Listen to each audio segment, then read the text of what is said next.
With the invincible system at my side, I gained strength by defeating enemies.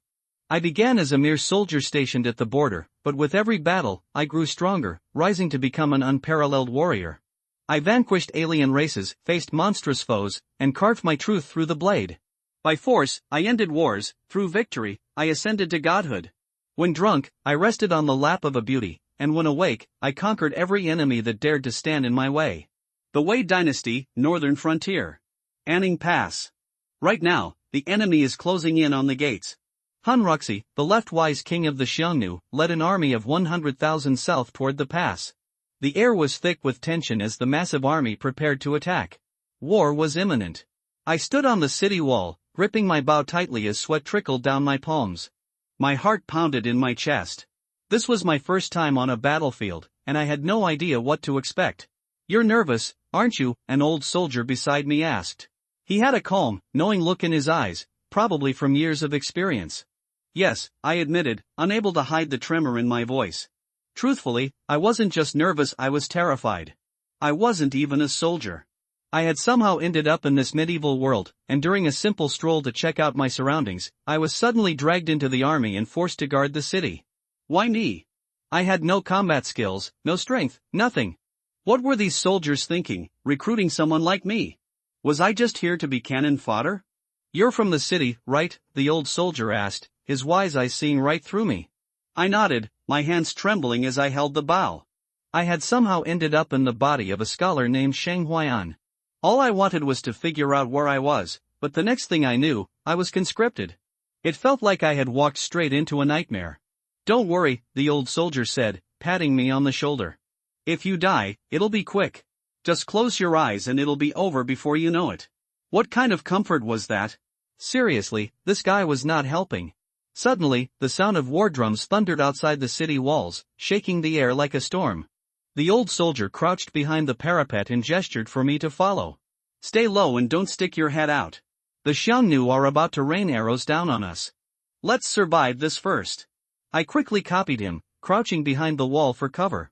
In the next instant, arrows whistled through the air like a deadly swarm of locusts. Whoosh, whoosh, whoosh. I could hear the sharp sound of arrows piercing through the air. No one on the wall dared to stand. Anyone foolish enough to do so would instantly become a human pincushion. The Xiongnu had begun their attack. As the rain of arrows subsided, I peeked over the parapet and saw their soldiers swarming toward the wall with ladders. "Get ready to fight," the old soldier shouted, rising to his feet. "If we don't hold the wall, we're dead." Despite my fear, I stood up as well. The weapon they'd given me was a battered old bow with just 5 arrows. Clearly, I wasn't expected to do much. "Kid, don't just stand there, start shooting," the old soldier barked. I felt a surge of panic as I looked at the massive army below. There were so many of them, it was overwhelming. My hand shook as I knocked an arrow and drew the bow, aiming at the crowd below. I released the arrow. Thwack! To my surprise, a Xiongnu soldier fell to the ground, lifeless. Wait. I actually hit someone? Was that just dumb luck? The first arrow I ever fired in both this life and my previous one had just killed an enemy. Before I could process what had happened, something strange occurred. My head felt odd. It wasn't pain exactly, but it was as if something had awakened inside me. A glowing golden screen appeared in my mind. Name * Sheng Huayan race * human kung fu * none talent * trash rookie archer, plus, kill value * 1. I blinked in disbelief. A system? Did I just unlock some kind of cheat ability? System? Hello? I tried calling out in my mind, but there was no response. Hey, system. Can you hear me? Still nothing. This wasn't how it worked in the novels I used to read. Where was the beginner's gift pack? Where was my overpowered boost? Then I noticed the little plus sign next to Trash Rookie Archer. Years of binge reading web novels had taught me well. I immediately tried adding points to it. The moment I did, my mind was flooded with knowledge and skills about archery. My hands felt steadier, my aim more precise. I wasn't just a clueless rookie anymore, I was now a proper archer. A warm sensation spread through my body, and I felt stronger, more confident. So this was how it worked. Kill enemies, gain points, and upgrade myself. I grinned. I feel amazing. Without hesitation, I knocked another arrow and fired. This time, the arrow flew straight and true, piercing another Xiongnu soldier's heart. Kill value, The old soldier beside me looked at me with wide eyes. Kid, are you sure you're new to this? Beginner's luck, I said with a shrug, though inside, I was thrilled. With my newfound confidence, I continued firing. Arrows rained down from the wall, but none of mine missed. My 5 arrows hit 5 enemies, each one collapsing under my shots. The old soldier looked at me like I was some kind of prodigy. You're not just a scholar, are you? Just lucky, I said with a smile. By now, I wasn't even scared anymore. All I could think about was racking up more kills to gain points. If I wanted to survive in this world, I'd have to get stronger. Uncle, I said to the old soldier, can you get me more arrows? I'm just getting started. The old soldier gave me a strange look. You're a strange one. But I didn't care. With a cheat system like this, I had a chance to turn the tide of this battle, and maybe even carve out a future for myself in this chaotic world. For now, though, I just needed more arrows. Let the Xiangnu come. I was ready. Several soldiers around looked at each other in bewilderment. Terribly strong. Sheng Huayan's little white face, thin arms and legs, looked like a weak little scholar, and it was hard to tell how strong he was. The old soldier saw that Sheng Huayan was unwilling to retreat to the back, so he said, go get him a good bow and 10 arrows. Uncle, I want 50 arrows. Today, I want to hunt happily. Sheng Huayan said with great passion. The old soldiers were speechless. This guy changed too quickly. He was still trembling a few minutes ago, like a frightened quail, terrified. Now he looked like a veteran soldier who had been on the battlefield for a long time. Although he was a little confused, the old soldier still said, get him 20 arrows. A soldier took the order and hurried to get the bow and arrows. Others continued to guard with steel knives and spears, or moved stones and smashed them down, killing the enemy soldiers climbing the ladders and throwing them down. The boiling golden juice poured down all at once. Anyway, as long as the attacking enemy can be killed, it will be fine. Sheng Huayan saw several arrows shot by the enemy on the ground, and immediately went over to pull up the arrows. Not bad, I can still use it. Pulling up the 6 arrows on the ground around him, Sheng Huayan continued to shoot the enemy with the old bow. Swoosh! 1 arrow took away a life, and the killing value increased by 1 point. Soon, 6 arrows were shot and 6 Hun soldiers were killed. This scene made several soldiers around stunned. Isn't this really playing the pig to eat the tiger? You call this a strong man? Whose strong man looks like this, easily shooting 10 enemies without changing his face. The killing value increased to 10 points, and a plus sign finally appeared behind the ordinary archer. You can add points with 1 click again. Sheng Huayan added points without hesitation, and the ordinary archer became a bronze archer. A lot of archer experience poured into his mind, and at the same time, his strength also increased a little. After becoming a bronze-level archer, Sheng Huayan felt that he was now terribly strong. The old soldier and several other soldiers around him looked at Sheng Huayan with different eyes. With a broken bow, he shot and killed 11 enemies. This archery talent is really terrifying. If you can get the heads of these 11 enemies, you can be directly promoted to a squad leader with this military merit. In the Wei Dynasty, a squad leader can command 5 soldiers, and a squad leader can command 10 soldiers. The old soldier is a squad leader, and the 10 soldiers around him are all under his command, and Sheng Huayan is also assigned to him. Now that Sheng Huayan, a sharpshooter seedling, has appeared in the team, the old soldier has the idea of protecting him. Soon, the soldier who went to get the bow and arrow feathers came back. Boy, kill the enemy well, try to survive, and get a general in the future. The old soldier said with a smile. After changing to a new bow and arrow, Sheng Huayan tried it. Not bad, it was better than the old bow by more than 1 level. Killing for the country shows the true character of a man. Uncle, watch, I will make these Xiangnu bastards go to hell. Sheng Huayan said as he put an arrow on the bow and drew the arrow.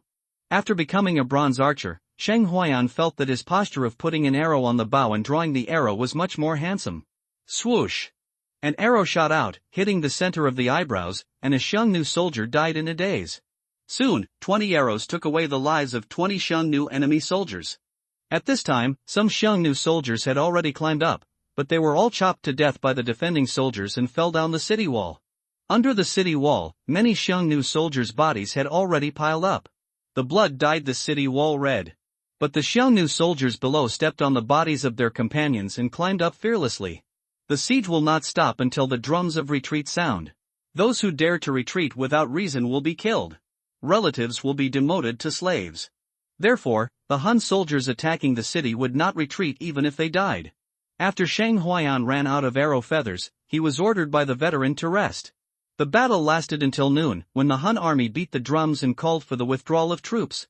The Han soldiers attacking the city also retreated like a tide. This morning, the Han army failed to attack the city wall, leaving thousands of corpses. It's a pity that this golden finger can only have killing value for the enemies he killed, otherwise Shang Huayan would take off directly. The Han army did not retreat, and it was obvious that today's battle was not over yet. Shang Huayan retreated to the back to rest and check the light curtain. Name, Shang Huayan. Race, human skills, none. Talent, bronze archer, plus, killing value, 20. Killing value is 20 points, and there is a plus sign behind the bronze archer, but Shang Huayan is not in a hurry to add points. Now the experience of the bronze archer is barely enough to defend the city. He had to consider learning martial arts. In this world, martial arts existed. If he wanted to survive on the battlefield, he had to be strong. During the lunch break, everyone introduced themselves to each other. My name is Shang Huayan, Shangshi Huayan. Shang Huayan said. Shangshi Huayan, not bad, a good name. After the old soldier finished speaking, he sighed again. Shangshi. In the northern border of the Wei dynasty, there have been years of wars, and I don't know how many corpses of Wei men have been buried. He also wanted to see what Shangshi was like. My name is Wang Wu. A rough man said. My name is Zhang Daniu. Zhang Daniu, who was as burly as an ox, said. My name is Li Bu Si. The four characters of Li Bu looked thinner. Li Bu San. Li Bu San shut up after he finished speaking. He looked very aloof and a little tall and thin. He and Bu Si are brothers, real brothers. Wang Wu said with a smile. Shang Huayan's jaw almost dropped to the ground. Did the parents of these two brothers name them so carelessly? Bu San Bu Si. After everyone introduced themselves, only the old soldier did not speak. Uncle, what's your name? Shang Huayan asked curiously. The squad leader is called the old soldier, no name. Zhang Dania said. No name? Is there a story? The name is just a code name. The old soldier said lightly. Shang Huayan scratched his head, and this made him more curious about the old soldier. After Shang Huayan got familiar with everyone, he looked at the old soldier and said, Uncle, is there any martial arts in the army? The old soldier looked at Shang Huayan, and then said, It's true that you should learn some martial arts, otherwise, with these thin arms and legs, the Xiongnu bandits will kill them with 2 knives. Uncle, how can you be so mean to others? Shang Huayan was speechless. You killed 31 enemies today, and now you are officially a member of our Ning Pass garrison. I can make the decision and pass on the martial arts practiced in the army to you. Hearing the old soldier say that there is kung fu, Shang Huayan was ecstatic. The martial arts learned by the Ning Pass garrison is called rough bull strength. If you practice it well, you can be as strong as a rough bull and your arm strength exceeds 10,000 pounds. The old soldier said. I want to learn. Okay, I'll pass it to you right away. The old soldier nodded. Taking advantage of the time to finish lunch at noon, the old soldier taught Shang Huayan the practice formula and practice posture of rough bull strength practiced in the army. The old soldier practiced the posture only once, and then asked Shang Huayan. How is it, did you remember it? Shang Huayan nodded, I remembered it. How could I not remember it? On the golden light screen, the bull power has appeared. Name, Shang Huayan. Race, human skill, bull power, plus, talent, bronze archer, plus, killing value, 20. Did you really remember it? The old soldier said a little unbelievingly. Really? Shang Huayan nodded seriously. The old soldier was a little suspicious. He remembered it after watching it once. Could it be that Shang Huayan is a martial arts genius? Practice it once and let me see. The old soldier said. Okay. Shang Huayan nodded.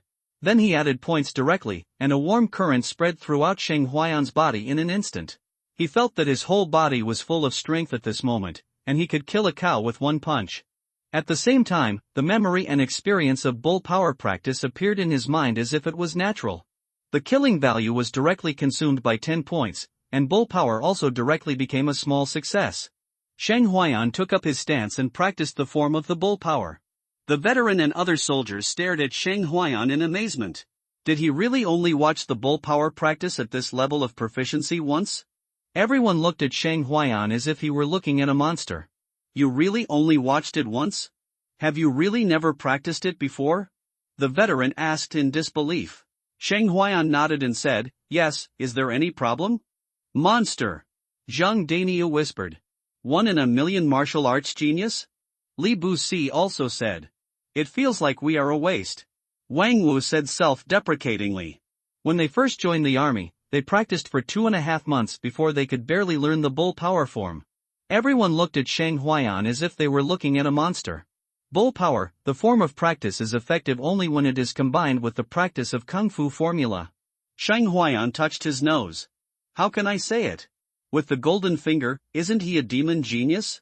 This battlefield at the northern border is just perfect for him.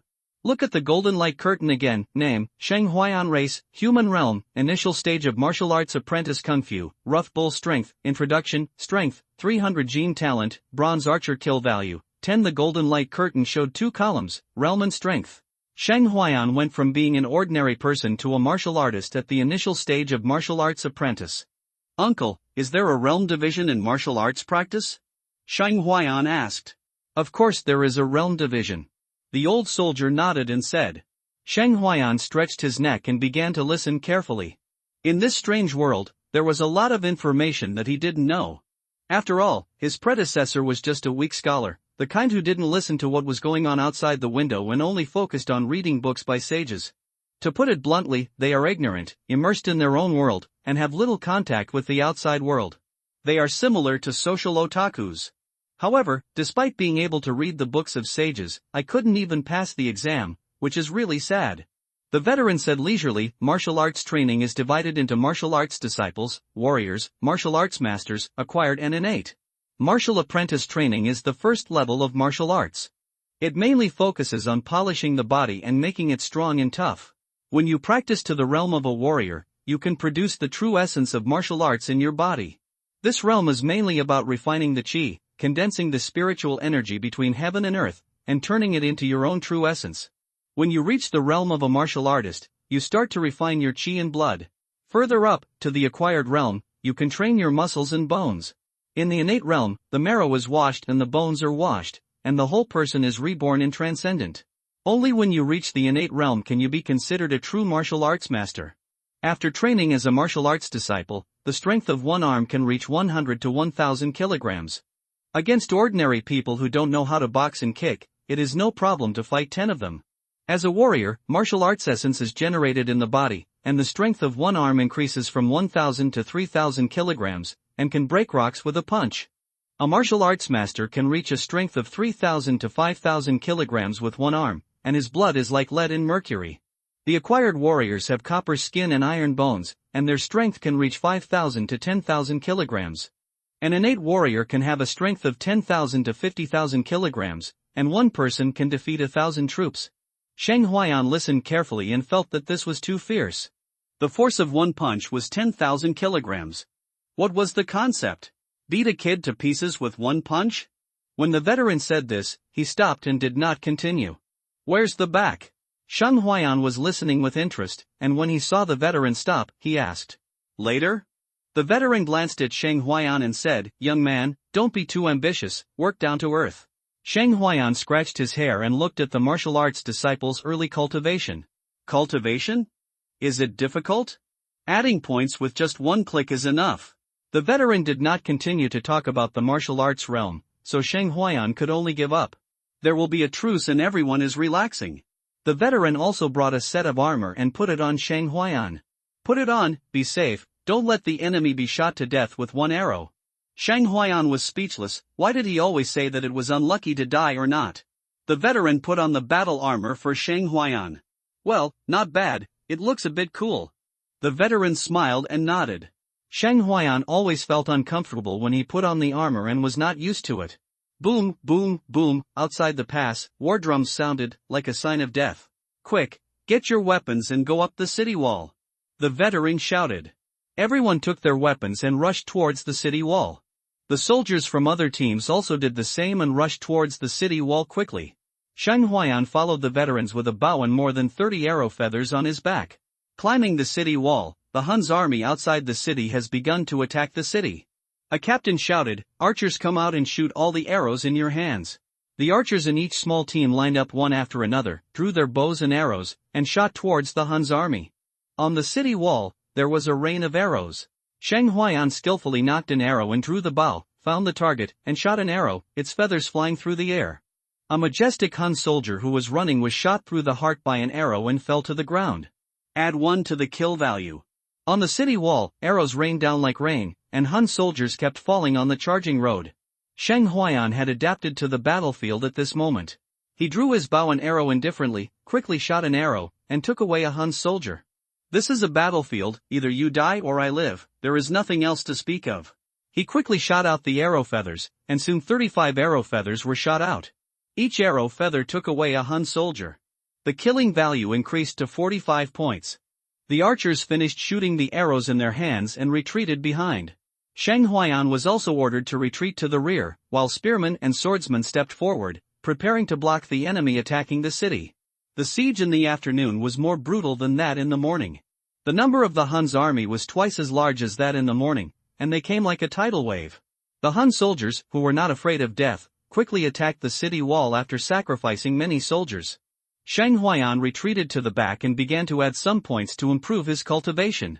Name, Sheng Huayan race, human race realm, early stage of martial arts, plus, kung fu, rang Niu Jin, introduction, plus, strength, 300 pounds talent, bronze archer, plus, kill value, 45 Sheng Huayan directly added some Mang Niu Jin.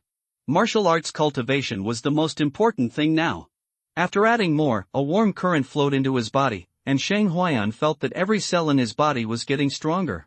Look at the golden light curtain again. Name, Sheng Huayan race, human race realm, intermediate martial artist kung fu, rang Niu Jin, Xiao Chang, strength, 700 pounds talent, bronze archer, plus, kill value, 25. His cultivation also instantly changed from the early stage of martial arts to the middle stage of martial arts, and his strength also increased to 700 kilograms. From the early stage of martial arts to the middle stage of martial arts, I spent 20 points of killing points and achieved a small success in practicing the martial arts. At this moment, Sheng Huayan moved his arms and felt that his whole body was full of strength. Seeing the fierce battle on the city wall, Sheng Huai felt anxious. Those Hun's enemy troops were the source of his strength. Captain, give me a knife, I'm going to fight. Sheng Huayan found a captain and said.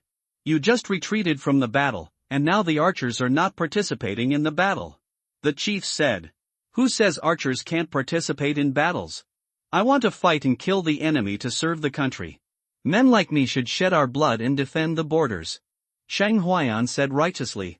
The chief looked at Sheng Huayan with strange eyes. Where did he come from? He rushed up to die. Give him a knife. Nash Chang said. A soldier handed him a knife. Sheng Huayan took the knife and said, thank you. Then turn around and walk up the city wall to continue killing the enemy. Looking at Sheng Huayan's back, all the soldiers sighed in their hearts. There are really very few fools like Sheng Huayan now. Without military orders, who would be willing to go to the city wall to fight with the Huns? Sheng Huayan climbed up the city wall and joined the battle. He found the target and chopped down a Hun who was fighting with friendly forces. In a sneak attack, Sheng Huayan chopped the opponent to death with one blow. With a single arm weighing 700 kilograms, Sheng Huayan almost cut the man and his armor in half with one strike. After killing a Han soldier with one knife, Sheng Huayan continued to look for the next target. At this time, a Han soldier climbed up the city wall and saw Sheng Huayan. He jumped up from the city wall with a knife and struck at Sheng Huayan. Sheng Huayan raised his hand to block with a knife, and he was instantly knocked back 2 steps by the huge force. The person who came was also a Han's enemy soldier with martial arts training. He had thick arms and a face full of flesh. Come die. The opponent swung his sword and slashed at Sheng Huayan. Sheng Huayan just slashed with the sword without any rules. After all, he had never learned any sword skills. It's all about fighting the enemy with a strong force. After cutting back the Han enemy with one strike, Sheng Huayan felt that the enemy was not that strong. He must have used the momentum of jumping down from the city wall just now to have such great power to knock him back. Seeing that the opponent was not as strong as he imagined, Sheng Huayan was unyielding. He slashed hard with the knife, causing Li Guwu to retreat continuously. Li Guwu felt the power of Sheng Huayan's sword. Each sword was heavier than the last, and he couldn't help but feel horrified. This person who looks like a weak scholar is actually quite strong. Li Guwu was forced into a corner by Sheng Huayan, and he was furious in his heart as he fought head-on with Sheng Huayan. Scandium! The knife in Li Guwu's hand was cut off by Sheng Huayan, and at the same time, a blood mark appeared between his eyebrows. He looked at Shang Huayan and fell to the ground unwillingly. After solving an enemy, Shang Huayan continued to search for the target and fight. Xie. Cutting off the head with a knife, Shang Huayan killed another person again. Li Man killed an Anning Pass garrison soldier with one blow, noticed Shang Huayan, and immediately attacked Shang Huayan. Shang Huayan felt a strong killing intent and his heart tightened. He turned around and saw a strong Hun's enemy soldier coming towards him. The opponent's Taishan slashed at him. Shang Huayan blocked it with his sword, but was knocked back 5 or 6 steps by the sword. Boy, you are very strong. No wonder you can kill my brother. However, with this strength, I'd better send you to be buried with my good brother. Lyman continued to kill Shang Huayan with his knife. From the looks of it, he was not sad about the death of his younger brother. Shang Huayan raised his knife to block, but was kicked away by Li Man. He fell to the ground and couldn't get up for a long time. His organs were kicked out of place. The full strength of the martial arts disciple Dzogchen, with the strength of 1,000 kilograms in one arm, was completely unstoppable by Shang Huayan. Li Man walked towards Shang Huayan, raised his sharp sword and slashed at Shang Huayan, intending to cut off Shang Huayan's head.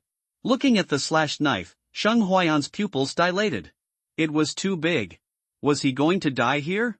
Just when he closed his eyes, he only heard a dang sound. When he opened his eyes, he saw that the slashing knife had been blocked by a sword. Boy, didn't I tell you to go to the back? Why did you run to the city wall again? You're dying. Hearing the veteran's voice, Shang Huayan felt relieved that he didn't have to die. I want to kill the enemy, so of course I will kill him. Shang Huayan said. You are an archer and fighting in close quarters is our business. The veteran said. Who stipulates that archers cannot kill enemies with swords? Shang Huayan said. Get up quickly if you're not dead, the ground is cold. After the veteran said that, he stopped caring about Shang Huayan and fought with Lyman. Shang Huayan's grateful heart was completely gone. How could he not know that the ground was cold? Wasn't he unable to breathe after being kicked by the enemy? Although the veteran was a bit stooped and thin, his strength was not bad at all. Lyman was beaten and retreated steadily. After taking a breath, Shang Huayan got up from the ground, rubbed his sore chest, and continued to kill the enemy with the knife. This time, Shang Huayan learned his lesson and picked out enemies who looked weaker. He can't defeat someone who is strong. After all, he is also Shao Caikuan now. This is a martial arts world. Ordinary soldiers are basically warriors at the level of martial apprentices. Many Xiangnu soldiers are stronger than him. You have to pick the weak ones, so Shang Huayan started to play the role of the sixth. Seeing others fighting and unable to be distracted, Shang Huayan stabbed a Xiangnu soldier in the left waist from behind. You? The Xiangnu soldier looked back at Shang Huayan with blood in his mouth. What a bastard! The Xiangnu soldier died of suffocation after being stabbed in the waist with one blow. He never thought that one day he would be stabbed to death by someone. The friendly soldier on the opposite side saw Shang Huayan stabbing his waist so cleanly and neatly, and couldn't help but feel a chill on his waist. Shang Huayan smiled at the other party, and without extra time to say hello, he continued to look for the next victim. No, it was the next target. Looking at Shang Huayan's innocent smile, he couldn't help but shudder, and decided in his heart to stay away from this person. Shang Huayan saw a Han soldier just climbing up the wall and showing his head. He took a step forward, his sword was as fast as the wind, and the Han soldier was chopped to death by Shang Huayan before he could draw his sword. A Han soldier saw Shang Huayan guarding the battlement of the city wall, raised his sword and chopped at Shang Huayan. The Han army that attacked the city wall mainly protected the battlement, allowing more Han soldiers to attack the city wall and take control of the city wall. Then they killed them, opened the city gate, and let the army enter. Seeing the enemy coming, Shang Huayan raised his sword and chopped, without any rules or skills, relying entirely on brute force. This Han enemy was only at the initial stage of martial arts, and was quickly beaten back by Shang Huayan. Shang Huayan seized the opportunity and chopped the opponent to death with one sword. 2 more Han enemy soldiers climbed up the battlement just now. When they saw Shang Huayan killing their comrades and relatives, they joined forces and killed Shang Huayan with fierce eyes. After killing several enemy soldiers in succession, Shang Huayan's blood boiled, and his self-confidence was overflowing. Naturally, he was not afraid, and he faced 2 people alone. Soon, Shang Huayan felt a little tired. He didn't know how to use a knife, fists, and feet. He didn't have much experience in fighting. He relied on brute force and gradually fell into a disadvantage. He killed the enemy with a knife, and blood was still dripping on Wang Wu's knife. Seeing Shang Huayan was besieged and fell into a disadvantage. Brother Huayan, hold on, brother will help you.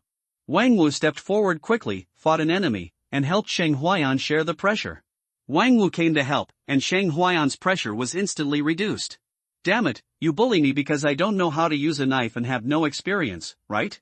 Sheng Huayan seized the opportunity and slashed at the opponent. Now facing an enemy, Shang launched a fierce attack. After 10 rounds, he chopped the Xiongnu enemy to death with a knife.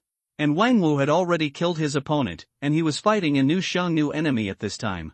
Wang Wu's sword and body skills are very sharp, completely unlike Sheng Huayan, who can only use brute force. Seeing this scene, Sheng Huayan decided to fight off the enemy and go to the old soldier to learn sword skills, body skills, boxing skills and other martial arts. Otherwise, with only the realm power, he would not be able to deal with enemies who are the same or stronger than him. Kill! On the wall, shouts of killing shook the sky, and there were swords everywhere. The Xiongnu enemy army was still climbing up the wall at all costs. Facing more and more Xiongnu enemy troops, the defenders also began to send reinforcements to stop the Xiongnu enemy army. Sheng Huayan has learned well, and it is safer to use a dirty hand to stab the waist. Seeing the Xiongnu enemy fighting with friendly forces, he found the right opportunity and stabbed them directly through the waist with a knife, fast, accurate and ruthless. Soon, more than a dozen Xiongnu enemy soldiers died from stabbing the waist. Sheng Huayan skillfully pulled the knife out of the enemy's waist after stabbing a Xiongnu enemy to death with one knife. Thank you, brother, but your knife skills are quite unique. Seeing his opponent being stabbed to death by Sheng Huayan, Zhugu thanked him, but the look in Sheng Huayan's eyes was a bit weird. How could someone specifically stare at someone else's kidneys? Could it be that he has some special hobby? No need to thank me, we are all comrades, let's kill the enemy together and serve the country. Sheng Huayan smiled with his big white teeth. After Sheng Huayan finished speaking, he did not continue to talk to Zhugu. Now is the time to hunt Xiongnu enemies and gain killing points. Seeing Sheng Huayan staring at the Xiongnu enemy's kidneys again, Zhugu couldn't help but shudder, and mourned for the Xiongnu enemy in his heart. Sheng Huayan just wandered around the battlefield and stabbed one when he found the right opportunity. Seeing Zhang Dania fighting a Xiongnu enemy, beating the enemy back step by step, and having no time to look at other things, Sheng Huayan picked up the knife and found the right time. With a raised hand, the knife fell and stabbed into the opponent's waist. The Xiongnu enemy looked at the knife stabbed in his waist, and then looked at Sheng Huayan, his eyes full of anger and unwillingness. Despicable villain, you sneak attack, you don't have martial ethics, Sheng Huayan apologized. On the battlefield, the purpose is to kill the opponent, you don't care if I sneak attack or not. He pulled out the knife and almost took out the opponent's kidney. Zhang Dania's mouth twitched when he saw it. Sheng Huayan, who looked handsome, was so twisted in his heart that he only picked other people's kidneys. Brother Huayan, the battlefield is dangerous, you have to be careful. Zhang Daniu reminded. Stabbing other people's kidneys like this is very hateful. Thank you for reminding me, Brother Daniu, I know. Sheng Huayan smiled innocently. Zhang Dania looked at Sheng Huayan's smile and wanted to say, Brother Huayan, you'd better stop smiling, it's scary. After meeting Zhang Dania, Sheng Huayan started his waist-piercing career again. This is a big fight, it's easy for him to take advantage of the situation. He has to kill more enemies, accumulate killing points, and then improve himself. The battle lasted until dusk. The Xiongnu enemy troops who climbed up the city wall were killed by the defenders on the city wall, and the Xiongnu army did not take down the city wall. Seeing that they could not take down the city wall, the Xiongnu army could only call for a retreat. Looking at the Xiongnu army retreating like a tide, Sheng Huayan looked at the knife in his hand, which had already cut a gap. On the city wall and under the city wall, there were piles of corpses, some of the Xiongnu enemy troops and some of the defenders. At this time, the Xiongnu sent a small force to collect the bodies of the Xiongnu soldiers. Both sides entered a tacit pause in the war and collected the dead soldiers. The north wind howled, and the flags on the city wall fluttered. The fiery red sun shone on the earth, dyeing the earth red. Looking at the retreating Han army, the defenders did not cheer or rejoice, but looked solemn. Sheng Huayan looked at the setting sun, and then looked at the soldiers who were cleaning the battlefield and moving corpses. The bodies of the Han soldiers were directly carried and thrown outside the city wall. They didn't have such a good heart to collect the bodies of the Han soldiers. If they were thrown down the city wall, there would naturally be Huns to collect the bodies.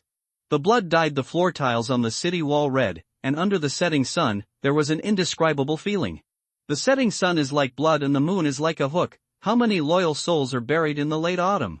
Don't do the poor literates' tricks, go, return to the team. The old soldier shouted to Shang Huayan. Shang Huayan put away his sadness and followed the old soldier and others, leaving the city wall. Now they had changed guards, and people from other camps were replaced to defend the city wall. On the way back to the barracks, Shang Huayan saw that 4 of the 10 people led by the old soldier were missing. This meant that in the afternoon battle, 4 of their comrades died in their team. On the way back, everyone was silent. The battlefield was a meat grinder, with lives being constantly strangled in it. They didn't know when they would fall down. The residents of the city were very happy to see that the defenders had won another battle today and repelled the Huns. The people at the border are used to life and death. As long as the enemy does not attack the city, they are safe. If the city is about to fall, they will flee with their families. Living at the border, life and death depended on the help of the guards. There are not many residents in the pass, but there are quite a few people who are caravans. Now the Xiongnu army is knocking at the pass, and the caravan cannot get out of the pass, nor can it go back, so it stays inside the pass. Back in the military camp, everyone finished dinner in silence and rested. After fighting with the enemy for a day, they were exhausted both mentally and physically. Shang Huayan was no exception. This afternoon, his knife was so full that he cut from Panglai East Road to Panglai West Road. Anyway, he felt that he was awesome. The 2 battalions that guarded the city were full when they went up to the city wall. After the battle ended in the evening, only half of them made it back alive. One can imagine how tragic the war was. After lying down, Shang Huayan had some free time to see how many kill points he had obtained this afternoon. Name, Shang Huayan race, human race realm, intermediate martial artist, plus, kung fu, rang Niujin, Xiao Chang, strength, 700 pounds talent, bronze archer, plus, kill value, 70 with 70 kill points. In the morning, there were still 25 health points left. In the afternoon, I killed more than 30 enemies, but gained 45 kill points. Wouldn't it be better to kill someone and gain some health points? Why did it suddenly change again? This makes Shang Huayan never think about riding on her sister, and Shen Si wants to ride on her first sister. Looking at 70 health points, a plus sign appeared behind the martial arts realm, indicating that he could improve his cultivation level again. Shang Huayan added points without hesitation. If he didn't improve his cultivation strength now, he would have no chance when he died. Add points with 1 click. In an instant, a force filled his whole body, continuously strengthening his body, flesh and bones, as if he was undergoing tempering and transformation. At the same time, the experience and memory of Mang Nyo Jin's cultivation also poured into his mind. It was as if he had practiced Mang Nyo Jin thousands of times, and those experiences and memories were deeply imprinted in his mind. Strengthening is over. Name, Shang Huayan race, human race realm, late martial artist stage kung fu, rang Niujin, Xiao Chang, strength, 999 pounds talent, bronze archer, plus, kill value, 30. It took 40 killing points to upgrade his cultivation level to the late warrior stage. This killing value is too useless. He fought desperately for an entire afternoon, and the killing value gained allowed him to improve his cultivation by 1 level. Seeing that there are still 30 kill points left, there are still more points to add after the bronze archer, but Shang Huayan did not continue to add points to improve the archer's level. He planned to keep it and ask the veteran for a knife skills book tomorrow to improve his sword skills. Otherwise, when fighting, you will only have brute strength, and it will be more difficult to fight against an enemy of the same level. Now that it's here, let's make peace with it. Although in this world, there are no lovely enlightening stars at night, and no one can inherit his more than 100 gigabytes of memory. But in this world, if he has a golden finger, he will definitely be able to reach the top of his life and see different styles. I will no longer be like in my previous life, just enjoying the blessings of 007. There are so many beauties in the world, and they are no worse than those enlightenment teachers. With good wishes, Shang Huayan fell into a deep sleep. Early the next morning, Shang Huayan was woken up to go out for training. The border defenders can only survive by strengthening themselves. Shang Huayan was a little uncomfortable with being suddenly called up for training. I used to get up so early to go out for exercise, or before that era of youthful longing. After practicing the Mang Nyo Jin exercises a few times, it was time to have breakfast. Today, their camp does not have to guard the city wall, but they cannot be idle. They have to be on standby in the military camp at all times. After breakfast, Shang Huayan found the veteran. Uncle. Shang Huayan rubbed his hands and smiled. What for? The veteran looked at Shang Huayan. Hee, what about that? Do you have any sword skills practiced in the army? You can teach them to me. Shang Huayan said with a smile. That's it? It's like being a thief. The veteran rolled his eyes at Shang Huayan and said. You killed a lot of enemies yesterday, and I have reported your military merits to you. As long as you don't die, it's no problem to get a boss in the future. The veteran said. Above the chief are the pawn chiefs, who can command 50 people, and the bow chiefs, who can command 100 people. The uncle can be regarded as a junior general in the army, holding the rank of 9th grade military attaché. What the veteran said about becoming a Bo-chan was not a big statement, but with Shang Huayan's military exploits in killing the enemy yesterday, it was more than enough to be promoted to a Bo-chan. It's a pity that the death rate of border soldiers is extremely high. Many soldiers died in battle before they could be promoted. Uncle, let's not talk about this for now. First, teach me the sword skills.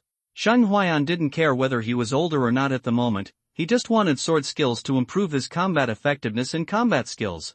Survival is fundamental. Only when you are alive can you have the capital to talk about other things. Why are you so anxious? The veteran glared at Shang Huayan. Brother Huayan, even if you don't speak, the chief will teach you the sword skills. Wang Wu said with a smile. In the battle yesterday afternoon, Shang Huayan had no strength, but his sword skills were poor, and they naturally saw it. Watch carefully, I will personally practice it for you. The old soldier raised his knife and demonstrated the knife skills for Shang Huayan. Shang Huayan nodded happily, staring at the old soldier intently, afraid of missing any details. The old soldier began to demonstrate, and every move of the knife in his hand was very sharp, designed for killing. There seemed to be a layer of bloody air surrounding the old soldier's blade, which made the surrounding temperature drop.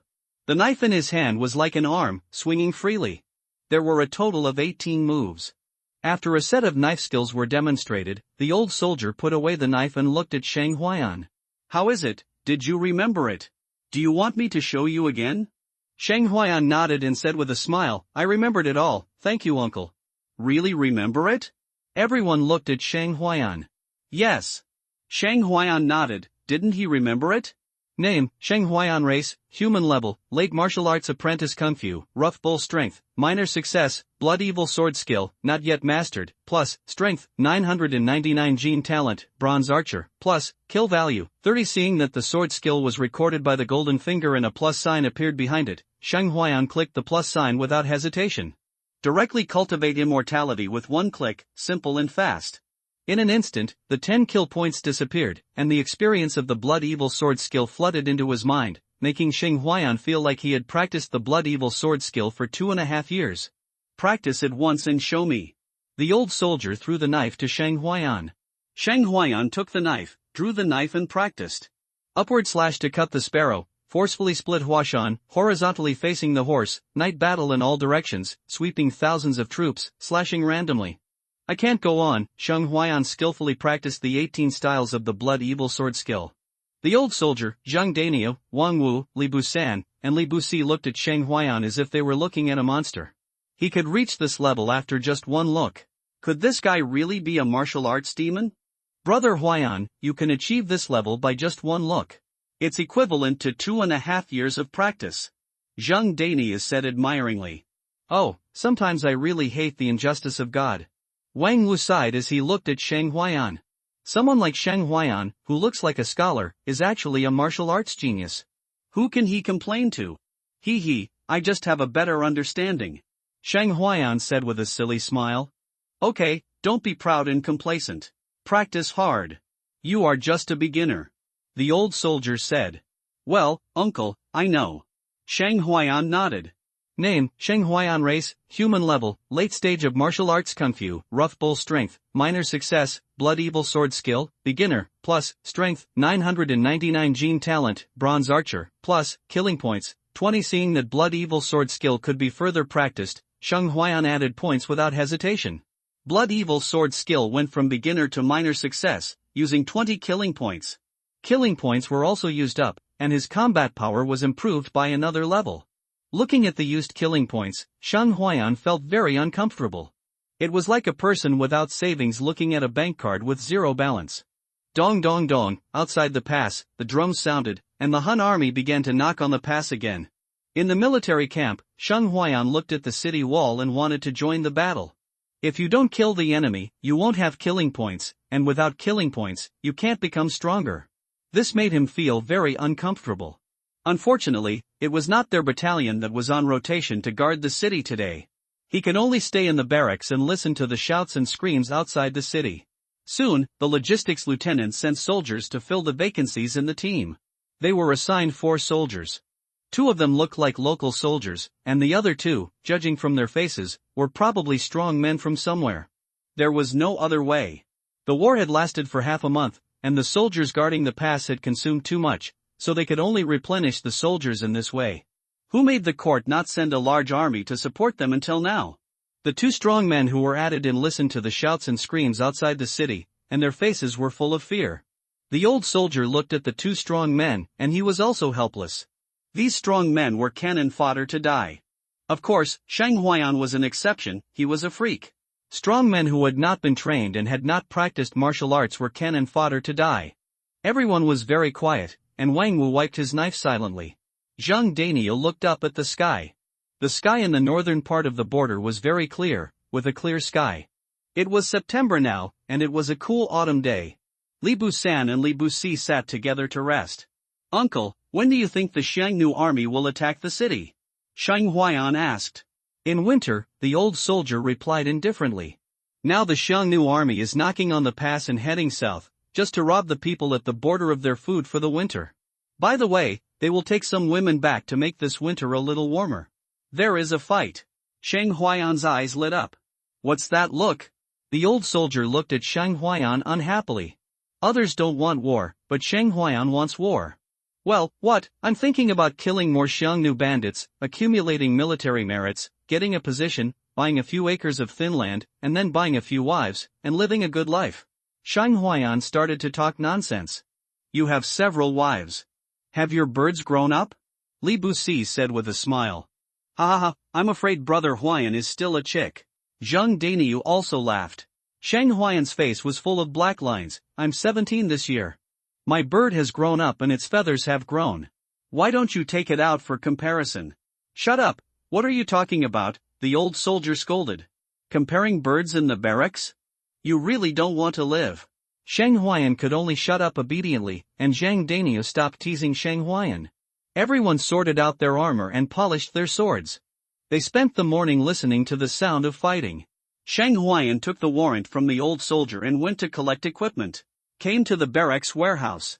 "Whose subordinate are you and what are you doing here?" Seeing Shang Huayan, an official from the logistics department asked. "I am a soldier of the old soldier. Here is the old soldier's warrant. Come to collect the equipment," Shang Huayan said, and took out the warrant given by the old soldier. The logistics officer took the warrant, looked at it and nodded. "So you are that guy's soldier, okay, wait." Then he turned and walked into the warehouse. "Hey, brother, are you here to get weapons and equipment too?" a strong man said to Shang Huayan. Shang Huayan turned around when he heard the voice, looked at the big man and nodded, and felt that the other party was a little familiar. "It's you, the kidney-piercing magic hand." The big man looked at Shang Huayan with a face full of surprise. "Kidney-piercing magic hand? What kidney-piercing magic hand?" Shang Huayan's mind was full of confusion. The big man seemed to have thought of something, and quickly shut up, and didn't forget to protect his waist with both hands. "No, nothing." The big man turned around and walked away quickly. Watching the other party leave, Shang Huayan felt puzzled. "Dang Wu, why are you back? Where are the weapons you received?" Dang Wu looked back and said, "Guess who I saw just now?" "Mysterious, did you meet General Pingbei?" Pei Yang said. "No, I'm telling you, I met a kidney-stabbing master." Dang Wu said. "Kidney-stabbing master? It is said that he is the one who stabbed the kidneys of the Xiangnu enemy soldiers?" Pei Yang asked. "Yes, it was him. I saw him stabbing 5 or 6 Xiangnu soldiers to death yesterday. They all stabbed through the kidneys with one knife. Those Xiangnu soldiers died miserably." Dang Wu said with lingering fear. "No, why are you afraid of him? Will he stab you in the kidneys? Besides, even if he wants to stab you in the kidneys, he will stab the Xiangnu bandits. Look how scared you are." Pei Yang said. "I'm not afraid that he will get used to stabbing me and suddenly stab me. Then I will be useless. Xiaohong in my hometown is still waiting for me to go back and marry her." Dang Wu said. The logistics officer took 30 arrow feathers and a new sword from the warehouse. Sheng Huayan wanted to ask for more arrow feathers, but was scolded and refused by the logistics officer. They said that supplies were in short supply and they had to hold out until the army came to support them. Sheng Huayan had no choice but to give up. However, 30 arrows were enough for him to kill 30 enemies. After leaving the camp warehouse, Sheng Huayan returned to their team. After lunch, the old soldier frowned and looked at the city wall, feeling uneasy. Today's siege seemed to be more intense than yesterday. Not long after the old soldier was worried, the military lieutenant urgently assembled and led their battalion to the city wall to support. The battalion defending the city today could not hold out. When Sheng Huayan heard the order to support them, he was so happy that he could go up to the city wall to kill the enemy again. Carrying a bow and arrows, a sword on his waist, and wearing armor, Sheng Huayan followed the veterans and quickly climbed the city wall. Today, there are more Xiongnu enemy troops climbing the city wall than yesterday. Many defenders have died in the battle. At this close combat, Sheng Huayan cannot kill the enemy with a bow and arrow, so he draws the sword from his waist and rushes towards the enemy. Seeing Sheng Huayan raise his sword to chop, the Xiongnu soldier quickly raised his sword to block. Dang! The sword fell, shocking the opponent back a few steps. Sheng Huayan took advantage of the opponent's lack of consciousness and quickly stepped forward. He cut the bird with a sword and cut it in half. Wang Wu felt a chill in his crotch when he saw Sheng Huayan's ruthless move. He decided in his heart that he would never provoke Sheng Huayan in the future. This kid, either stabbing the waist or cutting the bird with a sword, is too cruel. With one sword, Sheng Huayan killed the enemy and found that the killing value he got was 2 points. Without time to study, he quickly raised his sword and killed another Xiongnu enemy. That was an ordinary Xiongnu soldier who had just entered the martial arts circle. Sheng Huayan cut off his weapon with one sword, splitting him in half with his sword. The bloody sword technique with a small success made Sheng Huayan's combat effectiveness soar, no longer just using brute force. Chie! He killed another Xiongnu enemy with one sword. In the late stage of martial arts, the strength of 999 kilograms in one arm, plus the bloody sword technique, made Sheng Huayan's combat effectiveness more than doubled compared to yesterday. Enemies with lower cultivation than him were quickly killed by him like chopping melons. Sheng Huayan saw that the big man fighting with the enemy in front looked familiar, like the big man he met when he went to get weapons. Dang Wu met a strong enemy at this moment, and the two fought hard. Seeing this, the genes of Lao Lu and Sheng Huayan's body started to work again. Seizing the opportunity, he stabbed with a knife, stabbing the waist of the Xiongnu soldier quickly, accurately, and fiercely. Looking at this familiar scene, Dang Wu couldn't help but shudder, and felt a chill on his waist. Here he comes again, with the divine hand of stabbing the kidney, he comes again with a gentle and kind smile. Are you okay, brother? Sheng Huayan smiled kindly. No. I'm fine, thank you. After Dang Wu thanked him, he quickly turned away from Sheng Huayan. This is a battlefield, and there are fights everywhere. He was afraid that Sheng Huayan was addicted to stabbing, so he also stabbed him. Looking at Dang Wu who turned away from him, Sheng Huayan was confused. Is he terrible? Why does he feel that the other party is very afraid of him? Sheng Huayan, who was puzzled, continued to look for the next victim. Seeing Sheng Huayan constantly killing his brothers, 4 or 5 Xiongnu soldiers surrounded him and wanted to kill Sheng Huayan. You lowly Wei people, you dare to kill so many men of my tribe, you deserve to die. One of the big men glared at Sheng Huayan. In a short while, several people died under Sheng Huayan's knife, which naturally attracted the attention of many Xiongnu people. Xiongnu bandits, everyone has the right to kill them, and you should be the ones to die. I will kill you one by one and send you to see your shaman god. Sheng Huayan will not be soft-hearted. It is said that those who are not of my race must have different hearts. He is now a Wei person, and he is born to stand on the opposite side of the Xiongnu. The two sides are fighting to the death. What's more, Sheng Huayan needs the killing value to help him practice. For public and private reasons, he must kill these Xiongnu people. Humph, when my wanting army breaks through the pass, I will definitely kill all of you Wei people. The Xiongnu man raised his knife with both hands and killed. The other 4 people also attacked Sheng Huayan. Sheng Huayan used the bloody knife method, with evil spirits on the knife, and fought 5 Xiongnu enemies alone. The Xiongnu enemy army that led the army was not weak. Like Sheng Huayan, they were both in the late stage of martial arts. But Sheng Huayan's strength was much higher than that of the other party. With the bloody sword technique, Sheng Huayan did not fall into the disadvantage at all when facing the siege of 5 Xiongnu people. The normal strength of a late-stage martial artist is about 700 kilograms, but Sheng Huayan's is 999 kilograms. This strength is originally possessed by martial artists who have reached the great perfection. After breaking through to the late stage of martial arts and achieving a small success in the bloody sword technique, he dared to say that he had no rivals in the same realm. Bloody battles in all directions, slashing wildly in the rainy night, slashing Despero with the Yin, splitting Huashan with force, sweeping across thousands of troops. After a set of bloody sword techniques were used, the 5 Xiongnu enemy soldiers fell in a pool of blood. After solving the 5 Xiongnu enemy soldiers who surrounded him, Sheng Huayan shook off the blood on the knife. I am so strong now. If it were in his previous life, he would dare to shout on the street, I can beat 100. After killing these 5 Xiongnu enemies, Sheng Huayan did not stop, but continued to kill the Xiongnu enemies who climbed up the city wall. The Xiongnu enemies continued to climb up the city wall, completely fearless of death. In a short while, he had killed more than 20 enemies. The Xiongnu enemies whose cultivation level did not reach the late stage of martial arts were killed by Sheng Huayan one by one on the city wall. On the city wall tower, a general noticed Sheng Huayan. Whose general is that? Why is he so brave?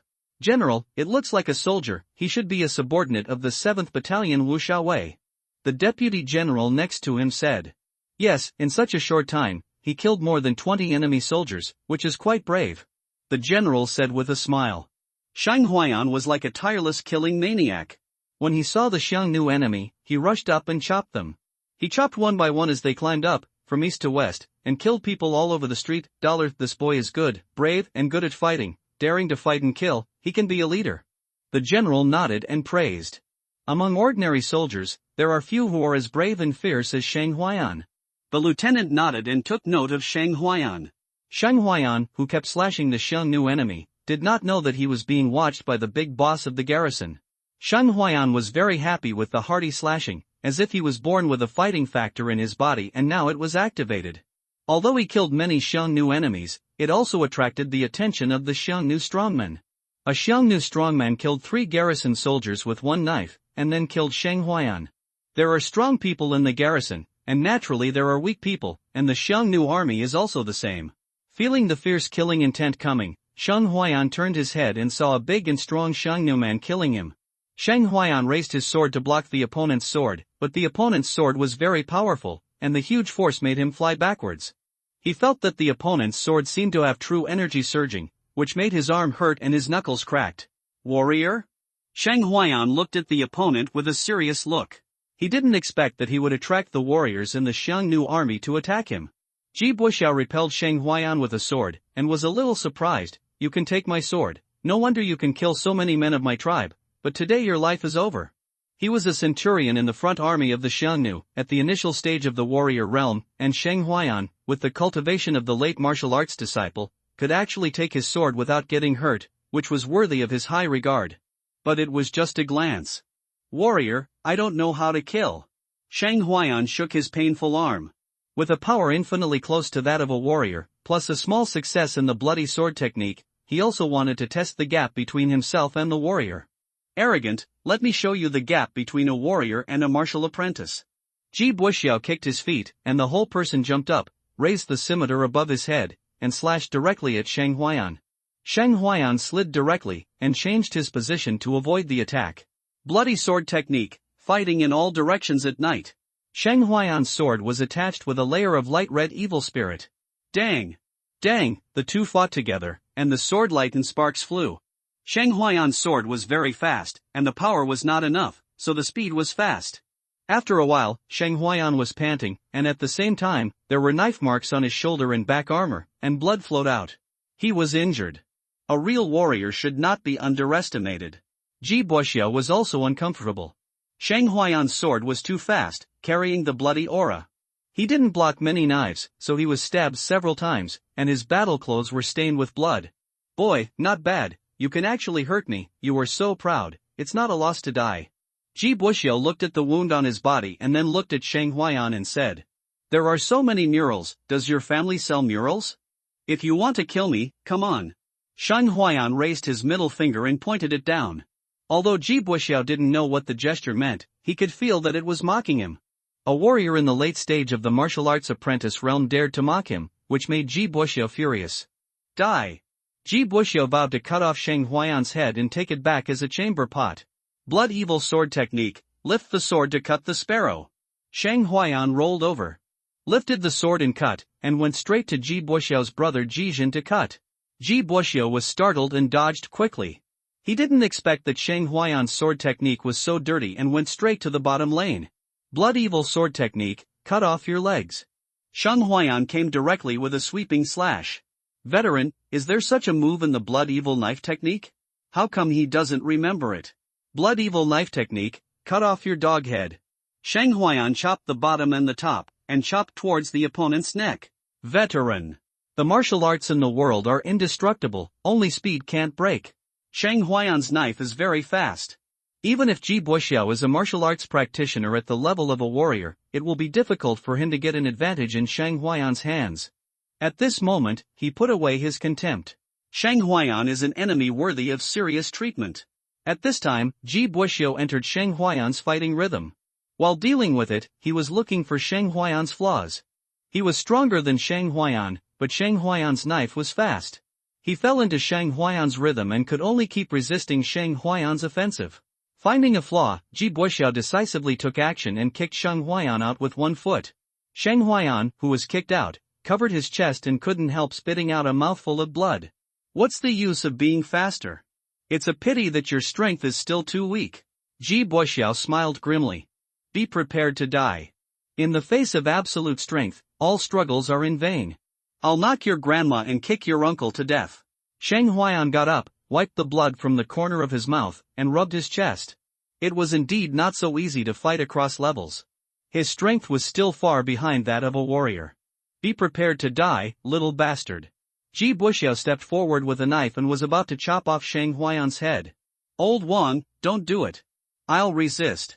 Shang Huayan shouted at Ji Buxiao's back. Ji Buxiao looked back and saw that the Han army behind him was fighting with the Yanning defenders. There was no one at all. Xie.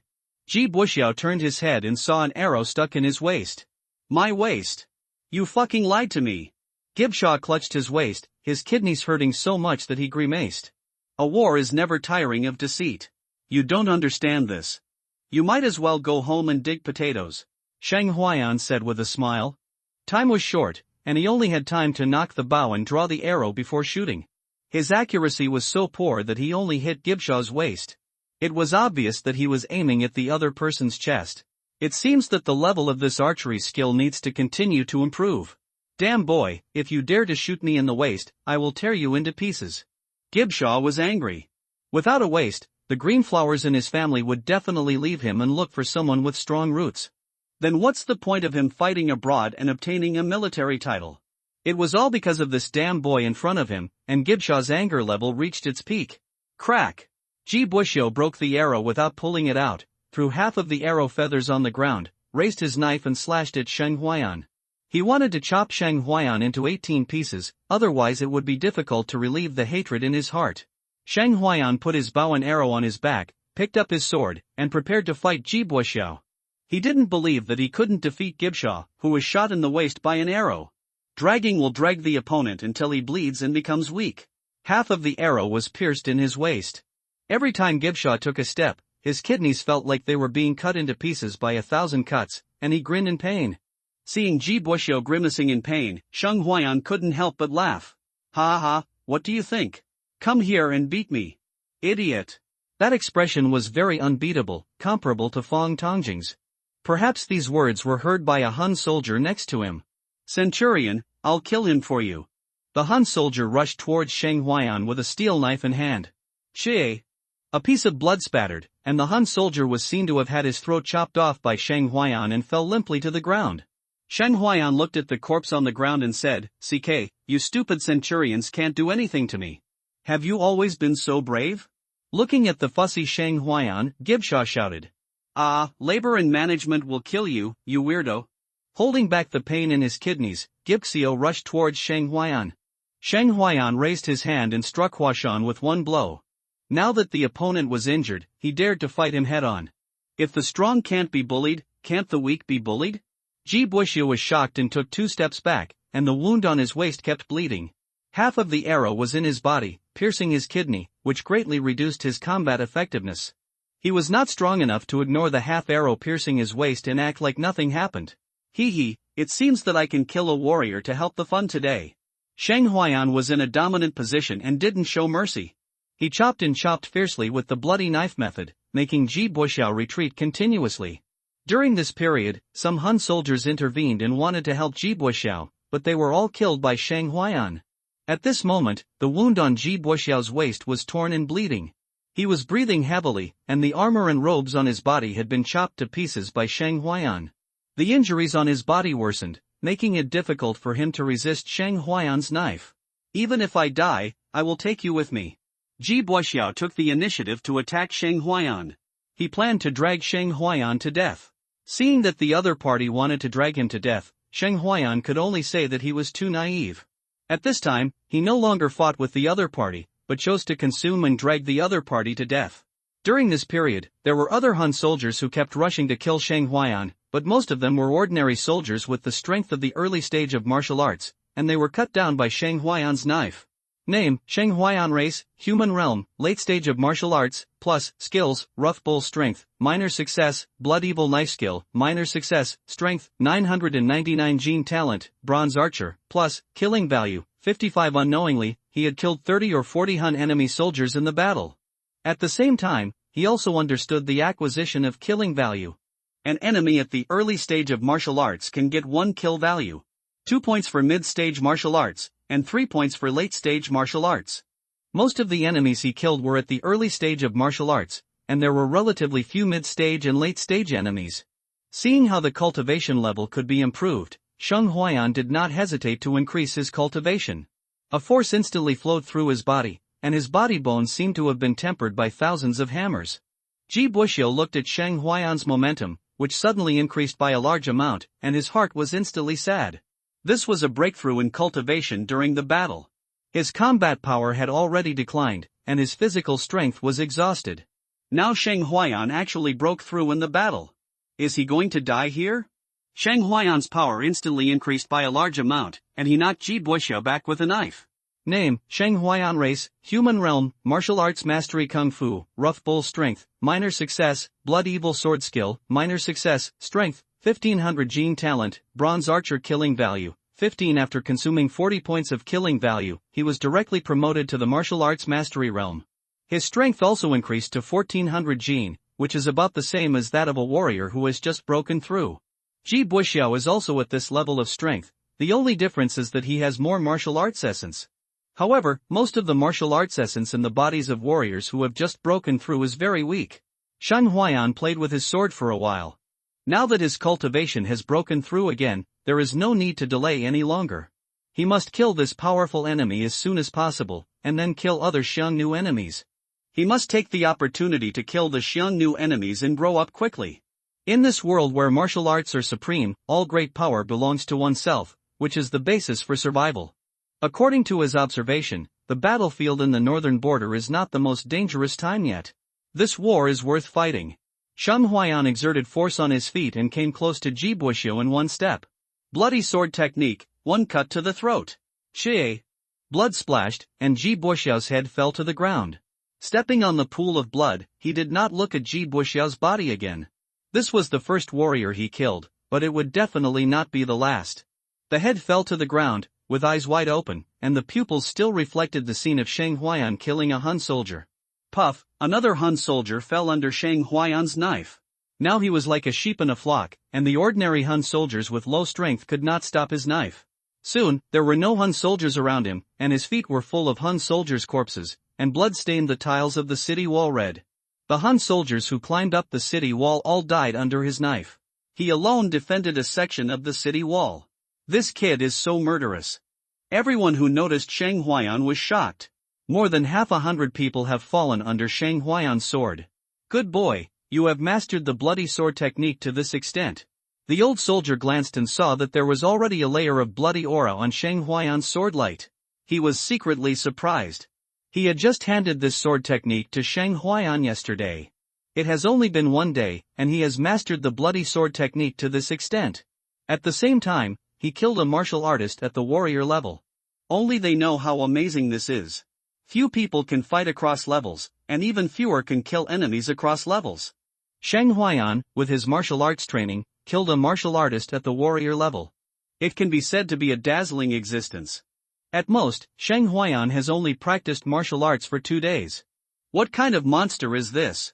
The Han army continued to pour in tirelessly, constantly climbing up the city wall and fighting with the defenders.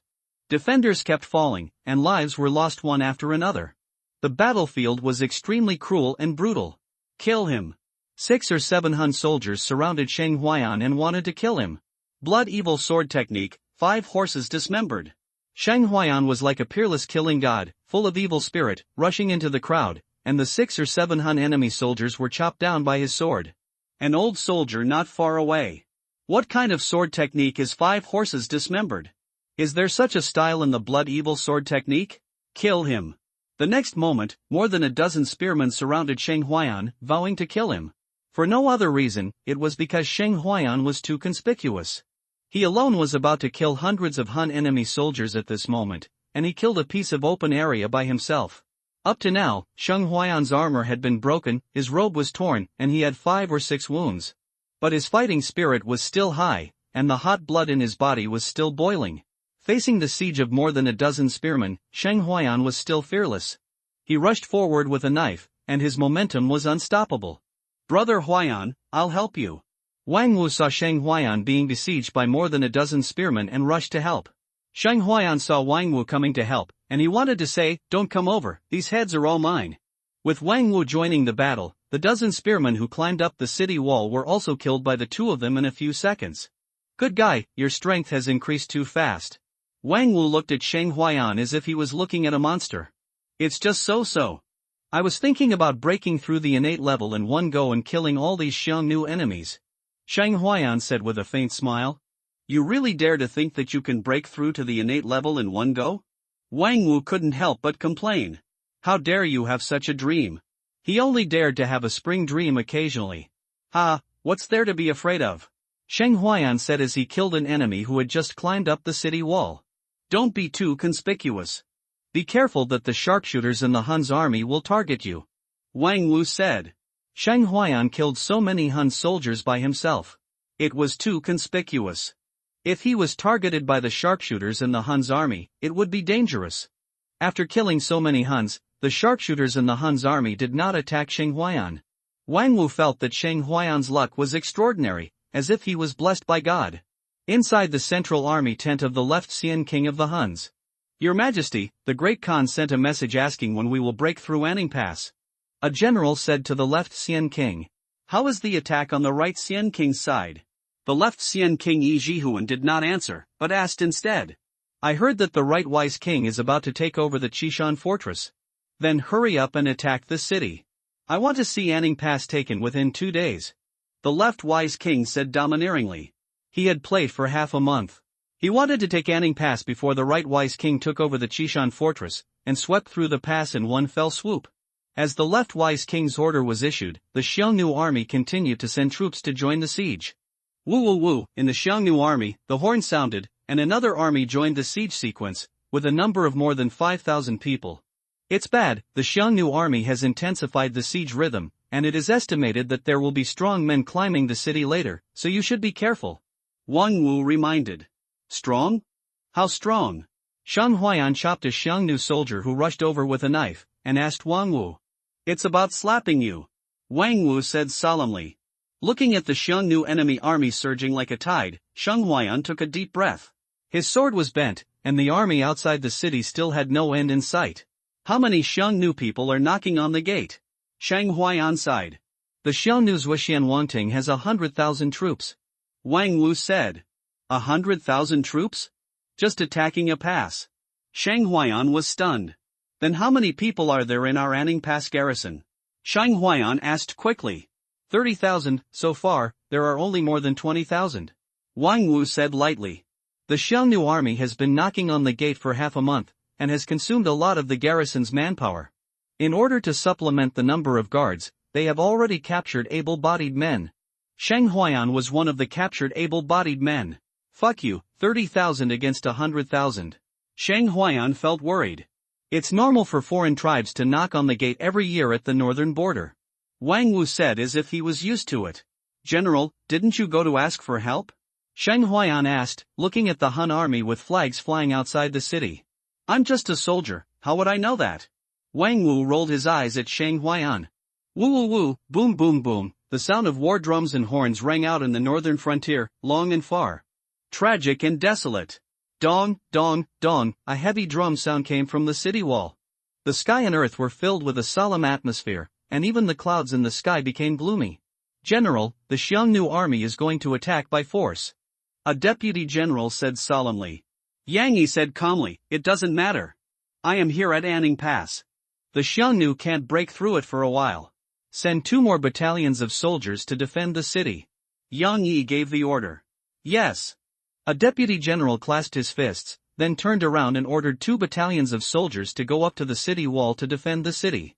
There were 2,000 people in one battalion, and Yang Yi directly sent 2 battalions of 4,000 people up, plus there were 2 battalions of more than 2,000 people on the city wall. The number of soldiers defending the city increased to more than 6,000. Half of the people in the 2 battalions had died in the battle. 6,000 people were enough to defend the city. If there were more people, the city wall would not be able to move freely, and there was no need to send too many people up. Anyway, as the defenders, they have a natural advantage and can continuously dispatch troops from the back. Brother Huayan, be careful and survive. When the war is over, I will invite you to drink wine at Yichenlu in the city. Wang Wu said, and then he went forward to continue killing the enemy. Okay, it's settled. Let's go together. Sheng Huayan also laughed and said loudly. More and more enemies came to attack the city wall. Sheng Huayan rushed to where there were more Huns coming up, and he rushed to kill without caring about his life. The bloody sword technique was so powerful in his hands that the weak Huns could not stop him at all. 1, 2, 3, 1, 2, 3, Sheng Huayan killed and recited in his heart. Now his strength is comparable to that of a warrior in the early stage. The Huns in the martial arts realm were constantly killed by him. He was like a bloody god of war, and his robe had been stained red with the blood of the enemy. Just when he was killing vigorously, he suddenly felt several powerful auras coming, which made him tremble.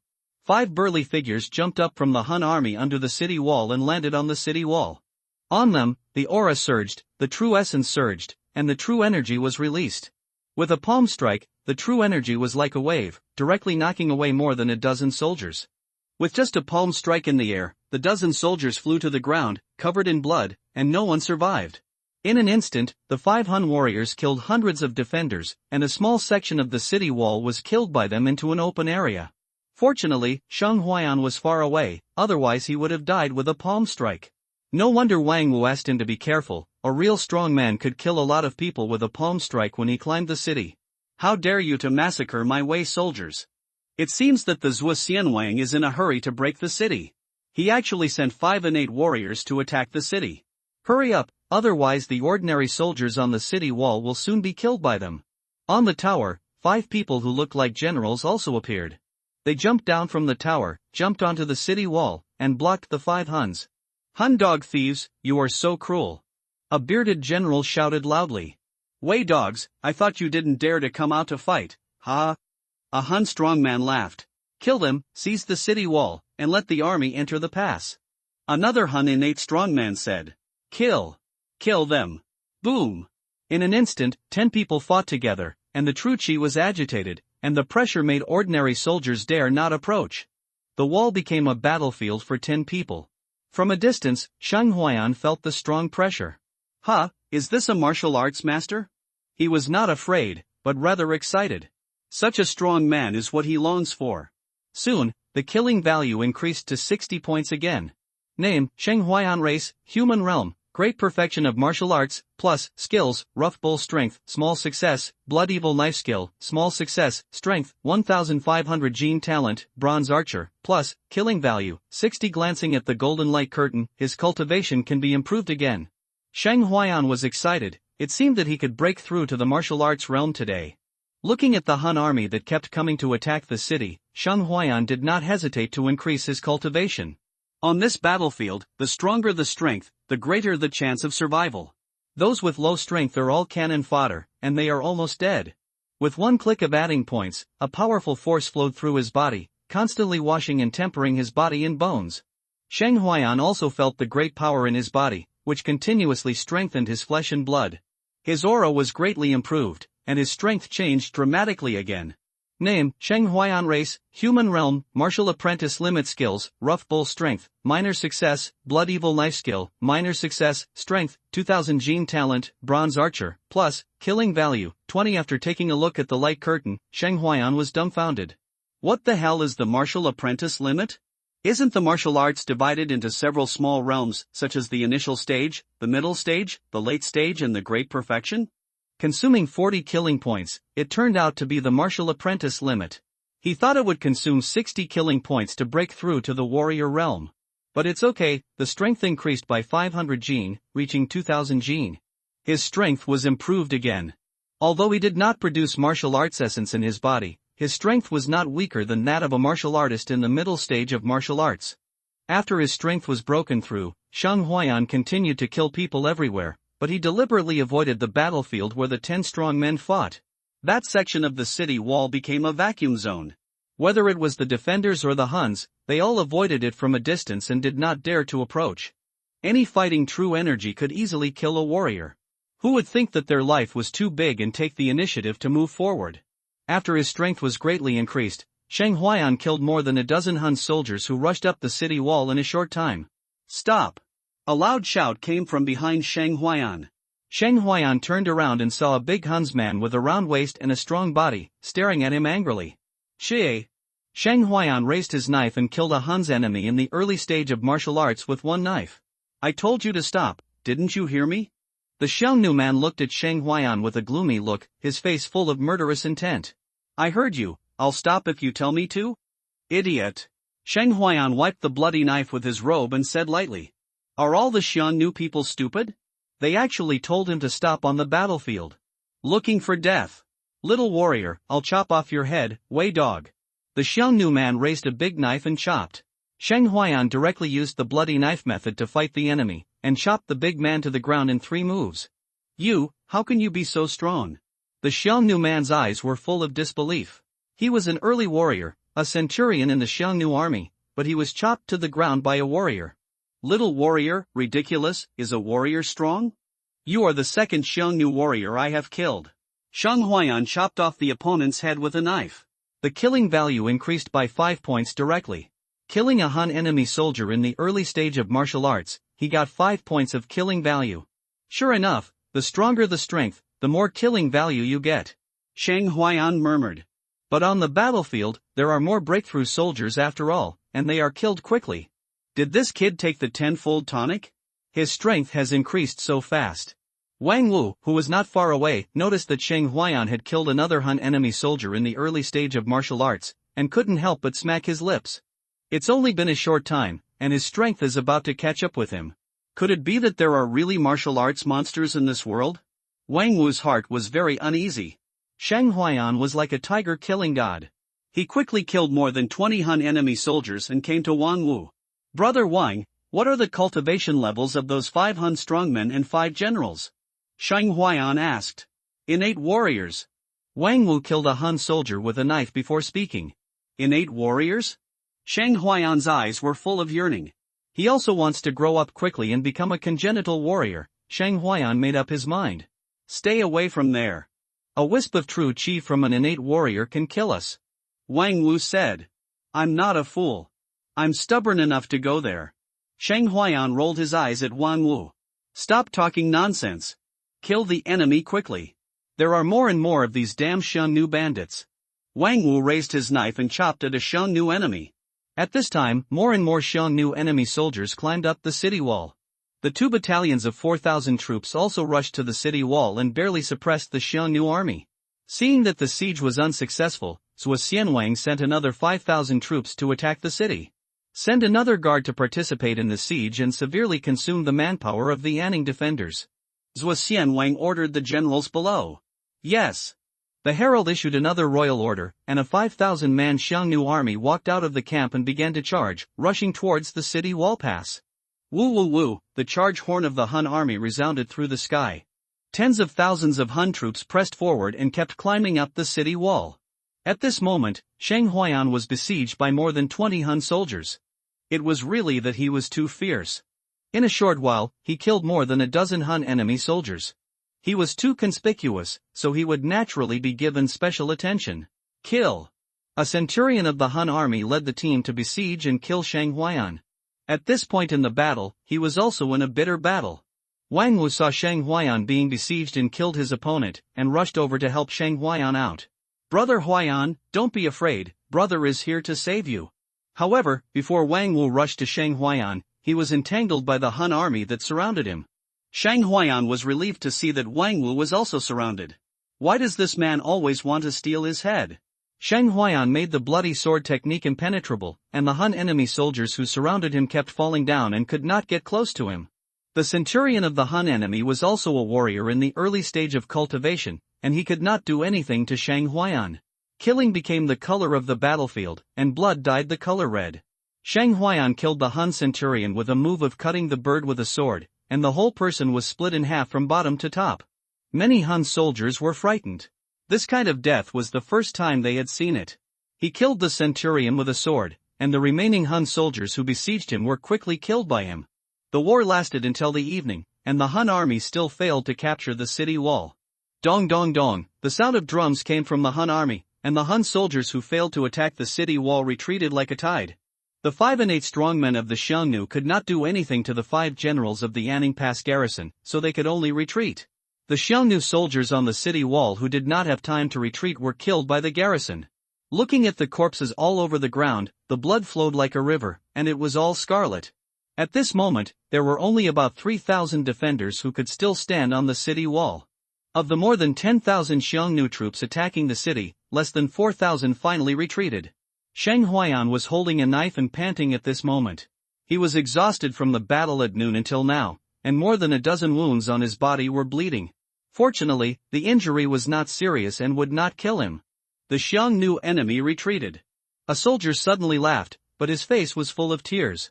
There were 8,000 people in the 4 camps guarding the city today, but now only about 3,000 soldiers can still stand. It is conceivable how difficult it was for them to defend. Many soldiers looked at the bodies of their comrades and the bodies of the Xiongnu enemy, and their faces were full of sadness. Maybe they will lie down tomorrow. Soldiers, don't be sad. We won today and killed many Xiongnu bandits. None of them entered the city. They sacrificed their lives to protect their families and country. They are all heroes. A deputy general appeared on the city wall to comfort the defenders. "General, can we really defend the city wall?" A soldier asked tremblingly. "In one day today, they had 5,000 casualties. If this continues, how many days can they defend?" "Yes, we can. General Pingbei will live and die with us. We swear to defend Anning Pass and never let the Xiongnu bandits enter the pass," the deputy general said with a firm face. Shang Huayan recognized the general, one of the 5 generals who resisted the Xiongnu and 8 strongmen. "This is General Panu, one of the 5 deputy generals of the defenders, a warrior in the middle stage of the innate." Wang Wu stood beside Shang Huayan and whispered. Shang Huayan nodded. "Deputy General, a 6th rank official position. If you want to be promoted to Deputy General, you must first break through the innate realm of martial arts. Secondly, you need to have enough military merits to be promoted to a Deputy General. A Deputy General leads a regiment of 5,000 people. The Yanning Pass garrison only has 5 regiments and 30,000 people. After fighting for half a month, as the war becomes more and more intense, there are less than 20,000 soldiers left. The 4 battalions that participated in the battle today were all withdrawn to the barracks for rest. Cleaning the battlefield, carrying corpses, and treating the wounded are all done by soldiers from another battalion who have been replaced. When Shang Huayan and his men returned to the barracks, their wounds were simply bandaged with some medicine. Shang Huayan was wrapped like a mummy. "Brother Huayan, you are too desperate." Zhang Dania looked at Shang Huayan, who was injured in more than a dozen places, and couldn't help saying, "It's okay, it's not a serious injury." Shang Huayan waved his hand. Everyone in their team of 10 was injured.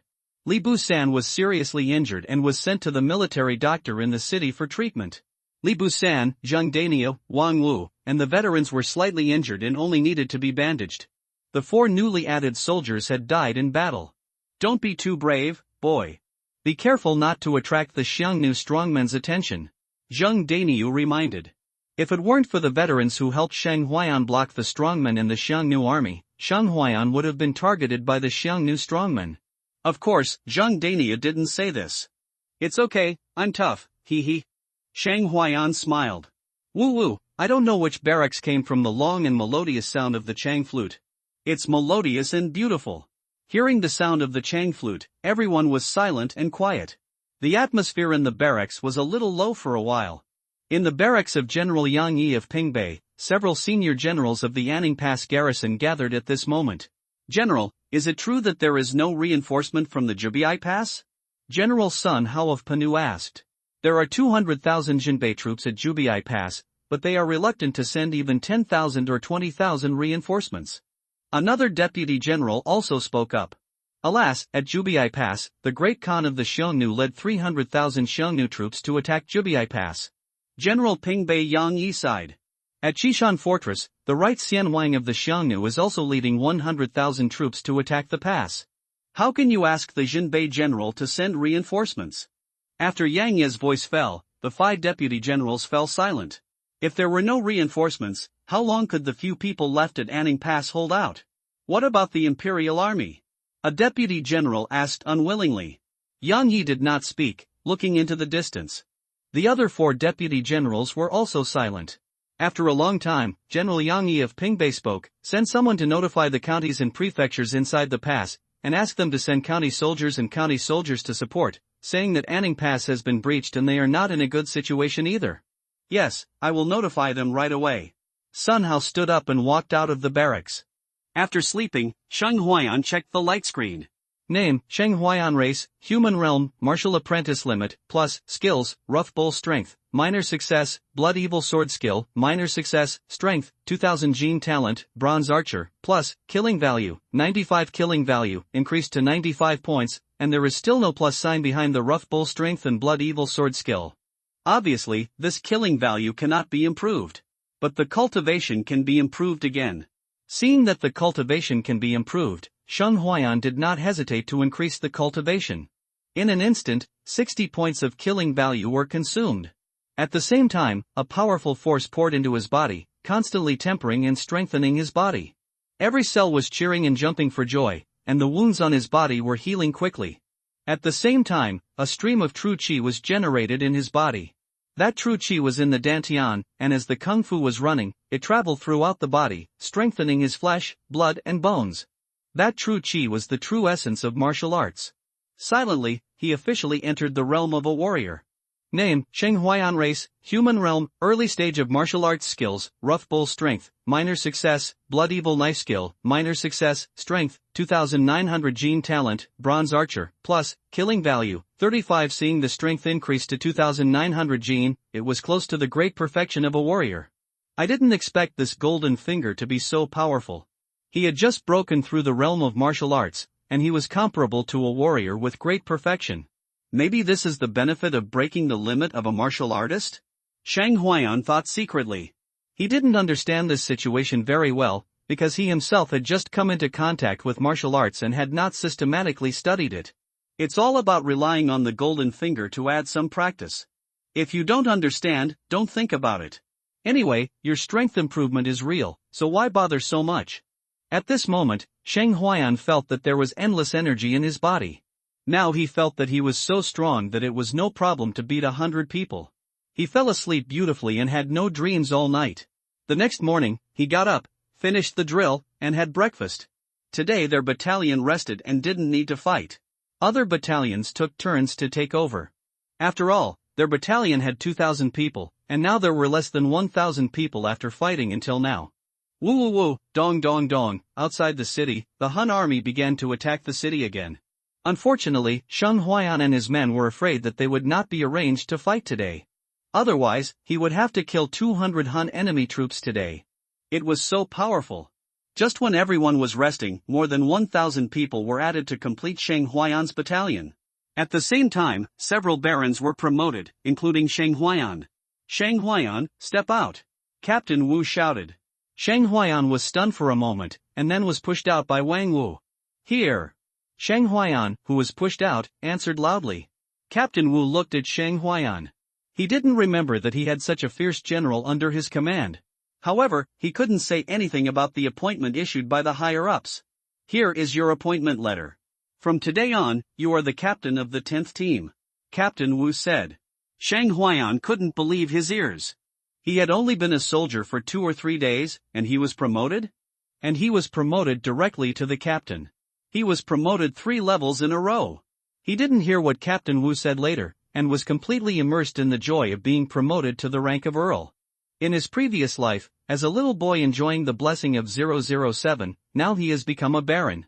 How can Shang Huayan not be happy? You know, in the Wei dynasty, the baron was a 9th rank military officer position, which means that he will no longer be a commoner in the future. And in the army, he can command 100 people. In the factory and enterprise of the previous life, he is also a leader. Shang Huayan was appointed as the baron of the 10th team. The baron of the 10th team died in the battle to defend the city yesterday, and most of the soldiers of the 10th team also died in the battle. Now it is full because some new recruits and able-bodied men have been added. Boy, lead these 100 people well, I'll give them to you. Wu Xiaowei patted Shang Huayan on the shoulder and said. Yes, I will lead them well. Shang Huayan nodded. He was a little excited for the first time to be a leader. Looking at Shang Huayan, Wu Xiaowei didn't know why Shang Huayan was valued by General Pingbei, and he actually issued him a letter of appointment directly. In the army, sometimes even military merits do not guarantee promotion. Especially in their border army, the emperor is far away, and the promotion and appointment of their subordinates are often decided by themselves. There is no war in our camp today, everyone should have a good rest, there will be wars waiting for us later. After saying this, the Captain Wu left. Shang Huayan looked at the soldiers in his team, and the soldiers of the 10th team were also looking at him, the new chief. Brothers, you may not know each other before, but now I am your chief, my name is Shang Huayan. Everyone remember me, I will definitely rush in front of you when I charge in the future, and I will also fall in front of you. Shang Huayan said loudly. When he said this, the soldiers of the 10th team felt a little bit of recognition for him. The chiefs of the same camp were also looking at Shang Huayan. They were naturally curious about this person who suddenly appeared and became the chief of the 10th team. Many people in the camp also knew Shang Huayan. Everyone fought together, and when they fought, they would naturally help, so they would be familiar with him. It's him, the one who pierces the kidney. Someone whispered. Dang Wu looked at Shang Huayan, his face turned green. How could this one who pierces the kidney become their chief? It's over, how could it be him? Dang Wu whispered. What's wrong, do you know him? Yuan Yang asked. How can I not know him, the one who pierces the kidney, the one I told you about? Dang Wu said. Is it him? He doesn't look like him. Yuan Yang looked at Shang Huayan in disbelief. He looked like a scholar with a delicate face of 17 or 18 years old. Don't look like him? That's because you didn't see how fierce he was on the battlefield, piercing the enemy's waist without blinking. Dang Wu said, swallowing his saliva. What are you two mumbling about? Shang Huayan saw someone mumbling in the crowd, and one of them looked a little familiar. No, nothing, chief. Dang Wu quickly replied. Nothing is good. Shang Huayan nodded. He thought that this was a problem with him being the chief, but nothing is good. Okay, everyone, disband, have a good rest, and be ready to fight at any time. Shang Huayan disbanded the soldiers in his team. New armor, saber, battle robe, and waist badge were also issued, and he became a junior officer. Putting on new armor, wearing a battle robe, and carrying a saber on his waist, his temperament instantly improved a lot. The whole person became majestic. Find the old soldiers. Uncle, I'm here to see you. Shang Huayan said. You are not here to show off. Zhang Dania smiled and said when he saw Shang Huayan. How could it be, you misunderstood me, brother Zhang, am I that kind of person? Shang Huayan said. You are that kind of person.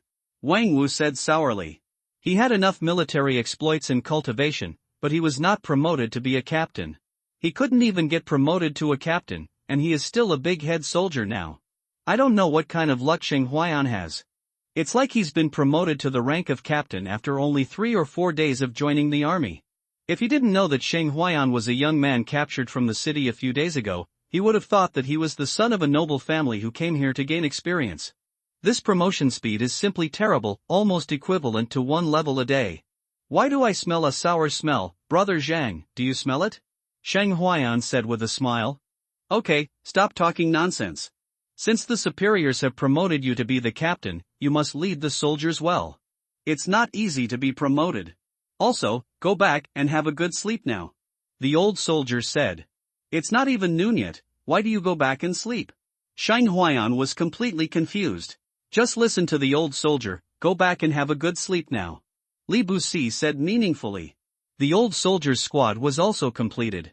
Shang Huayan was transferred to the 10th squad as the captain, and Li Busan was seriously injured and recuperating in the hospital. 6 new faces were added. Go away, don't hang around in front of me, I'm annoyed when I see you now. Wang Wu said unhappily. You are jealous and envious. Shang Huayan deliberately showed his badge. Be careful or I'll beat you to death. Wang Wu pretended to be angry. Shang Huayan went back, and the old soldier asked him to go back and rest. Although the old soldier didn't say the reason, Shang Huayan still did it. Now he has been assigned to a barracks by himself. Although it is not big, he does not have to squeeze into the same bunk with other people, and it is right next door to the 10th team's barracks. Outside the city, the Hun's army continued to attack, and fighting continued on the city walls. Today, the Xiongnu army attacked the city and sent tens of thousands more people to strengthen the siege. What is the concept of tens of thousands of people? It can only be said that they are all densely packed with people. A forest of 10,000 people is not just talk. Until dusk, the Hun's army still failed to take down the city wall. After sleeping from noon to evening, Shang Huayan woke up, stretched out and found that the Xiongnu siege had just ended. After another day, with the setting sun shining on his face, Shang Huayan could already feel a hint of coolness in the northern part of the country. Shang Huayan felt that it was a bit unreal after he had been fighting on the battlefield for 2 or 3 days now. Looking at the white and slender palms, who would have thought that these hands had already killed 100 or 200 people? But Uncle Shang Huayan Shang.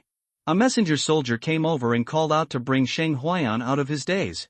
I am, what's wrong? I have military affairs. Shang Huayan nodded and said.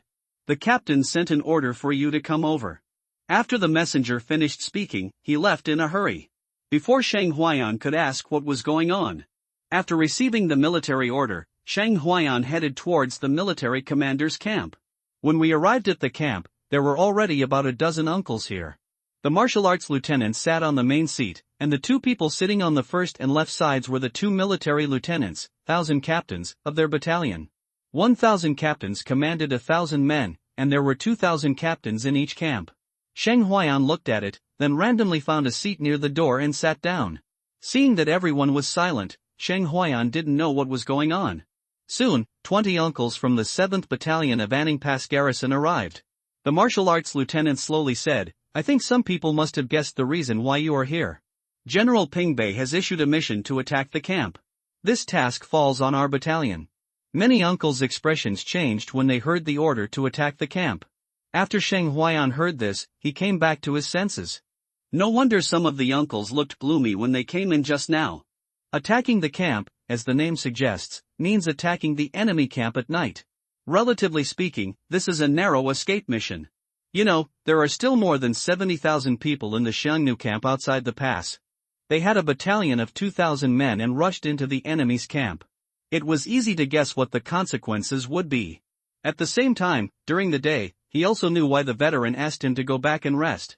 At that time, the veteran had already guessed the relationship.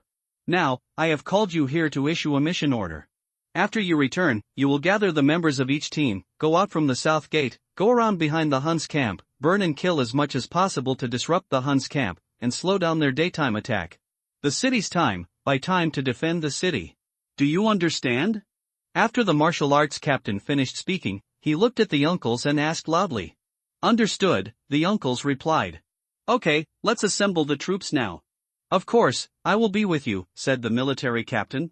Shang Huayan and others received the order, returned to the barracks, and gathered the soldiers. Assemble, there is a military order. Shang Huayan looked at the soldiers and shouted loudly. Hearing that Dao Shang Huayan said there was a military order, the soldiers of the 10th team quickly gathered. As soon as the military order is issued, anyone who delays the order will be executed. Uncle, what are the military orders? The army gathered and stood up, and a soldier commander in the team asked. Within a team, there are 2 captains, each in charge of 5 teams of 50 people. 1 pawn is a squadron, 1 shur is a small team, and 1 uncle is a large team. Don't ask what you shouldn't ask.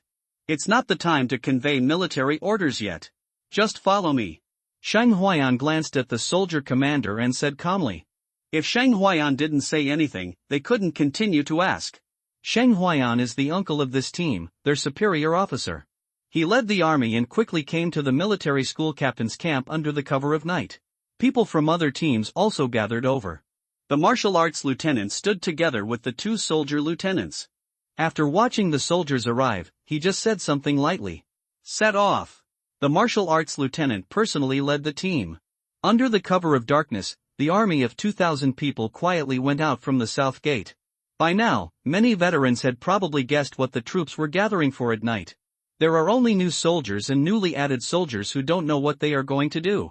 After leaving the south city gate, passing through the path and climbing over the mountains, it took an hour and a half to get over the mountains and out of the pass.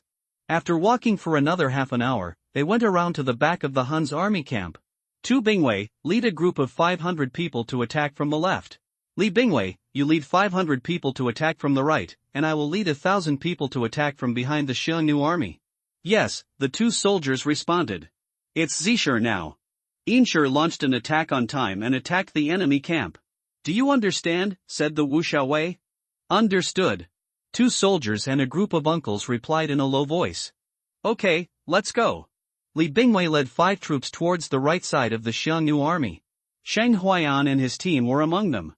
When you come to the right side of the Xiongnu army camp, you can see the fire in the Xiongnu army camp from a distance. After approaching 500 meters, the team stopped. Under the light of the fire, the Hun soldiers patrolling at night could be seen.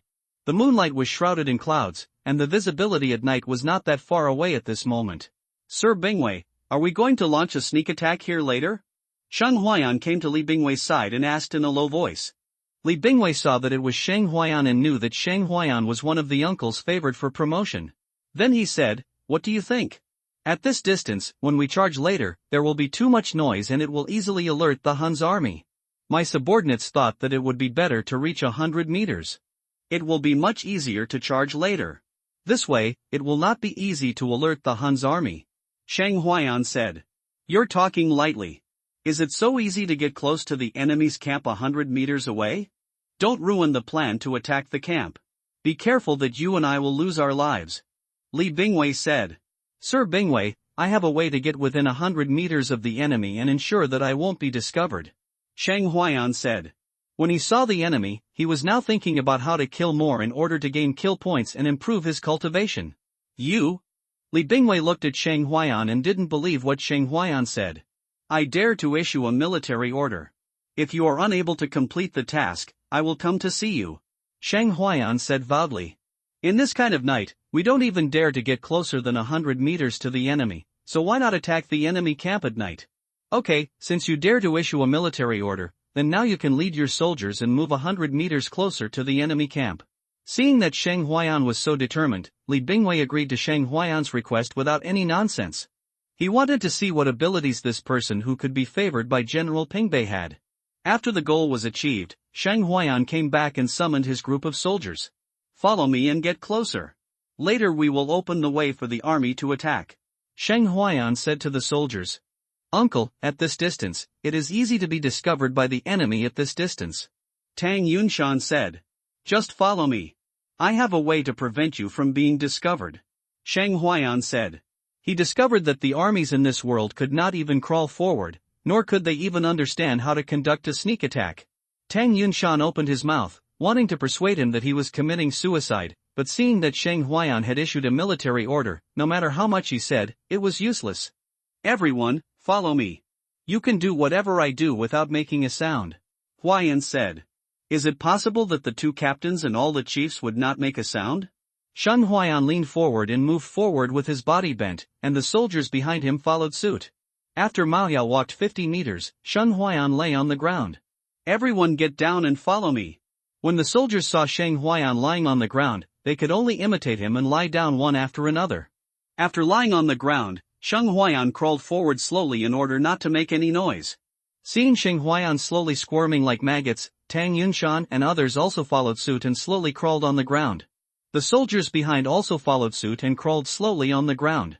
Fortunately, the ground was full of sand, so the sound of the iron armor rubbing against his body was very soft when he climbed up, and he climbed slowly.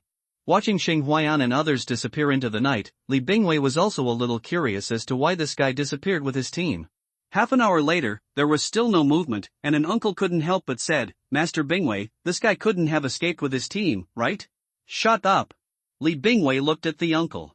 If it weren't for this special period, he would have slapped him a few times. He doesn't look forward to good things, but he is very good at sowing discord.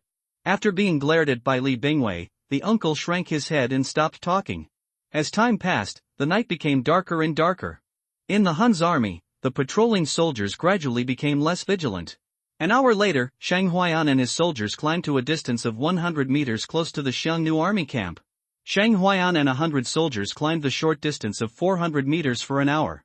First, they were wearing battle armor, and second, these soldiers were crawling for the first time and had no experience. Sheng Huayan was afraid of making noise if he climbed too fast, so he crawled very slowly.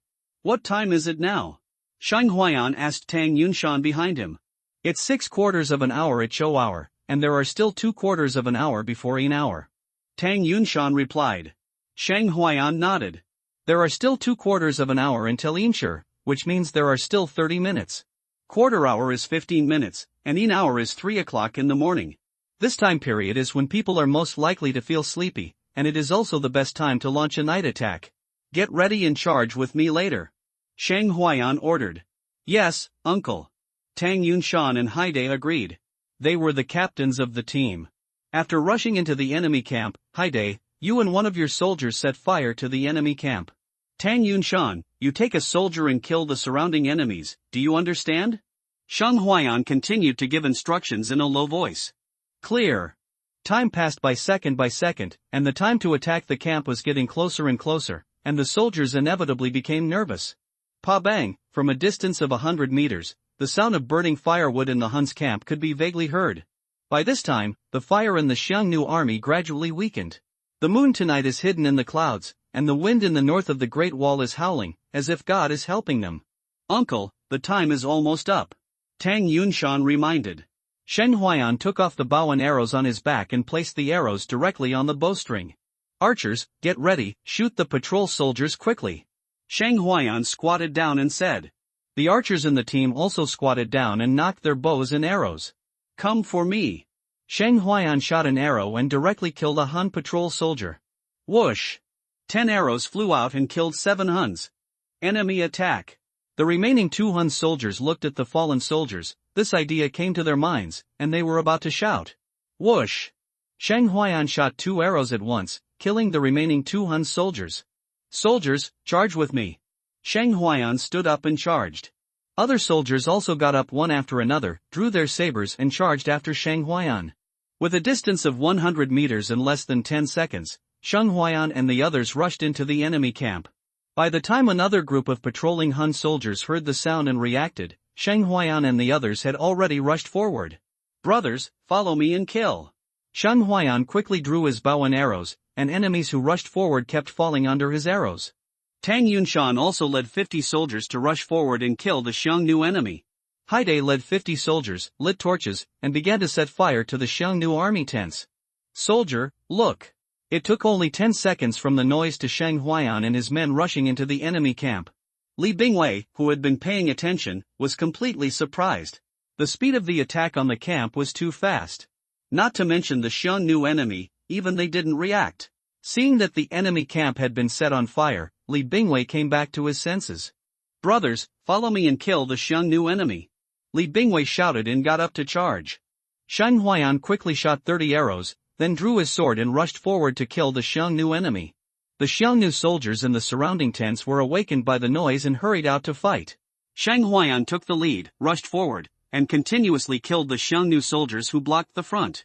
Haide led the soldiers to continuously set the tents on fire, and some of the Xiongnu soldiers who were sleeping soundly were burned to death. Many Xiongnu soldiers were confused at this moment. Who could have thought that the Ningguan garrison would send soldiers to attack the camp at this time? When Li Bingwei led the soldiers to rush into the enemy camp was already a big fire. The fire broke out, the fire broke out. "Put out the fire quickly, put out the fire quickly. Enemy, there are enemies attacking the camp, stop them quickly." The Xiongnu enemy camp was in chaos, some were putting out the fire, some were looking for the enemy, and some were confused and at a loss. Some people go to help set the fire, and some people follow me to kill. Li Bingwei shouted. At this time, Shang Huayan and his men who rushed into the enemy camp were still rushing deep into the enemy camp. Shang Huayan and his men attacked the Xiongnu enemy camp. Tu Bingwei on the left and Wu Shaowei behind the Xiongnu army also launched an attack on the camp at Yinshi. Don't fight, don't stay, follow me. Shang Huayan shouted. More and more Han soldiers were awakened. Damn Wei people, they dared to attack the camp, kill them for me. 1,000-man captain of the Han army roared. Quickly surround them and kill these Wei people. Don't let them attack the camp again. The Huns shouted, looking at the burning fire, very anxious. Han soldiers kept coming forward to surround and kill them. If they stayed and fought, this was the Han camp, and the Han army could trample them to death. The only way was to keep rushing forward and disrupt the enemy camp. The Huns' right camp was on fire, and the fire was very strong with the help of the wind. On the wall of Anning Pass, the defenders saw the fire far outside the city. It's on fire, the Han camp is on fire. The captain guarding the city tonight hurried to the tower to hug. General, there's a fire. The Xiongnu camp is on fire. General Sun Hao, the enemy of the Xiongnu, laughed and said, I saw it, ha, they succeeded, quickly open the gate and let the cavalry charge. Yes, General. The lieutenant hurried to order the gate to be opened. The Anning cavalry, who had been waiting to gather, charged out of the city as soon as the gate was opened. The Anning cavalry, with only 2,000 men, was led by General Zhao Yangan, the enemy of the Xiongnu. At this moment, Shang Huayan led the team to charge forward and set fire, turning the right area of the Xiongnu camp upside down. What's going on? Such a big commotion awakened the Zhuo Xianwang of the Central Army, and he asked angrily at this moment. Reply to Lord Zhuo Xianwang, the Wei army attacked the camp at night. A Xiongnu general was sweating profusely. Damn it, don't you even have this little bit of vigilance? You actually let the Wei people attack the camp. Zhuo Xianwang was furious. In the military tent, all the generals of the Xiongnu army dared not breathe. Who could have thought that the treacherous Wei people would attack the camp at this time tonight? Why are you still standing there? Hurry up and send troops to kill all the Wei people who attacked the camp. Zhuo Xianwang roared. Yes. The general in the military tent quickly retreated and vowed to kill all the Wei people who attacked the camp. Bang, bang, bang. The sound of horse hooves came, breaking the hustle and bustle of the night. What sound? Idiot, you can't even hear the sound of horse hooves, the Wei cavalry is coming. The Xiongnu soldiers were panicked, and many of them lost their sense of proportion. Brothers, follow me to kill a bloody road. Shang Huayan still rushed forward. All the Xiongnu soldiers who blocked the front were killed by him. His battle robe and armor had been stained red with blood. The soldiers he led followed him and charged wherever he rushed, setting fire wherever he rushed. The speed was too fast, and the Xiongnu soldiers could not form a group to chase and intercept them. The Huns' camp was on fire, some were putting out the fire, some were burned to death, and some were trampled to death by the chaos. In short, it was a mess, and in some places, it was hard to tell the enemy from the enemy, and a fight broke out. The fire was on fire, the smoke was billowing, and the right camp was turned upside down by Shang Huayan and his men. Help, help me. Ah. It hurts, help me, I don't want to die. The Han soldiers who were on fire screamed and ran to the people around them, seeking help. Li Bingwei led 400 people and rushed after Shang Huayan and his men. As they rushed, they didn't know which direction Shang Huayan and his men were rushing to. The attack on the Huns' left and rear camps by Tu Bingwei and Wu Shaowei was not as smooth as Shang Huayan's. When they were charging, they were discovered by Huns' patrol soldiers, which alarmed the Huns. They lost some soldiers when they rushed into the enemy camp, and were chased and blocked by many Hun soldiers. Although the attack was successful, the noise was not as big as Shang Huayan's. Bo Chang, I found that this seems to be the Huns' material storage point. In the chaos, a soldier ran to Shang Huayan and said, "Lead the way." Shang Huayan changed direction instantly when he heard that it was the Huns' material storage point. If the Huns' supplies can be destroyed, what can the Huns use to attack the city without full meals? Brothers, follow me closely, rush this way. Shang Huayan shouted. Some soldiers died in battle along the way, and some soldiers ran away. Now there are more than 70 people following him. Rushing to the material storage area mentioned by the leading soldier, Shang Huayan entered a tent and saw some food. Some tents contained sheep. Burn them, Haide, bring your men to burn them all. Others, follow me to stop the Xiongnu enemy. Shang Huayan quickly ordered. Sheng Huayan led his men to stop the Xiongnu army. He rushed in front alone, and his bloody swordsmanship was as fast as a shadow. Xiongnu soldiers who were not warriors could not stop his sword at all. Haide led his soldiers to continuously light fires and set the tents on fire. Seeing the flames, the sheep in the pen began to panic. Me, open the sheepfold and drive the sheep away. Haide shouted immediately. Several soldiers stepped forward, opened the sheepfold, and threw torches into the sheepfold. The sheep in the sheepfold were frightened and ran out and fled in all directions. Thousands of sheep rushed to the Xiongnu camp, making the Xiongnu camp even more chaotic. The Xiongnu soldiers saw that Sheng Huayan and his men were setting fire to their supplies and kept rushing to stop them. You know, the Xiongnu were short of supplies, otherwise they would not have rushed south to invade the Wei dynasty before winter to rob winter supplies. Tents where supplies were piled up were set on fire one after another. Looking at the burning supplies, the Xiongnu soldiers wanted to cut Sheng Huayan and his men into pieces. Facing more and more Xiongnu soldiers, Sheng Huayan and his men could only kill and retreat. The wind helped the fire, and it soon burned into a piece. Looking at a large area of burning supplies and food, the Xiongnu soldiers' hearts were bleeding. Everyone, hurry up, follow me. Sheng Huayan saw that more and more Xiongnu soldiers were surrounding him, and he shouted quickly. The soldiers heard his words and hurriedly followed Sheng Huayan and ran. Along the way, they ran, killed, and set fire, and they had long lost their direction. Wu Xiaowei and Tu Bingwei also led their soldiers to rush and kill in the Xiongnu camp, and did not dare to stay at all. Xiongnu soldiers kept surrounding them. If they didn't run, once they were surrounded, the end would be one word, death. It seemed that God was helping them tonight. The north wind was getting stronger and stronger, and the Hun's army was all military tents, so they burned very quickly. The huge Hun's camp was in chaos. Damn it! The Wei people are damned, I'm going to cut them into pieces. Put out the fire quickly. Hurry up and save the food. Water, bring water. Kill the Wei people, don't let them run away. Here, General Zhao Yangan led 2,000 in Ning cavalry and quickly rushed into the Hun's camp. It was late at night, and the Hun's camp was attacked and in chaos. Facing the Ning cavalry, the Huns had no way to organize cavalry to resist. Soldiers, follow me to kill the Huns. Zhao Yangan led the cavalry and rushed into the right camp of the Huns. This side was the most chaotic, with fire everywhere and chaotic figures, and it was impossible to organize an army to resist. The cavalry rushed into the enemy camp and chopped down the Hun soldiers as soon as they saw them. The Hun soldiers were now only left to be killed by the cavalry on the opposite side. Run away! Mom, I want to go home. Great shaman, bless your people. With the addition of the cavalry, the soldiers in the Hun camp on the right could only become lambs to be slaughtered. Looking at the chaotic camp, the generals of the Hun army were also at a loss. Now it was a big mess, and even the soldiers were difficult to organize.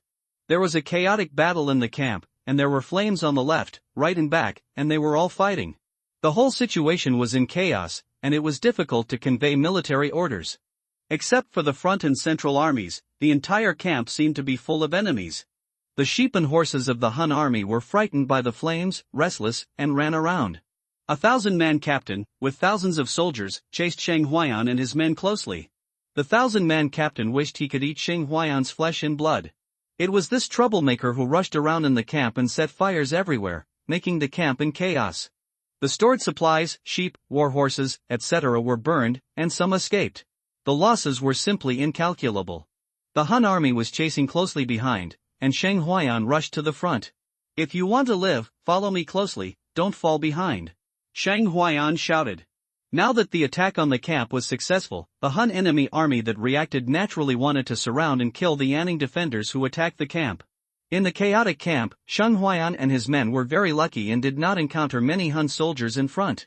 All the Hun soldiers who blocked the front were killed by the soldiers led by Sheng Huayan. Charging all the way, rushing forward continuously, after rushing out of the camp, the night was dark.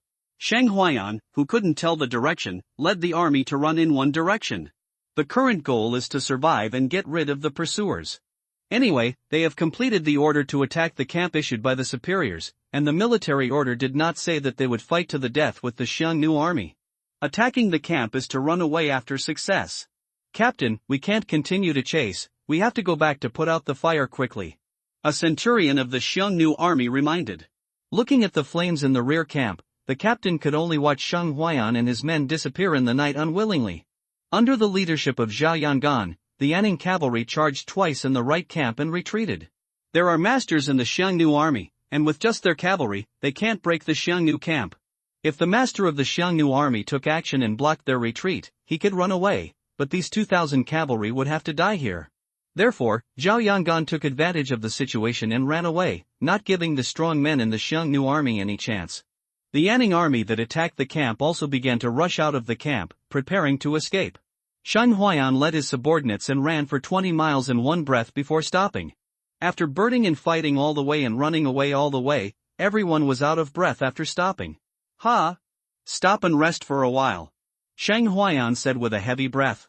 Ah, it's so cool. Although Tang Yunshan was so tired that he couldn't straighten his waist, he still laughed heartily. This battle was so cool for them. It was so aggrieved to stay on the city and passively take the beating. This successful attack on the camp not only killed many enemies, but also burned a lot of Xiongnu camp supplies, which severely hit the arrogance of the Xiongnu army. Yes, this battle was so cool. Haidai also said with a smile. Not to mention other things, just the successful attack on the camp was a great achievement for them. Check the number of people and see how many are left. Shang Huaiyan said. Tang Yunshan quickly counted the number of people and said, 53 people. Half of the 100 people were killed in a camp attack. This was because their camp attack was relatively successful and there was little resistance along the way. I don't know how the others are doing. Shang Huaiyan sighed. There were 2,000 people attacking the camp, and I don't know how many of them can return safely. Tang Yunshan and Haidai were silent. They didn't know how many of their former comrades would see again. War is so cruel. You are alive one moment and dead on the battlefield the next. By the way, do you still know the direction to go back? Shang Huaiyan asked after a rest. After Shang Huaiyan finished speaking, everyone was silent. In the dark night, there was only the sound of the whistling wind, and it was terribly quiet for a while. No, talk to me. I am scared by the silence. Shang Huaiyan felt panic inexplicably. That, Wuchang, we seem to have no idea where we ran to. Yuan Yong said weakly. Deng Wu, who was next to Yuan Yong, was so tired that he lay on the ground and didn't want to move. What, you mean, we are lost? Shang Huaiyan was a little dumbfounded. It seems, it should be, yes. Tang Yunshan said. Boss, it's late at night. We rushed and killed in the enemy camp and were chased. We have lost our direction a long time ago. Haidai said. Shen Huaiyan lay directly on the grass, looked up at the sky, and covered his face with his hands. Good news, they attacked the enemy camp at night, successfully completed the mission and escaped. Bad news, they seemed to have no idea where they were running to and got lost. Forget it, wait until dawn, we can identify the direction after dawn. Shang Huaiyan comforted himself. Everyone just lay on the grass, letting the wind from the north blow. They were too tired, crossing mountains and ridges in the dark, coming to the outside of the pass, and lying in the dark. They almost didn't have a good rest, attacking the enemy camp, fighting with the enemy, rushing, setting fire everywhere, and then running away for 20 miles. If everyone was not a martial artist with good strength, they would have been trapped in the enemy camp and died. 20 miles away, you can faintly see the fire in the direction of the Hun's camp. I don't know how long I lay there, and the sky in the east gradually revealed a touch of white. As time passed, the fire in the Hun's camp was gradually extinguished. That night, the soldiers on the city wall looked at the fire in the Hun's camp happily, hoping to burn more. Who did the right camp attack? That's awesome. Ha, they burned so many enemy camps. The left and back camps were not as good, and they didn't burn many enemy camps. I don't know how many Xiongnu enemy troops were killed tonight. Anyway, the losses should be quite large. General Palu led the cavalry to attack the enemy camp, and he must have killed a lot of enemies. General Yang Yi of Pingbei was very happy to learn that the attack on the camp was successful. After such a commotion, the Xiongnu should not have the energy to continue attacking during the day. This fire was so big, far beyond our expectations. General Panu Sun Hao laughed. Yes, I want to lead the army to rush into the enemy camp and kill them. Another deputy general said. The results will not be small, but I don't know how many of the 7 camps that attacked the camp can come back alive. Another deputy general said. Everyone was silent again. Attacking the camp was just exchanging lives for the losses of the enemy. The sky gradually brightened, and there was smoke rising to the sky above the Xiongnu army camp. Looking at the burned camp, the Xiongnu soldiers were all dusty and dejected. After a night of commotion, the Xiongnu army was exhausted. Zhuo Xianwang looked at the devastated camp and the miserable soldiers, his face darkened. You can imagine how angry he was at this moment. He had planned to break through Anning Pass today, but after such a commotion, what could he use to knock on the pass? Let these soldiers who had lost all their momentum. The Xiongnu generals dared not breathe, and they were afraid that Zhuo Xianwang's anger would fall on them. After the sky was bright, the sun rose. Have the losses been counted? Zhuo Xianwang said. His tone was flat, without any emotion. But the Xiongnu generals in the tent were terrified. They were familiar with Zhuo Xianwang and knew that this was the rhythm of killing. Replying to the king, more than 18,000 people were killed last night, and more than 9,000 were injured. A general said cautiously. The casualties were close to 30,000, which was already very tragic. What else? And last night 2/3 of the food and grass were burned, more than 30,000 sheep ran away, and more than 7,000 war horses ran away.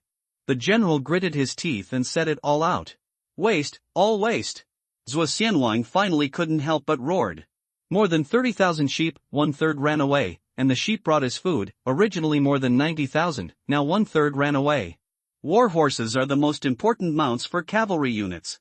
More than 7,000 horses ran away, which means that more than 7,000 cavalry will lose their combat effectiveness. And the food and supplies were burned by 2/3. What will the army eat next? And the soldiers, the casualties reached 20,000 to 30,000, that is more than 20,000 brave warriors, who died in a night raid like this. Including the soldiers who died in the past half-month, less than half of the 100,000 soldiers he brought with him. That was nearly 30,000 Xiongnu warriors. The loss last night was so great that Zhuo Xianwang's heart was bleeding. Who was on duty last night? Drag him down and chop him off. Zhuo Xianwang roared, furious. The generals in the big tent trembled under Zhuo Xianwang's anger. The loss in one night was so great, how could Zhuo Xianwang not be angry? If he reported it back, he would definitely be ridiculed and mocked by the Gaiyu Xianwang. He couldn't explain to the great Chanyu. Waste, all waste, attack the city for me, if you can't take Anning Pass, you will all die. Zhuo Xianwang roared angrily. Absolutely not, my king, now we are tired and our people are unstable, we can't attack the city. Zhuo Guliwang quickly persuaded. Zhuo Guliwang was the right-hand man of Zhuo Xianwang, and also his father-in-law. When he spoke, Zhuo Xianwang had to suppress his anger. Now there were not even 50,000 troops, and it was even more difficult to break through the pass in one blow. The troops were already exhausted, and launching an attack at this moment was tantamount to sending themselves to death. The commander-in-chief on duty last night was beheaded by Zhuo Xianwang as a sacrifice. Inside Anning Pass, watching the 7th Battalion returning one after another, General Yang Yi of Pingbei was silent. Excluding the cavalry that rushed to the camp from behind, the 7th Battalion had 2,000 people on the way out, but less than 500 people returned. Tu Bingwei died in the battle, Li Bingwei was seriously injured, and Wu Xiaowei was also covered with scars. Most of the soldiers who came back were injured. It can be imagined how tragic the battle to attack the camp last night was. Soldiers, on behalf of the people of Wei and Anning City, I thank you for your efforts and sacrifices. Yang Yi bowed deeply to the returning remnants of the army. The returning remnants of the 7th Battalion looked at Yang Yi, and there was not much expression on their faces at this moment. After a night of fighting and fleeing, they were too tired. At the same time, each soldier who participated in the attack on the camp will be awarded a great merit and 10 taels of silver. Yang Yi continued to speak. Thank you, General. The soldiers who returned from the 7th Battalion spoke only after hearing about the reward. At this moment, nothing but money could stir up waves in their hearts. Go down and have a good rest. Wine and meat are prepared for you. Everyone eat and drink well, then take a hot bath and have a good sleep. Yang Yi said loudly. If you want the soldiers below to work hard, the treatment they deserve is naturally indispensable. Hearing that there is food, drink, and hot baths, the soldiers' eyes light up and cheer up. By the way, who launched the attack from the enemy's right camp last night? Yang Yi asked. Li Bingwei, who was lying on a stretcher, raised his hand and said, General, it was us. Not bad, you are all great, go treat your wounds first, have a good rest, and then report to me how you attacked the enemy camp. Yang Yi said with a satisfied smile. Yes, General. Li Bingwei was very happy. If he hadn't been seriously injured, he would have wanted to report to Yang Yi about the attack process last night. With the military merit of attacking the camp last night, as long as his cultivation level is improved, he will be a lieutenant.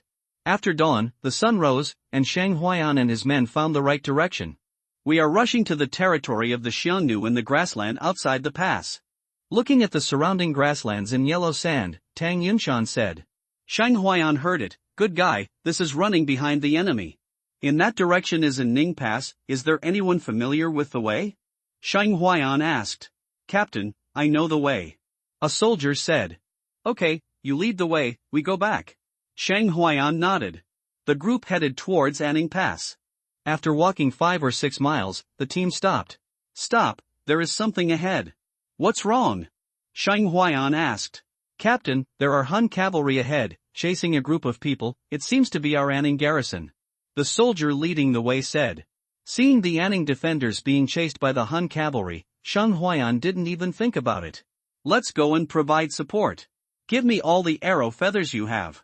At the same time, Shang Huayan took all the arrow feathers carried by several soldiers. There are more than 30 arrow feathers in total.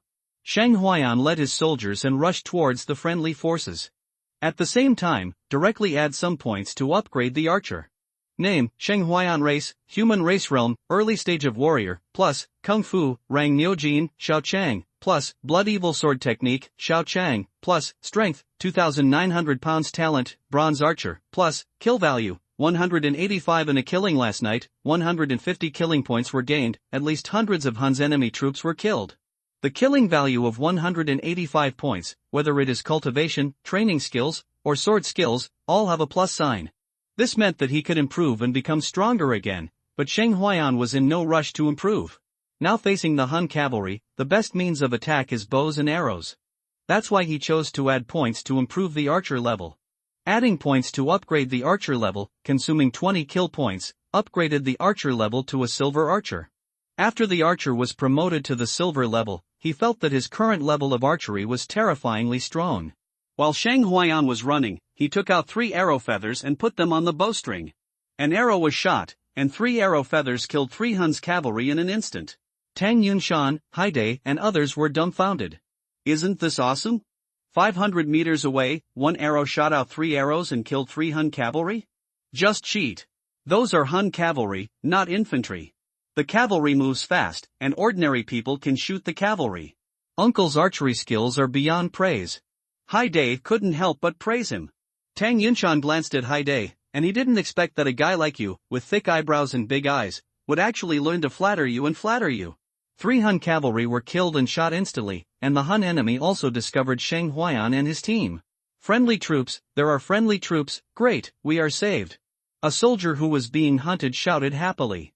Why are you shouting? Why don't you run away quickly? This is the Hun's cavalry. We are all infantry. Facing the cavalry, why don't you run and wait for death? Another soldier said. There are more than 30 Hun's cavalry, seemingly a small team. Damn it, you dare to kill my Hun wolf cavalry. The Hun cavalry squad leader was furious. There is another group of Wei soldiers. They must be the ones who attacked the camp last night. Cut off their heads and go back to collect the reward. The leader of the Hun's cavalry squad shouted. The next moment, the Hun's cavalry turned around and rushed towards Shang Huayan and the others. Whoosh whoosh. 3 more arrow feathers were shot out, still with perfect accuracy, killing 3 Hun cavalry directly. Seeing the Hun cavalry turning around and charging towards them, Shang Huayan had no intention of evading. It was just a good time to use this team of Hun cavalry to test his archery skills. Whoosh whoosh. 3 arrows shot out, and 3 of the charging Hun cavalry fell from their horses. In just a short time, 1/3 of this group of Hun's cavalry was lost. Awesome, uncle is awesome. Tang Yunshan couldn't help shouting. However, he is uneducated and can take over the world with his one-liners. When he saw the Hun cavalry turning towards them, he wanted to ask Shang Huayan to quickly escape with his team. Now it seems that it was completely unnecessary. The other soldiers looked at Shang Huayan with admiration in their eyes. Unexpectedly, the uncle was also a marksman. Come on, kill them. The captain of the Hun cavalry squad shouted, and in a short time, Shang Huayan shot and killed 9 cavalrymen. He could not explain to the dead soldiers without cutting off the heads of Shang Huayan and others. These are all relatives and friends of their tribe, his family. Shang Huayan looked at the Hun cavalry captain, drew an arrow and shot out an arrow. The squad leader who was leading the charge had his pupils dilated, and an arrow came towards him like lightning. Shie! Blood splashed, and his body flew backwards heavily. He felt like the world was spinning, and then the sky lost its color. Shang Huayan killed the cavalry captain with one arrow, continued to draw arrows with his bow, shot 3 arrows at a time, and killed 3 Hun's cavalry again. They are infantry and cannot allow cavalry to charge close to them, otherwise ordinary soldiers will not be able to deal with the Hun cavalry at all. Whoosh whoosh! 3 more arrow feathers were shot out, and 3 more charging Hun cavalry fell. Half of the 30-man Hun cavalry were shot dead by Shang Huayan in just a short time. The opponent is a sharpshooter, run away. A Hun cavalryman was frightened and shouted in horror. 1 arrow at a time, 1 enemy at a time, and they might all be shot dead before they even get in front of them. On the other side, the more than 20 Ning defenders saw Shang Huayan displaying his might and shooting arrows at the Hun cavalry, just like shooting turtle doves, 1 arrow at a time. They stopped running away and stopped one after another, widening their eyes and watching with Shang Huayan showing off his power. The Hun cavalry squad was frightened and turned around to escape. Shang Huayan drew the bow and arrow faster. He saw that he was his prey and wanted to escape. Did he give his permission? Whoosh! Whoosh! Whoosh! 3 more Hun cavalrymen fell down as they fled. Shang Huayan saw the prey was about to escape, so he used all his strength to run wildly, while running the martial arts true energy, continuing to draw the bow and arrow, and shooting 3 arrows with 1 arrow. The 3 Hun cavalrymen who ran slowly were pierced by the arrows and fell off the horse, unwillingly looking at the backs of their companions going away. They were buried forever in this grassland. Looking at the 9 riders who escaped, Shang Huayan was helpless. Damn, they ran too fast. Was it born by a rabbit? Running so fast. Bo Chang is mighty, Bo Chang is magnificent. Haidai shouted loudly, cheering for Shang Huayan. In their eyes, Shang Huayan was really amazing. 1 man and 1 bow shot a small group of Hun cavalry to flee. They had never seen such a feat before. Bo Chang is mighty. The other soldiers also cheered. Soldiers in the army all admired the strong. From the night battle in the early morning to now 1 man and 1 bow shooting back the Hun cavalry, Shang Huayan successfully conquered them. If they had listened to Shang Huayan before because of military orders, now they were convinced. Okay, go and search for food and water from the Xiongnu cavalry and bring the horses back. Shang Huayan hurriedly arranged. The trained war horses would not panic and run away after their masters died, but would stop not far away. On this grassland, horses are an important means of transportation, so they had to bring the horses back quickly. After listening to Shang Huayan's words, Tang Yunshan and others quickly searched for water and food from the Xiongnu cavalry. Weapons such as swords and bows and arrows were not spared. 21 war horses were also intact and brought back. These Xiongnu war horses are really majestic and strong. Tang Yunshan said with a smile. We have harvested some food and water, and there are also many bows and arrow feathers. Haidai brought people to bring the looted food, water and weapons and equipment. Brother Huayan, it's really you. A big man ran over. When Shang Huayan heard the voice and looked over, he saw Wang Wu running towards them with a dusty face. Brother Wang Wu? Shang Huayan was surprised. He didn't expect to meet someone from his former team here. Brother Huayan, it's great to see you. You almost couldn't see me, your brother. Wang Wu ran over and hugged Shang Huayan. You strangled me to death. How can 2 grown men hug each other? Shang Huayan quickly pushed Wang Wu away. He was not gay. Brother Wang, why are you here? Where are my uncles? Shang Huayan asked. Oh, it's a long story. Wang Wu sighed helplessly. Shang Huayan rolled his eyes, let's make it short. The more than 20 Ning defenders also ran over with Wang Wu and stood not far away, looking at Shang Huayan and the others. We attacked the camp last night. We launched the attack from the left. The attack was not very smooth. Although we successfully attacked the Hun's camp, we suffered considerable losses. After rushing into the enemy camp, we started to set fire everywhere and fight with the Huns. Later, the number of Huns became more and more numerous, and we were scattered. When I escaped from the enemy camp, I couldn't tell the difference between south, east and north. I just ran for my life in one direction. Wang Wu said at once. They were also skirmishers who gathered on the way to escape. When daylight came, we found that they had actually escaped to the rear of the Huns. This morning we were walking in the direction of Anning Pass, preparing to go back, but we met the Huns cavalry on the way. They were wandering on this grassland, seeming to be looking for those of us who had escaped from the camp last night. Wait a minute, Brother Wang, you mean that on the way back, there were Hun cavalry wandering around and blocking our way back? Sheng Huayan asked. Well, there were many Hun cavalry wandering around, blocking the way back. We were discovered by the Hun's wandering cavalry. They chased us and hunted us as prey. Wang Wu nodded. There were about 40 of us, but these Hun's cavalry treated us like beasts of prey, toyed with them, and shot and killed a dozen of us. These damn Huns. Tang Yunshan was extremely angry after hearing this. Those Hun's cavalry actually treated them as animal prey to hunt and kill them for fun. Is there any corps commander among you? Sheng Huayan looked at the more than 20 soldiers. No, they are all the same as me, they are all big soldiers. Wang Wuxian answered. Sheng Huayan nodded without leaving any trace, they are all big-headed soldiers. I guess you are all the soldiers of the 7th Battalion who attacked the camp last night.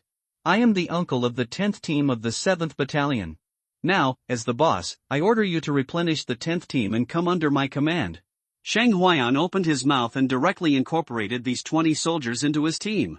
Now in the rear of the Hun's enemy, he must maintain the number of troops and increase their combat effectiveness. Only in this way can he have a chance to survive in the face of the Hun's enemy. Those 20 soldiers, look at me and I look at you, no one came out to object. They were all soldiers from different teams. They were now considered scattered soldiers, but Sheng Huayan was still a chief, and his official was higher than them. Even if they were recruited, they would not be able to resist. Besides, it was Sheng Huayan who rescued them, otherwise they would all have died under the swords and arrows of the Hun's cavalry. At the same time, Sheng Huayan shot and killed a cavalry squad with his bow alone. Such power impressed them deeply. With the addition of more than 20 people, the number of his team increased to more than 70 people. Brother Huayan, you can't stay here for long. You have to leave quickly. Those Hun's cavalry who escaped back will definitely come with more cavalry to strangle us. Wang Wu said. This place is too close to the enemy camp, so we have to leave. The way back was blocked, and now they could only go deeper into the grassland. Let's go, take the supplies and horses, leave here, let's go deep into the grassland. Sheng Huayan decided to take the soldiers to the enemy's rear. Everyone packed their things and headed deeper into the grassland. After walking more than 20 kilometers deep into the grassland, they stopped to rest. Take a rest first and eat something. Sheng Huayan ordered. They got a lot of food and water from the Hun's cavalry, just enough to fill their stomachs. After eating and drinking enough, Uncle, what should we do now? Tang Yunshan asked. Without being able to return to Anning City, they would be a lone army outside. If they encountered a large group of Hun cavalry, it goes without saying what their fate would be. There is also a problem with food. They came out to attack the camp, but they didn't bring any food. Can a living person suffocate his urine to death? Take it one step at a time. Don't worry, I won't take you to die. Sheng Huayan said. Now outside, he is the absolute commander of this army. Although there are not many people, his words are the only military orders now. This is much better than being in the city. In the city, even if he is an uncle, he is still a small soldier to the generals and needs to obey orders. Let's go, don't stay too long on this grassland, otherwise the Hun's cavalry, like hyenas, will catch up after smelling the scent. Wang Wu said. Sheng Huayan generally accepted the opinions given by these veterans in the army. After all, these are all experiences. He may not understand them, but he must listen to them. After eating and resting, everyone continued to move forward.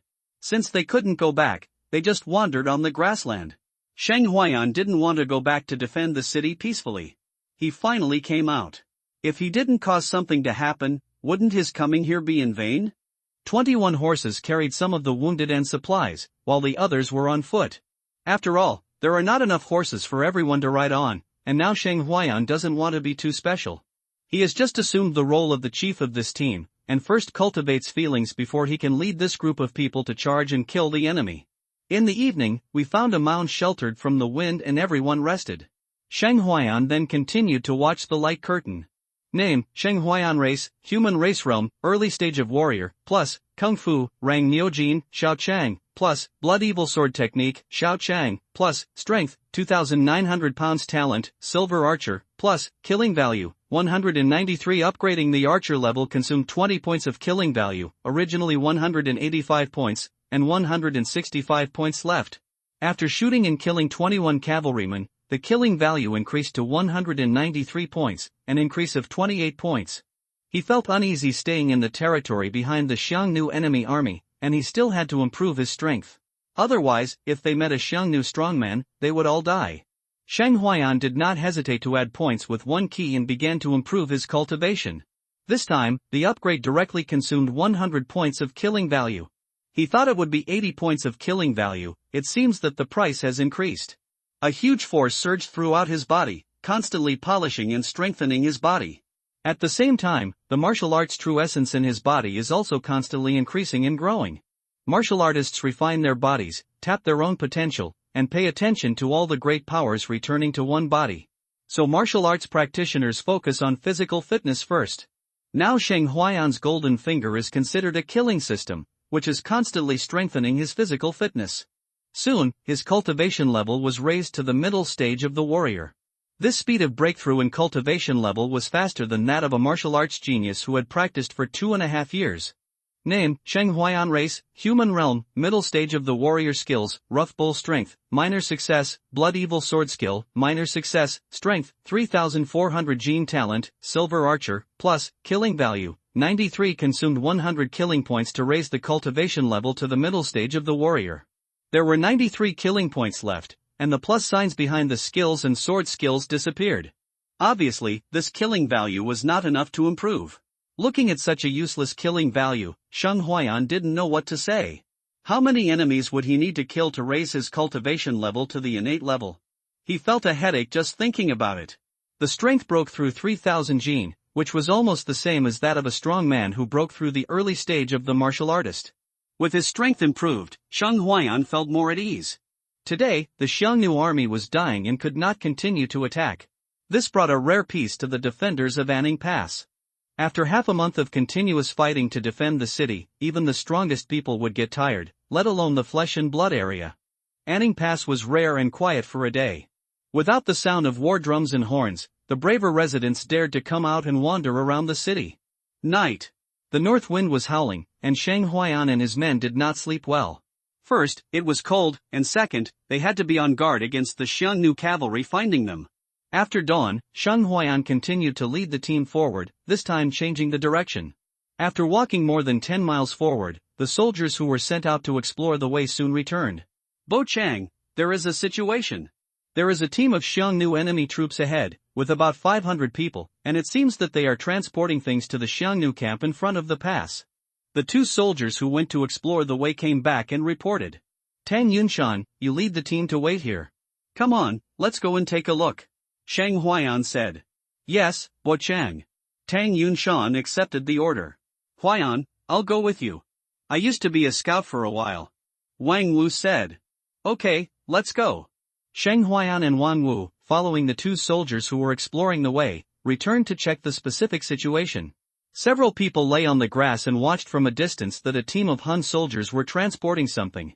The marching speed was not fast. Huaiyan, this is a team of Han baggage camps, transporting supplies to the Han army.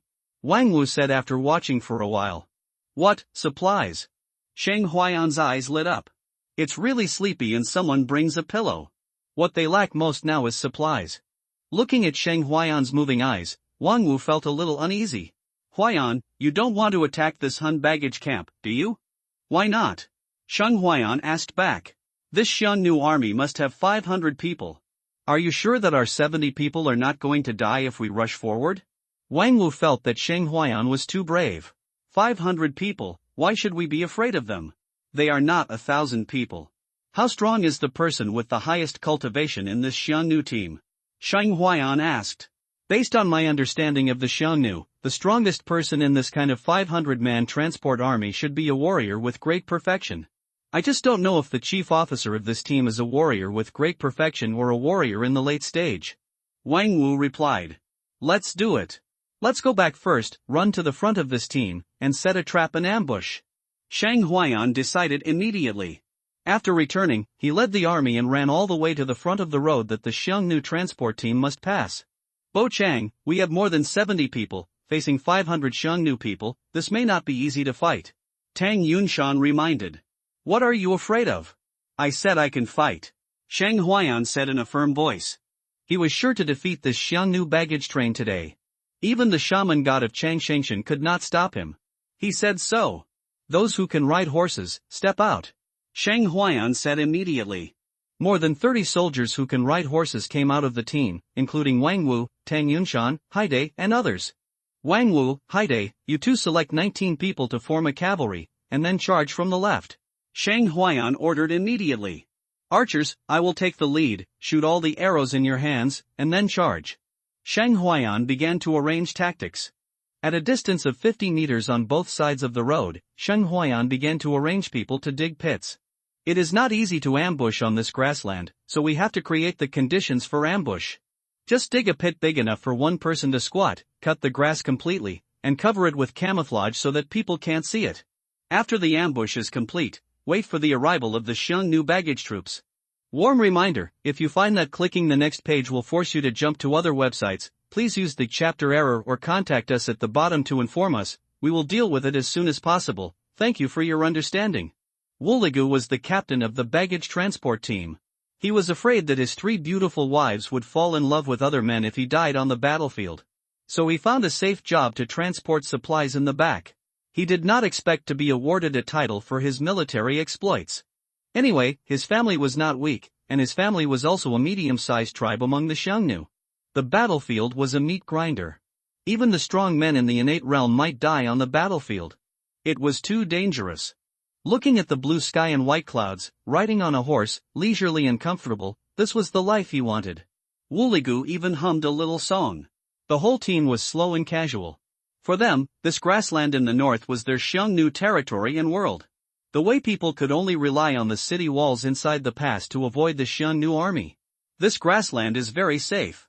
In autumn, the grass on the grassland gradually began to turn yellow. Salahay, Wuligu sang more and more vigorously, and sang loudly. The soldiers below would rather be deaf at this moment. How could they bear this kind of noise pollution? If Wuligu was not their superior, they really wanted to pierce Wuligu's anus with a spear. Sir, do you want to send 2 cavalrymen to scout ahead? A Han centurion asked. Jibachu, you are really getting worse and worse. This is the grassland, our Han territory. What are you worried about? Wuligu looked at Jibachu and said coldly. Facing Wuligu's cold eyes, Jibachu didn't know how to refute for a while. This damn guy, relying on having a good father, only knows how to enjoy life, and has no idea that he should be vigilant during the march. I don't know how his brother Jibuxiao is doing on the battlefield, whether he has made merit and won glory for the family tribe. Being assigned to work under the 2nd-generation ancestor who only knows how to eat, drink and have fun is simply a bad luck for 8 lifetimes. Jibachu secretly complained in his heart. The other centurion in the team was the same for Wuligu.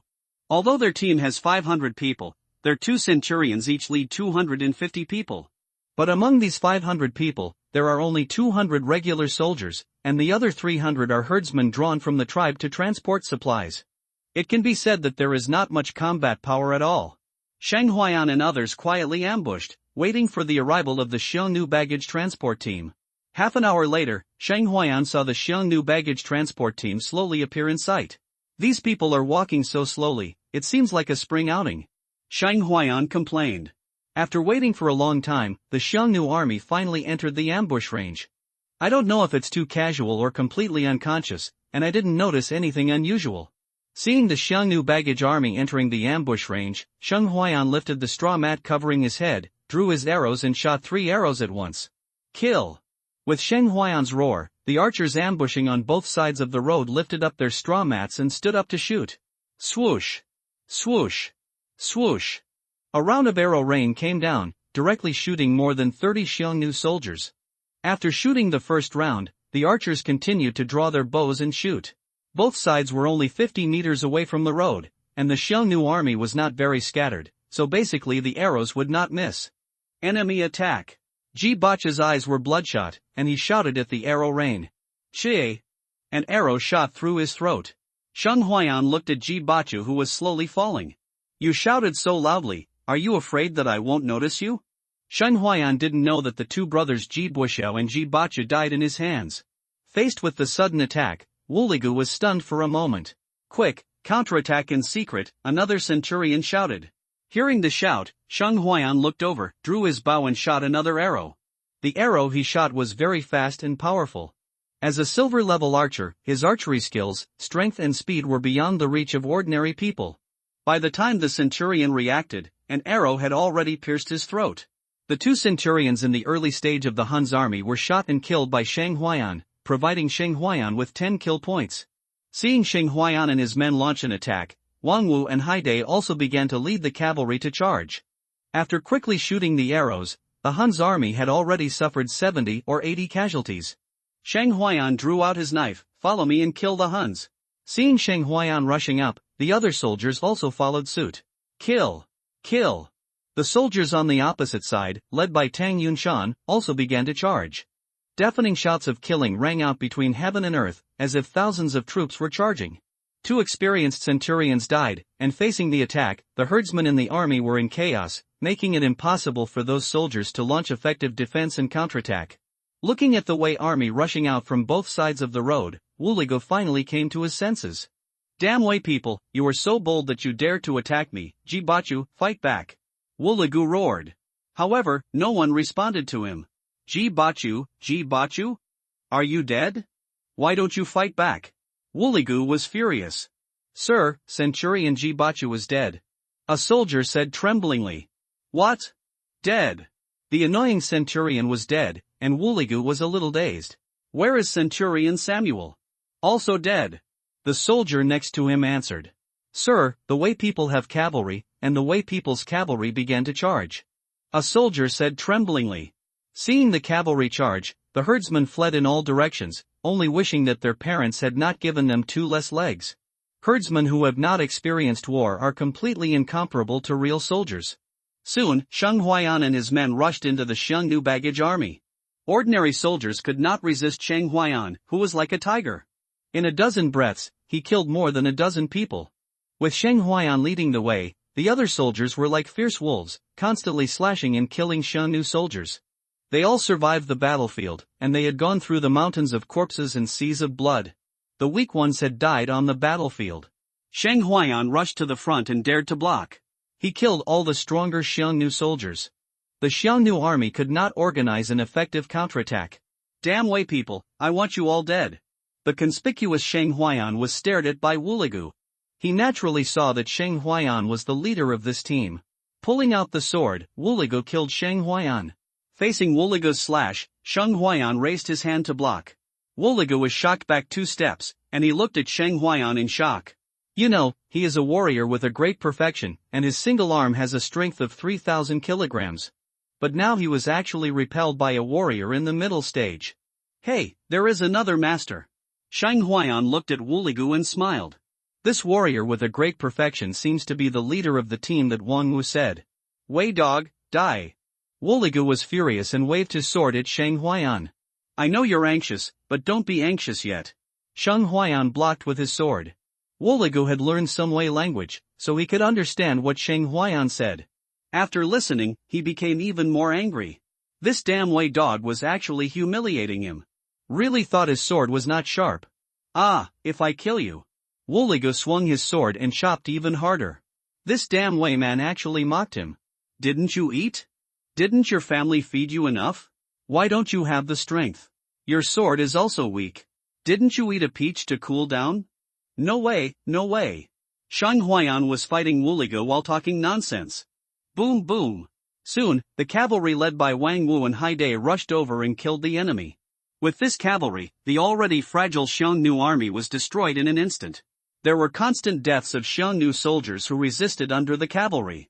Looking at the Xiongnu soldiers being killed, Wuligo was furious. "Ah, kill!" At this moment, Wuligo forgot all his swordsmanship and moves, and chopped wildly, trying to kill Shang Huayan. "Ha, I won't play with you anymore."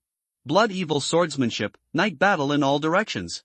Shang Huayan directly used the blood evil swordsmanship, and instantly beat Wuligo back step by step. Chie! A blood-colored knife light flashed, Wuligo's eyes froze, and he slowly fell down. Shang Huayan cut Wuligo's throat with a knife, ending Wuligo's life. Wuligo, a warrior with great perfection, provided Shang Huayan with 10 points of killing value.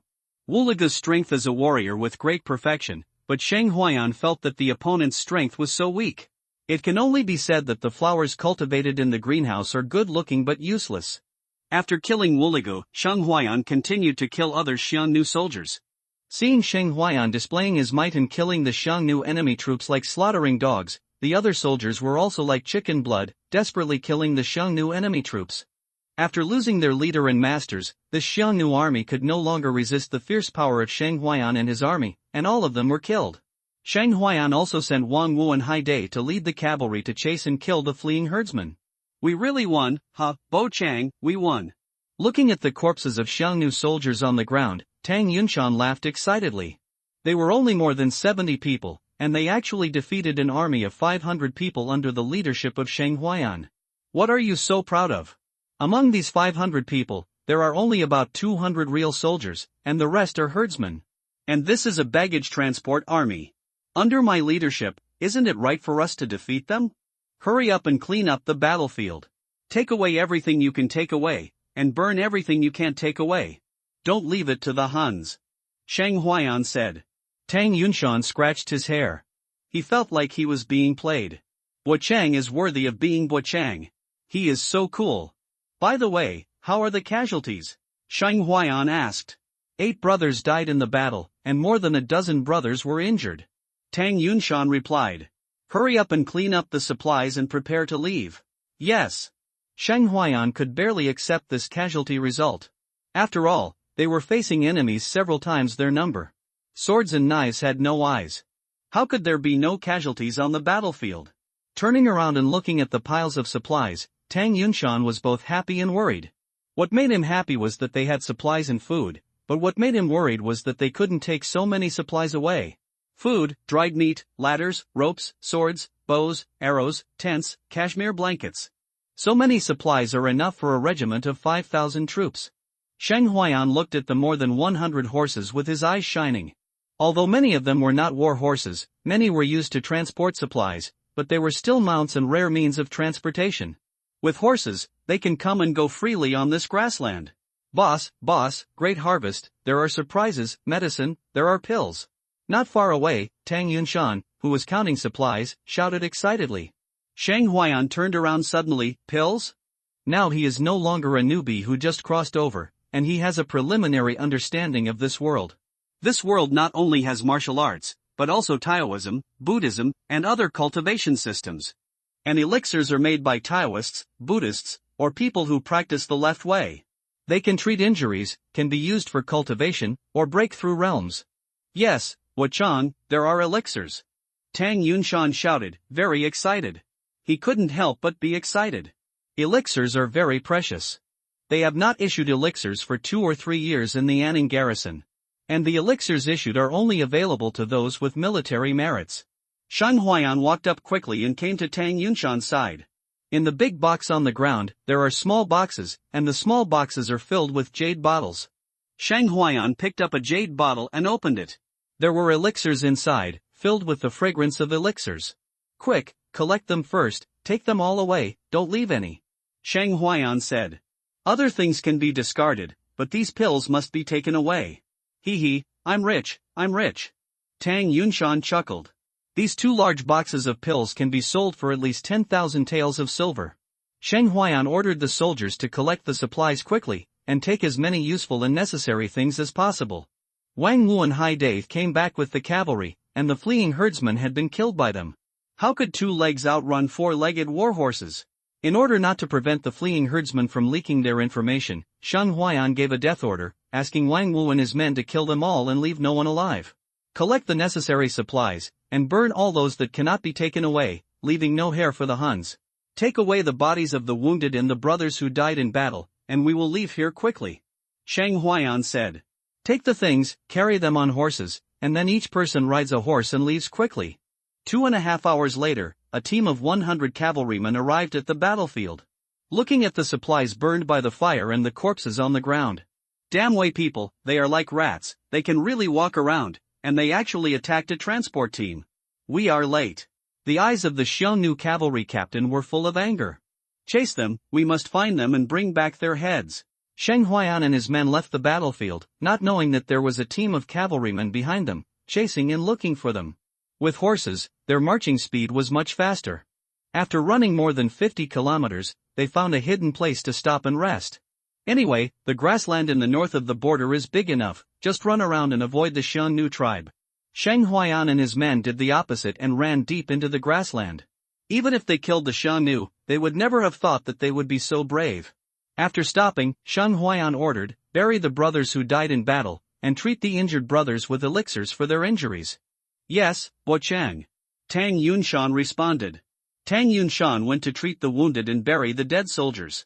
Haidai was leading the soldiers to set up tents. Brother Huayan, is it really okay for us to run to the deep grassland for a long time? Wang Wu said, standing next to Sheng Huayan. Brother Wang, do you know that there is a saying called doing the opposite of what one does? Sheng Huayan replied. Looking at Sheng Huayan, Wang Wu felt that the other party was too bold. Leading more than 70 people, daring to ambush 500 people, and still easily won the victory. Now they are brought to the deep grassland, which is the territory of the Huns. If they are not careful, their entire army will be destroyed on this grassland. After setting up the tent, Haidai was busy making a fire to cook dried meat and make dinner. Tang Yunshan led the soldiers to bury the dead brothers on the spot, and then found the elixir to treat the wounds from the elixir and gave it to the wounded. Then he began to sort out the elixir and put the healing elixir aside. There are more healing pills, after all, they were sent to the frontline Hun army, so there are more healing pills. The rest are the pills for cultivation, and there are several bottles of pills for breaking through the realm. They had a rich meal in the evening, stewed beef jerky and mutton jerky. They have been fighting all the time, and many soldiers have not eaten meat for many days. After dinner, Tang Yunshan asked Sheng Huayan what to do with the pills. Bo Chang, what should we do with the pills? Do we use them ourselves, or keep them and sell them back? He pointed out that this batch of pills can be sold for 100,000 taels of silver on the black market. Among them, the bottles of pills that can be used to break through the realm are more valuable. If they are sold back, they can get a lot of silver. These are the pills they seized outside, and they don't need to be handed in. What kind of pills are there? Sheng Huayan asked. There are more healing pills, some pills for cultivation, and a few bottles of pills that can break through the realm. Tang Yunshan said truthfully. Bring me the realm-breaking pill.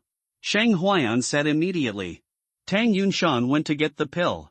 Sheng Huayan poured out a pigeon egg-sized pill. The white pill exuded a strong medicinal fragrance.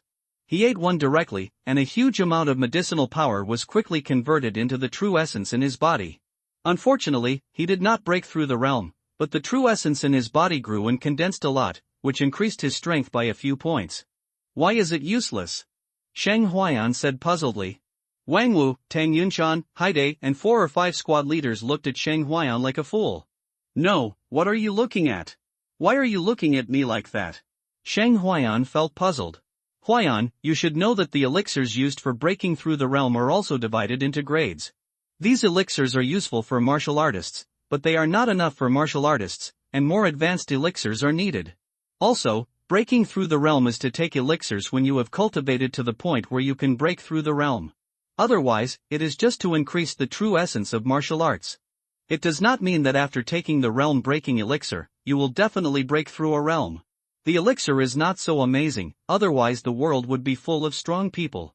Wang Wu said earnestly. This little brother doesn't know anything, and he is also very tired. Say it earlier. Why didn't you say it earlier? Sheng Huayan put down the jade bottle containing the elixir, looking a little embarrassed. We thought you knew everything. Tang Yunshan said leisurely. That was a realm-breaking pill, costing thousands of taels of silver, and Sheng Huayan wasted it. He felt so distressed. No, it was a pain in the kidneys. Look at how many brothers in the team have reached the realm-breaking threshold. Distribute these pills to help the brothers improve their cultivation. Sheng Huayan decided immediately. In his opinion, these pills would be wasted if they were not used. Yes, I'll ask now. Tang Yunshan said happily.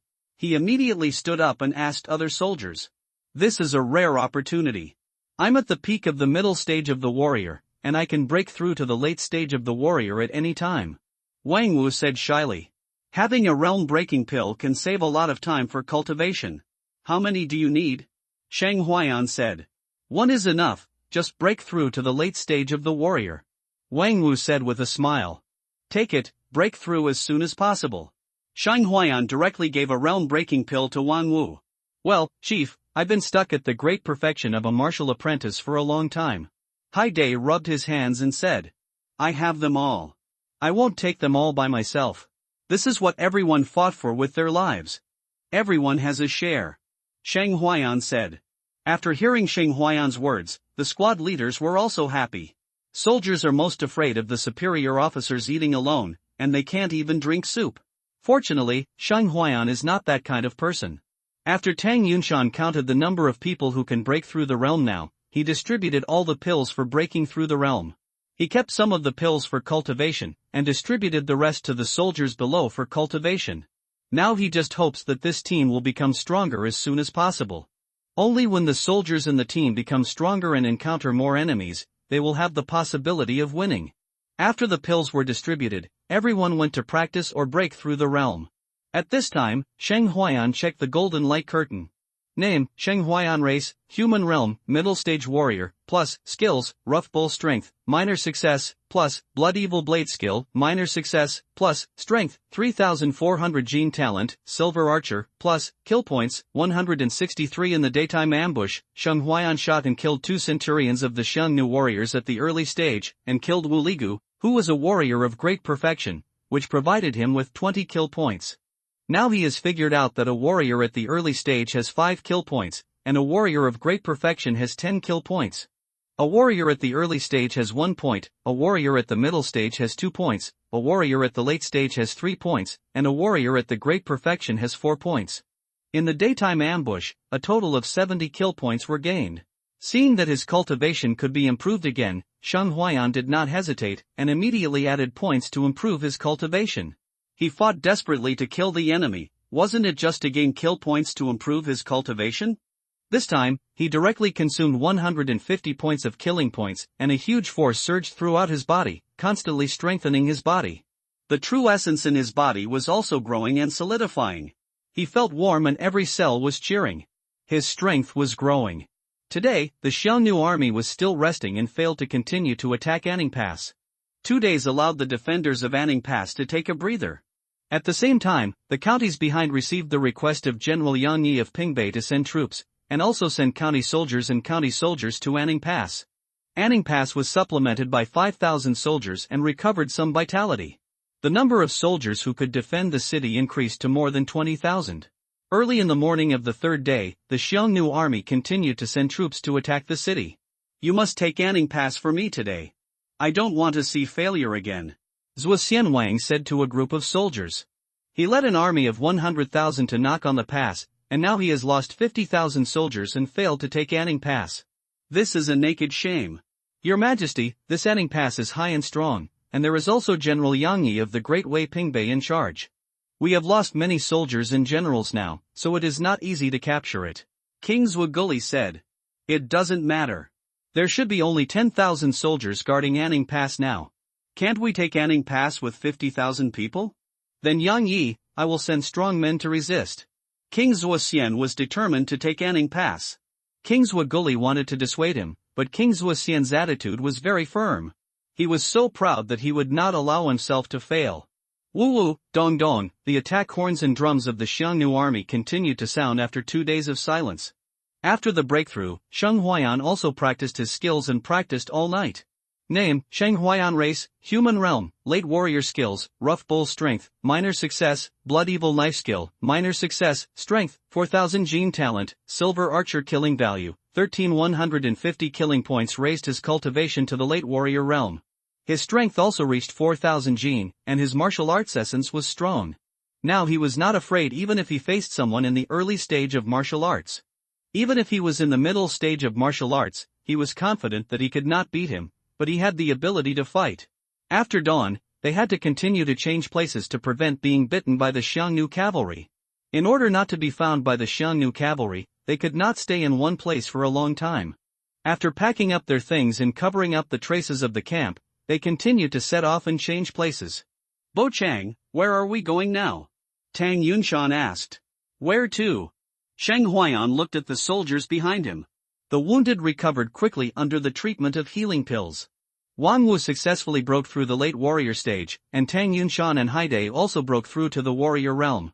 The strength of other soldiers has also improved. Now that the strength has improved, it would be a waste not to kill the enemy. Of course, go to kill the enemy. Sheng Huayan said lightly, looking at the rising sun. Where to kill? Hai Dai asked. This is the territory of the Huns, there are enemies everywhere, where do you say to kill?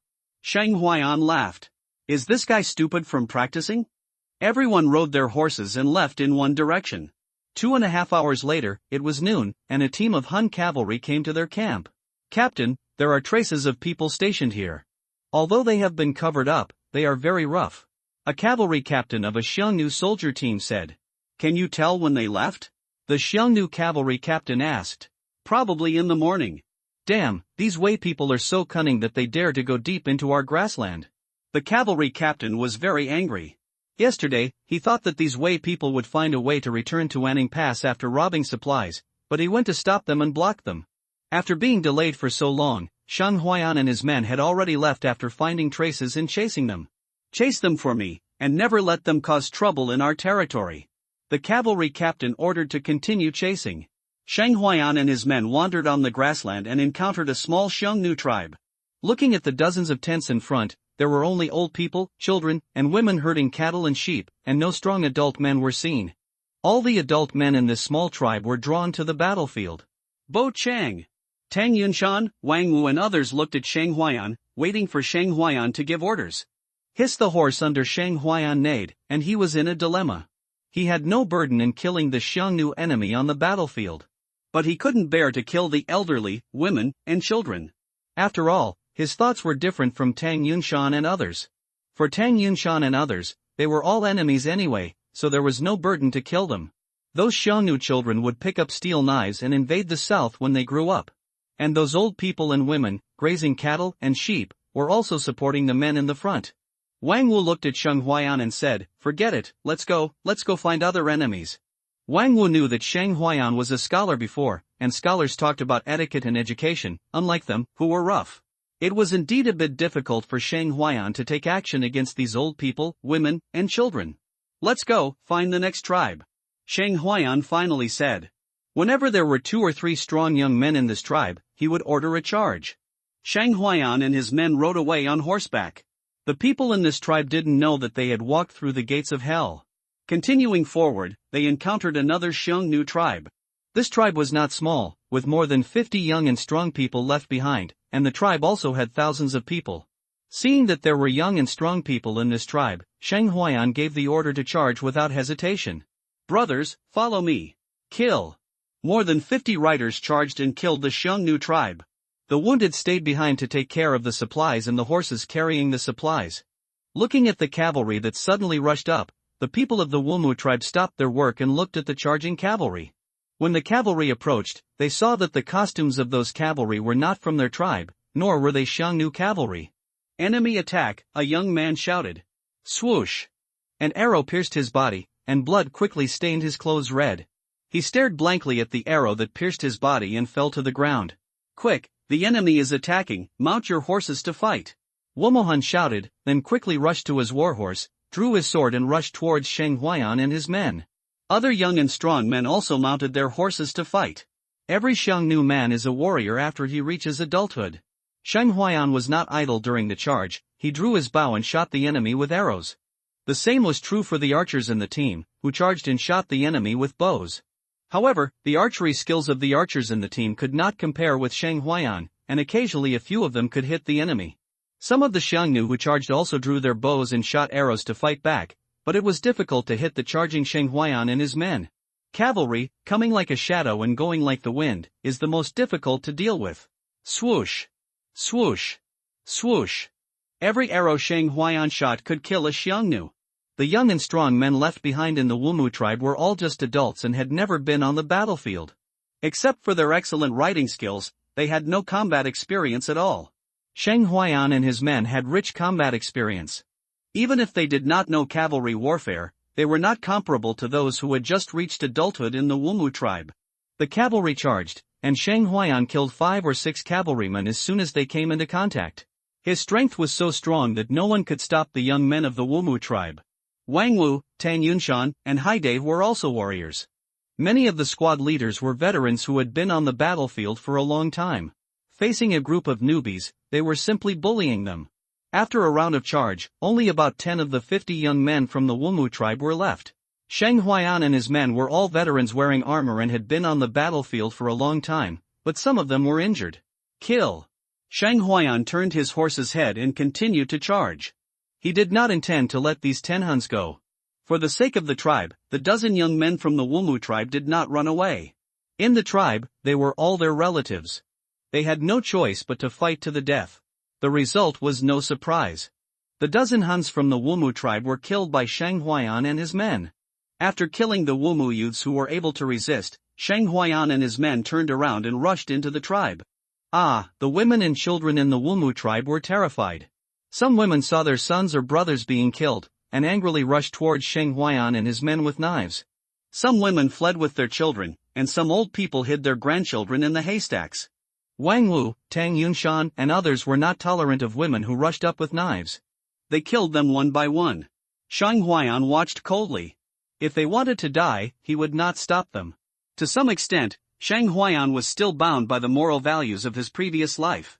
Otherwise, no one in this tribe would survive. Listen, whoever dares to resist will be killed without mercy. Shang Huayan shouted. Gather everyone together, whoever dares to resist will be killed. Some people who barely understood Wei language understood Shang Huayan shouting and were ready to take weapons to resist, but hesitated. Those who did not understand, or women whose sons had died, still took up weapons in anger to resist. The result was that corpses fell one after another. When all the resistors died, the remaining people looked at the corpses on the ground and the blood dyed the grassland red, and they all trembled. At the same time, Shang Huayan saw angry and hateful eyes in many children's eyes. Shang Huayan smiled. Sure enough, there is no right or wrong in war, only positions. Detain everyone together. Shang Huayan ordered. The soldiers under his command pressed everyone together. Shang Huayan looked at the Wumu tribesmen who were pressed together, with fear, resentment, and hatred in his eyes. Especially those half-grown children, who would not hide their angry and hateful eyes. Those women held their children in their arms and protected them. All boys, taller than the wheels, kill. Seeing those hateful and resentful eyes, Shang Huayan knew that the saint was not worth it. Since so many people died, let's die more. I'll do it. Tang Yunshan heard Shang Huayan's order and immediately came out to be the executioner. I'll do it. Since he decided to be a butcher, it would be better to let him do it himself, so that he can also get the killing points. Tang Yunshan did not argue and caught a boy who looked to be 14 or 15 years old. Wuli gula, wuli gula. The boy struggled desperately. A woman also rushed out, holding the child. Wula, wula, the woman cried loudly, but was pulled by 2 soldiers. Tang Yunshan kicked her to the ground and dragged the boy from the Wumu tribe out. Shang Huayan drew out his knife, hardened his heart, and directly cut the boy from the Wumu tribe with one knife. After killing the Xiangnu boy with hatred and fear in his eyes, Shang Huayan frowned slightly. No killing value was generated. What's wrong, Chang? Tang Yunshan asked. Shang Huayan threw the knife and said, nothing, come on. Then he walked aside. Everyone didn't know what happened to Shang Huayan, and they didn't dare to say much or ask more. Tang Yunshan and others killed all the young men in the Wumu tribe who were taller than the wheels, leaving no one alive. The women and old people who rose up in resistance were also killed mercilessly by Tang Yunshan and others. The remaining people were full of fear and dared not continue to resist. The whole Wumu tribe was crying and shouting. Shang Huayan watched the soldiers bring back the horses. There were more than 50 good war horses and 60 to 70 ordinary horses. They were all brought over. Horses are rare war resources, which must be taken away. The food, gold and silver in the Wumu tribe were also looted. 20 sheep were taken away, and 5 cows were killed and the meat was taken away. The remaining cattle and sheep were temporarily left here, and the Huns helped them raise them. The conditions do not allow this time, otherwise they would have wanted to take them all away. After Shang Huayan and others left, the Wumu tribe was in a mess, with only corpses and crying. This is a war between 2 countries and races, full of barbarity and blood. The Xiangnu tribe knocked on the gate and went south, and they would also kill countless Wei people and plunder wealth, food, and women. After leaving the Wumu tribe, they did not continue to look for the Xiangnu tribe. Instead, they found a place to rest and cook beef. Smelling the aroma of beef, many soldiers couldn't help swallowing their saliva. In the Wei dynasty, cattle are a production tool for farming and cannot be slaughtered. It's hard to eat beef. Xiao Wei, give me 2 tails of beef. This kind of thing will never happen. If there are cattle that die accidentally, they will be bought by the powerful and wealthy, so how can it be the turn of the restaurant? Shang Huayan sat aside and looked at the golden finger silently. Name, Shang Huayan. Race, human realm, late warrior kung fu, rough bull strength, minor success, blood evil knife skill, minor success, strength, 4000 gene talent, silver archer killing points, 35 beat the young cavalryman of the ebony tribe and gained 22 points of killing points. Killing the boy did not generate any killing points. This puzzled Shang Huayan. Can't you get killing points by killing the enemy? The boy from the ebony tribe was also an enemy, but killing him did not generate any killing points. Does it mean that killing people without cultivation will not generate killing points? Or does it mean that killing innocent people will not generate killing points? Encountering a dumb and incomplete system is also a distressing thing. You have to figure out everything yourself. Wang Wu saw Shang Huayan sitting alone and walked over. Why, do you feel guilty? Wang Wu said directly. Shang Huayan heard Wang Wu's voice and turned to look at Wang Wu.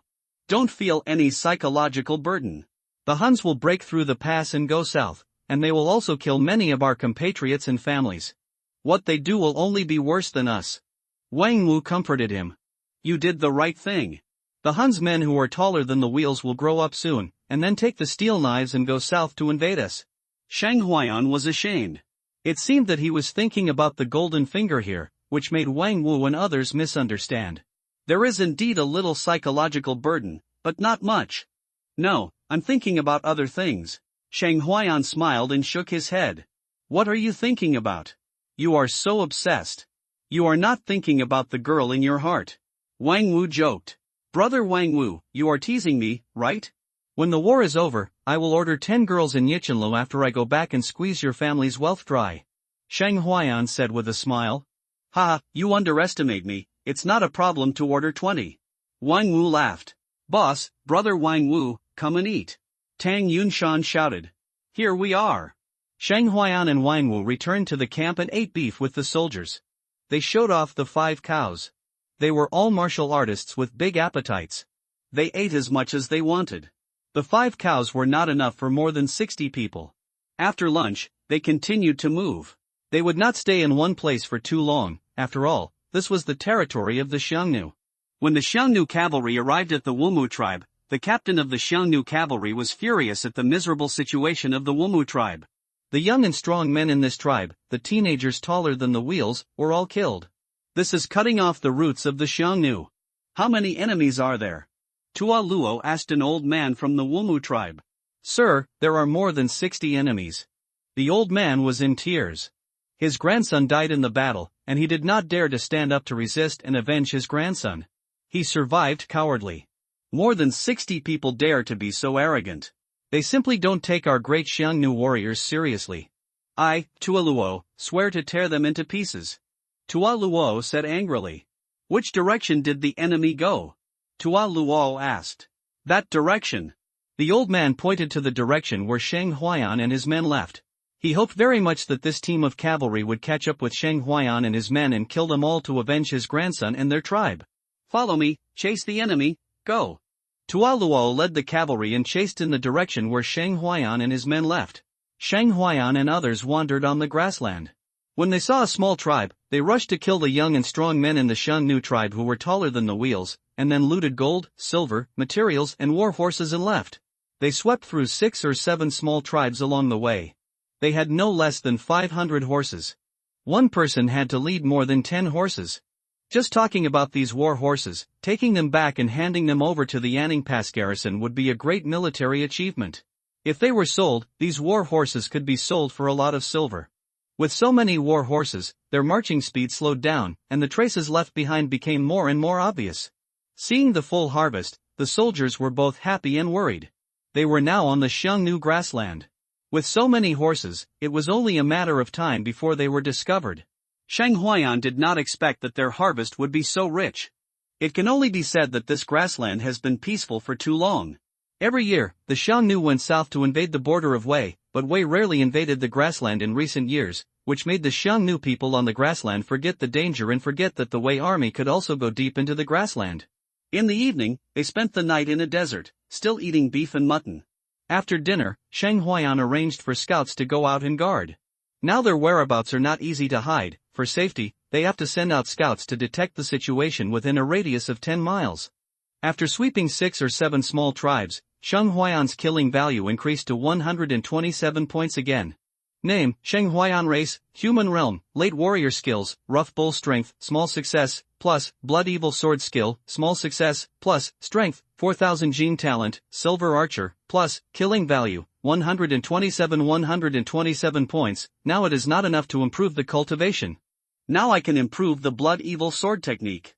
This sword technique is good, as if it was specially created for soldiers in the army. Sheng Huayan directly added points to improve the blood evil sword technique, consuming 100 points of killing points, and improved the blood evil sword technique to the great perfection. With the blood evil sword technique upgraded to the great perfection, Sheng Huayan's strength has increased significantly. Now he has the confidence to defeat the mid-stage martial artist. During the day today, the Huns sent out 20,000 soldiers to attack the city, and even sent martial arts masters at the Grandmaster level to participate in the siege. General Yang Yi, the commander of Anning Pass, took action and stopped the master in the Huns army. The two fought in the sky for 2 hours, and neither could do anything to the other. In the end, the Huns left thousands of corpses and retreated. Bo Chang! Sheng Huayan, who was practicing to absorb and exhale the spiritual energy of heaven and earth and transform it into martial arts true essence, was awakened. What happened? Bo Chang, a scout who was sent out, came back and said that there was a group of cavalry about 10 miles behind us, coming towards us. He suspected that they were chasing us. Tang Yunshan said. What time is it now? The end of the ean hour. Sheng Huayan looked at the sky. It was almost dawn. The end of the ean hour should be around 5 in the morning. Wake up all the soldiers. Sheng Huayan said. Tang Yunshan quickly went to wake up all the soldiers. What happened, Brother Huayan? Wang Wu asked. Bo Chang, what happened? Hai Dai also asked. You tell me, said the scout that Sheng Huayan asked to come over. Yes, Bo Chang, there are about 100 Hun cavalry behind us, coming towards us. I suspect that they are coming for us, so I hurried back to report. The soldiers said. It seems that we have been discovered after all. Wang Wu said. The traces they left along the way were very obvious. Everyone, you are only 100 cavalrymen, do you dare to fight me? Sheng Huayan looked at his 60 men. What they are facing now is the real cavalry of the Xiongnu, the elite of the Xiongnu army. What is there to be afraid of? I, Wang Wu, will lie down with you in the mountains of swords and seas of fire. Wang Wu immediately expressed his attitude. It's just 100 cavalrymen, what is there to be afraid of? Fuck the Xiongnu birdmen. Tang Yunshan fought several victories with Sheng Huayan, and he also gained confidence. Fight! Fight! Fight! The soldiers looked at Sheng Huayan, their eyes were firm, and they followed Sheng Huayan. In every battle, Sheng Huayan rushed to the front. Now that they have won several victories, they are not afraid of the Xiongnu cavalry. They believe that Sheng Huayan will definitely lead them to win. Well, you are worthy of being my soldiers. These are the soldiers who dare to fight. We will win. Sheng Huayan waved his hand with satisfaction. Then he began to arrange tactics. Although they also had about 60 people and no shortage of war horses, they were still far behind the real Hun cavalry in cavalry warfare. Sheng Huayan took the soldiers and set off immediately to find a grassland. On the grassland, Sheng Huayan used ropes to lead the soldiers to lay tripwires. Then he dug a pit behind the tripwires. These are the wisdom left by the ancestors of the previous world to deal with cavalry. To fight cavalry with infantry, you have to use your wits. Their team is all infantry, and it has not been long since they were transformed into cavalry. Sheng Huayan did not want too many casualties, so he came up with this strategy. After setting up the trap, Sheng Huayan and others rode on horses, waiting for the arrival of the Hun cavalry. In the east, a fish-white color emerged, and soon, a red fireball rose, illuminating the entire world. Under the rays of light, a team of cavalry came stepping on the rays of light. Tuoluo looked at the troops in front of him waiting in full battle array, and a smile appeared on his lips. After traveling day and night, he finally caught up with the group of Wei rats. Warriors, those people in front are the damned Wei people. They killed my people and plundered my resources. Now, follow me to charge, chop off their heads and go back to worship my people, to commemorate their spirits in heaven. Tuoluo said loudly. Kill! Kill! Kill! The Xiongnu cavalry burst into an overwhelming shout of killing. Shang Huayan and others quietly watched the Xiongnu cavalry whose shouts of killing shook the world. Warriors, follow me to kill the enemy. Charge! Tualuo shouted loudly and took the lead in charging, and the hundreds of Xiongnu cavalry behind him also began to drive their horses to charge. Kill! Looking at the charging Xiongnu cavalry, Shang Huayan smiled. The sun was rising, and it was red, just right for killing the enemy. Looking at the fiercely charging Xiongnu cavalry, everyone sat on the horseback without moving. Tualuo, who had launched the charge, looked at the opposite side without any movement, and felt something was wrong. These Wei rats, could they be scared silly by the great Xiongnu cavalry charge? They didn't run away or charge. Thinking of this, Tualuo drove the warhorse faster. Go! Go! If Shang Huayan knew that Tualuo on the opposite side thought so, he would definitely laugh out loud. Is this what is called meeting the protagonist, and all villains will be reduced in intelligence? Seeing that the opposite side was still motionless, no matter how stupid Tualuo was, he found something wrong. Unfortunately, it is not easy to stop the cavalry charge now. He knew that the Wei people were cunning, but he couldn't guess what conspiracy Shang Huayan had. Soon, he knew what conspiracy there was. Tualuo was lucky to jump over the trip rope, and the shaman god blessed him, and he luckily avoided the horse pit. But the cavalry behind him were not so lucky. The cavalry in front were tripped by the trip rope and fell down. The cavalry behind wanted to brake, but it was too late. Some of them directly hit the fallen horses in front, and some horses stepped on the horse pits, and fell down. Tualuo, who was in the front, saw this scene, and his eyes were bloodshot. The cavalry was very fast and could not stop at all. There were horses stepping on the horse pits or hitting the horses in front and falling. The soldiers behind Shang Huayan saw the scene and admired Shang Huayan even more. The trap they set actually worked. At first they were still nervous, thinking that it would be useless to do so, but they didn't expect the effect to be so good. In the end, only 40 cavalry rushed through the trap. Tualuo saw that there were only 40 cavalry behind him, and his heart was bleeding. Ah, damn Wei dog, despicable and shameless. Tualuo cursed angrily. Shang Huayan smiled and hooked his middle finger at Tualuo. Come here. Damn Wei dog, I'll kill you. Tualuo was furious and charged regardless of anything. The Xiongnu cavalry behind him had no choice but to continue charging. Shang Huayan drew out his sword and raised it. The soldiers behind him also drew out their swords. Brothers, follow me and kill the slaves. Shang Huayan rushed out on horseback. The two armies charged, the horses galloped, the horses fought with swords and weapons, and the blood boiled. In the previous life, everyone had a dream of galloping on horses, fighting on the battlefield. Now, everything is not a dream, this is a real battle with swords and weapons, fighting on the battlefield with the enemy. He circulated the martial arts true energy in his body, and the bloody murderous aura surged on his sword. Tualuo also urged the martial arts true energy in his body and rushed towards Shang Huayan. Soldiers against soldiers, generals against generals. Dang! The sound of weapons colliding was heard, a figure flashed by, and another figure fell from the horse's back. Seeing the falling figure, the Xiongnu cavalry was shocked. Their captain was defeated in just one round. You know, their captain was a warrior of great perfection, but he was killed by the enemy general with one sword. The soldiers behind Shang Huayan saw the Xiongnu cavalry captain being killed by Shang Huayan with one sword. They were instantly full of momentum, galloping on their horses, and followed Shang Huayan into the Xiongnu cavalry camp. The bravest wins when they meet on a narrow road. The Xiongnu cavalry first encountered a trap, and then the captain was killed, and their momentum dropped greatly. After a charge, the iron cavalry was like thunder, and only the war horses were left behind Shang Huayan and his men. More than 40 Xiongnu enemy soldiers were all killed. The war horses that lost their masters stopped and began to eat grass with their heads down. The sun in the morning of September in the northern frontier was not warm. There were still white dewdrops hanging on the grass. The north wind was howling, and the animals on the grassland hid in their nests to avoid the terrifying bloody aura. Treat the wounded quickly, Shang Huayan said. In the cavalry battle, it was inevitable that they would also suffer casualties, but fortunately the casualties were not large. 2 people were killed and a dozen injured. After all, they were not serious cavalry. Compared with the Hun's cavalry, there was still a big gap. It was Shang Huayan who rushed in front and killed many Hun's cavalry. Otherwise, the casualties will only be greater. Tang Yunshan and others began to treat the wounded. Injured people can heal quickly after taking healing elixirs. The 2 soldiers who died in battle could only be buried on the spot.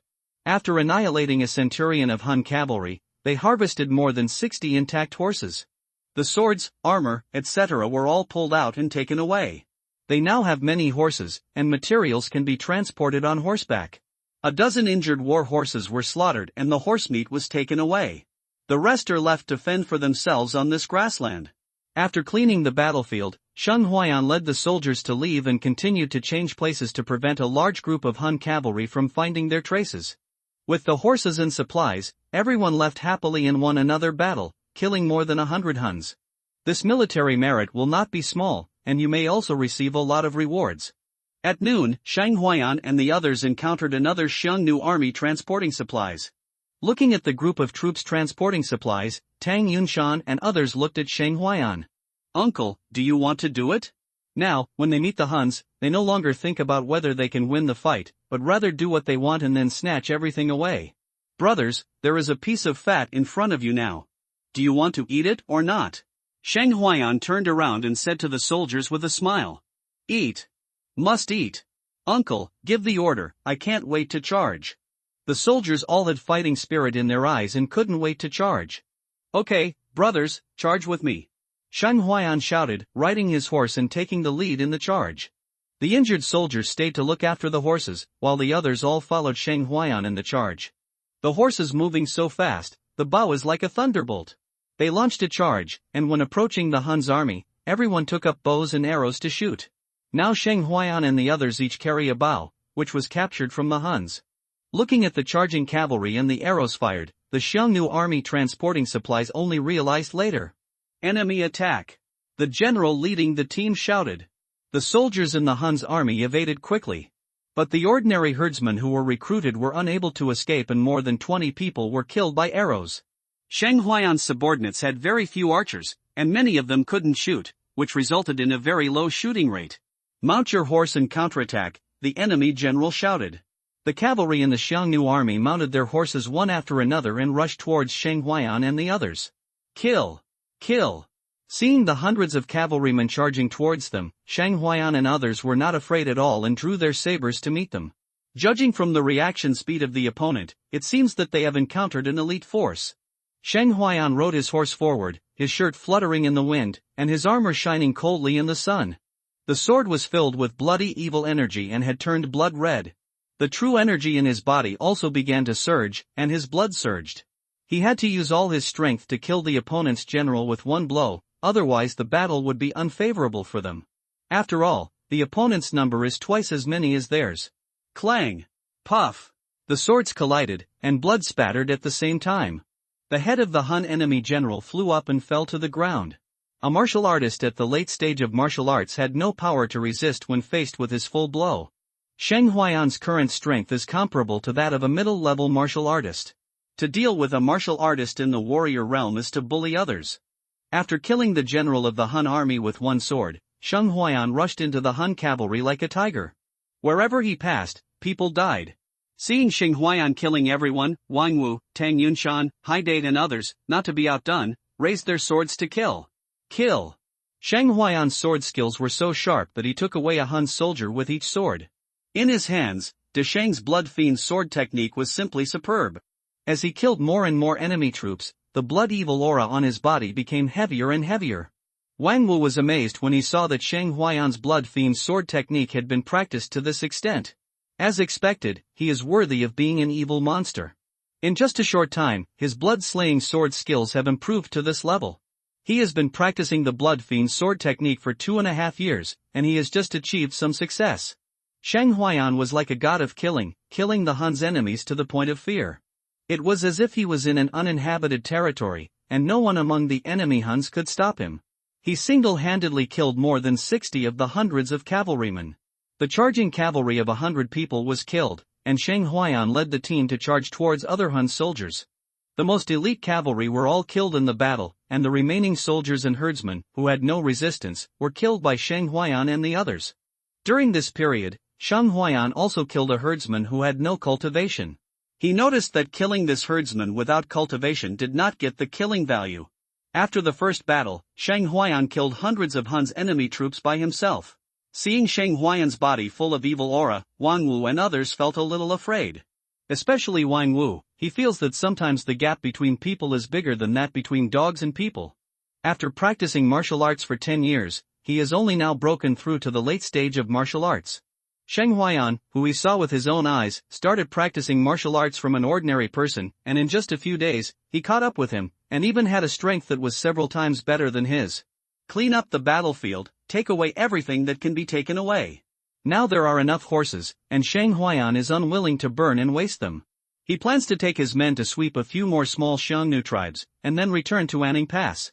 If the Xiongnu army reacts and sends a large group of Xiongnu cavalry to surround them, they may not be able to escape from the grassland. After destroying this Xiongnu material transport army, Sheng Huaiyan led the army to continue looking for small Xiongnu tribes. In one afternoon, they swept through 5 or 6 small tribes and reaped rich rewards. These small tribes, strong young men, and warriors were all drawn to the battlefield, leaving the old, weak, and sick, who could not resist their front at all. Looking at thousands of war horses full of supplies, Sheng Huaiyan decided to return to Anning Pass tonight. Putting all these gains into pockets is the real gain. The route back is naturally to avoid the Han army in front of Anning Pass. Looking at the gains, everyone's face was filled with smiles. Bo Chang, we have gained a total of gold and silver jewelry, worth 30,000 taels of silver. More than 1,000 war horses, a lot of elixirs, and other materials are too numerous to count. Tang Yunshan said happily. Gold, silver and jewelry, convert them into silver when you go back, and divide them among the brothers. The brothers who died in the battle should also be divided. A little more will be sent back to their families. Sheng Huaiyan said. As for elixirs, keep the medicine for healing, and the elixirs for cultivation and breakthroughs will be distributed to the brothers to help them improve their strength. Yes, Bo Chang. The other soldiers were extremely happy to hear Sheng Huaiyan's distribution method. Following such a general, they can win the battle and share the gains with their subordinates. Whether it is the future or the money, it is very bright. In the evening, after dinner, they did not stay for long and continued on their way. With so many horses and supplies, staying on this grassland for a while longer will increase the danger. Today during the day, the Xiongnu army continued to knock on the gate. Zhuo Xianwang sent 2 martial artists at the Grandmaster level, but they still could not do anything to Yang Yi, the guard of Anning Pass. The Xiongnu army attacked the city and suffered another setback. Zhuo Xianwang's favorite vase was smashed by him. Waste, damn it, you can't even take down a small Anning Pass, how many days has it been? Zhuo Xianwang roared helplessly. The generals below dared not breathe. If this small Anning Pass was so easy to take down, they would have taken it down long ago. They really think that Wei is a soft persimmon. The generals below couldn't help but mutter in their hearts. Report to Zhuo Xianwang, there is military information. A messenger entered Zhuo Xianwang's tent. Speak. He thought it was the grassland urging him to take down Anning Pass quickly, and he was very irritable. Your Majesty, 2 material transport teams were attacked in our rear, a team of 100 cavalrymen disappeared, and more than a dozen small tribes were swept away.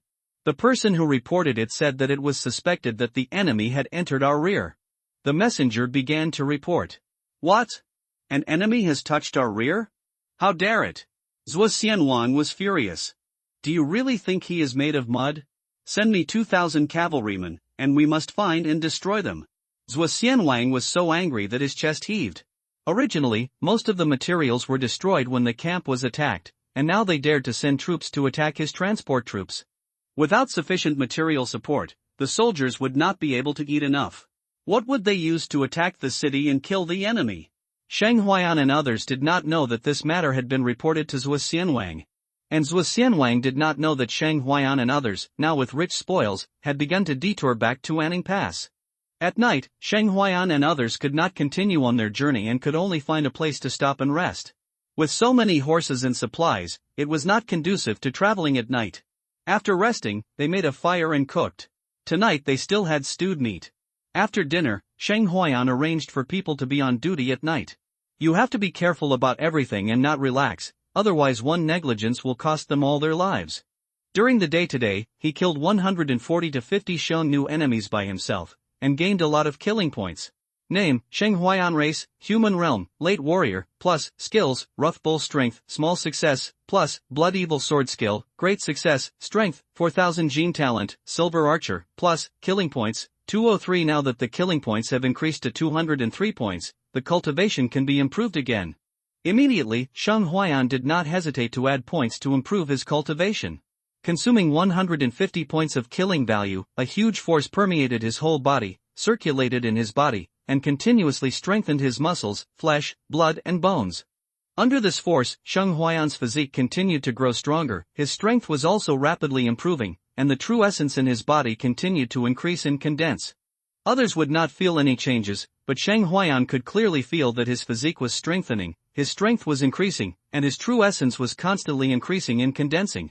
The true essence in his dantian seemed to have condensed into spiritual liquid. After the powerful force disappeared, Sheng Huaiyan clenched his fist. He now felt that he could shatter the void with one punch. Of course, this was just an illusion.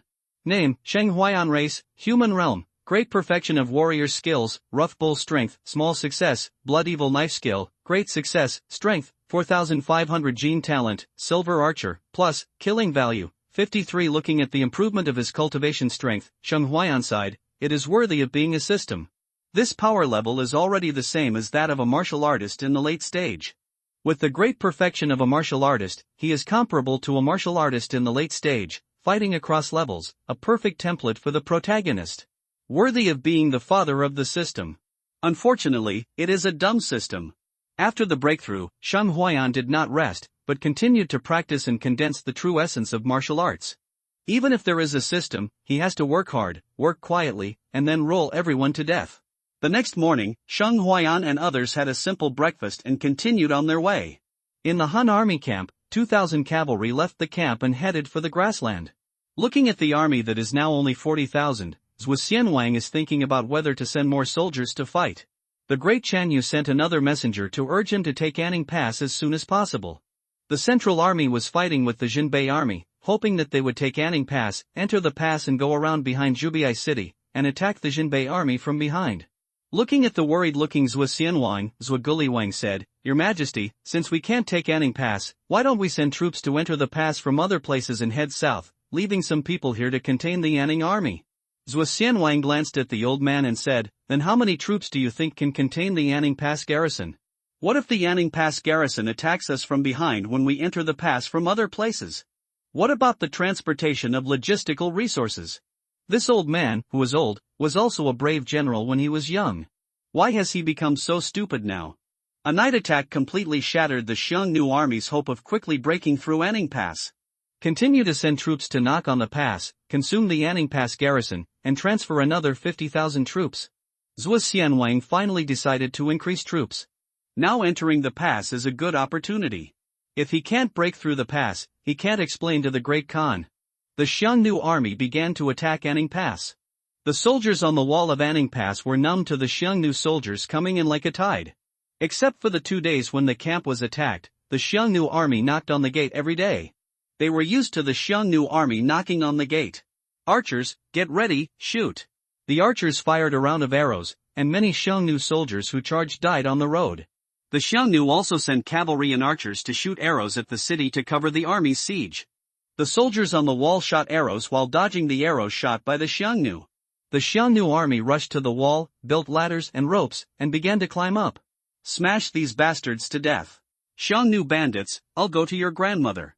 The defenders on the wall picked up stones and smashed them down, and the boiling hot gold juice kept pouring down. Xiongnu bandits, come, your grandfather will treat you to gold juice.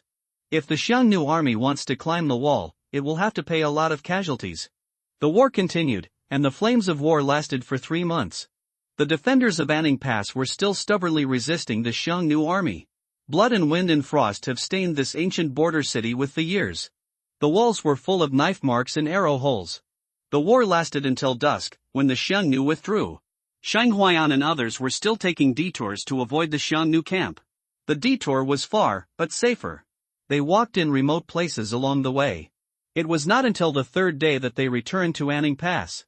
The defenders on the southern wall of Anning Pass saw so many war horses attacking and rolling up smoke and dust, thinking that the enemy was attacking by taking a detour, and they took emergency precautions. Enemy attack, be alert.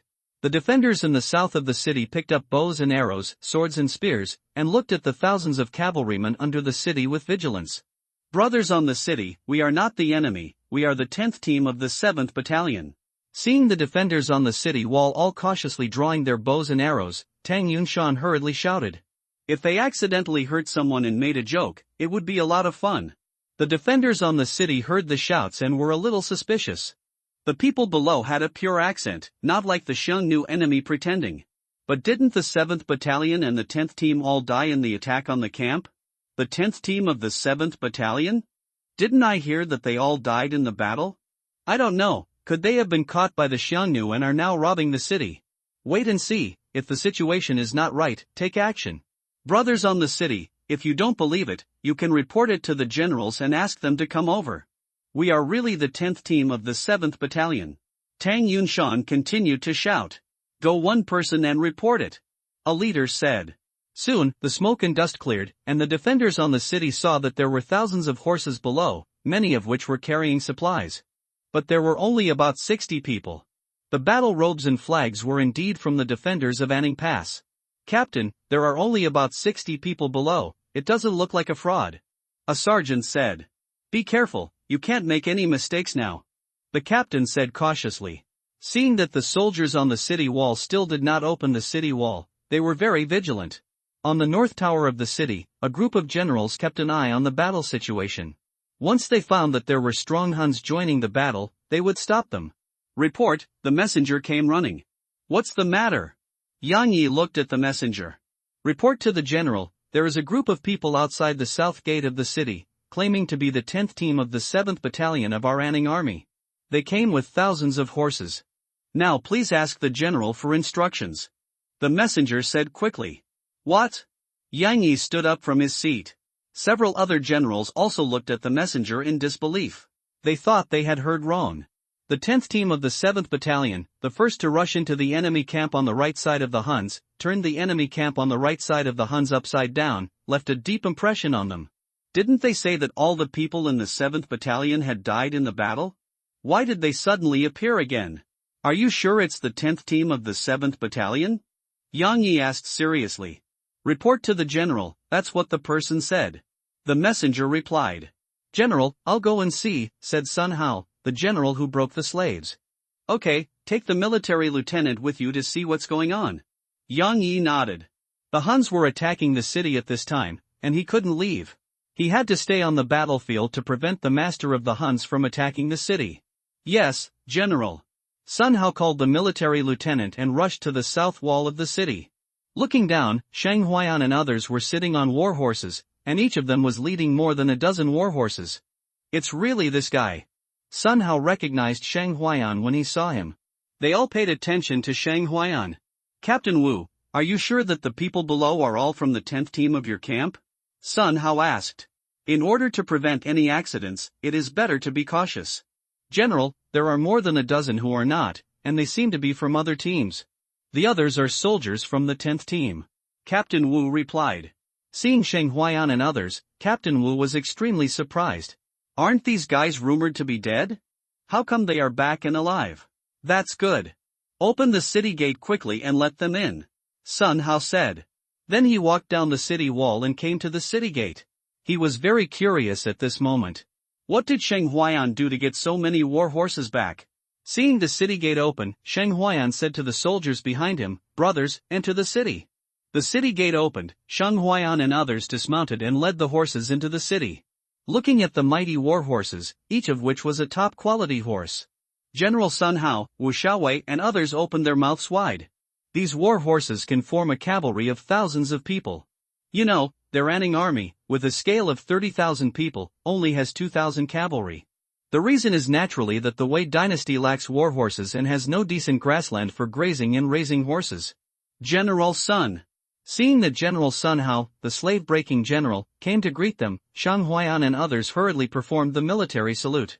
No need to be polite, did you go to rob the Xiongnu cavalry? You got so many good horses back. Sun Hao looked at the war horses, his eyes shining. Wu Xiaowei. Shang Huayan and others also saluted Wu Xiaowei. After all, Wu Xiaowei was their superior. Wu Xiaowei waved his hand, indicating that Shang Huayan and others were not polite.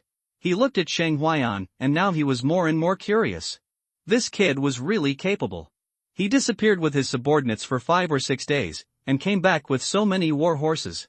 General, we did go to rob the Xiongnu. Shang Huayan replied with a smile. Tell me in detail. Sun Hao became interested. Looking at the 60 people led by Shang Huayan, they actually had such abilities? Shang Huayan told all his experiences in the past few days. The military lieutenant and the soldiers around him opened their mouths so wide that they could fit eggs. This experience was really too magical. Fighting on the Xiongnu grassland, killing countless enemies, and their own casualties were negligible. Although it sounds simple, it is probably difficult to do it. After all, they have never heard of this kind of guerrilla warfare. More than 1,000 war horses, so many supplies, and killing so many enemies, you have done a great deed.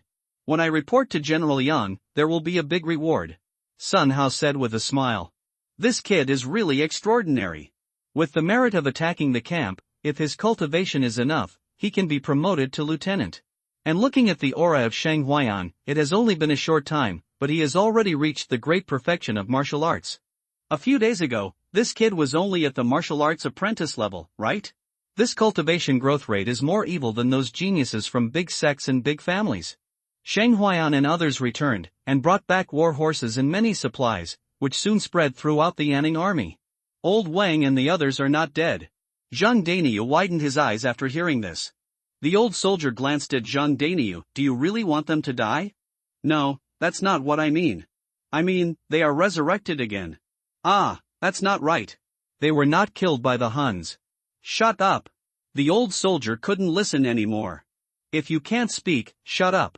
Zhang Dainiu scratched his hair and shut up obediently. He was just a little excited to hear that Shang Huayan and the others were still alive, and his mouth was drooping. The horses and supplies were handed over to the Yanning army, and the gold, silver, and jewelry and other gains were their own. The supplies and horses handed over could also get a lot of military merit and rewards. In particular, there were a lot of healing pills in the supplies. Shang Huayan and his men were arranged to go down and rest. On the tower, Yang Yi looked at the Huns' camp and frowned slightly. The Huns have increased their troops. The other 4 generals saw the Huns' increase in troops, with some sorrow between their brows.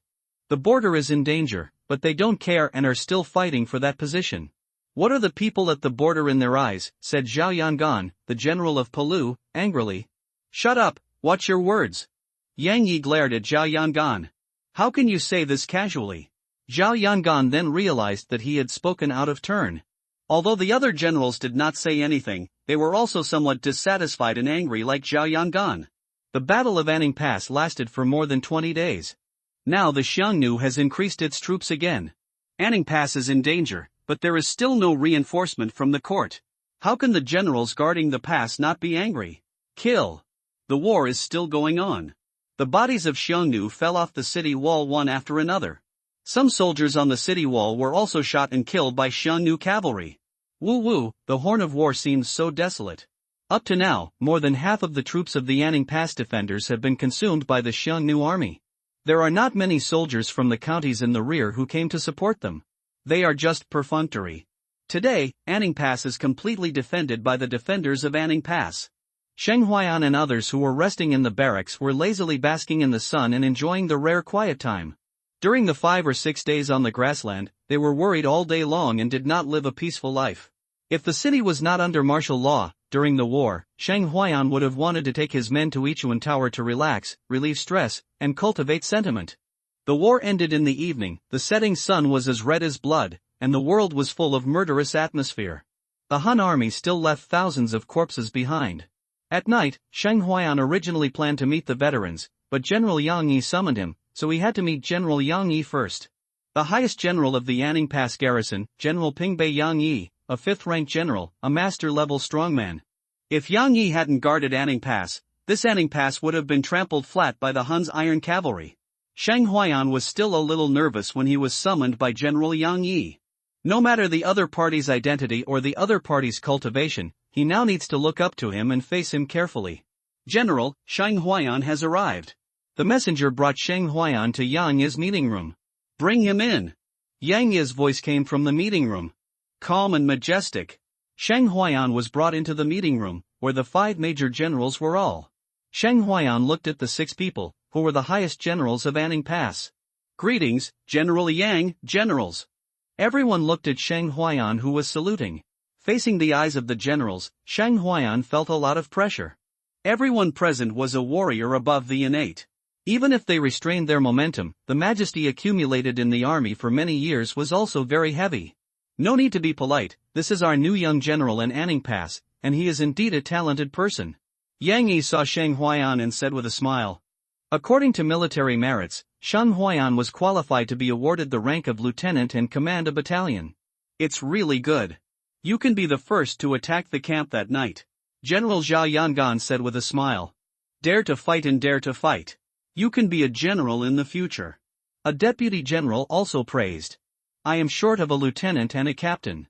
How about it? Are you interested in joining my regiment? General Xuanfu Li Daoru looked at Shang Huayan and smiled. Oldly, it's not good for you to snatch people in front of me? Sun Hao said immediately. The 7th Battalion where Shang Huayan is located is his regiment.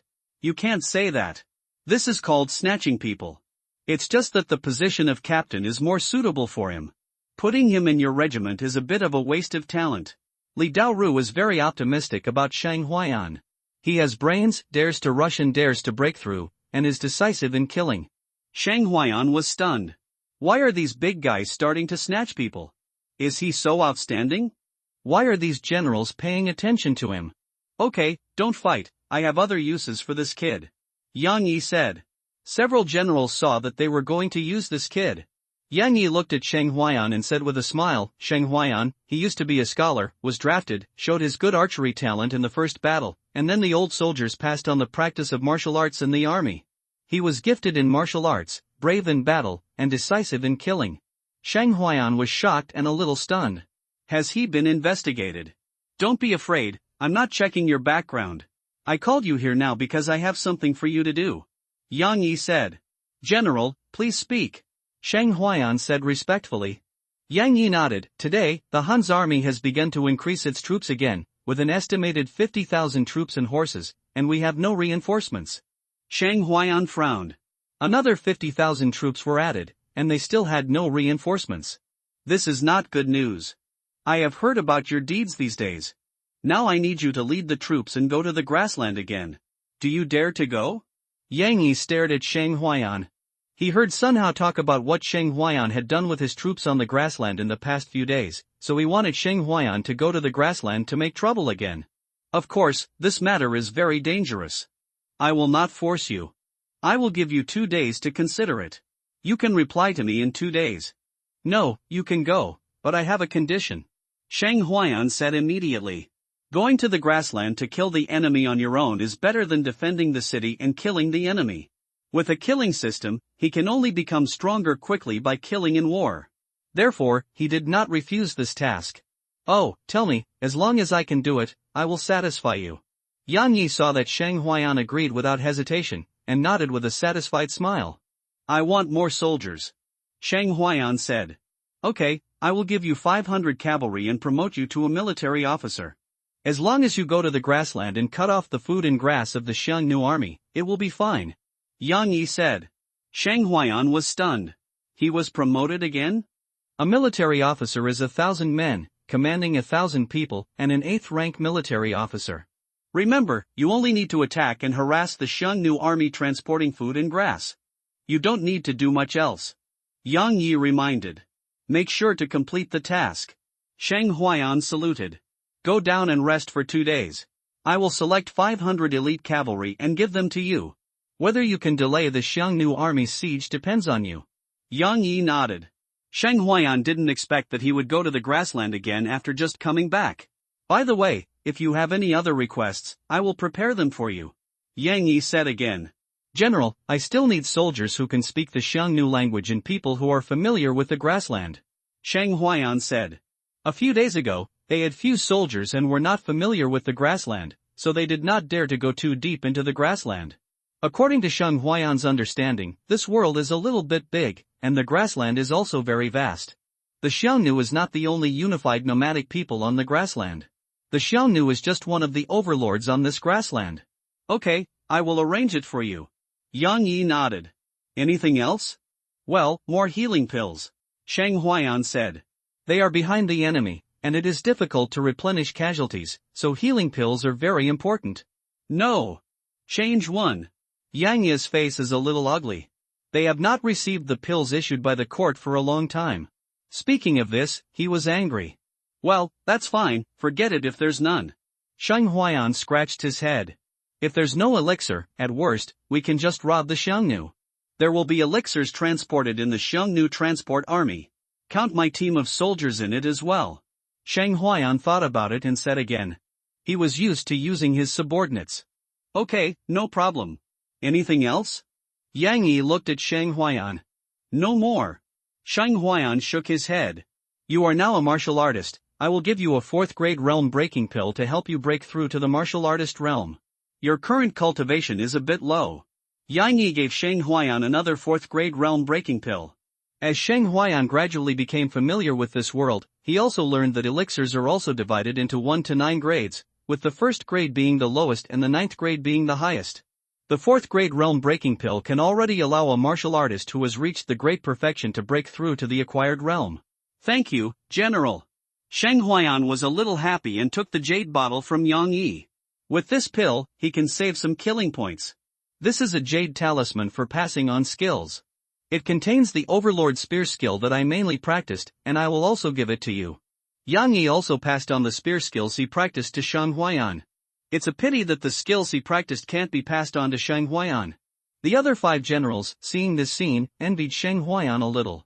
General Yang Yi regarded Sheng Huayan as his successor. Overlord Spear skill is General Yang Yi's famous skill. They have never seen it before. General Yang Yi treats Sheng Huayan so well. Sheng Huayan is the first one. Sheng Huayan was overjoyed. Overlord Spear skill, cavalry charge to kill the enemy, and weapons such as spears and halberds are fierce. Thank you, General. Sheng Huayan was happier to get this spear skill than to get the 4th grade realm breaking pill. Okay, go back. Yang Yi waved his hand and let Sheng Huayan leave. After returning to his residence, Sheng Huayan couldn't wait to use the jade talisman for power transmission. Just stick it on your forehead and input your true energy. Then a large amount of Overlord Spear skills entered his mind, and at the same time, this spear skill was also included in the system. Name, Sheng Huayan race, human realm, great perfection of warrior skills, rough bull strength, minor success, blood evil knife skill, great success, Overlord Spear skill, not yet entry level, plus, strength, 4500 gene talent, silver archer, plus, killing points, 53. Sheng Huayan didn't hesitate and directly added some points to practice. He didn't have time to comprehend slowly now. After consuming 20 points of killing points, Overlord Spear skills reached the entry level. A large amount of Overlord Spear skills experience poured into his mind, as if he was as proficient as Overlord Spear skills that he had practiced for 2.5 years. The remaining 33 points of killing points were not enough to add points to practice Overlord Spear skills again. The killing value was not enough, so Sheng Huayan had to give up and began to circulate the bull force to condense the true essence of martial arts. He had begun to get used to turning sleep into practice. People who work hard will work very hard. The next morning, after morning exercises and breakfast. After the sun rose, the Han army began to attack the city again. Listening to the horns and drums outside the city, Sheng Huayan's blood began to boil. He couldn't sit still at all and wanted to fight and kill the enemy again. Although General Yang Yi asked him to rest, rest is more important than killing value. Rest? Only the waste needs to rest, does he need it? No. Sheng Huayan immediately took the sword, carried the bow and arrows, and went to the wall to fight. Bo Chang, are you going to join the battle? Tang Yunshan looked at Sheng Huayan and asked. Well, I'll participate in defending the city. Sheng Huayan nodded. What about us? Tang Yunshan looked at Sheng Huayan. They didn't have a combat mission. You guys should have a good rest. Sheng Huayan strode towards the city wall. The soldiers under his command looked at each other. Is Bo Chang addicted to killing enemies? Haidai couldn't help but say. Who knows? Sheng Huayan came to the city wall and saw the Han army launching an attack. The Han cavalry wandered 200 meters outside the city, constantly shooting arrows at the city wall, suppressing the soldiers on the city wall, and creating conditions for the Han infantry to approach the city wall.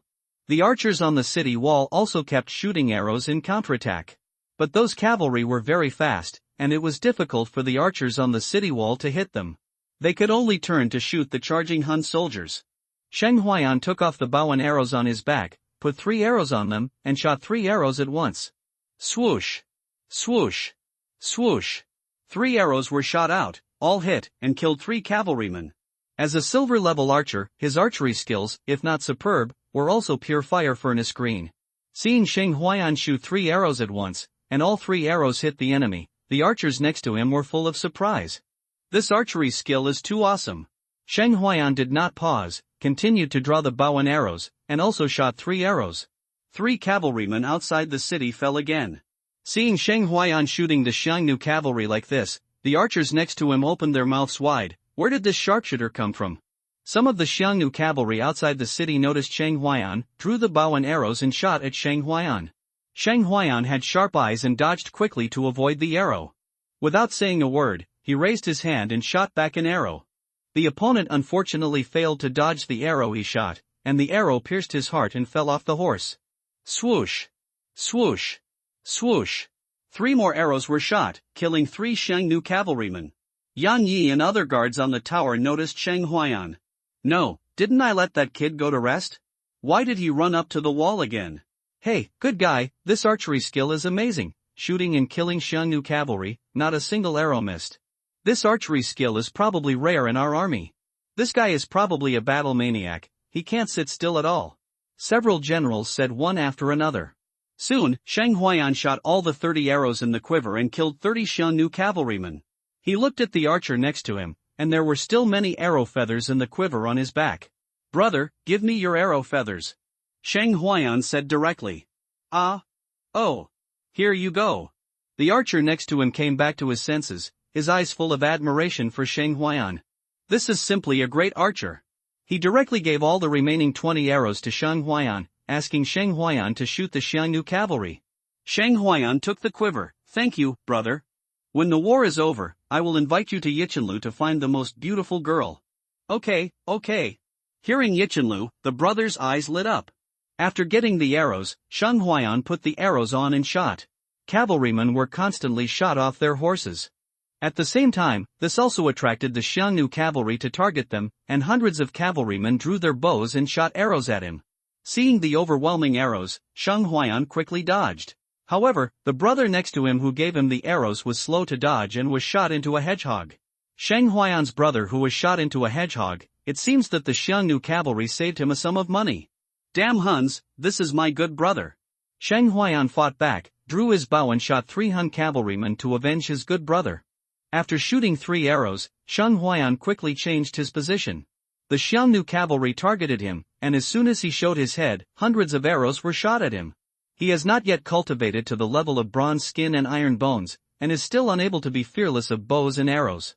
After shooting all the arrows in his hand, he hid and waited for the Xiangnu enemy to attack the city.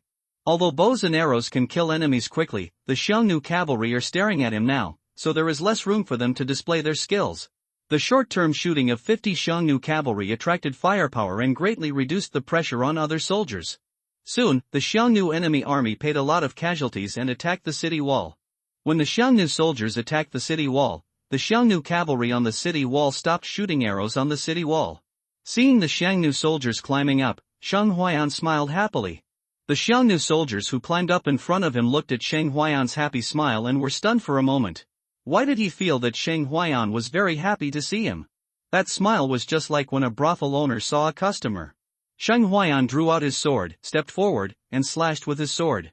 The Hun soldier reacted very quickly and drew out his sword to block. Dang! Cut in 2 with one sword, the man and the sword were cut in 2. The Hun soldier was cut in 2 by Sheng Huayan's sword. With the strength comparable to that of a mid-stage martial artist, Sheng Huayan exerted his strength suddenly, and the force of his sword reached 4,000 or 5,000 pounds. Seeing the Hun soldiers attacking the city wall continuously, Sheng Huayan felt happy from the bottom of his heart. Hunting time. My sword has been thirsty for a long time. Kill. On the city wall, the atmosphere was boiling in an instant, and the shouts of killing were soaring. Sheng Huayan naturally joined the battle sequence. The great bloody sword technique was like a death harvester, and Hun soldiers continued to die under his sword. When the soldiers and warriors in the Hun army met Sheng Huayan, few could withstand his 2 swords. 2 swords, death or life. Almost no one could make him take the 3rd sword. He was like a bloody butcher, constantly killing the Hun enemy, and hundreds of enemies fell under his sword. Die! A sharp blade came. Shang Huayan waved his sword to block the unparalleled sword. Looking carefully, a Han strongman full of murderous intent, with boiling blood, was obviously a Han martial artist. Seeing that Shang Huayan was killing too much, the Han strongman could not sit still, and by two gave up fighting with the master of the defending army and went to Shang Huayan. Martial artist. Shang Huayan did not feel afraid, but the blood in his body boiled. Kill! Shang Huayan waved his sword forward and took the initiative to attack, with a red murderous aura on the sword. Blood Evil Sword Technique, bring a sword on a rainy night. Blood Evil Sword Technique, slash the bird with a sword. Blood Evil Sword Technique, fight in all directions at night. The sword shadows as fast as light rain were heavy and kept slashing it. By Tuesday by two was in the late stage of martial arts, with a surging blood and amazing fighting power. He was a 1,000-man captain in the Xiongnu army. But now facing Shang Huayan, he was extremely surprised. This Weiman who looked like a martial artist was not weaker than him in strength. And this sword technique was sharp and murderous, which made him feel scared when facing it. The young man here began to emerge. Kill! By two exerted his strength, with a surging blood, and the whole person seemed to be covered by a layer of red aura.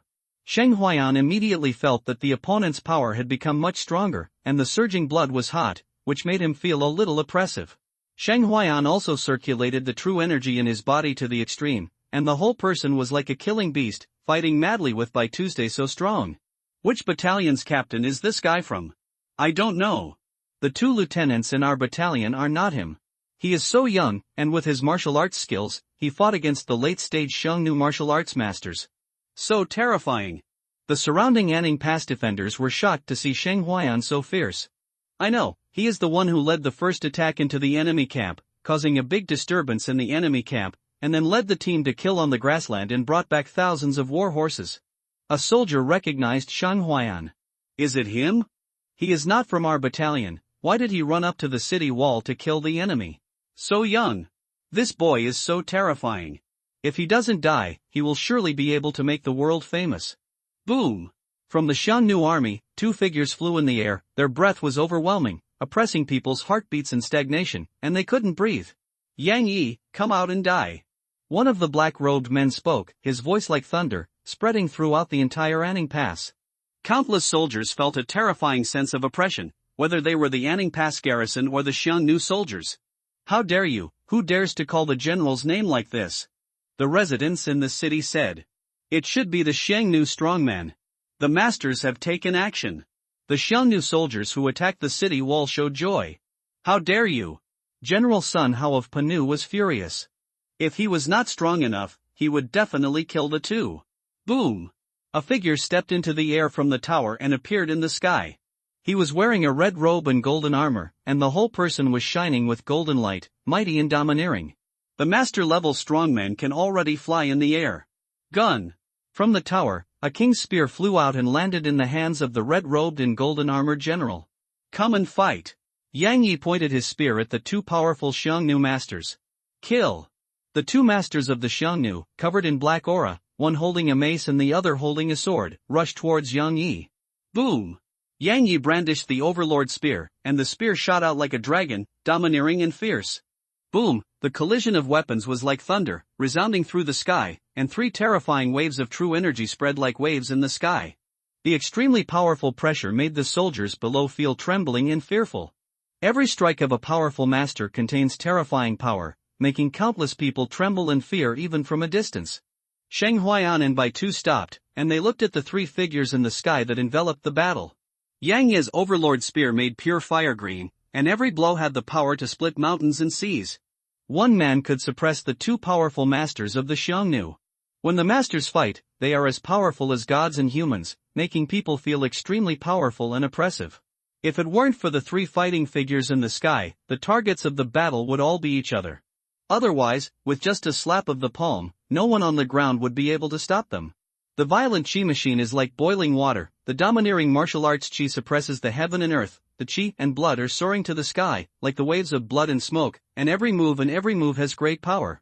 This is the strong master of martial arts. Grand Master. Is this the Grand Master? Shang Huayan muttered. Such power is thousands of times greater than that of a warrior. This is a strong man in martial arts. His every move has great power. He can conquer mountains and rivers with his fists and cut through rivers and seas with his sword. His body is as powerful as the vast ocean. At this moment, the world was trembling, and countless people stared blankly at the battle between masters and warriors in the sky with their mouths wide open. Sheng Huayan quickly gathered his thoughts and glanced at Baitu. He was still immersed in the majesty of a powerful master, his eyes full of fear and longing. Immediately, Sheng Huayan took a stab at Baitu's left waist and stabbed it in. Xie! Feeling the sting, Baitu came back to his senses and looked at the knife stuck in his left waist. His face turned pale. What an I ma? Carry out a sneak attack, Sheng Huayan didn't care. With a horizontal stroke of the knife and a strong force, Baitu was cut into two pieces at the waist. Baitu's eyes widened, his expression full of unwillingness to die. This way of death is so depressing. A strong martial artist died tragically in such a sneak attack. He still has a bright future and a wonderful wife at home. Everyone was watching the Grandmaster battle, and there was a guy who didn't follow the rules and made a sneak attack. After killing Baitu, Sheng Huayan directly gained 20 kill points. 20 kill points in the late martial arts stage? Sheng Huayan could feel that as the enemies killed were stronger, the kill points increased. The Grandmaster battle in the sky at this moment brought the battlefield to a standstill. Everyone is watching the Grandmaster level battle. Sheng Huayan looked at the motionless Han soldiers and Anning Pass defenders. He doesn't understand, this is a battlefield now, a Grandmaster battle, what does it have to do with you? When an unruly old man mixes into the crowd, the destructive power is extremely high. Sheng Hui raised his sword and slashed at the Han soldiers who were watching the battle. Soon, some Han soldiers came to their senses. When they came to their senses, Sheng Huayan had killed more than 20 Han soldiers. Damn it, kill it, seize the city wall, a strong man among the Han soldiers shouted. The defenders also came to their senses. Kill! On the city wall, the battle resumed, blood flew everywhere, limbs were broken, and it was bloody like a prison. Sheng Huayan let the war continue to roll, this is a grand meat grinder. People on both sides of the enemy and us continued to die. With the entry of the innate level strongmen, the battle became white hot. In the Hun's army, 5 innate warriors killed on the city wall. The 5 strong men in the defenders also took action to stop the Hun's innate strongmen. The acquired warriors in the Hun's army were naturally dealt with by the captains in the defenders. Sheng Huayan turned on the unparalleled killing mode and killed crazily among the Hun's soldiers. Even a strong man at the martial arts master level could not stop him. As his strength increased, he killed more and more enemies. The killing value increased to more than 300. Sheng Huayan did not hesitate to add points to improve his cultivation, consuming 150 points of killing value and raising his cultivation to the limit of a warrior. His strength is comparable to that of a martial arts master. If the acquired warrior does not take action, no one can stop him. Name, Sheng Huayan race, human realm, warrior's limit, plus, skills, rough bull strength, minor success, plus, blood evil sword skill, great success, overlord spear skill, introduction, plus, strength, 5000 gene talent, silver archer, plus, killing value, 167. Seeing that killing value can also improve cultivation, Sheng Huayan did not hesitate to continue to increase his cultivation. Name, Sheng Huayan race, human realm, early stage of martial artist skills, rough bull strength, minor success, blood evil sword skill, great success, overlord spear skill, introduction, strength, 5800 gene talent, silver archer killing value, 17. Continue to consume 150 points of killing value. Sheng Huayan quickly broke through to the early stage of martial artist. After breaking through to the martial artist realm, Sheng Huayan felt a little bit more secure about this world. Of course, it was only a little bit, not more. With a breakthrough in cultivation and a surge in strength, Sheng Huayan charged into the crowd of Xiongnu enemy soldiers with a knife. He was like a human-shaped Tyrannosaurus Rex. The bloody knife technique in his hands was pure fire and green, constantly harvesting the lives of Xiongnu soldiers. Dozens of Xiongnu soldiers surrounded him and wanted to strangle him, but they were all killed by him. All retreat, I will deal with him. A muscular man walked out from the Xiongnu soldiers. Captain of the Thousands. The Xiongnu soldiers retreated and made room. Captain of the Thousands will take action, this man will die. Captain of the Thousands will be one step away from breaking through to the post-natal realm, and he will be a martial arts master. It will be easy to kill this way dog. Kill him, this man has killed so many of our people. The Xiongnu soldiers shouted one by one. Hutohai held a long knife and stared at Sheng Huayan fiercely. Sheng Huayan's battle robe was now stained red with blood, and it was covered with the blood of Xiongnu soldiers. Hu Teheo looked at Sheng Huayan. He felt a bit of danger from the Wei boy in front of him. The aura of the other party was obviously that of an early martial artist. Kill! Hu Teheo waved his long sword and rushed towards Sheng Huayan. Seeing the other party's blood boiling, like a ferocious wolf, Sheng Huayan did not hold back, and his blood was also surging, and the bloody aura was permeated. He raised his sword and started, and his bloody sword technique was superb. Every move and every style was varied and fierce. The two fought for dozens of moves in an instant. Hu Teheo's face changed slightly, and his hand holding the sword was shaking. The opponent's strength was still above him. He was obviously 2 small realms lower than him, but his strength was stronger than him. Could it be that he was born with divine power? And that terrifying sword technique, the aura of killing was abnormally heavy, and the fierce sword force pressed him a little breathless. Xie! After fighting for hundreds of moves, Sheng Huayan cut off Hutua's left arm with one knife. Hutua's face turned pale and he was in great pain as his left arm was cut off and blood flowed like water. The surrounding Xiongnu soldiers looked at Sheng Huayan with fear. The 1,000-man leader who had reached the great perfection of martial arts was not his opponent. Could they fight him? Swoosh! Sheng Huayan cut off Hutua's head with one knife, and he was also injured. Hutua fought back before his death, and finally made a hateful blow, leaving a wound on Sheng Huayan's abdomen. It was not easy to kill an enemy who had reached the great perfection of martial arts, and Sheng Huayan consumed a lot of blood and qi. He took out a healing pill from his arms and took it to stop the bleeding of the wound. He also liked the crushing battle. This kind of battle with almost equal strength was really tiring. For example, martial artists, he killed one by one with one knife, how easy it was. But the stronger you are, the more killing points you get. Sheng Huayan felt relieved. He could get 25 killing points by killing an enemy who had reached the great perfection of the martial master. After killing Hutua, there were no Xiongnu strongmen around him. They were all Xiongnu soldiers at the level of martial apprentices, and there were few Xiongnu soldiers at the level of martial artists. Kill! Sheng Huayan was filled with bloody murderous aura, like an unparalleled killing god. None of the Xiongnu soldiers around him could withstand his sword. Soon, all the Xiongnu soldiers on the surrounding wall were killed by him. The ground was full of corpses, and the blood dyed the floor tiles of the wall blood red. In war, there is only life and death. Cold, iron-blooded. Seeing Sheng Huayan killing people everywhere, the defending soldiers couldn't help but cheer. The more Sheng Huayan killed, the fewer enemies they faced. Dang! Sheng Huayan was knocked back by a knife, his arm was numb, he looked at the other party intently, Hu Yanting's eyes were cold, without any emotion. Back off, he is not someone you can deal with.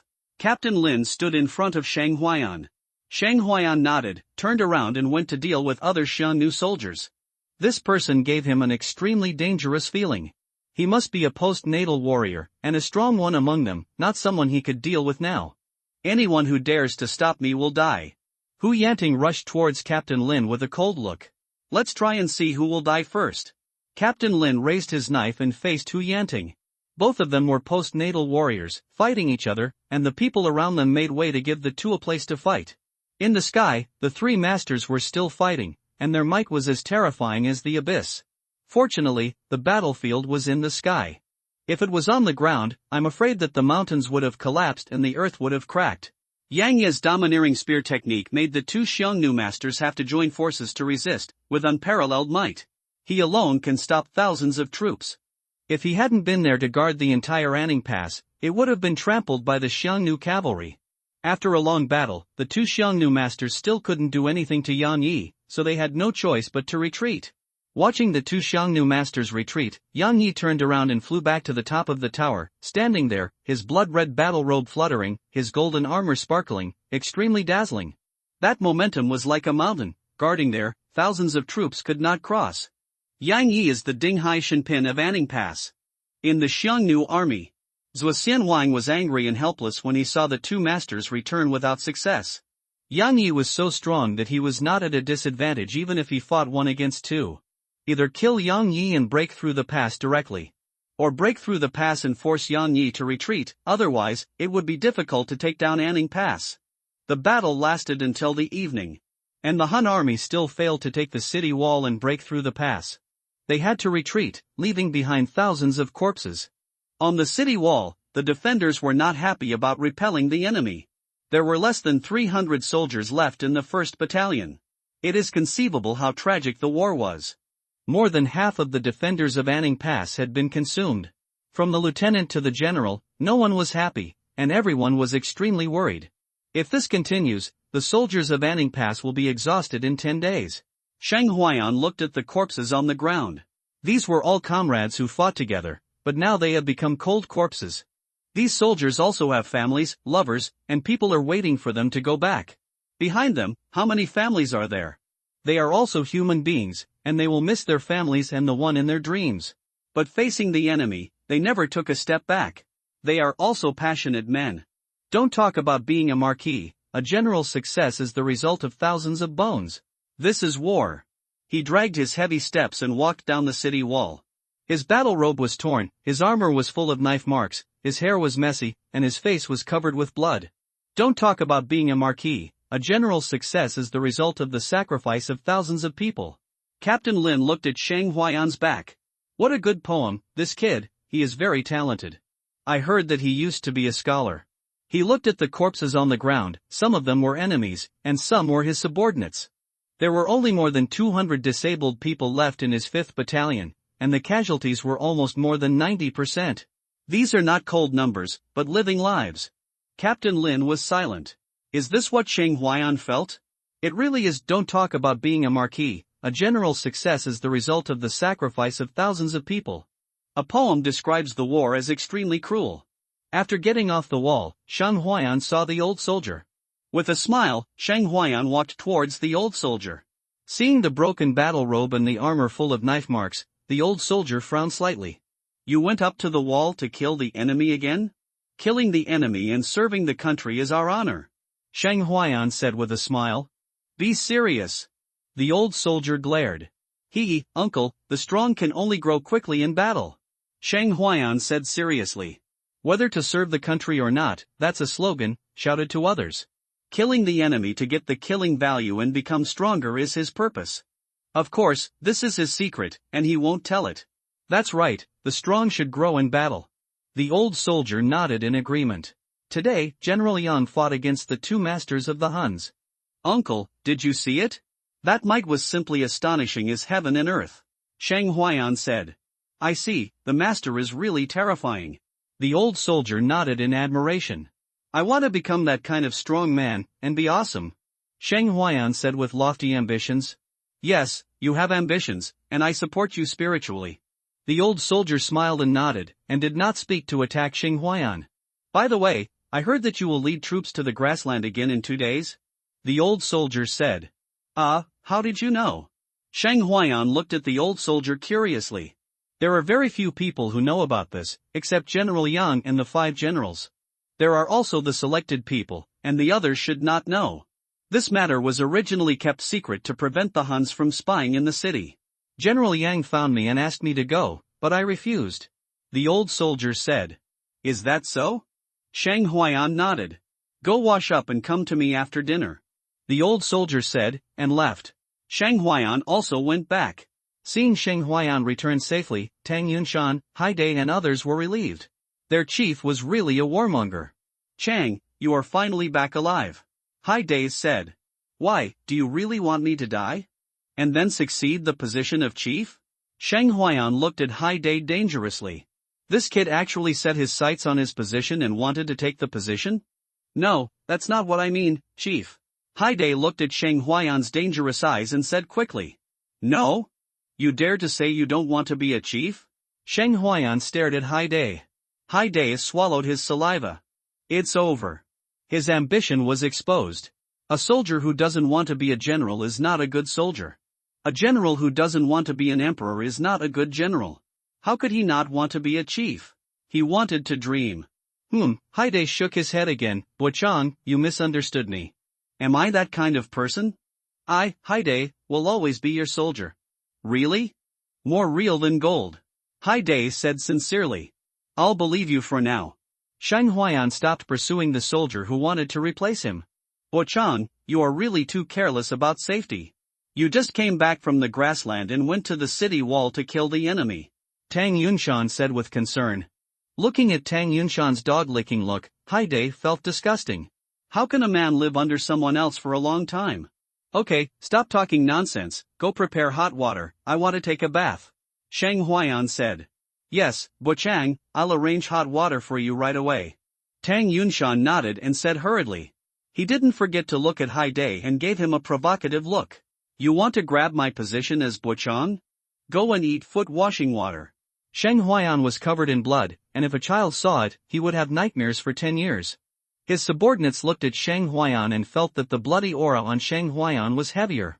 Soon, his subordinates prepared hot water for Sheng Huayan. After washing up, he washed off the blood stains on his body and bandaged his wounds. Then after dinner, Sheng Huayan went to the old soldier. Uncle, I'm here. Come in when you come. The voice of the old soldier sounded in a barracks. Sheng Huayan pushed the door and walked in. Zhang Daniu was still there, but Li Busi was nowhere to be seen. There were also a few unfamiliar faces, and they were all soldiers newly added to the old soldier's command. Where is brother Busi? Sheng Huayan asked. Zhang Daniu looked at Sheng Huayan and slowly said, dead. The two words made Sheng Huayan pause for a moment. This was one of the first people he got to know in this world. He didn't expect to hear that the other party had died in battle. Li Busan was seriously injured and was recuperating in the wounded camp. He didn't know when he would get better. Now Li Busi died in the battle. One of the two brothers died and the other was seriously injured. Now the only people he knew were the old soldier, Zhang Daniu, and Wang Wu. Wang Wu is now under Sheng Huayan's command. Life and death are determined by fate. Brother Huayan, don't be sad. It is our destiny to die on the battlefield. Zhang Daniu comforted him. Sheng Huayan just nodded gently. These days, he has been accustomed to life and death, but sometimes he can't accept it when he hears that someone familiar has died in the battle. Come with me.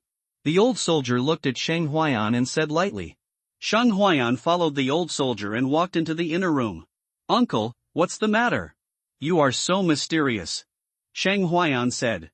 The old soldier took out an ancient book from his arms. I bought this book from a beggar. The old beggar said it was a cultivation method passed down by Emperor Haiyang Wu, the Great Sun Heart Sutra.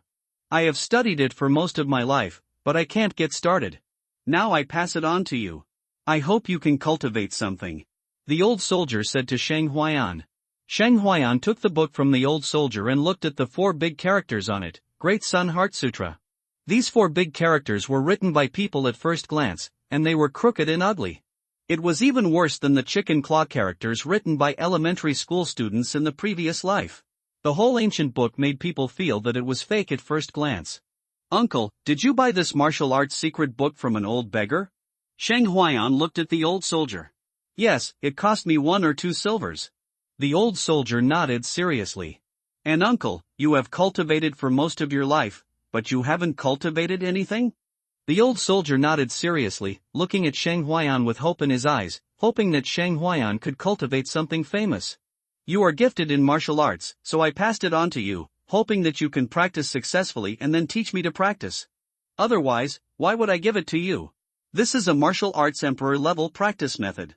If it is placed outside, it will attract countless strong people to fight for it. The old soldier said cautiously, fearing that others would hear it. Sheng Huayan felt that the old soldier was deceived by that old beggar. This reminded him of a scene in a movie in his previous life, where a little boy spent all his wealth to buy a martial arts secret book from an old beggar. It seems to be called Shinma Xinjiang. Uncle, are you sure you are not deceived? Sheng Huayan said while looking at the ancient book in his hand. Why, do you think I am stupid? So easy to be deceived by others? The old soldier glared at Sheng Huayan, revealing a bit of dangerous breath. Sheng Huayan looked at the old soldier's eyes that wanted to hit him, and he swallowed the words that were on the tip of his tongue very tactfully. Uncle, you are extremely smart, how could anyone deceive you? He quickly praised. Okay, get out of here. If you don't want it, give it back to me. I don't want to give it to you. I spent 1 or 2 taels of silver to buy it. The old soldier looked at Sheng Huayan's flattering face and said with disdain. Sheng Huayan took the ancient book and ran away. He was really afraid that the old soldier would cut him. Don't you want to sit for a while? Zhang Daniu said as he looked at Sheng Huayan, who ran out in a hurry. Brother Daniu, I won't sit for a while. I will come to see you next time when I have time. Sheng Huayan ran away. What's wrong? It feels like a ghost is chasing me.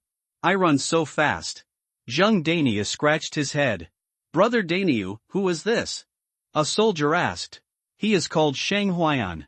He left our group. Now he is the head of the army and leads 100 soldiers. Zhang Dania said.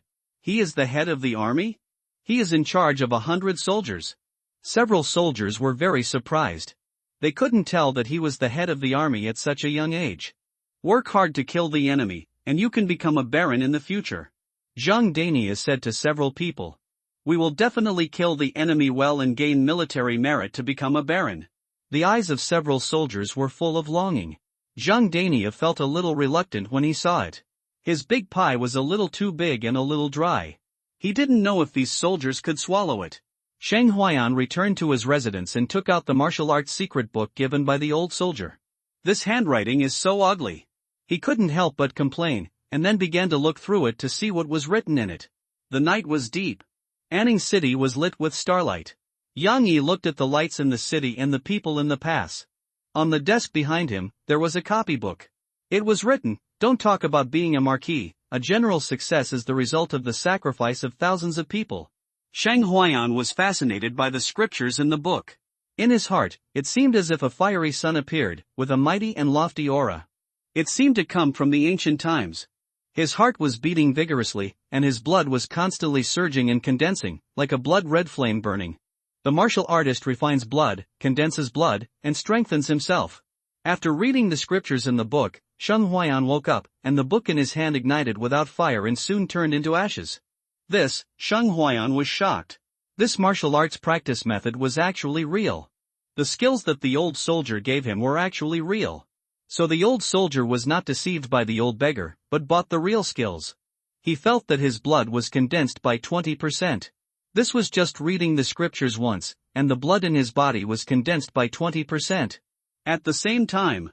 Name, Shang Huayan. Race, human level, early martial artist Kung Fu, Great Sun Heart Sutra, not yet mastered, rough bull strength, minor success, plus, blood evil sword technique, great success, overlord spear technique, beginner, strength, 6000 gene talent, silver archer, plus, killing value, 188. The blood and chi condensation actually increased his strength by 200 gene.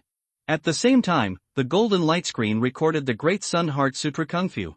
It's a pity that 188 killing points can't even make the Great Sun Heart Sutra show a plus sign. Could this really be a martial arts emperor level cultivation method? Looking at the 188 killing points, this is what he got after he broke through for the first time in a row yesterday and killed the enemy. I don't know how many killing points are needed to upgrade the Great Sun Heart Sutra once. Looking inward at Dantian, the martial arts true essence in his body began to turn golden. The martial arts true essence cultivated by practicing rough bull strength is blood red. Unable to practice more, Shang Huayan comprehended the Great Sun Heart Sutra. The scriptures have been imprinted in his mind, and he can also comprehend and practice on his own. Tonight, he did not fall asleep, but comprehended and practiced the Great Sun Heart Sutra. As he comprehended and practiced, the true energy in his body changed rapidly. In his sea of consciousness, a big sun rose, and the light broke through the darkness.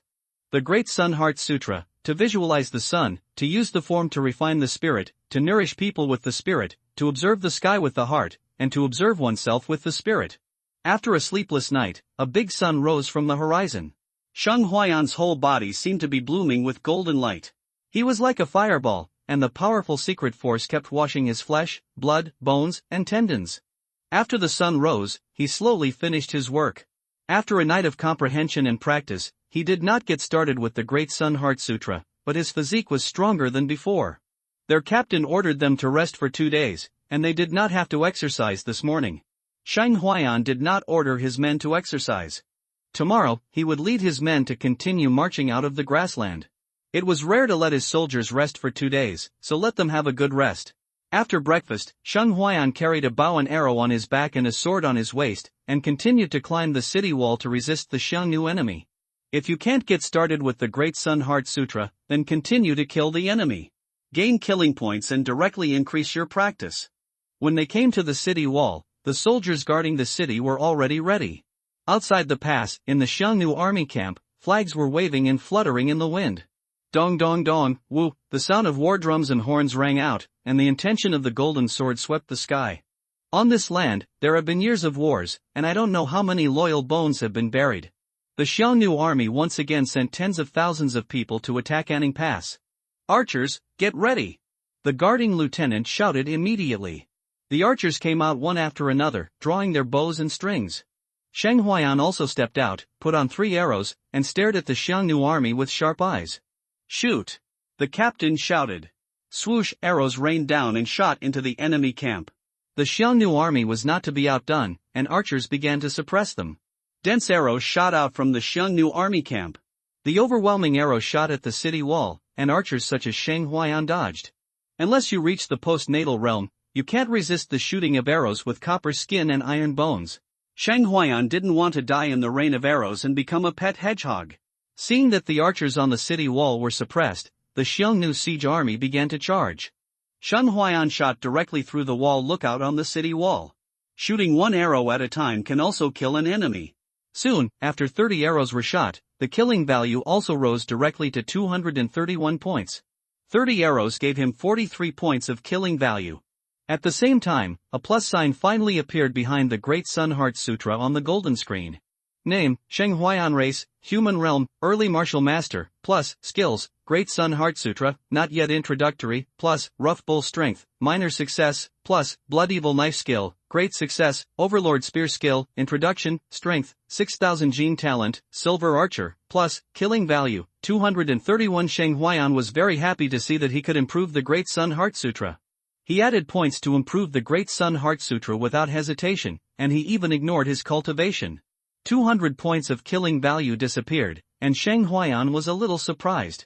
It takes 200 points of killing value to get started, so how many killing points will it take to improve it in the future? Countless cultivation experiences and insights about the Great Sun Heart Sutra poured into Sheng Huayan's mind. That feeling was like he had practiced the Great Sun Heart Sutra for a year. At the same time, all the true essence in his body was transformed into gold. His blood and qi were also strengthened a lot, and the blood and qi in his body were surging like a furnace. His strength also increased by 500 kilograms. He was already comparable to a postnatal warrior in the early stage of martial arts. If he said this, no one would believe it. Feeling full of strength, Sheng Huayan felt that he was now terribly strong. Sheng Huayan was confident that he could kill the enemy at the martial arts level with 1 punch. Looking at the Han army, Sheng Huayan was eager to try. These are all killing points, which are the source of his strength. Just like leeks, they grow again after being cut, and grow again after being cut. I don't know how many people they have fattened. After learning the Great Sun Heart Sutra and practicing the heart method, Sheng Huayan realized that the speed of condensing the true essence was more than 100 times stronger than the bull force. The battle to capture the city became more and more brutal. The Xiongnu army climbed up the city wall without fear of death and fought with the soldiers defending the city. Sheng Huayan naturally took the lead and rushed into the enemy group, fearing that others would take his head. His cultivation broke through to the early stage of martial arts master, and his strength was comparable to that of the early stage of acquired martial arts. Sheng Huayan dealt with these ordinary enemy troops like a killing god. The blood-colored murderous aura on the war knife was sharp, and he killed 3 Xiongnu enemies with 1 slash. Seeing Sheng Huayan appear on the city wall again to kill the enemy. This kid is a warmongering person. He refused to rest even if he was asked to. Yang Yi said with a smile. This kid is simply a natural killer. A deputy general looked at Sheng Huayan's murderous aura. Many lieutenants in the acquired realm could not compare with Sheng Huayan. His strength has become stronger again, he is simply a freak, said Zhao Yangan, the general of Palu. Sheng Huayan's growth rate is too fast, so fast that he can't believe it. Can this kid become stronger by killing enemies? The truth is confirmed. Sheng Huayan raised his sword and killed 5 Xiongnu enemies cleanly. Around him, more than 20 Xiongnu soldiers had fallen. Wei dog, I will fight you. A centurion in the middle stage of the Xiongnu army saw that Sheng Huayan was so powerful and slaughtered ordinary soldiers like pigs and dogs, so he came forward to fight with Sheng Huayan, blocked Sheng Huayan, and let the ordinary soldiers attack the city wall. The opponent chopped with a sword, and the true energy on the sword surged, with unparalleled power. Sheng Huayan looked at the opponent and slashed with a sword. Scandium. With only a sound, Hu Bolong's sword broke. He looked at the full-strength slash he had made, which was not only easily blocked by Sheng Huayan, but also cut off by the sword. The unparalleled power shocked him and made him take 2 steps back. Wasn't this man an early martial artist? Why was he so strong? The answer was Sheng Huayan's sword. The blood-red sword flashed, and the body was separated. Xian Godua, the soldier of the 15th Battalion, was dumbfounded. 1,000-man captain in the Xiongnu enemy army was killed with 2 swords? Looking at the strong bloody aura on Sheng Huayan, Xian Godua felt that this man was so terrifying. Sheng Huayan killed the opponent and gained 22 points of killing value. He did not stop and continued to kill the enemy. A Xiongnu leader in the postnatal realm climbed up the city wall and killed Sheng Huayan. Sheng Huayan's keen sixth sense sensed the terrifying danger coming, which made his hair stand on end. He dodged quickly and narrowly avoided the knife slashed by the Xiongnu postnatal warrior Yichilin. The sharp blade left a deep knife mark on the spot. If it was cut on him, he would probably be cut in half. Despicable Xiongnu people, you actually sneak attack, you were so shameless. The angry Sheng Huayan couldn't help but curse. At this moment, he completely forgot that when he sneak attacked the Xiongnu before, he was even more shameless than this. Wei dog, die. Yichilin did not argue with Sheng Huayan, and directly launched a fierce offensive. The bright knife light, with a sharp knife intent, slashed coldly, as if it would split the void, and the powerful force was heavy and fierce. Sheng Huayan clenched the sword in his hand, circulated the true energy in his body, and used all his strength to fight against it. He also wanted to weigh the strong man in the postnatal realm. Yichilin's moves were fierce and ferocious, and he was completely aiming to kill Sheng Huayan. Sheng Huayan's blood was boiling, and he was frantically practicing the Great Sun Heart Sutra Kung Fu, mobilizing the blood and energy of his whole body, and using the blood-killing sword technique to fight against him. This was the first time he faced a postnatal warrior. The opponent's strength was strong and heavy, and his body was as strong as steel. Sheng Huayan couldn't cut him at all. His sword technique was very fast, but it was difficult to cause damage to the opponent. However, Yichilin's violent power shook Sheng Huayan's tiger's mouth. The two men's blades were sharp, and the sword light was like the wind. They kept fighting against the people around them, and they didn't dare to get close at all. The terrifying sword light kept leaving knife marks on the city wall. Fortunately, the bricks and stones of the city wall were all made of special stones, as hard as iron. Otherwise, it would be no surprise that such a terrifying force would break the bricks and stones with one knife. Dang! Dang! The sound of swords colliding was heard in the air. The two men moved very quickly. In a short while, they had exchanged more than 100 moves. Sheng Huayan's mouth was bleeding. Compared with the real acquired warriors, he still had a big gap. Yi Tulan was like a ferocious wolf, making him feel an unprecedented sense of oppression. Sheng Huayan looked at the sword in his hand, which was already full of gaps. Perhaps it would not be long before it was cut off by the opponent. The people around avoided the fighting circle of the two, fearing that they would be affected and die innocently under the sword. Yi Tulan saw that Sheng Huayan's sword skills were very fast, so he swung his fist and punched. The fist wind was strong and the air was agitated. Seeing this, Sheng Huayan immediately operated the Great Sun Heart Sutra, clenched his left fist, and golden light burst out between his fists, like a round sun, directly hitting Yi Tulan's fist wind. Boom! A muffled thunder sounded in the air, like thunder exploding, dull and powerful, making people palpitate. Yichilin was extremely surprised. He was sure that Sheng Huayan was only at the initial stage of martial arts. But his strength was not weaker than that of a martial artist who had just broken through the postnatal realm. Such strength was simply a peerless monster. Among the Xiongnu warriors, few could fight postnatal warriors with martial arts. They were all rare geniuses. Such a monster appeared in the Anning Pass garrison, and Yichilin was murderous. He vowed to kill Sheng Huayan, the martial arts monster, in the cradle, otherwise he would become a great enemy of the Xiongnu in the future. Yichilin, who was murderous, was full of blood and hot like the sun. He was like a wolf, killing Sheng Huayan. Yichilin's sword light was gorgeous, sharp and fierce. At the same time, he punched and kicked, and his body of copper skin and iron bones beat Sheng Huayan's fists and feet so hard that he hurt. The blade and fist shadows were all accompanied by the sound of wind and thunder, and the air was like a thunderstorm. This is the terrifying power of a postnatal warrior. Once he reaches the innate level, the true energy in his body can leave the body, and the destructive power will increase exponentially. Facing the murderous Ichirin, Sheng Huayan used the Great Sun Heart method to the extreme. The blood and energy in his body surged, and the true energy rolled. The whole person was like a Haoyang, full of violent power. Bang! Bang! The two punched each other, and the swords kept colliding, bursting out with muffled sounds, like thunder.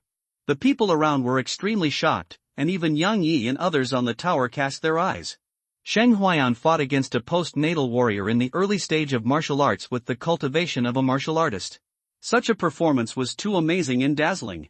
This is a rare martial arts genius, who can fight against a postnatal warrior in the early stage of martial arts with the cultivation of a martial artist in the early stage. The two fought frantically, and Sheng Huayan's fist hit the other person, feeling like hitting steel, which was extremely hard and made his fist hurt. When he took the opponent's punch, it was like being hammered by a heavy artillery, and his body was about to fall apart. This is a postnatal warrior, with a body of copper skin and iron bones, vigorous blood, and extraordinary strength, far from being comparable to a warrior at the martial arts master level. Fortunately, the Great Sun Heart method is against the sky, which can quickly recover his injuries. At the same time, the true energy in his body is endless, which is the confidence for him to fight against Yi Tulan. The two fought for more than 100 moves, and Sheng Huayan understood that there was a gap between him and a real postnatal warrior. It doesn't mean that he can really compete with a postnatal warrior just because his strength is comparable to that of a postnatal warrior. It seems that his realm is still low. Gradually falling into a disadvantage, Sheng Huayan began to struggle, and the situation became more and more critical. Sheng Huayan barely avoided Yi Tulan's killing move several times. Bang! A long spear came and knocked Yi Tulan back. Back off, let me deal with him, Zhou Yuan said. Sheng Huayan looked at the other party's attire and saw that he was a captain. He thought that this person was the captain of the 15th Battalion. Sheng Huayan was very attentive, turned around and left without any delay. Indeed, he can't deal with this Ichilin yet. If he takes another 100 moves, he will definitely be defeated. A good man doesn't suffer immediate losses. When he improves his cultivation, he will definitely get back to where he was today. Ichilin looked at Zhou Yuan, his eyes as sharp as a wolf. This person was a strong man in the middle stage of the day after tomorrow. Seeing Zhou Yuan intervene and let Sheng Huayan escape from him, Ichilin felt very unwilling. Ichilin, come on, let's work together to kill him. Another Xiongnu acquired warrior climbed up the city wall. Kill! The two of them joined forces to kill Zhou Yuan. Zhou Yuan was not afraid at all when facing the two Xiongnu Hotian warriors, waving the spear in his hand to fight against the enemy. Sheng Huayan got rid of Ichilin and looked at the soldiers of the Hun's army. Bullying him for his low cultivation level, right? Then he would go back and bully the Hun soldiers whose cultivation level was lower than his. After he killed the Hun soldiers to obtain the killing value, he would raise his cultivation level and then fight against them again. With the mentality that if I can't defeat you, I will kill your younger brother's subordinates, Sheng Huayan attacked the Xiongnu army. Kill, seize the city, plunder the rich women, there are a lot of women in the city. The Hun's army shouted and climbed up the city wall crazily. Hearing that there was a woman, the eyes of the Hun's soldiers were gleaming red, like hungry wolves. They wanted to rush into the city right now, burn, kill and loot. Looking at the shouting Huns, Sheng Huayan couldn't understand what they were saying, but he felt it was noisy. Like a tiger among sheep, he rushed into the Hun's army and started killing like crazy. 3 swords at a time, 3 swords at a time, constantly killing the Hun's army. Kill this Wei dog. Kill him. He is a demon. He has killed so many of our people. Kill him. The Hun soldiers shouted and rushed towards Sheng Huayan with their swords raised, intending to kill Sheng Huayan with their lives. Sheng Huayan smiled happily as he looked at the fierce and fearless Hun army. The long bloody knife in his hand kept harvesting the lives of the Hun soldiers. The innate strong men in the Xiongnu army also moved out, but were stopped by Pona General Sun Hao and others. Today, the powerful masters in the Xiongnu army did not take action. Seeing that the soldiers were still dragged on the city wall, King Zuoxian continued to send troops. Send another 5,000 soldiers to press us up, and I will kill the entire Wei army. King Zuoxian's eyes were cold, as if those Hun soldiers were expendable, and he didn't care about the life or death of these soldiers at all. As long as the defenders of Anning Pass are killed, it will be worthwhile. Yes, Your Majesty. The subordinates continued to send troops to fight. There were many Xiongnu tribes, but there were countless warriors. It was no harm to them if some of them died. As the ruling aristocratic class of the Xiongnu, the status of ordinary Xiongnu people is not high, and they can be said to be their appendages. He was a warrior in wartime, and usually herded cattle and sheep for the nobles. Another 5,000 Xiongnu troops participated in the siege, and the pressure on the defenders on the city wall increased greatly. Move 2 more battalions up to guard the city wall. Yan Yi immediately ordered. The Xiongnu army's offensive is becoming more and more fierce. If the 2 battalions of soldiers are not mobilized, they may not be able to withstand the Xiongnu army's offensive. The 6th and 10th battalions were transferred to the city wall to participate in the defense of the city. Since the battle, every battalion has been replenished due to lack of personnel. The number of veterans is only half. For the 5th and 7th battalions that have experienced fierce battles, less than 1/10 of the veterans are veterans. Most of the recruits are able-bodied men and civilians, and they do not have much combat effectiveness.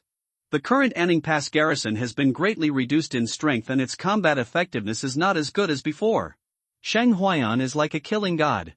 The acquired strong men in the Hun's army are restrained, and he has no opponent for the warriors below the acquired. He has killed 2 or 3 Hun's strong men who have reached the great perfection of martial arts. There are already 60 or 70 ordinary soldiers who died under his knife. The killing value has increased to 283 points again. Name, Sheng Huayan Race, Human Level, Early Martial Master, Plus, Kung Fu, De Ri Xian Jing, Introduction, Rough Bull Strength, Minor Success, Plus, Blood Evil Sword Technique, Great Success, Overlord Spear Technique, Introduction, Strength, 6000 Gene Talent, Silver Archer, Plus, Killing Points, 283. Seeing that his cultivation could be improved, Sheng Huayan immediately added points to improve his cultivation. 200 killing points were consumed in an instant, and a powerful force surged into his body. His skin and bones seemed to be cast in gold, and his physique was constantly getting stronger. The blood in his body exploded, burning hot, and his true essence increased rapidly and solidified. Name, Sheng Huayan Race, Human Realm, Mid-Stage Martial Artist Kung Fu, The Great Sun Heart Sutra, Introduction, The Bull Strength, Minor Success, The Blood Evil Sword Technique, Major Success, The Overlord Spear Technique, Introduction, Strength, 7000 Gene Talent, Silver Archer, Plus, Killing Value, 83. Feeling the violent power in his body, Sheng Huayan is now confident that he will not be suppressed by Yichilin. With further growth in strength, he will be invincible below the acquired martial artist. He was like a wolf among sheep, and began to kill crazily to harvest killing value. The Xiongnu soldiers who rushed up the city wall were constantly killed by Shang Huayan. Those acquired martial artists had their own garrison captains to resist, soldiers against soldiers, generals against generals. Shang Huayan was an outlier, invincible in the martial artist realm. He was like an invading small river against a big catfish, with no natural enemies, and killing crazily. Martial apprentices, martial artists, constantly died under his knife. The bloody sword technique made him condense a layer of terrifying bloody aura. The Han soldiers at the martial arts level were shocked by the aura on Shang Huayan and could not raise their swords to resist. Some Hun's postnatal warriors saw Shang Huayan killing people and wanted to stop and kill him. But they were all stopped by the captains. With Shang Huayan, a different kind of warrior, he could kill many Hun's martial artists and warriors, which could greatly relieve the pressure on the soldiers defending the city. The 1,000-man captains and centurions in the Hun's army kept dying under Shang Huayan's sword, and it was difficult for the Han soldiers who attacked the city wall to organize an effective attack. The soldiers and captains in the defending army were liberated and led the soldiers to strangle the soldiers who attacked the city wall. Kill. Pile him up with people. A 1,000-man captain in the Hun's army wanted to pile Shang Huayan up with people. Tuoba Yen was terrified. 2 of his colleagues who were at the great perfection of martial arts had already died tragically under Shang Huayan's sword. And he was only at the late stage of martial arts. If he faced Shang Huayan, he would die. The Xiongnu soldiers could only raise their swords and rush towards Shang Huayan after hearing Tuoba Yan's order. The bloody sword technique was superb in Shang Huayan's hands. It was pure fire furnace green. With one slash, he could take away 2 or 3 Xiongnu soldiers. The corpses of Xiongnu soldiers were already everywhere around him. The strong smell of blood stimulated people's nerves and adrenaline. Shang Huayan could no longer remember how many Xiongnu soldiers he had killed. After the rush, Xiongnu soldiers kept surrounding him, trying to pile Shang Huayan to death with a sea of people. In the Xiongnu camp, a sharpshooter at the innate realm had already set his sights on Shang Huayan. He drew his bow and arrow, and the specially made arrow feathers glowed. Tianying condensed his true essence on the arrow and shot it out. The arrow, with light, shot directly at Shang Huayan like a meteor. Shang Huayan was still beheading the Han soldiers who were besieging him at this moment, and he didn't realize that the life and death crisis was approaching. That arrow pierced through the void, and the arrow light was extremely bright. Yan Yi, standing on the tower, saw the bright arrow light in the Han's army. Not good.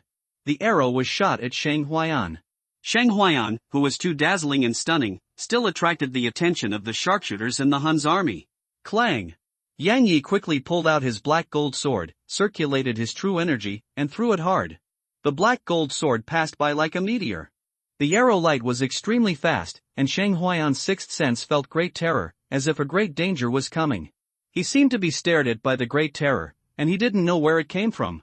He couldn't escape and would definitely die. His whole soul was trembling, shrouded by death. This feeling was like being stared at by a master-level strongman.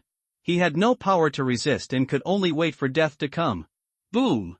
2 meters behind Shang Huayan, the sword and arrow collided, making a loud noise. The powerful true energy burst out, like a tide, blowing Shang Huayan and the surrounding Xiangnu soldiers away. Shang Huayan quickly got up, looking at the black gold sword and the arrow made of special metal stuck on the ground, sweating coldly. He was only 1 second away from death. The arrow engraved with special runes was shot from the Hun's army camp. He was targeted by the sharpshooter in the Hun's army. A real sharpshooter will die if he shoots an arrow. If it weren't for this black gold sword, he would have died at this moment. In the Hun's army camp, the sharpshooter saw the defending General Yang Yi take action and blocked the fatal arrow, feeling a little regretful.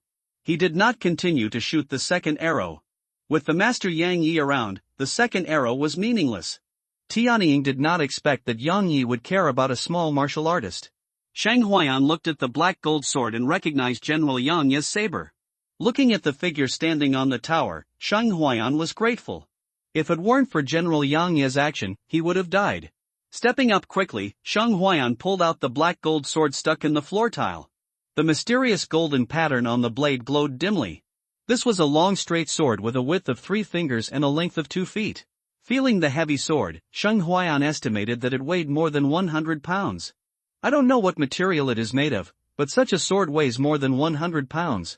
Shang Huayan held the black gold sword in his hand, and suddenly he was full of passion, looking at the hundreds of Hun soldiers who surrounded him. Kill! He stepped forward and rushed towards the Hun army. The black gold sword was surrounded by blood-red murderous aura. With one slash, the Hun soldiers, including swords and armor, were all cut in half. The black gold sword was extremely sharp and could cut iron like mud. Ah! Chi-had blood flew everywhere, broken limbs were everywhere. With the black gold sword in hand, Shang Huayan killed faster. More than 100 Xiangnu soldiers were soon killed by him. You are a devil. Tuoba Yen looked at Shang Huayan, who was bathed in blood, and felt terrified. There were more than 200 soldiers lying at Shang Huayan's feet. After slaughtering so many Xiangnu soldiers, the bloody aura on Shang Huayan's body made Tuoba Yen tremble with fear. Die! Shang Huayan's eyes were cold, without any emotion, and he slashed with a knife, and the blood-red knife light was bright, splitting the void. Tuoba Yen burned the blood and energy in his body, and urged the true energy in his body to the extreme, wanting to fight with Shang Huayan. Clang! The sound of a broken weapon echoed in the air, and Tuoba Yen was cut in half by Shang Huayan's knife, including the person in armor.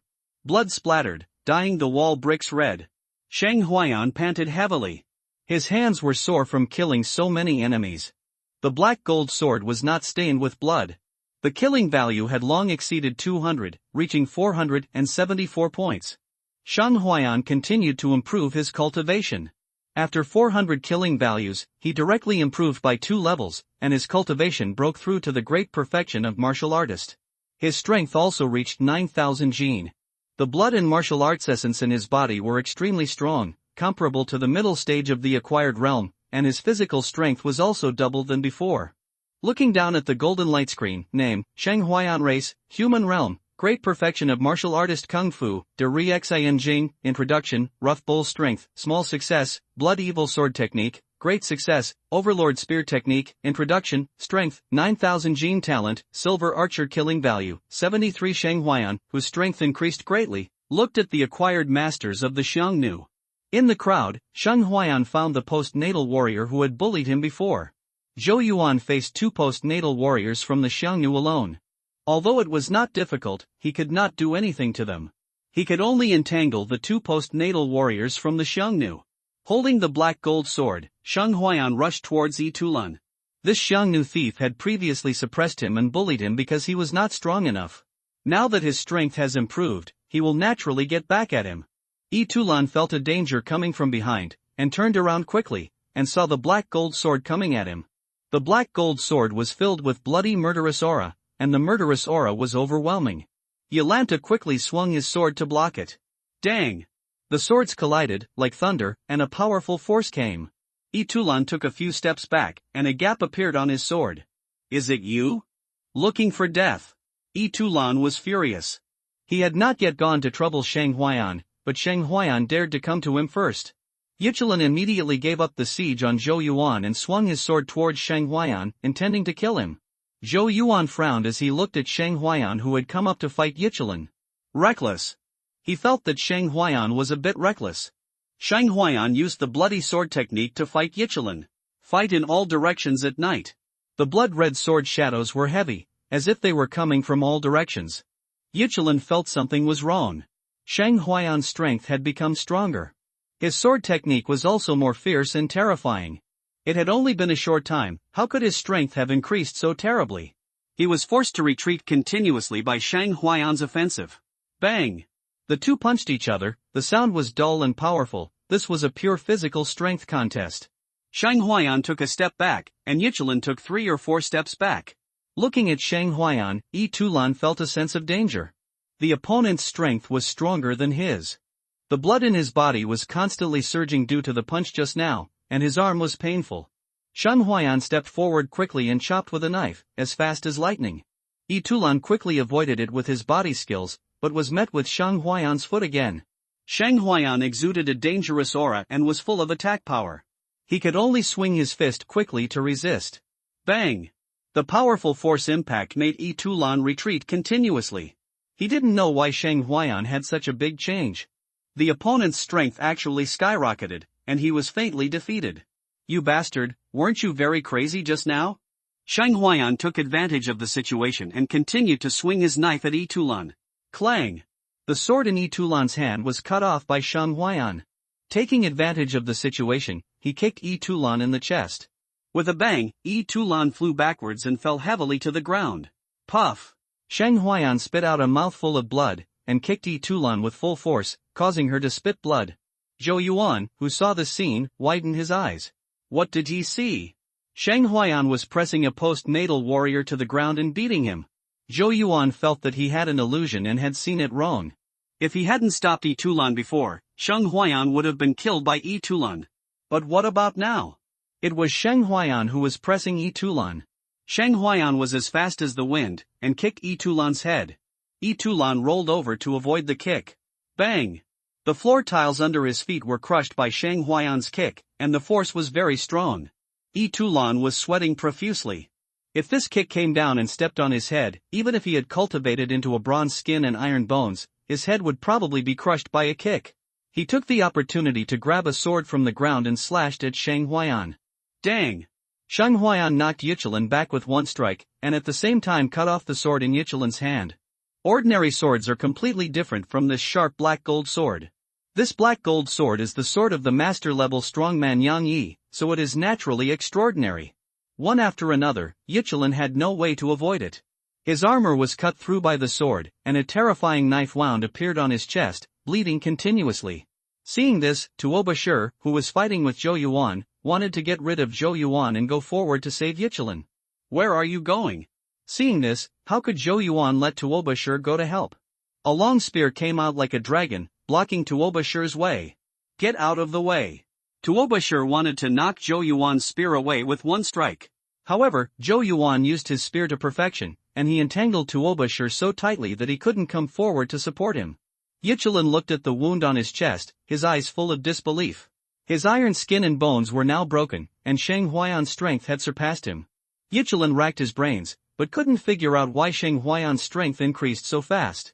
After wounding Yichulan with a knife, Shang Huayan continued to chop at the opponent with the knife, vowing to end the opponent's life. Looking at the knife light coming, Yichulan quickly dodged, and at the same time continued to pick up a war knife from the ground to resist Shang Huayan's attack. Bang! Another kick, Yichulan was kicked out, he spit blood from his mouth, climbed up and half knelt, holding the knife in one hand, looking up at Shang Huayan. His eyes were both angry and fearful. Why? Shang Huayan didn't understand the Xiongnu language, so he didn't answer. He stepped forward and chopped at Yichulan's head, his figure was very fast. Seeing Shang Huayan's sharp knife light and murderous intent, Yichulan quickly dodged, the murderous intent was too strong. Shang Huayan continued to punch him after the knife slashed into the air. Bang! Yichilin took Shang Huayan's punch and was knocked back, spitting blood. Yichilin! Tuobashir looked at Yichilin in danger and was very anxious. Get out of here! He forced Zhou Yuan to retreat with one move and turned to save Yichilin. If you want to leave, ask the spear in my hand if it agrees. How could Zhou Yuan let Tuobashir save Yichilin? A spear thrust blocked Tuobashir's figure. Kill! Yichilin shouted and rushed towards Shang Huayan, wanting to fight to the death. At this moment, he had already formed the will to die, and planned to take Shang Huayan with him to die together. Yichilin could not accept being defeated by a martial artist. He was a warrior on the grassland, and a subject of the shaman god. Clang! The knife broke. The man died. Shang Huayan did not look back. Itulan, who fell to the ground, had already been torn apart. Itulan, who was in the early stage of the acquired realm, died under Shang Huayan's knife. With the strength of a martial artist, he defeated a martial artist of the acquired realm, even though he was in the early stage of the acquired realm. This was amazing and dazzling enough to shock countless people. Zhou Yuan was extremely shocked when he saw Shang Huayan kill Itulan. This kid is going against the will of heaven. He wanted to kill Itulan, but it would be difficult for him to do so in a short time, but now he died under Shang Huayan's knife. Shang Huayan, who was in the realm of martial artist, killed a martial artist of the acquired realm by crossing the level. How could Zhou Yuan not be shocked?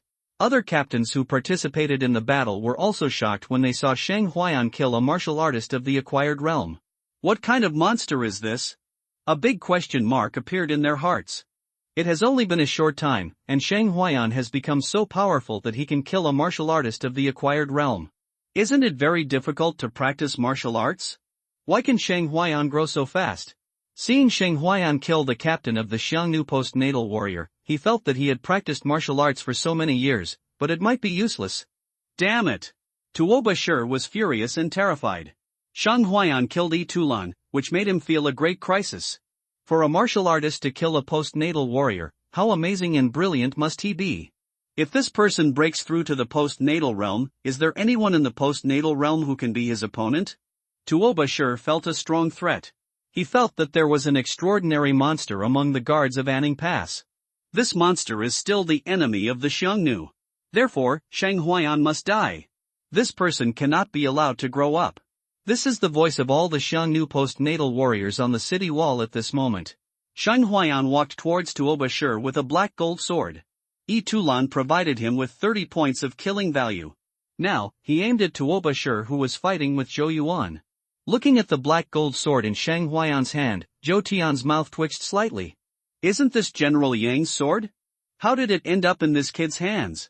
Without saying a word, Shang Huayan raised his sword and chopped at Tuobashir. The sharp blade attacked, and Tuobashir's heart was alarmed.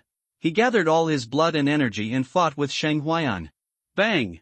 The collision sounded like thunder and drums, and the powerful force shook the two people back. Tuobashir only felt the powerful impact of Shang Huayan at this time. In terms of arm strength alone, Shang Huayan's strength is still above him. If Shang Huayan entered the postnatal realm, with blood and energy like a dragon, and copper skin and iron bones, he would not be able to block even a blow from Shang Huayan. Looking at such a young Shang Huayan, Tuobashir didn't know how Shang Huayan cultivated to be so powerful. If he knew that Shang Huayan had been in contact with martial arts for less than a month, Tuobashir would be afraid that his Tao heart would collapse directly. He had just fought with Shang Huayan when Zhou Yuan's spear flashed with a cold light, and then the spear came out like a dragon, and the spear was like a roaring dragon, heading straight for Tuobashir's back. Now Tuobashir also experienced the treatment Zhou Yuan had received before. Facing the siege of two strong men, Tuobashir was very alert. If he was not careful, he might go the way of Yichilin and die on this wall. He burned his blood in true essence and used his ultimate move to barely block Zhou Yuan's shot. With Shang Huayan intervening in the battle, Zhou Yuan also let go of the battle and no longer held back. Bang bang bang! 3 consecutive shots, the spear was like a mad dragon, and the momentum was like wind and fire, forcing Tuobashir to retreat. But Shang Huayan's sharp blade had already attacked him from behind, and he had no way to retreat. Facing the siege of Shang Huayan and Zhou Yuan, Tuobashir was already in a desperate situation, with a tiger in front and a wolf behind. Bang! Tuobashir could only hastily fight with Shang Huayan, and was kicked away by Shang Huayan in a hurry. Good opportunity. Zhou Yuan found the opportunity and slashed with a spear, hitting Tuoba Shi. Bang!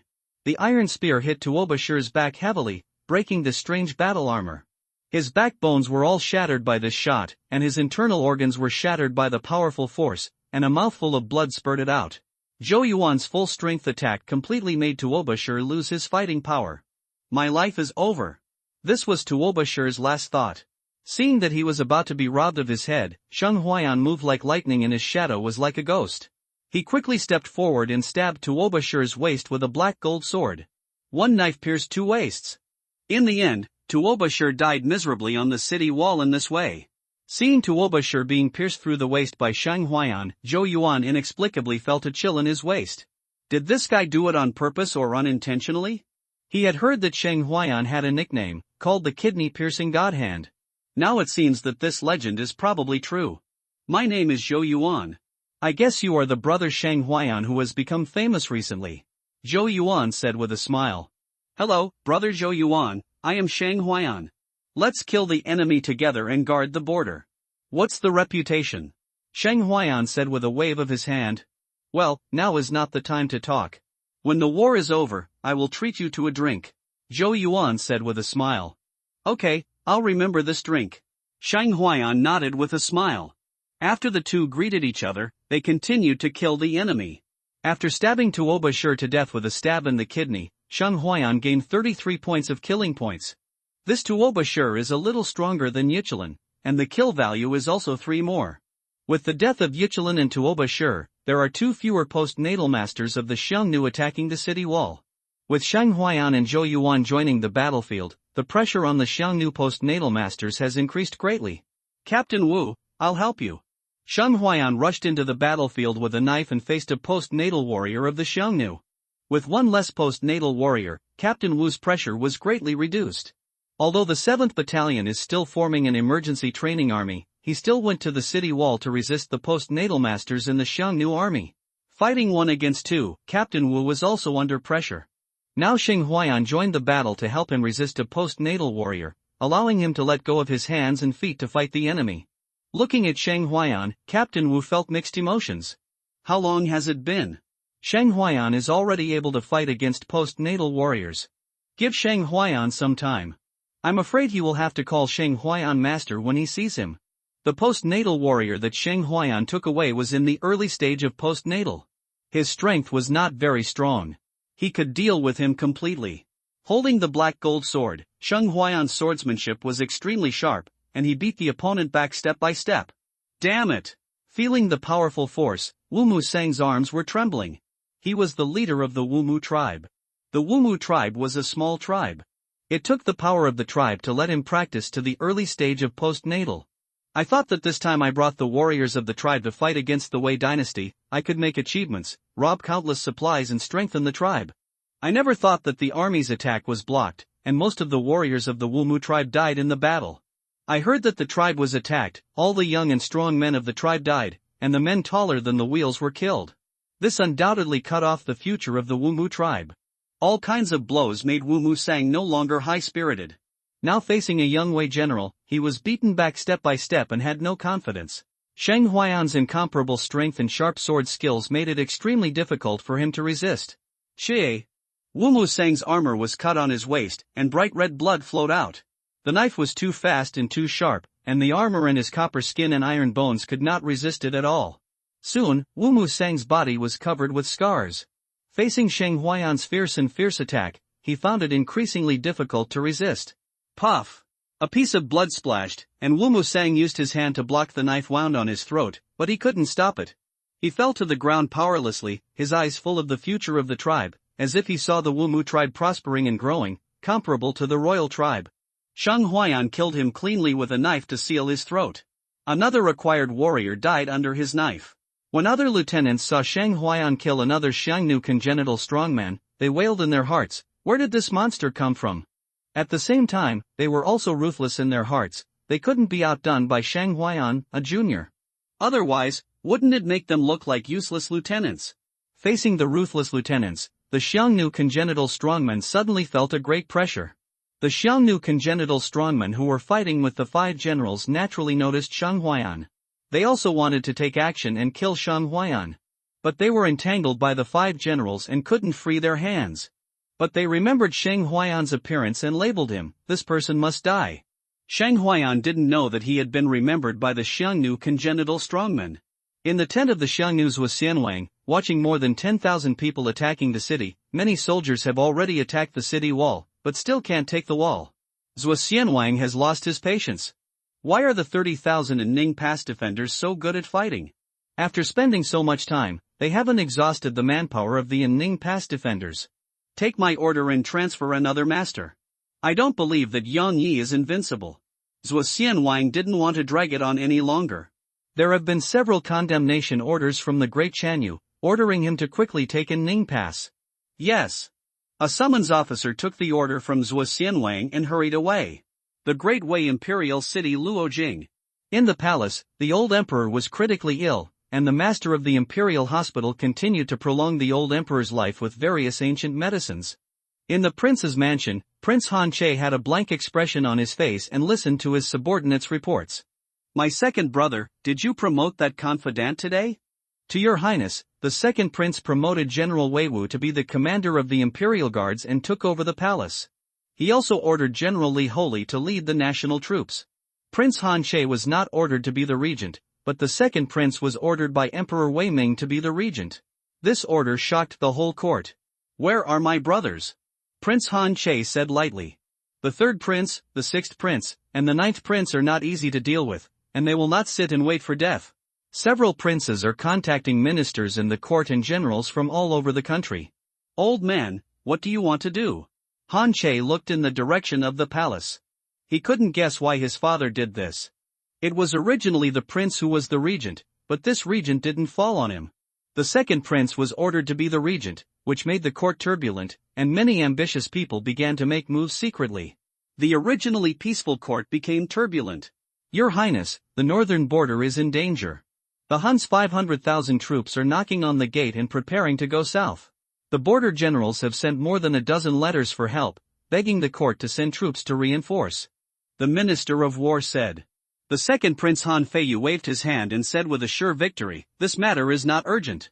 I will send General Li to lead the army to reinforce. The Minister of War wanted to speak again, but was stopped by the Minister of Revenue. The Minister of Revenue shook his head slightly at him. The Minister of War Wang Chang sighed in his heart. He was a power struggle, suppressing dissidents, and promoting his confidants. This second prince was really a success. It may not be long before his position will be replaced by someone else. How is the disaster relief in Jiangning County? The second Prince Han Feiyu asked the Minister of Revenue. Minister of Revenue Zui Yan's heart sank. Was he planning to attack him? Your Highness, the governor of Jiangnan Prefecture has already opened the warehouse to release grain for disaster relief. Minister of Revenue Zui Yan replied. The second prince nodded calmly. It seemed that the governor of Jiangnan Prefecture could not stay. In the prosperous Luojing, under an inconspicuous house, in the basement, 3 figures sat together. Third brother, sixth brother, the power of the second brother is getting bigger and bigger now. Many ministers and generals in the court have already leaned towards him. If we don't unite, I'm afraid we will be in great trouble. Is there any movement from the eldest brother? The eldest brother is still motionless, and I don't know what he is waiting for. The second prince was busy suppressing dissidents and placing his own people in important positions in the court. The other princes were busy forming gangs and secretly accumulating strength. The court of the Wei dynasty was in turmoil, and the princes were fighting openly and secretly. Everyone seemed to have forgotten that the northern border was now in flames. The war stopped in the evening, the smoke from the beacon fires was gone, and the setting sun was like blood. The wind in the north of the Great Wall was even stronger. There was no beautiful scenery of the desert with smoke rising straight up, and the setting sun over the long river. What there was swords and blood.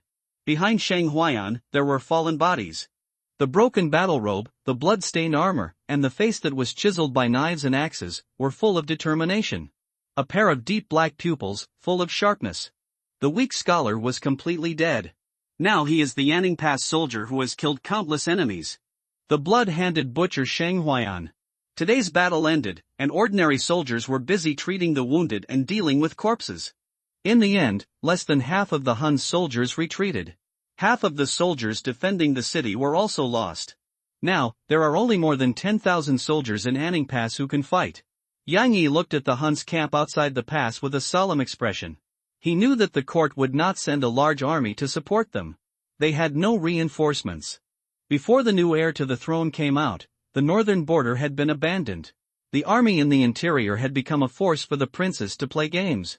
After getting off the city wall, Sheng Huayan simply washed up and had dinner with the soldiers. After dinner, they should set off. The soldiers of the 10th Earl of the 7th Battalion all chose to brave the grassland like Sheng Huayan. Brothers, this trip is dangerous. Tell everything you need to tell. Maybe we won't be able to come back after this trip. Sheng Huayan said as he looked at the 50 or 60 soldiers who had followed him to fight in the grassland. Captain, we joined the army because we had no other way to go. We came to fight for a future. We died on the battlefield and died for a good reason. Why should we be afraid of this trip? Tang Yunshan said. Yes, why should we be afraid of this trip? We will either die in battle or return with glory. Haidai also said. The others also had firm eyes. Well, you are worthy of being my soldier. This time, you will either die in battle or return with glory. Sheng Huayan said loudly. He led his subordinates to the south gate of the city. General Yang Yi had already brought people here to wait. General! Sheng Huayan hurried forward to salute. You are here. Yang Yi nodded.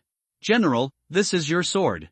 Sheng Huayan took off the black gold sword from his waist and returned it to Yang Yi. Yang Yi took the black gold sword, stroked the blade, sheathed it, and threw it to Sheng Huayan again. Then, give it to you. Yang Yi said with a smile. Sheng Huayan was stunned for a moment after receiving the black gold sword. As far as he knew, General Yang Yi had been wearing this sword for many years. Sun Hao, Zhao Yangan and others behind Yang Yi were also very surprised. This black gold sword is extraordinary. I didn't expect General Yang Yi to give it to Sheng Huayan. Why, you don't want it? No, it's not. Sheng Huayan was a little flattered. It's easier to kill enemies with a handy sword. I hope you can relieve the pressure of Anning Pass. Once the city is broken, countless families will fall under the Xiongnu cavalry. Yang Yi said solemnly. I will definitely live up to your trust. Sheng Huayan hung the black gold sword on his waist. This gun was also made for you by me. It's okay and can be used. I hope you can let it drink the blood of the Xiongnu. Yang Yi handed a long spear to Sheng Huayan. Sheng Huayan took the long spear and felt heavy. This is a good gun. Yang Yi also equipped Sheng Huayan with a set of armor. Here are 1,000 elite cavalry, the last of our Anning Pass. Now, I'll hand them over to you. I hope you can lead them to gallop on the grassland and shine. Sheng Huayan looked at the 1,000 cavalry. Didn't he say 500 at the beginning? Why did it increase? They are cavalry. They are only good at riding horses to kill the enemy. It's a luxury to use them to defend the city. Let them play their role. Seeing Sheng Huayan's doubts, Yang Yi spoke. With the increase of 500 cavalry, the strength has doubled, and Sheng Huayan is full of confidence. Get on the horse. Sheng Huayan took the lead and rode a white warhorse. The others also got on the horse in unison. Yang Yi looked at the cavalry in front of him. Soldiers, I'll wait for you to triumph and celebrate your success. Go to war. Sheng Huayan led the cavalry and started to set off. Including his former subordinates, a total of more than 1,060 cavalry, out of the south gate of Anning Pass without any heroic words, they walked very quietly, like ghosts in the night. 1,000 cavalrymen had to take a detour to bypass the eyes of the Hun scouts, such as the grassland. After marching all night, before dawn, a team of cavalrymen entered the endless grassland. Looking at the vast grassland, Sheng Huayan sighed in his heart. He came again. This time, he brought 1,000 cavalrymen. The wind blows the grass low, and there are no cattle or sheep. It is a buffer zone near the border, and the nomadic tribes of the Xiongnu will not come here to graze. Entering the grassland, under the guidance of the military guide, they went deep into the grassland. The young man was proud of his horse's hooves, holding a cherry spear and a red robe. Sheng Huayan rode a white horse, wearing a red battle robe, holding a long spear, and looked heroic. Anyone who saw it would say, what a handsome young man. Sheng Bingwei, don't we go to cut off the Xiongnu's food and grass first? Guo Zhaoping said.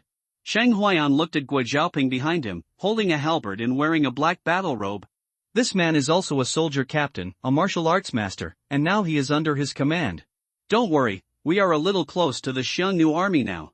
If there is a commotion, the Xiongnu will send a large cavalry army. Our troops are not enough for the Xiongnu cavalry to strangle us, Shang Huayan said. If you want to kill deep into the grassland and turn the world upside down. Their team of cavalry is said to be elite, but it is far inferior to the elite cavalry of the Xiongnu. There is only one warhorse, the armor is not heavy armor, and the soldiers' cultivation is not very high. The elite cavalry that Shang Huayan imagined must be heavy armored cavalry, with 3 warhorses as standard. The charge of the army is like a torrent of steel, indestructible and unstoppable. The army continued to go deep into the grassland. The lone wolf on the grassland seemed to smell the danger and fled far away. Shang Bingwei, there is a small tribe ahead. Should we go around it? A scout who went to explore the way came back to report. Go around it. Now is not the time to attack the small tribe. Take the troops and continue to move forward. By the afternoon, they had penetrated 200 miles into the grassland. This grassland is extremely vast. Shang Huayan used to think that this world was a parallel world or a replica of another world. But when he really understood this world, he found that he was wrong. This grassland is 3 or 4 times larger than the one in the previous life. There are 2 major overlords of the grassland tribes bordering Wei, one is the Xiongnu and the other is the Rongdi. Bo Chang, there is a situation. There is a Xiongnu material transport team 20 miles ahead. The scout came back to report. How many people are there? Shang Huayan asked immediately. There are about 1,000 people, and the materials transported are not small. It is estimated that there are hundreds of carts. The scout replied. 1,000 people. Shang Huayan raised his eyes. There are many people and a lot of materials transported. Let's take this team of Xiongnu people as the first target. Prepare for battle. As soon as Shang Huayan opened his mouth, the soldiers behind him were ready for battle one by one. The cavalry was very fast.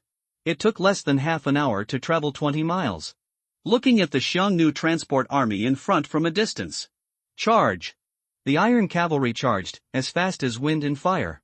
Shang Huayan took the lead and charged in front. The rumbling sound of horse hooves instantly attracted the attention of the Xiongnu army.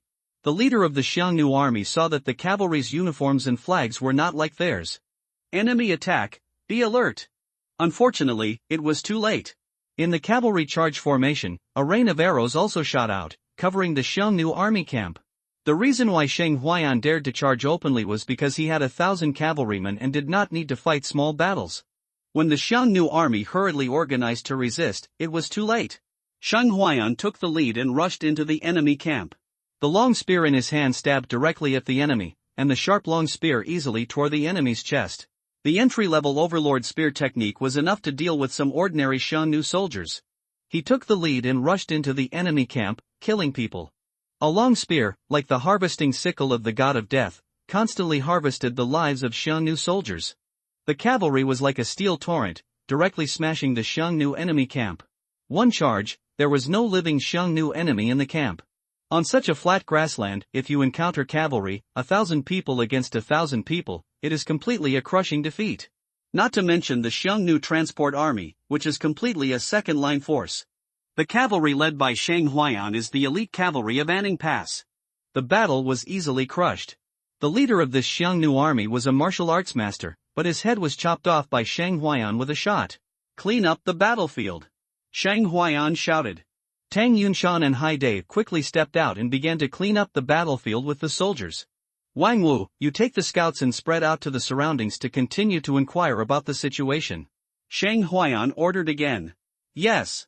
Wang Wu took a few scouts and soon disappeared on the grassland again. Wang Wu Shang Huayan made him a platoon leader and led a scout team. Captain. No, now I have to call you a soldier.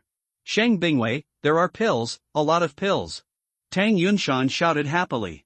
Now Shang Huayan was officially promoted to lieutenant, commanding 1,000 men.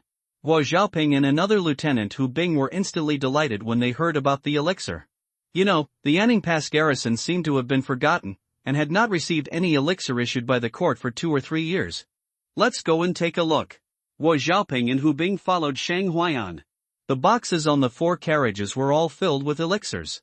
The most were healing elixirs, and some were for assisting cultivation. Breakthrough elixir, here are some breakthrough elixir. Tang Yunshan said excitedly. Breakthrough elixir? Let me see. Guo Xiaoping and Hu Bing rushed forward to check the breaking realm pill. 4th level realm breaking pill.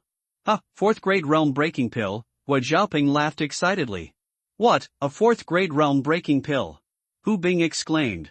He was stunned for a moment, and then started to tremble with excitement. Both of them have cultivated to the Dzogchen realm of martial arts, but have been unable to break through. If the imperial court could get the elixir, they would have broken through to the acquired realm long ago. Now seeing the 4th grade realm breaking pill, how could the two of them not be excited?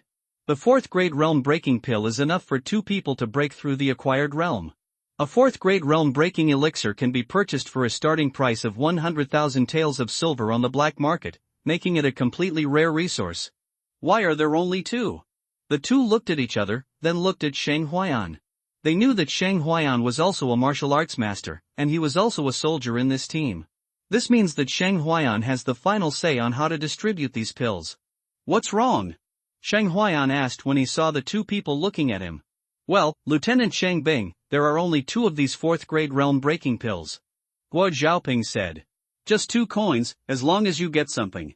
Sheng Huayan thought it was because Guo Xiaoping felt that the harvest was small, and it was snatched from the hands of the Huns anyway.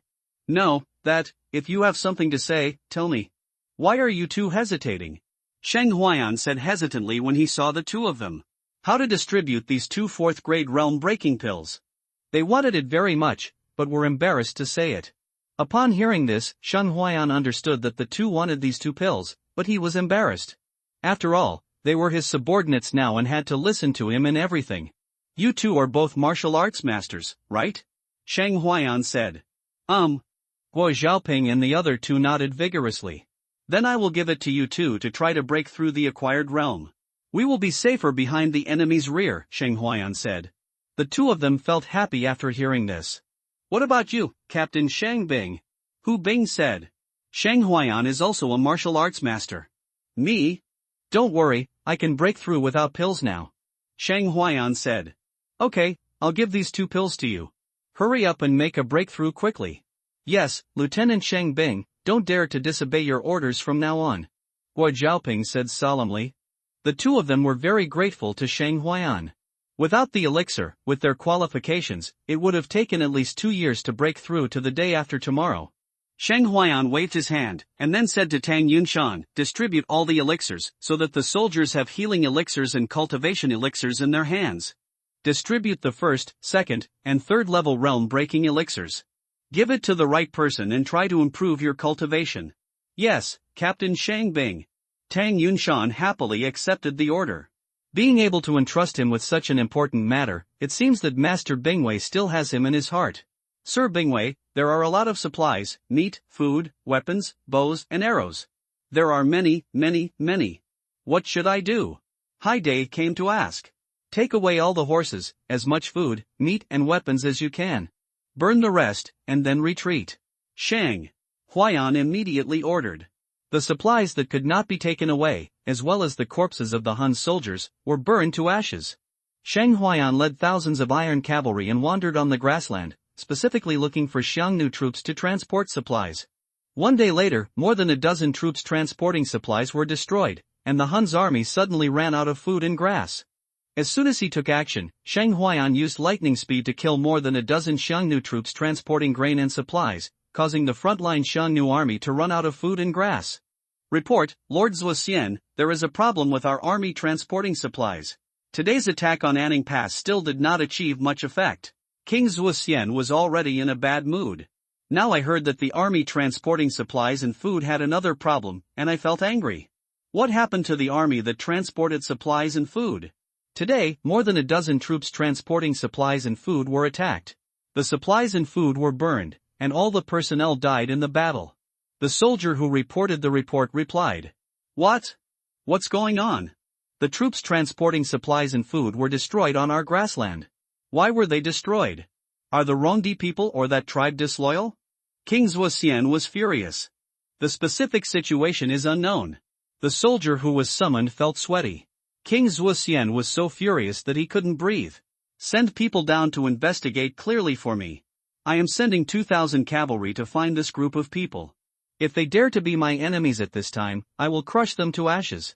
King Zuoxian smashed the table with his palm. Shang Huayan led his troops to destroy more than a dozen Xiongnu troops transporting supplies and grain, and was soon discovered by the Xiongnu army. And now, he is taking his men and cooking beef and mutton to celebrate. A group of warriors ate beef and mutton as if they were celebrating the new year. After dinner, Shang Huayan arranged for someone to be on guard duty, while he himself began to practice. No, it's about adding breakthrough points to improve your cultivation. He could have broken through long ago, and the kill value was enough for him to improve his cultivation level. However, at Anning Pass, Shang Huayan did not continue to improve his breakthrough. His strength has improved too quickly, and sometimes it is not a good thing to improve too quickly.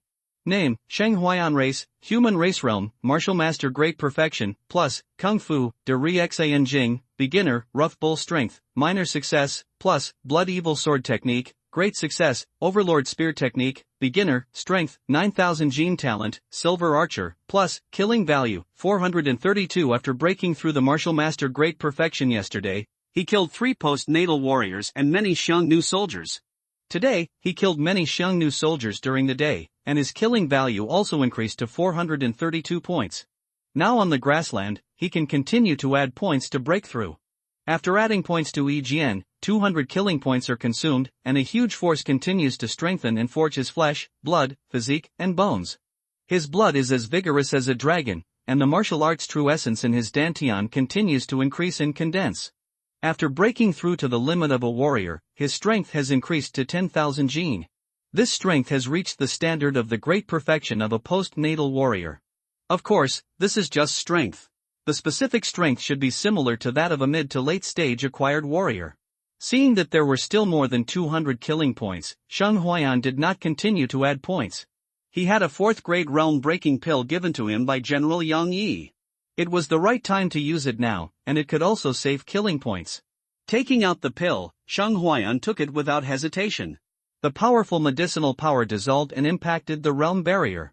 Shang Huayan operated the Great Sun Heart Sutra, mobilized the blood and true essence of the whole body, activated the medicinal power, and violently impacted the realm barrier. Pop! Like an egg breaking its shell, Shang Huayan successfully broke through the acquired realm. The moment he broke through the acquired realm, powerful power emerged from his body, continuously strengthening his flesh, blood, bones and body. This is the most original power that comes from deep within the human body. His body seemed to have broken some kind of limit, making this power huge and ferocious. Light sounds continued to come out of his body. This was because his bones were being strengthened and forged by that force.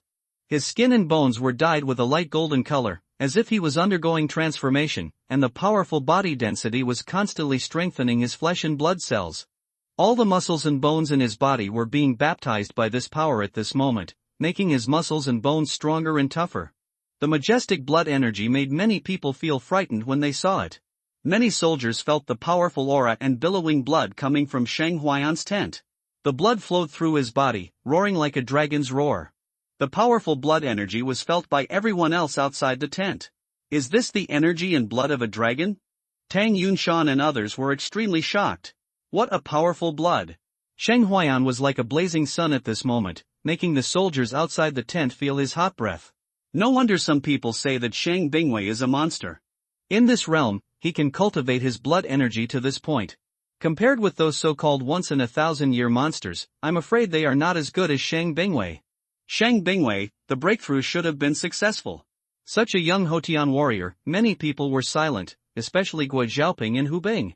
They are now over 30 and have not yet been able to break through to the acquired realm. But now, Shang Huayan has made a breakthrough in front of them.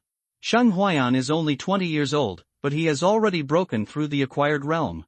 Such talent astounds them. Many people are envious and at the same time happy for Shang Huayan. The stronger Shang Huayan is, the greater their hope of surviving on this grassland. After the power receded, Shang Huayan opened his eyes, a sharp golden light flashing in his eyes. The roaring qi and blood in his body also calmed down. Look at the golden light curtain again. Name, Shang Huayan Race, Human Race Realm, Early Stage of Acquired Life Skills, Great Sun Heart Sutra, Introductory, Rang Niu Jin, Xiao Chang, Plus, Shueisha Sword Technique, De Chang, Overlord Spear Technique, Basic, Strength, 15,000 kilograms Talent, Silver Archer, Plus, Kill Value, 232. As soon as Hajime broke through, his strength reached 15,000 kilograms, which was comparable to the strength of an innate warrior. Of course, just because his strength is comparable to an innate warrior does not mean that his strength is comparable to an innate warrior. But now, even if he faces the Dzogchen warriors the day after tomorrow, he has no fear. There is a huge difference between acquired warriors and innate warriors. The gap between them cannot be bridged by strength. After breaking through to the acquired realm, his strength has also been greatly improved. Now I dare not say that the acquired realm is invincible, but in the future it will be difficult to have an opponent. After his breakthrough in cultivation, Sheng Huayan did not stop practicing. Instead, he continued to run the Great Sun Heart Sutra technique and continued to practice, absorbing the spiritual energy between heaven and earth, transforming it into martial arts true energy, and strengthening blood energy, muscles, bones, flesh and blood. Martial arts cultivation means constantly polishing one's body, making one's body stronger and breaking through the limits of the human body. Seeing Sheng Huayan's breakthrough, Guo Xiaoping and Hu Bing also began to take the realm-breaking pill, intending to break through the acquired realm in one fell swoop. In the team, those who were able to achieve breakthroughs in cultivation and who were assigned the realm-breaking elixirs also began to practice, taking the elixirs to prepare for breakthroughs and improve their strength. The opportunity was rare, and they were lucky to have captured so many elixirs. This night, the strength of this tranquility cavalry improved and was much stronger than before. Early the next morning, before dawn, soldiers had already prepared breakfast. Guo Xiaoping and Hu Bing walked out of the tent with joyful smiles on their faces, and the corners of their mouths were harder to suppress than AK. As the saying goes, people feel refreshed during happy events. That's right, the two of them took the 4th grade realm-breaking pill and successfully broke through to the acquired realm. The two of them smiled and greeted everyone they met. "Hey, you two are so happy. Did you have an erotic dream last night?" Sheng Huayan said with a smile. Guo Xiaoping, Hu Bing. Do they look like the kind of people who have no future? After all, he is already over 30, and he often goes to Ichuan Tower to help the poor. How could he still have such a dream? "Good morning, Lieutenant Sheng Bing." Hu Bing smiled dryly. "Why are you smiling so ugly? You won't be fooled by me, right?" Sheng Huayan winked and raised his eyebrows. Guo Xiaoping and Hu Bing looked at each other.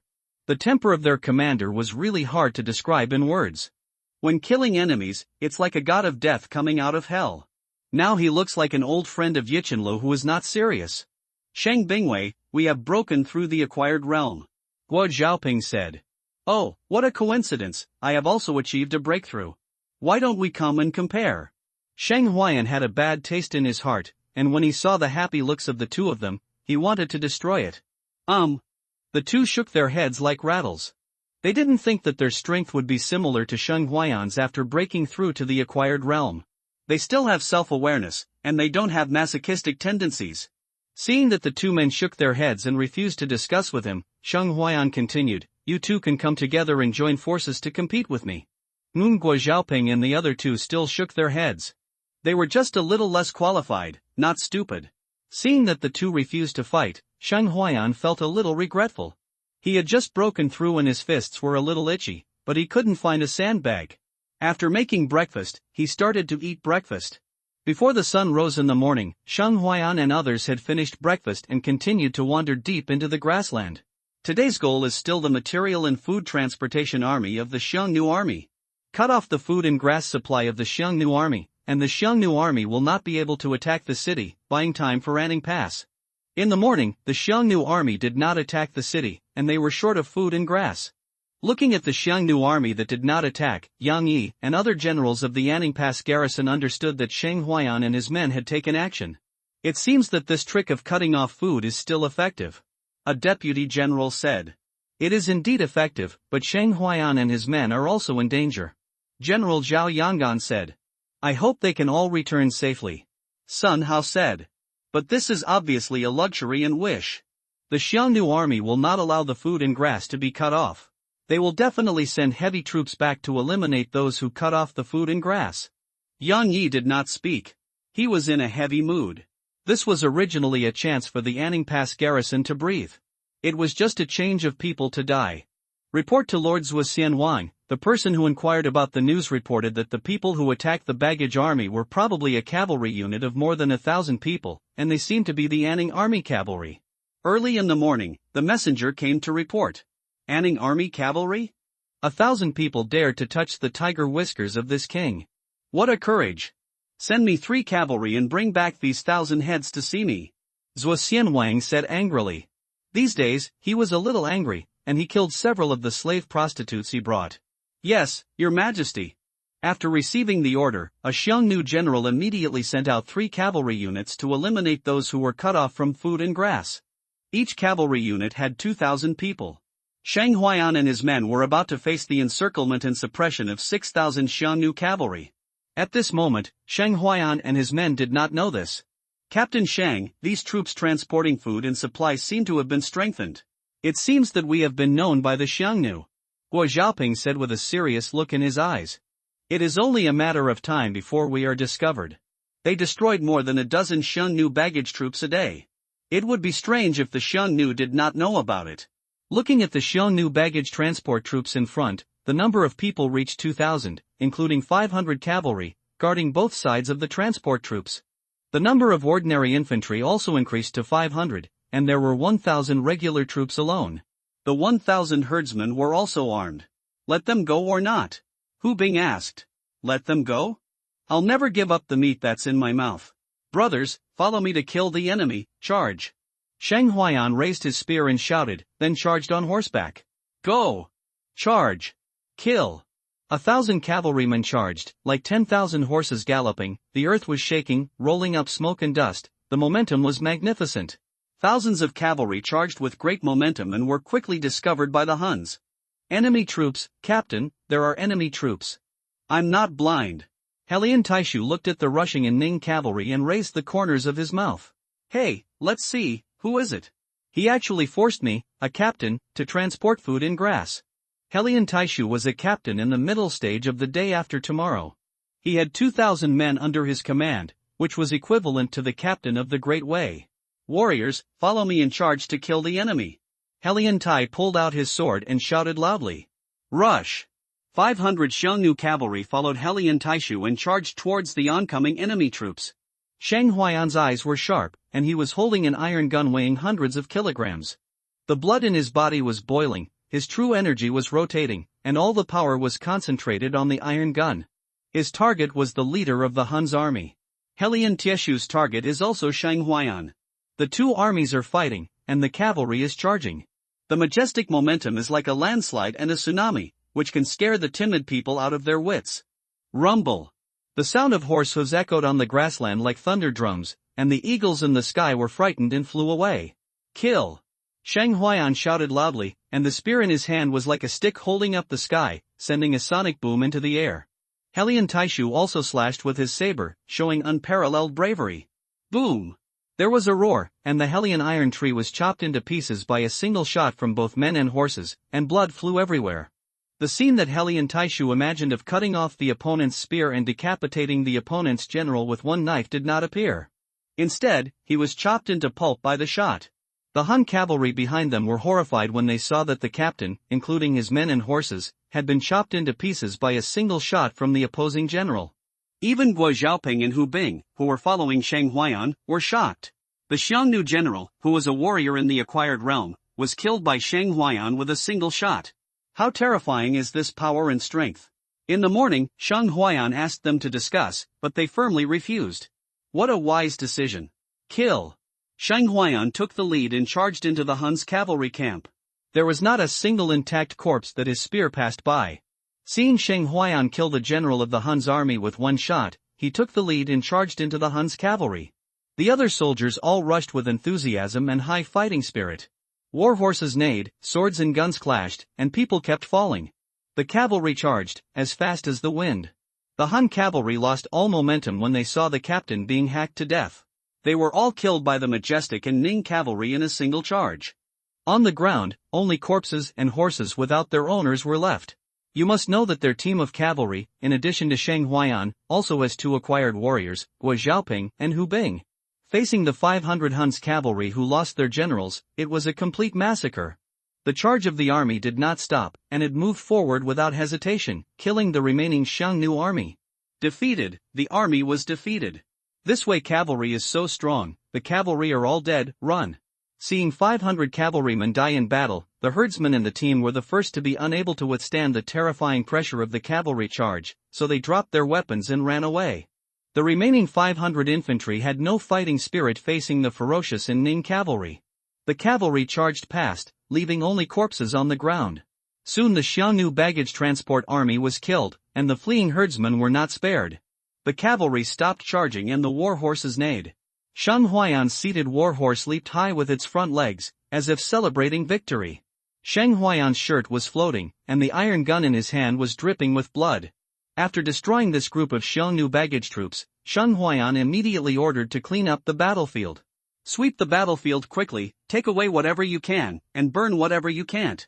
Soldiers who treat the wounded, take away the body of Peos who died in the battle. After capturing this Xiongnu baggage army, the troops also suffered casualties, but fortunately they were not serious, with only a dozen casualties.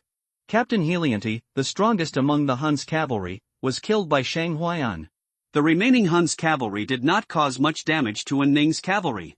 The soldiers under his command quickly cleaned up the battlefield, burned the supplies that could not be taken away, and left quickly. Up to now, this Tranquility cavalry has 2 war horses, and it can now even attack.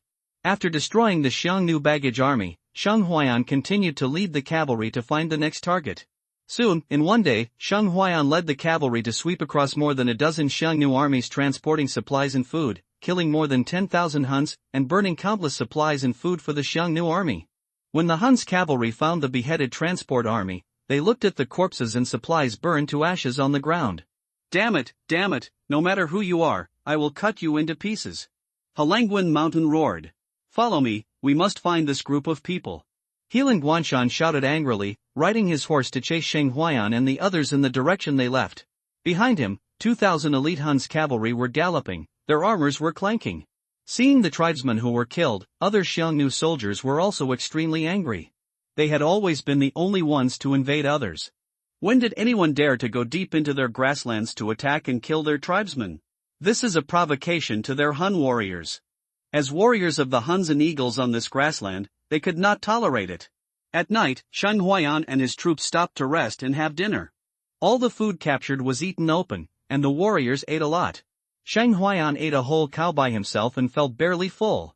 The meat he ate was converted into essence and stored in the body. Today and yesterday, they harvested an unusually rich harvest. Regardless of other things, there were quite a few pills. There were 3 4th-grade realm-breaking pills. There were countless other pills for healing and cultivation. This was a huge fortune, and everyone who took it back would get a lot of silver. It was a pity that there was no martial arts master in the team, otherwise Sheng Huayan would not have left 3 4th-grade realm-breaking pills. Only improving strength is the kingly way, this is Sheng Huayan's concept.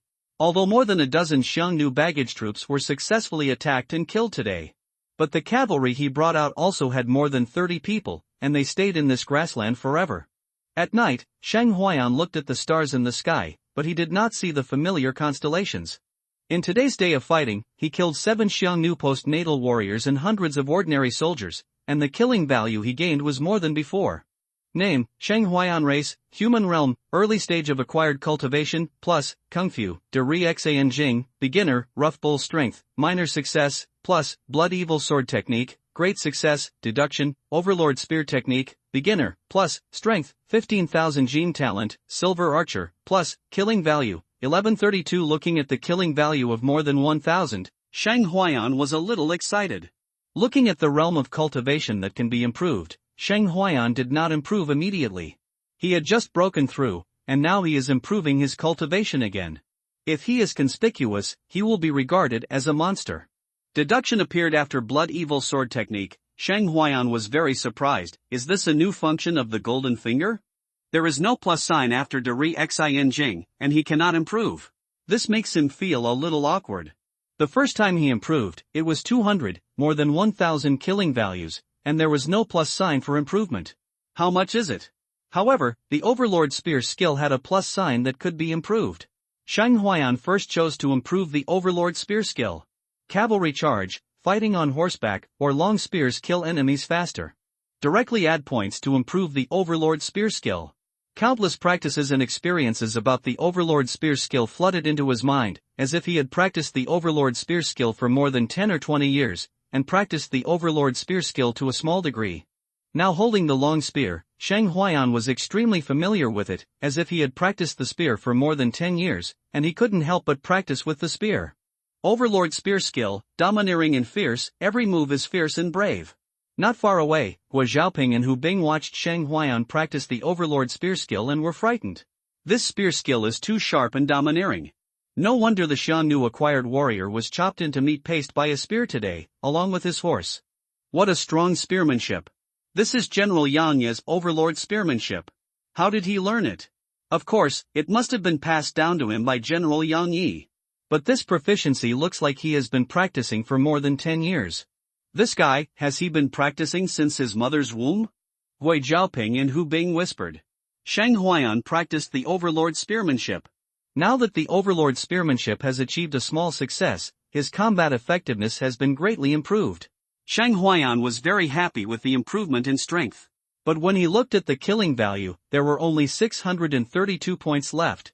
Seeing that the Overlord spearmanship was upgraded to the small success level, consuming 500 killing points, Shang Huayan was not calm. Another big food consumer, how many killing points would be needed to upgrade to the great success? Looking at the remaining 632 killing points, Shang Huayan held back the deduction of the blood evil knife technique. He had to keep a certain killing value in case of emergency. On the vast grassland, a tall mountain range lies on the grassland, like a winding dragon, stretching to the horizon. There is already snow on the tall and majestic mountain range. Under the mountain range, there is a majestic royal city, which is the royal court of the Xiongnu. National Master, do you think the king and his men can conquer the northern border of the Wei dynasty? A burly young man stood beside the alchemy furnace, looking at the National Master who was covered in a black robe and urging the flame to make the alchemy. After a long time, a voice came from under the black robe. The dragon spirit of the Wei dynasty has not yet been exhausted, and it is not the time yet. The Xiongnu National Master paused for a moment, and then slowly spoke. There is an eagle on the grassland. Eagle? The burly young man's expression flashed. The next morning, Shang Huayan led his army to leave the temporary camp. He would not stay in one place for too long with his army. In the grassland after autumn, white frost and dew were already hanging on the grass in the morning. Today, their goal remains the same, which is to attack the Xiongnu grain transport troops and cut off the Xiongnu army's grain supply. There are nearly 100,000 Xiongnu troops on the front line, and the grain consumed every day is not a small amount. Cut off the Xiongnu army's grain and grass to slow down the Xiongnu army's siege speed, otherwise Anning Pass will not be able to be defended even if General Yang Yi is guarding it. Ordinary soldiers are now less than one-third consumed. Without ordinary soldiers, General Yang Yi alone cannot defend Anning Pass. The army galloped on the grassland, specifically looking for the Xiongnu's baggage army transporting grain and grass. After destroying 3 Xiongnu armies transporting grain and grass, Shang Huayan and his men encountered a Xiongnu cavalry. The other side has 2,000 cavalry, and they are all elite Xiongnu cavalry. The two armies met on the vast grassland, only 1 mile apart. In this case, Shang Huayan couldn't run with the army even if he wanted to. Being chased by the Xiongnu cavalry and constantly being consumed is courting death. Hiss, hum, hum. As if sensing the approaching atmosphere of the war, the white horse under Shang Huayan roared and dug the ground with its feet. Heelan Guanshan looked at the cavalry on the opposite side, with a cruel smile on his face. These more than 1,000 heads were his. Finally I found you. In front of us is the enemy who slaughtered our people. Warriors, what do you think we should do? Heelan Guanshan shouted. Kill! Kill! Kill! The Xiongnu cavalry behind him shouted and killed, resounding through the sky and deafening.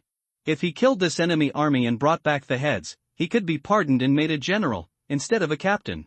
Kill! Heelan Guanshan drew out his sword, shouted loudly, and led the cavalry to charge. Looking at the Xiongnu army charging across from him, Shang Huayan turned around and said to the soldiers behind him, Brothers, are you afraid? No. Seeing that his subordinates were not afraid at all, Shang Huayan nodded with satisfaction. Facing the strong, they dared to show their swords. This unit is indeed the elite selected from the Anning army. The brave wins when two meet on a narrow road.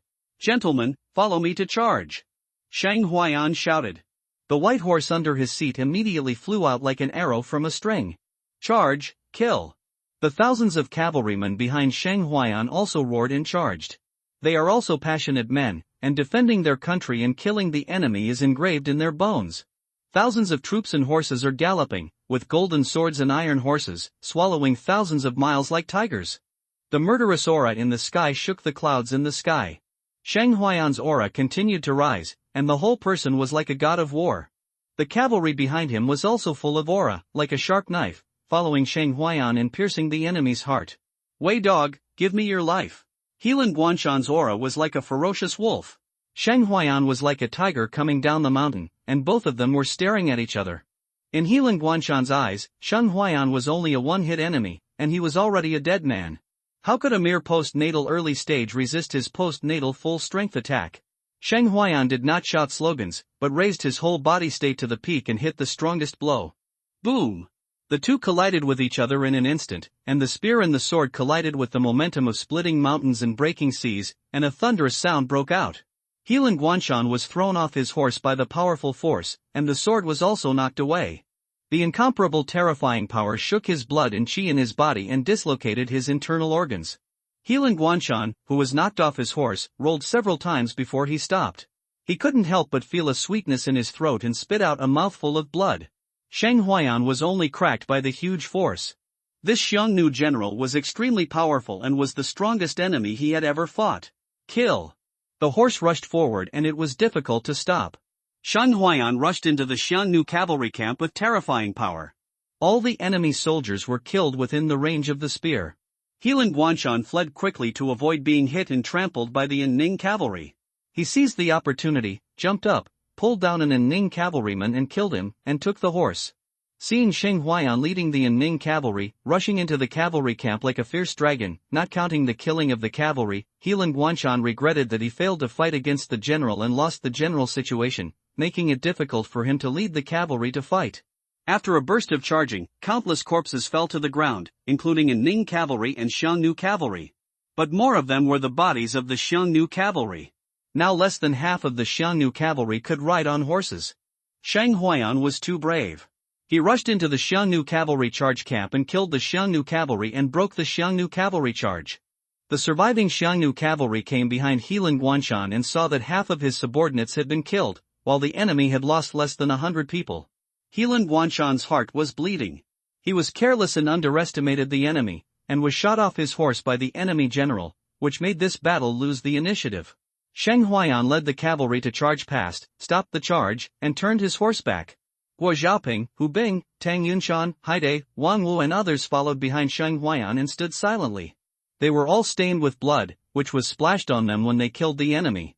There's nothing to be afraid of with the Xiongnu cavalry. As long as we are stronger and more ruthless than them, we can still kill them. Shang Huayan wiped the blood off his face and smiled. Do you have the confidence to kill them all? Shang Huayan asked loudly, and the sonorous and powerful voice rang in everyone's ears. Yes. Yes. Yes. The Ning Iron Cavalry shouted loudly, and their momentum was constantly rising. Under the leadership of Shang Huayan, this Iron Cavalry was now in high spirits. Very good. Gentlemen, follow me to charge, kill the enemy, and defend our country to the death. Shang Huayan shouted loudly and continued to charge. Kill the enemy, and defend our country to the death. The Iron Cavalry behind him also shouted loudly and charged. Iron hooves clanged, and the war horses neighed. Watching the other cavalry continue to charge, Healan Guanshan's eyes were fierce. Warriors, the wolves on our grassland are the kings of the grassland. Follow me to kill the enemy who dares to invade our grassland. Kill. It's either you die or I live between the two sides. The only way is to fight to the death. The winner is worthy of standing and talking. Having learned from the lesson, Healan Guanshan dared not be careless and was fully prepared to fight Shang Huayan. Shang Huayan, who was charging on horseback, was full of blood and energy like a dragon. His blood was roaring in his body, and his true energy was running to the extreme. His skin was all covered with a layer of light golden light, like a god descending to the earth, with unparalleled momentum. Seeing Shang Huayan riding a horse and rushing towards him with a long spear, Healan Guanshan also raised his momentum to the peak, running all his strength, vowing to compete with Shang Huayan. The war horses were galloping, and the earth was shaking. Shang Huayan used the Overlord Spear technique. He was ready to kill the Xiongnu general with one blow. The two led the charge forward, their eyes locked on each other. Healan Guanshan was determined to kill Shang Huayan. The moment he approached, Shang Huayan suddenly jumped up from his horse, brandishing his spear and slashed towards Halangwan Mountain. The overlord's marksmanship is extremely important. The power is like a huge force, splitting mountains and seas. Seeing Shang Huayan suddenly leaping up and slashing at him with a spear, Helan Guanshan quickly raised his sword to block. He didn't expect that Shang Huayan would use such a killing move. Boom! The iron spear struck down with violent force, including men, swords and horses, falling to the ground and sending up billowing smoke and dust. Shang Huayan jumped back on the horse. When the smoke and dust dissipated, Halangwan Mountain was no longer breathless. His bones were broken and his flesh and blood were mutilated. It was too horrible to look at. He did not look back. A true strong man never looks back. At this moment, he hit the most powerful blow, and his skin cells were trembling. The blow just now had reached the limit that his body could bear. Halangwan Mountain, which was perfected the day after tomorrow, died in his hands and gained 40 killing points. Wei Xiaoping and Hu Bing were shocked when they saw Shang Huayan killing the general of the Xiongnu Hotian Dzogchen. That was the great perfection the day after tomorrow. He was killed like this. How strong was this young soldier? Halangwan Mountain was completely bombarded by Shang Huayan, and the momentum of the Hun's cavalry suddenly dropped sharply. The Anning cavalry, however, has greatly increased its momentum. The Anning cavalry is so powerful that its blood is boiling at this moment. Following Shang Huayan's pace, it rushes into the Hun's cavalry team. Kill! Shang Huayan charged forward alone, like a god of death. Once Halangwan Mountain died, no one could resist his unparalleled power. He alone killed more than 300 Hun soldiers on horseback. Of the 2,000 Hun's cavalry, no one survived and they all died in the battle. The ground was covered with broken limbs and broken arms. Broken guns and broken knives were half inserted on the ground, and the blood stained the weeds red. Oh, we won, ha ha ha. A Tranquility cavalryman laughed heartily. Tranquility Iron Cavalry, mighty. Shang Bingwei is mighty. The Tranquility cavalry kept shouting and celebrating the victory of this battle. With 1,000 cavalry, they fought against 2,000 elite Xiongnu cavalry and completely wiped out the enemy, but they only suffered about 100 cavalry casualties. What a victory! Since the formation of Tranquil cavalry, there has never been such a great victory. Looking at the cheering soldiers, Shang Huayan slowly calmed down the boiling blood in his body. Fighting with gold and iron, fighting on the battlefield, what a heroic spirit! Wind! Shang Huayan raised the spear that was still bleeding and shouted, "Gale! Gale!" The soldiers followed and shouted, and their momentum was like a rainbow, sweeping through the sky. After cleaning the battlefield, everything that could be used was taken away, and all the intact war horses were also taken away. Horses with broken legs or injured neighed, and the corpses and the smell of blood on the ground soon attracted the vultures in the sky. After this victory, the Tranquility cavalry has become stronger, both in terms of spirit, will, and confidence. They did not stop the pace of the war, and they never forgot their mission to the grassland. Shang Huayan, with his cavalry, continued to guerrilla the Xiongnu baggage army. On this day, 8 Xiongnu transport armies were swept across and countless captured. The baggage army was attacked and their supplies were cut off, causing the Xiongnu army to stop attacking Anning Pass. Anning Pass ushered in another peaceful day. Have the enemies who attacked the grain and grass been dealt with? King Zuoxian asked impatiently. Qishan Fortress had been breached by King Yuxian 3 days ago. 100,000 troops went south and invaded the 3 states of Yenzhou, Shizhou and Dengzhou. And now he is still blocked in front of Anning Pass, being compared with King Yuxian. How can he not be angry? King Zuoxian and King Yuxian were rivals, and the future great Chanyu would win from the two of them. Once the credit of the right Xian king is greater than that of him, he, the left Xian king, will have to become the right Xian king. The generals under King Zuoxian's tent, you look at me, I look at you, none of them dare to speak. Speak, why are you mute? Looking at the generals who kept silent, King Zuoxian was furious. Back to your majesty, there is still no news. A general said bravely. Trash, it's been 2 days, and there's still no solution. Are you still the eagle on the grassland, or the warriors on the grassland? King Zuoxian roared, and a mere 1,000 people were wreaking havoc on the grassland, no matter where he put his face. You must solve it for me within 2 days. When Grandmaster Iron arrives, the whole army will attack.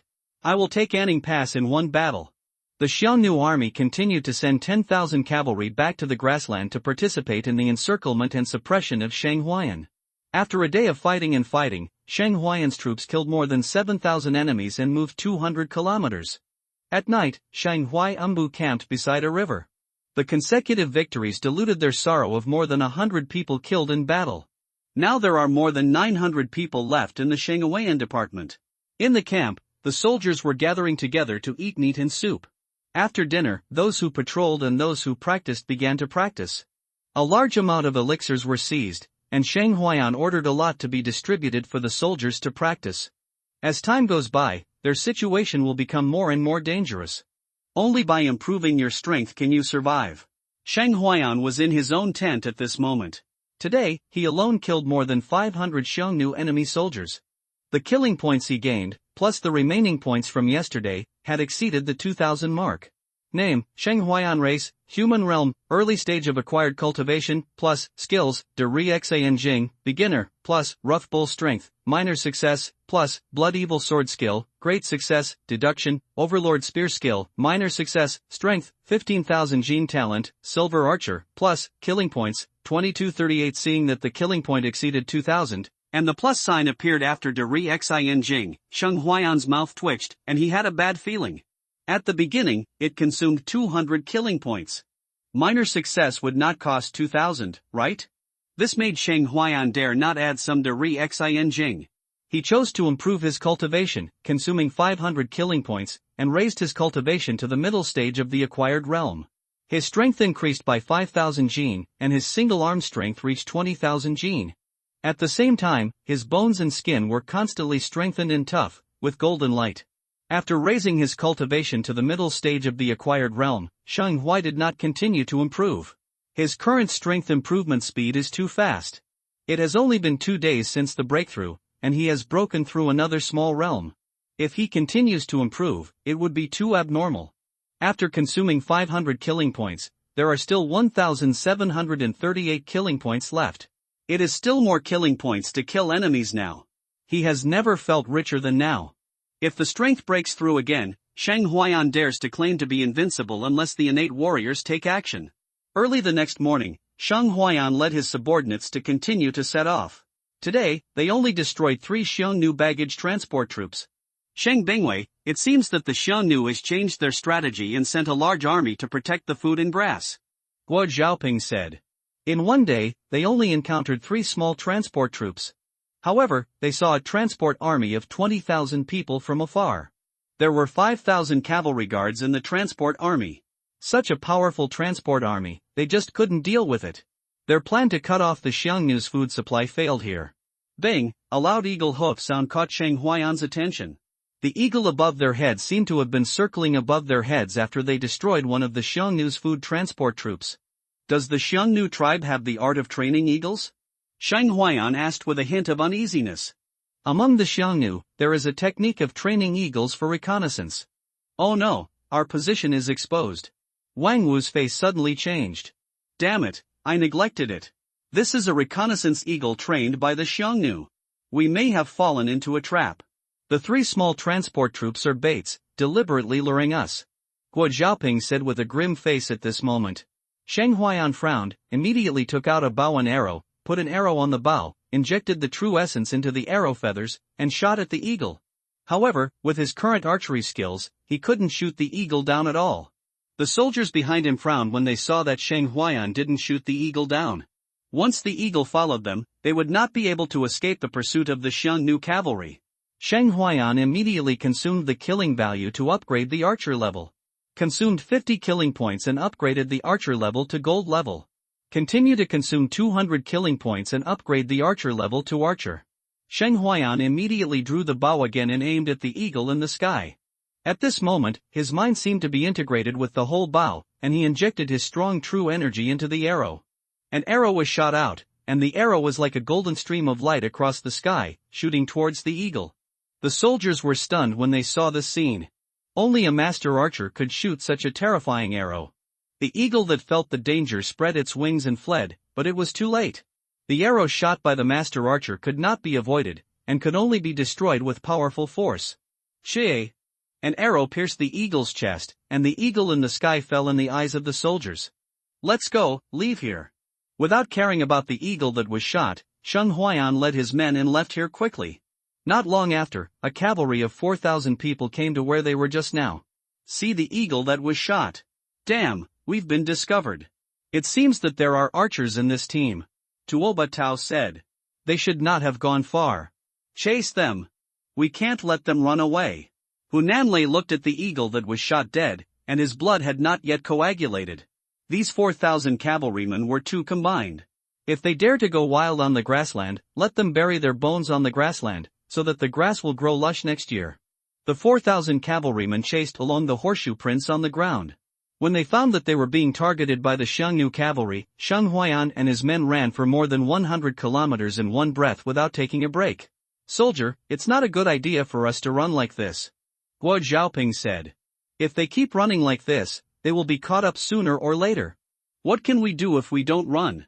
If there are only 1 or 2,000 pursuers behind us, we can still deal with them. If there are more than 2,000, I'm afraid that we will be surrounded and killed on this grassland," Sheng Huaiyan said. "Their cavalry is not very strong, and he only has 3 acquired warriors, which is barely worth looking at." The remaining soldiers were not very strong. There were not many martial artists and warriors, and most of them were soldiers at the martial arts level. Once they encountered a large force of Hun cavalry, they could only run away. "We must first find out how many Hun cavalry are targeting us.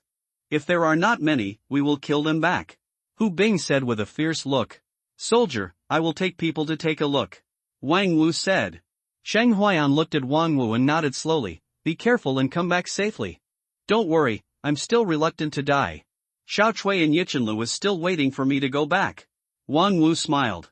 Then Wang Wu took 2 scouts and turned back. The 3 figures that went away were like lonely retrogrades. No one could guarantee that they could come back safely. Sheng Huaiyan watched Wang Wu and the other 2 go away until they could no longer see him. "Leave a signal and find a hidden place to wait for them," Sheng Huaiyan said. After finding a place not far away to stop and rest, Sheng Huaiyan sent out scouts to guard. He must be as cautious as possible. If there is any mistake, it may lead to the destruction of their entire army.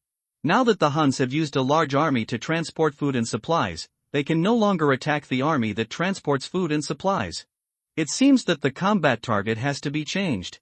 If they can't attack the Huns' food and grass transport army, then they will attack those small tribes and wipe out all those small tribes of the Huns. This is Sheng Huaiyan's plan. Taking advantage of the rest time, the soldiers began to cook and eat.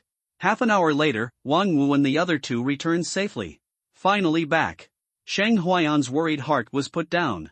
"I am lucky and I won't die yet." Wang Wu grinned. "How is the situation, brother Wang Wu?" Tang Yunshan asked first. Everyone also looked at Wang Wu, waiting for the news he brought back. Wang Wu's face became solemn. "Behind us, there are 4,000 elite Huns cavalry, about 30 miles away from us." After hearing Wang Wu's words, everyone looked solemn. 4,000 elite cavalry. They only have more than 900 people, and they have no chance of winning. Unless Sheng Huaiyan breaks through the Xiantian realm now, he can defeat thousands of troops alone. This is the gap between numbers and strength. How can we get rid of the pursuit of this Xiongnu cavalry? Hu Bing said heavily. "If we can make the horse hoof prints disappear, the Xiongnu cavalry will not be able to find our traces, and we can easily get rid of the Xiongnu cavalry's pursuit," Haidai suddenly said. "Aren't you talking nonsense? Erasing the horse hoof prints will naturally prevent the Huns cavalry from pursuing us, but how to make the horse hoof prints disappear is the key point," Tang Yunshan said angrily. "If I could have thought of it, I wouldn't have said it long ago." Haidai rolled his eyes at Tang Yunshan. The bickering between the 2 reminded Sheng Huaiyan, yes, if the horse hoof prints disappear, wouldn't it make the Huns cavalry lose their tracking target? "Among the materials we seized, was there leather or cloth?" Sheng Huaiyan asked. "Sheng Bingwei, why do you want leather?" Guo Xiaoping asked. No one knew why Sheng Huaiyan suddenly wanted leather. "I'm of great use. If you have it, go get it quickly." Tang Yunshan scratched his somewhat disheveled hair and said, "Lion Bing, what we seized and took away were all food, weapons and other supplies, but no leather." Sheng Huaiyan looked at Tang Yunshan, and the breeze ruffled Tang Yunshan's shirt. Tang Yunshan saw Sheng Huaiyan looking at him intently, which made him feel scared. "Bing, Sir Bingwei, I didn't make any mistakes." He couldn't help but swallowed. "Take off your clothes." "What?" Tang Yunshan was confused. It was still daytime. "No, he is not as good as Long Yang." Everyone also looked at Sheng Huaiyan in surprise. "Then, what, Lord Bingwei, I don't have that kind of hobby." Tang Yunshan was scared to death. "Do you want to die?" "I mean take off your shirt." Sheng Huaiyan's face was filled with black lines. "Oh, I want a shirt, I'm scared. Tang Yunshan was scared to death. If Sheng Huayan used force, he might be in danger of losing his life. Fortunately, Sheng Huayan didn't mean that. Tang Yunshan quickly took off his shirt and gave it to Sheng Huayan. Why do you want this shirt? Wang Wu and others were confused as to why Sheng Huayan wanted Tang Yunshan's shirt. I'm useful. Sheng Huayan did not explain, but broke the shirt into several pieces and wrapped them around the horse's hooves. After wrapping the horse's hoof, Sheng Huayan rode the war horse in a circle. The horse's hoof prints left on the grass were much smaller and would disappear soon. Everyone looked at this scene and their eyes widened. How could this be done? Guo Xiaoping and everyone else felt that they had gained a lot of brains today. Wrap all the horse's hooves in cloth, quickly. Seeing that this was feasible, Sheng Huayan immediately ordered. Soon, all his soldiers took off their shirts or brought 10 cloths to wrap the horse's hooves. After wrapping the horseshoes, they left the place, leaving traces on the ground that could not be distinguished after a while. When the Hun's cavalry caught up here, they saw traces of their garrison, but they could not find the direction to leave. Report, Lieutenant, the traces have disappeared here. There is no trace of the enemy's departure. What's going on? The traces have disappeared. Tuoba Tao frowned after hearing the report from his men. This was not good news. The other party has obviously been stationed here, but there are no horsehoof prints of leaving. The person who reported it said. Can these people escape? Hu Nanlei was furious and couldn't find any traces. Looking for a team of people in this vast grassland was like looking for a needle in a haystack. Look for them separately.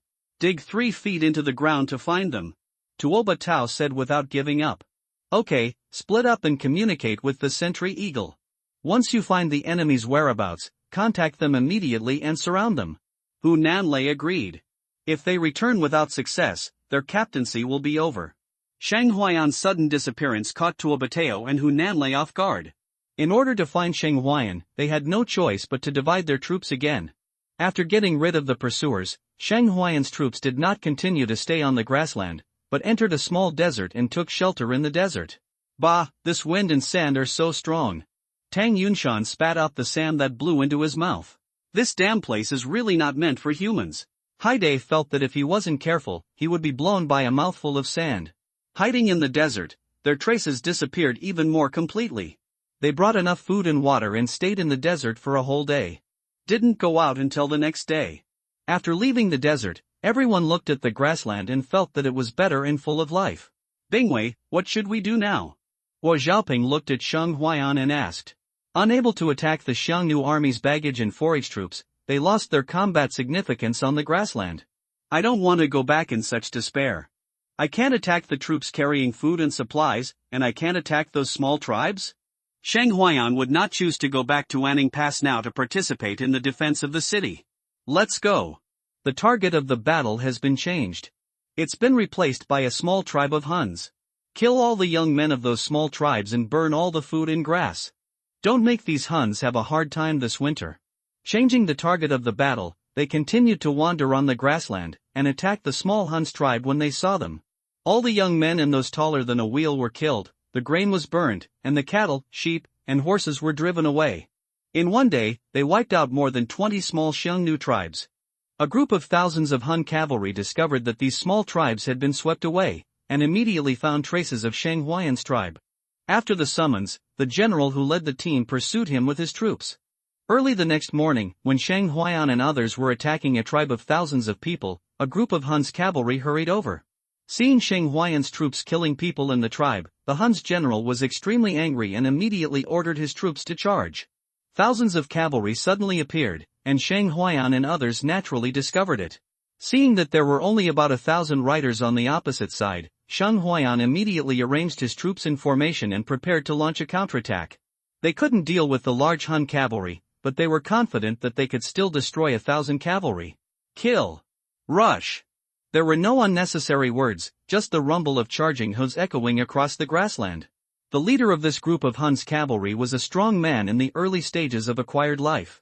Sheng Huayan targeted him as soon as he started charging, and the Hun general also targeted Sheng Huayan for the same purpose. Then, he completely underestimated Sheng Huayan's strength. As soon as they collided, they were defeated. Xie. This warrior in the early stages of Xiongnu's acquired life couldn't even block Sheng Huayan's blow. He shot him through the chest and held him up high. With a forceful swing, the body was smashed into the charging Hun cavalry. Kill! After killing the leading Hun general with one shot, Shang Huayan charged into the charging Hun cavalry. The overlord's spear skills in his hands swept across all directions, constantly harvesting the lives of the Hun cavalry. Like a peerless god, he led his men to fight through the Hun's cavalry. As soon as they came up, the leading general was beheaded. The Hun's cavalry were shocked and their momentum suddenly dropped. Shang Huayan, who was like a murderous god, even killed the Hun's cavalry so much that they were frightened and unable to resist at all. Many Hun soldiers turned their horses and fled. However, they were still caught up and killed. They avoided the sharp edge of the large Hun cavalry force on the opposite side. When they encountered the small Hun cavalry force, they attacked forcefully. He took away all the necessary supplies such as tents, food, water, meat, horses, etc., and quickly left the battlefield. When the Hun's cavalry arrived, only a messy tribe and a battlefield littered with corpses were left. Looking at the corpses everywhere, Tuoba Tao was extremely angry. "Ah, damn Wei Shu, if you have the guts, come out and fight." Hunanlei looked at the crying women and girls in the small tribe, as well as the beheaded young man, clenching his fists tightly, and the veins on his face were exposed. "If I don't kill them, I, Hunanlei, will not be a human being. Chase, even if you chase them to the end of the world, you must find these Wei mice."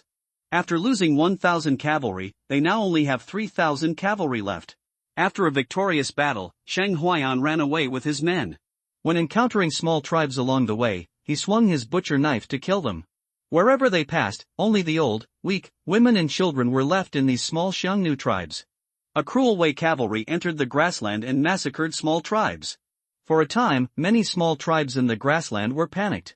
Some medium-sized tribes and large tribes also sent cavalry to participate in the encirclement and suppression of the Shanghuayan tribe after hearing about it. Encountering a small group of Hun cavalry, Shang Huayan and others attacked forcefully and killed them.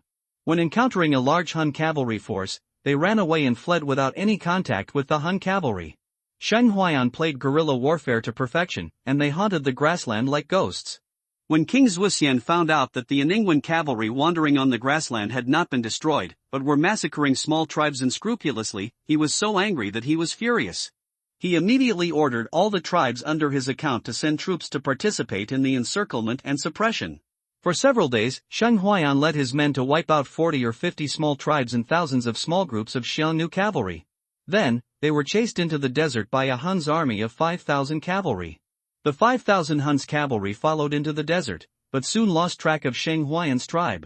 Using the horseshoe print disappearing technique again, he got rid of the pursuers and spent a day crossing the 200 miles of desert to another grassland.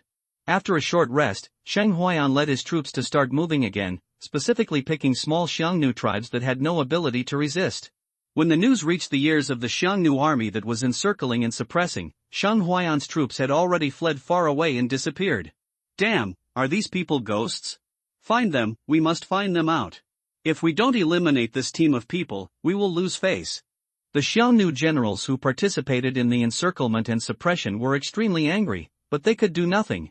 They couldn't catch Shang Huayan and others at all, and could only be led by the nose.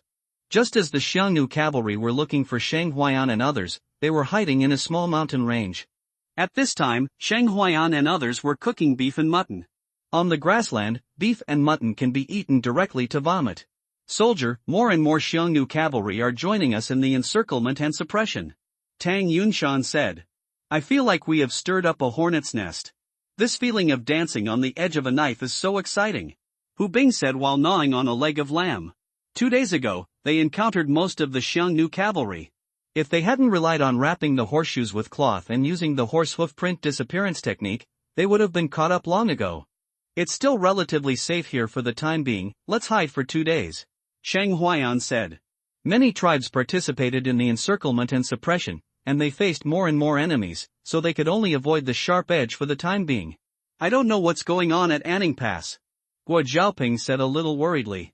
Although they had a lot of fun on the grassland, they failed to cut off the Xiongnu's food and grass. I'm afraid the Xiongnu army is still knocking on the pass. I believe General Yang Yi and others, Anning Pass will definitely be defended. Shang Huayan said. He is the general of this unit, and he can't say anything discouraging, which will affect the morale of the army.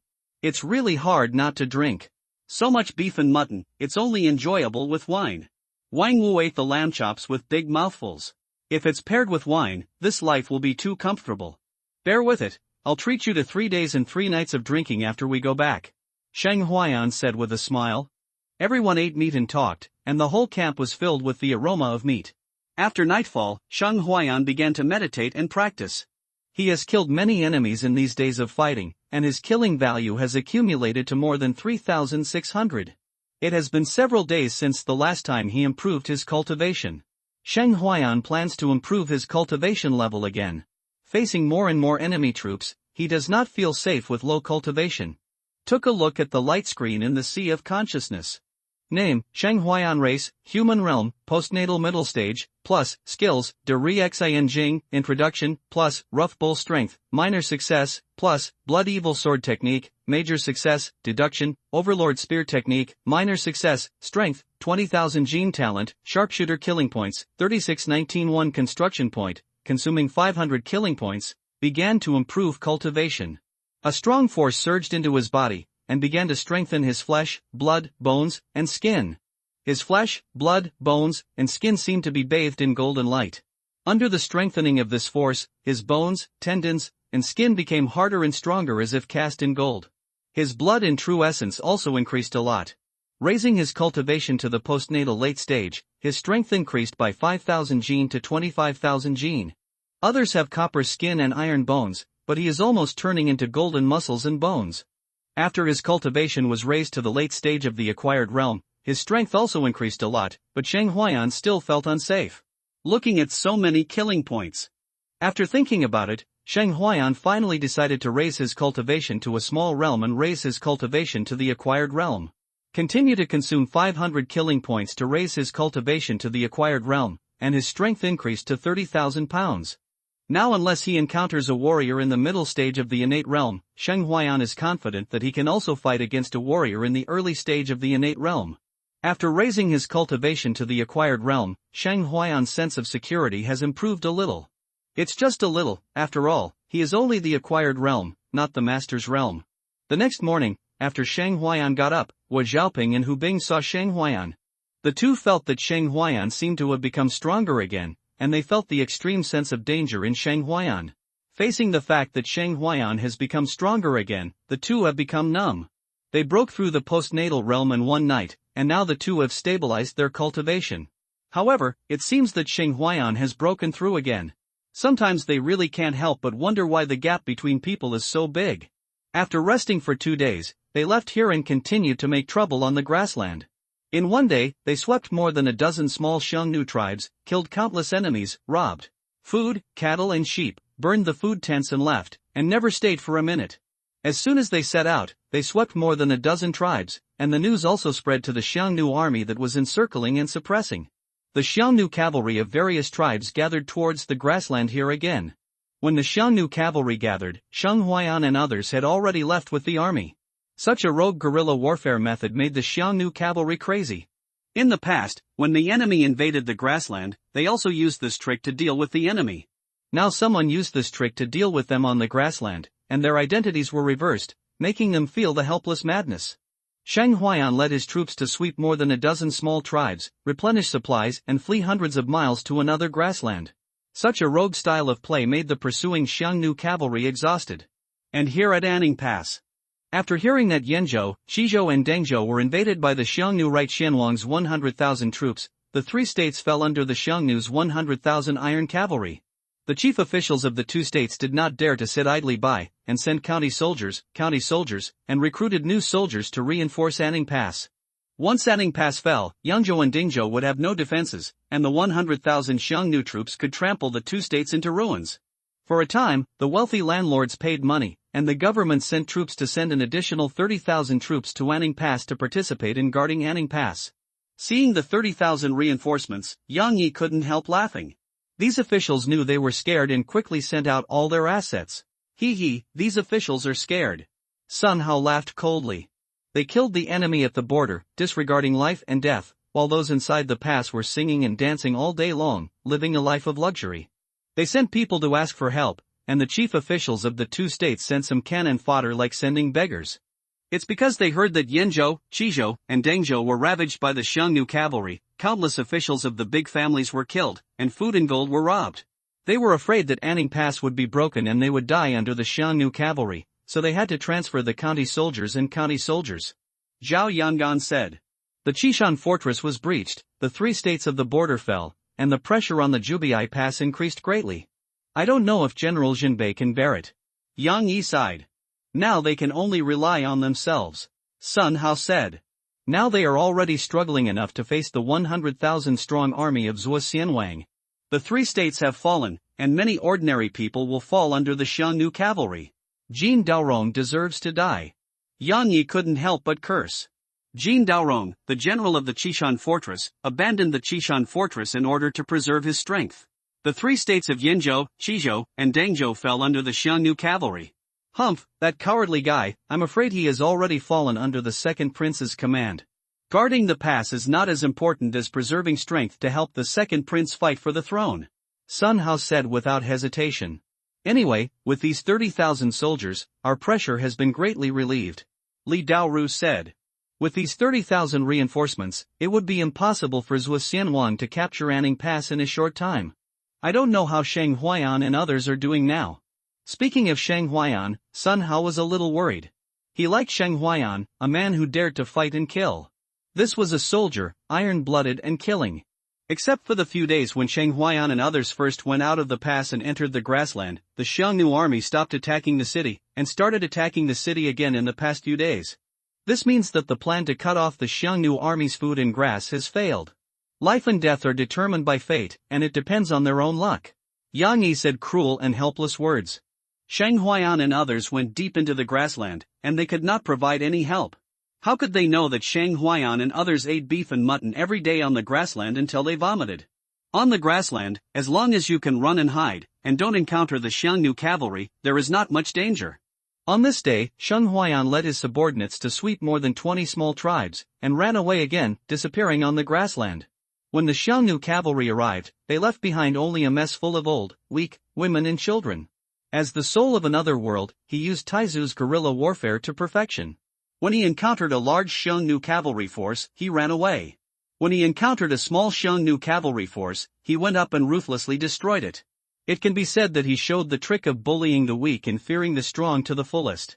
This also made the Xiongnu cavalry who were chasing him almost bite their back teeth. In just a few days, Shang Huaiyan led his subordinates to fight thousands of miles. Soldier, I feel we have to go back, otherwise I'm afraid we can't get out of the grassland. Guo Xiaoping was worried. Continuously attacking small Xiongnu tribes will only anger the Xiongnu people more and send more cavalry to encircle and suppress them. Once they are blocked by the Xiongnu cavalry, they really have nowhere to escape. Ah! Shang Huaiyan sighed. His strength is still not strong enough. If he had the cultivation of a grandmaster and led 100,000 iron cavalry, he would dare to fight to the Xiongnu royal court. After these days of fighting, there are less than 900 soldiers under his command. He looked at the soldiers behind him. Although they were energetic, they could not hide the fatigue in their eyes. Go to the border, we will go back. Shang Huaiyan said softly. Although they are on the grassland, this is just a trick. They dare not confront the Xiongnu cavalry with more than 2,000 people. He also didn't want to bury these young soldiers on the grassland. The wind on the grassland is too cold. They grew up in the pass and would not be used to it. He wanted to lead them back alive. After deciding to go back, the army moved towards the border. Little did they know, a crisis was waiting for them. On the way back, they did not attack the small Xiongnu tribe. They all avoided the Xiongnu tribe. Taking more than 3,000 war horses and a lot of supplies, they headed towards the pass. These war horses were all high-quality war horses snatched from the Huns. They were not strong war horses, but they didn't want them. They picked up the good ones. With this number, 1 person and 3 horses can travel long distances without resting. 2 days later, we approached the border. The Huns' cavalry spies were scattered like soybeans on the grassland at the border. Less than 10 miles away, there was a Huns' cavalry spy wandering on the grassland. The purpose of so many Huns' cavalry spies is to find Shang Huaiyan's tribe and block their way back. The grassland is vast, and it is not easy to find Shang Huaiyan. But there are not many roads back to Anning Pass. As long as these roads are blocked, Shang Huaiyan's retreat can be blocked. When Shang Huaiyan's tribe first appeared near the border, they were discovered by Huns' mounted spies. After discovering Shang Huaiyan's troops, the roving spies quickly sent a message back. Tuoba Tao and Hunan Lei were overjoyed when they received the summons. I found you, damn Wei rats. This time, let's see where you can run. Tuoba Tao and Hunan Lei were overjoyed. They immediately gathered their cavalry and headed in the direction of the ranger spy who had sent the message. 3,000 cavalry, mighty, are advancing at full speed. Unable to find Sheng Huayan's troops on the grassland, the two of them changed direction and ran straight to the border to block the road. Now, with the discovery of Sheng Huayanbu, for them, the time has come to wash away the shame with blood. Another 2,000 Hun's cavalry nearby also came in this direction after receiving the message. And Sheng Huayan didn't know anything about all this. 5,000 cavalrymen were surrounding them at the border. When they arrived at Yinma River, Sheng Huayan asked his men to stop and rest by the river. At the same time, let Wang Wu take the scouts out to explore the road. People and horses took a break by the Yinma River and ate to replenish their food and water. Not even a quarter of an hour passed before Wang Wu and several other scouts hurried back. Enemy! There are enemies! Wang Wu galloped on his horse and shouted at the same time. Be prepared for enemy troops! Hua Xiaoping shouted after seeing it, and his voice spread throughout the camp. Whoosh whoosh whoosh, behind Wang Wu and others, arrows were shot one after another, overwhelming the sky and the earth. Hurry up and get ready to fight! Sheng Huayan shouted, and at the same time he rushed over quickly and jumped onto the horse's back. The soldiers who were still resting climbed on their horses after hearing Sheng Huayan's order. Behind Wang Wu and others, there was the deafening sound of horse hooves. The smoke from the cavalry charge rose like wolf smoke and covered the sky. Run! Wang Wu kept shouting that there were too many Hun's cavalry behind him, 3,000 cavalry, more than 3 times their number. It was not a wise choice to fight at this moment. He hoped Sheng Huayan would run away with his soldiers. However, it was obviously too late to escape at this moment. Being bitten behind by the Hun's cavalry would only lead to death step by step. Now, the only choice is to fight. Soldiers, prepare to fight! Sheng Huayan shouted. The soldiers behind him drew their swords one after another, preparing to fight. Sheng Huayan glanced at the soldiers behind him. Originally, he wanted to take them all back, but it was a pity that God failed to fulfill his wish. Wind! Sheng Huayan raised his spear and shouted loudly. Gale! Gale! Gale! The soldiers behind him burst out with an overwhelming roar, and the momentum of the army began to rise. Gentlemen, follow me to kill the enemy! Sheng Huayan raised his spear and was the first to rush out. Kill! Qianqi charged, and the powerful enemy facing them was still as powerful as a rainbow, not weak at all. No one flinched. Their eyes were firm and they looked at death as if they were home. Watching Sheng Huayan and others begin to charge, Wang Wu was very helpless. Now he could only turn around and fight the Hun's army. Tuobateo and Hunanlei, who were leading the charge, smiled when they saw that Sheng Huayan's troops did not continue to run away, but chose to fight. They want to crush the group of enemies in front of them, chop back the heads of the enemies in front, and pray for the dead tribesmen. Sheng Huayan's eyes were sharp. The Hun's cavalry were blocking the way back. This battle must be fought, otherwise they would not be able to go back. Looking at the two enemy generals, Sheng Huayan's aura began to gather, and his skin was glowing with a golden light. The blood in his body was boiling, like blood and smoke, shooting straight into the sky. Tuoba Tao and Hunanlei also focused on Sheng Huayan and rushed towards Sheng Huayan. The fastest way to defeat the enemy is to kill them. Killing the enemy generals will naturally demoralize the enemy troops, and the rest is massacre. As the two armies charged, the sky and the earth were filled with the rumble of horseshoes, the clanking of horseshoes, and the clang of gold and iron. Sheng Huayan took action without any reservation, blasting out a huge force of 30,000 to 40,000 kilograms with one blow, and his blood was flowing. Boom! Hunanlei and his weapons were exploded by one blow, causing blood to rain. Tuoba Tao, who was a step slower, had his pupils dilated and watched in disbelief as Hunanlei was exploded by a single blow. They are acquired Dzogchen warriors. Unless the innate strong one takes action, it is impossible to kill them with one blow. After killing one of the enemy generals with one blow, Sheng Huayan's power remained undiminished. He pulled out the black gold sword with his left hand and used the bloody sword technique to slash at another Hun enemy general. Now that he is also at the postnatal great perfection, no one in the postnatal realm can withstand his full strength attack. With a slash of the sword, a rolling bloody aura rushed towards him.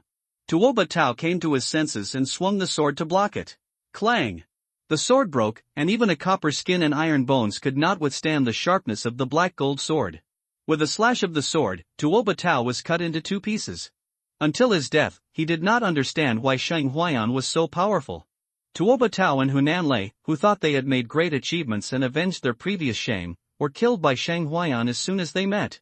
After killing two local generals, Sheng Huayan rode his horse and raised his gun to charge into the Xiongnu enemy's charge camp. Originally, he wanted to avoid the sharp edge and let the ordinary soldiers live a little longer. Since the Xiongnu army was determined to kill, Sheng Huayan also started a killing spree. Comparable to the strength of the early and middle stages of Xiantian, Sheng Huayan was like an ancient beast, charging in front alone, with corpses flying everywhere, and no one survived under the swords and guns. He was like a peerless butcher, killing crazily. Only by constantly killing the Hun's cavalry could he reduce the casualties of his soldiers. The soldiers followed Sheng Huayan into the Hun's cavalry camp and fought with the enemy. There were too many enemies, and they faced 1 against 2, 1 against 3, and soon there were considerable casualties. As Sheng Huayan continued to slaughter, the Hun's cavalry continued to die. He was like a death harvester, sweeping across a field with one shot, and the huge force made the Hun's cavalry die. Guo Xiaoping, Hu Bing, Wang Wu, Tang Yunshan, Haidai, Yuan Yong, Deng Wu and others followed behind Sheng Huayan, constantly hacking and killing the Hun's cavalry. After a burst of killing, the ground was full of corpses, and the blood dyed the earth red. Behind Sheng Huayan, there were still more than 600 people left, most of them were wounded, and more than 200 of his men died in the battle. Less than half of the enemy's 3,000 men remained. Sheng Huayan was really too brave and invincible. He killed 2 Hun cavalry generals in one encounter, which greatly reduced the Hun cavalry's momentum. Otherwise, more soldiers under his command would have died. Hundreds of Hun cavalry died under his sword and spear. The long spear dripped with blood. I don't know how much Hun blood it drank, making this iron spear full of murderous spirit. The swords of Guo Xiaoping, Hu Bing and others were also stained with the blood of the enemy. Each of them was full of murderous intent in their eyes. At this moment, they could only fight to the death to kill the enemy. Either you die or I die. Although the Hun cavalry on the opposite side lost their generals and suffered more than half of the casualties, they did not flee. A 1,000-man captain took over the command of the army. Looking at Sheng Huayan and others, the 1,000-man captain led the Hun cavalry to charge without hesitation. Soldiers, follow me and crush them. Sheng Huayan raised his spear and continued to charge. Under Sheng Huayan's leadership, although more than 200 people died in the battle, they charged forward fearlessly. The two armies charged again and collided with each other. Sheng Huayan led the way and rushed into the enemy camp. The long spear in his hand became a killing machine, constantly beheading the Xiongnu cavalry. He alone was worth thousands of cavalry. After several battles, all the Xiongnu cavalry died. Behind Sheng Huayan, there were only about 500 cavalry, almost all of them were injured. If they had not seized a large number of healing pills, I am afraid that more people would have died.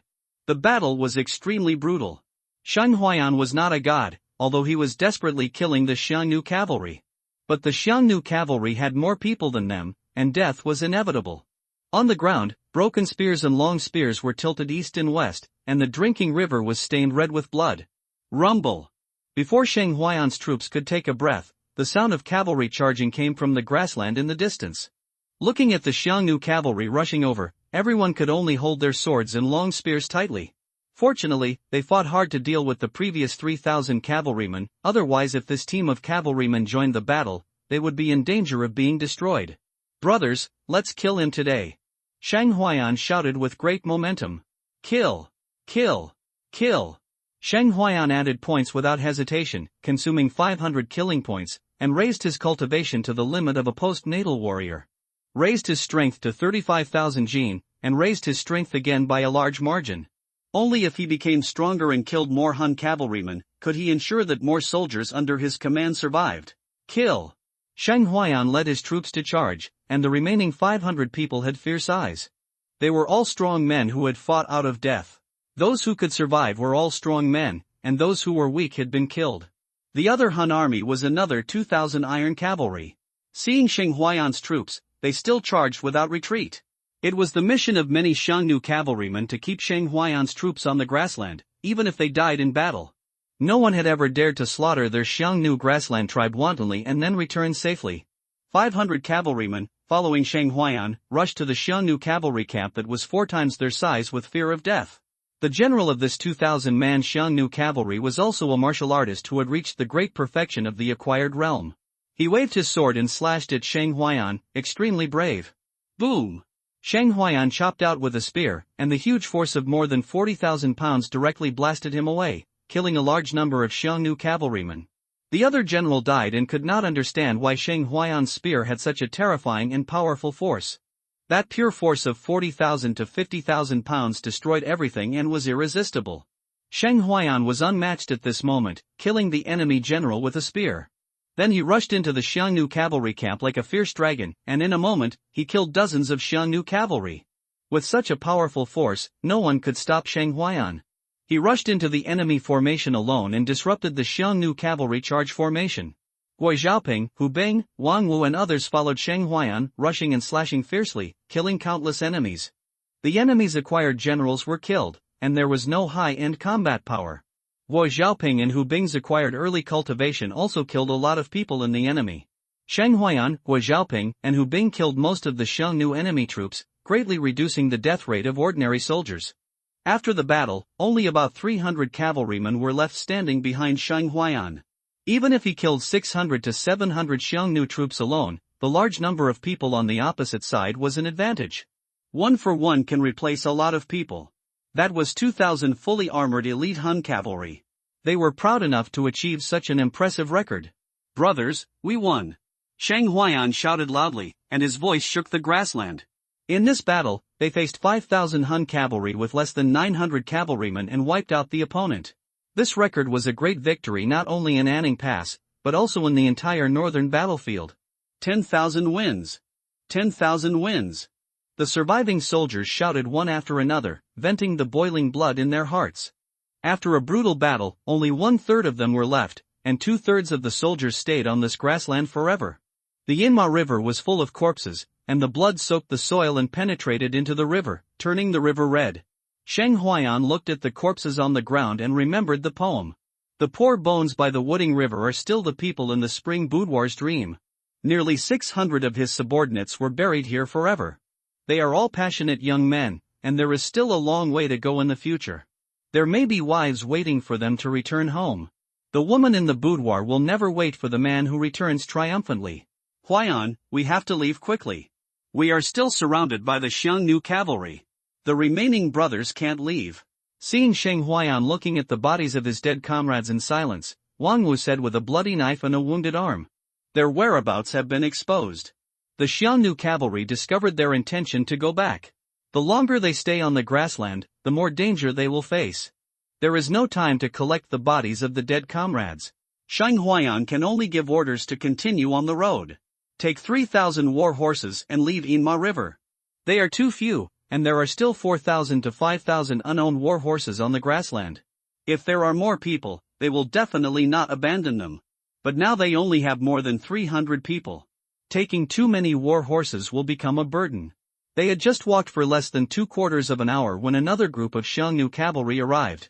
Seeing the corpses all over the ground and the wandering horses, Helan Xiang's face was gloomy. They were too late. Captain Tuoba, Captain Hu, and Captain Yi were all killed in the battle. 5,000 warriors, none of them survived and died heroically. How many enemies died in the battle? Helan Xiang's face was so cold that water could drip. 570 corpses, less than 600. With such casualties, how strong is the enemy? How many troops are there? Helan Xiang was a little confused at this moment. These were 5,000 elite Xiongnu cavalry. Facing the 30,000 infantry of the Wei dynasty, they dared to charge directly, but now they all died by the Yinma River. The casualties of 10 to 1 were very terrifying numbers. He began to wonder about the strength of the enemy. Maybe the information obtained by the spy was false. This was not an ordinary Wei army at all. Could it be that there are innate masters in this team? Otherwise, how could the 3 captains, all of whom are postnatal great perfections, die in battle? A captain said. Helan Xiang was silent. The only one who could kill 3 postnatal great perfections could be an innate warrior. This undoubtedly shows that there are innate masters among the enemy. Should we continue to chase? Another captain asked. If they chase, there are suspected innate masters in the enemy army. If they chase them, they will die. If they don't chase, they will face the blame of Zhuo Xianwang. Chase! Helan Ziang finally decided to chase, but the speed of the pursuit slowed down. They galloped all the way without resting. If the horses couldn't bear it, they would change horses. Only by running out of the grassland could they survive. When they entered the territory of the Great Way, there were no pursuers behind them, and everyone breathed a sigh of relief. Shang Huayan glanced at his soldiers. Before leaving the pass, there were 1,050 to 1,000 people, but now there are only more than 300 people left. More than 700 people died in the battle on the 7th floor, and they stayed on the grassland forever. Shang Huayan felt very heavy in his heart. Most of the remaining 300 people were warriors. Only those with strong strength could survive in such a cruel battlefield. Although they were the remnants of the army at the moment, their momentum was incomparable. Fighting out of the sea of blood and corpses had a great impact on their transformation. The remaining people were the elite. With the survivors, they continued to head towards Anning Pass. At night, they rested at the foot of a mountain. Near the border, there were few people, and the Hun's army knocked on the gate, and there were no people to be seen. Don't blame yourself too much. For us soldiers, dying on the battlefield is our destiny and fate. Besides, our achievements are enough to amaze the entire Wei dynasty, and they deserve the honors they deserve. Wang Wu saw that Shang Huayan was very silent, so he comforted him. I could have brought them all back. Shang Huayan said slowly. When a person is poor, you are not a master, not a great master. Wang Wu patted Shang Huayan on the shoulder and said. Shang Huayan was silent. Originally, their order was to attack the Xiongnu's food and grass troops. After failing to attack the Xiongnu's food and grass troops, he should have taken the troops back to Anning Pass, so that so many people would not die. War is so cruel. From the day we joined the army, we have been prepared to die. You don't have to blame yourself. Remember this grudge and make the Xiongnu pay with blood in the future. Shang Huayan nodded silently. The broken half-rolled dragon flag fluttered in the wind in the dark night. The injured soldier was bandaging his wounds and taking healing elixirs to heal his injuries. The soldiers who were not injured and intact began to make fires to cook meat. After entering the territory of the Wei dynasty, the situation was no longer as dangerous as on the grassland. On the grassland, one must be alert to the appearance of the Hun's army at any time. In these barren mountains and forests, even if the Hun's cavalry army is chasing them, they will not be afraid. It is not that the plain cavalry cannot be used, it is much easier to deal with them. Even so, Shang Huayan still arranged scouts and secret sentries to prevent the Huns from pursuing them and attacking them. Come, brother Huayan, eat a mutton egg to replenish your kidneys. Wang Wu fished out a hard-boiled mutton egg to Shang Huayan. Shang Huayan looked at Wang Wu with a dark face. He was only 17 years old. His body was in full swing and he had acquired the ultimate level of cultivation. His energy and blood were like smoke, and his waist and kidneys were as strong as steel. He still needed to be replenished? Thank you for your kindness. I don't need to replenish it, but brother Wang Wu, you should replenish it more now, otherwise it won't be used in a few years. Shang Huayan immediately returned the egg. Put. Ha ha ha, Hua Xiaoping, Hu Bing, Tang Yunshan and others burst into laughter. Laughter diluted the somewhat sad atmosphere. By the way, Miss Hua Ruyue from Ichuan Tower has a really nice singing voice, and she is also very beautiful, like a lark. It's a pity that it's too expensive and I can't afford to sleep there. When the Huns are defeated, I'll invite everyone to spend a night at Ichuan Tower. Hua Xiaoping said loudly. During this trip to the grassland, they seized a lot and were able to get a lot of money. Good. When the soldiers heard this, they invited guests to Yichun Lishaosa and shouted hello one after another. Obviously, everyone loves to go. When the time comes, I will order 10 girls. Tang Yunshan said loudly. 10, can you bear it? Everyone looked at Tang Yunshan with scrutinizing eyes. Facing the scrutiny of everyone, Tang Yunshan felt that his face was hurt. No, what are you looking at? I remember back then, I looked at you 10 times a night. Alas, everyone let out a sigh. A good man, regardless of his bravery in the past, can still maintain a straight line now when he releases water? Damn it, I'm only in my 30s, not my 60s. Everyone ate meat, drank soup, chatted and had fun, and had a rare moment of relaxation. After nightfall, except for the soldiers on guard duty, everyone else went into their tents to rest and fall asleep. Shang Huayan did not fall asleep. At this moment, he was quietly watching the golden light curtain. Name, Shang Huayan race, human race realm, acquired limit, plus, skills, Great Sun Heart Sutra, introductory, plus, Reingyojin, Xiao Chang, plus, Shueisha sword technique, De Chang, deduction, Overlord spear technique, Xiao Chang, become, strength, 35,000 kilograms talent, sharpshooter kill value, 6127. The killing value now reaches 6,127 points, which has increased to a historical height. In today's daytime battle, he killed more than 1,000 enemy Huns by himself. The three Hotian warriors achieved great perfection, and combined with the previous killing value, he gained a lot. If he was defending the city, he would not gain kill points as quickly. With so many killing points, he can definitely improve his cultivation level to an 8. But Shang Huayan didn't do this. His cultivation was growing fast enough. The water in this world is very deep, there are many monsters, and there are also many people with secrets. However, being too dazzling and not knowing how to hide your clumsiness is not a good thing. Instead of improving his cultivation, Shang Huayan chose to improve his proficiency in the Great Sun Heart Sutra. Every time he added points, 2,000 killing points were consumed in an instant, and his thoughts and experiences about practicing the Great Sun Heart Sutra kept pouring into his mind.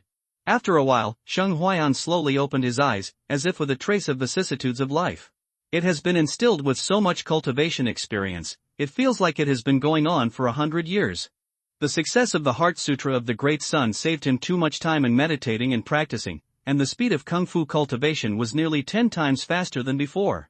The endless stream of spiritual energy between heaven and earth was refined and transformed into true essence, tempering his body and flesh. His whole body was like a frightened sun, radiant all over. I really don't know what kind of bad luck the veteran had to be able to buy such a heaven-defying skill from a beggar. After practicing all night, his blood energy and true energy increased a bit more, and his body continued to get stronger. Even with the golden finger to improve his cultivation, Shang Huayan did not give up on self-cultivation. Still working hard to practice, and then quietly surprising everyone. He wants to see the scenery at the top. Isn't he going to do it in this life? After practicing all night, the sun rose and a ray of golden light was absorbed into his body. Only then did Shang Huayan slowly wake up. After breakfast in the morning, the team continued marching towards Anning Pass. In the afternoon, they arrived at the south gate of Anning Pass. The defenders guarding the south city gate were shocked when they saw so many war horses. They thought that the Huns cavalry had bypassed the pass and attacked from behind, so they immediately imposed martial law and mobilized troops to guard the city wall. When the troops outside the city approached, the defenders on the city saw a half-broken way dragon flag. Colonel Lin of the 5th Battalion took a closer look and saw clearly that the leader was Shang Huayan. This kid is back alive. Hurry, send someone to report to General Yang Yi that Shang Huayan is back. Colonel Lin ordered immediately. Looking at the majestic pass in front of me from a distance, this is one of the passes to reject the Xiongnu from the north. If there is no such pass, Yangzhou and Dingzhou in the rear will fall under the iron cavalry of the Xiongnu for many years. When Shang Huayan and his men approached the city gate, the gate opened, and Captain Lin came up with a small group of soldiers. Brother Shang, you are finally back. Captain Lin said happily. Captain Lin. Shang Huayan clasped his hands and greeted him. Looking at the 300 people behind Shang Huayan, Captain Lin looked solemn. It seemed that Shang Huayan's troops had also experienced many tragic battles. More than 1,000 people went, and only 300 people came back. More than 700 people will never come back. Anning Pass had a truce for 3 or 4 days, allowing the defenders of Anning Pass to rest. It was entirely the credit of Shang Huayan's troops. Soon, General Yang Yi came over. The Xiongnu army that attacked the city today had retreated, so he could rush over from the North Gate Tower. The moment he saw General Yang Yi, Shang Huayan got off his horse and choked up. General, I failed to bring them all back. Looking at the fact that only about 300 people returned, many of whom were still injured, Yang Yi sighed in his heart. He walked up to Shang Huayan and patted Shang Huayan on the shoulder. You have done a good job, don't blame yourself. It was a great blessing to be able to return 300 cavalrymen. He was afraid that Shang Huayan's army would be wiped out on the grassland. Looking at this still slightly immature boy, he was only 17 years old, but he dared to lead 1,000 cavalrymen and break into the grassland. How much courage does it take? Fighting with the enemy in this frontier, Shang Huayan's bravery made everyone ignore the fact that he was only 17 years old. You have completed your mission very well. You have won 3 or 4 days of breathing time for Anning Pass. This is very important for Anning Pass. Their sacrifice, I and the entire Anning Pass will remember. Looking at the boy in front of him, Yang Yi said with a look of relief. My troops destroyed countless food supplies of the Huns, killed dozens of Huns' food supplies, and then destroyed hundreds of small Hun tribes, killing more than 8,000 Huns. Today, I returned but failed to complete the general's request. Sheng Huayan began to report their achievements. The soldiers behind him straightened their chests. They were back, and there were more than 700 comrades left on the grassland. They had to straighten their backs and chests. Their brothers were watching them. Well done, they are all good men of my Wei dynasty. You have made great contributions. You are the pride of my Anning army. I am proud of you. Yang Yi looked at those soldiers and said loudly, "Wind! Strong wind! Strong wind!" The soldiers behind Sheng Huayan shouted. There were only more than 300 people, but the momentum was like thousands of troops, which made the soldiers behind Captain Lin change their faces. Captain Lin also looked at those soldiers.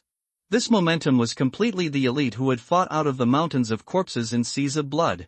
With such momentum, these 300 people are truly elite. Yang Yi's eyes were full of brilliance. Welcome the heroes back.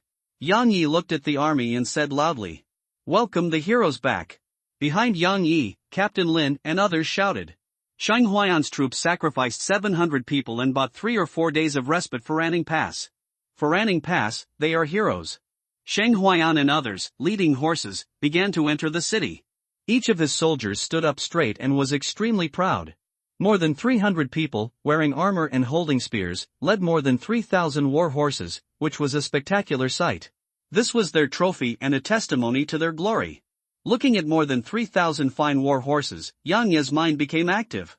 So many war horses are enough to build 1,000-man heavy armor cavalry. It's just that he can't afford heavy armored cavalry. After entering the city, the other soldiers were arranged to go down to rest. After listening to Sheng Huayan's report on his experiences these days, Yang Yi and others felt shocked. 1,000 cavalry defeated the enemy's 8,000 cavalry. This achievement was enough to shock many people. This does not include other Hun soldiers and Huns who were killed. Sheng Huayan and the others handed over all the healing elixirs they brought back. Sheng Huayan distributed the elixirs for cultivation to his subordinates in advance, which they had worked hard for. He kept 3 4th-grade realm-breaking pills for himself, and distributed the others to his subordinates. He did not bring back much other materials. The most valuable ones are the 3,000 fine war horses. After Sheng Huayan left, Sun Hao slowly said, "This boy has done a great job. Such great military exploits are enough to be promoted to the 6th rank of general. It's a pity that the 6th-grade general needs to be canonized by the court, and Yang Yi does not have the right to canonize Sheng Huayan as the 6th-grade general. If you can lead troops freely on the grassland, you are born to lead troops in war. A solid general, his future may be limitless." Li Daoru commented. "After going out, this kid seems to be a lot stronger." Zhao Yangan said. Everyone spoke highly of Sheng Huayan. "Let's promote him to be a captain first." Finally, Yang Yi said. Now that the court is unstable and the princes are vying for the throne, there is no way to report their merits and let the court confer the post of General Sheng Huayan. After returning from the Battle of General Yang Yi, Sheng Huayan paid a visit to the veterans. He is still a veteran.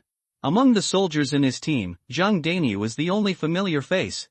The ones he saw last time have been replaced by a group of unfamiliar faces.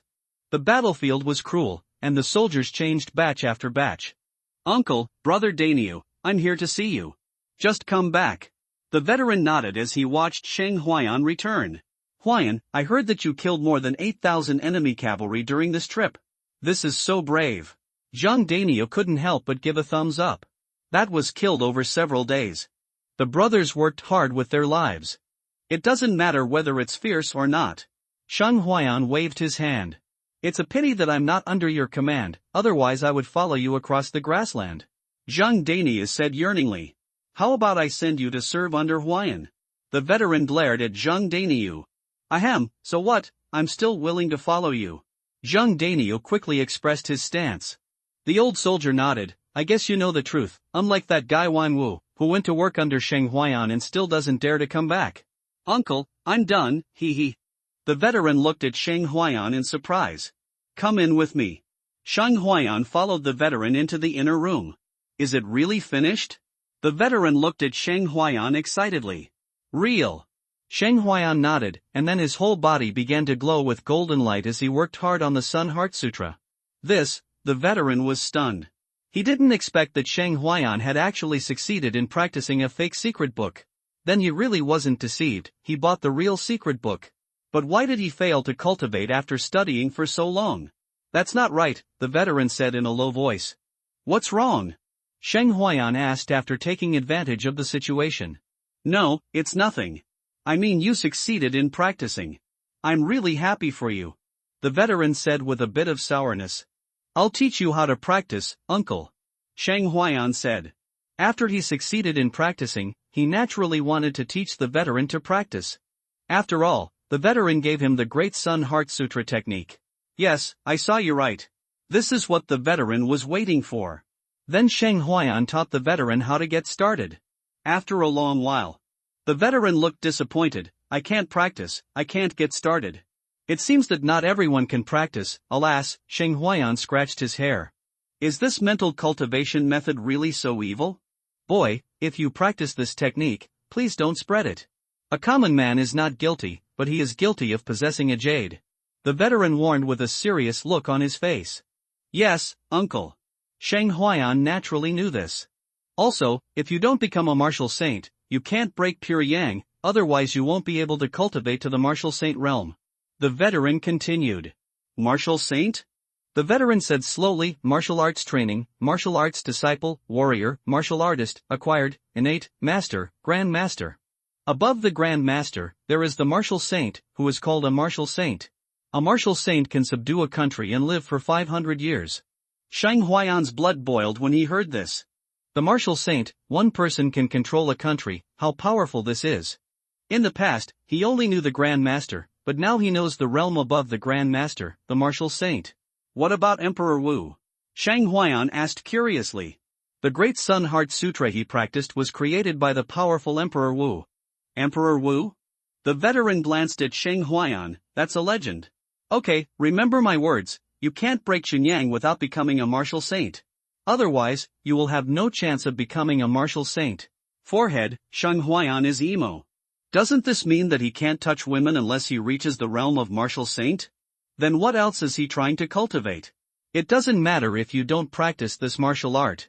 Uncle, why can other martial arts practitioners do it?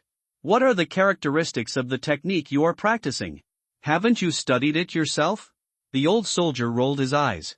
Sheng Huayan sighed to the sky, Uncle, you misled me.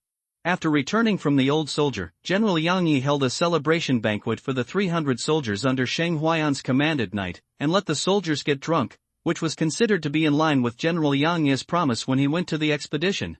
Some soldiers started crying while drinking, and their former comrades in arms would never come back. After returning from the celebration banquet, Sheng Huayan began to practice.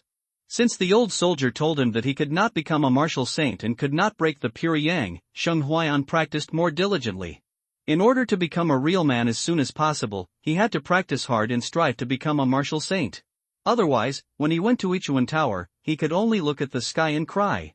Early the next morning, Sheng Huayan swallowed the first ray of the rising golden sun to end his practice. After breakfast, the Han army outside the pass began to knock on the pass again. Sheng Huayan picked up the sword without hesitation and climbed the city wall. Kill the enemy, or kill the enemy. Only by killing the enemy can you continuously obtain the killing value and cultivate the martial saint as soon as possible. As soon as they came up, the Huns sent 20,000 troops to attack the city, directly increasing the strength of the Yanning Pass garrison. The city was densely packed with Hun enemy troops, and the Hun cavalry also suppressed them with arrows, forcing the Hun soldiers to climb the city wall.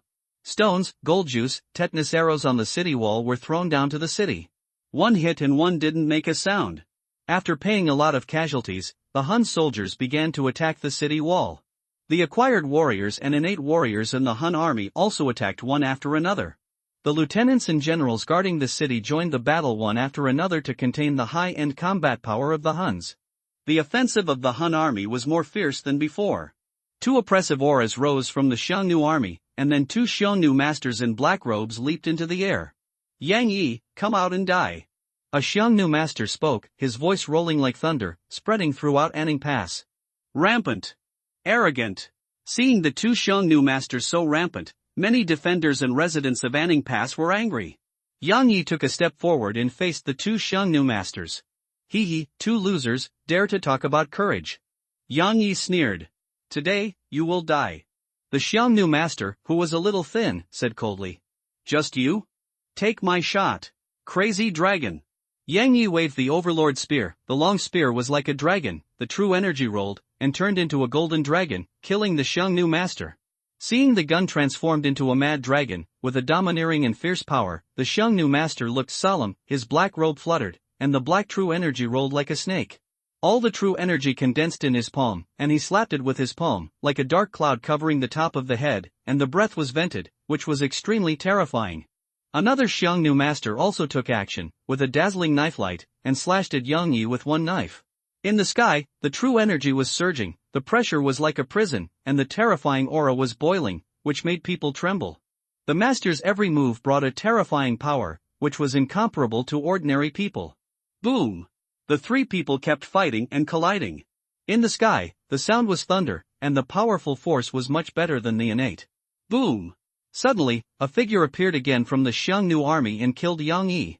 That aura was undoubtedly a master's power. The third master appeared in the Xiangnu army. The terrifying aura made the defenders' hearts beat half a beat slower. Oh no, there is a master among the Xiangnu army. Sun Hao is shocked.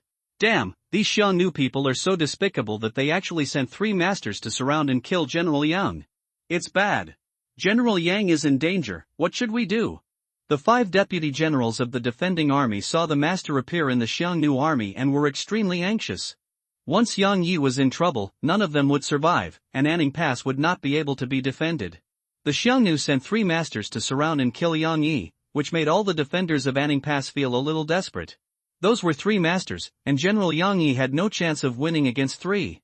After defending for nearly a month, you still can't hold it anymore. General Zhao Yangan showed a bitter smile. The Wei dynasty is not without strong men, nor is it short of masters. But in their Anning Pass, there is only one master, Yang Yi, who is defending Anning Pass. Everything is due to the fact that the old emperor of the Wei dynasty is getting old, and the princes are fighting for the throne, and Yang Yi is unwilling to take sides. The defenders of Anning Pass have been targeted for 2.5 years. Many resources were secretly seized by those princes, and the Anning army, which was originally full of 50,000, is only 30,000. And now, Anning Pass is about to fall, and the court still sits and does nothing. The generals of the Anning Pass defenders are full of complaints about the court at this moment. Soldiers, kill these bandits. Killing 1 is enough, and killing 2 is a profit. Sun Hao roared, and began to fight a Xiangnu Xiantian warrior madly, wanting to fight to the death with him. In the sky, Yang Yi fought 1 against 3, but was eventually defeated and retreated step by step. The defenders of Anning Pass began to counterattack madly, holding the mentality of dying, and killing as many as they could. Kill! The desperate defenders of Anning Pass burst out with unimaginable lethality, and their desperate fighting style frightened many Xiangnu enemies. At this moment, Shang Huayan was like a demon king walking out of hell among the Xiangnu enemy army. The black gold sword in his hand drank countless Xiangnu blood. His battle robe was dyed red, and countless Xiangnu soldiers fell around him. Enemies below the Xiantian realm were almost no match for him. Ordinary soldiers could not resist his sword at all. In less than a quarter of an hour, hundreds of Xiangnu enemy soldiers had died under his sword. The bloody aura was rolling, and the sword light was red, peerless, and terrifying. He was like a life harvester, and wherever he passed, there were corpses of Xiangnu enemy soldiers. Seeing Sheng Huayan so terrifying, not to mention the Xiangnu enemy soldiers, even Captain Lin, Captain Zhou, and Captain Wu were all horrified. They saw that the powerful post-natal great perfection in the Xiangnu enemy army could not block Sheng Huayan's sword, and they couldn't help but feel numb. What kind of monster is this guy? He went to the grassland and came back with earth-shaking strength. Killing post-natal warriors is like slaughtering chickens and ducks. They are conceited that they will only be killed when facing Sheng Huayan. What kind of freak is this guy? His strength growth is too terrifying. Captain Wu couldn't help muttering. In the past, Sheng Huayan was just a soldier under his command. Now, he might not be able to block Sheng Huayan's sword. Seeing Sheng Huayan killing people everywhere, the strong men in the Xiangnu army could not sit still. A Xiantian warrior from the Xiangnu enemy army climbed up the city wall to deal with Sheng Huayan. The Xiantian warrior attacked with a domineering move, and directly slapped Sheng Huayan with a palm, trying to slap Sheng Huayan to death. Sheng Huayan killed a Xiantian early post-natal warrior with a knife. Facing the Xiantian warrior who slapped him with a palm, Sheng Huayan waved his hand and punched him. The true essence surged, and the fist print was like a scorching sun, with unparalleled power, fiercely facing the palm. Boom! The powerful force collided, and a drum-like sound broke out, and the two men retreated 5 steps each. This is a collision between pure power, strength, and physique. This is how martial arts masters are, swords and swords against the enemy, punches to the flesh, pure power, and strength competition. Xiao Tuya looked at Shang Huayan in surprise. He thought he could slap the other party to death with a palm. I didn't expect Shang Huayan to be so powerful, not weaker than him at all, and his physique is not worse than his. These performances are not what an acquired warrior can have. Breaking through the innate realm, you can use the innate martial arts true essence to nourish yourself, which is much stronger than the copper skin and iron bones of the acquired warriors. But Shang Huayan is comparable to the innate in the acquired realm, which shocked him. It's really a genius at the level of a demon. No wonder it's so easy to kill a warrior in the acquired realm. Xiao Tuya looked at Shang Huayan and said lightly. But no matter how demonic he is, if he doesn't grow up, he will eventually be a dead man. Shang Huayan looked at the other party with a serious look. This person is an innate warrior, and he is not the kind who has just broken through. He is very powerful. Really facing an innate warrior, he has to take it seriously. Innate and acquired are a big watershed and an insurmountable gap. There are very few people who can defeat the innate with the acquired. It might be a very fulfilling thing to personally put an end to the Wei monster. Xiao Tuya raised his fist and rushed towards Shang Huayan. The true energy in his fist surged, and the blood was lingering. He was in the innate state, and his true essence was out of his body, possessing great power. Shang Huayan swung the black gold sword and chopped it, and the bloody aura rolled. This was the bloody aura condensed from his practice of the bloody sword technique in killing the enemy. Bang!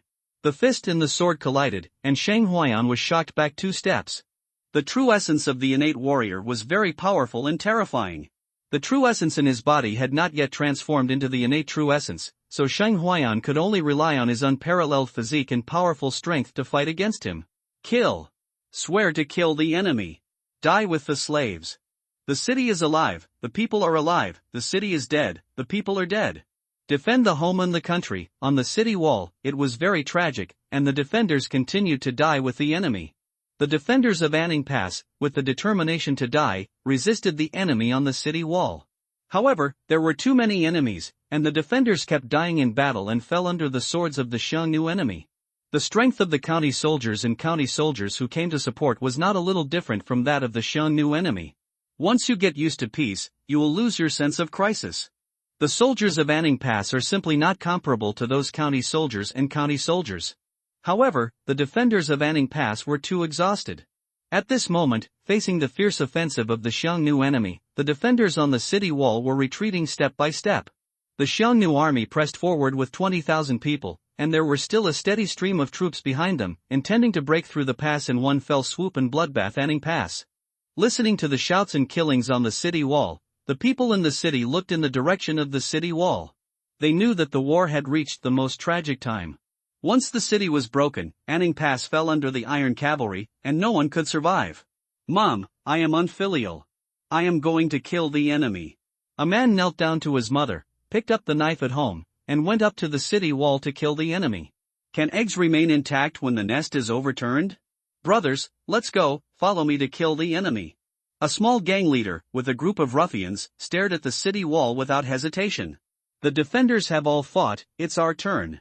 A blacksmith picked up the newly forged sword and went to the city wall. Wife, take the children to hide in the cellar and take good care of them. A man said to the mother and daughter in front of him. Dad. The 2 children stared at the man in a daze, but the man still resolutely raised his sword and went to the city wall. In the city, strong young men and warriors who knew some boxing and kicking were all heading towards the city wall. They also had a sense of family and country, and could also raise their swords to kill the enemy. In the sky, Yang Yi was defeated step by step. Facing 3 masters, he had a very hard time dealing with them. Die, Yang Yi. A black-robed Hun master slapped Yang Yi on the back with his big hand. The other 2 masters also used their trump cards to surround and kill Yang Yi. Old Wang, if you don't make a move, I'm going to die. At this moment, Yang Yi suddenly shouted. Alas, old Yang, you can't resist it now? I thought I didn't need to make a move. A voice sounded from the city. The 3 masters who surrounded and killed Yang Yi also paused suddenly. There are helpers? The next moment, a figure stepped out of the city and came flying in the air, as fast as a phantom. Wang Xian was wearing a black robe without wind, his long hair was flowing, and he had a short beard on his chin. He looked like an elegant uncle. "Don't show off, if you don't make a move, I'm going to be killed." Yang Yi repelled a Xiongnu master with a gun, and turned around to fight with another Xiongnu master. "They can't kill you," Wang Xian said, and punched a Xiongnu master. "Grandmaster! Grandmaster, ha, we also have a Grandmaster to support us." Seeing a Grandmaster suddenly appear, the garrison commanders all laughed. "Yang Yi, I didn't expect you to have a backup plan and ask for help." A Han's Grandmaster looked at Wang Xian and said with an ugly face, "I knew you wouldn't give up, how could I not be on guard?" Yang Yi smiled. "Old Wang, you stop too, I'll kill this one first." Yang Yi held the Overlord spear and blasted at a Han's Grandmaster. Hey, the price we agreed on is not this, I will only help you stop a Han's Grandmaster." Wang Xian couldn't help but shout. Yang Yi didn't care, at this moment, his fierce power was revealed, and he was bound to kill a Han's Grandmaster. Seeing the Grandmaster who suddenly appeared to help, the morale of the Anning Pass garrison was greatly stabilized. Damn it, didn't they say there was no support at Anning Pass? What are spies for? Why is there a master in Anning Pass? In the Xiongnu army, Zhuo Wang saw the master and roared angrily. He had already seen the hope of breaking through the pass, but now there is another master, which broke his hope again. Wang Xian's iron fists suppressed the two Han's masters. His fists were so strong and invincible that he looked like a fierce man who practiced boxing. Facing Wang Xian's fierce fist, the two Han's masters could only join forces to resist. With Wang Xian holding back the two Han's masters, Yang Yi beat the Han's master back. Boom! The Overlord spear was so fierce that it blasted him away. Puff, the Han's master was chopped and vomited blood. The two of them joined forces to barely deal with Yang Yi. Now, if he faced Yang Yi alone, he would just get beaten. Looking at the newly emerged master, he fought 1-against-2, and suppressed the two masters with his iron fists. The other master was beaten to vomit blood by Yang Yi and fell into a disadvantage. Zhuo Xianwang's face was as gloomy as water. "I thought it was a sure win and I would definitely be able to take Anning Pass, but now something unexpected happened. Damn it!" Zhuo Xianwang cursed. If he had known this, he would have asked 2 more masters to come. Yang Yi was in a dominant position and chopped the opponent fiercely. He was determined to kill a Xiongnu master today. The Overlord spear technique was sharp and domineering in his hands. The Xiongnu master could not resist the fierce power of the Overlord spear at all. "Come and save me!" The masters shouted for help. However, the other 2 masters were held tightly by Wang Xian and could not separate to rescue. "No one can save you today." Yang Ye's eyes flashed with murderous intent. After resisting for dozens of moves, the Xiongnu master was killed in the air by Yang Ye's spear. The fierce aura vented between heaven and earth, and a martial arts master was killed in the sky. Countless people looked up and stared at this scene in a daze. Yang Yi was like a panicking son at this moment, insolent. A master was killed just like this, shocking countless people. That was a martial arts master who was high above and could establish a school, but at this moment he was killed on the battlefield. Seeing this, the other 2 Xiongnu masters gave up fighting Wang Xian and fled back to the Xiongnu army, fearing that they would be stopped by Yang Yi if they ran a step slower. The 2 Xiongnu masters fled, and Wang Xian did not forcefully stop them. "Kill!" Yang Yi shouted loudly, shocking the world, and the body of a master was thrown into the Xiongnu enemy army, causing panic. The tragic death of a master frightened the spirits of countless Xiongnu soldiers. The escape of the 2 masters made the fighting spirit of these Xiongnu soldiers drop to the freezing point. Yang Yi fell into the charging Xiongnu enemy army, wielding the Overlord spear technique, and killed dozens of Xiongnu enemy soldiers with one shot. The supreme cultivation of the Grandmaster, rushing into the enemy army, is simply a supreme killing weapon. Now with Wang Xian's help to deter, Yang Yi wants to kill. Seeing Yang Yi rushing into the charging army, Zhuo Xianwang quickly ordered a retreat. He was afraid that Yang Yi would rush straight to his camp and kill him. He was not a Grandmaster, just a congenital great perfection. Once Yang Yi attacked his camp, he would be in danger. The Xiongnu army retreated, and those congenital strongmen also fled, fearing that they would be blocked by Yang Yi. Xiao Tuyao also gave up the idea of killing Sheng Huaiyan and began to flee.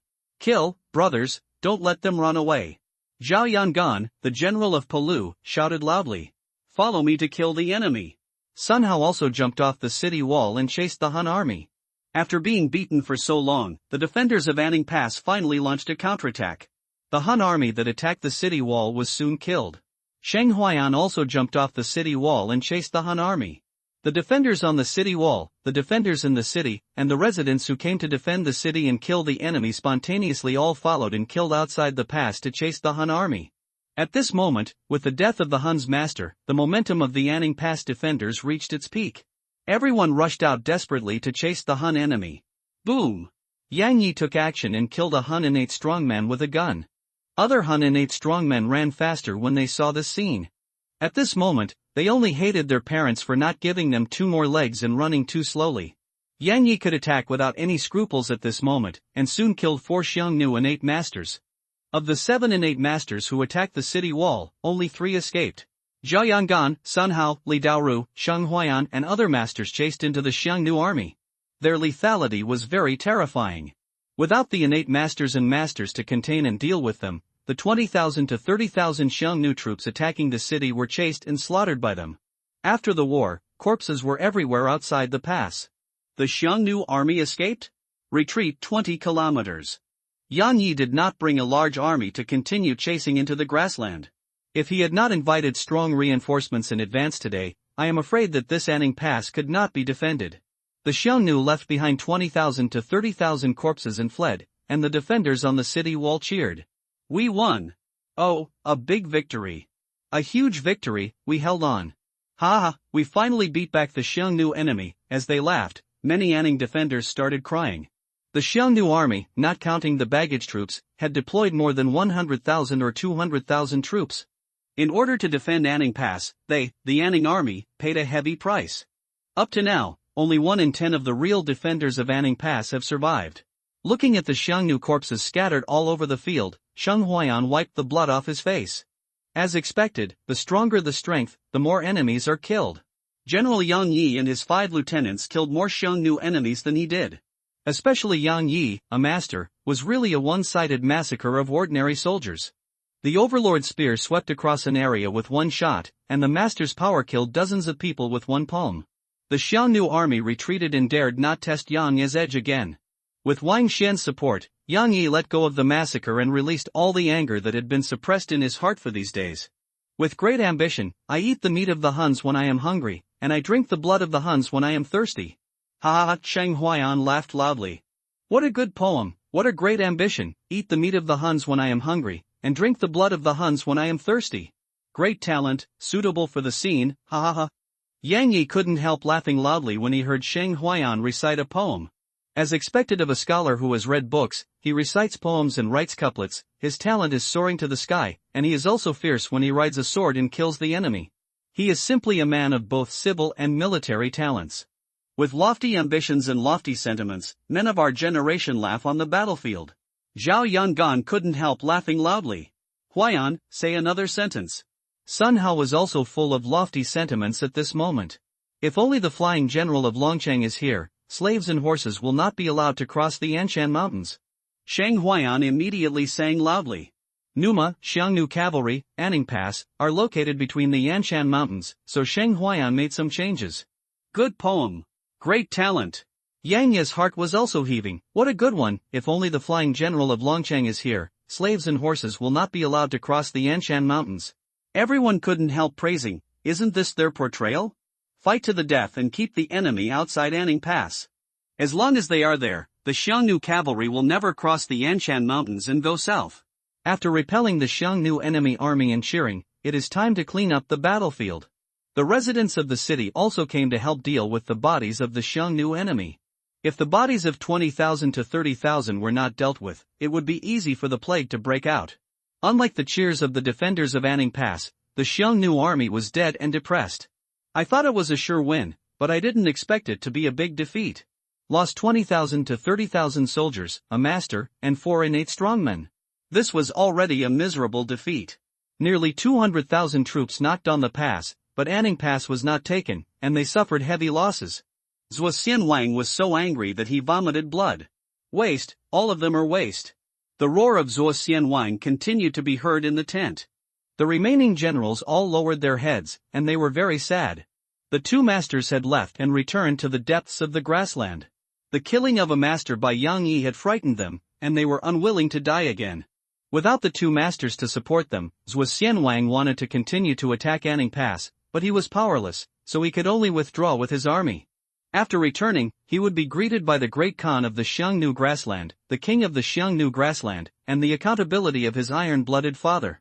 The Xiongnu army was defeated, and the defenders of Anning Pass began to lick their wounds silently. Although they repelled the Xiongnu army, they suffered heavy losses, and the county soldiers from Yangzhou and Dingzhou came to support them.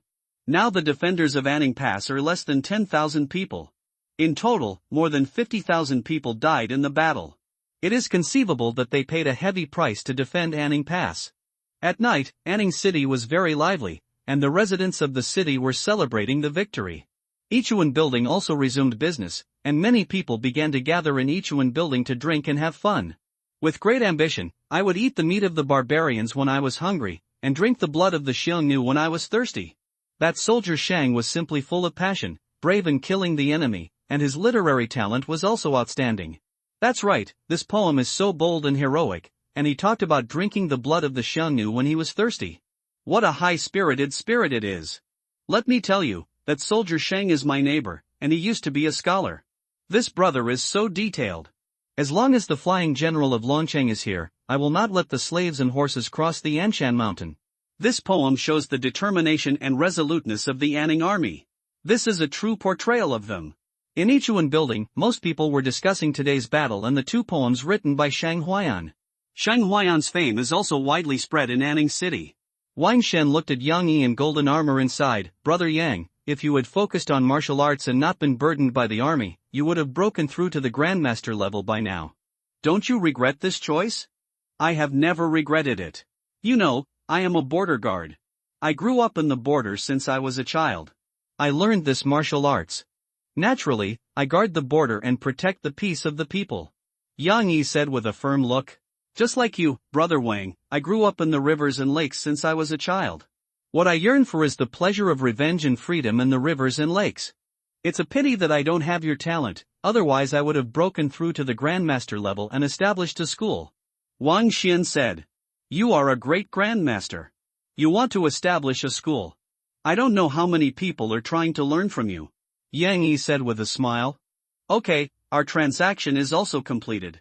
Shouldn't you settle your reward?" Wang Xian said with a smile. "I really don't know what you are doing here with a book of spearmanship, but you are a boxer." Yang Yi gave Wang Xian the overlord spearmanship. Yang Yi invited Wang Xian to help guard Anning Pass, and the reward was the overlord spearmanship. "You don't understand, there is actually not much difference between spearmanship and boxing. I want to learn from your spearmanship and see if I can make a breakthrough," Wang Xian said. When they were young, they met by chance and traveled together. By chance, they got the inheritance. Yang Yi got a book of overlord spearmanship, and Wang Xian got a book of thunderfistmanship. "Then I wish you gained something," Yang Yi said with a smile. "Okay, the reward is in hand, goodbye, I hope you are still alive when I see you next time." Wang Xian said goodbye and left, leaving very freely. At night, Shang Huayan sat cross-legged on the bed. He killed countless enemies during the day and gained a lot of killing points. Name, Shang Huayan race, human realm, acquired limit, plus, Kung Fu, De Ri Xan Jing, minor success, rough bull strength, minor success, plus, blood evil sword technique, major success, deduction, overlord spear technique, minor success, strength, 35,000 gene talent, sharpshooter killing value, 8,200 adding the previous killing value, his current killing value is broken through the 8,000 mark. Killing countless enemies during the day and gaining 4,000 killing points is a great harvest. Looking at so many killing points, Shang Huayan finally did not add points to improve his cultivation. Keep it for now, and improve your cultivation after a while, and then it will come naturally. Breaking through the innate realm one after another now is too dazzling. There are not many innate warriors at the age of 17 in the entire Wei dynasty. Not to mention that it has been less than a month since he started practicing martial arts. If someone noticed it, he might be in big trouble. After the war, Anning Pass gradually returned to normal. The Xiongnu army was defeated, and the heavy pressure of the war disappeared. But the Anning army did not relax. Although the war was temporarily over, the soldiers who died in the war had to apply for pensions from the court. They also had to recruit new soldiers, train the army, and restore the strength to guard the pass. Compared with the Xiongnu army, they could come at any time and continue to knock on the pass. On this day, Sheng Huayan was promoted to the position of lieutenant. Although he was promoted to lieutenant, he only had more than 300 cavalrymen under his command, the 300 people who followed him out of the grassland and came back alive. Lieutenant, congratulations. Gui Xiaoping congratulated. Yes, you are all lieutenants. It seems that you are not far from becoming a general. Wang Wu said with a smile, really happy for Sheng Huayan. Captain, congratulations. Tang Yunshan, Haidai, and others under his command congratulated Sheng Huayan. Guo Xiaoping and Hu Bing had enough cultivation and military merit, but there were limited vacancies for the captains in the Anning army, so it was not their turn. Even the captain Sheng Huayan seemed to be out of the list. Originally, the Anning army could have 50,000 personnel and 25 captains. But the Anning army only had the strength to form an army of 30,000, so there were only 15 captains. Sheng Huayan was not among the 15 captains. Their battalion only had these 300 remnants, and they had not yet started to form a battalion. It was just a title first. Captain, you've been promoted today, and our battalion is on holiday. Why don't you go to Yichuan Tower to have fun? I'll treat you and let's have some wine. Guo Xiaoping said loudly. Yes, Captain Shang, you've been promoted, so you should treat us to some fun. Wang Wu said with a smile. No, you bastard, you said you would treat me to a drink after the war, why are you asking me to treat you now? Sheng Huayan looked at Wang Wu speechless. That won't do, you are the captain, you should treat us, brothers, don't you think so? Wang Wu shouted loudly. That's right. The soldiers under his command were noisy and very happy. Okay, then I'll treat you tonight at Yichuan Tower. Sheng Huayan didn't want to spoil the fun and agreed immediately. Brother Guo, I'll treat you tonight, you can treat the brothers next time. Sheng Huayan said to Guo Xiaoping again. Okay, no problem. Guo Xiaoping said that it was absolutely no problem. In the evening, their camp changed into daily clothes and came to Yichuan Tower. Looking at the mighty 300 people, the madam of Yichuan Tower thought that someone had gathered people to attack their Yichuan Tower, and the madam was frightened. Old mother, make arrangements for all of us brothers, otherwise I will only ask you. Guo Xiaoping said. The madam heaved a sigh of relief when she saw that it was Guo Xiaoping, Hu Bing, and others. They turned out to be soldiers. Please come in, sir. Girls, come and entertain the guests. The madam's face was wrinkled with smile. She couldn't afford to offend so many sirs, nor could she afford to offend the people behind them. After all, this is Anning Pass, the territory of the Anning army. Call your top courtesan Hua Yuaru to accompany our captain. Gui Xiaoping added. Yes, I'll go and invite Miss Hua right away. The madam heard that there was another captain, so how could she refuse? Seeing Sheng Huayan and his group enter Yichuan Tower in a mighty manner, many people cast their eyes. Who are those people? It looks like they should be from the Anning army. I know, the young leader among them is the Captain Shang Bing who made a great ambition to eat the meat of the barbarians and drink the blood of the Xiongnu. Someone recognized Sheng Huayan. That day when they went out of the city to kill the enemy, I was among them. I saw the mighty Shang Bingwei, and then I heard him composing a poem on the spot. No, didn't you hear it just now? Shang Bingwei has been promoted to Shang Xiaowei. So young. Such a young Xiaowei can also compose poems. He is simply a master of both civil and military affairs. And he is also very handsome. At first glance, I thought he was the young master of that wealthy family. When people saw Sheng Huayan and his party, they talked about it. After entering Yichuanyang, Sheng Huayan and his party went directly to the second floor. More than 300 people filled the second floor of Yichuan building. The third floor is the guest room for the girls of Yichuan building, where guests can stay overnight. Those who understand will understand, there is a stage on the first floor, and many wine tables are placed around the stage. The entire Yichuan building has only 3 floors, which is not small in Anning Pass. Of course, it is not as good as the state capital in Luojing. On the stage, dancers in thin clothes are dancing, and the music is gorgeous. After Sheng Huayan and his party sat down, the servants in Yichuan building hurriedly brought wine. All the good wine and food were served. The madam of Yichuan building also arranged all the girls to accompany the wine, 3 per table. 1 per person is not realistic, and there are not more than 300 girls in the entire Yichuan building. Hua Yuaru, the courtesan of Yichuan building, was wearing a plain light gauze dress, with a graceful figure, and walked slowly. She was indeed good-looking. Her skin was fair, her face was oval, and she was quite charming. No wonder Guo Xiaoping and others could not forget her. Generals, I am polite. Hua Yueru came over, bowed, and then sat down next to Shang Huayan and poured wine for Shang Huayan and others. Shang Huayan raised the wine glass. Brothers, the first cup is to toast the brothers who died in the battle. The soldiers raised their glasses one after another. Cheers to my fellow comrades. Everyone shouted loudly, and the murderous aura that was accidentally leaked out scared the girls who were accompanying the wine and trembled. What are you doing, a bunch of warriors? Don't scare the girls, Shang Huayan said with a headache.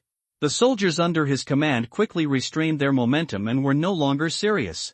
Drink, don't go home until you are drunk today, Shang Huayan said loudly. Don't go home until you are drunk. Everyone started drinking.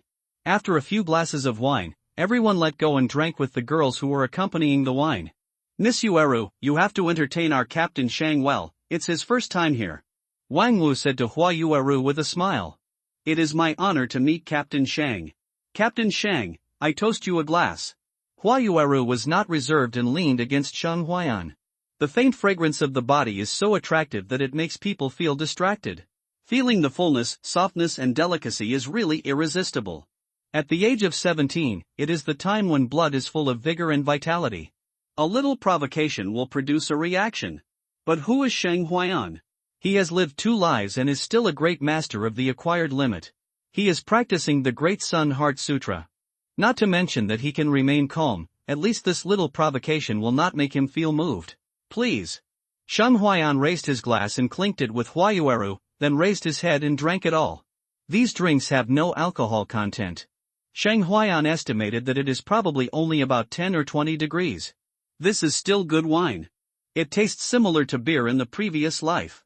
It is really not very delicious. If the brewing technology in this world is at this level, he can also become rich by brewing strong liquor and selling it. At night, people came to Ichuan Tower one after another. Those who could come to Ichuan Tower were either wealthy people or bachelors who could feed the whole family. Of course, there were also scholars who could not stand the loneliness.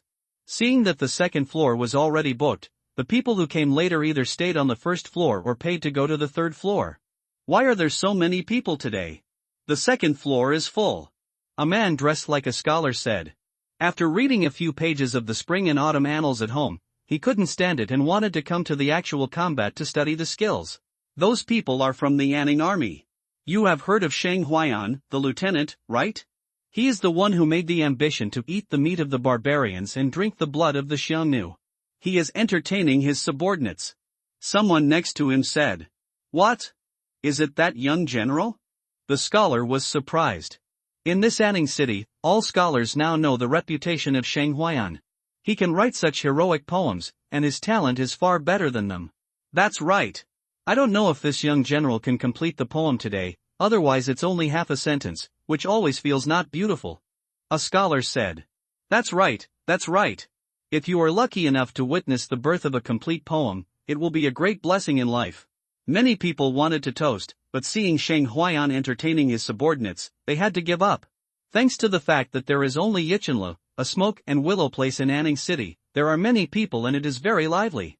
After all, it is a border area, which is always in the midst of war, and few people like to do business here. Then Miss Hua Yueru was ordered to accompany General Shang for a drink. It seems that we won't be able to see Miss Hua Yueru's beautiful dance tonight, someone said regretfully. The guests on the first floor drank, chatted, and watched the dance, and the second floor was full of Shang Huayan and others. As for the third floor, that can't be said. Come on, Captain, I'll toast you a glass. Tang Yunshan raised his glass to Shang Huayan. Drink! Shang Huayan was also in high spirits at this moment, and he raised his glass and drank with him Yunshan. Captain Shang, I toast you too. Haidai also raised his glass to toast Shang Huayan. Aren't you trying to get me drunk? Shang Huayan said with a smile. You can't say that. Everyone here, you are the captain, so of course we should toast you first. Haidai said with a flattering face. Yunshan looked at Haidai's dog-licking appearance and felt disdain in his heart. Isn't it just for a position of a baron? Why do you have to please him like this? That's right, Captain, you led us through life and death and killed the Xiongnu enemy. It's natural that we should toast you first. Tang Yunshan also said quickly. Okay, stop flattering. We are here to have fun tonight. Everyone should have fun. I'm joking with you. Even if all of you come together, you can't get me drunk. Shang Huayan smiled and shook his head. These two guys flattered him openly and secretly. Isn't it just to get a position of a baron? He saw their little tricks clearly. Everyone toasted Sheng Huayan with a glass of wine. He thought to himself that it was true that there was no place to escape the drinking culture. In the past, it was toasting leaders, but now it was toasting superiors. But now he was no longer the one toasting, no longer a minion in the corner. At their table, only Wang Wu played more openly. Sitting with Sheng Huayan, the others were more or less restrained. Wang Wu was hugging the girl who accompanied him to drink, kissing and hugging her, talking and laughing. It was obvious that he was a regular customer and experienced. Sheng Huayan himself was secretly looking at Yichenlu. It was his first time in a brothel, and he still felt a little strange. But now that his subordinates were there, he pretended to be calm and didn't show it. After all, this is a world where visiting brothels is legal, and there is no need to be sneaky. Come, sir, I'll toast you another glass. Hua Yueru raised her glass to invite Sheng Huayan. She always felt that Sheng Huayan's breath was very comfortable, making her want to get into Sheng Huayan's arms. Maybe it was because Sheng Huayan practiced the Great Sun Heart Sutra, the blazing young aura made her feel a little amorous. Facing the toasts from everyone, Sheng Huayan accepted them all. The drinking culture in the workplace in his previous life made him able to drink 2.5 kilograms of white wine and beer at will. Now that he has martial arts training, low-alcohol wine in this world would make him drunk, unless he kept drinking for 3 days and 3 nights without a break. Sheng Huayan didn't touch her. Hua Yueru was a little discouraged. Could it be that she was not good-looking and could not attract Sheng Huayan? How could she know that Sheng Huayan didn't dare to mess around for fear of breaking the precepts? At this moment, he hated the Great Sun Heart Sutra in his heart. What kind of a ghost skill was this? It couldn't even break the pure yang. The feeling of having a beautiful woman in my arms, being able to see, touch, but not eat, is as uncomfortable as it is. How about I perform a dance for you all? Hua Yueru planned to show off her special skills. One of her special skills is charming dancing. Okay.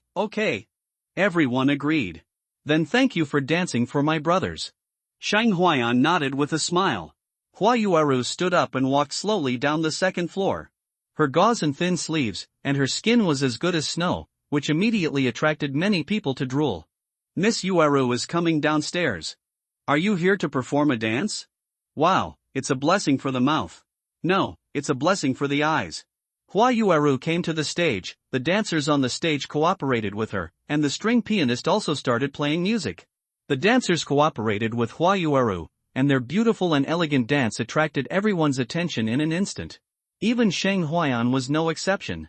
His graceful dancing posture was much better than the posing in his previous life. No wonder the ancient dignitaries liked to keep some singing and dancing girls, who were elegant, refined and pleasing to the eye.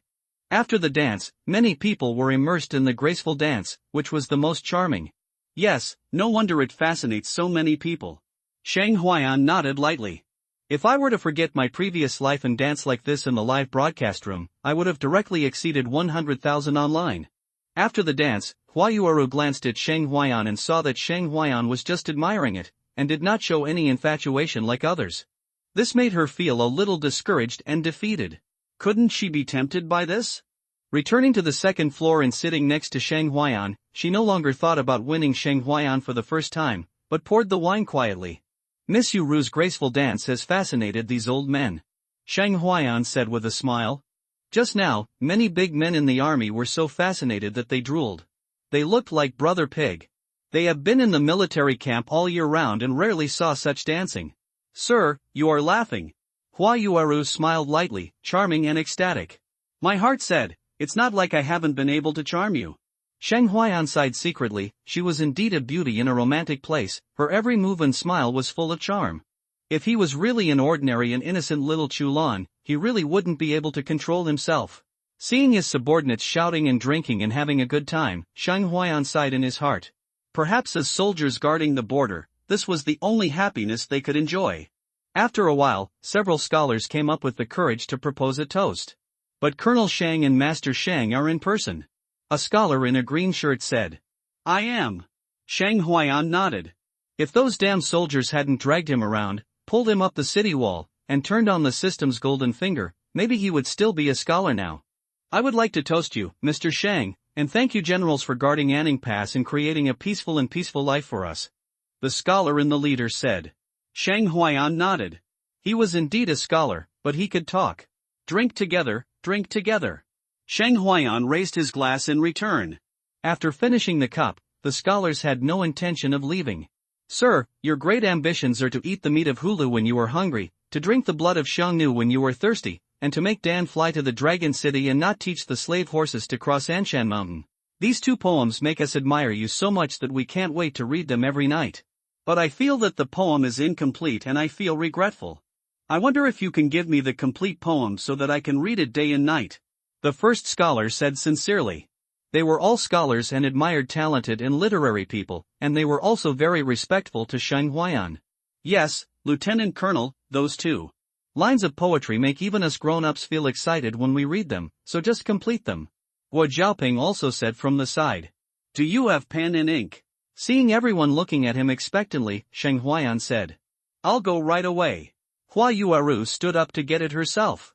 He brought pen, ink, paper and inkstone, and Hua Yuaru personally studied the ink for Shang Huayan. When the people on the first floor heard that Shang Huayan was going to complete the two poems he had written on the battlefield, they instantly became energetic and full of expectations. Fortunately, my predecessor was good at calligraphy. Although I failed to pass the examination to be a scholar, my calligraphy was good. The bright moon of the Qin dynasty passed the Han dynasty, and the people who marched thousands of miles have not yet returned. But I will use the Dragon City flying generals instead of teaching the slave horses to cross the Anshan Mountains. After thinking about it, Shang Huayan completed this poem, but it was not suitable to bring out another one now. Everyone watched him write the entire poem, and the scholars looked enthusiastic. The bright moon of the Qin dynasty passed the Han dynasty, and the people who marched thousands of miles have not yet returned. But let the flying generals of Dragon City be here and not teach the slave horses to cross Anshan Mountain. This is a famous line through the ages, but the poem has been passed down through the ages. They never imagined what an honor it was to witness the emergence of the famous poem through the ages. Although they don't know which dynasty the Qin Shi Mingyue and Han Shiguan belong to in history, it does not prevent them from appreciating this famous poem that can be passed down through the ages. Hua Yuaru looked at Shang Huayan with stars in her eyes. This little man was handsome, could write poems, and had high martial arts skills. He was truly the ideal lover of his dreams. It was a pity that she was trapped in this flowery place. Where's the other one, Shandarin, where's the other one? Several scholars couldn't wait. The other one hasn't been finished yet, so I just have one sentence. Shang Huayan said. Everyone was disappointed after hearing this. But, after hearing these two words, everyone instantly became energetic again and looked at Shang Huayan expectantly. I have another poem here. Immediately, Shang Huayan wrote on another piece of rice paper, swear to sweep away the Xiangnu regardless of life, 5,000 minks and brocades are lost in the dust of the Hu people. The bones by the Wooding River are pitiful, but they are still the people in the dreams of the boudoirs. This poem was originally the second of the 4 poems of the Tang dynasty poet Chen Tao Longxi in his previous life. Shang Huayan did not name this poem. Looking at this poem, Guo Zhaoping, Hu Bing, Wang Wu, Tang Yunshan and others were silent. This reminded them of the Battle of Yinma River, where more than 700 comrades' bones were thrown by the river, waiting for them to return, and they could only meet in dreams. Swear to sweep away the Xiangnu regardless of life, 5,000 minks and brocades are lost in the dust of the Hu people. The bones by the Wooding River are pitiful, but they are still the people in the dreams of the boudoirs. When this poem came out, everyone was silent.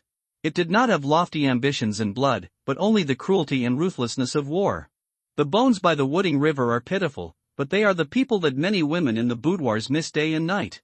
Guo Zhaoping and others looked at Shang Huayan, and they realized that Shang Huayan still had not let go of this matter. Many comrades were left dead in the wilderness, but they were unable to bury their former brothers. That night, everyone got drunk. The residents of Anning City, who had just experienced the Xiangnu army knocking on the gate, were deeply moved. At the same time, these two poems were quickly spread to the interior of the city and to all parts of the country. The phrase "poor bones by the Wooding River," still a person in the dream of the boudoir, expressed endless longing and sadness. It wrote about the cruelty and ruthlessness of war, which resonated with many people. October. The wind in the north of the Great Wall is cold and sharp like a knife scraping the bones. The Battle of Anning Pass ended. The army of the Northern Army of Jubai Pass resisted the 300,000 Xiongnu troops without retreating. They were still fighting. The Qishan fortress was breached by the army led by the right Xianwang of the Xiongnu. 100,000 Xiongnu cavalry went south and trampled the land of Yan, Shi, and Dang. The land of the three states fell, women were taken away by the Xiongnu army, the old, weak and disabled were slaughtered, and strong men were taken as slaves. Large numbers of refugees fled south, and countless gold, silver, treasures and food were taken away by the Xiongnu army. It can be said that the land was devastated. The fall of the three states caused an uproar in the Wei dynasty. Countless literati and scholars cursed the court for inaction and the generals guarding the pass for being greedy for life and afraid of death. Jin Daorong, the general of the Qishan fortress, was dismissed due to the world's curses. The second prince, the regent, did not expect the situation to be so serious. The fall of three states also put him under great public opinion and pressure. In desperation, the second prince could only give an order to let Li Ho, the general, lead 200,000 troops to the north to drive out the Huns. The second prince's biggest backer, Li Ho, led 200,000 troops to the north, making the Luojing court more turbulent, and the second prince gradually tired of dealing with it. Now in the entire Wei Luojing, the princes, and ambitious people are fighting openly and secretly, and they are fighting back and forth. The changes in the capital have also had a great impact on the border. The pension that Yang Yi submitted for application has not received a reply for a long time.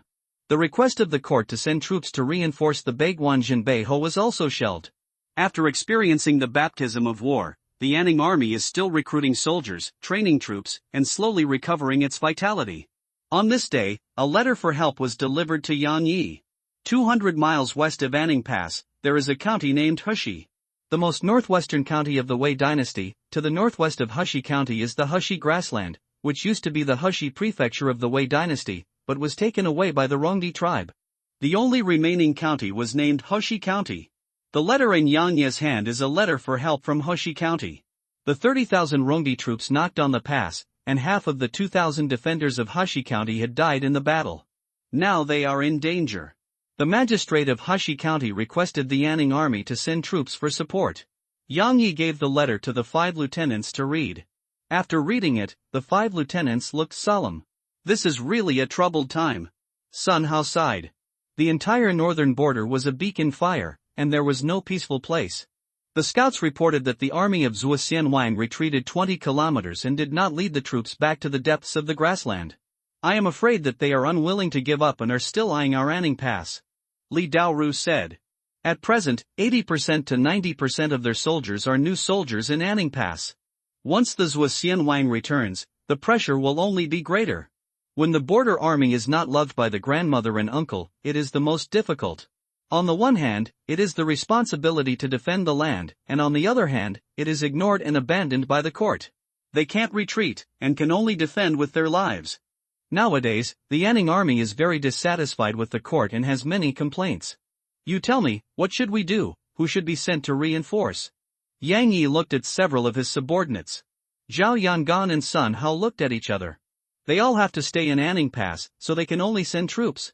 But there are very few of their subordinates who can stand alone. Or, let Sheng Huaiyan go. His strength is comparable to that of a congenital. I think he should be able to resist the Rongdi tribe. After all, it is not a large Rongdi tribe. Sun Hao suggested. Among all the lieutenants, Sheng Huaiyan is the strongest now, and he has some skills in leading troops to fight. Yes, I also recommend Sheng Huaiyan. This guy is a good fighter and a militant. If he goes, he will definitely be willing. Zhao Yangan also nodded in agreement. In this case, we can only let him go. Dispatch soldiers to complete his troops and let him set off immediately to support Heshi County. Yang Yi also gave the order immediately. Soon, Sheng Huaiyan received a military order. What? Let our battalion reinforce Heshi County? Sheng Huaiyan looked at the messenger and thought he had heard it wrong. Their battalion has only 300 people and has not been formed yet. 300 people go to reinforce Heshi County? What a joke! The general has ordered that the troops should be dispatched to complete your battalion first. Let you, Captain Shang, lead the troops to reinforce Heshi County immediately. The messenger said. Sheng Huaiyan was relieved when he heard that their battalion was to be completed. If he really took a mere 300 people to reinforce, what would be the difference between that and sending himself to death? He immediately ordered the assembly, and the 300 soldiers under his command quickly assembled. Captain, urgent assembly, is there a war? Guo Xiaoping asked. Yes, there is a military order. Hushi County is under attack by the Rongdi army. General Yang Yi ordered our troops to go to reinforce. Shang Huayan said loudly. Captain, are you sure the military order is correct? Hu Bing's face was full of doubts. There are only 300 people in their camp, how can they reinforce? Yes, there are another 1,700 people who will be added to our camp. Shang Huayan explained. After listening to Shang Huayan's explanation, everyone finally cleared up their doubts. Let's go! Shang Huayan led the team to the parade ground. Yang Yi had already assembled the troops, 2,000 war horses, and 1,700 soldiers. Report to the general, our troops have been ordered to assemble. Sheng Hui came to Yang Yi. Sun Hao and Jia Yangan stood behind Yang Yi. Yang Yi looked at Sheng Huayan and said, Hushi County is in urgent need of help. I will give you 2,000 soldiers. You should take 2,000 cavalry and rush to reinforce them. We cannot let the Rongdi break through Hushi County and move south. Can you do it? Defend the territory to the death and drive out the enemy. Sheng Huayan said loudly. Okay, I'll wait for your good news. Yang Yi nodded with a smile. Get on the horse. Sheng Huayan ordered immediately. 2,000 people got on the horse, and Sheng Hui waved the battle flag forward. Let's go. He led 2,000 cavalry and set off immediately without stopping. 2,000 cavalry drove out of Anning Pass and galloped towards Hushi County. Watching Sheng Huayan lead the troops to set off, Yang Yi watched the team go away. Now that several generals and he could not leave Anning Pass, they could only leave the hope of reinforcing Hushi County to Sheng Huayan. They also wanted to see if Sheng Huayan could create a miracle. It was a helpless move. They really couldn't take out elite troops to reinforce Hushi County. There must be innate strongmen in the 30,000 Rongdi army. For Sheng Huayan, this is a challenge. Besides, there are 1,700 new recruits who have never been trained and cooperated. Sheng Huayan himself is also full of anxiety. But Hushi County must be saved. Once the Rongdi people break through Hushi County, Yangzhou will also face the Rongdi cavalry. If the Rongdi people attack from behind Anning Pass and cooperate with the Xiongnu army, it will be even more fatal. At this moment, the 4 gates of Hushi County are closed, and the Rongdi army is approaching the city. Last night, the Rongdi army made a tentative attack, sending only 2,000 people to attack the city, causing the defenders in the city to lose more than 500 people. In order to seek help, the county magistrate and the captain guarding the city doubled the casualties. Today, the Rongdi army continued to attack, and 3,000 Rongdi troops continued to attack the city. The soldiers defending the city resisted stubbornly, and stones, gold, etc., were constantly thrown down to prevent the Rongdi army from attacking the city. The county magistrate and the captain of Hushi County both held swords and went up to the city wall to kill the enemy. Led by the county magistrate and the lieutenant, the 2,000 county soldiers of Hushi County did not retreat and fought bravely. Under the call of the county magistrate, the ambitious people in the city and the warriors with martial arts also went up to the city wall to help defend the enemy. Soldiers, hold it, the reinforcements of the Anning army will arrive soon, and victory will definitely belong to us. County Magistrate Chen shouted loudly to boost morale. The 30,000 Rongdi troops invaded, and they could not defend it without reinforcements. Looking at the Wei army who resisted tenaciously on the city wall, Yu Danjun showed a playful smile at the corner of his mouth, as if he was playing with prey. Sir, why don't you just press the army to take over Hushi County and loot all the property? An old man on the side said. Uncle Xianyu, there is no pleasure in killing prey with one strike. We should enjoy the process of chasing and hunting. Just like now, we have to enjoy the resistance of the Wei people, and then slowly turn into despair. We have to appreciate their desperate expressions, so that we can have a sense of conquest. Yu Danjun said with a smile. They are the Xianyu tribe of the Rongdi tribe, a large tribe in the Rongdi tribe, occupying the Hushi grassland. This time, the prince of the Xianyu tribe, Yu Danjun, wanted to take advantage of the opportunity to attack Hushi County with 30,000 troops to the south. Seeing Yu Danjun say this, Xianyu did not say anything more. Otherwise, with the few defenders in Hushi County, he, a congenital strongman, could take down Hushi County. Come on, send another 3,000 people to press on. I want to let these Wei people feel what despair is. Yu Danjun continued to order. Yu Danjun, the young prince of the Xianyu tribe, gave orders, and another 3,000 Rongdi soldiers under his command joined the siege. Seeing the Rongdi army send another 3,000 people to attack the city, Hushi County Magistrate Chen Tianhua and Hushi County Lieutenant Wu Chang suddenly felt a great deal of pressure. Fortunately, the city was high and the walls were thick, which could resist the cavalry of the Rongdi tribe. The Rongdi cavalry could only switch to infantry to attack the city, greatly reducing the advantage of the Rongdi army. The Rongdi, Xiongnu and other grassland peoples were best at riding and shooting, and cavalry was their strong point. Compared with attacking cities and strongholds, the Rongdi army was not good at it. If they wanted to attack cities, they could only use soldiers to fill in. The nobles who were high above would not care about the lives of ordinary people. These ordinary Rongdi soldiers were no different from cannon fodder. Wu Cheng commanded the soldiers to continuously defend against the enemy, and Shen Tianhua, the county magistrate and scholar, also raised his sword to kill the enemy. Although he was a scholar, he dared to kill the enemy with a 3-foot green sword, which greatly enhanced the morale of the soldiers defending the city. Hold on, reinforcements are on the way. Once the reinforcements arrive, we will definitely be able to repel the Rongdi enemy army. Wu Cheng killed a Rongdi enemy soldier who climbed up the city wall with one sword, constantly boosting morale. 500 people died defending the city yesterday, and only 1,500 people are defending the city today, plus the warriors in the city. But the Rongdi army attacking the city today has 5,000 to 6,000 people. 4 or 5 times more than them. Even if they rely on the city wall, they can't defend for long. Although he was constantly boosting morale, Wu Cheng was very unsure. He knew that Anning Pass had fought with the Xiongnu enemy for a month, and now he was afraid that he would not be able to send too many soldiers to reinforce. Saying that reinforcements were coming soon was just an idea for the soldiers defending the city. As for whether the Hushi county could be defended, Wu Cheng had no idea.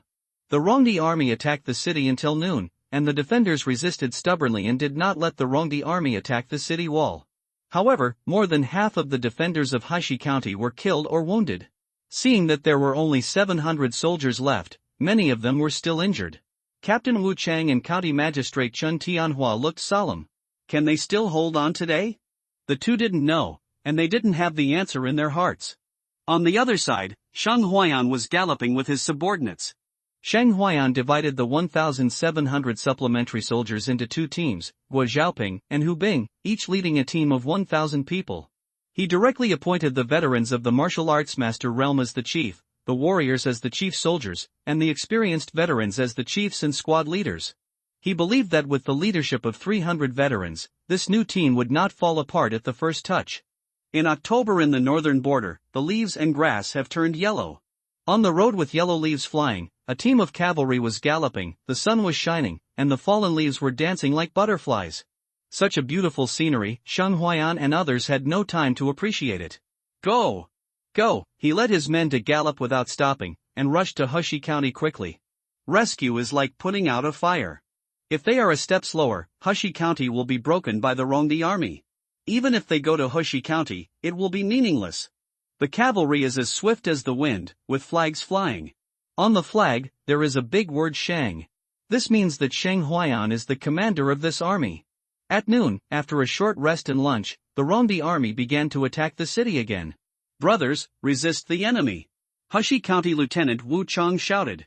More than 700 soldiers, and hundreds of constables, warriors in the county, picked up their weapons and began to meet the enemy. Woo woo, the attack horn of the Rongdi army sounded, and many residents in the city were panicked.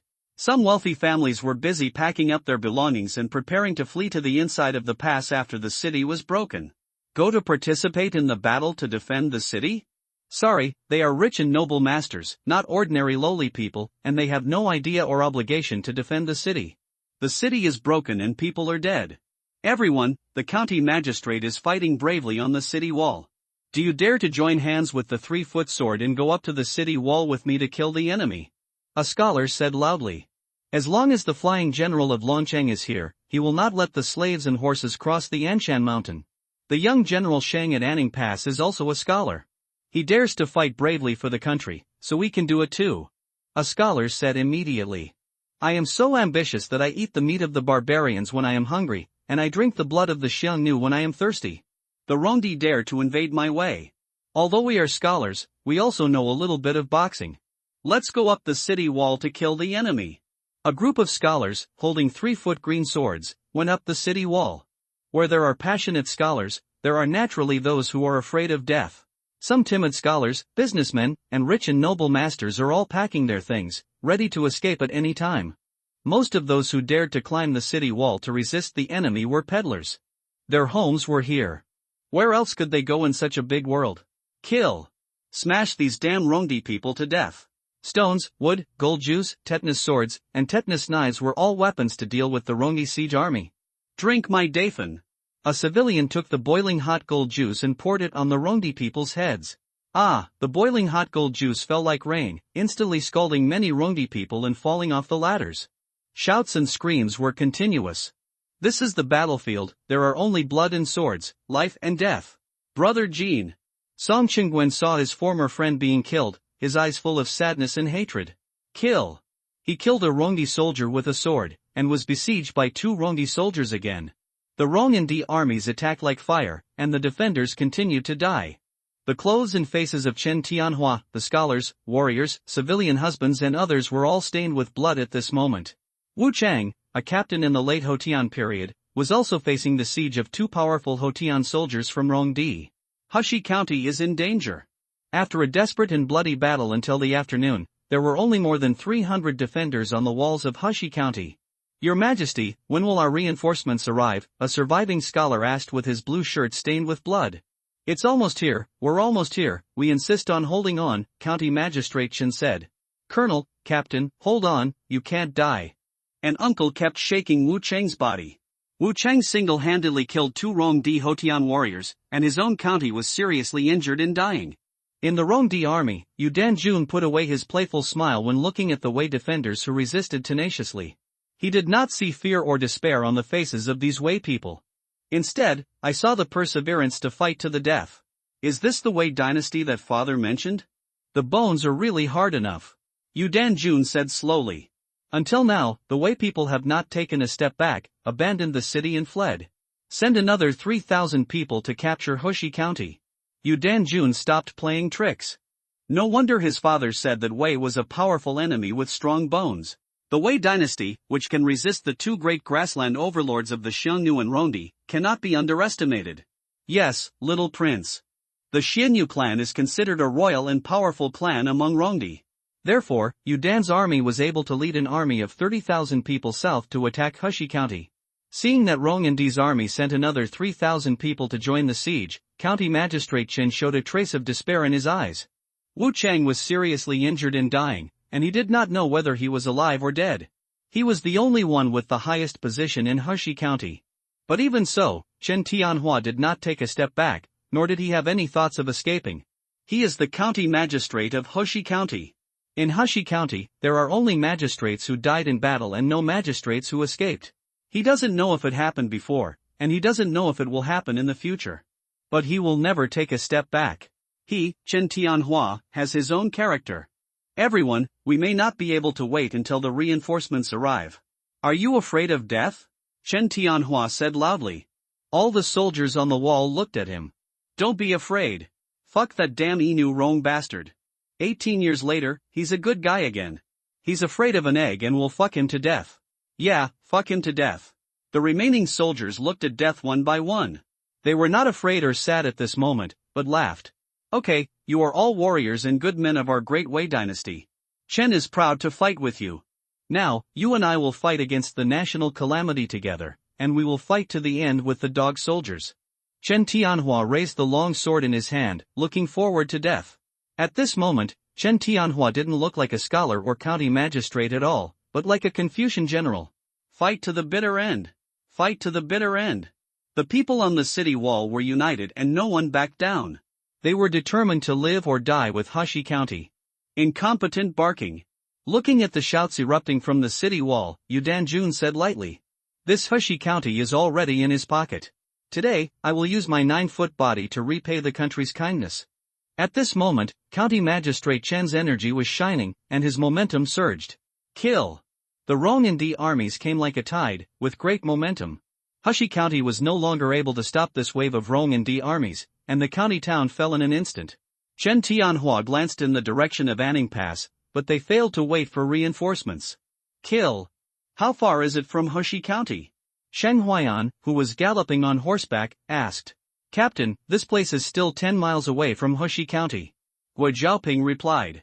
Order the soldiers to speed up and advance. The cavalry is like a rolling torrent, rushing forward, flags fluttering, like a giant python surging. They had very little time to rest along the way. If it weren't for the fact that the horses couldn't bear it, they wouldn't even take a break.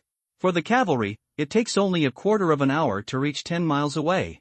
Wang Wu, who was sent out to investigate the enemy's situation, soon returned with 2 scouts. How is the situation?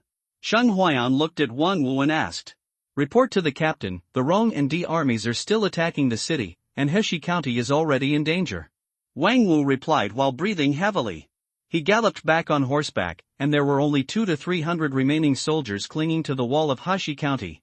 Advance at full speed, we cannot allow Rong Di to break through the gate of Heshi County. Sheng Huaiyan shouted, speeding up the march. Guo Xiaoping, you take 500 soldiers into the city to help defend against the enemy on the city wall. The others will follow me. Yes, Colonel. Follow me. Guo Xiaoping immediately ordered 5 soldiers of 500 men and followed him towards the city. Sheng Huaiyan led 1,500 cavalry and charged straight into the enemy camp. The rumble of galloping horse hooves could be heard far away, making it difficult to hide. On the wall of Heshi County. My good sons of the Wei dynasty, follow me to kill the enemy.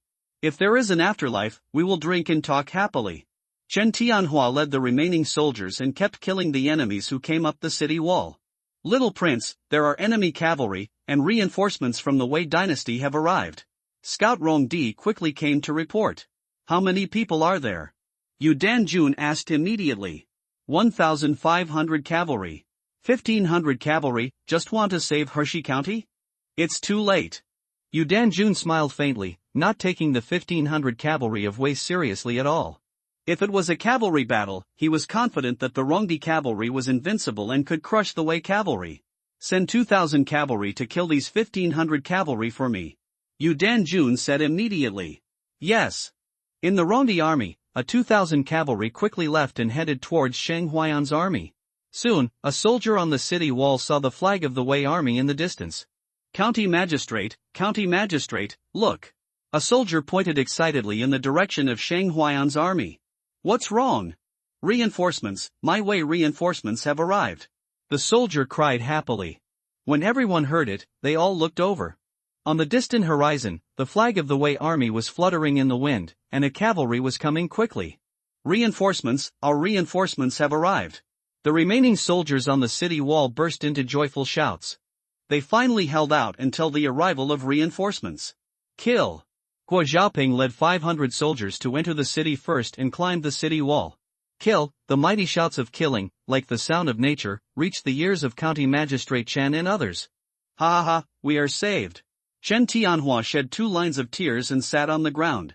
He had already exhausted his strength and was completely supported by a breath. Sheng Huaiyan's troops, like a god descending from the sky, saved the building from collapse, and ignited the hope of life for the remaining soldiers in Heshi County. Guo Xiaoping led the army to the city wall and took over the city defense. You retreat and rest. Now my troops will defend the city against the enemy. Guo Xiaoping said loudly to County Magistrate Chen and others. We can still kill the enemy. Many soldiers refused. They can still kill the enemy with swords.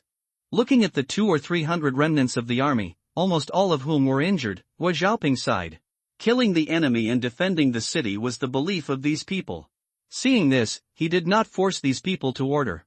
Guo Xiaoping led 500 people to arrive and temporarily resisted the attack of the Rongdi people. Sheng Huaiyan led the cavalry and wanted to attack the Rongdi army directly from the rear to disperse the Rongdi army. But the Rongdi scouts had discovered them early, and Yu Dan's army sent 2,000 Rongdi cavalry to wipe them out.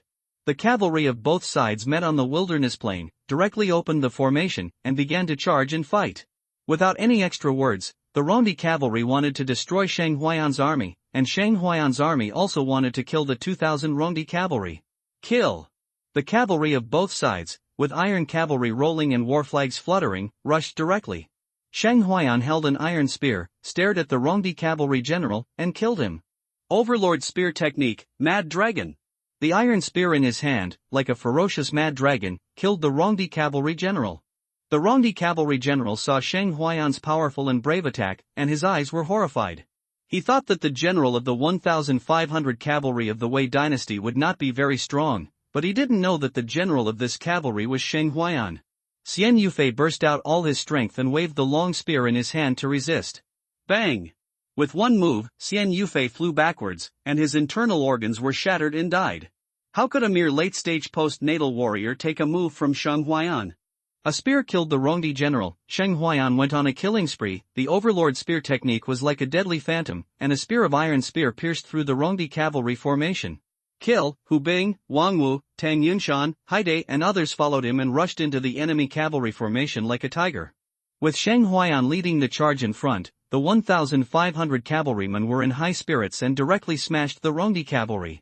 With just one charge, the Rongdi cavalry was annihilated, leaving no one alive. Sheng Huayan alone killed 300 to 400 Rongdi cavalrymen. Hu Bing, Wang Wu, Tang Yunshan and others were also strong. When the gap between the enemy and us was not very large, they were directly crushed. The main reason was that Sheng Huayan was too strong, and his strength was comparable to that of a congenital strongman. He killed the Rongdi cavalry general with one move, which directly determined the outcome of this battle. The bloody murderous aura filled the air, and the ground was full of corpses. Inevitably, the soldiers under Sheng Huayan also died, with dozens of cavalry killed.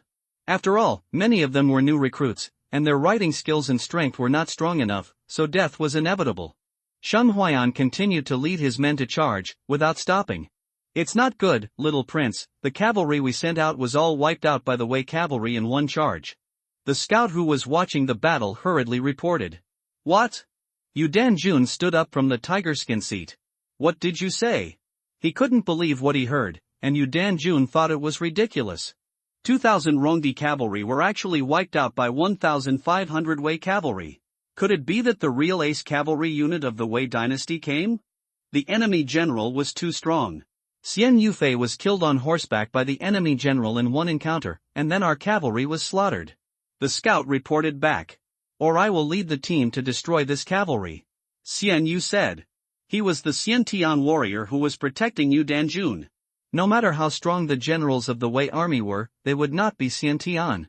When the troops were sent to attack Heshi County, the spies had already found out the good news. Now the court of the Wei dynasty was unstable. The Yanning Pass garrison had fought a big battle with the Xiongnu and could not provide much strength to reinforce Heshi County. That was why they dared to attack Heshi County with 30,000 troops. "Then please trouble Uncle Xianyu to bring 3,000 cavalry to destroy the last hope of Heshi County." Yu Danjun nodded. He brought 3 Xiantian warriors with him on this expedition. This force was enough to destroy Heshi County. "Yes, little prince." Xianyu led 3,000 cavalry and killed Sheng Huayan's troops. Feeling the breath of the Xiantian strongman, Sheng Huayan turned around and ran with his troops, without confronting the opponent. They ran far away with one chasing and one fleeing. It was not that Sheng Huayan did not dare to face the Xiantian strongman, but that the 1,500 cavalry under his command were a bit different from the 3,000 cavalry of Rongdi. A head-on confrontation would result in heavy casualties. Xian Yu led 3,000 cavalrymen and chased after Sheng Huayan's troops. In his opinion, this Wei cavalry could be destroyed with a flip of the hand. But Sheng Huayan wanted to lure out this hungry wolf. There were 3 innate masters in the Rongdi army. Even if he broke through the innate realm now, it would not be easy to deal with him. After luring one of them out, he could kill them separately. This was Sheng Huayan's idea. At this moment, in order to kill this innate master, Sheng Huayan no longer hid and directly added points to improve his cultivation. Name, Sheng Huayan race, human realm, acquired limit, plus, Kung Fu, the Great Sun Heart Sutra, minor success, the Bull Power, minor success, plus, the Blood Evil Sword Technique, major success, deduction, the Overlord Spear Technique, minor success, strength, 35,000 gene talent, sharpshooter kill points, 9450. He had 8,200 kill points before, and now he has 9,300 kill points. Just now, he killed a 2,000-man Rongdi cavalry. He killed more than 300 to 400 people and gained 1,250 killing points. He did not hesitate and directly added points to improve. After consuming 1,000 killing points, a powerful force emerged and surged in his body, and began to strengthen his flesh, blood and bones. This force was stronger and more fierce than usual. Sheng Huayan did not expect that it took 1,000 killing points, not 500 killing points, to break through from the acquired limit to the innate realm. The powerful force exploded in his body and quickly raised his realm to the innate realm. His flesh, blood, bones, tendons, and true essence were constantly transforming. Innate, from the latter to the first, from the ordinary to the holy, transcending the world, reversing the innate. This is an essential transformation. Stepping into the innate realm and shedding the acquired mortal body is the beginning of the true martial arts. The true essence in his body also transformed into the innate true essence, his physique increased several times, and his blood was as strong as a dragon.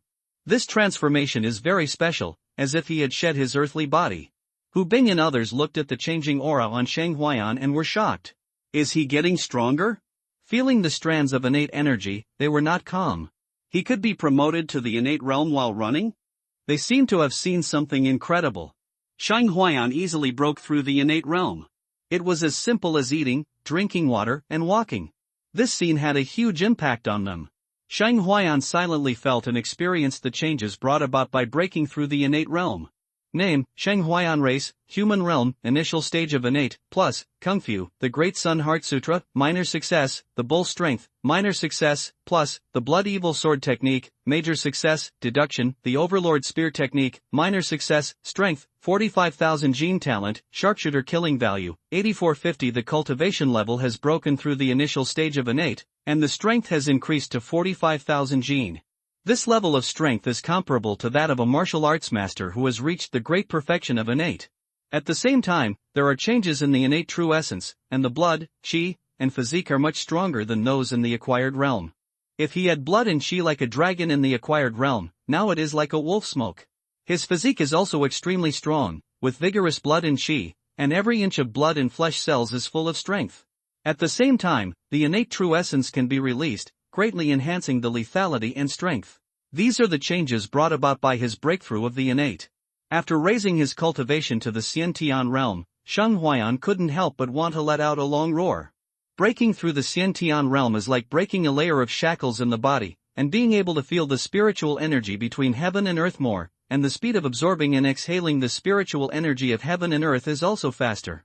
Only when the cultivation breaks through the Xiantian realm can one be regarded as a true martial arts master. Now, he can barely protect himself. Breaking through the Xiantian realm, Sheng Huayan smiled. The Rongdi Xiantian master behind them was still chasing them. It seems that they have already met their death.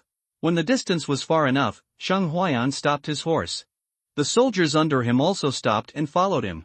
Hu Bing, Wang Wu, Tang Yunshan and others were very excited at this moment. They knew that this was the beginning of a counterattack. Being chased really made them dislike it. Now that Sheng Huayan has broken through the Xiantian realm, it is time for them to fight back. They also want to know how strong Sheng Huayan is after breaking through the Xiantian realm. After all, their captain, when he was in the acquired realm, was able to fight against the innate strongman, and was invincible in the acquired realm. Now that he has broken through the innate strongman, they don't know how powerful he will be. The soldiers under his command stood on their horses, stood behind him, and quietly watched the Rongdi army chasing him. Looking at the Wei cavalry in front of him who no longer fled, Xian Yu showed a smile at the corner of his mouth. Is this accepting fate? My sons, follow me to kill the enemy. Xian Yu shouted and led the 3,000 cavalry to charge. Sheng Huayan just raised the iron spear in his hand. You wait on the side, wait for me to kill the innate strongman, and then you charge again to surround and kill the 3,000 cavalry. After saying that, he jumped on his horse and rushed up. The long spear in Sheng Huayan's hand, the innate true chi condensed, the iron spear became golden and dazzling, and it shone with golden light. At this moment, the long spear seemed to have truly turned into a golden dragon, and his whole body began to surge with true chi, emitting golden light, like a scorching sun. Xian Yu looked at the innate true chi that suddenly rose from Sheng Huayan's body, and instantly reacted. This person was an innate strongman. No wonder he could easily defeat 2,000 Rongdi cavalry. Those 2,000 people died not unjustly. Xian Yu smiled. He lured him out. Wouldn't he want to kill him? He could only say that he was naive. Judging from the aura on Sheng Huayan's body, it should have been not long since he broke through the innate realm. And he was an old innate, at the peak of the middle innate stage. As long as the opportunity was enough, he could break through to the late innate realm. Want to kill him? It's just a dream. Xian Yu was not to be outdone. The innate true chi burst out and rushed up with a halberd in hand. The two jumped up from the horse's back, stepped into the air for a short time, and blasted over. Sheng Huayan directly used a vertical chop, the Overlord Spear Technique Qianjun. With the momentum of Qianjun, he split the mountains and seas with force, unstoppable. The red halberd in Xian Yu's hand, with a flame like true energy, also chopped towards Sheng Huayan. Boom! The spear and the halberd collided in the air, shining like thunder, deafening. The terrifying true energy was boiling like a tide, and the moisture in the air was evaporated. The Rongdi army charging from the rear was frightened by the terrifying innate true energy and dared not charge forward. The true energy fluctuations of the battle between the innate strongmen can kill ordinary warriors. After a hard fight, Xian Yu found something wrong. The tyrannical and terrifying power was much stronger than him.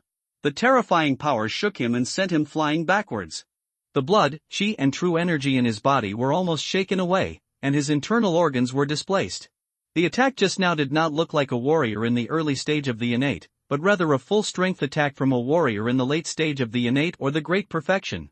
Overlord Spear Technique, Crazy Dragon. Sheng Huayan waved his spear, like a golden dragon, and broke through the innate. Xian Yu was his best sparring partner. Fighting with him could help him quickly adapt to the power after breaking through the innate. Looking at Sheng Huayan who was coming to kill him, Xian Yu could only try his best to deal with him. He thought he was an opponent that he could control, but he didn't expect that he was a strong man who pretended to be a pig and ate the tiger. Bang bang bang! The two fought, and the terrifying true qi rolled up the sand and dust, like a strong wind. From a distance, it looked like two lights, one gold and one red, fighting. The terrifying momentum made Hu Bing and others only watch from a distance.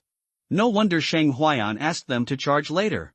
If they rushed up now, the aftermath of the battle between the innate strongmen could kill many people with low cultivation. When the innate strongmen fought, it was sometimes difficult to take care of the people around them. The captain is so strong, Tang Yunshan said. As soon as he broke through, he was so powerful that he was completely suppressing Rong Di, the innate strongman. Speaking of which, Captain Sheng is not the reincarnation of that old monster, his cultivation speed is too fast. Hai Dai muttered. I have never seen anyone who cultivates so fast. Those direct disciples of the Holy Land sects are probably only as good as the captain. Hu Bing said. 17-year-old innate warriors have only been heard of in a few Holy Land sections. What were they doing when they were 17?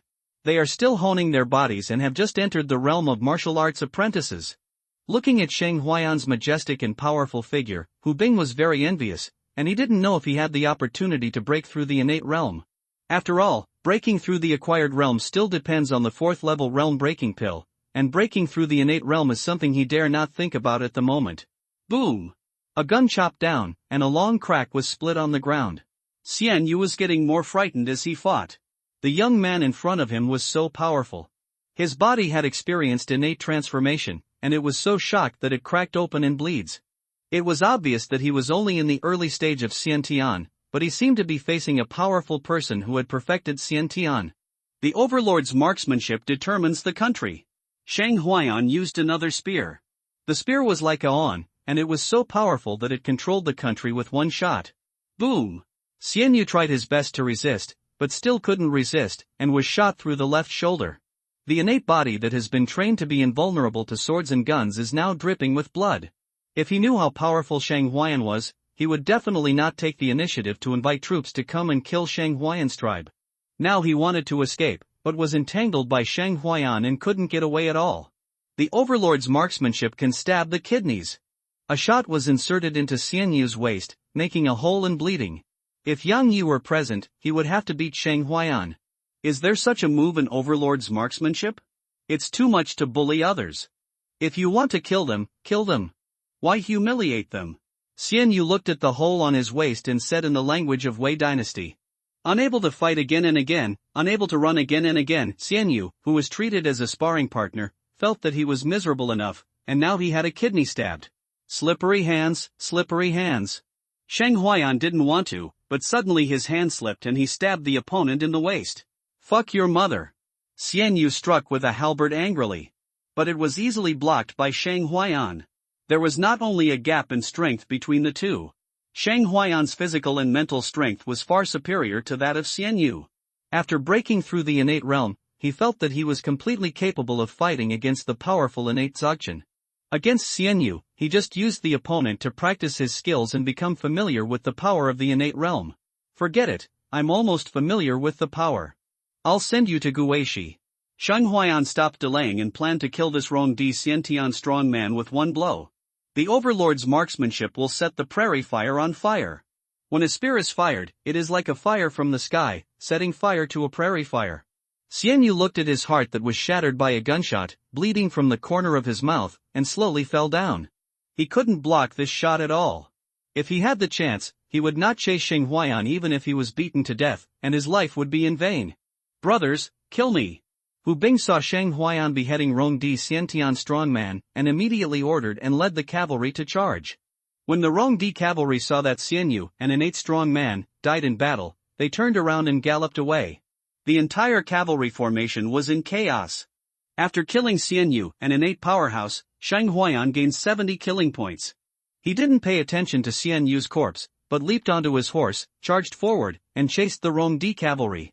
Those ordinary Rong Di cavalry are the main source of killing points. As long as they kill enough, they can harvest countless killing points. After killing Xian Yu, an innate warrior, he only gained 70 kill points, which was only equivalent to the ordinary soldiers in the early stages of killing 70 warriors. The formation of the Rong Di cavalry was in chaos. These Rong Di soldiers were frightened by Sheng Huayan, an innate strong man, and they just fled. Sheng Huayan immediately led his men to pursue him like a lamb, without much resistance at all. The Rong Di cavalry left behind more than 2,400 to 500 corpses, but less than 500 people ran fast and escaped from the pursuit range.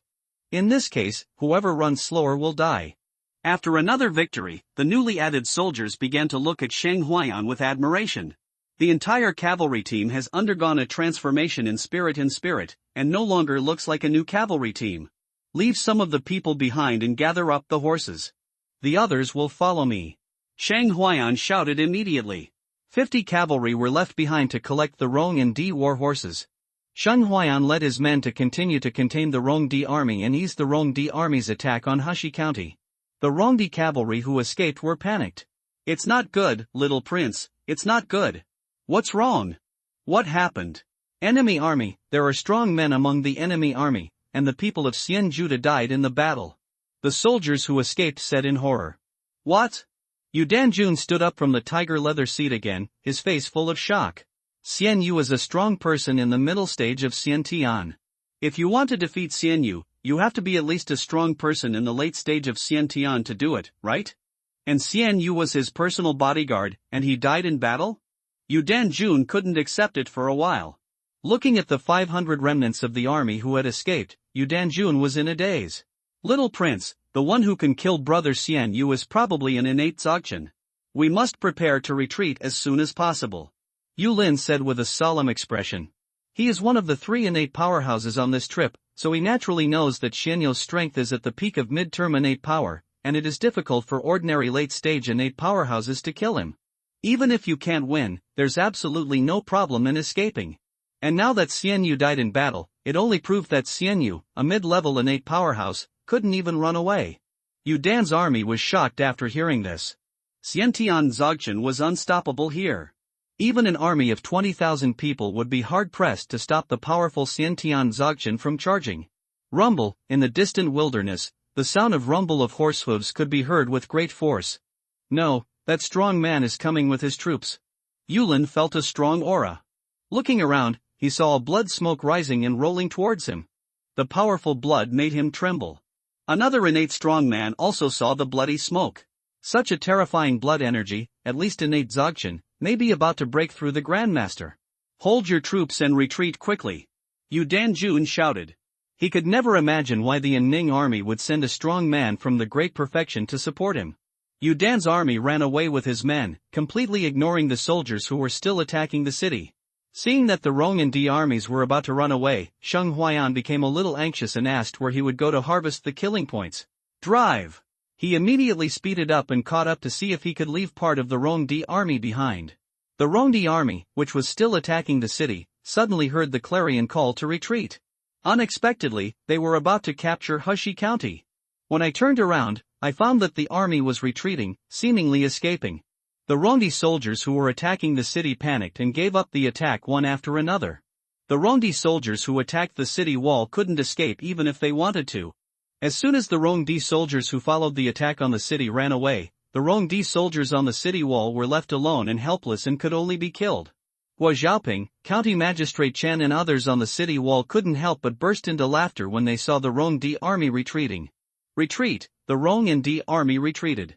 We won, we won. Ah, don't run away, Rongdi, the thief. Your grandfather hasn't killed enough yet. A big man from the Jianghu community spat out a mouthful of blood and said, "Stop showing off, if there are more Rong and Di troops, we will all die here." Another person in the world said, "Ah, soldiers, we won." County Magistrate Chen couldn't help laughing. On the city wall, there was a cheer, full of joy after victory. Guo Xiaoping looked outside the city. Colonel Shang Huaiyan led the army to charge towards the Rongdi army. "Guo Bingwei, is that General Captain Shang?" Magistrate Chen asked, standing next to Guo Xiaoping. Guo Xiaoping nodded and said, "Yes, that is our captain." With such a fierce general, it is no wonder that he can write such heroic and aspirational poems as eating the meat of Huns when he is hungry and drinking the blood of Huns when he is thirsty. County Magistrate Chen sighed. Although he was a jinshi and was appointed as the magistrate of Hashi County, he could not compose such heroic poems. Shang Huaiyan arrived with his army and stabilized the situation, and now he ordered Rongdi's army to retreat. Although they didn't know why the Rongdi army suddenly retreated. Seeing that he could not catch up with Rongdi's army, Shang Huaiyan could only take out his bow and arrow.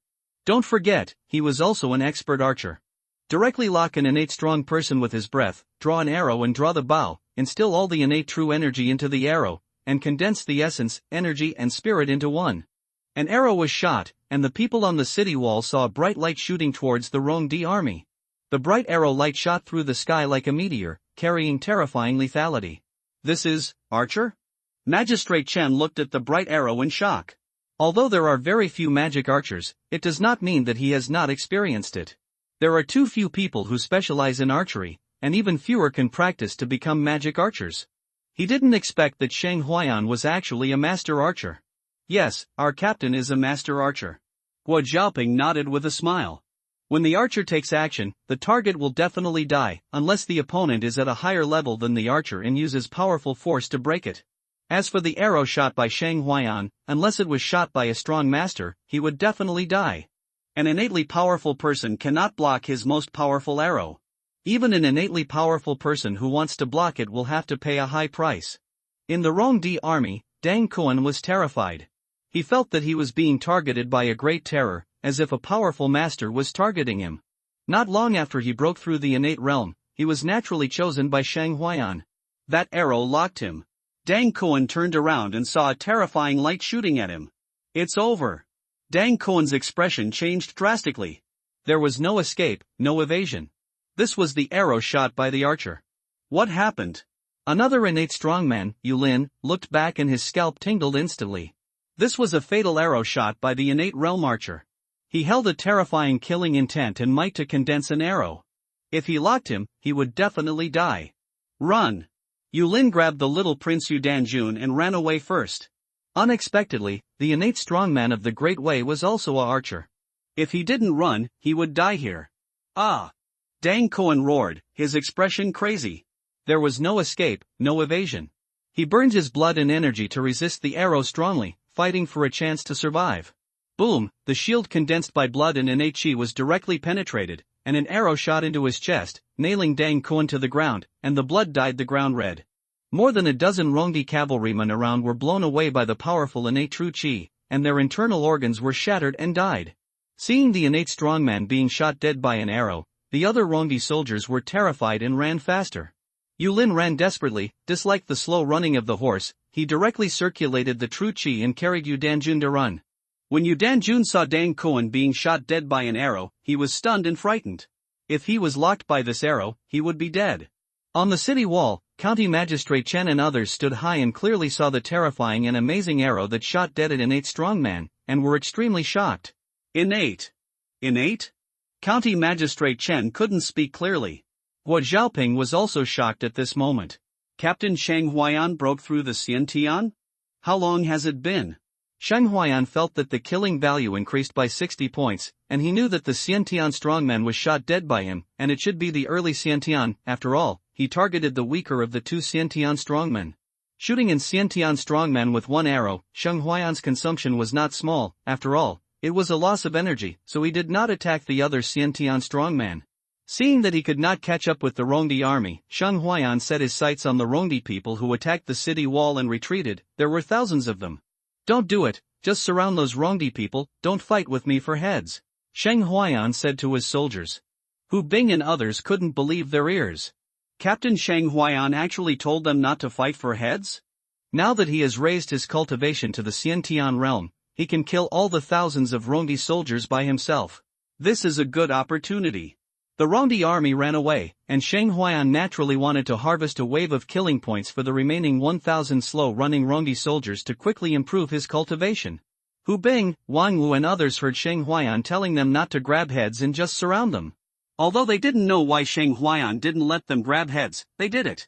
The cavalry rushed up and blocked the way of more than 1,000 Rongdi soldiers. Sheng Huayan rushed into the abandoned crowd of Rongdi soldiers and started killing. The long spear in his hand kept harvesting the lives of Rongdi soldiers, and the killing value kept rising. Seeing Sheng Huayan killing like a killing god, many Rongdi soldiers dropped their weapons and ran away. Resist? A Xiantian strong man and a group of martial arts apprentices. What can the martial artists use to resist? The Rongdi soldiers who dropped their weapons and fled were driven back by Hu Bing, Wang Wu and others. Sheng Huayan fired a shot, and the golden true energy was like a knife, instantly killing more than a dozen Rongdi soldiers, and each shot took the lives of more than a dozen Rongdi soldiers. A layer of bloody evil spirit also condensed on him, like a layer of blood-red mist, shrouding the golden aura, making him look like a god or a demon. Many Rongdi soldiers were shocked and knelt down, shouting for mercy and surrender. But Sheng Huayan couldn't understand it at all. More than 1,000 Rongdi soldiers were killed by him without leaving a prisoner. Seeing Sheng Huayan's murderous nature, Wang Wu and others were frightened by the murderous aura on Sheng Huayan. Captain, are you going to kill? Wang Wu swallowed his saliva. Who dares to believe this? Captain was a scholar before? Hu Bing couldn't help but twitch his eyelids. The scholars were so cruel when killing people, they didn't even blink an eye. There were thousands of Rongdi soldiers, and they were slaughtered without blinking an eye. The ground was full of corpses, and blood flowed like a river. Sheng Huayan wiped the blood off his face, and the iron spear in his hand was dripping with blood. More than 1,000 Rongdi soldiers provided him with 3,467 killing points. Sheng Huayan felt no burden at all for killing these foreign Rongdi soldiers. He glanced at the golden light screen. Name, Sheng Huayan race, human realm, early innate stage, plus, Kung Fu, De Ri Xan Jing, minor success, rough bull strength, minor success, plus, blood evil sword technique, major success, deduction, overlord spear technique, minor success, strength, 45,000 gene talent, sharpshooter kill value, 13717 system upgradable, plus, looking at the kill value of more than 10,000, Sheng Huayan's mouth was crooked with a smile, which was harder to suppress. Then AK. Today, he killed more than 2,000 Rongdi enemy soldiers by himself, and his kill value was unprecedentedly rich. At the same time, he finally saw the change of this golden finger. The system can be upgraded. Is it going to be upgraded to T1 version? Is it currently T0 version? Sheng Huayan grinned. Is he still playing with upgrading to a newer version? But why is it displayed as upgradable after the killing value exceeds 10,000? Does it mean that it needs to consume 10,000 killing points to upgrade? Sheng Huayan said that he felt that the current T0 version was quite useful and did not need to be upgraded. Putting aside the research for the time being, Sheng Huayan led the army and began to enter the city. County Magistrate Chen and Guo Xiaoping and others had already opened the city gate to welcome them into the city. As for the corpses, horses, and supplies that the Rongdi army did not have time to take away outside the city, someone would naturally deal with them, and Sheng Huayan did not need to worry about it. Welcome General Shang. On behalf of all the people in Heshi County, I thank General Shang for his rescue, repelling the Rongdi army, and saving the entire Heshi County. County Magistrate Chen bowed and thanked sincerely. This is the grace of saving his life, and he should bow to Sheng Huayan on behalf of the people of Heshi County. Sheng Huayan did not stop him, but just said, "This is the duty of our generation of soldiers, there is no need to do this." He deserved this great gift. If the people who came this time did not have innate cultivation, they could not save Heshi County at all. Sheng Huayan led his men into the city and was warmly welcomed by the people of Heshi County. If Sheng Huayan had not led the army to defeat the Rongdi army, they would have fallen under the iron cavalry of the Rongdi people. Looking at the enthusiastic people on both sides of the streets in the city, Sheng Huayan was deeply moved. He was dressed in bright clothes and rode a horse, holding a spear and wearing armor, guarding the peace of one side. This is a general, this is a soldier.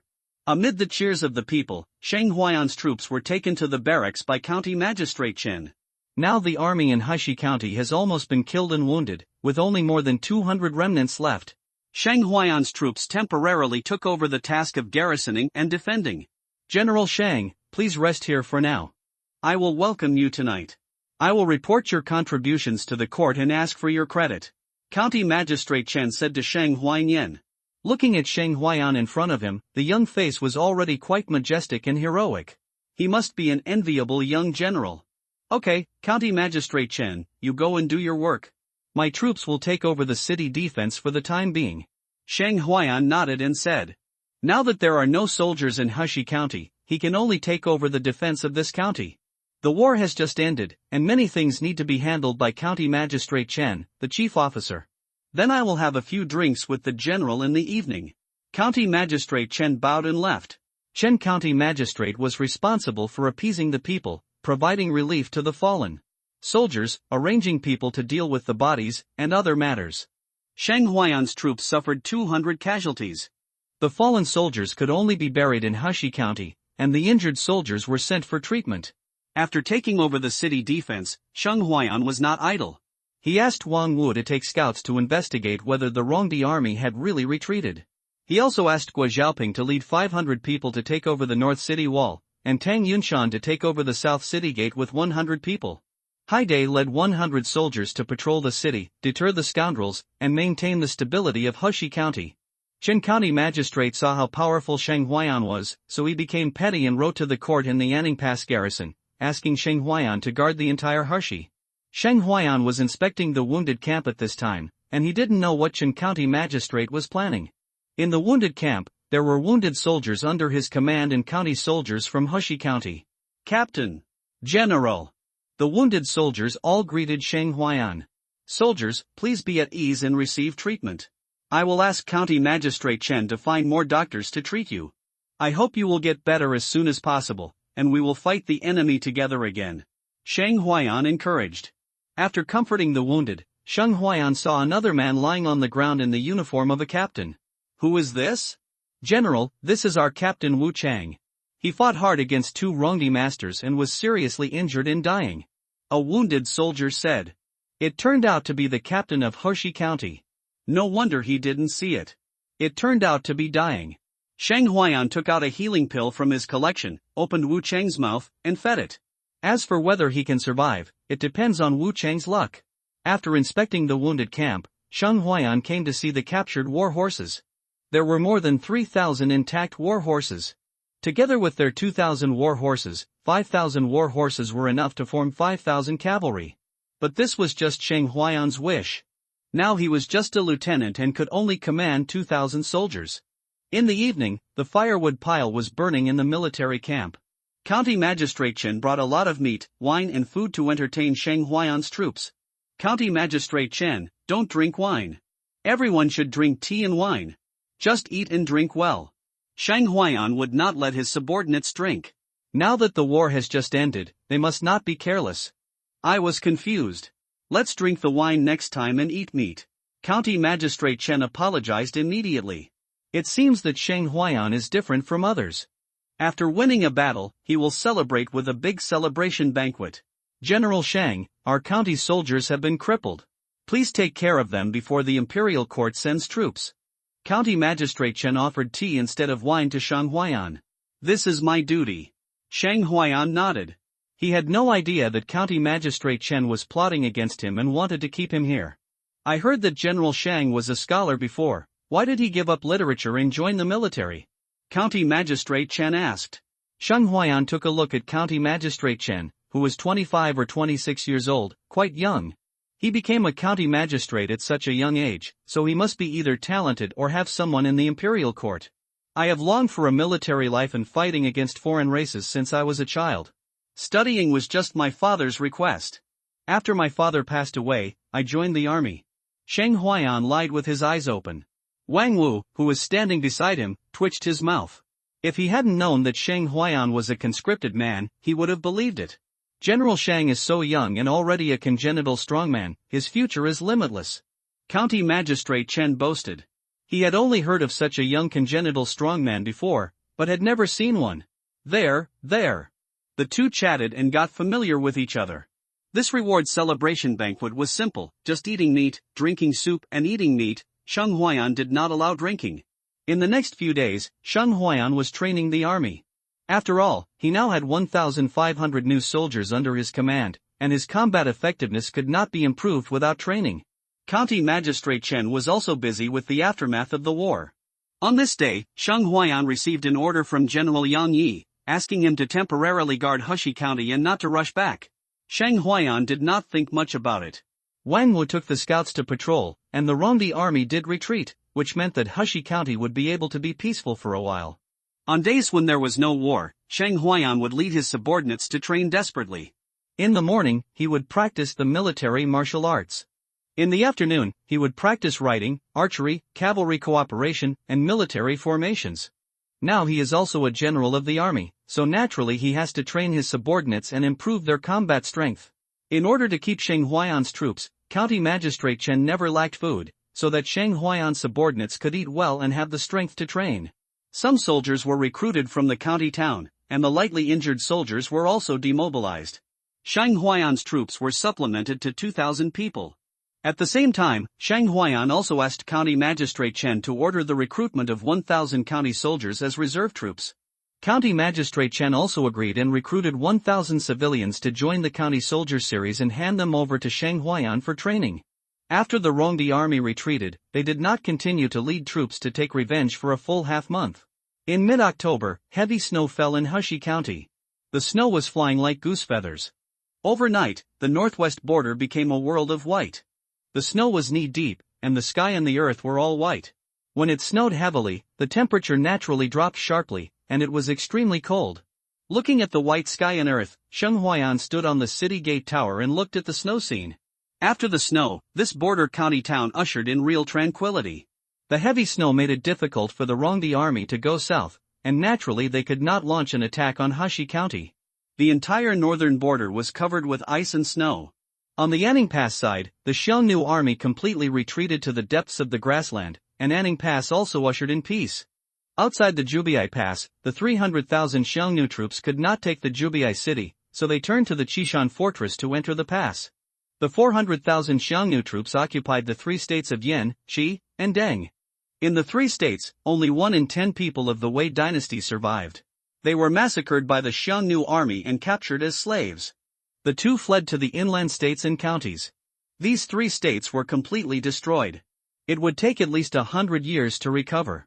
The second prince failed to save Jin Daorong, the general of the garrison of Qishan fortress, and was taken to prison for questioning. The 400,000-strong army of the Xiongnu and the 200,000-strong army of Li Hou fought back and forth in these three states. Li Hou was pinned down, and one of the second prince's biggest backers was restricted to the three states in the north. The other princes in the court could not hold back and began to criticize the second prince. The court of the Wei dynasty fell into chaos. It snowed heavily, and Sheng Huayan did not let his subordinates rest. He sent the army out to help shovel the snow in the city. After shoveling the snow, he handed over the training of his subordinates to Guo Xiaoping in Hubing. He went to find County Magistrate Chen to drink. This was hard for Guo Xiaoping in Hubing. It was a heavy snowy day. Not only could they not rest, but they also had to lead the troops for training. Although they are post-natal warriors, their blood is boiling, so they are naturally not afraid of the cold, but they also want to drink. Sheng Huayan and County Magistrate Chen are cooking wine around the tea stove. Alas, in this heavy snow, I don't know how many people will freeze to death. County Magistrate Chen said worriedly. I hope the firewood prepared by the people is enough to survive this snow. Sheng Huayan said, and now he has no way. The world outside the city is covered with snow, and he is not a god, so he can't prevent the people from freezing to death. There is enough food, don't let the people starve to death. Except for the few villages looted by Rongdi, other villages and towns are not a big problem. County Magistrate Chen did not dare to boast. The people under his rule are rich, but there is no natural disaster or man-made disaster, and there is not much starvation. Does the court have any news? When will it send soldiers and generals to guard Hushi County? Sheng Huayan couldn't help asking. It has been 10 days and half a month, and there is no movement at all. He is from the Anning army, not the county soldiers of Hoshi County. He has been guarding a county town. What kind of thing is this? County Magistrate Chen looked at Sheng Huayan and thought that this guy wanted to run away. So he quickly said, "Wait a minute, the court has not responded yet." Sheng Huayan didn't know much about the court of the Great Wei dynasty. Naturally, he didn't know that the princes of the Great Wei dynasty were fighting for the throne. Who would care about the arrangement of the lieutenant of a small county town on the border? Even the land of Yan, Qi, and Deng fell under the iron cavalry of the Xiongnu, and the court only let Li Ho lead an army of 200,000 to resist. As the chief officer of a county, County Magistrate Chen had some understanding of the court. These things could not be solved for a while. The two of them boiled wine around the tea stove. County Magistrate Chen was also an upright official. He didn't keep 2 dancers and a few maids. The two of them boiled wine by themselves. "Brother Chen, are you from Yingchuan?" Sheng Huayan asked curiously. The Yingchuan Chen family is a large family, and the descendants of the Yingchuan Chen family are all over the Wei dynasty. It can be considered as one of the branches, and it has been separated for a long time, Chen Tianhua said. Otherwise, he, a dignified Jinshi, would not be assigned to this remote county in this border area to be the county magistrate. Sheng Huayan nodded. The clan is a powerful force. This county magistrate Chen is a descendant of the Yingchuan Chen family. I think he will not stay in this border county forever. Originally, Sheng Huayan wanted to ask County Magistrate Chen to find a relationship and contact the clan to help him get some elixirs, but it was just a side branch, so Sheng Huayan gave up. Martial arts cultivation is very resource-consuming. Either you have good talent or sufficient resources, or you can only practice slowly by yourself, and the speed of cultivation is as slow as a snail. He originally wanted to get some elixirs for his subordinates to practice and enhance their strength, but it seems that he can only find another way. Why, General Shang, why are you asking this? County Magistrate Chen would not believe that Sheng Huayan asked for no reason. I want to get some elixirs for my subordinates to practice. Sheng Huayan did not hide it and said directly. County Magistrate Chen shook his head and said, "It's difficult. Except for the occasional sale on the black market, elixirs are rarely sold. Elixir is monopolized by the court, aristocratic families, and sects, and very few are sold to the people. General Shang may not know that this elixir can only be made by the Taoist sect. So many forces are eyeing the elixir expelled by the Taoist sect. It is almost impossible for you to find a channel to buy elixir." After listening to County Magistrate Chen's words, Sheng Huayan realized how difficult it is to obtain elixir. No wonder Guo Xiaoping and Hu Bing were so excited when they saw the 4th grade breakthrough elixir. Which Taoist sect has the best elixir refining technology? Sheng Huayan asked. Seeing that Sheng Huayan was not giving up, County Magistrate Chen said, "Among the Taoist sects, the best elixir refining technology belongs to the Fenling Shandan sect. 80% of the elixirs in the world of Wei are from the Fenling Shandan sect." Dan sect? Sheng Huayan remembered this name in his heart. The more I understand this world, the deeper I feel it is. Da Wei is not the master of this world. There are 2 dynasties, Dali and Dashuan, next to it, and the territory they occupy is no less than that of Dawei. There are also many Taoist sects and demon sects in the world. Martial arts is just a kind of cultivation system. Sheng Huayan likes to drink with County Magistrate Chen, so that he can slowly learn more about this world from County Magistrate Chen. The line of wanting to buy elixirs through County Magistrate Chen is broken, and Sheng Huayan can only think of a way later. In the evening, the most lively place in Hushi County is Yanlu Tower. At night, rich sons and noble masters come to Yanlu Tower in groups of 3 or 2 to drink wine. The land of Yanlu is the most lively at night. In the evening, County Magistrate Chen invites Sheng Huayan to drink wine together. Sheng Huayan can only follow him because he can't refuse the kindness. This is the first time he has come to Yanlu Tower in Hushi County in so many days. The two of them did not hide anything and came to Yanlu Tower in a swaggering manner. In this world, it is normal to visit brothels and drink wine. Why hide it? Oh, County Magistrate Chen, a rare guest, a distinguished guest. The eyes of the Yanlu Tower madam lit up when she saw County Magistrate Chen. This young man is so handsome, I wonder who is the distinguished guest. Sheng Huayan went out today and wore ordinary clothes, so the madam naturally did not recognize him. This is General Shang. County Magistrate Chen introduced. General Shang, that's Shang, General Shang, distinguished guest, General Shang can come to our Yanlu Tower. It is a great honor, please come in, both of you. The madam smiled very enthusiastically and personally took the two to the VIP compartment on the second floor. Then she hurriedly called the top courtesan of Yenlu Tower to come down to receive County Magistrate Chen and Shang Huayan. Miss Qin, hurry up, County Magistrate Chen and General Shang are here, come with me to entertain the distinguished guests. General Shang? A cold and charming voice came from the pavilion. General Shang Huayan, who saved the situation, led the army to come in time, defeated the Rongdi army, and saved Hushi County. In Hushi County, many people have never seen Shang Huayan, but there are no people who have not heard of his name. A beautiful figure in red came out of the boudoir, with a graceful figure in curves. Her black hair fell on her shoulders like a waterfall, and her beautiful face was charming. She was cold and charming. Xinyao walked slowly, her red dress dragging on the ground, like a fairy walking out of a painting. Hurry up, my little ancestor, don't keep the two adults waiting for a long time. Looking at Xinyao, who was not in a hurry, the old procuress was very anxious. This courtesan, who was heard to be from Beijing, came to her Yenlu Tower a month ago and became the top prostitute. With her stunning face and beautiful dancing, she fascinated countless noble masters in Hushi County. Some people were willing to spend 10,000 gold to spend a good night with her, but they were all rejected. The old procuress took Xinyao to the compartment where County Magistrate Chen and Shang Huayan were. My dear ladies, Miss Xinyao is here. My dear daughter Xinyao, you must treat the two distinguished guests well. The madam said, and then she left with a smile. She gave the room to County Magistrate Chen and the others. This is the fairy Xinyao. It is true that seeing is worse than hearing. Her beauty is peerless. I got to see her beauty today. If I had known that the girl was so beautiful, I should have come earlier. County Magistrate Chen's eyes lit up, staring at Xinyao and praising her. Shang Huayan glanced at County Magistrate Chen. I didn't expect that you, a scholar who looks like a gentleman, are a beauty lover. County Magistrate Chen was dressed in white, with a sense of elegance on his body. His fair face looked righteous, but now Shang Huayan saw through it. This guy was pretending, and he was exposed when he saw the peerless beauty. Mr. County Magistrate, Mr. General, I am Xinyao. Thank you for your compliments, Mr. County Master.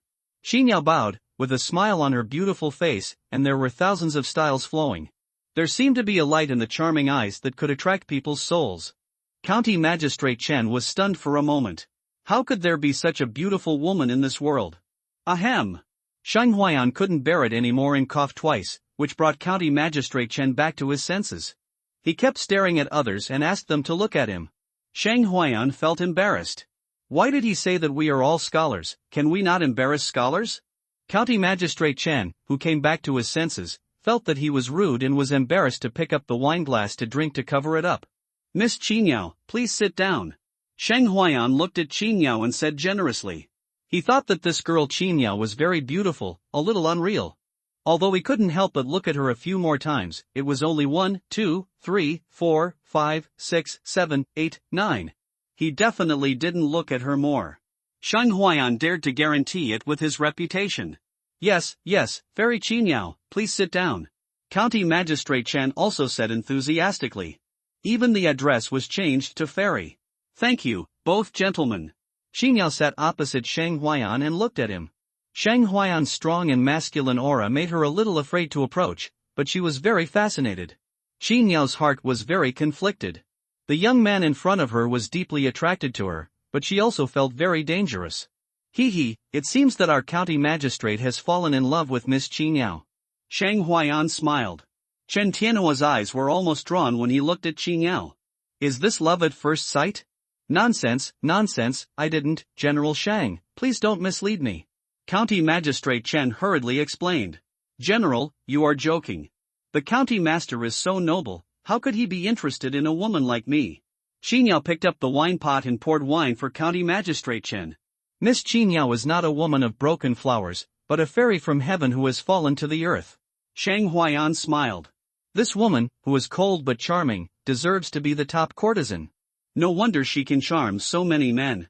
Even County Magistrate Chen, who is a man of integrity, was a little fascinated when they first met. Thank you for your praise, General. I'll give you a glass of wine. Xinyao's white and slender fingers held the wineglass and looked at Shang Huayan with eyes as clear as water. Shang Huayan also raised his wineglass, thinking in his heart, this is probably a demon, who can resist such a tender look. She can make people crazy in a few minutes. I heard that General Shang is very talented and has unparalleled poetry. Can you write a poem for me? Xinyo looked at Sheng Huaiyan with eyes as clear as water. County Magistrate Chen on the side was jealous. He is also very handsome and can write poems. Why does Xinyo always look at Sheng Huaiyan? Miss, you are too kind. I just know a little bit. Sheng Huaiyan was ashamed. He was just a copyist. Those poems were the crystallization of the wisdom of the ancestors. Where is Miss Qingyao? I want to see Miss Qingyao and ask her to drink with me. Zhang Yuanwei shouted loudly. Master Zhang, please stop shouting. Miss Qingyao is accompanying the distinguished guests. We can't afford to disturb the distinguished guests.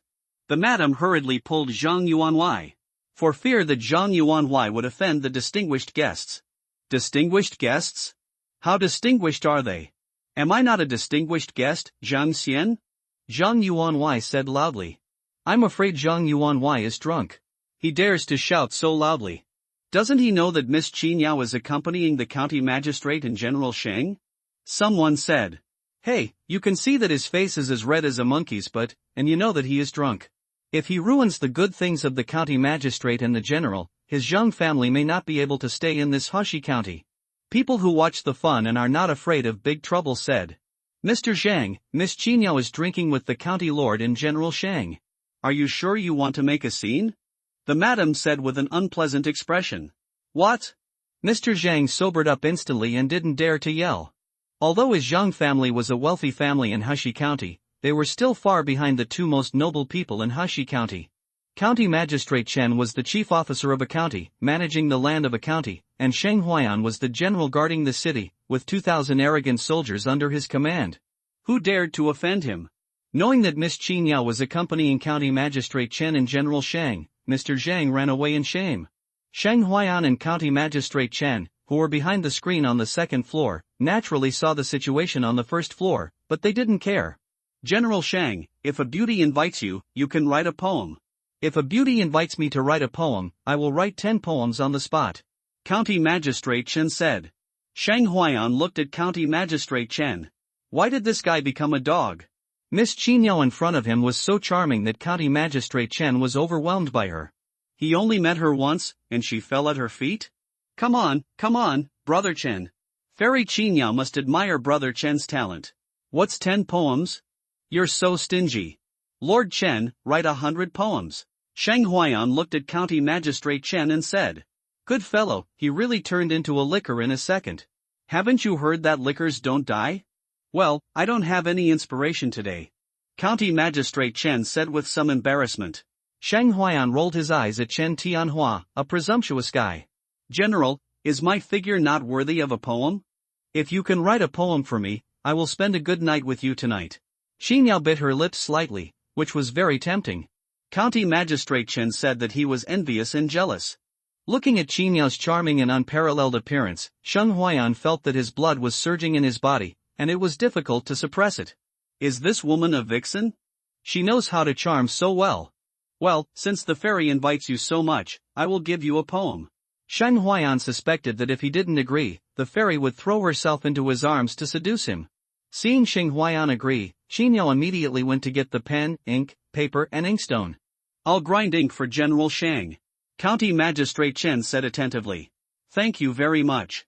Qingyao gave the inkstone to County Magistrate Chen, and she personally spread the paper for Sheng Huaiyan. Seeing that County Magistrate Chen was the one grinding ink, Sheng Huaiyan wanted to kick him away, and asked you to be so attentive. After preparing the pen, ink, paper and inkstone, Sheng Huaiyan began to write poems. No, it was to copy poems, which is the work of scholars. How can it be called copying? The clouds are like clothes and the flowers are like faces, the spring breeze blows the threshold and the dew is gorgeous. If we hadn't met on the top of the Jade Mountain, we would have met under the moon on the Jade Terrace. Mr. Chen was so fascinated by the sight, his eyes were hazy and trance-like, he seemed to see a beautiful goddess, and that goddess transformed into the appearance of Qingyao, who was as beautiful and fragrant as a peony fairy under the spring breeze. He also seemed to see the fairy on the Jade Terrace under the moon on the Jade Mountain. Qingyao recited the poem softly, and ripples appeared in her beautiful eyes. Was she describing him as a peerless fairy under the Jade Terrace? The clouds are like clothes and the flowers are like faces, the spring breeze blows the threshold and the dew is gorgeous. Where does the poetry sound from? It seems to be from the second floor. If we hadn't met at the top of Chuanyu Mountain, we would have met under the moonlight at Yaotai. With the beautiful voice and singing, those who drank and watched the dance on the first floor seemed to see a goddess descending. The petals fell, and under the moonlight, the goddess danced gracefully on the Yaotai. What a poem, so beautiful. Who wrote this poem? He is a great talent that astonishes the world. Many scholars were extremely happy. This is truly a masterpiece that will be remembered throughout the ages. Old Madam, who is in the elegant pavilion on the second floor? Someone couldn't help but ask, wanting to know who created such a masterpiece. Distinguished guests, in that elegant pavilion are the county lord and General Shang. The old bustard smiled to the back of his head. Such a masterpiece, produced in her Yenlu Tower, will definitely become famous all over the world. Countless literati will come here to admire it. Her Yenlu Tower will not be able to explode in business. The county magistrate and General Shang are inside. Who could have done it? After all, there were two people in the accord. Who else could it be? I think it's the county lord. The county lord is a genius. No, even the Lord County Master is a genius. He has never written any poems. Then you said it was General Shang? It must be General Shang. Don't forget, General Shang has two poems handed down from generation to generation. General Shang was also a scholar before. That is, General Shang's ambitions of eating the meat of Huns, laughing and talking about drinking the blood of Huns, and pitiful bones by the Wooding River are like those in a spring boudoir's dream. Now they are spread all over the country.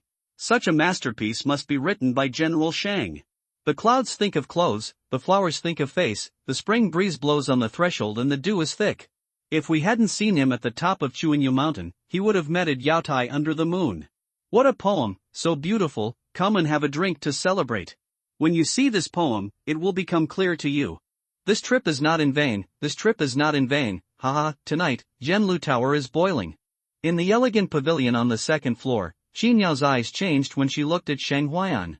With such talent, handsome appearance, and as rich as jade, he was the perfect choice for a good husband. Xinyao admires General Shang's talent. I am grateful to General Shang for writing this poem for me. I can't repay you in return.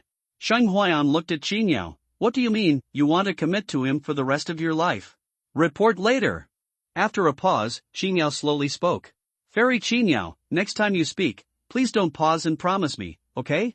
Shang Huaiyan was speechless. How should he understand this report in the future? What a poem, what a poem. County Magistrate Chen said excitedly. It's okay, so. Shang Huaiyan said calmly. As soon as these words came out, County Magistrate Chen almost choked to death on his own saliva. This pretense caught him off guard and almost dodged his waist. General Shang, if you say this, you will be beaten easily. County Magistrate Chen glared at Shang Huaiyan. What do you mean by being average, mocking him for not being able to write poetry? You can't beat me. Shang Huaiyan said disdainfully. County Magistrate Chen clenched and unclenched his fists. He should not be rude or lose his grace in front of a beautiful lady, but he should bear with her. Xinyao smiled lightly. Shang Huaiyan was quite interesting. This smile didn't matter, but it almost made County Magistrate Chen lose his mind. Shang Huaiyan's heart couldn't help but speed up. This Qin fairy was too seductive and charming. If it weren't for practicing the Great Sun Heart Sutra to break the pure yang, no matter what I say today, I will eat this tempting monster. This is really a beautiful look back with a smile. The sixth palace has no color. Why did Fairy Qinyao fall into the dust of the world because she is so beautiful? Shang Huaiyan asked curiously. How could such a beautiful person be a prostitute? General Shang doesn't know something, but my father died when I was young and my mother remarried. Xinyao began to talk about her life experience miserably. The fairy's life experience makes people feel sorry for her. County Magistrate Chen looked at Xinyao's pitiful appearance, and felt an infinite desire for protection in his heart. Shang Huaiyan was stunned. Why did this line look so familiar? He seemed to have heard of it somewhere. Tonight, let the slave family serve General Shang to sleep with. General Shang will give the slave family such a masterpiece. Xinyao looked at Shang Huaiyan with eyes full of autumn and said. Shang Huaiyan wanted to agree very unsatisfactorily, just like Wang Zuxian lovingly said to you to stay tonight, who can refuse? But he practiced the damn boy's skill, and now he regrets it. If God gives him another chance to choose. It's a pity there is no chance. Fairy Qinyao has misunderstood. I, Shang, am not that kind of person. I compose a poem for the fairy. I just think this poem is suitable for the fairy. Shang Huayan said with an upright face. All he needs to do is write the 4 characters gentleman on his forehead. Xinyao looked at Shang Huayan's righteous words, and a strange look flashed in her eyes. She didn't know whether what Shang Huayan said was true or false. But from the beginning to the end, Shang Huayan never indulged in her beauty. Unlike other men, he was fascinated when he saw her. He looked like a pig brother and wanted to eat her on the spot. I see that County Magistrate Chen really likes Fairy Qinyao. Why not let Magistrate Chen spend the night with the girl? Shang Huayan cursed that he deserved to die. In ancient times, there was Han Pao Pao who gave way to Zhu, but now there is Shang Huayan who gives way to girls. I really envy that guy surnamed Su, who can do dual cultivation to improve his strength, and he feels so good that he can fly. Okay. County Magistrate Chen immediately nodded and said. The look in his eyes when he looked at Shang Huayan became kind, and he was worthy of being a good brother. Looking at Qinyao's charming eyes and face, every move seemed to be full of charm. Shang Huayan felt a little overwhelmed. If he continued to get along with her, he was afraid that he would fail. In order to stand at the top of the world in the future, Shang Huayan could only stand up and say goodbye. Fairy Qinyao, County Magistrate Chen, I still have military affairs to deal with in the army, so I will go back first. You two have a good chat. Shang Huayan turned and left. If he didn't leave, he really couldn't suppress his desire. This dead goblin really wanted to kill people. Watching Shang Huayan say goodbye and leave, Qinyao was not sure of Shang Huayan's thoughts. He was really not charmed by her. A gentleman, or could it be that he couldn't lift it? County Magistrate Chen thought Shang Huayan was a brother, and he was willing to let such a beauty come. Shang Huayan went downstairs, and the boiling blood in his body gradually calmed down. He looked back at the elegant pavilion on the 2nd floor and thought, this woman must be a demon. She could make his blood boil involuntarily and his heart was burning with evil fire. Hey, General Shang, are you leaving? The madam looked at Shang Huayan and said with a smile. Shang Huayan nodded. General Shang. Many people on the 1st floor saw Shang Huayan and greeted him with a smile. Shang Huayan smiled and nodded. After leaving Yanlu Tower, Shang Huayan went to the military camp. Tonight's consumption was left to County Magistrate Chen. Why is General Shang leaving? Seeing Shang Huayan leave, many people were puzzled. With such a good work, he should be invited to stay overnight by Fairy Qinyao, right? Could it be that the poem was written by the county magistrate, and we all guessed wrong? Let me tell you, such a masterpiece can only be created by a scholar like the county magistrate who is a genius. After Shang Huayan left, Qinyao looked at County Magistrate Chen. Compared with Shang Huayan, County Magistrate Chen was far behind, both in talent and cultivation. Or in appearance. Sir Chen, General Shang has left, but you are not leaving? Xinyao's eyes were like water, and her voice was cold and charming. I'll leave now. County Magistrate Chen got up and left. After leaving the elegant pavilion, County Magistrate Chen suddenly realized that he was going to spend a good night with Fairy Qinyao. Why did he leave so obediently? It shouldn't be. Isn't it time to embrace the beauty tonight? After walking downstairs, everyone saw County Magistrate Chen again. Hey, County Master, are you leaving now? Don't you want to play for a while? The madam asked. County Magistrate Chen shook his head. No. County Master, did you write that poem just now? Someone asked. No. It was written by General Shang. After saying that, County Magistrate Chen walked out of Yanlu Tower. After coming out and blowing the cold wind, County Magistrate Chen woke up instantly. What's wrong with me? Am I bewitched? Damn, could this Fairy Qinyao have learned the art of seduction? It's so embarrassing.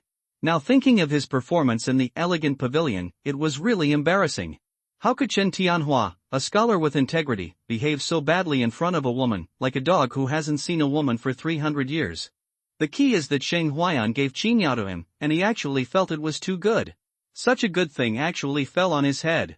County Magistrate Chen couldn't help but shudder, and was about to be laughed to death by Shang Huayan.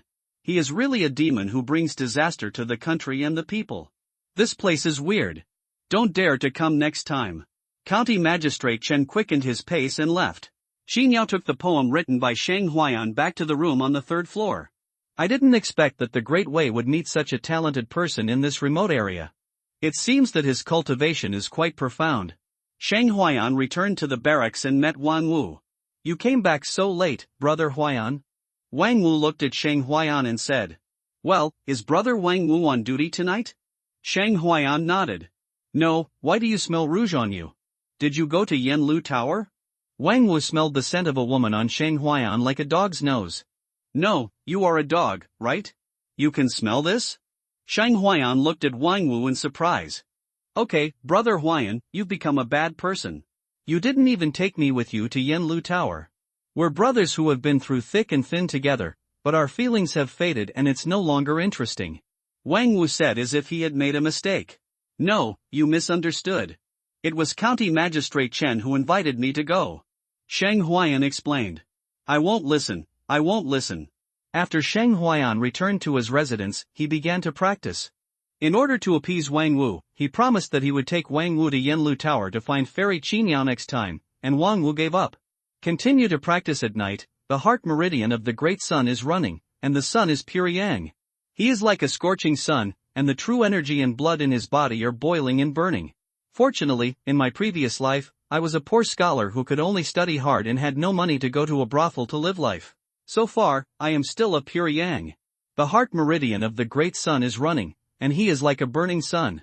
His blood, bones, muscles, flesh, and blood are all being tempered and strong, and his body is slowly becoming stronger and tougher. Warriors attach great importance to body and blood, and all their strength comes from blood and spirit. Even with the golden finger, Shang Huayan still insists on practicing every day, all in order to become stronger. In order to become stronger, he could resist abstinence. Just to become terrifyingly strong. In the next few days, Shang Huayan did not leave the military camp again, either training troops or practicing. He didn't dare to go to County Magistrate Chen. What if Magistrate Chen tempted him to go to Yanlu Tower again? The snow in the north is slowly melting, and the first snow will soon pass. Wang Wu waited and waited, but Shang Huayan didn't come to take him to Yanlu Tower. He was waiting with hope. Shang Huayan looked at the golden light screen. Name, Shang Huayan race, human race realm, innate Dzogchen skills, Heart Sutra of the Great Sun, Xiao Chang, Rang Niujin, Xiao Chang, plus, Shueisha Sword Technique, Xiao Chang, Deduction, Overlord Spear Technique, Xiao Chang, Strength, 85,000 Genes Talent, Sharpshooter Kill Value, 4717. System upgradable. Over the past few days, Shang Huayan has gradually and quietly improved his cultivation to the great innate perfection. The strength of one arm increased to a terrifying 85,000 kilograms. You must know that the strength of an ordinary innate Dzogchen warrior is only 50,000 kilograms, while Shang Huayan reached a terrifying 85,000 kilograms. The promotion from the early stage of Xiantian to the middle stage of Xiantian consumes 2,000 killing points. The promotion from the middle stage of Xiantian to the late stage of Xiantian consumes 3,000 killing points. The promotion to the late stage of Xiantian to Dzogchen consumes 4,000 killing points. Every time you advance to a level, the killing value increases by 1,000, which makes Shang Huayan discover that the further you go, the more killing value is consumed. From the initial breakthrough of Xiantian to the perfection of Xiantian, a total of 9,000 killing points were consumed.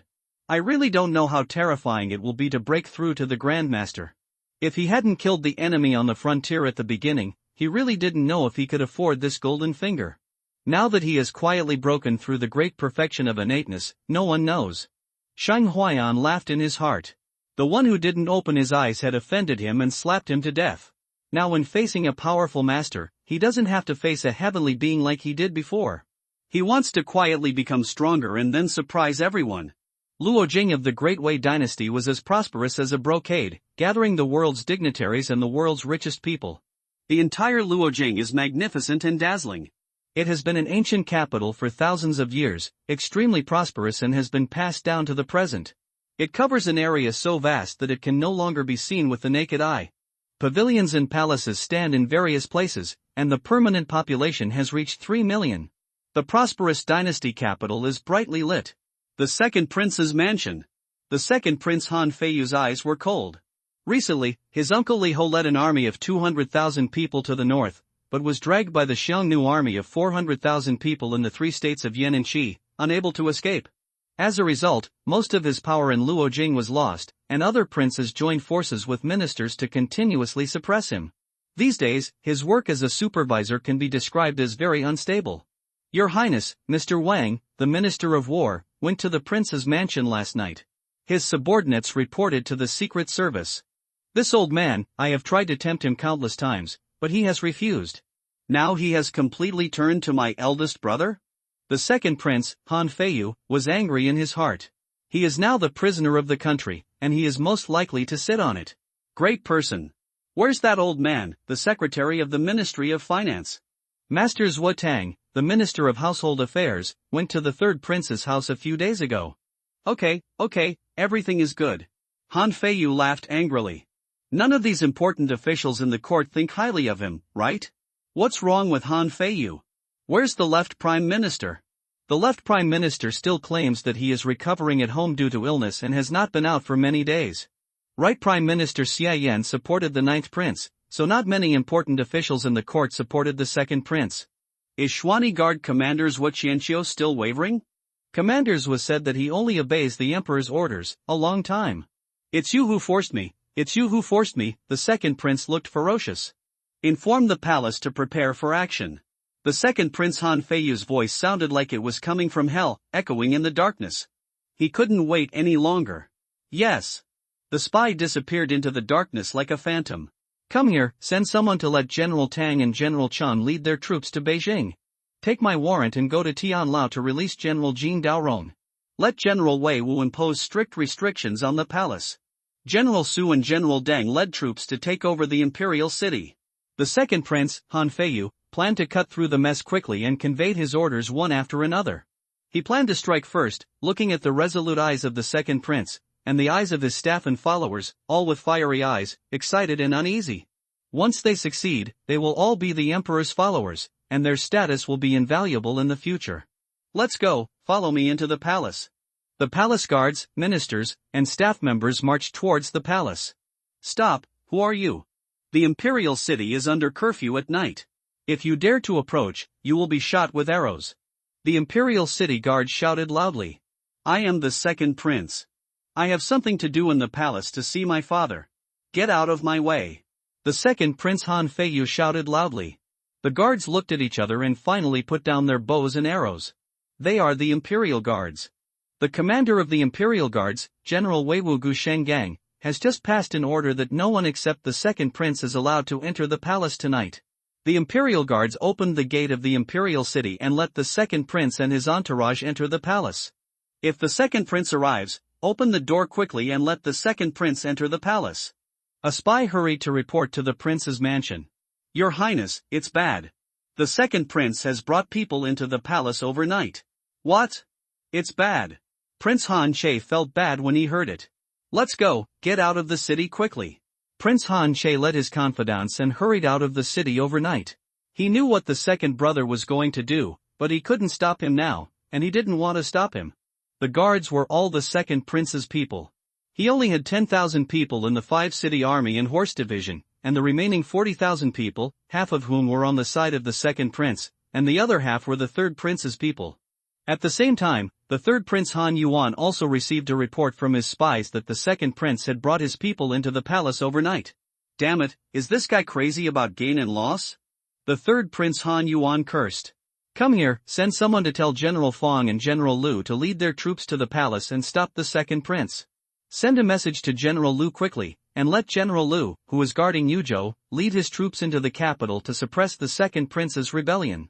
The third prince responded quickly and immediately issued an order. He wanted to suppress the second prince after the second prince took action and seized the fruits of victory. The second prince's move instantly made Luojing turbulent tonight. The sixth prince, the ninth prince, and several princes who wanted to seize the throne also responded. The lights in the left prime minister's mansion were dim. The left prime minister Fu Shangru sat at the desk with a book in his hand, but he had no intention of reading it. Looking at the stars outside the window, he said leisurely for a long time. The wind is blowing. The second prince entered the palace and came to the emperor's bedroom with ease. Your Highness, the second prince. Looking at the second prince, who was so fierce, the eunuchs and maids knelt down and were terrified, as if a disaster was about to happen. Now the palace has been taken over by the second prince's subordinate, General Wei Wu Gu Sheng. The second prince looked at the old emperor lying on the dragon bed, relying on medicine and elixirs to keep him alive. He was breathing more and breathing less. He was completely relying on medicine to keep his breath, like a candle in the wind, which could go out at any time. Everyone else go down, and Old Wei stays. The second prince said. The maids and eunuchs were sent out, leaving the old eunuch who took care of the emperor's daily life. The maids and eunuchs who were sent out were dragged down and chopped by the guards, and no one was left alive. Second prince, think about it, this will be a curse for all eternity. The old eunuch said lightly. A curse for all eternity? History is written by the victors. The second prince didn't care about the curse at this moment. As long as he became the emperor, the whole world was his, and whoever dared to talk nonsense would be killed. Do it! The second prince Han Feiyu made up his mind. 2 assassins came out, walked to the bed, picked up the pillow, and covered the old emperor's mouth and nose fiercely. Old eunuch Wei did not stop the second prince from killing his father and seizing the throne.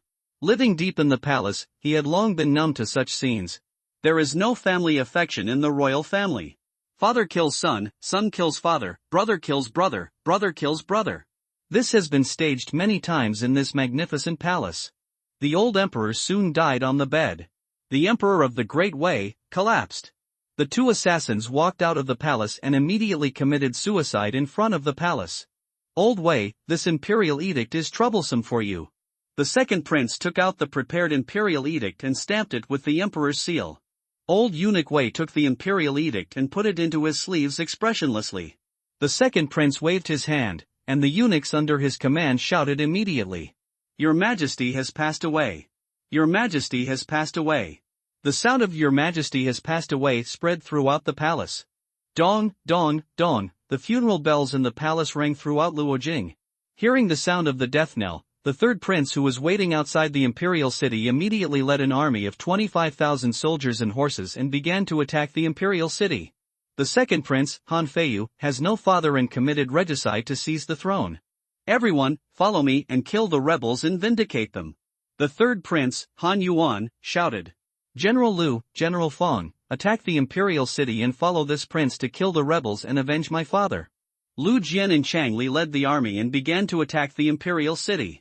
They risked all their wealth and lives in order to follow the dragon. Kill. Soldiers, follow me to vindicate the thieves and punish them. Kill. Hold these rebels away. Don't let these rebels enter the city. They want to rebel. Deng Xing shouted, leading his army to resist the siege of the army outside the imperial city. Both sides erupted into loud shouts of killing. Luo Jing was destined to be uneasy tonight. Many ordinary ministers were hiding at home, terrified. If the prince rebels, the capital city will be filled with murders and rivers of blood. The 6th prince's mansion. Your Highness, His Highness the Second and His Highness the Third are fighting. Should we take action? An aide of the 6th prince said. No rush, whoever jumps out first will die the fastest. The 6th prince Han Shang shook his head. The persimmons that bloom first will rot first. Besides, his good big brother who has been patient for a long time has not made any move yet. The 9th prince also had the same mentality of letting the 2nd prince and the 3rd prince fight first, and then they would take action against the victorious side when both sides would suffer, or one side would win. A prince raised an army to seize the throne, causing chaos in the Wei dynasty. The 2nd prince sat firmly on the dragon chair in the Chaotian palace, waiting for dawn. As soon as daybreak, he was ready to take out the imperial edict to announce his succession to the throne and announce it to the world. The eldest prince Han She escaped from Luojing and went to mobilize troops to put down the rebellion. In a hurry, they attacked for a whole night, but the 3rd prince Han Yuan failed to lead the army to attack the imperial city. The 2nd prince's generals Su Wei and Deng Xing occupied the city wall to defend themselves, so they naturally had an advantage. As soon as day broke, the 3rd prince ran to find his allies, the 6th prince and the 9th prince, and persuaded them to attack the city together, capture the imperial city, and kill the regicide and rebel 2nd prince. 6th brother, 9th brother, what are you waiting for? If we don't take action now, when 2nd brother's army arrives, we will die. Are you still waiting for death? Now that the 2nd brother has occupied the palace, he must have forged the imperial edict. Once his army reaches Luojing and announces it to the world, we will have no way to survive. Brother hasn't taken action yet. Why are we in such a hurry? If we pave the way for him, our fight will be in vain. The 9th prince said. The eldest brother has already run out of Luojing. He must have gone to gather the troops to support him. By the time he gathers the troops and arrives, I'm afraid the daylilies will be cold. The 3rd prince said. The 6th prince and the 9th prince thought the same thing. They first captured the imperial city, killed the 2nd prince, and then join forces to resist the eldest prince. The three of them joined forces and a 60,000-strong army attacked the imperial city. Luo Jing's fighting spirit soared into the sky, and ordinary people hid at home and did not dare to go out. 60,000 people attacked for a day before they broke into the imperial city and strangled the second prince's troops. The second prince Han Feiyu was defeated and killed in Chaotian Palace. The army he was waiting for did not arrive after all. After the third prince, sixth prince, and ninth prince took over the imperial city and palace, they began to be wary of each other, fearing that the other party would stab them in the back. After all, we are all competitors, we are just joining forces temporarily. The eldest prince Han Che led an army of 150,000 to suppress the rebellion, and fought against the third, sixth, and ninth princes. Facing the 150,000-strong army of the eldest prince, the third, sixth, and ninth princes gathered another 100,000 coalition troops and fought with them for 10 days. In the end, the eldest prince won a tragic victory, the third prince was defeated and killed, the sixth prince disappeared, and the ninth prince died in battle. Just when the eldest prince thought he had won, got the fruits of victory, and was about to ascend the throne, but he didn't want to remain ordinary, so the quietly fifth prince came out to steal the chicken and defeated the eldest prince. The eldest prince Han Che took the remaining confidants and ran away. No one thought that this chaotic battle for the throne would be so complicated and confusing. The victorious fifth prince, Han Feng, was looking forward to becoming the king and had no scruples. He set his sights on the harem and began to have sex with the harem and play with the old emperor and his father's concubines. This move angered the ancestor of the royal family's martial saint, and he killed the fifth prince Han Feng with one palm. The real Lao Lu won, and Lao Lu died again. The ministers were confused and the people were dumbfounded. In the Wei royal family, the princes fought for the throne and ran away and died. The fifth prince who finally won was a promiscuous and immoral person with no moral code. He was killed by the ancestor of the royal family. Which family will the throne go to? Just when people thought that the courtiers would let the young 12th prince ascend the throne, the old eunuch Wei took out the imperial decree that the old emperor had prepared long before his death, and asked the 7th princess Han Jiangxue to ascend the throne and proclaim himself emperor. Many ministers in the court were opposed to allowing a female to ascend the throne and proclaim the emperor. The ancestors of the royal family's martial saints came forward to support the 7th princess, Han Jiangxue, to ascend the throne and proclaim the emperor. Xiao Wuxing, the imperial marshal who was fighting against the demon clan in the far southwest border, also announced to the world that he supported Han Jiangxue's succession. With the support of two peerless powerful men, the empress ascended the throne successfully and the new emperor was established. This result is something that countless people have never imagined. After the Empress Han Jiangxue ascended the throne, she named herself Wu Emperor of Wei. This is an unprecedented title. He ascended the throne as a woman and was called Emperor Wu of Wei. Many emperors in the Wei dynasty never called themselves Emperor Wu. After ascending the throne, Han Jiangxue held a funeral for the old emperor. After burying the old emperor, he began to handle state affairs with the support of the left prime minister. Han Jiangxue wore a red dragon robe and an imperial crown, sitting on the dragon throne in the Chaotian Hall. Her flawless face was majestic, and people dared not look directly at her. The majesty of the emperor, on the contrary, covered up her beautiful face. If there is something, please report it. If there is nothing, please leave the court. The old eunuch Wei shouted in a hoarse voice. The empress was the third emperor of the Wei dynasty served by this old eunuch. Your Majesty, the Huns in the northern border invaded, the 3 states fell, the people fled, and the water was in dire straits. It was worse than death. I beg your Majesty to dispatch troops to drive out the Huns and restore our rivers and mountains. Don't let the incident in Hershey Prefecture happen again. Wang Chang, the Minister of War, reported. I second the motion. The left Prime Minister Fu Shangru immediately stood up to support. Seeing that the left Prime Minister Fu Shangru stood up to support, other ministers also echoed. Approved, mobilize 200,000 troops to the north, hand them over to the Jinbei Marquis, let the Jinbei army send troops to encircle and suppress the Xiongnu army, order Li Ho to expel the Xiongnu as soon as possible, and then go to the southwest border to resist the monster tribe under the command of Marshal Xiao. Han Jiangxue ordered immediately. Your Majesty, the accumulated government affairs during this period were raised one after another, and the left prime minister actively participated in solving them. Those officials who wanted to drag their feet and quibble did not dare to show their heads. At this time, everyone realized that the left prime minister, the old fox, actually supported the 7th princess Han Jiangxue. Old Fu, you are really hiding it deep. You knew early on that His Majesty the Emperor intended to pass the throne to the 7th princess? After the meeting, Zhujian, the minister of the Ministry of Revenue, said in a low voice beside Fu Shangru. You are still as cunning as a fox, sitting and watching the world. Wang Chang, the minister of the Ministry of War, also said in a low voice. The left Prime Minister Fu Shangru glanced at the Minister of Revenue Zhujian and the Minister of War Wang Chang, and did not speak, but stood with his hands behind his back, as if to say, whoever becomes the emperor, I will assist him. Who is like you, the traitors, jumping up and down? The right Prime Minister Xie Yan participated in the rebellion of the princes and was dismissed and imprisoned. The Minister of Revenue Zhujian and the Minister of War Wang Chang did not participate in it. They were just invited by the two princes to be guests, and then they irritated the nerves of the second prince. The second prince Han Feiyu killed his father and the emperor to seize the throne, and the world was in an uproar. He was expelled from the royal family, and his descendants were expelled from the royal family and demoted to commoners. The generals, ministers, and aristocratic families who participated in the rebellion were dismissed from their posts, imprisoned, and executed. The Xuan Yue couldn't catch them all. The prison of the Dali Temple was almost full. The empress ascended the throne and began to deal with the government affairs. The chaos of nearly a month in the Luojing of the Wei dynasty gradually calmed down. The Wei dynasty welcomes a new emperor. The news that the empress ascended the throne quickly spread throughout the Wei dynasty. Everyone knew that this would open a new chapter. The storm in Luojing, Wei dynasty, did not have much impact on the northwest frontier. It was just a change of emperor. For the people in the frontier, it didn't matter who was the emperor. It had little impact on their lives. Shang Huaiyan trained soldiers in Hushi County for a month.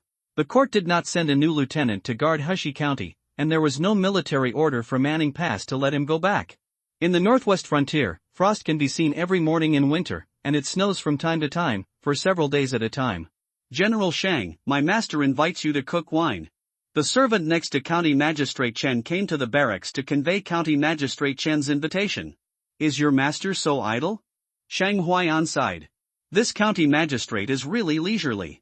Unlike him, he either practices or trains soldiers every day. The servant smiled. General Shang complained about his master, but he didn't dare to answer.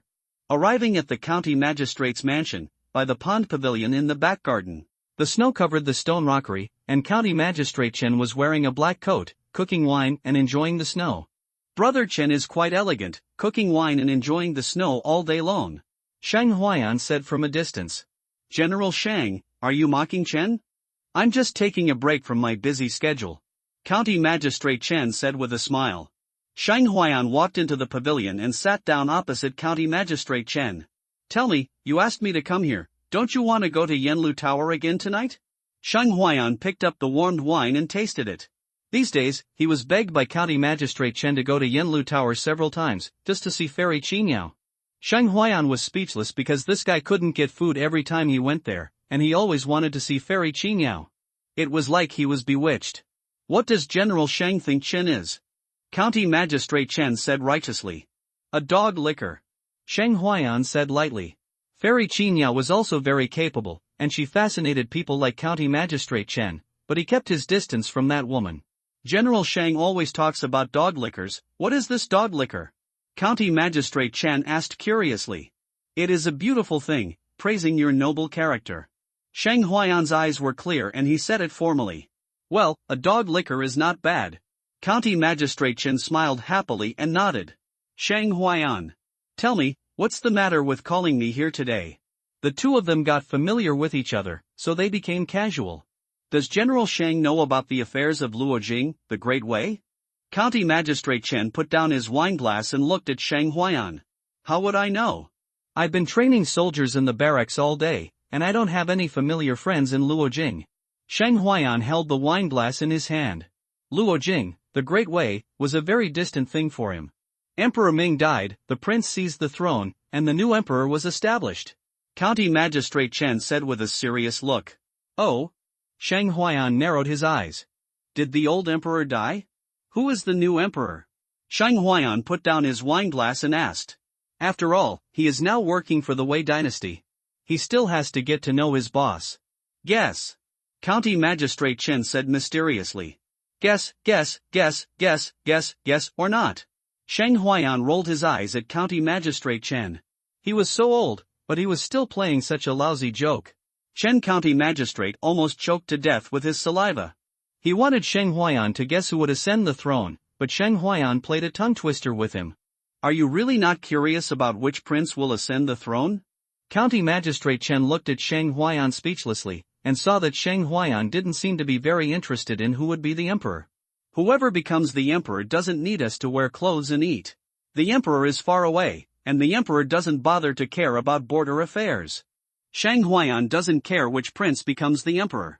It's not him who will be the emperor anyway, so why should he care? He just wanted to kill enemies and become stronger. When he became a martial saint, what would the emperor do? When the time comes, the emperor will have to pay respect to him. County Magistrate Chen had no idea that Sheng Huaiyan didn't have much respect for the emperor. I really admire you. County Magistrate Chen's little thoughts were not satisfied. It's not the prince who ascended the throne, but the 7th Princess Han Jiangxue. Seeing that Sheng Huaiyan didn't guess, County Magistrate Chen had to say it. What? 7th Princess Han Jiangxue? Sheng Huaiyan was very surprised. A female emperor? This is a world where the strong are respected and men are respected. If a woman is the emperor, can those court officials agree? Seeing Sheng Huaiyan's surprised expression, County Magistrate Chen felt relieved. How is it, are you surprised? When I received the news, I also felt incredible. County Magistrate Chen racked his brains, but he couldn't think that the one who ascended the throne was the unknown 7th princess. It's really surprising. Sheng Huaiyan nodded. The first female emperor in history appeared in the Dali dynasty 500 years ago. County Magistrate Chen said with emotion. Now, the Great Wei has also produced a female emperor. County Magistrate Chen told Sheng Huaiyan what happened in Luojing, the Great Wei, in the past month. Sheng Huaiyan also felt that this royal seizure of the throne could be made into a tortuous large-scale TV series. This time, more than a dozen master generals were imprisoned and beheaded, and Li Ho was also implicated. It is estimated that he will be exiled to the southwest border to resist the demon tribe. County Magistrate Chen sighed. The royal seizure of the throne has always been cruel. If you are involved in it, you will be crushed to pieces if you are not careful. If so many masters were sent to the border to defend against the enemy, the 3 states of Yan and Qi would not fall. Sheng Huaiyan said. County Magistrate Chen agreed with Sheng Huaiyan's words. Hushi County was originally the northwest border, but there was no master guarding it. The Rongdi came and went as they pleased. Hushi County was often invaded by the Rongdi tribe, and the people lived in insecurity. The two chatted about what happened in Luojing, and Sheng Huaiyan also got to know Luojing a little. In the Zhenghe Hall of the Imperial Palace in Luojing, Wei Dynasty, the Empress Han Jiangxue was handling government affairs. These days, there are endless government affairs to handle every day. Emperor Ming was old, and many government affairs were piled up. The second Prince Han Feiyu was the regent, and he was only concerned with fighting with other princes. Government affairs also piled up. When they fell into Han Jiangshue's hands, they piled up like a mountain. Han Jiangxue reviewed the memorial in his hand and moved his wrist. The maid next to him handed over a cup of spiritual tea. Your Majesty, take a break and drink some tea to relieve your fatigue. Maid Han Yenran said. Han Jiangxue took the teacup, took a sip, then put it down and rubbed her temples. How dare I take a break? There are so many things waiting for me to deal with. Some ministers in the court want to impeach me and give up my throne. Han Jiangxue said. Many court officials were not satisfied with her ascending to the throne. It was not in their interests for Han Jiangxue to be the emperor. They were all waiting for her to make a big mistake. If they dare, who dares? I will kill their heads. Maid Han Yenran said murderously. It would be great if killing alone could solve the problem. Han Jiangxue shook her head. Managing the country's court officials, killing alone cannot solve the problem. Han Jiangxue picked up another memorial, which was a memorial from the northwest frontier. She opened it and read it carefully. Sheng Huaiyan, 1,500 cavalry killed 5,000 enemy cavalry, 17 years old. Empress Han Jiangxue became interested in the content of the memorial. This is a memorial submitted by the magistrate of Hushi County, requesting to appoint Sheng Huaiyan as a 6th-ranked general to guard Hushi County and defend against Rongdi. Sheng Huaiyan? This name is so familiar. Han Yenran, a maid beside her, said. Have you heard of it? Han Jiangxue glanced at Han Yenran, the maid who had been with her since she was a child. Your Majesty, a poem written by this person is widely circulated in the capital. Han Yanran replied. Tell me about it. Han Jiangxue became interested. It is said that Sheng Huaiyan wrote a poem for a woman named Qingyao in the brothel, and it is now sung by many literati and brothel ladies. The clouds think of clothes and the flowers think of beauty, the spring breeze blows the threshold and the dew is thick. If we hadn't met on the top of the Jade Mountain, we would have met under the moon on the Yaotai. Han Jiangxue listened and said, What kind of woman deserves this poem? The goddess of the Yaotai under the moon, huh? The poem is a good poem, but the person. Han Yanran heard a hint of unusual meaning and dared not speak again. In this world, except for this peerless empress, who else can match this poem? A mere brothel girl, what a waste. I want the information about Sheng Huaiyan. Han Jiangxue said lightly. Yes. Han Yanran turned and walked out of the Zhenhe Hall, went to the Xuani Guard, and got the news about Sheng Huaiyan. The Xuani Guard of the Wei dynasty supervised all officials, the common people, and the people in the middle. They were the swords and eyes and ears of the emperor. Taking the news from the Xuani Guard. Sheng Huaiyan, 17 years old, was born in Anning Pass, a scholar. After joining the army, he was brave in killing the enemy, had excellent cultivation talent, and improved his realm quickly. He entered the grassland twice and killed the Xiongnu enemy. He once killed 8,000 cavalry with 1,000 cavalry, and later rescued Hushi County and killed 5,000 Rongdi, 2 and 8.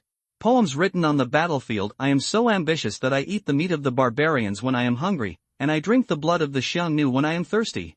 The bright moon in the Qin dynasty and the pass in the Han dynasty, the people have not returned from the long march of thousands of miles. As long as the flying general of Longchang is here, the slaves and horses will not be asked to cross the Anshan mountain. I vowed to sweep away the Xiongnu without caring about my own life, and 5,000 minks and brocades were lost in the dust of the Huns. It's a pity that the bones by the Wooding River are still the people in the spring boudoir's dreams. The above are all Sheng Huaiyan's information, which is almost the same. If Sheng Huaiyan knew, he would definitely think that this Xuani Guard is really omnipresent.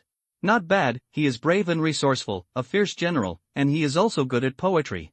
He is both civil and military. Han Jiangxue couldn't help but praise him after reading it. Then he found the memorial of Yang Yi, the general of Anning Pass, to Sheng Huaiyan for merit. In this case, confer him the title of General of the Cavalry, guard Hushi County, and resist the Rongdi. Han Jiangxue directly gave an imperial edict to confer the title. Then she stopped paying attention to it. A border general was not worth her spending too much energy to pay attention to. Half a month later, an imperial edict from the capital arrived in Hushi County. The imperial edict has arrived. A eunuch, walking at a pace of 2.58 million, accompanied by County Magistrate Chen, walked into the military camp. Sheng Huaiyan was still training the army at this time. Seeing the group of people coming in a mighty manner, Sheng Huaiyan and his subordinates looked curiously. What did the eunuch shout just now? Wang Wu asked. It seems that some imperial edict has arrived. With Sheng Huaiyan's hearing, he naturally heard it clearly. Imperial edict? Wang Wu, Guo Xiaoping, Hu Bing and others around Sheng Huaiyan were shocked. That was an imperial edict. Why did the captain seem so calm and didn't hurry to receive the edict? General Sheng, hurry up and receive the edict. County Magistrate Chen saw Sheng Huaiyan standing there motionless and hurriedly shouted. What? I received the edict? Sheng Huaiyan finally reacted. General Sheng Huaiyan, receive the edict. The eunuch walked over with a duck step. I received the edict. Sheng Huaiyan then realized that he should bow and receive the imperial edict. He didn't need to kneel down. This was not Da Qing. The generals behind him also bowed and saluted to show their respect for the emperor. By the will of heaven, the emperor decrees that there is now a general named Sheng Huaiyan who was brave in battle and has repeatedly made extraordinary achievements. Blatter, batter, batter. The eunuch read a lot, but Sheng Huaiyan didn't listen carefully. Why would the emperor give him an edict? Sheng Huaiyan was puzzled. Now Sheng Huaiyan is appointed as the general of cavalry to guard Hushi County, resist Rongdi, and protect the peace of the border. This is the order of the emperor. After reading the imperial edict, the eunuch looked at Sheng Huaiyan and said, General Sheng, accept the edict. Oh. Sheng Huaiyan took the imperial edict, and the generals behind him were ecstatic, even happier than Sheng Huaiyan. Thank you for your hard work, eunuch. After receiving the imperial edict, Sheng Huaiyan took out a silver ingot of 50 taels and stuffed it into the eunuch. Xiao Chunzi was delighted when he saw the silver in his hand. This general was really good at handling things. This long journey was worth it. He had no complaints along the way. Please take a rest, eunuch. I will treat you to a banquet tonight, Shang Huayan said. It is difficult to guard against villains. Although he is just a little eunuch, it is better to make friends with him. This is the experience he learned in his previous life. No, General Shang, I have to go back to report the imperial eunuch. Thank you for your hospitality. Xiao Chunzi declined politely and left. Congratulations, General Shang, you are promoted to the position of General of Cavalry in good faith. County Magistrate Chun congratulated happily. General of Cavalry, a 6th-rank general, a general of miscellaneous brands, is one level higher than him, a 7th-rank county magistrate. Shang Huayan held the imperial edict in his hand. He was a little confused. How could he suddenly be appointed as General of Cavalry by the Empress and guard Hushi County? He seemed to have no one in the court, right? How could the high and mighty Empress pay attention to a small lieutenant like him? Shang Huayan had no idea that the messenger who made the burials was the county magistrate Chun, who smiled and congratulated him beside him. Congratulations, congratulations, from now on, we will all call you General Shang. Guo Xiaoping, Hu Bing, Tang Yunshan and other subordinates congratulated him happily one by one. Guarding Hushi County, from then on, they formed their own army and separated from the Anning army. Shang Huayan held the imperial edict in his hand and looked at the congratulations from his subordinates. Shang Huayan sighed that he had come here well, but now he could not go back. Being promoted to General of Cavalry meant that he could command 5,000 troops and form his own army from then on. General Shang, please take care of me in the future. County Magistrate Chen said with a smile, much like an old fox who had stolen a chicken. With Shang Huayan here, commanding 5,000 troops, the safety of the entire Hushi County can be improved by 2 levels. Shang Huayan looked at County Magistrate Chen. This guy was smiling very strangely. Was there something hidden from him? Please take care of me in the future, County Magistrate Chen. Shang Huayan said. He was happy after being promoted. General Shang, you got promoted today. You must invite us to Yanlu Tower for a drink? County Magistrate Chen said with a smile. That's right, General Shang, you got promoted. You must take us to Yanlu Tower to celebrate. Wang Wu also said on the side. He had long wanted to meet Miss Qingyao in Yanlu Tower, but Shang Huayan refused to let him go and asked him to train scouts in the military camp. Now Wang Wu was also an officer, leading the scout team of 50 people. Why go? There are so many things in the army. Shang Huayan glared at Wang Wu. Mr. Chen, the military is busy. Didn't you say you would never go to Yanlu Tower again? Why don't you keep your word? Shang Huayan looked at Mr. Chen speechlessly. Every time he came out of Yanlu Tower, he said he would never go to Yanlu Tower again. He forgot about it and kept talking about meeting Fairy Qingyao. A liquor is a liquor. Seeing that Shang Huayan was not going, Mr. Chen was slightly disappointed. Without Shang Huayan, Fairy Qingyao would not see him. How pitiful it was. Mr. Chen left slightly disappointed. He missed Fairy Qingyao very much because he could not meet her. Shang Huayan looked at his subordinates, and the eyes of his soldiers were shining. Today we will form our own army and take up the responsibility of defending the land. I order that the 1,000 county soldiers be incorporated into our army, and we will recruit another 2,000 men to fill the full force, and then recruit another 2,000 reserve troops. Shang Huayan directly issued a military order. Wei Xiaoping, listen to my order. Today, you are appointed as the captain of the 1st Battalion. Yes, thank you, General. Wei Xiaoping said happily. Hu Bing, listen to my order. You are appointed as the captain of the 2nd Battalion. Yes, thank you, General. Hu Bing was also delighted. Although the two of them broke through the postnatal realm, they stayed in Anning Army and it was unknown how long they could serve as the captain. After being promoted to the captain, they were 7th-rank military officers. They could guard a county in the local area and serve as the captain, which was equal to the county magistrate. Tang Yunshan served as the 10th uncle. Haidai served as the 11th uncle. All the subordinates were appointed. This army belonged to his direct line and followed him the earliest. The 300 veterans were either soldiers, captains, or soldiers. Tang Yunshan and Haidai also got what they wanted and became the chief officers. The remaining 2,000 soldiers were quickly recruited by County Magistrate Chen and handed over to Shang Huayan. But County Magistrate Chen hesitated about the 2,000 reserve troops. A 6th-rank general could only lead 5,000 troops. Shang Huayan's behavior was undoubtedly not allowed and was against Yu Ji. County Magistrate Chen, what are you afraid of? I'm not afraid either. Hurry up and recruit all the soldiers for me. Otherwise, how can we resist the Rongdi attack in the spring? Besides, His Majesty appointed me as the General of Cavalry, but he didn't say that I can only lead 5,000 troops. I have my own army, and it's not too much to lead 10,000 troops. After Shang Huayan's nagging, County Magistrate Chen could only recruit another 2,000 reserve troops. Shang Huayan threw the 2,000 reserve troops to Captain Wu Chang for training. Wu Chang survived under the healing pills fed by Shang Huayan. But this person was not a direct descendant of Shang Huayan, and was temporarily sent to lead 2,000 reserve troops. For a time, the army led by Shang Huayan reached 7,000 people. In order to train the army, Shang Huayan stayed in the barracks all day.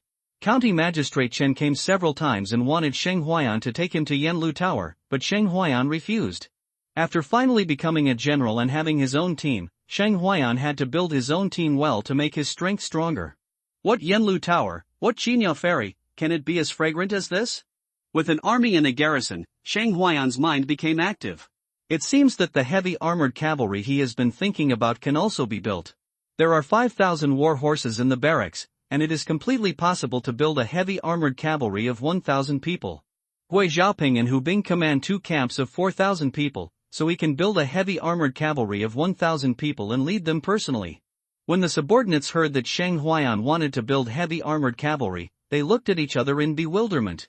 General, heavy armored cavalry consumes too much money. We don't have that much money to build it. Guo Xiaoping said. They are only an army of 5,000 people. The salary and military pay given by the court have to support 2,000 more reserve troops. It is completely a dream to want to build heavy armored cavalry. Heavy armored cavalry, let alone us, even the Anning army has no capital to build it. The 200,000 strong army of the Jinbei army only has 3,000 heavy armored cavalry. Wang Wu also said. General, think twice. The subordinates were all persuading him to give up this idea. Shang Huayan knew that building heavy armored cavalry was just burning money. In the final analysis, it was money. Without money, everything is fake. It doesn't matter. I have my own plan. Shang Huayan said. Isn't it just money? Can it be difficult for him? He must build heavy armored cavalry. Only heavy armored cavalry can be used to deal with Rongdi and Xiongnu. One day later, a man came outside the military camp with a handwritten order, wanting to enter the military camp and serve as a lieutenant under Shang Huayan. The guards at the gate of the military camp looked at the man in black in front of them, and then looked at the handwritten order. They were not sure and did not dare to let him into the military camp. Go report to the general and let the general decide. A guard ran to ask Shang Huayan. Ha! Ha! Ha! Shang Huayan was training soldiers in gunmanship at this time. General, there is a man outside the military camp with a handwritten order from the Ministry of War, saying that he wants to come to our army as a lieutenant. The guard reported. Shang Huayan asked his men to continue training, and he came to the gate of the military camp. At the gate of the military camp, Xiao Chuyi was dressed in black, with a knife on his waist, dressed like a man, looking heroic. Shang Huayan came to the gate of the military camp and looked at Xiao Chuyi. At first glance, he thought she was a beautiful woman. It was not until he saw her Adam's apple and ordinary chest that he confirmed that she was a man. After looking at the military handwritten order, Shang Huayan looked at Xiao Chuyi again. The military handwritten order was correct, but who in the capital was this young man who could get the military handwritten order through connections and come to his Northwest Frontier Army to be a lieutenant? Xiao Badian, right? Shang Huayan looked at the handsome man in front of him. How could he choose such a name? He was not a 2-meter strong man. Xiao Badian was really domineering, and he was a complete contrast with the man in front of him. Yeah. Xiao Chuyi looked at Shang Huayan and nodded. The man in front of him was Shang Huayan, who killed 8,000 Huns with 1,000 cavalry? The border general who was famous for his poems in the capital? You are late. I already have 2 lieutenants under my command. Shang Huayan said. He didn't want a person of unknown origin to come to his command and become a lieutenant. The imperial edict was issued by the Ministry of War under the order of His Majesty. Why, do you want to disobey it? Xiao Chuyi looked at Shang Huayan and said indifferently. Hey, good guy, in his territory, the emperor was brought out, really. He had no choice but to obey against his will. You can stay, I don't have any extra soldiers, you can find a way to solve it yourself. Shang Huayan said indifferently. Anyway, he was a relative sent by the higher-ups, and Shang Huayan asked him to recruit soldiers and play by himself. Xiao Chuyi nodded coldly and did not refuse. When she came, she was ready to be difficult. Anyway, it was just recruiting some soldiers by herself. She still had this ability, otherwise she would not come. The sudden arrival of a lieutenant made Shang Huayan feel uncomfortable. Was he sent by the higher-ups to supervise him? Okay, find a place to live in the barracks. Shang Huayan left after saying that. He felt a little unhappy with the empress. She sent someone to monitor him just after he was promoted? What, was he, Shang Huayan, a villain? Wanting to rebel? Shang Huayan was a little more alert. She sent someone to monitor him just after he was promoted. This empress was a little petty. Xiao Chuyi entered the military camp and found a barracks to live in. In the military camp, a well-connected school captain came, and word spread quickly. Guo Xiaoping, Hu Bing, Wang Wu and others are more sensitive, and everyone is wary of Xiao Chuyi. Xiao Chuyi was too lazy to care. She was not here to monitor Shang Huayan, nor was she from Xianwei. She just read Shang Huayan's poems, and on a whim, she came to the Northwest Frontier Army to experience the military life in the frontier fortress. She wanted to see if the legendary Shang Huayan was as good at both civil and military affairs as the rumors said. Shang Huayan was busy training the army to form combat effectiveness as soon as possible. Most of his soldiers were newly recruited and their combat effectiveness was not strong. If he wanted to form combat effectiveness as soon as possible, he could only continuously train the cooperation between the soldiers. At the same time, he led the soldiers to practice Mang Nyo Jin and become martial arts disciples as soon as possible. A few days later, Xiao Chuyi found Magistrate Chen and asked Magistrate Chen to recruit 2,000 soldiers for her. After hearing this, Shang Huayan couldn't help but sigh. Sure enough, the relevant households are the relevant households. It is good to have a background in backing. It is easy to recruit 2,000 troops. After recruiting the army, Xiao Chuyi also began to train the army, as if he wanted to compete with Shang Huayan. Shang Huayan saw it and was too lazy to care. He was very busy and had no time to pay attention to Xiao Badian. Just don't cause trouble and don't bother him. General, the soldiers are so hungry that we are almost out of money and food. Guo Xiaoping and Shang Huayan said that day. 9,000 people, 5,000 horses, people eating maju, the food consumed is huge, but Shang Huayan did not restrict it and ate freely. The military pay and rations allocated by the imperial court were completely unbearable. In order to allow the recruits to become martial arts disciples as soon as possible, Shang Huayan also made the soldiers eat meat, which was very expensive. Run out of money and food? Shang Huayan was training troops every day and really didn't pay attention. Guo Xiaoping couldn't help complaining in his heart, General, you are really big-hearted, and you don't care about this? This is a big problem. Without food and grass, military training will be problematic. Shang Huayan pondered, what could be the quickest way to make money? The quickest way to get money is to rob, but now the road is blocked by heavy snow outside the pass, and if I want to go to the grassland to find Rong Di, the Xiangnu will not be able to fight against the autumn wind. Go and call Wang Wu. Shang Huayan said. Yes, General. Guo Xiaoping quickly went to call Wang Wu over. General, you are looking for me. In the military camp, the 5 kings were all called General Shang Huayan, and they only called them brothers in private. I have something for you to do. Shang Huayan said. Wang Wu is very experienced in inquiring about information and serving as a scout. Whatever happens, just ask. Wang Wu looked at Shang Huayan seriously. I want you to go collect and find out where there are any big bandits within a few hundred miles. Shang Huayan said. Unable to capture the Xiangnu and Rongdi, Shang Huayan turned his attention to the pass. The Wei dynasty had a vast land and abundant resources, and it was impossible to manage everything and ensure peace in the world. This was unrealistic. Especially in this ancient world, there are bound to be bandits. Collecting information about big bandits? Wang Wu knew clearly, was he trying to train troops? Okay, I'll go right away and wait for the good news. Wang Wu took 10 of the scouts he had trained and quietly left Hushi County. Shang Huayan touched his chin. Suppressing bandits to steal money and food was always a bypass, and it could only be temporary. If he wanted to make more money, he had to find a way to make money quickly. What should we do? Shang Huayan thought about ways to make quick and big money. Soap, wine, mirror, salt. Salt is not good. This thing is prohibited by the imperial court. If you are found, you will be beheaded. I don't have the strength to collide with the Wei imperial court now. How about opening a restaurant selling wine and roasted chicken? Shang Huayan thought about his business experience. Brewing wine is indeed profitable, but it is not realistic at the moment. He is running out of money and cannot buy too much grain to make wine. How to make soap? Let me think about it. This thing seems to be quite simple. What are you thinking about? Go to Magistrate Chen to borrow money. Based on our friendship, we can borrow tens of thousands of taels of silver. It's not a big deal. As soon as he left, Shang Huayan left the military camp and headed towards the county magistrate's office. Sneeze. As soon as County Magistrate Chen finished handling government affairs and returned to the house to sit down and rest, he sneezed. What's the matter? I haven't caught a cold yet. County Magistrate Chen tightened his coat. The weather in this northwest land is terrible and unbearably cold. It's such a cold day, it would be nice if more Romian Huns died in the cold. Magistrate Chen was very worried about the country and the people. The servants at home prepared the food, and County Magistrate Chen was preparing to eat. Sir, General Shang is here to visit, the old servant came to report. General Shang is here, welcome him in quickly, County Magistrate Chen said. No, I'm already in. Shang Huayan walked in and saw the food on the table, including wine and meat. Hey, you had a good meal. General Shang, sit down quickly and let's eat together. County Magistrate Chen greeted. Shang Huayan was not polite.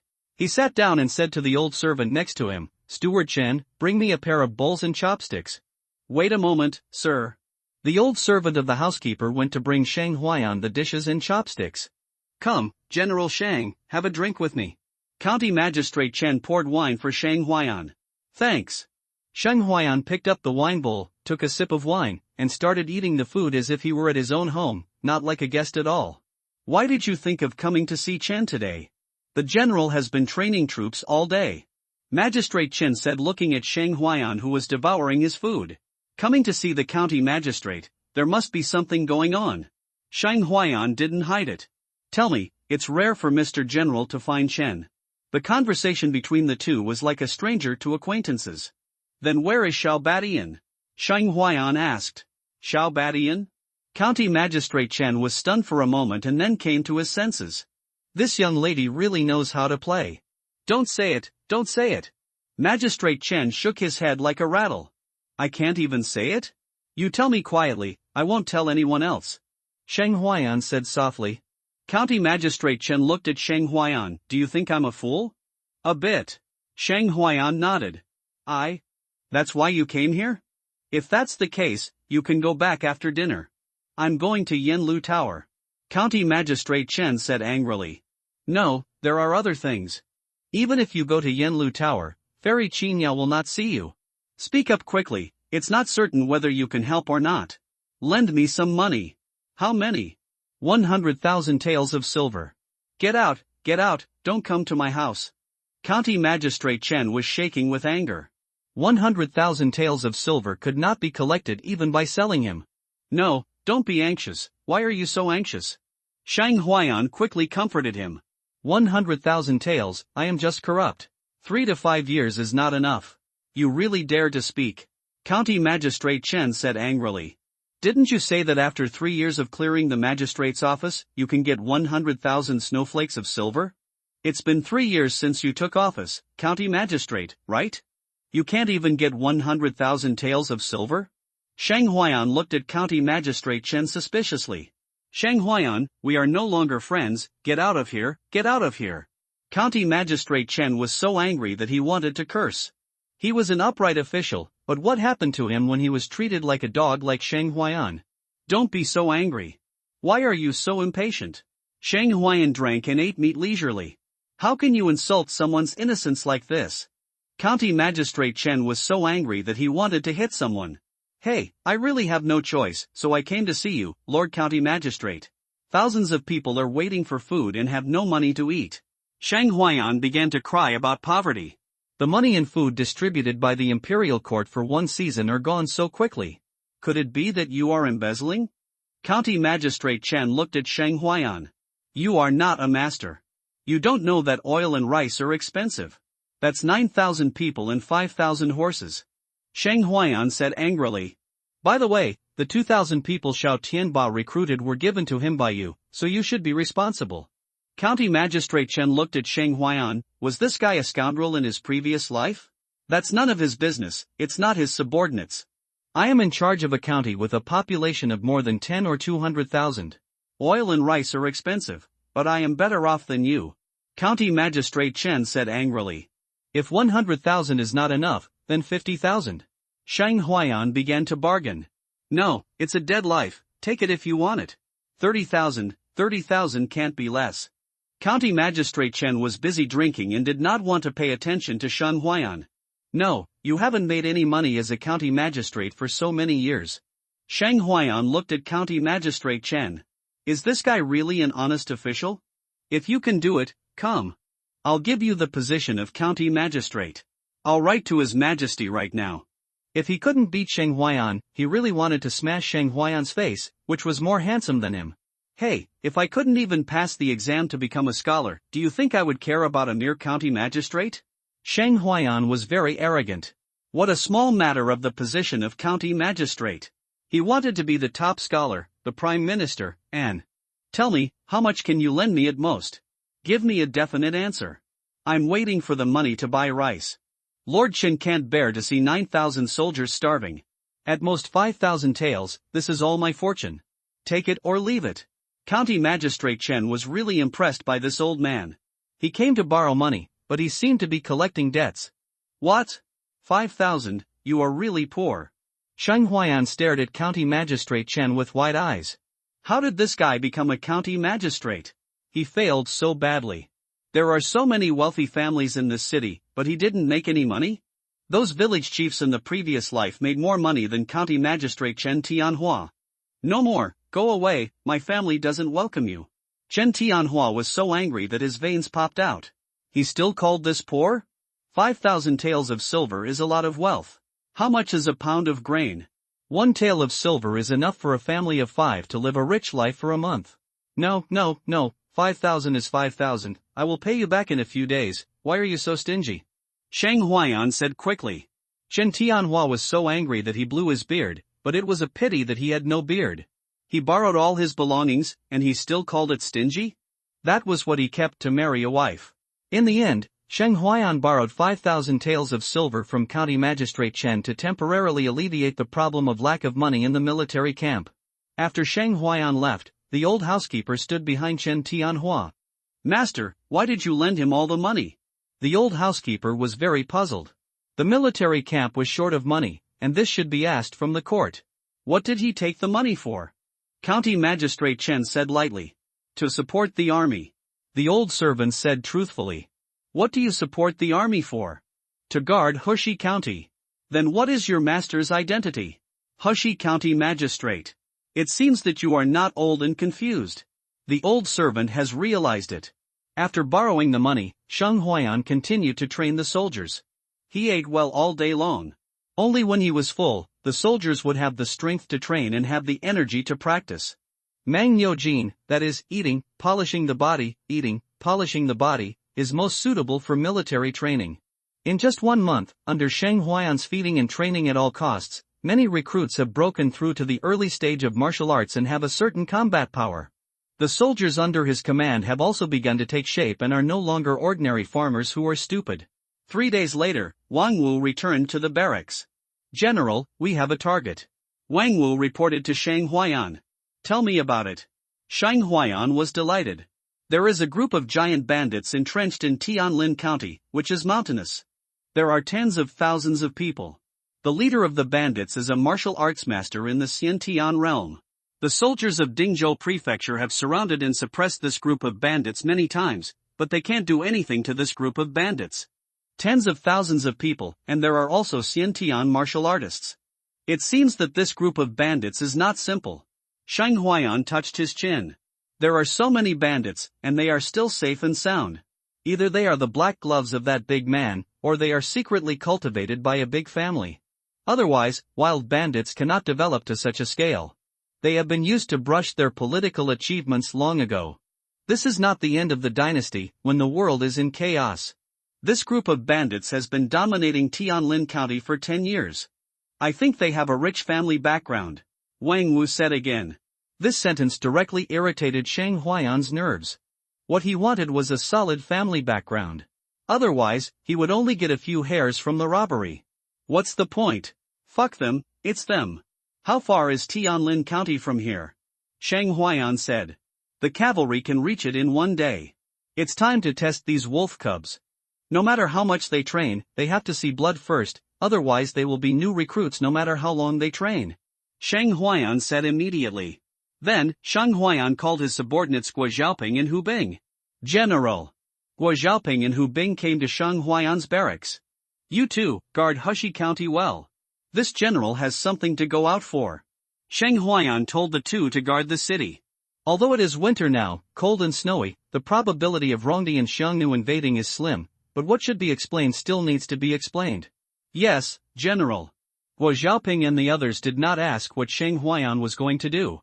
The military order they received was to guard Hushi County. After instructing the two men, Shang Huayan took the 1,000 men he directly commanded and 2,000 war horses and quietly left Hushi County at night.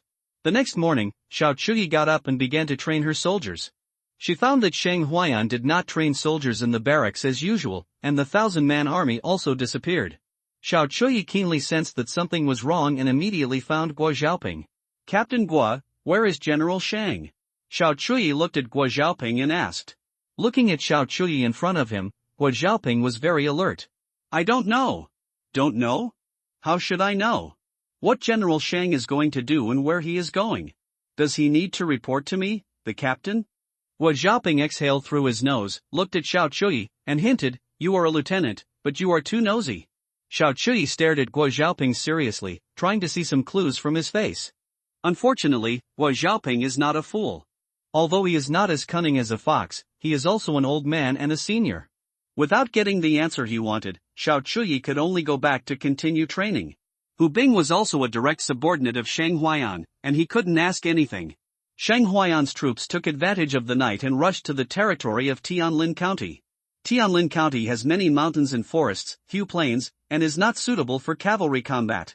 But Shang Huayan did not come to train cavalry this time, but to test the military formation. Wang Wu, you lead the team to find out the location of the group of giant bandits, the defense situation, etc. Shang Huayan ordered immediately. Yes, General. Wang Wu took 20 scouts and left the army, and soon disappeared from sight. Others, rest where you are, and the sentries will be dispersed to prevent anyone from approaching the camp. Shang Huayan quickly ordered again. They did not approach the county town or village, but stopped to rest in a forest, which was convenient for concealment. It was not until the evening that Wang Wu came back with the scouts. General, we have found out that this group of bandits set up their camp on the back hill of a village outside Pingshan town. The terrain is easy to defend and difficult to attack, but the defense is very lax, so it is not difficult to get in. Wang Wu reported. Okay, set off now and launch an attack at the end of the hour. At that time, the defense will be more lax, and people will be sleepy, so it will be easier to get in. Shang Huayan immediately ordered the army to set off and head for Qingshan town. The end of the hour is 4 o'clock in the morning. At this time, people who stay up late are most likely to get sleepy. Arriving outside Pingshan town, bypassing the town and village, and heading straight to Huxiao Mountain, this group of bandits called themselves the Green Camp of Huxiao Hall and advertised themselves as heroes of the Green Forest. In fact, according to the information Wang Wu found out, this group of bandits did all kinds of evil, robbing caravans, looting and burning villages, robbing decent women, and killing cruelly. The ordinary people in Tianlin County lived under the tyranny of this group of bandits and suffered terribly. The village at the foot of the mountain was even more of a pig and sheep raised by this group of bandits, who ate whatever they wanted. The people of Pingshan town were already numb. The officers and soldiers of Tianlin County could not do anything about this group of bandits, and the ordinary people could only endure it.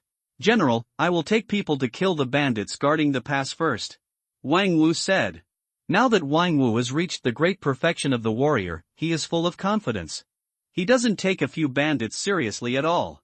Thanks to the fact that they robbed a lot of Xiongnu elixirs on the grassland, the 300 veterans who followed Shang Huayan were allocated a lot of cultivation elixirs, and their strength has been greatly improved.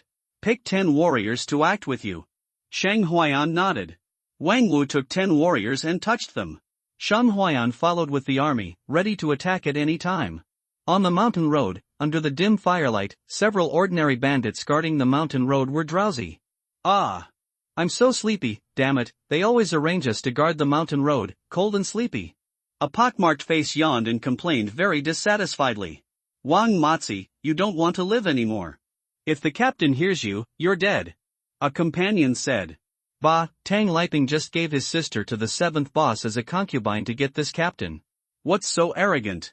I don't know how miserable his sister is under the belly of the 7th boss. Wang Matzi was full of anger. Maybe he was confused and dared to say anything. Shut up, you don't want to die, don't implicate us. Another person's eyes were cold, as if he wanted to kill someone. Dare to talk about the 7th boss, do you want to be burned to death? Facing the murderous eyes, Wang Matzi shut up obediently. The mountain road became quiet again. The 5 guards on the mountain road began to feel sleepy again, sitting by the fire. Wang Wu and 10 warriors came up quietly. He took the lead, covering his mouth with one hand and slashing his neck with a short knife in the other. 4 people in the team walked out and attacked with Wang Wu. Take a deep breath. It's normal to feel dizzy. It won't hurt soon. Wang Matzi and others were easily killed by Wang Wu and others without making any sound. Sheng Huayan led the army and slowly climbed up the mountain behind. When they reached the gate of the village, Wang Wu and others dealt with the guards on duty. Unfortunately, a guy with bad kidneys who got up to urinate in the morning saw Wang Wu and others in a daze. Seeing the white knife in and the red knife out, the guard on duty slowly fell down, which frightened him so much that he peed back. "Who are you?" the man shouted. Wang Wu and his men saw that they were discovered, but it didn't matter, they had already attacked the entrance of the village. Kill! 10 warriors rushed forward and chopped the guy who got up to urinate into 10 halves. Who let this guy ruin their perfect attack on the camp? The people who heard the noise saw Wang Wu and his men chopping the urinating guy into 10 halves, and immediately shouted a warning. Kill! The army following behind saw that they had been discovered, so they launched an attack directly. Shouts of killing rang out in this mountain village. Kill! The overwhelming shouts of killing woke up many people in the bandit camp from their sleep. Sheng Huayan led the army, rushed into the camp, and started killing. Many new recruits followed the old soldiers and killed the enemy. The new recruits who saw blood for the first time were shaking with their knives. A month or two ago, many of them were ordinary people. Killing a chicken was the limit, let alone killing people. Enemy attack, officers are attacking. A bandit shouted in fear. Many bandits didn't even have time to put on their shoes. They took up swords and weapons and came out to deal with the enemy. Sheng Huayan led the army. He only killed those above the warrior level. Those below the warrior level were all left to his soldiers. He came to rob and also to train. The soldiers under his command, in groups of 10, led by the squad leader, formed a Mandarin duck formation to deal with the bandits who rushed up. That's right, Sheng Huayan moved the Mandarin duck formation to this world. He not only wanted to train his soldiers into heavy armored cavalry, but also train them into invincible infantry even when dismounted. They didn't feel it during the training on weekdays, but now that the soldiers formed the Mandarin duck formation, those bandits couldn't get close to them at all. 2 shield soldiers were in front with knives, 2 soldiers were holding wolf mills to interfere with the enemy's sight, and the spearmen were in the back, with the squad leader in the middle commanding. The long and short soldiers were connected, and the bandits who rushed up were constantly killed. Sheng Huayan specifically killed the strong among the bandits, and his soldiers were directly invincible when they used the Mandarin duck formation. As more and more bandits were awakened, bandits came with knives, guns, sticks, and clubs. There were tens of thousands of bandits in this bandit camp, which was not a small number. Kill them, and dare to attack our Tiger Roar camp, they are really bold. A leader in the realm of martial arts said arrogantly, not taking Sheng Huayan's 1,000 people seriously at all. Brothers, kill these dog soldiers. Many bandits were furious, and they came to disturb people's sleep early in the morning when the sky was just getting light. They were very irritable when they woke up. Catch the dog officers and get a reward of 100 taels of silver.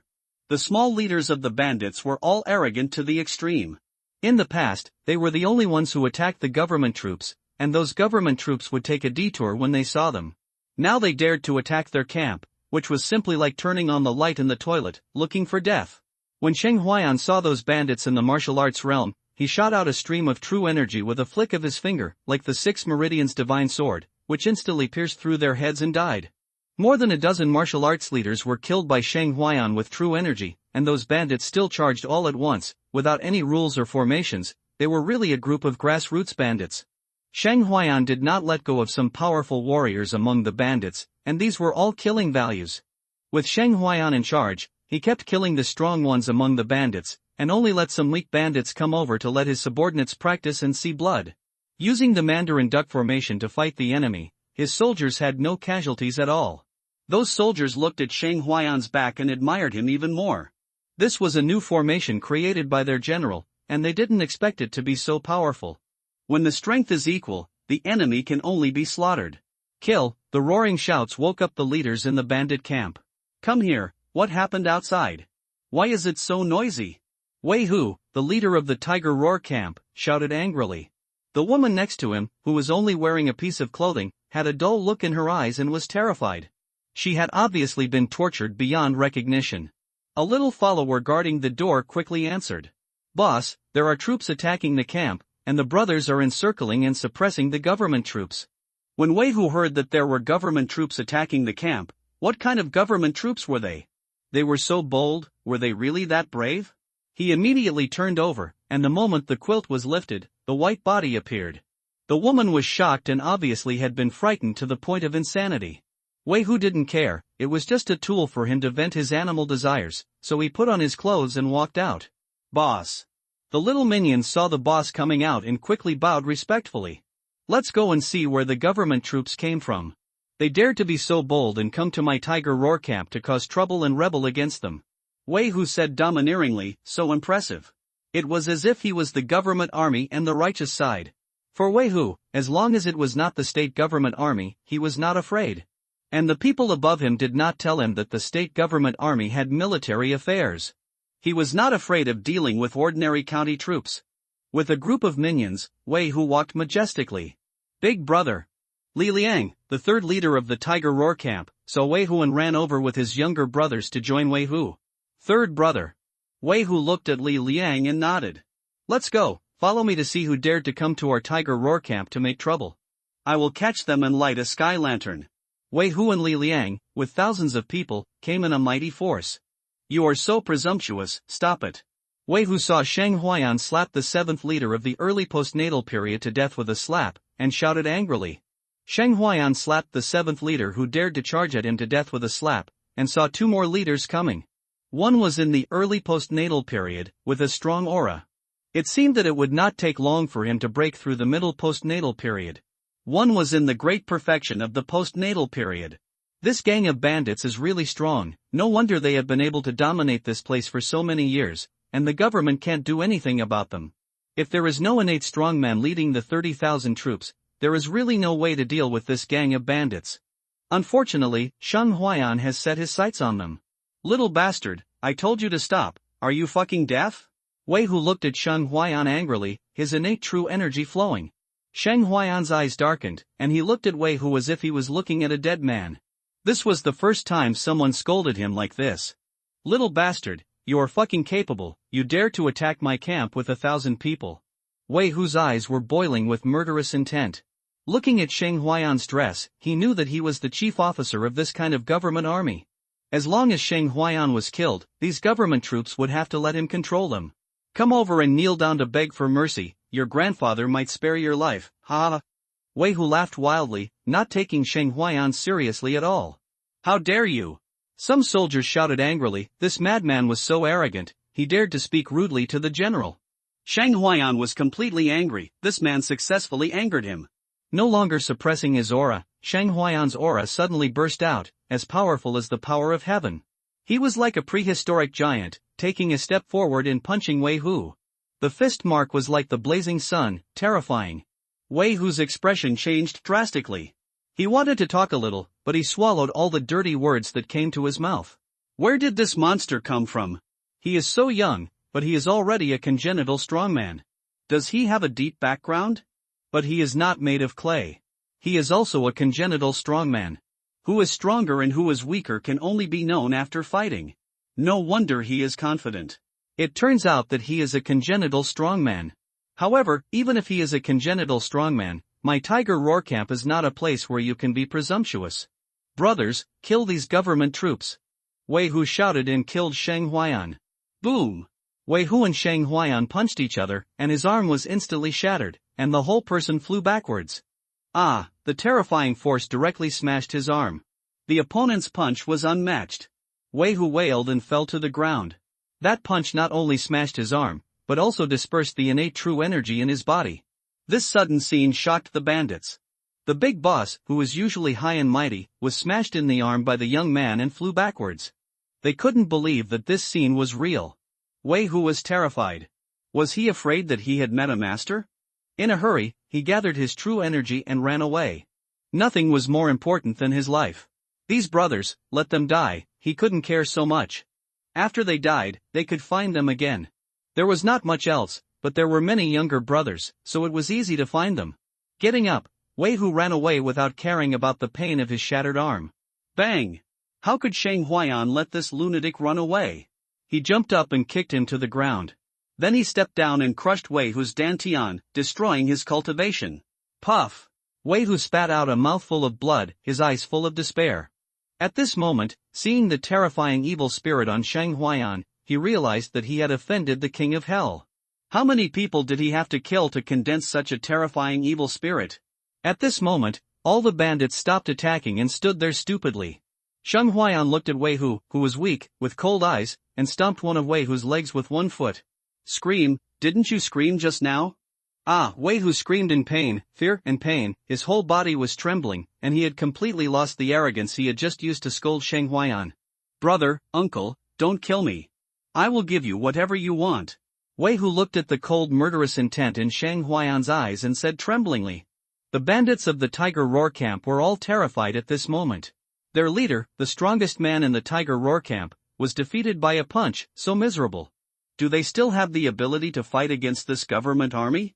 Uncle, ancestor, please let me go. Shang Huayan raised his foot and stomped Wei Hu's other leg with another kick. Ah, Wei Hu howled miserably. Obviously begging for mercy was useless. Shang Huayan would not let him go. Damn you bastard, you dare to attack me, you're dead. Wei Hu, who only had his left hand intact, cursed. If you dare to kill me, you will definitely not live, ha ha ha ha, little beast, if you kill me, you will also be buried with me. Shang Huayan raised his foot and stomped down again, crushing his left hand. Ah, the screams reached the ears of the bandits, making them tremble with fear. The big man behind me will not let you go. You will be buried with me. Wei Hu laughed miserably, like a madman. Shang Huayan was too lazy to ask about the so-called big man behind the other party, and stomped Wei Hu's head with one foot. Kill, don't leave any. Shang Huayan shouted coldly and ruthlessly.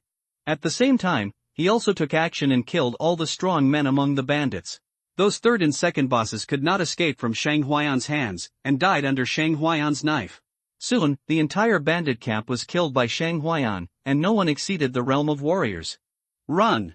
Run quickly! The first boss died, the second boss also died, and the third boss also died. Mom, I want to go home. After the death of Wei Hu and other bosses, ordinary bandits completely lost the confidence to resist and fled frantically. Please spare me, I have never done anything bad. Please spare me, sir. I have an 80-year-old mother and a 2-month-old baby at home. I have never stepped on an ant to death. I am very kind and have never done anything bad. Please spare me, sir. The shouts of killing, begging for mercy, and crying rang out throughout the bandit camp. Soldiers under Shang Huayan also began to chase and kill these bandits frantically. After seeing blood, they killed a few more. Those new recruits were not afraid or uncomfortable. This is similar to killing chickens, one knife or one gun. Hearing the noise, the good women who were abducted to the mountains came out of the room numbly one by one. Seeing the government troops slaughtering the bandits, they couldn't help laughing. Ha, all die, ha, good death, the devil should die. The disheveled women laughed loudly, their faces wet with tears. The demons who abused them were being slaughtered, and they felt that the heavens had finally opened their eyes. Seeing the bandits running away, Shang Huayan did not hold back and began to kill them. He did not let go of any martial artists or warriors. The bandits ran away, and his soldiers could not kill them. After all, he only brought 1,000 people this time. Shang Huayan killed recklessly, and the bandits with serious sins kept falling down one after another. Shang Huayan was also madly harvesting the killing points. When all the bandits were killed, the whole camp was full of blood, corpses piled up like mountains, and the bloody air was rising to the sky. After experiencing the killing, the momentum of those new recruits was cultivated, and they were no longer stupid soldiers. Shang Huayan restrained the bloody aura on his body. The bloody aura on his body was already scarlet, which made people afraid when they saw it. Except for ordinary bandits without cultivation, more than half of the bandits died under Shang Huayan's knife, a full 2,000 people. He harvested a lot of killing points. The innate warrior of the big boss provided him with 60 killing points, and the 7 acquired warriors provided more than 200 killing points. Today, he wiped out this group of giants and harvested a total of 8,300 killing points. Adding the 4,717 killing points that had been left over before, that is 13,017 killing points. He looked at the golden light screen, name, Shang Huayan race, human realm, innate great perfection, plus, Kung Fu, De Ri Xan Jing, minor success, rough bull strength, minor success, plus, blood evil sword technique, major success, deduction, overlord spear technique, minor success, strength, 85,000 gene talent, sharpshooter killing points, 13017 system upgradable, plus, the system upgrade prompt appeared again, and at the same time, the cultivation level was enough to increase the killing points. As expected, if you want to quickly improve your cultivation level, you have to kill enemies to gain killing points. After the battle, Shang Huayan ordered, arrange a team to search for survivors, and the rest of you should find the bandits' food and gold and silver treasures. Yes, General. The subordinates quickly took action again. A group of women, about 400 or 500 in number, ran over and knelt down in front of Shang Huayan and kowtowed. Thank you, General, thank you, General. Thank you, General, for killing those demons and saving us from the sea of suffering. Get up quickly, get up quickly. Shang Huayan was shocked to see so many women kneeling in front of him. The older women were in their 30s, and the younger ones were only 14 or 15 years old. What's going on? Shang Huayan looked at the women who were kneeling on the ground and knelt down to thank him. General, I have asked them all. They are all good women who were robbed by these bandits and brought to the mountain. They have been abused by the bandits until now. Wang Wu said angrily. These are poor and miserable women. They should have a good family, but they were robbed by the bandits of the Tiger Roar camp and used as tools for sexual gratification. Everyone get up. Shang Huayan looked at those women and only knew to kowtow and did not get up at all. Helplessly, he could only order the soldiers to pull these women up. Looking at these abused women, Shang Huayan felt that killing Wei Hu and his men like this was really a bargain for them. General, the bandits' treasure house was found. Yuan Yong ran over to report. Now he is also a warrior and was appointed as a baron. This is the earliest veteran who followed Shang Huayan. Wang Wu, take good care of them. If there is any problem, I will only ask you. Shang Huayan ordered. Ah? Wang Wu's face drooped instantly. Many of these women had already had the will to die in their eyes, and they obviously didn't want to continue living. Shang Huayan didn't give Wang Wu any chance to refute, and followed Yuan Yang away. He wanted to rush over to see how much he had gained. He came all the way here, crossing more than 100 or 200 miles, just for the money and silver that these bandits had robbed. When he came to the cave, Wei Hu put all the treasures, food, etc. that he had robbed in the cave. When Shang Huayan entered the cave, he saw piles of food and boxes of gold, silver and jewelry. Seeing the gold, silver and jewelry, Shang Huayan's eyes lit up. Have you counted it? How much gold, silver, and jewelry are here? Shang Huayan asked happily. Report to the general, there are gold, silver and jewelry worth 300,000 taels of silver. 50,000 stones of grain. Yuan Yang reported. 300,000 taels of silver are enough for him to feed the army for a long time, and these 50,000 stones of grain, if taken back, are enough to eat for a long time. With such a harvest, Shang Huayan was simply smiling. The harvest was too rich. You didn't move without permission, did you? Shang Huayan suddenly fixed his eyes, changed his momentum, stared at Yuan Yang and asked. Yuan Yang was startled. Shang Huayan's eyes were too sharp, like a knife, piercing his heart. He hurriedly said, No, I dare to guarantee it with my head. Shang Huayan stared at Yuan Yang for a long time, and Yuan Yang was frightened and sweated. It was really that Shang Huayan's power was too heavy, which made him breathless. Okay, I believe you, you did a good job, I will remember you, and remember your merit. Keep an eye on these gold, silver, jewelry, and food for me. Whoever dares to move will be killed. Shang Huayan said seriously. Yes, I guarantee it with my head. Whoever dares to move will be beheaded by me personally. Yuan Yang promised solemnly. Shang Huayan had no choice but to do so. The temptation was too great. He could not guarantee that these soldiers would not be blinded by greed and temptation with gold, silver and jewelry worth more than 300,000 taels of silver. Well, go and call others to move the gold, silver, jewelry and food away quickly. Don't leave a single grain of food. Shang Huayan ordered. Yes, General. The soldiers quickly moved the food and jewelry down the mountain. Their war horses were all down the mountain. With 2,000 war horses, it was no problem to take these things back. With so many gains, it was worth it for Shang Huayan to lead his troops all the way here to wipe out this gang of bandits. This time, the bandit suppression used the Mandarin duck formation that Shang Huayan had practiced for a long time. With Shang Huayan, a great master, in charge, there were no casualties among the army soldiers, and only some of the soldiers were injured. This number is very terrifying. You have to know that in the War of the Cold Weapon era, how could there be no casualties? Victory was won with human lives. It can only be said that the Mandarin duck formation has demonstrated its power in this world. This Mandarin duck formation was originally created by General Qi, the anti-Japanese general in the previous life, to fight against the Japanese pirates and Ronin warriors. This set of formations is very useful for ordinary soldiers. After seeing the power of the Mandarin duck formation, Shang Huayan went back and planned to train the entire army. This set of formations is very good, whether it is attacking or defending. General, Shang Huayan, Boss Shang, come quickly, I can't bear it anymore, those women want to commit suicide, I can't persuade them. Wang Wu hurried over and found Shang Huayan. When Shang Huayan heard that those women wanted to commit suicide, he hurried over to take a look. After finally rescuing them, they all cried and shouted that they wanted to die. What a thing! In this world, there are still many old, lonely and single people who can't find wives. Shang Huayan ran over and saw 20 or 30 girls hanging themselves. The scene was like hanging on a swing. Wow, it was really spectacular. What are you doing? Why are you all standing there? Save people! Shang Huayan shouted. Those big-headed soldiers looked at them stupidly. After hearing what Shang Huayan said, they hurried forward to save people. Shang Huayan had a headache. Are these big-headed soldiers really stupid straight men? He was convinced that they didn't save people when they saw them hanging. No wonder they couldn't find wives at home. They deserved it. General, please let us die. There is no meaning for us to live. The rescued girl cried. Many women were the same. They were robbed by bandits and brought to the mountain. The news spread in the village and town. Even if they were rescued, they had been defiled by the bandits. They couldn't go back home. Where could they go in such a big world?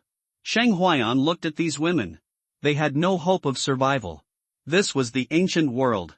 For a good woman, the most important thing was chastity. Under the rule of the feudal dynasty, they had almost no way to survive. It was really a headache. Shang Huayan couldn't really let these women die. Listen to me, General. It's better to live than to die. To live requires more courage. You are not afraid of death, so are you afraid of living? Shang Huayan looked at these women and said loudly. But how can we live? We can't go back home now. Our bodies have been defiled. How can we live? A woman cried. They were weak women who relied on their families and husbands to survive. How could they keep their chastity after being taken to the mountains by bandits? Their former families would not want them to go back. Listen to me, everyone. I am the general of the Hoshi County garrison. If you are homeless, you can go back to Hoshi County with us. I will arrange for you, and I will naturally let you live well. Only when you are alive can you have a good life and look at this beautiful world. Shang Huayan knew that these women were seeking death because they were homeless and naturally had no hope of living. Now we must first let these women have the hope and idea of living. Really, can we go with you, General? A girl who looked 17 or 18 years old asked timidly. Many people heard Shang Huayan say that he could take them away, and a glimmer of hope ignited in their eyes. This general keeps his word. Shang Huayan nodded and said. With Shang Huayan's promise, those women who were full of death in their eyes regained a trace of clarity in their eyes. They have survived until now, relying on a tiny desire to survive and hatred. Those women who wanted to die and had no intention of living at all, unwilling to be insulted, have committed suicide. In the final analysis, who would seek death if they were not so desperate that they could not see a glimmer of hope? They committed suicide and chose to commit suicide, but they thought that Shang Huayan and others would let them go home after they wiped out the bandits. It is better to die in this mountain than to die in the face of contempt and insults. Now, Shang Huayan gave them a glimmer of hope to survive. I, the common woman, kowtow to the general for saving my life. A woman knelt down and kowtowed to Shang Huayan in an instant. Thank you, General. Other women also knelt down and kowtowed to Shang Huayan. Shang Huayan was numb. Why did he kneel down and kowtow again? Get up quickly, get up quickly. Shang Huayan hurried to pull. Pull, people, why are you standing like wood? Shang Huayan shouted at the big-headed soldiers. A bunch of iron idiots, no eyesight at all. Shang Huayan was relieved after calming down the women. Keep an eye on them. If anyone is upset, calm them down. Shang Huayan said to Wang Wu. These women are very unstable at the moment. They have just been rescued from the Devil's Cave. If no one calms them down, they will easily get stuck in a dead end and commit suicide. No, do you really plan to take them back? How will you arrange so many people? Wang Wu asked in a low voice. This is not a joke. How to arrange 400 or 500 women is a problem. Otherwise, let them all hang on this mountain? Shang Huayan said unhappily. You have to think clearly. We are the garrison. If we don't arrange so many women well, there will be a big mess. Wang Wu reminded. Don't worry, I have my own arrangements. Shang Huayan patted Wang Wu's shoulder. General, the letters found in the room of the big boss. A soldier came over with some letters. Shang Huayan took it and looked at it, frowning deeply. After a long time, he said, who is the governor of Dingzhou Prefecture? The governor of Dingzhou Prefecture is the younger brother of the head of the Cui family in Dingzhou. The Cui family is one of the big clans in Dingzhou. Cui Lang is the governor of Dingzhou. He is innate and perfect, commanding 5,000 state soldiers. Wang Wu said.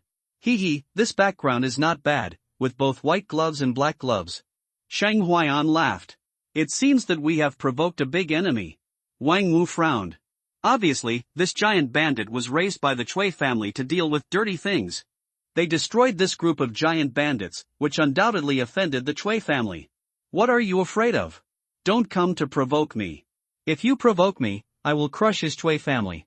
Shang Huayan said with a flash of domineering between his eyebrows. If you provoke him, then he is the enemy, and the enemy is equal to the killing value. Collect all the gold, silver, jewelry, food, weapons, etc., and bring them down the mountain. 1,000 war horses can barely bring back the seized materials. The main thing is that there is a little too much food. After the battlefield was cleaned up, Shang Huayan ordered Wang Wu, you will set fire to this mountain stronghold in 2 days, erase the traces, and then come back. Yes, General. Wang Wu nodded in response. Leave 50 people to Wang Wu and let them burn this mountain stronghold in 2 days. 2 days are enough for them to return to Heshi County. Now the weather is cold, and there is no need to worry about the corpse rotting.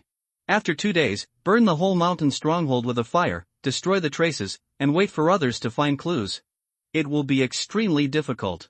It took 2 days to return to Heshi County with the seized materials, gold and silver, and the 400 or 500 women. All the way, we avoided the main roads and crowded places, which delayed the time.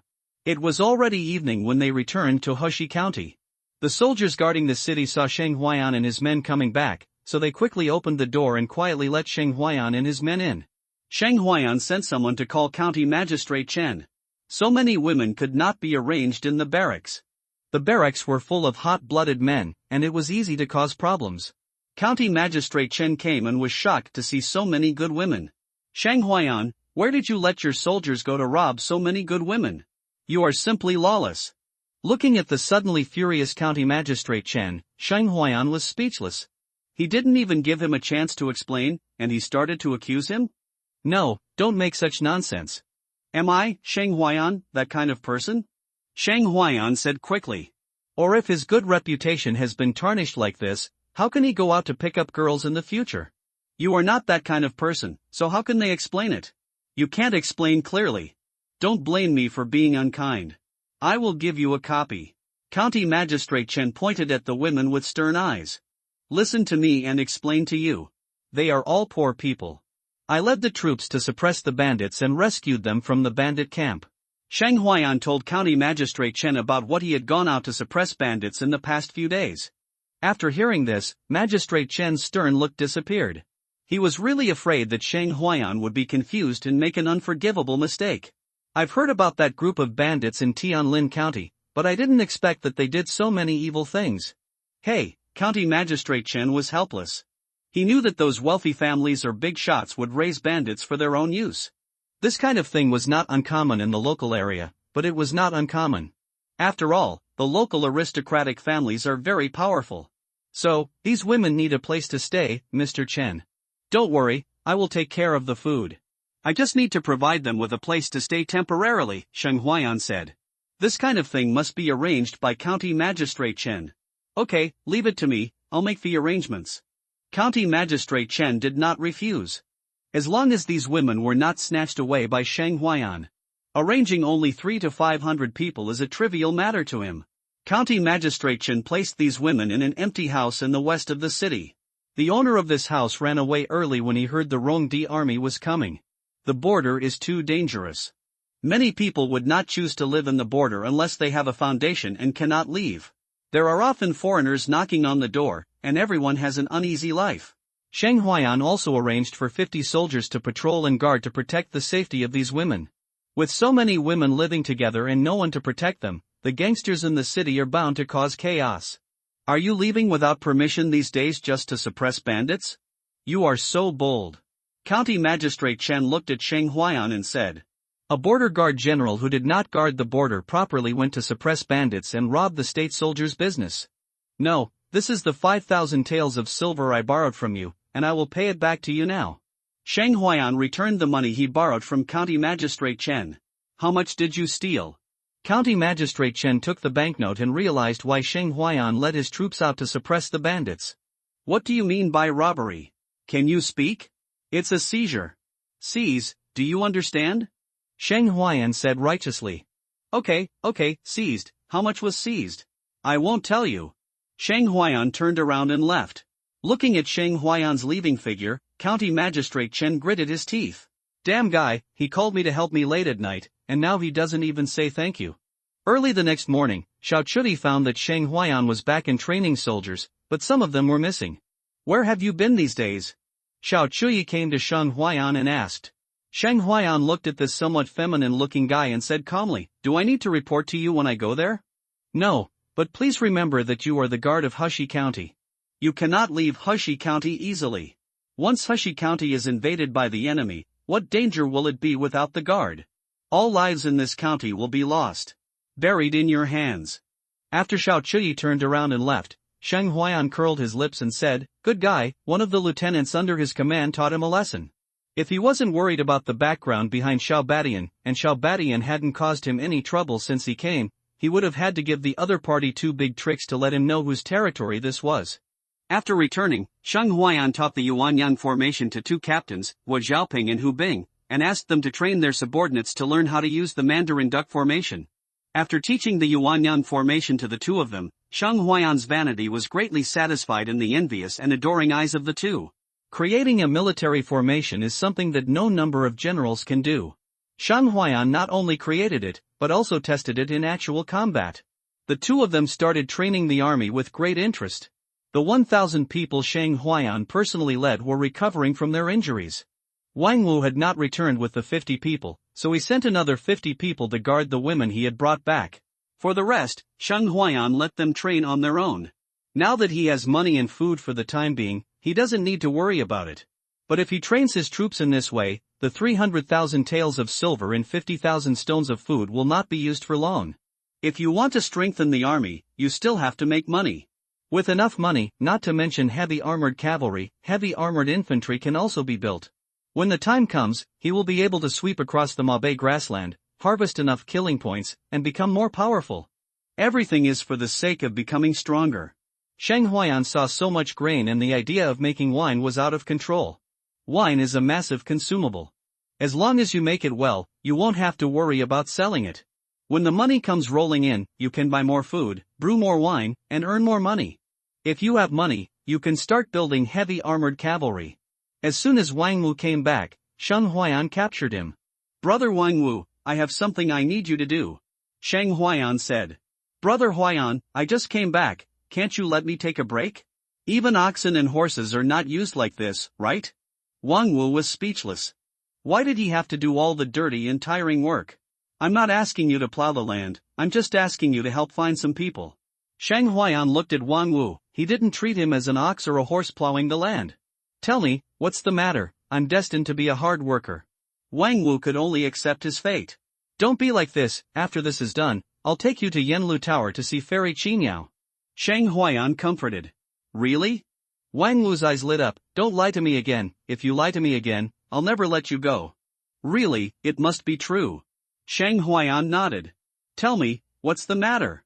Go and help me find everyone who can make wine in the whole Hushi County. I want to make wine. Shang Huayan said. What? You want to make wine? Why do you make wine? If you want to drink wine, can't you just buy it? Why do you make it yourself? What are you yelling about? I plan to make a brand new good wine, sell it, and then earn military funds to build heavy armored cavalry. Shang Huayan explained. Oh. It seems that Shang Huayan is not giving up and wants to build heavy armored cavalry. You can also make wine? Wang Wu looked at Shang Huayan. Hurry up, do you still want to see Fairy Qiniao earlier? Shang Huayan urged. Leave it to me. When Wang Wu heard about Fairy Qiniao, he patted his chest and left. Looking at Wang Wu, who was fooled, Shang Huayan couldn't help laughing. It's so well controlled. See Fairy Qiniao? He didn't dare to look at that woman anymore. Unless he breaks through to the martial saint now. After Wang Wu left, Shang Huayan began to think about where to build the winery. He planned to brew the kind of strong liquor that would be brewed in the future. Once brewed, it would be a golden rooster that would lay eggs continuously. The location of the winery could not be sloppy. After thinking about it, Shang Huayan decided to build the winery next to the military camp. With a large army guarding it, he would not be afraid of being peeped by thieves. Then, Shang Huayan led the soldiers to start building the winery himself. There were empty spaces on both sides of the military camp, with no residents. Now he had money in his hands, so he sold the materials and let the soldiers build houses. Xiao Chudi saw Shang Huayan leading the soldiers to build a winery next to the military camp. She didn't know why, and she couldn't ask him. She could only lead the soldiers to train and observe secretly. The big move here naturally attracted the attention of County Magistrate Chen. County Magistrate Chen came over and looked at Shang Huayan. General Shang, what are you doing? The military camp is not big enough? The military camp of Hushi County was built according to the standard of 10,000 people. Now the garrison of Hushi County is only 9,000 people, which is completely enough. Build a winery and brew some wine. Shang Huayan said while looking at the busy soldiers. What? Brew some wine? County Magistrate Chen thought he was hallucinating and heard it wrong. As a garrison commander, he didn't train his soldiers well, but wanted to build a winery and brew some wine? If this is not a waste of time, what is it? General Shang, what kind of wine do you want to drink? I'll buy it for you. Can you train your troops well? We need you to guard the entire Hushi County, the northwest gate of the Wei dynasty. The lives of more than 100,000 or 200,000 people in Hushi County are in your hands. Can you be serious, my general? Looking at the county magistrate Chen, who was like Tang monk chanting sutras, Shang Huayan knew why Sun Wukong had a headache. Shang Huayan said seriously, I am serious.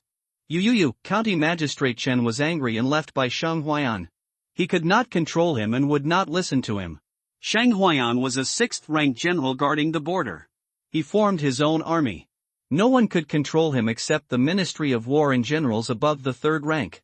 Leading 5,000 soldiers, a large winery was built in a few days. And Wang Wu did not fail in his mission and brought back more than a dozen winemaking masters. I have completed the task you gave me. Don't forget your promise. Wang Wu said in a dusty manner. He was born to work hard. I know, I won't forget it. Shang Huayan nodded perfunctorily. His eyes fell on the dozen or so winemakers dressed as old farmers. General. The dozen or so winemakers bowed and saluted. Facing Shang Huayan, these ordinary old farmers were very reserved. This was a great general, and for them, he was a noble status. Masters, there is no need to be polite. You all know how to make wine. Shang Huayan smiled. General, we only know some simple winemaking techniques. We make some crude wine for our family. A winemaker quickly replied. They are all in the village, and they make some wine for themselves or buy it. They are not as good as the big winery. It's okay, as long as you know how to make wine. Shang Huayan nodded. As long as you know how to make wine, it's fine. Anyway, the high-strength liquor in the future is purified, so you only need to know the purification technology. The wine brewing master has come and now needs to find workers. Shang Huayan has also selected workers. The 400 or 500 women he brought back are very good workers. If they have jobs and make money by themselves, they will not have wild thoughts and think about committing suicide. Sheng Huayan immediately went to the west of the city again. General! General! As soon as Sheng Huayan came, the women came up to greet him. In a new environment, these women also had more smiles on their faces, no longer numb and full of dead air. How is it? Are you doing well? Sheng Huayan said with a smile. Sisters are doing well. Xiahe, who was in her early 30s and had some charm, smiled and nodded. That's good. I came here to ask you if you are willing to work in the winery and make money by yourself? Sheng Huayan said. When the women heard this, their eyes instantly became bright. Although they wanted to live, they didn't want to be supported like this and couldn't find their own value. Really? General, are you telling the truth? The girl named Xiaoqiao asked happily. Of course it's true. When have I ever lied to you? Sheng Huayan said with a smile. Yes, we are willing, General. We are willing no matter how hard or tired we are. Xiahe cried with joy. Being able to live on their own is their greatest wish. With these 400 or 500 women, there is no need to find laborers. Sheng Huayan took them and moved to the winery. When the winery was built, it had a residence, which was not a problem for these women to live in. There were workers, winemakers, food, and winemaking utensils to make, but Sheng Huayan bought a set directly. Then he threw the army to Guo Xiaoping, Hu Bing and others, and asked them to train the army. Sheng Huayan plunged into the winery and started to study winemaking with a group of people. During this period, County Magistrate Chen also came to Sheng Huayan, but Sheng Huayan devoted himself to winemaking and ignored County Magistrate Chen. After 10 days, happy shouts came from the winery. General, we succeeded, we succeeded. Ha, we finally succeeded. Great, we finally succeeded. The winemakers, the female workers, and the soldiers who followed Sheng Huayan to participate in the winemaking, all cheered. Especially the girls who were rescued, they hugged each other, cried with joy, and celebrated the success of this moment. They proved and realized their own value. Sheng Huayan smelled the aroma of the wine and tasted it. It was spicy, strong, warm, and sweet in the end. We succeeded. Sheng Huayan also said happily to everyone. After working hard for half a month, they finally brewed this strong wine after repeated attempts day and night. General, give this wine a name. Winemaker Du Fei smiled. Let's call it Chiffon Lai. The northwest wind is very strong and cold. This wine is strong and warm. Sheng Huayan said. Yes, Xifengli, a good name. From now on, hurry up and make wine. As soon as our wine is launched, it will attract countless merchants. Sheng Huayan said. Master Du, Miss Xiahe, you will have a hard time in the future. General, please forgive us. This is what we should do. The general has provided a safe place for us poor women to live. We should repay the general's kindness. Xiahe said. That's right, this is what we should do. The girls nodded. The leading winemaker Du Fei was also full of sympathy after learning about the experience of these women. These women were no worse than men at work, and they also won the respect of these winemakers. After Shifeng Lai came out, the only thing left was to start mass production. Sheng Huayan also directly arranged 200 soldiers to guard the winery and ensure the safety of the winery. The families of winemakers such as Du Fei were also taken to the city to settle down. Sheng Huayan arranged everything. The only thing left was to wait for the wine to be mass-produced, then to become famous and start selling. After completing the winemaking task, Sheng Huayan was physically and mentally happy, and the golden egg-laying chicken was about to lay eggs. You are laughing so happily, what's the good news? County Magistrate Chen came to the winery and saw Sheng Huayan's sunny smile, and couldn't help asking. He, Lao Chen, I succeeded. Sheng Huayan laughed. Succeeded? What did you succeed? You became a master? County Magistrate Chen asked 3 question marks in a row. My wine was successful. Sheng Huayan rolled his eyes. Really? Fake. Let me taste it. County Magistrate Chen said expectantly. He wanted to see if the wine brewed by Sheng Huayan was good or bad. If it was bad, he would make Sheng Huayan laugh to death. Sheng Huayan opened the wine jar, and a strong aroma of wine came to his face instantly. What a good smell! County Magistrate Chen's eyes lit up, the wine smelled really good. After pouring out a spoonful, County Magistrate Chen couldn't wait to grab it and drink it all in one gulp. Ah, good wine, so strong, spicy, stimulating, very warm, and sweet aftertaste. Good wine, peerless good wine. County Magistrate Chen swore that even the imperial wine in the palace was not as good as this wine. Then, before Shang Huayan could stop him, County Magistrate Chen poured another spoonful and drank it all. Hey, drink less, this wine is easy to get drunk. Shang Huayan said quickly. This is at least 56% alcohol.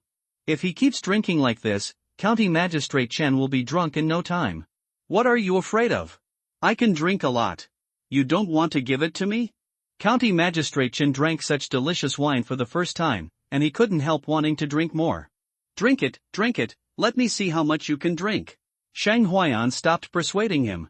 Some people can't be persuaded. After the fifth spoonful, County Magistrate Chen felt a little dizzy. General Shang, how can you still use the clone technique? County Magistrate Chen said, shaking.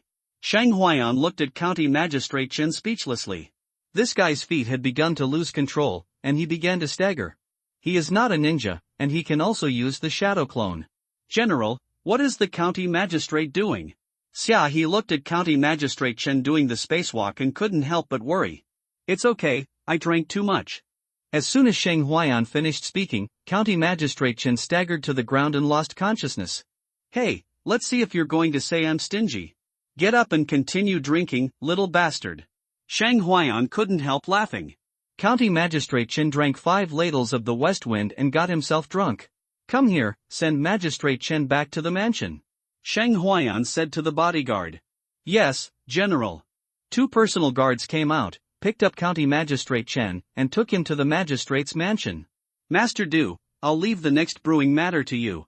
Shang Huayan said to everyone. Don't worry, General, we will leave the brewing matter to us. If we don't brew such a peerless wine and let the world taste this wine, it would be a crime. Du Fei said with a firm gaze. Being able to brew such fine wine is enough for them to leave a name in history. Before, they came to brew wine for high salary and silver. Now it's all about faith. It would be their sin not to brew this peerless wine and let the world taste it. The rest of the brewing work is left to these brewers in Xiahe. Shang Huayan also went back to train his troops and wait for the wine to come out. After waiting for a while, Shang Huayan also improved his cultivation level, raising it to the innate limit. Name, Shang Huayan race, human race realm, innate limit, plus, skills, Heart Sutra of the Great Sun, Xiao Chang, Rang Niujin, Xiao Chang, plus, Shueisha Sword Technique, Xiao Chang, Deduction, Overlord Spear Technique, Xiao Chang, Strength, 95,000 Genes Talent, Sharpshooter Kill Value, 8017. System upgradable. After spending 5,000 killing points, Shang Huayan raised his cultivation level to the innate limit. The innate true energy in his body condensed like water, and his blood energy billowed like a dragon. Now, he doesn't know how strong he can be, but he is invincible in the innate realm. Even if he encounters a strong master in the master realm, as long as he is not a strong master in the Dzogchen realm, he cannot defeat him even if he wants to, and the opponent can do nothing to him. After raising his cultivation to the innate limit, Shang Huayan suppressed his aura to the initial innate state and disguised himself. Hold on, don't wave. County Magistrate Chen was sent back and was drunk all day, and did not wake up until the evening of the next day. Hey, oh, my head is broken. When County Magistrate Chen woke up, his first reaction was that his head hurt, his whole body felt limp and he had no strength. Master, you're awake. Seeing County Magistrate Chen wake up, the old servant breathed a sigh of relief. His master had been comatose for a whole day, and the doctor also came to see him and confirmed that he was drunk. Otherwise, he would risk his life to find an explanation from General Shang. How long have I been asleep? County Magistrate Chen asked. Master, you have slept all day and all night, the old servant replied. What? 1 day and 1 night. County Magistrate Chen was stunned for a moment. The wine was so strong that it made him drunk for a whole day and night. Good wine, really good wine. County Magistrate Chen sighed. He said that he really couldn't understand what was in that guy Shang Huayan's head. Not to mention he was an innately strong person at a young age, and he was also good at writing poems. The wine he was brewing now was also a peerless wine. No, I want to ask him for some such good wine. County Magistrate Chen planned to ask Shang Huayan for some Xifengli. While Shang Huayan was training his troops, he was also paying attention to the progress of the wine brewing. Slowly, Shang Huayan also accepted Wu Cheng as the captain. His strength was good, superior to Gui Xiaoping in Hubing. After Xiao Chudi saw the power of the Yuanyang formation, he also asked Shang Huayan for advice, and then led his men to practice the Yuanyang formation. He had 4 battalions with 8,000 men, plus the 1,000 men under his own command, for a total of 9,000 men. Now that they have practiced the Mandarin duck formation, with sufficient food and money, Shang Huayan sells meat and medicinal food to his subordinates, practicing hard. With the help of a large amount of money in meat and medicinal diet, the soldiers under his command have now become martial arts disciples, and their strength has increased significantly.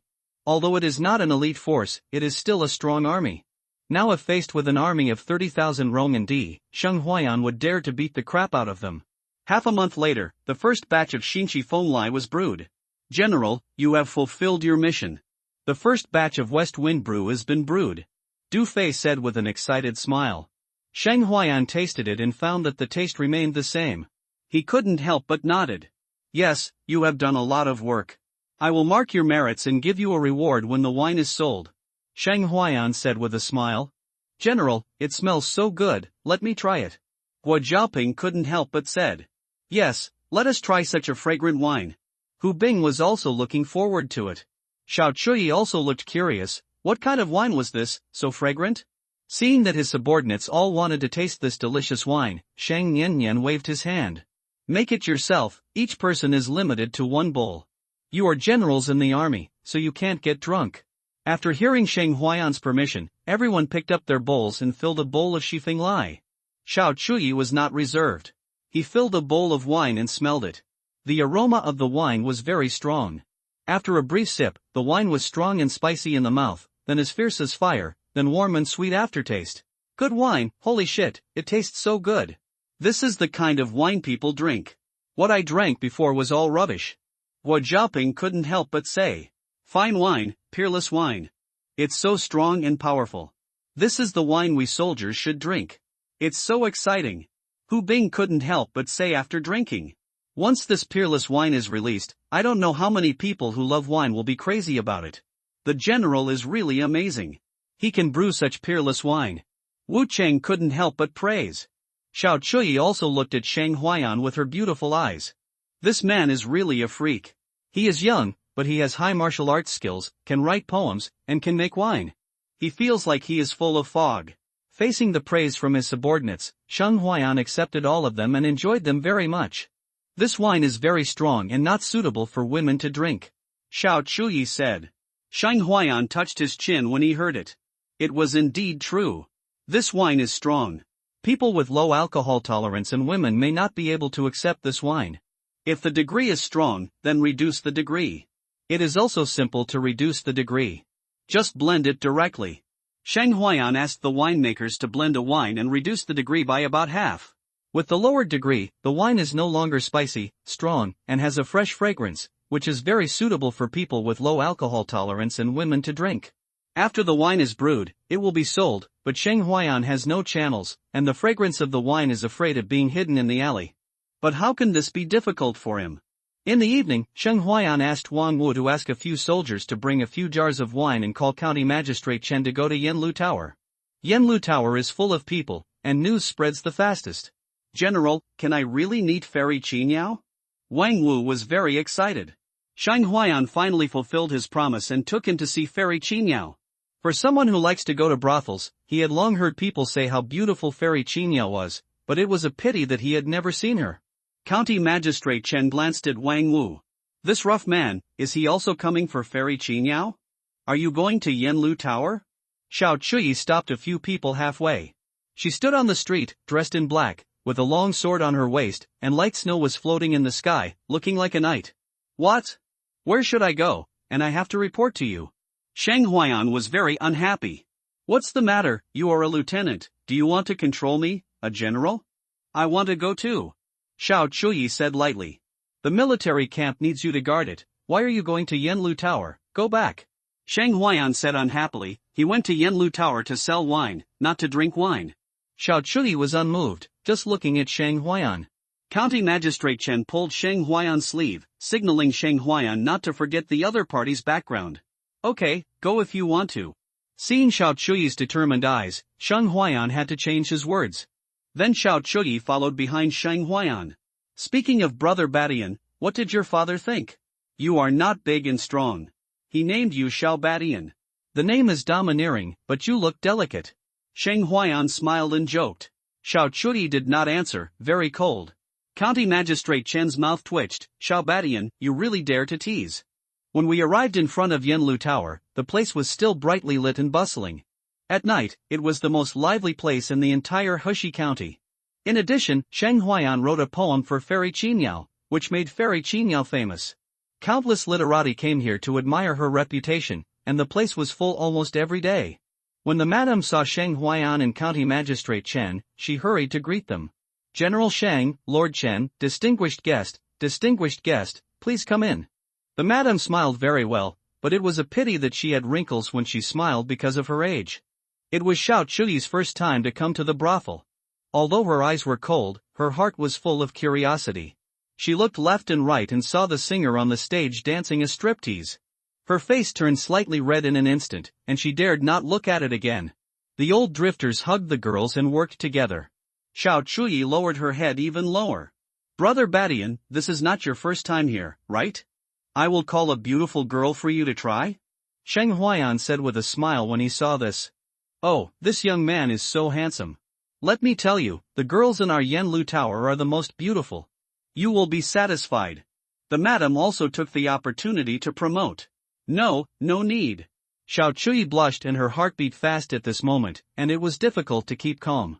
If she had known this, she would not have followed curiously. Hey, you are still shy. You are a big man. You usually train your subordinates to scream. Why are you so timid now? Sheng Huayan said. Is this guy shy in his heart? County Magistrate Chen followed behind and couldn't help but hold his forehead with his hand and looked at Sheng Huayan. This guy really dared to say anything. Ignorance is so good. The madam took Sheng Huayan and his party to the elegant pavilion on the second floor. Please ask Fairy Qingyao to accompany me and others to have a few drinks. I have something to ask her for help. Sheng Huayan said. Okay, I'll go and call Miss Qingyao right away. The madam hurried to call Fairy Qingyao. Miss Qingyao, General Sheng is here, and he has called for you. Look. The madam had never been able to order Fairy Qingyao around before. Now that Fairy Qingyao's reputation has risen, the madam is even more unable to order Fairy Qingyao around, and she needs to beg for her consent to do anything. General Sheng is here? Fairy Qingyao opened the door of her boudoir and walked out. She was very curious about Sheng Huayan, and she would not refuse Sheng Huayan's invitation. My lords, I am here to pay my respects. Qingyao walked into the elegant pavilion and bowed. Her voice was gentle and charming, which made people feel soft. Wang Wu felt that his head was almost opened. When he saw her, he was stunned. How could there be such a beautiful woman in this world? County Magistrate Chen, who originally had clear eyes, became obsessed in an instant, as if he was possessed. Xiao Chuyi looked at Qingyao and felt that the person in front of her was full of charm. Every move could charm people's mind. Just look at Wang Wu, County Magistrate Chen, and the soldiers. They almost drooled. Sheng Huayan, on the other hand, seemed unaffected by anything. He poured himself a glass of wine and took a sip. Sheng Huayan's performance made Xiao Chuyi look up to him. Fairy Qingyao, please sit down. Sheng Huayan made a gesture of invitation. Thank you, General Sheng. Qingyao smiled faintly and sat down opposite Sheng Huayan. I heard that General Sheng wanted to see me for something. I wonder if I can help you in any way. Today, Qinyao's voice was no longer cold. It was gentle and charming, making people feel soft and warm, and it captured the man's heart. Xiao Chuyi couldn't help but secretly said, what a witch, no wonder Sheng Huayan would write poems for her, this appearance is also unique in the capital. Fairy Qingyao, please taste this wine. Sheng Huayan smiled and poured a glass of wine for Qingyao. It was a blended wine that was not spicy and strong. Qingyao smelled the aroma of the wine, and her eyes lit up. This wine smelled so good.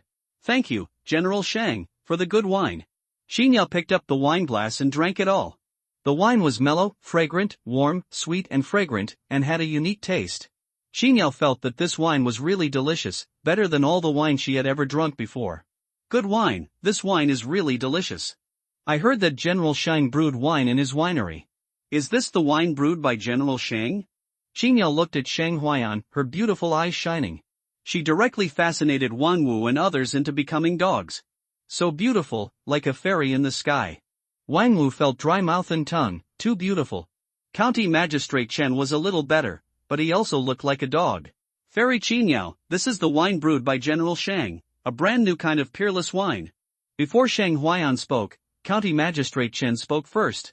General Shang came to see me, not just to send wine for me to taste. Qinyao put down the wine glass and spoke softly. I came to see Fairy Qinyao, I want Fairy Qinyao to help promote it. Shang Huaiyan said. Lord Shang is so heartless, he only comes to see me when he has something to do. Qinyao's charming eyes flashed, pitiful. Shang Huaiyan was speechless. Why did he come to you for nothing? I'm afraid you will eat me. Fairy Qinyao, please stop making trouble. I really need your help. How do you want me to help you? Qinyao restrained her charm. It's just this way, and that, okay, but I need a poem as a reward. Qinyao nodded and agreed to help. Shang Huaiyan rubbed his temples. As long as he didn't ask for money, it was fine. It was just a poem. He copied, no, just borrowed one. Okay, that's it. Shang Huaiyan nodded. I want the poem first. Qinyao's beautiful eyes turned. Xiao Chui also looked at Shang Huaiyan. She also wanted to see Shang Huaiyan write a poem to see if Shang Huaiyan was as talented as the rumors said. Shang Huaiyan looked at the wine on the table and suddenly had an idea. Anyway, Qinyao didn't say any poem, so he just had to write it. Green ants and new wine, red clay stove. It's going to snow in the evening, can you drink a cup? How about it? It's okay. Shang Huaiyan read out the poem. Green ants and new wine, red clay stove. Qinyao read it for a while, looked inside the house, and smiled. General Shang is really cunning. The wine on the table, the small stove in the elegant pavilion, everything is so appropriate. It's going to snow in the evening, can you drink a cup? Xiao Chui read it softly, thinking back to when they came. It was night and it was snowing in the sky, which was too appropriate. Such poetic talent is unparalleled. Seeing Shang Huaiyan write a poem like this, Xiao Chui's eyes changed. Good poem, good poem. County Magistrate Chen laughed on the side. He couldn't write a poem, but it didn't mean he couldn't appreciate it. Immediately, County Magistrate Chen poured a bowl of Shifeng Lai and drank it. Ah! Really strong. He drank Shifeng Lai, not the kind of wine that had been diluted. Another kind of wine? Qinyao said, smelling the more fragrant wine. Yes, this wine is stronger, not as mild as the one I just drank. Shang Huaiyan nodded and said. Let me try it. Qinyao said. Fairy Qinyao, I'll pour you some wine. Wang Wu quickly poured wine for Qinyao to show his courtesy. County Magistrate Chen thought it was bad. He was just tasting the poem for a while, but was beaten by this guy with thick eyebrows and big eyes. Thank you. Qinyao's thank you directly hooked Wang Wu's soul. Wang Wu smiled foolishly, and his mind was full of the smile of Fairy Qinyao. She actually smiled at me, so good. Qinyao tasted Shifeng Lai again. It's really strong. Qinyao only felt a burning sensation in her throat, and her stomach seemed to be burned by fire, and then it was very warm. What kind of wine is so fragrant? The people in the elegant pavilion next door smelled the aroma of wine. Xiao Chui prefers the diluted wine, which is fragrant and not spicy. She poured a bowl of wine and drank it silently by herself. The poem has been written and the wine has been drunk. Fairy Qinyao, please. Shang Huaiyan bowed to Qinyao. Leave it to me. Qinyao stood up, walked out of the elegant pavilion, and walked towards the first floor. Someone immediately saw Qinyao. Fairy Qinyao is coming down. A rough man shouted loudly. Where is she? Fairy Qinyao, so beautiful. Is this Fairy Qinyao? So beautiful. Qinyao, dressed in red, walked down the stairs gracefully, and everyone on the first floor looked at Fairy Qinyao. When the people in the elegant pavilion on the second floor heard the shouting, they also opened the curtains and looked at the first floor. The clouds are like the clothes, the flowers are like the face, the spring breeze is blowing on the threshold, and the dew is rich. She is indeed the goddess of Yao Tai. This trip is worthwhile, and the trip is worthwhile. A scholar and elegant guest said loudly, and everyone was fascinated by it. Qinyao walked onto the stage, her voice as melodious as a lark. Today, I will perform a dance for everyone here. Good. One by one, the LSPs shouted loudly, their saliva almost flowing out. Many people were extremely excited. Today they finally saw the face of Fairy Qinyao, and even if they died, they would die without regrets. Qinyao danced gracefully, like a goddess on the Yaodai under the moon. Her dancing posture was beautiful and graceful as a dragon, and a faint smoke slowly rose on the stage, making the dancing figure beautiful. Huan. Even Shang Huaiyan upstairs was mesmerized by the sight. Wang Wu and County Magistrate Chen's eyes were shining, and saliva was flowing to the corners of their mouths. Beautiful, so beautiful. Yeah, a bunch of men who have never seen the world. Xiao Chui looked at it for a while, then went back to sit down and drink, with a sour tone. I have to admit that this Qin Yao really has the beauty to captivate the country. Green ants have newly fermented wine, and there is a small red clay stove. It's getting snowy in the evening, can you have a drink? Qin Yao sang the poem melodiously. So beautiful, such a poem. In an elegant room on the second floor, a young man dressed as a scholar spoke. It's a worthwhile trip, it's a worthwhile trip. Another young man who was traveling with him had his eyes filled with hearts. Here comes the wine. Qin Yao suddenly shouted softly. Sheng Huaiyan threw the 2 jars of wine he had prepared towards the stage. Qin Yao drank wine and opened the 2 jars together. The aroma of wine instantly overflowed and spread in the air. She took 2 sips from the jar and then threw the jar off the stage. After the wine was spilled, the entire first floor was filled with the aroma of the wine. Qin Yao also stopped dancing and returned to the accord on the second floor. True to the mission. Qin Yao smiled faintly at Sheng Huaiyan. Thank you, fairy. Sheng Huaiyan cupped his fists. The first floor exploded instantly. First, Fairy Qin Yao performed a dance, then she wrote a poem, and finally she played 2 jars of peerless wine. It smells so good. What kind of wine is this? It's so fragrant. What a sin. I dropped such a peerless wine like this. First the beauty, then the fine wine. It is easy to imagine the commotion caused by the beauty, and the whole first floor was boiling. What's the name of such a fine wine? Isn't it mentioned in the poem just now? Green Ant's new fermented wine should be called Green Ant. Where did this Green Ant wine come from?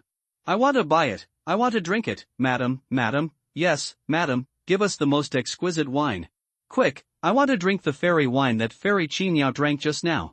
Everyone on the first floor was clamoring to drink that kind of wine just now. The old bustard hurriedly came out to apologize. Dear distinguished guests, our Yanlu Tower does not have this wine does not belong to our Yanlu Tower. No? Do you dare to say no? Believe it or not, I will demolish your Yanlu building. This is really not the wine from our Yanlu Tower. The madam was so anxious that she almost cried. Then tell me where this wine came from. General Shang brought this wine himself. The madam said it anxiously. General Shang? That General Shang. There is also that General Shang in Heshi County. Of course, it is the General Shang who made Yun Xiang Yi Shang Hua Xiang Rong. General Shang can also make wine? What a pity, what a waste, such a good and peerless wine was beaten. In an elegant pavilion on the second floor. Li Xuanhuan said with a smile, interesting. Good tricks. Yes, very beautiful. Lin Tian looked like a pig brother. I came back to my senses, the fairy has left. Li Xuanhuan said with a smile. Brotherly, who do you think is more beautiful, this fairy Qin Yao or Lu Shishir in the capital? Lin Tian said. Both are beautiful, each has its own merits. Li Xuanhuan said. If I marry one of them, I will have no regrets in my life. Lin Tian said with a face full of longing. Then your father can break your legs. General Shang is amazing. With a little trick, he can create such an effect. It seems that this wine will be famous all over the world. Qin Yao said with a smile. Fairy Qin Yao praised you. Sheng Huaiyan smiled modestly. The destination was reached, and Sheng Huaiyan quickly said goodbye to Qin Yao and left. Wang Wu and County Magistrate Chen were reluctant to leave, but unfortunately Qin Yao didn't even look at them. After leaving Yanlu Tower, Xiao Chui said lightly, I thought you were going to spend a good night with Fairy Qin Yao. Sheng Huaiyan glanced at Xiao Chui, am I that kind of person? I am a gentleman, never lingering in brothels, and I am loyal in love. I am a peerless good man. I am a peerless good man. Ugh, Xiao Chui made a vomiting gesture and left. Hey, Xiao Badian, if I don't kill you one day, I won't be surnamed Shang. Shang Huaiyan couldn't help saying. After coming out of Yanlu Tower and regaining consciousness, County Magistrate Chen said leisurely, if you kill her, your life will end. Old Chen, tell me his background and see if I can afford to offend him now. Shang Huaiyan said. Don't tell me, don't tell me. County Magistrate Chen shook his head and left. Mysterious, can his background be stronger than the emperor? Shang Huaiyan was disdainful. When he breaks through the martial saint, he dares to tease the current empress. After Xiao Chuyi and County Magistrate Chen left, only a few personal soldiers and Wang Wu followed Sheng Huaiyan. This fairy Qin Yao is so beautiful, brother Huaiyan, you must bring me with you next time you come. Wang Wu said. Let's talk about it next time. Don't, we are brothers who have been through life and death together. Then it depends on your performance. The next day, early in the morning, Sheng Huayan had just finished practicing and washed up when his subordinates came to report that a wealthy businessman wanted to see him. The two brothers Hu Yan and Hu Shui were also in Yanlu Tower last night. They naturally knew that the appearance of the peerless wine last night was a huge business opportunity. The two brothers are from the Hu family in the city. The Hu family started their business and became a noble merchant. After seeing the huge business opportunity, the two brothers could not sleep all night and came to wait outside the military camp early this morning. Not only their family came, but also several families in the city who started their business. These noble merchants have hostility in their eyes. They are now competitors. Sheng Huayan listened to the report of his subordinates and smiled. Look, these merchants came here just because they smelled the smell. He did not want to leave the other party alone. After washing up, he came to the gate of the military camp. General Shang. General. A group of merchants saluted. Okay, no need to be polite. This is not a place to talk. Let's go. Follow me to the wine shop and talk at the wine shop. Sheng Huayan said. General Shang is right. Everyone followed Sheng Huayan to the wine shop. 200 soldiers patrolled the wine shop and surrounded it tightly. Outsiders could not enter at all. Under the leadership of Sheng Huayan, Hu Yan, Hu Shui and others entered the wine shop. Sheng Huayan naturally would not take these people to the back to watch the winemaking, but entertained everyone in the front hall. Everyone, I know why you are here. Now, the wine is here. You can try it first. Sheng Huayan brought up both wines. Then we will be thick-skinned and try it first. Zhang Yachuan said. He was the negotiation representative sent by the Zhang family. The moment the wine was poured out, the fragrance overflowed, and everyone showed an intoxicated look. Good wine, this is the fragrance. Such a fragrant wine is really rare in the world. Everyone praised. Is this the green ant wine? It is indeed dozens of times better than ordinary wine. After tasting it, everyone's eyes lit up, thinking in their hearts that they must get this wine. Try this one. Sheng Huayan opened another jar of Shifeng Lai. The aroma is even stronger. I think it's one of the wines from yesterday. Sheng Huayan poured it for everyone, and everyone couldn't wait to drink it all in one gulp. Ah, so spicy, so strong. This was everyone's first impression. General, what is this wine called? It's a very strong wine, a peerless wine. Hu Yan asked with shining eyes. This wine is called Shifeng Lai. The one you drank before was called Green Ant. Sheng Huayan answered. Since everyone called that wine Green Ant, let's call it Green Ant Shifeng Lai? Good name, good wine. Everyone couldn't help but praise it. This kind of wine is simply unique in the world. We've tasted the wine, now let's talk about the price. I brewed the wine to sell it and save money for military expenses. Sheng Huayan said. Everyone looked at each other. Sheng Huayan himself didn't say the price, obviously wanting them to bid. It seems that this young general is not only good at fighting, but also has a good business sense. How about 30 taels of silver per jar of Green Ant and 40 taels of silver per jar of West Wind? One of them took the lead in making an offer. Old Feng, are you so reluctant to give a price? I'll give 40 taels for a jar of Green Ant and 50 taels for a jar of West Wind. Yes, we are willing to pay this price. Another person looked at Sheng Huayan and said. Others did not speak, but looked at Sheng Huayan's reaction. This price for a jar of wine was already very high. You know, a jar of wine is only 2 or 3 pounds. Sheng Huayan said lightly, I only sell this wine exclusively, and the price that satisfies me will win. Everyone's heart sank after hearing this. They didn't expect that Sheng Huayan had this idea, and he wanted to do exclusive business. I don't produce much of this wine, so I won't sell it in large quantities. Think it over before you make a bid. I can offer 70 taels for Green Ant wine, and 100 taels for West Wind. Zhang Yachuan made up his mind and made a bid. Sheng Huayan didn't say anything, but looked at everyone with a calm face. Obviously, Sheng Huayan was not very satisfied with the price, but others didn't dare to bid. If they took it, they would have to sell it for at least 150 taels to make a profit. But how many people are willing to spend 150 taels to buy a jar of wine? This is the border, not the capital. The Hu brothers looked at each other and made up their minds. General, we will offer 100 taels for Green Ant wine and 200 taels for West Wind. Hu Yan gritted his teeth and said. When the price was announced, everyone looked at the Hu brothers and couldn't help but give them a thumbs up. They were ruthless people. Dare to offer such a high price, aren't you afraid of losing all your family assets? Is there anyone who wants to bid? If not, I will give them the right to buy the wine. Shang Huayan glanced at everyone. The others were silent. They could not afford such a high price, nor did they dare to. Then please go back first. Shang Huayan made a gesture of invitation. Except for the two Hu brothers, everyone else left the winery. After coming out, someone said, "Hey, the two Hu brothers are really brave. To buy the wine at such a high price, even if it is a rare wine, if it cannot be sold, the Hu family will probably go bankrupt. Just wait and see, hee hee." That's right, I still don't believe it. Such expensive wine, if it can't be sold, it will be stuck in my hands. I wonder if he will lower the price. Zhang Yachuan did not speak and left silently. He wanted to compete with the Hu brothers, but the Hu brothers raised the price too high and too harshly. He didn't have the courage. After everyone left, only the two Hu brothers were left. How much can you two eat? Shang Huayan stared at the two. Facing Shang Huayan's gaze, the two felt very stressed. "General, we plan to buy 2,000 jars of green ant wine and 1,000 jars of west wind lye." "I don't know," Hu Yan said cautiously. He said that the number was not much, for fear that Shang Huayan would be angry. After hearing this number, Shang Huayan smiled with satisfaction. Seeing Shang Huayan smile, the two Hu brothers' hanging hearts settled down. "Okay, but I won't owe you. I'll settle the bill immediately. You can take the wine away," Shang Huayan said with satisfaction.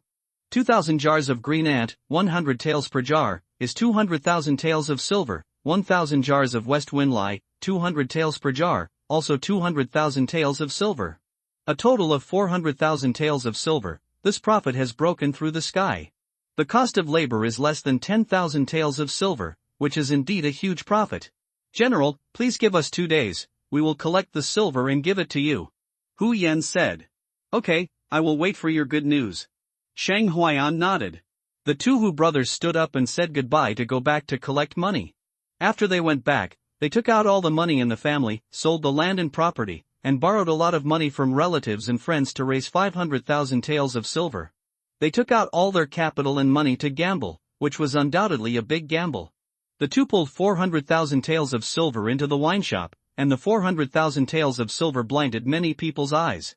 Master Du and other winemakers, Xiaohe and other women, all looked straight. It was the first time they saw so much money.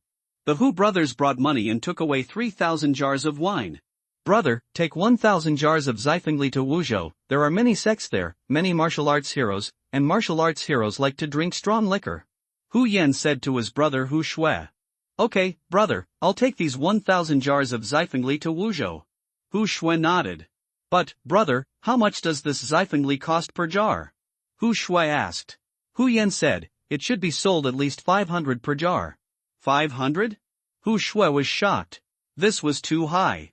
"Brother, you have to believe that the charm of this wine, you have also tasted it, believe it is worth this price," Hu Yan said. "Okay, I'll try my best." Hu Shui led the caravan, pulled 1,000 jars of Zifengli, and set off in the wind and snow to Wuzhou. Hu Yan himself took 2,000 jars of green ant wine and set off in the wind and snow to Luojing. Luojing has many dignitaries, and this green ant wine is fragrant and relatively mild, suitable for dignitaries to drink. The two brothers embarked on a gambling journey under the attention of the wealthy businessmen in Hushi County. Shang Huayan's wine shop made a profit of 400,000 taels of silver for the first time. He took out 20,000 taels of silver to reward Master Du, Xiaohe and other women. Each master will be rewarded with 50 taels of silver, and Xiaohe and you will be rewarded with 10 taels of silver each. Shang Huayan gathered everyone and said. Master Du and others were overjoyed when they heard that they would be rewarded with 50 taels of silver. But Xiaohe and others felt that it was too much. "General, we don't need such a high reward. You have given us food and provided us with work. We are already grateful. How can we ask for such a high reward?" Xiaohe said. 10 taels of silver. In the past, their family could not earn so much money in a year. I said I would reward you, so I will reward you. Listen to me and accept it. When you get married in the future, you will have enough money, right? Shang Huayan stopped Xiaohe from saying anything more. The 400 or 500 women looked at Shang Huayan with gratitude in their eyes. Shang Huayan was their light and their salvation. After distributing the reward money, Shang Huayan continued, "Everyone work hard to make wine and strive to live a good life. General, don't worry, we will definitely work hard to make wine." With 50 taels of silver in hand, Du Fei has never felt so rich. For Sheng Huayan's kindness, they can only repay him by working hard to make wine. Now that he has money in his hands, Sheng Huayan is ready to start building heavy armored cavalry. He found Wang Wu and asked him to find iron and armor craftsmen to start work immediately. Sheng Huayan couldn't wait. "General, you really caught me and used me hard," Wang Wu complained. "What? Don't you want to see Fairy Qiniao?" Sheng Huayan said lightly. "I'll set off now and find them right away. I'll turn the whole Dingzhou upside down and tie up a group of iron and armor craftsmen." Wang Wu immediately changed his face and said, "Go quickly, the faster the better." "Okay." Looking at Wang Wu, who left in a hurry, Sheng Huayan smiled and said, "I can't control you." As December came, the snow in the north became heavier, often covering the sky and the earth. The green ant wine and the poem made by Sheng Huayan soon spread all over the world and were introduced to the capital. The reputation of Green Ant and West Wind Lie spread far and wide. The Hu brothers braved the cold and snow and experienced many difficulties to transport Green Ant and West Wind Lie to the capital in Wuzhou. The phrase "Green Ant new wine, red clay small stove, it's snowing in the evening, can you have a drink?" made Green Ant wine famous in the capital. Huyan's 2,000 jars of Green Ant wine were quickly sold out at a price of 300 taels per jar. With 600,000 taels of silver notes in his pocket, Huyan almost fainted with happiness. The bet was right, the bet was right. I don't know how my brother is doing. Hu Shui finally transported 1,000 jars of West Wind Lie to Wuzhou. Even though he offered a price of 500 taels per jar, it was quickly snatched up by those martial arts heroes. With 500,000 taels of silver in hand, he couldn't believe it was true. After making money, the two brothers' first reaction was to go back and increase their purchasing power and continue working. Wang Wu also found a group of iron forgers and armor craftsmen for Sheng Huayan at a high price. Sheng Huayan couldn't wait to buy pig iron and let the craftsmen start working to make heavy armor. He also got 100 jars of fine green ant wine and sent someone to deliver it to the Luojing Palace to offer to the emperor, as the new year was coming soon. He had to take care of the big boss at the top. Maybe the empress would be happy and give him a promotion again. Sheng Huayan also sent someone to deliver 50 jars of Shifeng Lai to Anning Pass to the old soldiers, General Yang Yi and others. Yang Yi and others, after receiving Shifeng Lai, tasted the wine that was said to be miraculous. "Well, not bad, this wine is strong enough, good wine, good wine." Yang Yi's eyes lit up. "Hee, this wine is really strong, no wonder it is called Shifeng Lai, this is the wine we men drink. Good wine, a peerless wine. Drinking it makes the whole body warm, as if burning." After tasting it, Sun Hao, Zhao Yangan and others couldn't help but praise it. "This kid is amazing, he can write poems and brew wine, he is really a talent." Li Daoru said. "General, how do we divide this wine?" Everyone looked at Yang Yi. This was sent to them by Sheng Huayan. "You each have 3 jars, and the rest are mine," Yang Yi said domineeringly. "Don't, General. General, you can't do this." Everyone wailed, such a good peerless wine, they only got 3 jars, 40 jars, Yang Yi alone occupied 25 jars. The old soldier looked at the 10 jars of Shifeng Lai sent over, tasted them, and instantly captured him. Not bad, a peerless wine, this kid is thoughtful," the old soldier said with a smile. "What's wrong, Sergeant?" Zheng Dainio asked. "Nothing, you go out, don't come in," the old soldier said quickly. Oh. Zheng Dainio touched his head, not knowing why. He didn't know that the wine Sheng Huayan sent him was swallowed by the old soldier. Luojing was also snow white. The heavy snow covered the capital, giving this ancient capital another kind of beauty. In the palace, in the Zhenghe Hall, the Empress Han Jiangxue was busy dealing with memorials. The maid Han Yanran came and whispered, "Your Majesty, Sheng Huayan, the general of Hushi County in the northwest border, sent 100 jars of green ant wine, saying that it was offered to your Majesty for drinking during the new year." New Year is the new year. The new year is coming soon. Han Jiangxue stopped reviewing the memorials, looked up at Han Yanran, and said, "Green ant wine? Is it the green ant wine that has recently appeared in the capital, causing a lot of noise, and sold for 300 taels of silver per jar?" "That's right, Your Majesty, this wine is brewed by General Shang. Green ant new wine, red clay stove, the sky is about to snow in the evening, can you drink a cup, it is also made by General Shang." Han Yanran replied. "Okay, you ask someone to take it, I will taste it in the evening." Han Jiangxue nodded. "Yes, Your Majesty." After reporting, the maid Han Yanran withdrew. Sheng Huayan. He is an interesting person. Han Jiangxue continued to review the memorials. Since the craftsman's workshop started to make heavy armor, Sheng Huayan has stayed in the craftsman's workshop. At this speed, how long will it take to make a set of heavy armor? Sheng Huayan asked a master. General, the fastest is 1 set a day. The master who made heavy armor replied. A heavy armored cavalry, including the heavy armor worn by people and horses, needs to be made by hand. 1 set a day? Too slow. 1 set a day, how long will it take to make 1,000 sets, and how long will it take for him to form 1,000 heavy armored cavalry? By the time the heavy armored cavalry is formed, the opportunity will be cold. There is no way, the iron for making heavy armor is not in supply. 100 forged iron requires blacksmiths to hammer it out one by one, and it is completely impossible to achieve mechanization, and Sheng Huayan can't make supporting industrial facilities by hand. In order to increase production, Sheng Huayan can only continue to let Wang Wu find more blacksmiths, recruit more people, and roll up his sleeves to work. Everything is for the heavy armored cavalry he has been thinking about. A lot of money was poured in, which made Guo Xiaoping, Hu Bing, Wang Wu and others feel distressed. This is not a few hundred or a few thousand taels of silver, but tens of thousands of taels are thrown in. They have never seen silver used like this. The white silver flows out like water. Just as Sheng Huayan was working hard to build heavy armor, a group of 10 people came to Hushi County, each wearing a dark black suit, with a waist badge and a sword hanging around their waists, and a cloak on their heads. Separately investigate and explore Hushi County. Report any suspicious traces immediately. The leader said. Yes. The 9 people quickly disappeared in Hushi County. Wei Yining looked up at the dim sky. It snows all the time in the northwest winter. At this moment, snowflakes were falling in the sky. Looking at the snowflakes falling on his hands, Wei Yining murmured. This time, I will never let you run away from me again. In the Yanlu Tower, as night fell, it gradually became lively. Xinyao stood in front of the window and looked at the sky. It was going to snow in the evening, and the lights in the city were twinkling. The annoying dog is chasing me again. I am really born in the year of the dog. I have only been quiet for 2 months. Then, Xinyao closed the window, sat down at the table, and picked up a glass of green ants. The wine is good, but it's a pity that there is no one to talk to. The tone was quite lonely. In the county magistrate's mansion, County Magistrate Chen had just returned from an inspection of the towns and villages below. He was disturbed by an uninvited guest just after eating a warm meal. County Magistrate Chen is honest and eats only simple meals. The sudden voice scared County Magistrate Chen. Who? Wei Yining walked out of the shadows and sat down opposite County Magistrate Chen. Who are you? You are so brave to break into my County Magistrate's mansion at night. County Magistrate Chen asked in a deep voice.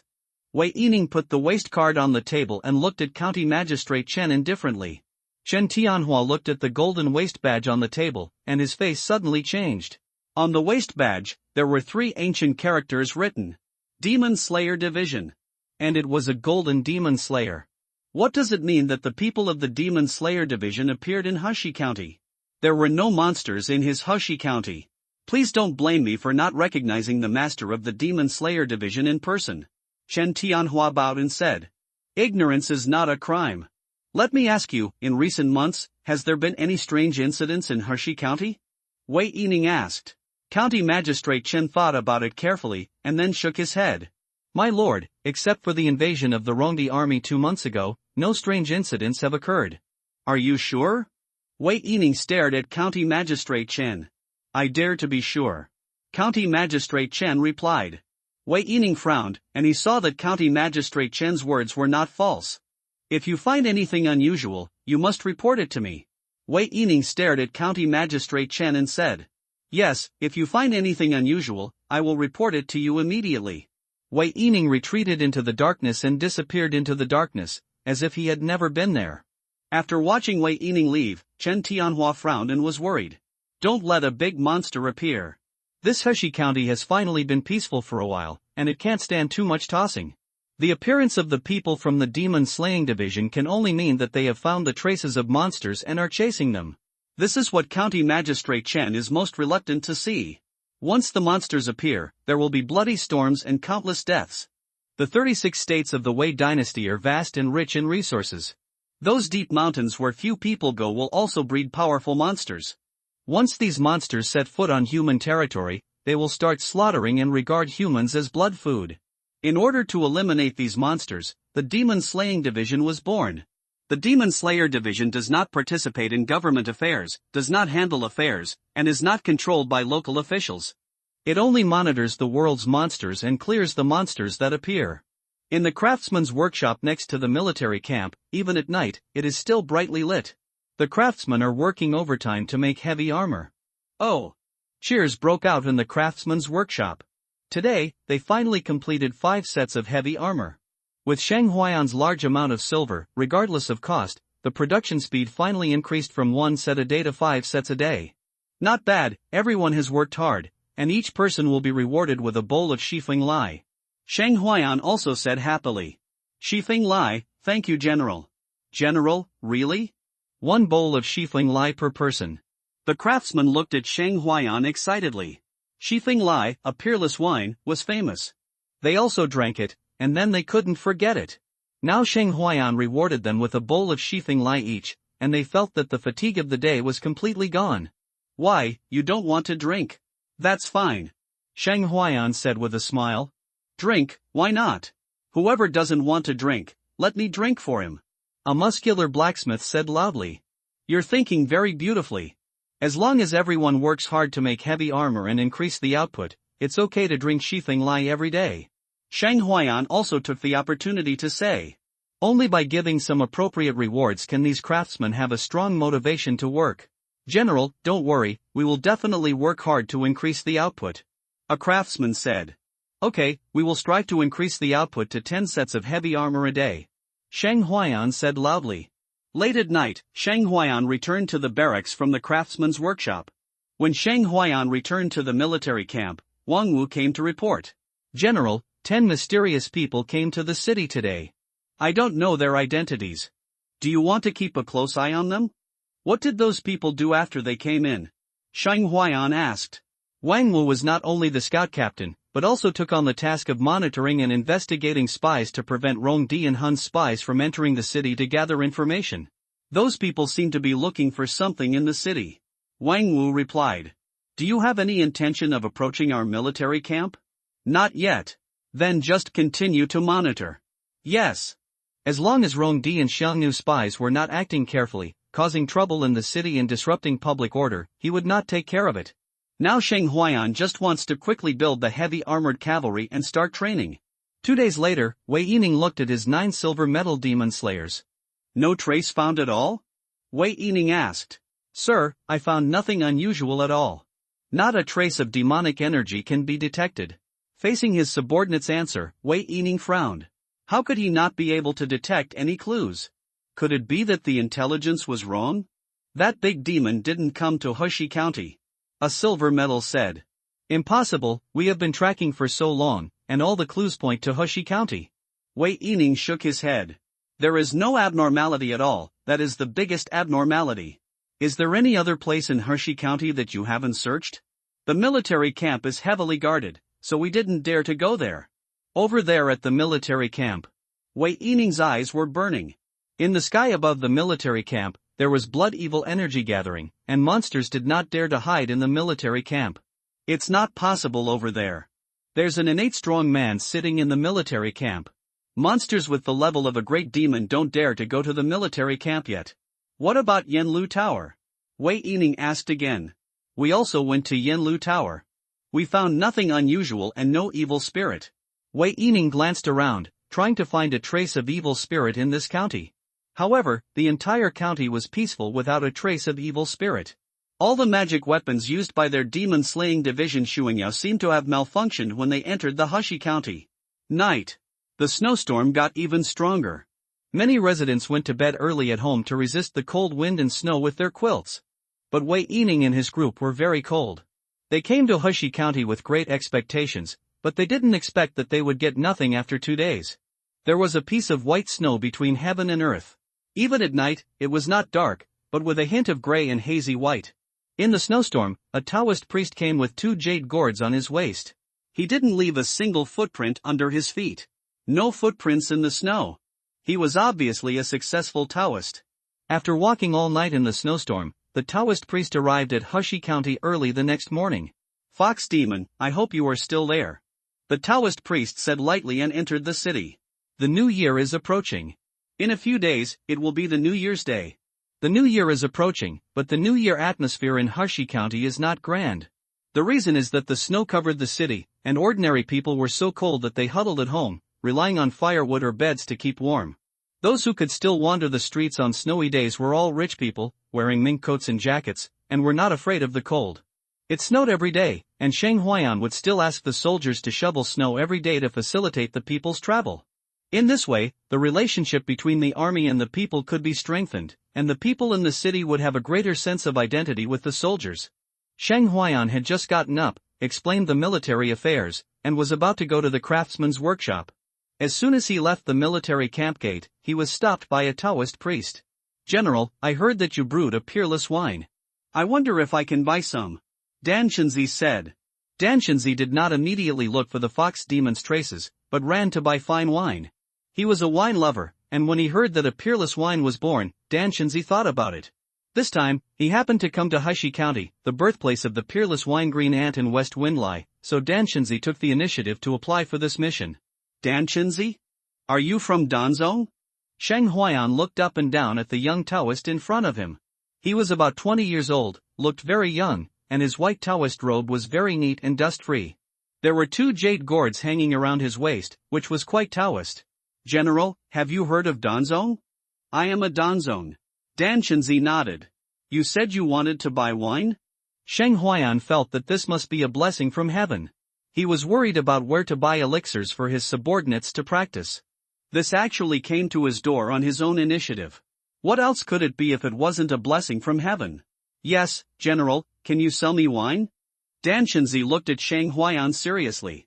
Although Green Ant wine and West Windlai are now known to countless people, the ones that are sold are those that the Hu brothers took out. There are too many people and too little meat. There is no place to buy. The road is blocked by ice and snow. If mainland merchants want to come to Hushi County in the northwest, they may have to wait until the snow melts in the spring after the new year. "Come on, I'll take you to the wine shop first." Sheng Huayan was instantly enthusiastic. That look made Dan Shenzi a little scared. Sheng Huayan didn't go to the craftsman's workshop either. Dan Shenzi followed Sheng Huayan to the wine shop. In the wine shop, the winemakers and those women were busy making wine. The wind and snow could not stop their enthusiasm for making wine. "Miss Xiaohe, bring a jar of Green Ant and a jar of West Windlai." Sheng Huayan shouted to the busy Xiaohe.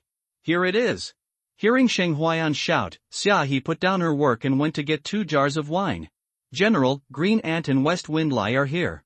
Xiaohe put the wine on the table. "Okay, go ahead." Sheng Huayan nodded. Dan Shenzi stared at the 2 jars of wine. "Is this the wine that is famous all over the world?" Sheng Huayan first opened the Green Ant, and the aroma of wine instantly filled the air.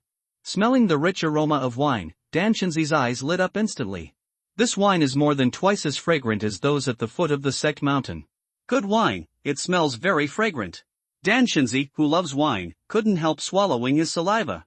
Sheng Huayan poured a bowl and pushed it in front of Dan Shenzi. "Master, please try it first. Then I won't refuse." Dan Shenzi picked up the wine bowl and drank it all. The wine went into the throat, mellow and thick, the aroma of wine overflowed, and then it warmed up and sweetened, with a very delicate taste. "Refreshing, this wine has a full and smooth taste, and the aroma is mellow. It really lives up to its reputation. Good wine, good wine," Dan Shenzi said with enjoyment after drinking the wine. Judging from his expression, he is indeed a wine lover. Sheng Huayan smiled. "It's best to be addicted to alcohol, isn't it?" "General, this winemaking technique is unique in the world. After drinking this wine, other wines may be difficult to swallow." Dan Shenzi felt that he might not be able to drink those wines in the future. "This is Green Ant Taoist priest, try this one, Shifeng Lai." Sheng Huayan smiled and opened Shifeng Lai and poured a bowl for Dan Shenzi. The aroma of Shifeng Lai became more intense, and the fragrance was overflowing. Dan Shenzi couldn't help drooling when he smelled the aroma of the wine. "Master, please." Sheng Huayan poured the wine and made a gesture of invitation. Dan Shenzi picked up the wine bowl without saying a word and tasted Shifeng Lai. That action showed that he was an old alcoholic. "So spicy, so strong wine, refreshing, this is the real wine, good wine." Dan Shenzi felt that this Shifeng Lai was several times better than the Green Ant. "Both are good."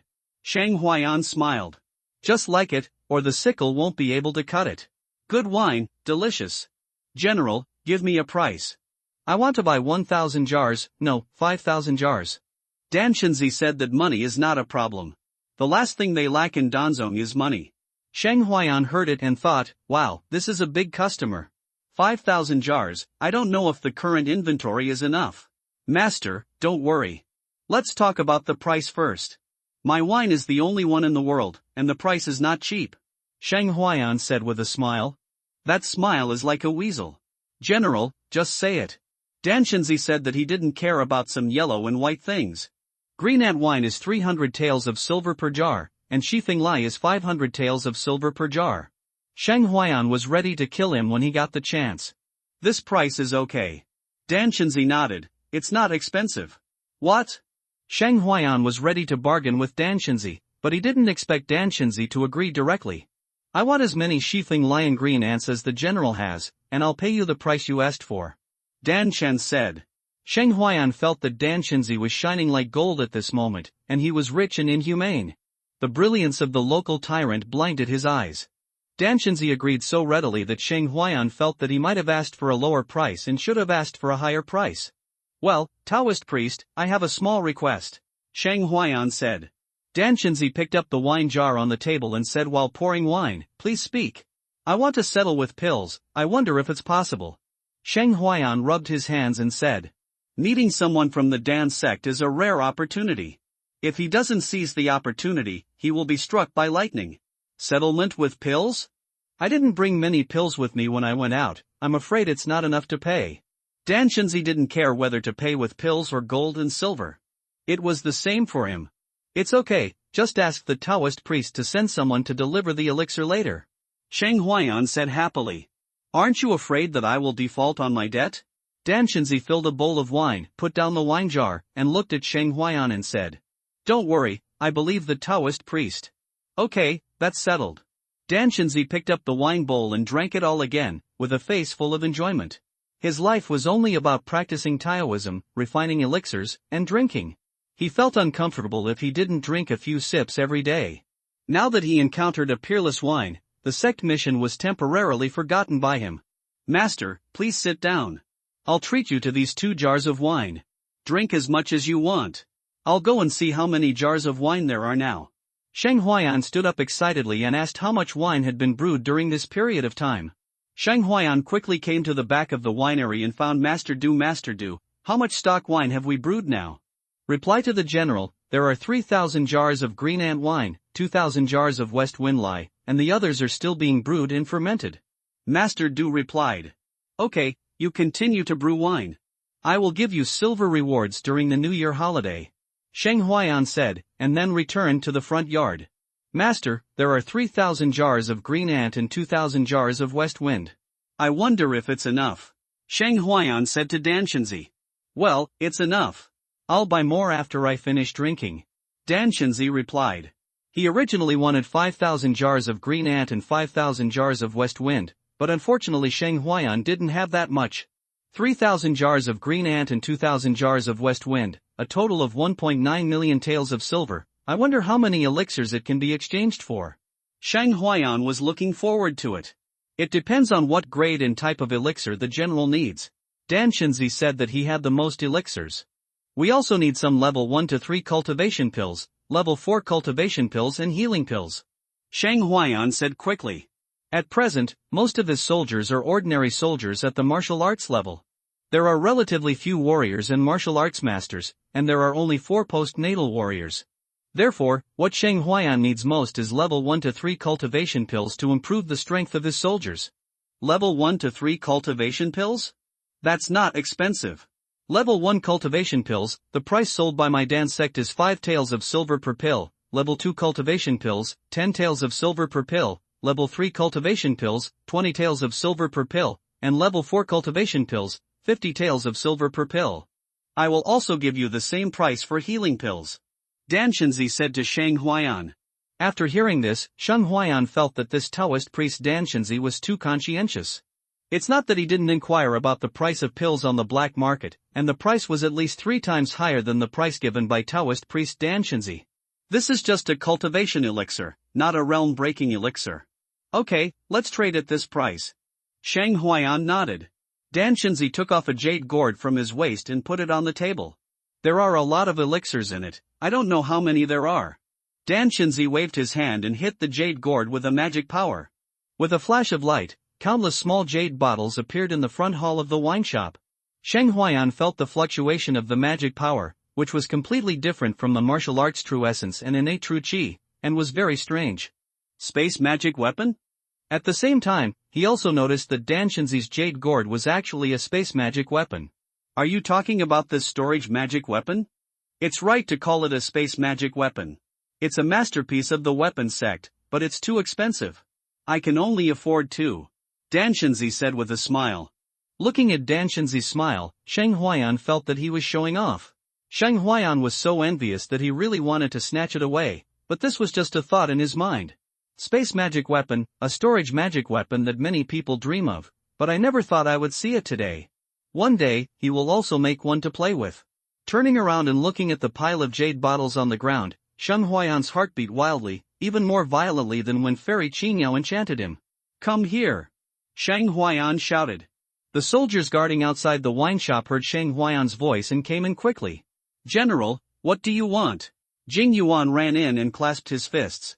He was one of the chiefs guarding the wine shop, a mid-term warrior, and an old soldier under Shang Huayan. Go and call a few lieutenants, quickly. Shang Huayan ordered. Yes, General. Jing Yuan left quickly. A few minutes later, Guo Xiaoping, Hu Bing, Wu Chang, and Xiao Chui came quickly and saw Shang Huayan squatting on the ground, holding a jade bottle and smiling foolishly. General, what do you want us to do? Guo Xiaoping saluted. Come over and help count the pills. Shang Huayan said without raising his head. Pills? When Guo Xiaoping, Hu Bing, and Wu Chang heard this, they thought they had heard it wrong, and then they were ecstatic, stepped forward quickly, and counted the pills. Only Xiao Chui noticed Dan Shenzi sitting at the table drinking. She recognized the Danzong Taoist robe at a glance. She thought, how could Shang Huayan know someone from Danzong? When Shang Huayan and his friends counted the pills, their mouths were crooked, even more exaggerated than the crooked smile of the Dragon King. General, did the Taoist priest exchange these pills with us? Guo Xiaoping was afraid that he was dreaming, so he couldn't help but confirm. Are you annoying? You've asked 3 times. Shang Huayan really wanted to slap Guo Xiaoping to let him know that this was reality, it was real, and he was not dreaming. Master, I have counted them. There are 70,000 first-level cultivation pills, 30,000 second-level pills, 5,000 third-level pills, 2,000 fourth-level pills, 10,000 healing pills, and several hundred first to third-level breakthrough pills. Shang Huayan said to Dan Shenzi. You can count them yourself. If there is not enough, I will make up for it next time. If there is more, it will be the deposit for the next wine. Dan Shenzi said indifferently. These pills were all made when he was refining pills before. He has never had time to clear the inventory. Today is the right time to give them to Shang Huayan so that he can make room for wine. Shang Huayan silently calculated that these pills are worth a total of 1.3 million. Master, these pills are worth a total of 1.3 million taels of silver. Shang Huayan said. Okay, then I owe you 600,000. And I will make up for it next time. Dan Shenzi nodded.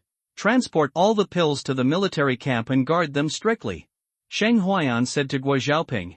Yes, General. If anything goes wrong, I will bring my head to you. Guo Xiaoping replied seriously. This batch of elixirs is enough to improve their military strength to a higher level. Guo Xiaoping and his men called the soldiers to move the elixirs to the barracks. Master, let's go. I'll take you to get the wine. After finishing his work, Shang Huayan said to Dan Shenzi. Please. Dan Shenzi made a gesture of invitation, his eyes full of expectation. Shang Huayan took Dan Shenzi to the warehouse, which was full of wine jars. 3,000 jars of green ant and 2,000 jars of west windlye are all here. Master, do you need me to send someone to help you send them back? Shang Huayan said. So much wine is not a small amount. Shang Huayan thinks that Dan Shenzi's jade gourd space magic tool should not be able to hold it. No need. Dan Shenzi shook his head. Dan Shenzi used his magic power to drive the jade gourd that previously contained the elixir to fly over the 3,000 jars of green ant wine. Collect. Hearing Dan Shenzi's voice, the jade gourd took in 3,000 green ants with a flash of light. Shang Huayan was dumbfounded. This was the first time he saw a Taoist cultivator perform magic. It was as described in the novel, and the method was miraculous. Then Danshinzi took out another jade gourd and put the 2,000 jars of chiffon lye inside. Seeing this scene, Sheng Huayan felt that he was being superficial. 5,000 jars of wine were just put into the space magic weapon by Danshinzi. Sheng Huayan was jealous of Danshinzi's space magic weapon. General, I have something to do on the trail.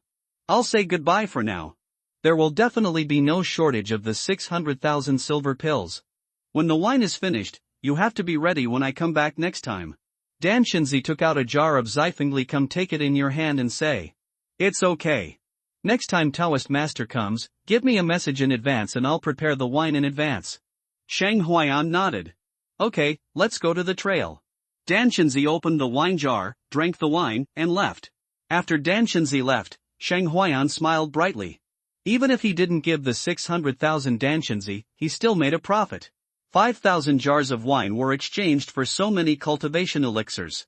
After encouraging Master Du and Xiaohe, Sheng Huayan walked out of the wine shop. General! Jing Yuan saluted with clasped fists. I'm sending 300 people to you. You must guard the wine shop for me. I'm not allowed to let in a fly outside. Sheng Huayan said to Jing Yuan. Yes, General. This wine shop is really a hen that lays golden eggs, so Sheng Huayan must take better precautions. Sheng Huayan did not keep the elixirs he obtained. He distributed them to his soldiers to practice. It is only true to improve the strength. The function of the elixir is to improve the strength. Otherwise, there is no point in putting it there. Sheng Huayan's troops are training enthusiastically, the craftsman's workshop is building heavy armor, and the wine shop is making money. After catching up with Danshinzi, I won't be afraid of not being able to buy elixirs in the future. Danshinzi drank wine and came to Yanlu Tower. Fox Demon, you are really good at it. You dare to kill me, a member of the alchemy sect. Hey, Taoist master, come and have fun. All the girls in Yanlu Tower are all plump and fresh. I guarantee that you will be comfortable. The madam saw Danshinzi and said with a smile. Yeah? Danshinzi walked into Yanlu Tower with a smile. Hey, it's really enlightening.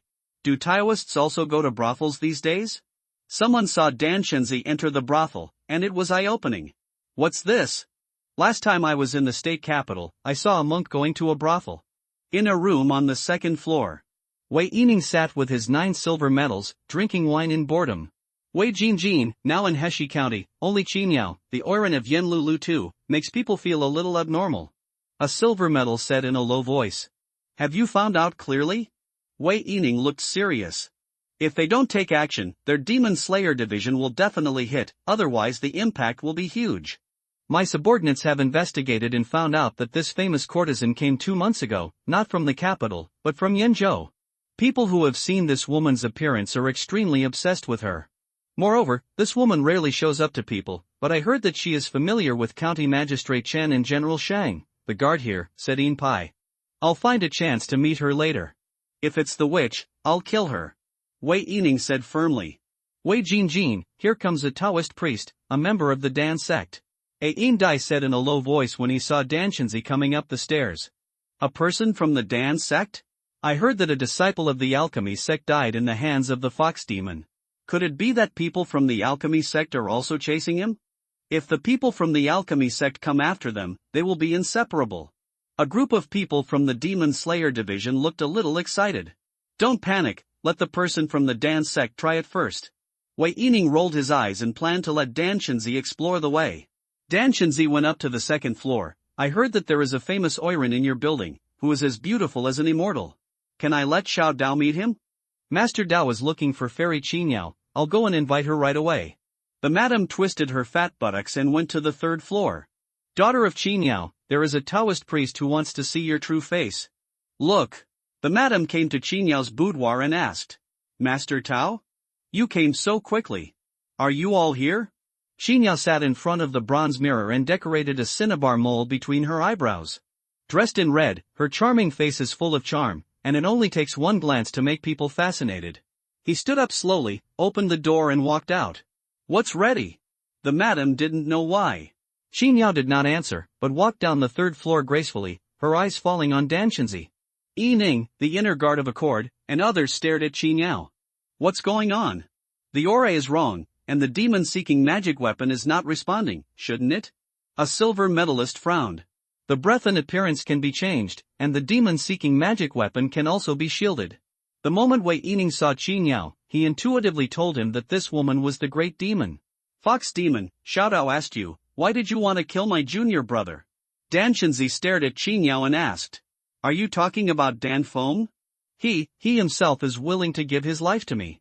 Qin Yao chuckled, full of charm, confusing the common people. Dan Shenzi was distracted for a moment, but he soon woke up. He almost said, this enchantress is indeed terrifying, she is so charming that it confuses people's minds. Good skills, you are indeed worthy of being a fox demon. Dan Shenzi looked solemn. But if you dare to kill someone from my Dan sect, then please go back with me and accept the punishment. Ha, so pretentious. What do you think your Dan sect is? You want to punish and judge me. Qin Yao sneered. The madam was confused. She understood every word, but she couldn't understand it when they were put together. What Dan sect? What fox demon? Then don't blame me. Dan Shenzi made a move directly, and a spell hit Qin Yao. Qin Yao waved her sleeves, and a red light flashed, and she dispersed the spell. The cultivator of Zhaoding realm is stronger than your junior brother. Qin Yao turned around, turned into a red light, and flew out. Fox demon, where are you running? Wei Yining drew his knife, shouted and rushed out of the elegant pavilion, chasing after him. The 9 silver demon slayers also drew their swords and chased after him, each of them full of murderous intent. The madam was so frightened that she squatted in the corner and trembled like a quail. Dan Shenzi was also stunned for a moment. How could a group of robbers suddenly appear? This fox demon was his mission, and he needed to take it back to hand over the mission. Seeing the fox demon turn around and run, Dan Shenzi also jumped up and flew into the air, chasing after it with light steps. Figures jumped out from the 3rd floor windowsill one after another, and Qin Yao flew on the roof like a red phantom. Wei Yining and others also used their steps, as light as a swallow, to chase on the roof. Dan Shenzi chased after him, and even if there was snow on the roof, they were walking on flat ground. Yanlu Tower exploded instantly. Fox demon? Fairy Qin Yao is a fox demon? Is it true? I don't believe it. How could Fairy Qin Yao be a fox demon? Yes, if Fairy Qin Yao is a fox demon, wouldn't we have been eaten long ago? Who the hell is spreading rumors? If Fairy Qin Yao is a demon, I'll eat 10 pounds of shit. That's right. Fairy Qin Yao is as beautiful as a fairy. I don't believe she is a fox demon. He dares to slander my dream lover. Come out and I'll kill him.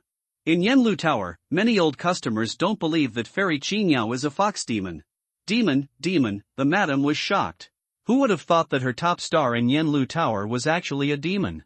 When she thought of demons eating people, one by one, the madam felt that she was lucky. She stayed with a demon every day and was not eaten. Fox demon, die. Wei Yining slashed out a knife and killed Qin Yao. Qin Yao turned around, her sleeves fluttered, and the demon energy rolled, shattering the knife light. People from the Great Wei Demon Slayer Division, you are really persistent. Qin Yao stood in the air, her sleeves fluttering, like a fairy or a demon, full of charm. Even though her beautiful face was cold, it was full of charm. Snowflakes floated in the sky. Hey, demon girl, you dare to confuse your mind, wake up.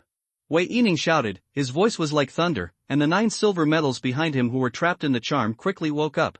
At the same time, Wei Yining's blood and energy were released, like a boiling furnace, melting the snowflakes in the sky.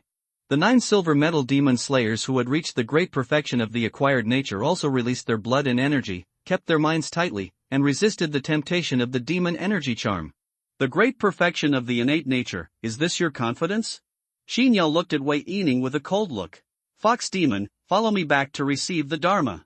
Dan Shenzi flew in the air, holding a magic sword, with a rolling Taoist rhyme and an ethereal temperament. They, the Dan sect, not only know how to make elixirs, but also know some Taoist fists and feet. Zhao Ding de Yuan cultivator, Xian Tian de Yuan warrior, do you really think that I am afraid of you? Qin Yao's body was filled with red demonic energy, as if a peerless demon had descended. The powerful and terrifying pressure made the 9 silver medals retreat continuously. They were completely unable to resist the terrifying demonic energy. Demon girl, die. Wei Yining's blood was like a rainbow, and her whole body was surging with innate true energy. She killed with a knife. Come. The magic sword in Dan Shenzi's hand burst into light, like a flying sword, and shot directly at Qin Yao.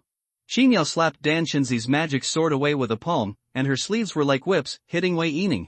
Bang! The knife light collided with the red sleeves, splashing the snow on the roof. Wei Yining and Dan Shenzi fought with Qin Yao, with spiritual energy fluctuating, blood and qi surging, and demonic energy rolling. The terrifying might made ordinary people tremble. Ordinary residents under the house were extremely terrified. Fortunately, the two men and the demon were fighting, and they both intentionally controlled their strength, otherwise the house would have collapsed. In a flash, the three of them fought dozens or hundreds of moves, and the 9 silver medals were completely helpless. In the craftsman's workshop, Sheng Huayan, who was involved in the manufacture of heavy armor, raised his head and looked at the sky. He felt that there were blood fluctuations and spiritual energy rolling in that direction. There was also a strange and powerful breath. Who is fighting in the city? Sheng Huayan frowned. The fluctuations of the innate level naturally could not escape his perception. Dare to fight in the city, this is not taking me seriously. Sheng Huayan would not allow anyone to mess around in the city. You guys are busy first, I have something to deal with. Sheng Huayan put down the work in his hands and left the craftsman's workshop. Then he leaped up and flew onto the roof, heading towards the direction of the fluctuations of blood and spiritual energy. Qin Yao's eyes fixed, and she felt a terrifying blood coming in this direction. That was the fluctuation of Sheng Huayan's blood, who was also a great master of the innate realm. Wei Yining was far inferior to him in terms of blood. Qin Yao was not afraid of Wei Yining and Dan Shenzi, but if Sheng Huayan joined the battlefield, she would probably not benefit. He turned around and flew away, turning into a red shadow and heading out of the city. Witch girl, where are you going to escape? Seeing that Qin Yao was about to run, Wei Yining chased after her regardless of everything. Dan Shenzi also activated the spell, and chased after her like a flying swallow. It must be said that this witch was indeed powerful. Facing the siege of him and the people from the Demon Slayer division, she was at ease. His junior brother Dan Feng's death was not unjust. This was already a top-notch demon, and if she went one step further, she would be a demon king. The 9 silver medals of the Demon Slayer Bureau also followed after them. By the time Sheng Huayan arrived, the 3 auras had already moved outside the city. An innate warrior, the other aura seems to be Taoist priest Dan Shenzi's. The third breath is very special. I have never encountered it before, but it seems very familiar. Sheng Huayan felt the remaining breath between heaven and earth. After a while, the 3 auras left the city. Sheng Huayan chased them to the city wall and stopped chasing. Sheng Huayan didn't understand the situation and didn't bother to take care of it as long as he didn't take action in the city. General! The soldiers on the city wall saluted hurriedly when they saw Sheng Huayan's figure. No need to be polite, what happened just now? Sheng Huayan asked. The soldier quickly reported, back to the general, a powerful warrior and a Taoist seemed to be chasing a woman in red and flew out of the city. Strengthen security patrols. Sheng Huayan glanced outside the city. Yes, the soldier responded with clasped fists.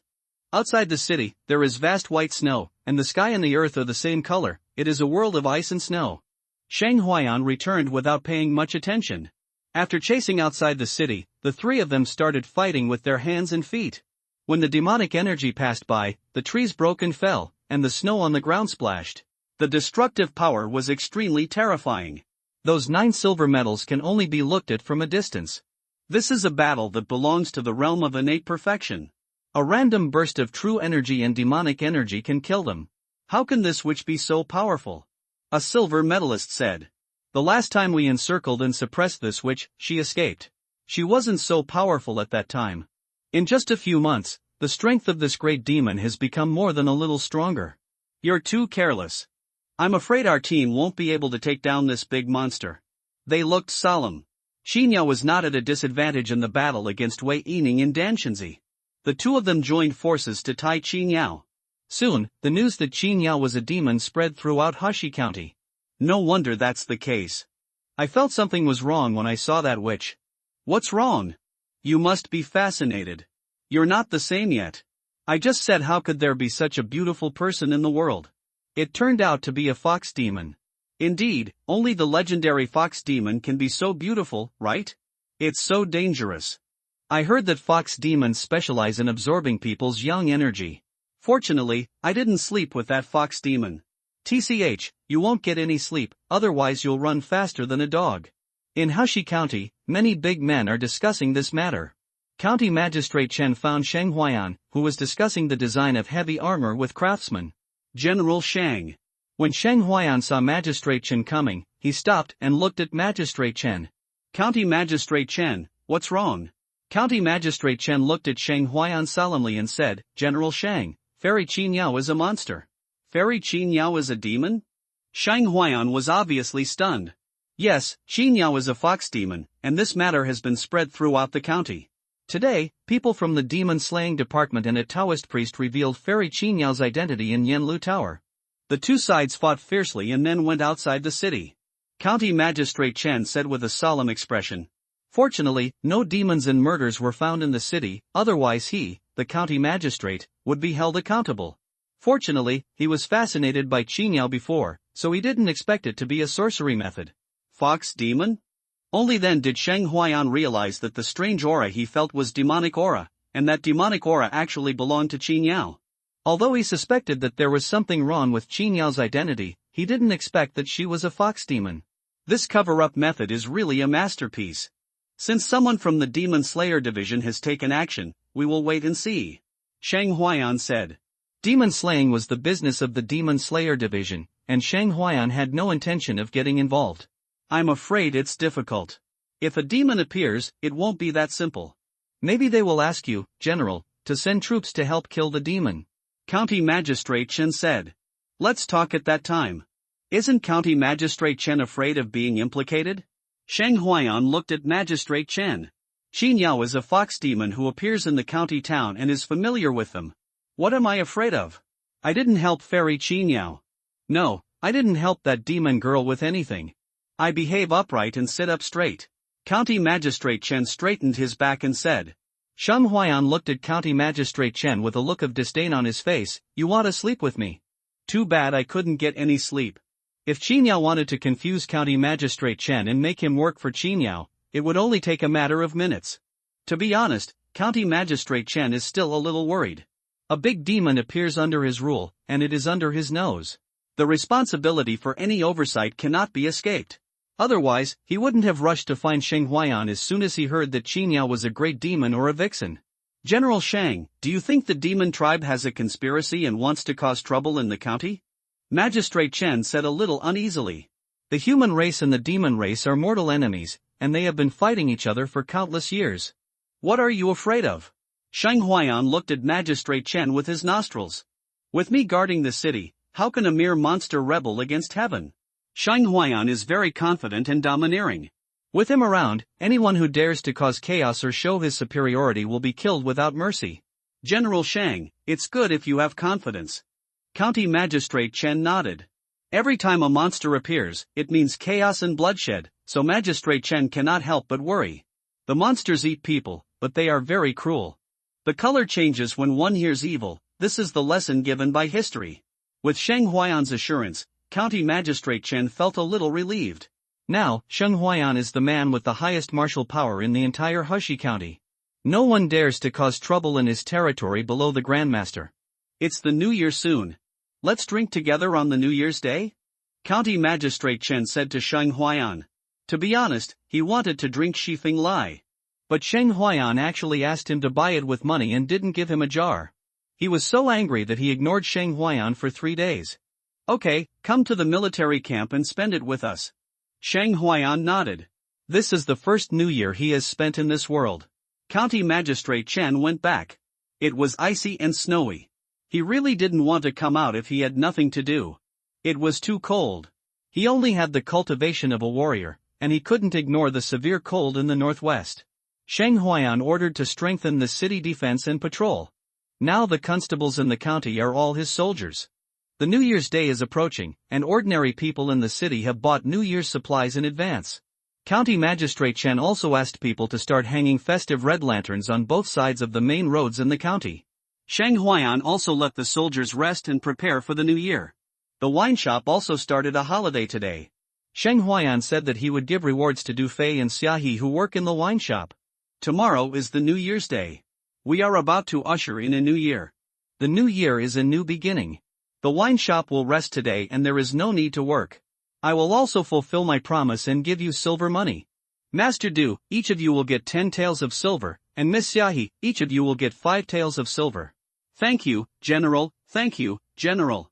Du Fei and others thanked happily. This is a reward for reward, not a reward. They are all grateful to follow such a good boss. Thank you, General. I can't repay you for your kindness in this life. Why are you saying this? Let the past go. We should look forward and look to a better future. Sheng Huayan said to Xia He and other women with a smile. Xia He and other women now have a radiance in their eyes. They are no longer numb and lifeless. They are like being reborn. And all this is given to them by Sheng Huayan. They will remember it in their hearts for the rest of their lives. After arranging the wine shop, Sheng Huayan came to the craftsman workshop. Today, the craftsman workshop also started to have a holiday. Everyone, we have a holiday today to rest well. There is enough wine and meat every day. Sheng Huayan said to hundreds of craftsmen. Enough wine? Really, General? A blacksmith with strong arms asked happily. Why, did I, Sheng, tell a lie in front of you? Sheng Huayan said with a smile. Great, I want to drink Shifeng Lai, I want to drink a jar. The honest man said with a smile. You still want to drink a jar by yourself, how can I not be happy to death, now the west wind is strong, and it costs hundreds of taels of silver for a jar outside. Ah, it's okay, this is all brewed by us, we eat it by ourselves, so we can't count it like this. Sheng Huayan talked and laughed with a group of craftsmen, without any airs. The craftsmen also liked Sheng Huayan very much, and they would not be too restrained in front of Sheng Huayan. Not only their Hushi County garrison, but also Anning Pass and the entire Wei dynasty began to immerse themselves in the joy of the arrival of the new year. The court has also been closed, and the whole Luojing is very lively, with lanterns, tourists, and merchants. Sui Ri, that is, New Year's Eve. On Sui Ri, the military camp was in full swing, and large iron pots were set up, and the bought beef and mutton were stewed in the pot. The soldiers gathered in twos and threes, talking about the beautiful and white girl in Yanlu Tower. The military camp was full of the aroma of meat, how could they not eat better during the new year? At this time, Hua Xiaoping, Hu Bing, Xiao Chudi, Wu Qiang, Wang Wu, Tang Yunshan and other lieutenants, and officers also gathered together to chat and discuss the training experience of their subordinates. Sheng Huayan was very busy accompanying Xia He and other girls, busy eating with Master Du and other winemakers' families and craftsmen. It was simply inseparable. Xia He and other girls celebrated the new year alone, while Master Du and other winemakers celebrated the new year with their families. The craftsmen who made heavy armor also celebrated the new year with their families, all separately. As the general manager, Sheng Huayan naturally wanted to have fun with his subordinates. In the evening, Sheng Huayan returned to the barracks. General, you are finally back. Hua Xiaoping and others saw Sheng Huayan coming back, and they seemed to have waited for the flowers to wither. Tonight is the New Year's Day. Except for the soldiers on duty, everyone will have a bowl of Xifengli. Sheng Huayan said loudly to the soldiers. Long live the general. When the soldiers heard that there was wine to drink, they all shouted happily. Hurry up, General Shang, everyone is waiting for you. County Magistrate Chen was also there. Everyone eat and drink. In the new year, we will strive to become stronger, enter the grassland, and let those Rongdi people know how powerful we are. Sheng Huayan said loudly, and his voice reached every soldier's ears. Good. Nearly 10,000 soldiers shouted loudly, and the nearby residents were startled. When they heard that it was the garrison in the military camp, they felt relieved again. Sheng Huayan gave the order, and everyone went to get wine and prepared to eat and celebrate the new year. Come on, General Shang, Chen will toast you a glass. County Magistrate Chen raised a bowl of Xifengli to Sheng Huayan. Sheng Huayan raised the bowl. Come on, let's drink together. Everyone also raised their bowls and toasted. In the military camp, the New Year's Day was celebrated lively and welcoming the arrival of the New Year's Day. But Danshenzi, Wei Yining and others chased Qingyao to the Qingyuan Mountains in Suiyuan County next door. Suiyuan County, the neighboring county of Hushi County, is a remnant of the Qingyuan Mountains, the western plateau of the Wei dynasty, and the Dajin ancient Buddha plateau. In this mountain range, there lives a tribe of black wolf demons. The Wolf King of the Black Wolf Demon tribe is a great demon that is comparable to the innate perfection of human beings.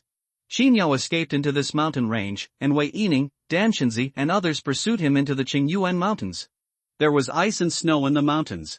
Others were celebrating the new year, but they were in the mountains, freezing, and their life was a bit desolate.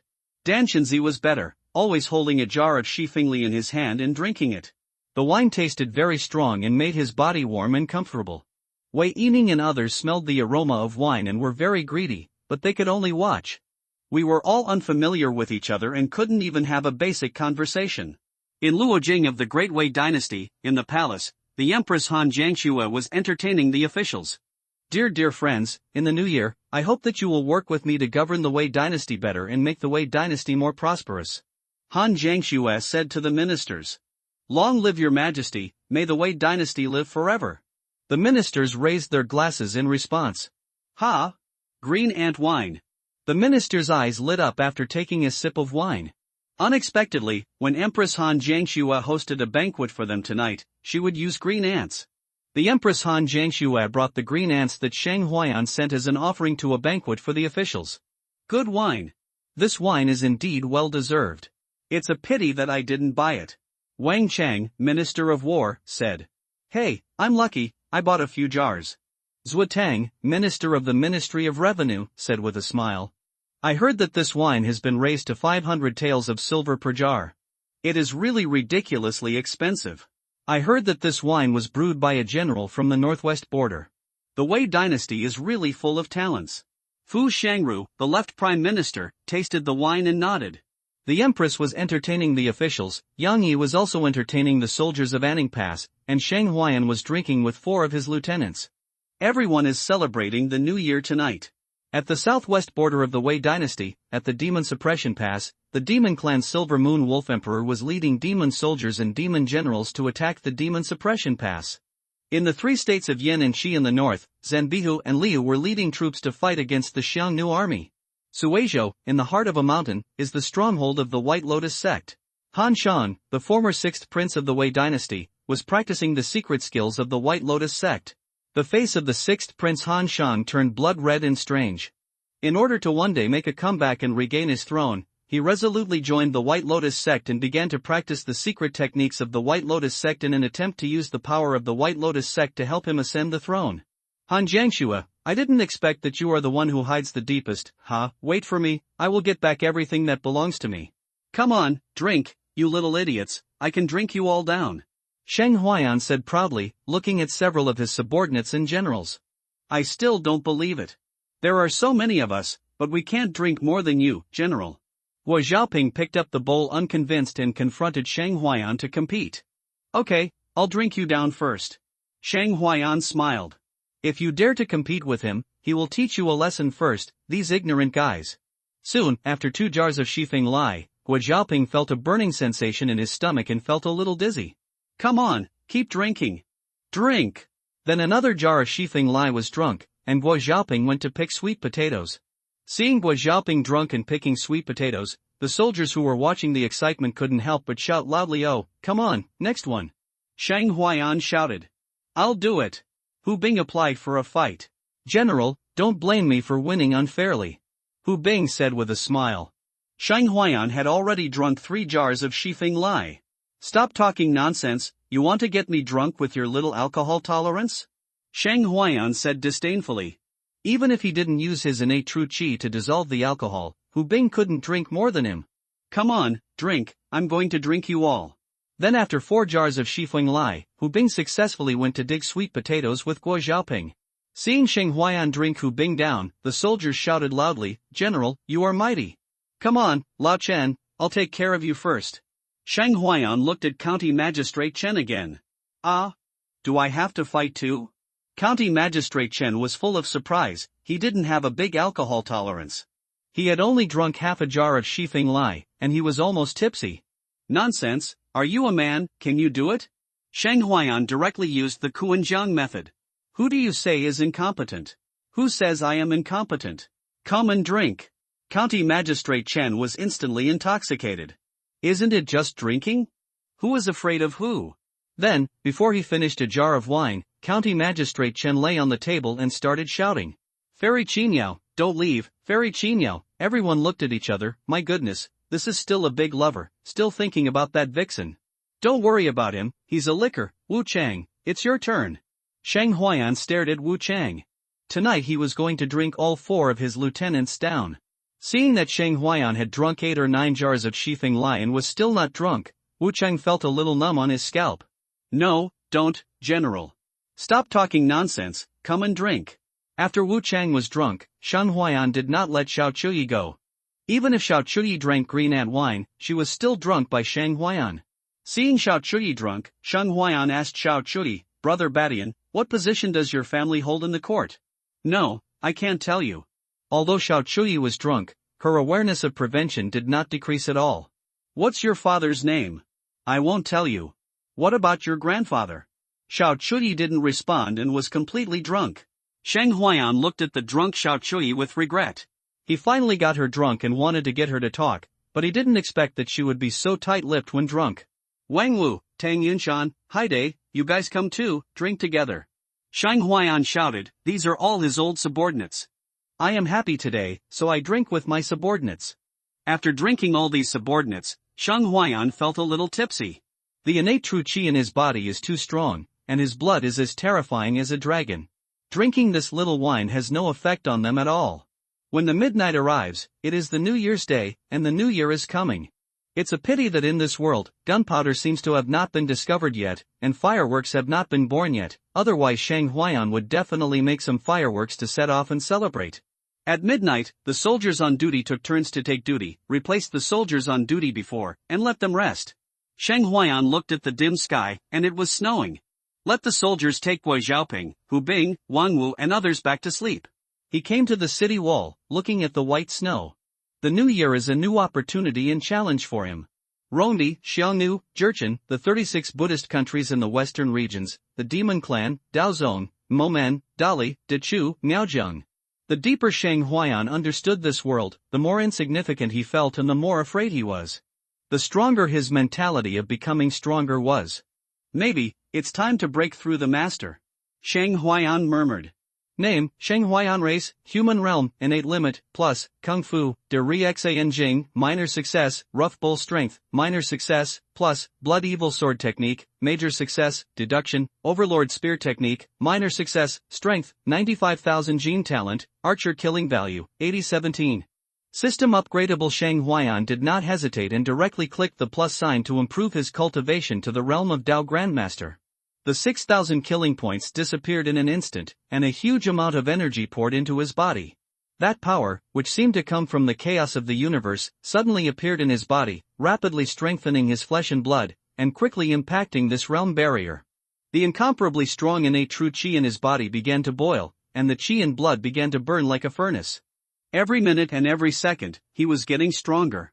Flesh, bones, skin, tendons, seemed to be transforming, as if he was reborn. The incomparably powerful force was nurtured in his body. He could clearly feel the spiritual energy existing between heaven and earth, and the existence of a kind of momentum. That kind of momentum seemed to be the momentum of heaven and earth. Just like a fist has a fist momentum and a fist intention, a sword has a sword momentum and a sword intention. It was a very wonderful feeling. At the same time, he also felt that his mental power had become stronger, and he felt the things around him very clearly. He could clearly feel the falling point of the snowflakes falling from the sky. He could also clearly feel the breathing rhythm of the soldiers on duty on the city wall. Is this the change brought about by breaking through the Grandmaster realm? Shang Huayan murmured. He clenched his fist slightly, and an incomparably powerful force condensed between his fists. It seemed that he could knock down the city wall with one punch. Of course, this is just an illusion after the breakthrough. If you want to knock down such a thick wall with one punch, it must be done by a grandmaster. At the same time, the bones in his body began to turn into gold, and his blood was scarlet, with a burning breath. One drop could corrode a pit on the ground. This is the blood of a warrior after the breakthrough and transformation to the grandmaster. It not only contains powerful vitality, but also powerful power.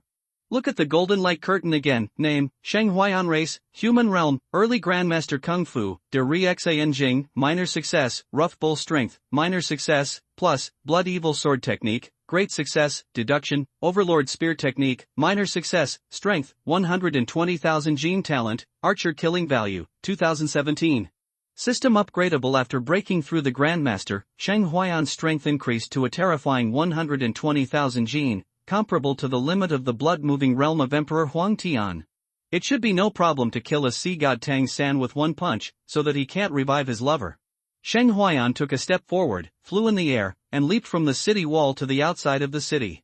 After breaking through to the Grandmaster level, he could fly in the air for a short time. Shang Huayan felt this change. It was as if he controlled the wind, stepped on the wind under his feet, and lifted him up with the wind to walk in the air. Walking on the snow, he could also step on the snow without leaving any footprints.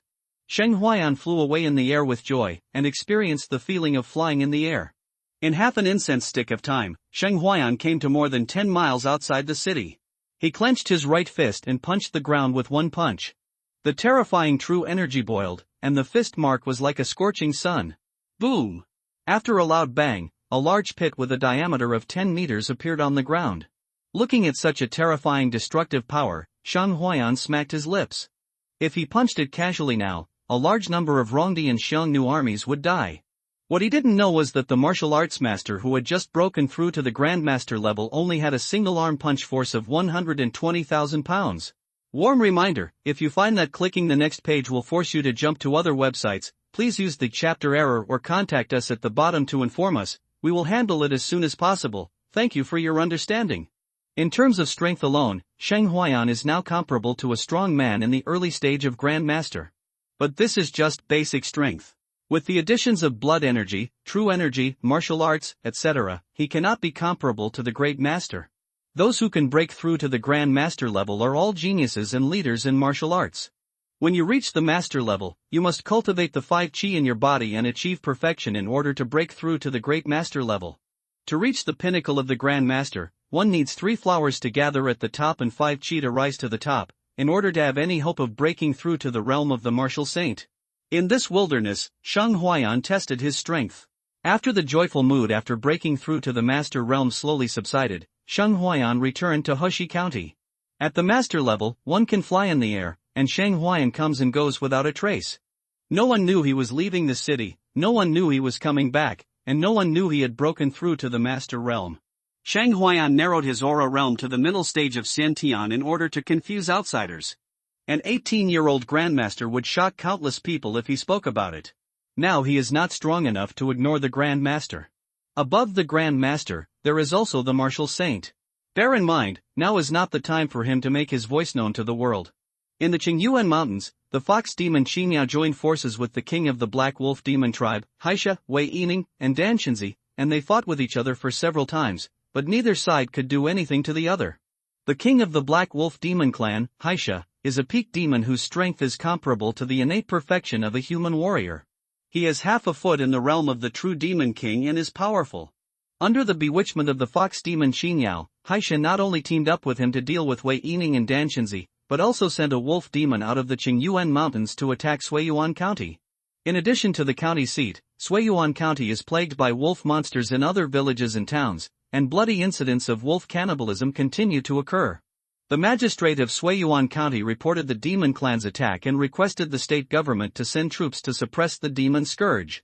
After Feng Jili, the prefect of Dingzhou, received a letter from Suiyuan County asking for help from the demon disaster, he immediately called Shui Lang, the prefect of Dingzhou.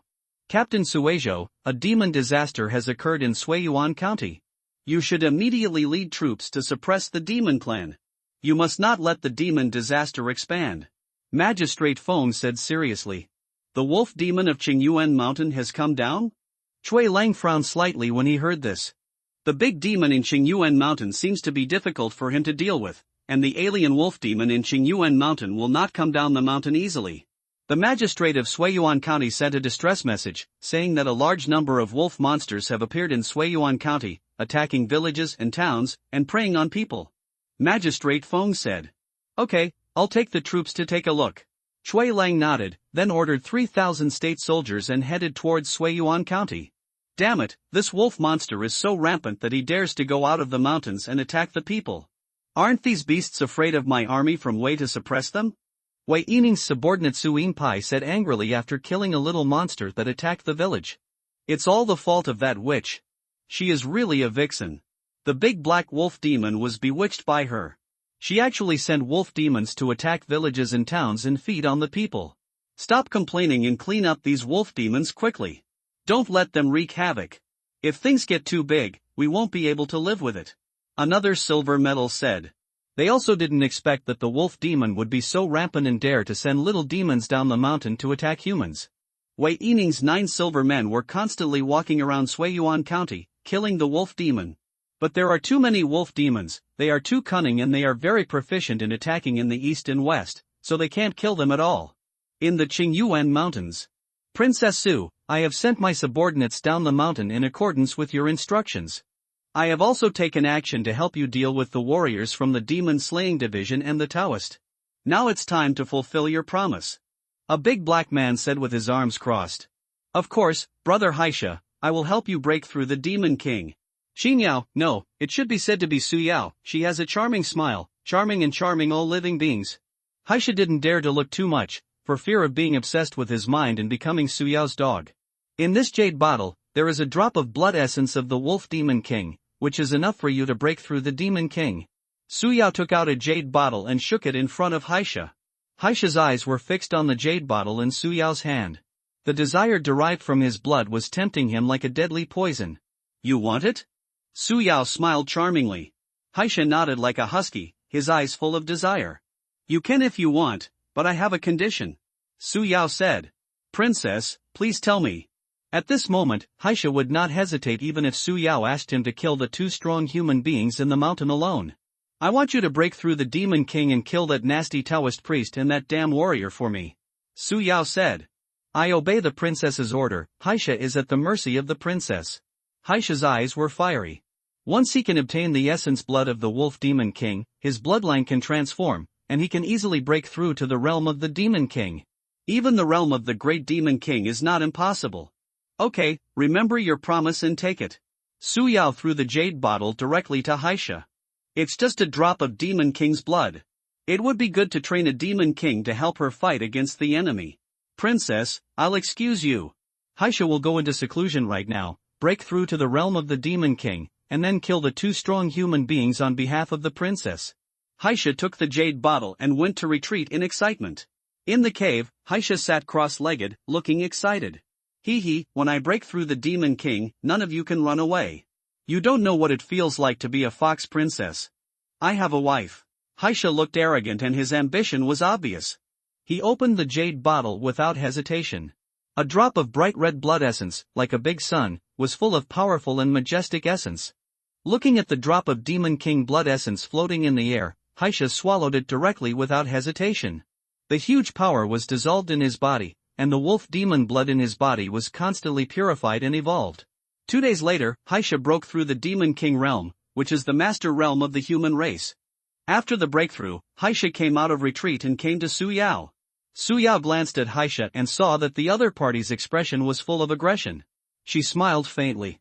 You don't think that after breaking through the Demon King, you can be reckless? I don't understand what Princess Su means. Haisha smiled faintly, with evil corners of his mouth. Su Yao shook the silver bell on her wrist, and a crisp bell sounded. Ah! Haisha suddenly screamed, and a piercing pain came from his chest, as if a part of his heart was torn off by something. Damn it, what did you do to me? Haisha looked at Su Yao angrily. Have you heard of Miaojiang? There is a kind of heart-eating poison there, which specializes in eating the heart. As long as I shake this bell, it will take a bite until your heart is eaten clean. Su Yao's pure and charming face makes it impossible to tell what kind of person she is. Damn it, did you put a heart-eating poison in the blood of the Demon King? Haisha said, and wanted to snatch the silver bell from Su Yao's hand. Ding dang! As the silver bell rang, Haisha felt like his heart was being eaten by thousands of ants, and he had no power to resist at all.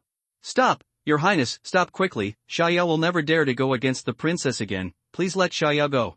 Haisha begged for mercy in pain. He never thought that his greed for the blood of the Demon King would lead him into another trap. Su Yao stopped and said coldly, Stupid wolf, put away your little thoughts and obey me. You can live, otherwise, this princess doesn't mind turning you into nutrients for the poisonous insects. Little wolf is willing to be driven by Her Royal Highness the princess and dare not disobey in the slightest. Haisha said in panic.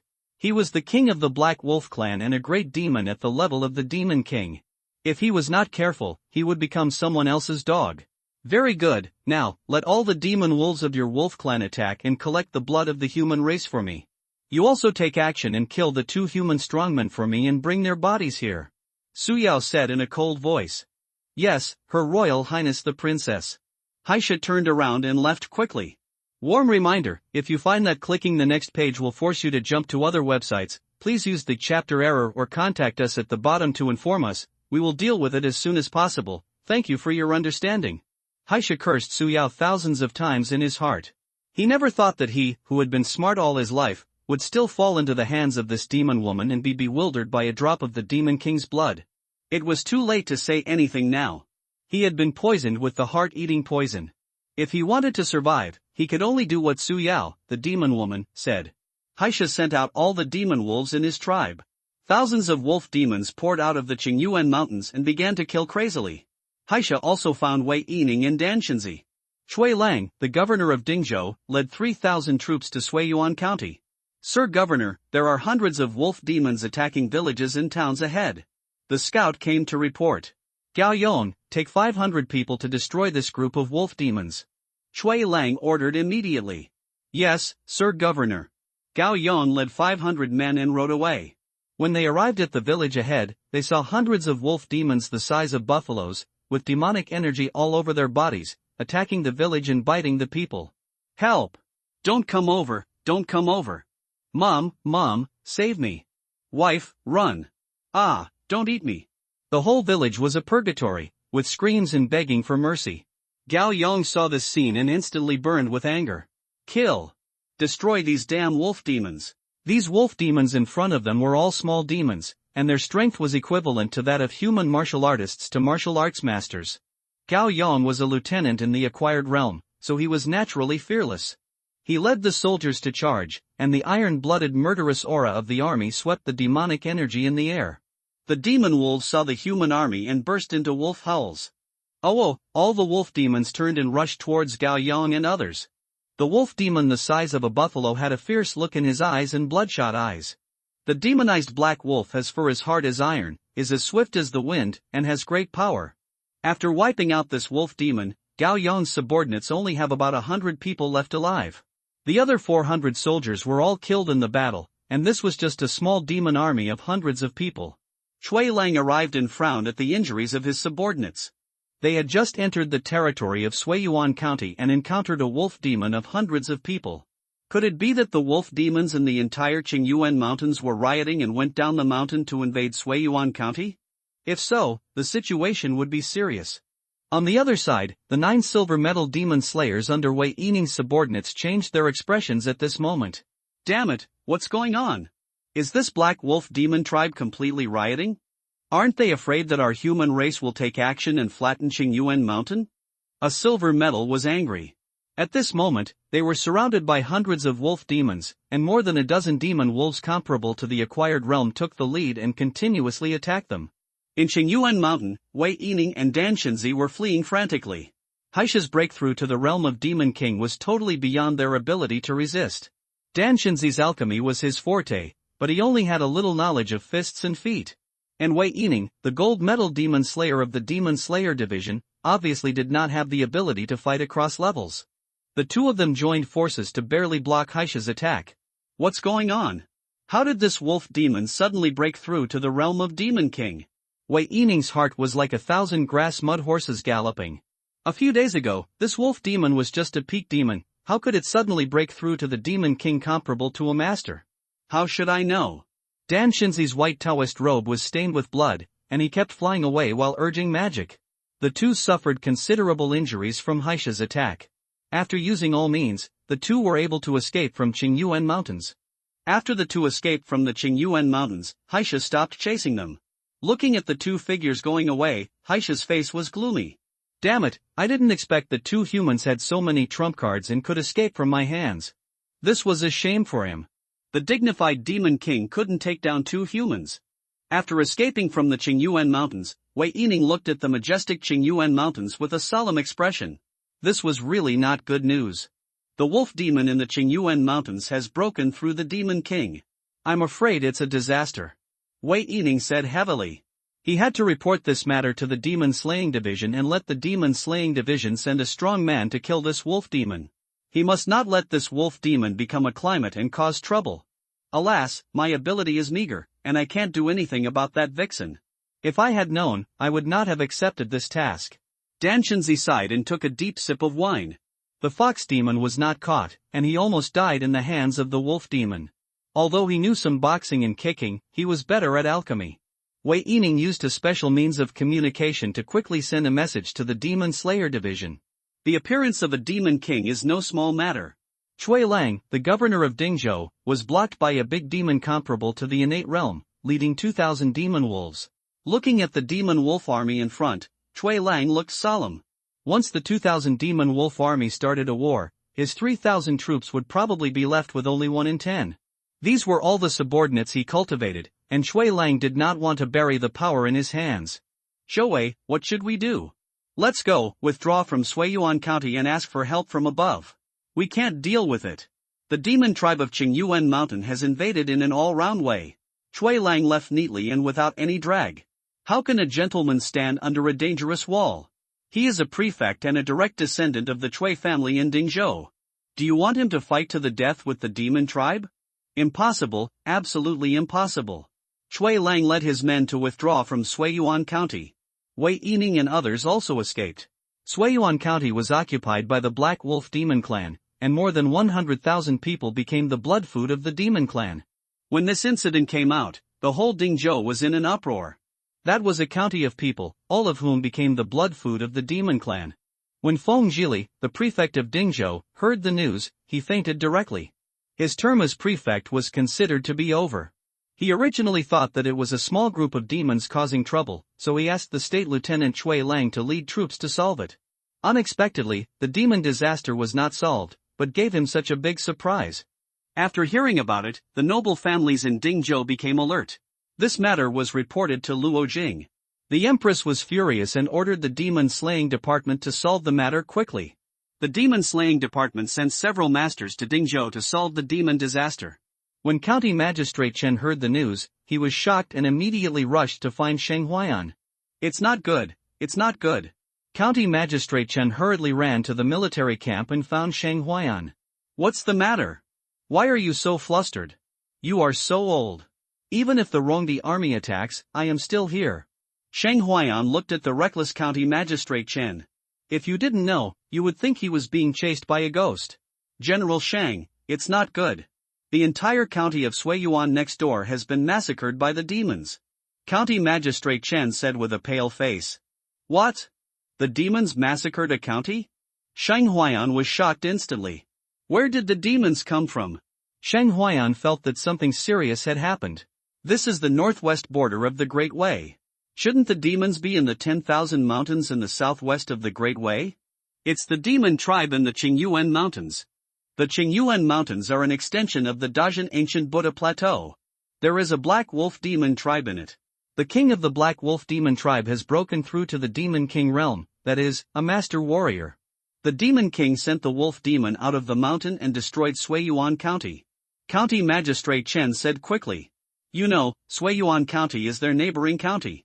If the Demon King leads the demon army to attack, their Hushi County will also become the next Suiyuan County. How can County Magistrate Chen not panic? Sheng Huaiyan didn't know what to say. This border is full of dangers. There are Rongdi and Xiongnu in the north, and there are demon tribes in the west. I know you are panicking, but don't panic first. Sheng Huaiyan said. County Magistrate Chen was almost angry to death. It's time, General Shang is still talking nonsense. What can we do? If the demon tribe attacks, can you still run away with the people of the entire county? Sheng Huaiyan looked at County Magistrate Chen. Besides, if a demon king dares to come, he will kill him directly and taste the demon meat. Sheng Huaiyan did not take it seriously. Hurry up and ask General Yang of Anning Pass for help. General Yang is the closest to us. County Magistrate Chen said anxiously. Okay, County Magistrate Chen, don't panic. The wolf demon will not come. Don't scare yourself. Sheng Huaiyan said. Hey, if you don't write a letter for help, I will come myself. County Magistrate Chen was in a hurry and had to write a letter for help. Okay, do you think General Yang can leave Anning Pass? Sheng Huaiyan looked at the anxious County Magistrate Chen. He really wanted to say that he could deal with a demon king. County Magistrate Chen was disappointed. Anning Pass really needed the defense of General Yang Yi. The Black Wolf Demon tribe killed 100,000 people in Suiyuan County. Those wolf demons took the blood food and retreated to the Qingyuan Mountains. Deep in the Qingyuan Mountains, in a stone cave, there was a pool of blood, filled with countless corpses and blood. Above the pool, there was a flower, absorbing the essence of blood. The flower was still in the bud state and had not yet bloomed. The blood-red bud was blooming with a strange light. Su Yao was dressed in red, staring at the flower expressionlessly. Haisha stood behind her, looking like a loyal guard. A man dressed in black stood side by side with Su Yao. The man in black robes kept injecting blood runes into the pool. In the pool, there were 3 corpses, emitting a monstrous evil spirit. The skin color of the 3 corpses kept changing from silver to gold. They were 3 silver-armored corpses. If there were people from the Taoist sect, they would definitely recognize that these 3 silver-armored corpses were transforming into gold-armored corpses. Once the transformation was complete, they would be equivalent to 3 powerful human master warriors. This black-robed man is naturally from the Yin Corpse sect of the demonic Tao. He is using the secret method of the Yin Corpse sect to refine the golden-armored corpse. Yin Huairan, when will you be able to successfully refine these 3 golden-armored corpses? Su Yao's voice was cold and emotionless. Soon, hee hee. Yin Huairan's voice sounded like an old corpse crawling out of a coffin, gloomy and hoarse, and could scare the neighbors' children to death. The Great Wei Demon Slaying Division and the Great Wei Army will not give you too much time. Su Yao said lightly. Don't be afraid, there is enough time. When my 3 golden armored corpses are born, ordinary 6 masters are not opponents. To deal with a wolf demon, how many masters do you think the Great Wei will send? At most 3, by then, I may have 3 more master corpses to refine. Yin Huairan said gloomily. There was still some expectation in his tone. Haisha looked at the 3 bodies in the blood pool that were transforming, and his eyelids couldn't help twitching. He felt the breath of danger from the 3 bodies. He looked at Su Yao and the people from the Yinshir sect, and didn't know when the 2 of them had planned together. 5 days after the outbreak of the demon disaster in Suiyuan County, 3 masters came to the Demon Slayer Division and recruited 10,000 soldiers from Dingzhou Prefecture and counties to enter Suiyuan County, preparing to go into the mountains to kill the demons. When they entered Suiyuan County, there was no one living there. The former county town and villages were all destroyed, with broken walls and ruins. Looking at the bones exposed in the wilderness and the bodies being eaten, Shuatu was furious. These damn demons should all be exterminated. Chen Juanxiao's body was full of murderous intent, and his eyes were full of murderous intent. Those who were exposed in the wilderness were ordinary people of the Wei dynasty. As members of the Demon Slayer Division, they should have killed demons and protected the people of the world, but now they let the monsters wreak havoc. This is their dereliction of duty. These unstable factors should have been killed long ago. It seems that my Demon Slayer Division is still too comfortable. Another old man said. I agree with what Mr. Deng said. This matter is over. All the demons in the western border mountains need to be cleaned up. This kind of thing cannot happen again. Chen Junxiao agreed with this opinion. The 3 great masters of the Demon Slayer Division led the army into Suiyuan County. Wei Yining, Chui Lang, and others followed behind. Looking at the corpses being eaten, Wei Yining felt very guilty.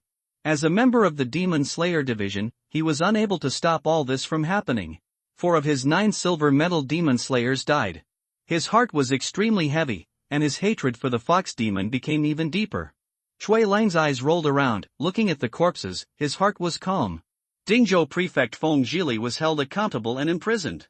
He barely got a chance to make meritorious contributions because of Chui's strong protection. But now, he is thinking about how to get credit and see if he can compete for the position of Dingzhou Prefect. The demon-killing army did not stop and continued to head to the Qingyuan Mountains. Haisha hurried into the cave. Su Yao and Yin Huairan were still guarding the blood pool. The flower on the blood pool was still devouring the blood in the blood pool. The 3 corpses in the blood pool also transformed into golden armored corpses. The golden skin was like gold. The evil spirit emanating from the 3 golden armored corpses made Haisha tremble with fear. He found that he couldn't even beat one of the golden armored corpses. It was very sad. After breaking through to the realm of Demon King, he found that he was still weak. Your Highness, the Great Wei Demon Slayer Division and the army have entered the mountain. Haisha hurriedly reported.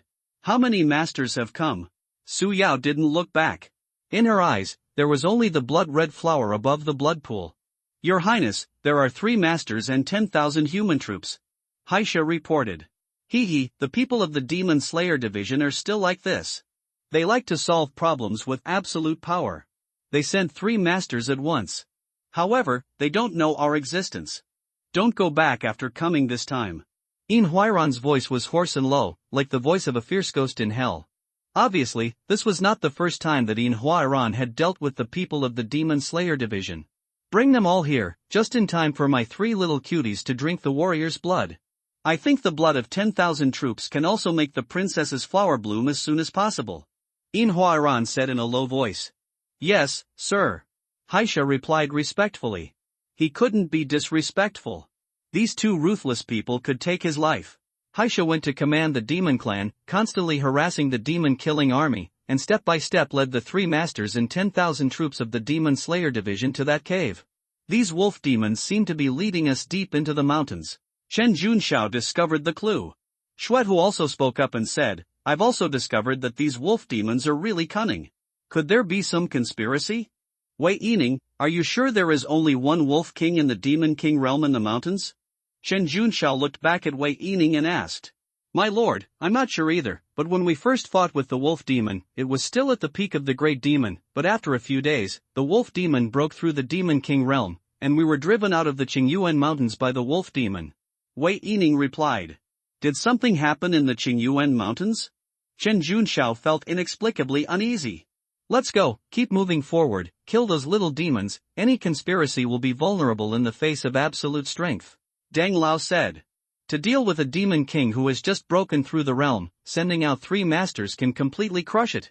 The demon-killing army continued to move forward, and the little demons that harassed on the way were all killed by the strong men in the army.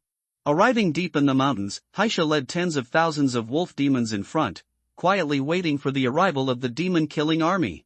Seeing that the wolf demon tribe in front was ready, the demon aura was filled in the mountains.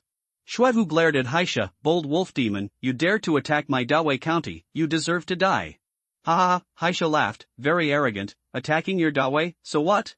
People kill demons, demons eat people, how can you deserve to die? Are you only allowed to kill demons in Dawei, and my demon tribe is not allowed to resist?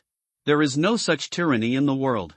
Bold wolf demon, nonsense, you demon tribe don't do evil, but kill my human race, how can my human race kill you? Boss Deng shouted, his voice was like thunder, shaking many little demons dizzy. If you want to fight, then fight.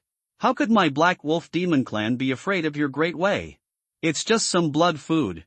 I have never eaten a human master warrior. Haisha was still very domineering when facing the 3 masters of the demon-slaying division. Chen Jun smiled and frowned. A wolf demon in the early stage of the Demon King, facing the 3 masters of them, did not run away and was not afraid at all. This was abnormal, and there must be a trick. Could there be other great demons? Be careful, there is a trick. Chen Jun smiled and reminded. I will make a move first to test this wolf demon. Where does the confidence come from? Xuehu immediately made a move and flew towards Haisha. It's just right, let me see how capable the strong men of Wei are. Haisha turned into a black wind and also made a move. Boom! The 2 figures collided quickly in the air, and the powerful martial arts true chi and demon power collided, bursting out with a shocking sound. Xuehu's blood was boiling, and his fists were unparalleled. He kept punching and attacking Haisha. Haisha's body was as hard as steel. After the baptism of the Demon King's blood, his demon body was much stronger.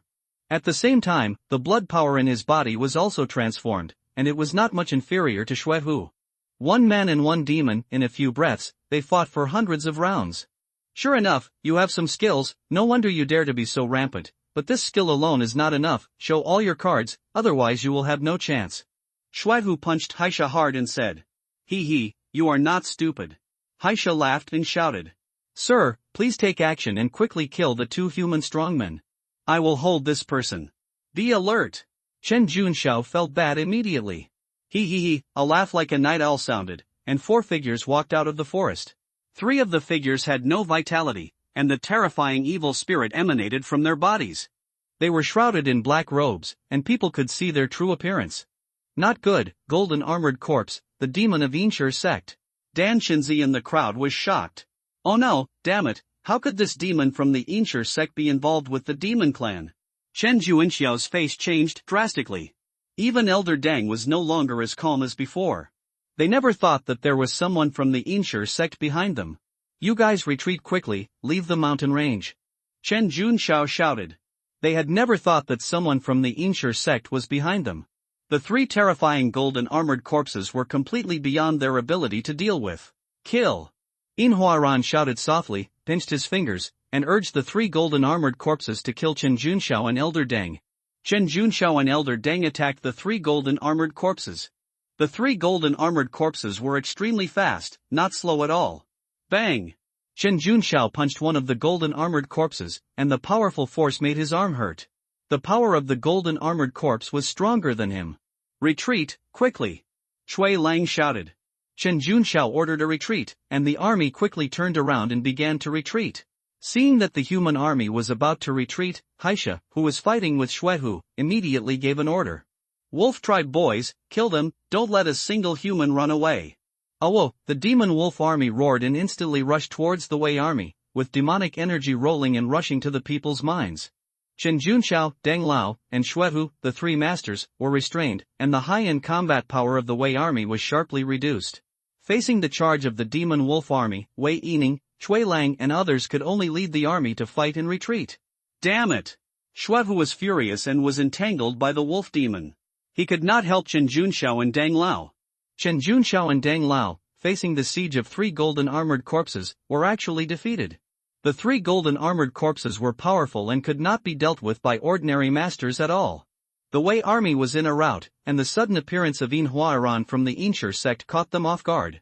As soon as they entered the mountain, the demon-killing army declared defeat and fled. Chen Junxiao, a master in the middle stage, faced a gold-armored corpse, and could barely resist. Although Mr. Deng was a master in the late stage, he was old, his vitality had declined, and his strength was not at its peak. Facing the two golden-armored corpses, Mr. Deng found it difficult to deal with them, and gradually fell into a disadvantage. However, Xuehu and Haisha were tied and could not help at all, being tightly restrained by the wolf demon. In the Grandmaster's battle, sand and rocks flew, a fist seal could destroy a mountain rock, a burst of chi could cut off a tree, and a palm fell, leaving a big hole in the ground. The terrifying destructive power swept through the mountains and forests. The massacre of sad hands. Deng Lao struck out with a palm, his palm was surging, and his true energy was rolling. He hit a golden armored corpse on the chest and knocked the golden armored corpse away. Such a terrifying palm, however, failed to cause any harm to the golden armored corpse. Mr. Deng couldn't help but his heart sank.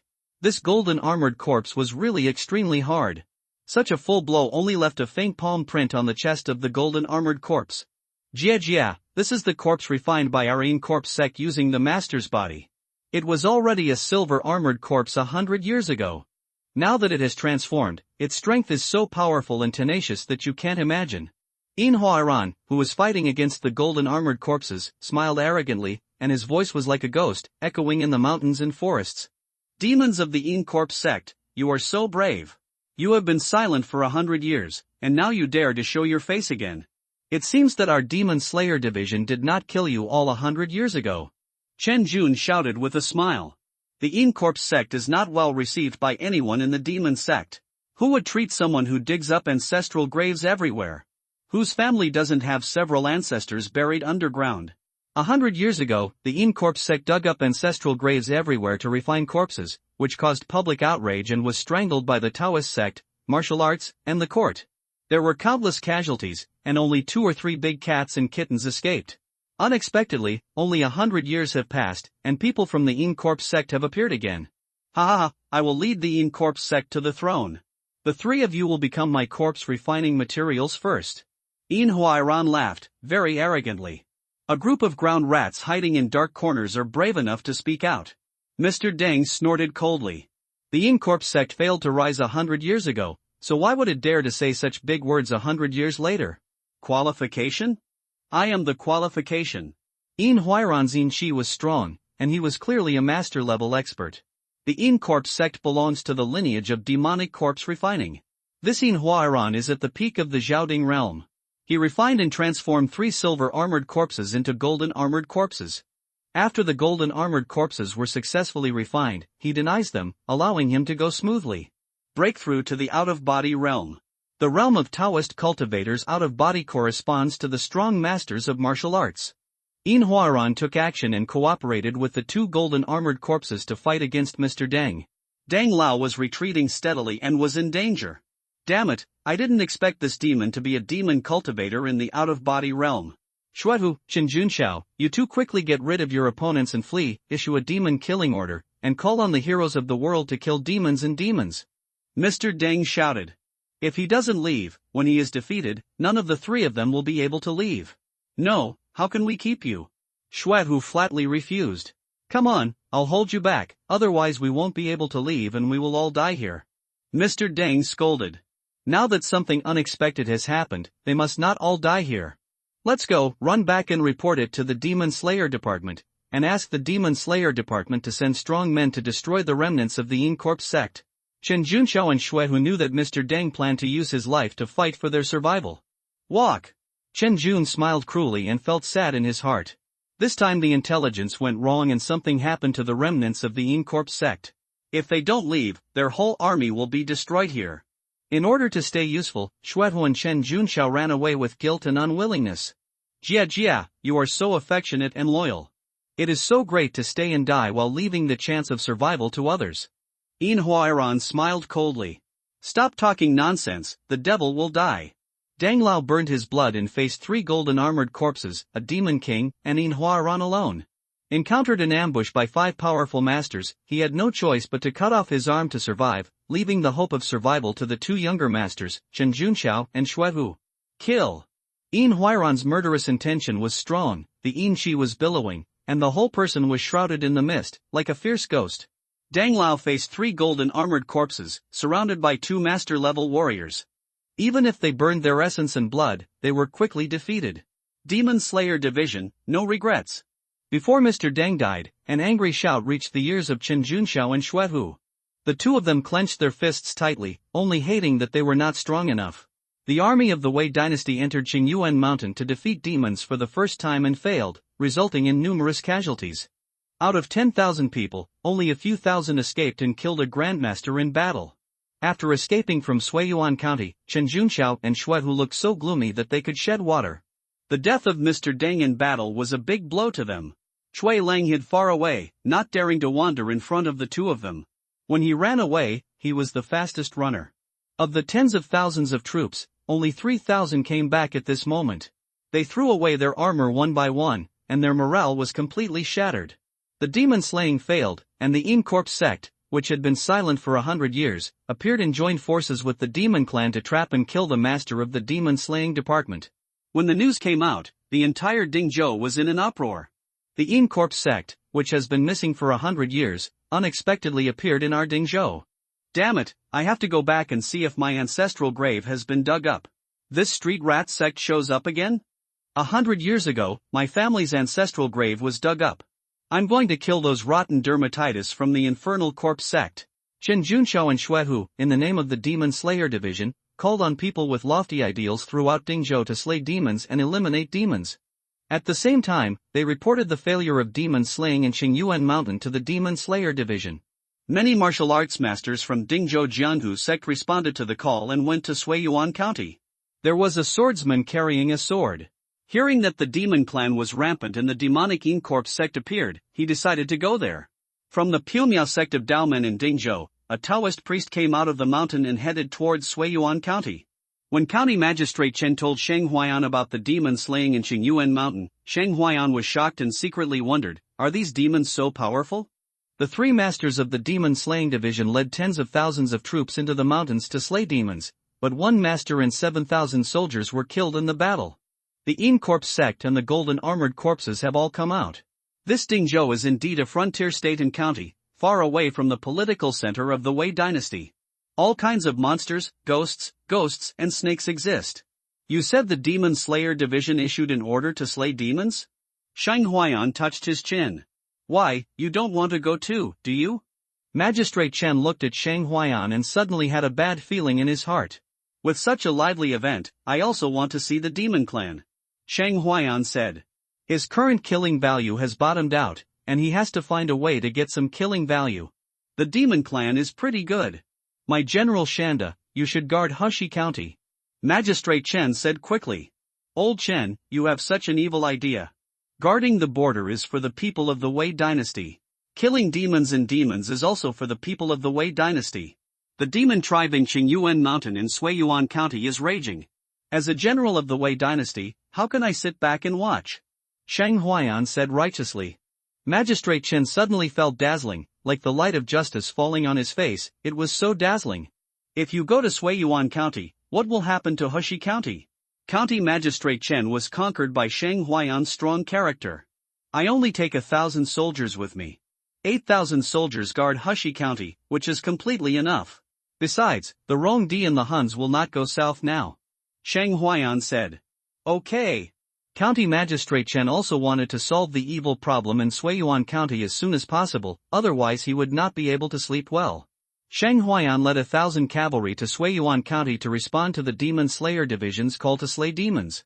People from all sides in Dingzhou and experts from the Demon Slayer Division gathered towards Suiyuan County.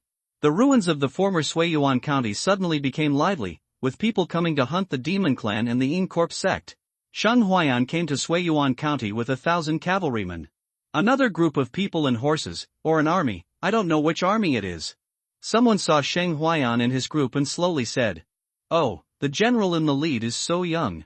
After seeing Shang Huayan, many people felt that Shang Huayan was too young. The armor made Shang Huayan look more heroic, as if he was a young general walking out of a painting. What a good young general, so handsome. Many people sighed. Shang Huayan's temperament, a young man with bright clothes and a red robe with a silver spear, a vigorous posture, sword eyebrows flying into the temples, and a majestic look in his eyes. Seeing the army coming, Cui Lang greeted them. May I ask the general's name and where you are from? Cui Lang said with a smile. The Hushi garrison came here at the invitation to kill demons and eliminate monsters. Shang Huayan also said. Cui Lang was stunned for a moment. Okay, it's you, the kid, who led the army to kill my dog, right? He hated Shang Huayan in his heart, and cursed, but he kept smiling. So it's the General of Cavalry. I'm sorry. General of Cavalry, why does it sound so familiar? Hearing Cui Lang's words, many people in Dingzhou felt a little familiar. General of Cavalry Shang Huayan, the one who was good at writing poems. Some people remembered that Shang Huayan was canonized as the General of Cavalry. Green ants are new wine companions, red clay stoves, and the sky is about to snow in the evening. Can you drink a cup? It was written by him? He is really young and promising. He became a general at a young age. He has an excellent talent for poetry and also brewed the world-famous green ant wine in West Wind. Many people began to discuss it. General of Cavalry, please come this way. I will arrange for you to stay. There was no way. Cui Lang was arranged to be the guest greeter, who let the strong men of the Demon Slayer Division control the situation now. Seeing that the other party was polite, Shang Huayan thought he was a good person. Then I'll trouble you. Shang Huayan said with a smile and nodded. After arranging Shang Huayan and his party to the designated camping site, Cui Lang left. After Cui Lang left, Wang Wu said to Shang Huayan, General, that man is Cui Lang, the governor of Dingzhou. Shang Huayan was stunned for a moment after hearing this. This man is the governor of Dingzhou? The one who raised the bandits of Huxiatang. You said this guy. Have you found out whether we have wiped out the bandits of Huxiatang? Shang Huayan said in a deep voice. Wang Wu replied, General, don't underestimate these native aristocratic families. Their power in the local area should not be underestimated. Hey, this old guy, I didn't expect he is still a smiling tiger. He can smile in front of us, and there is no difference. He is really cunning and treacherous. Shang Huayan felt that he had to take back his evaluation of Cui Lang. This man is a smiling tiger, with deep scheming, wicked, and must not be kept. After setting up camp, Shang Huayan took a simple look around. Now in this dilapidated Suiyuan County, apart from the army sent by the court, there were only people from the rivers and lakes, and no ordinary people could be seen. There was no place to go to the restaurant or tea house to drink. This place has completely become a dead city. While walking around, Shang Huayan saw a swordsman, holding a long sword, dressed simply, without the aura of martial arts, and did not look like a cultivator. But the other person's eyes were as sharp as a sword, and the whole person revealed a kind of sharpness. It gave people a feeling of being sharp. Shang Huayan couldn't help but look at the other person twice more, and the other person naturally noticed that Shang Huayan was looking at him, and the man nodded to Shang Huayan. The swordsman was alone, and did not deal with others. He lived alone in a dilapidated house. Those chivalrous men in the city gathered in twos and threes, talking about everything. Shang Huayan looked around and found that most of the people who came here were not strong. Most of them were at the martial arts master level. There were more than 30 postnatal warriors, and fewer innate warriors, only about 10. These warriors, to a large extent, came for the benefits promised by the Demon Slayer Division. The Demon Slayer Division promised that killing the wolf demon could be exchanged for cultivation techniques, elixirs, or gold and silver. That swordsman seems to be from the Sword Dao sect in Shuzhou. Someone looked at the swordsman holding a long sword and whispered. Shuzhou is far away from our Dingzhou, why would a sword cultivator run here? I guess he came out to travel and test. Those sword madmen, holding a sword, ran all over the world. What's so strange about the sword cultivators in our Dingzhou? After hearing this, Sheng Huayan realized that the man he had just seen was a sword cultivator. Swordsmen are born in the Sword Dao mountain in Shuzhou, and the Sword Dao sect is also a famous sect in the world. In order to prevent the wolf demon and the people of the Yin Corp sect from escaping, the Demon Slayer Division called on the Demon Slayers to go into the mountains to eliminate demons early the next morning. General, this is a request for assistance from the Demon Slayer Division. Let us enter the mountain from the right and clear out the ordinary wolf demons. Wang Wu gave the request letter from the Demon Slayer Division to Sheng Huayan. The Demon Slayer Division and the Border Army are not affiliated, so they can only ask Sheng Huayan for assistance. Sheng Huayan's troops are not the prefectural army, and the Demon Slayer Division has no right to force Sheng Huayan. Okay, we will enter the mountain from the right. Sheng Huayan nodded. The Demon Slayer Division brought a new 10,000 troops and entered the mountain first, followed by those people in the rivers and lakes. Sheng Huayan led his subordinates to enter the mountain from the right. Anyway, they were just here to assist. Sheng Huayan also wanted to see the ordinary demon tribe and get some killing points. The crowd was huge, and the second demon killing in Qingyuan Mountain began. This time, 6 masters came to the Demon Slayer Division, and they were determined to avenge Dang Lao and slay demons. Sheng Huayan led his soldiers into the mountains. With his master's spiritual will, he vaguely realized that the spiritual energy of the world in the mountains was richer than outside the mountains. Those sacred mountains and blessed places are usually occupied by large sections. The spiritual energy of the world is rich, and it is easy for demons and ghosts to be born in these deep mountains. After walking for dozens of miles in the mountains are high and the forests are dense. The towering ancient trees are huge, and there are many ancient trees that can be hugged by several people. A wolf howl came and echoed in the mountains and forests. Sheng Huayan felt a strong demonic and sword energy fluctuation in front of him. General, there is a swordsman fighting a wolf demon in front. Wang Wu went to investigate and came back to report. Let's go and take a look. Sheng Huayan whipped his horse, and the soldiers behind him followed on war horses. When they arrived at the battlefield, the swordsman they saw yesterday was fighting a wolf demon at this moment. The sword energy was everywhere, the sword light was shining, the swordsman was obviously a sword cultivator in the innate realm, and the wolf demon was also a great demon in the innate realm.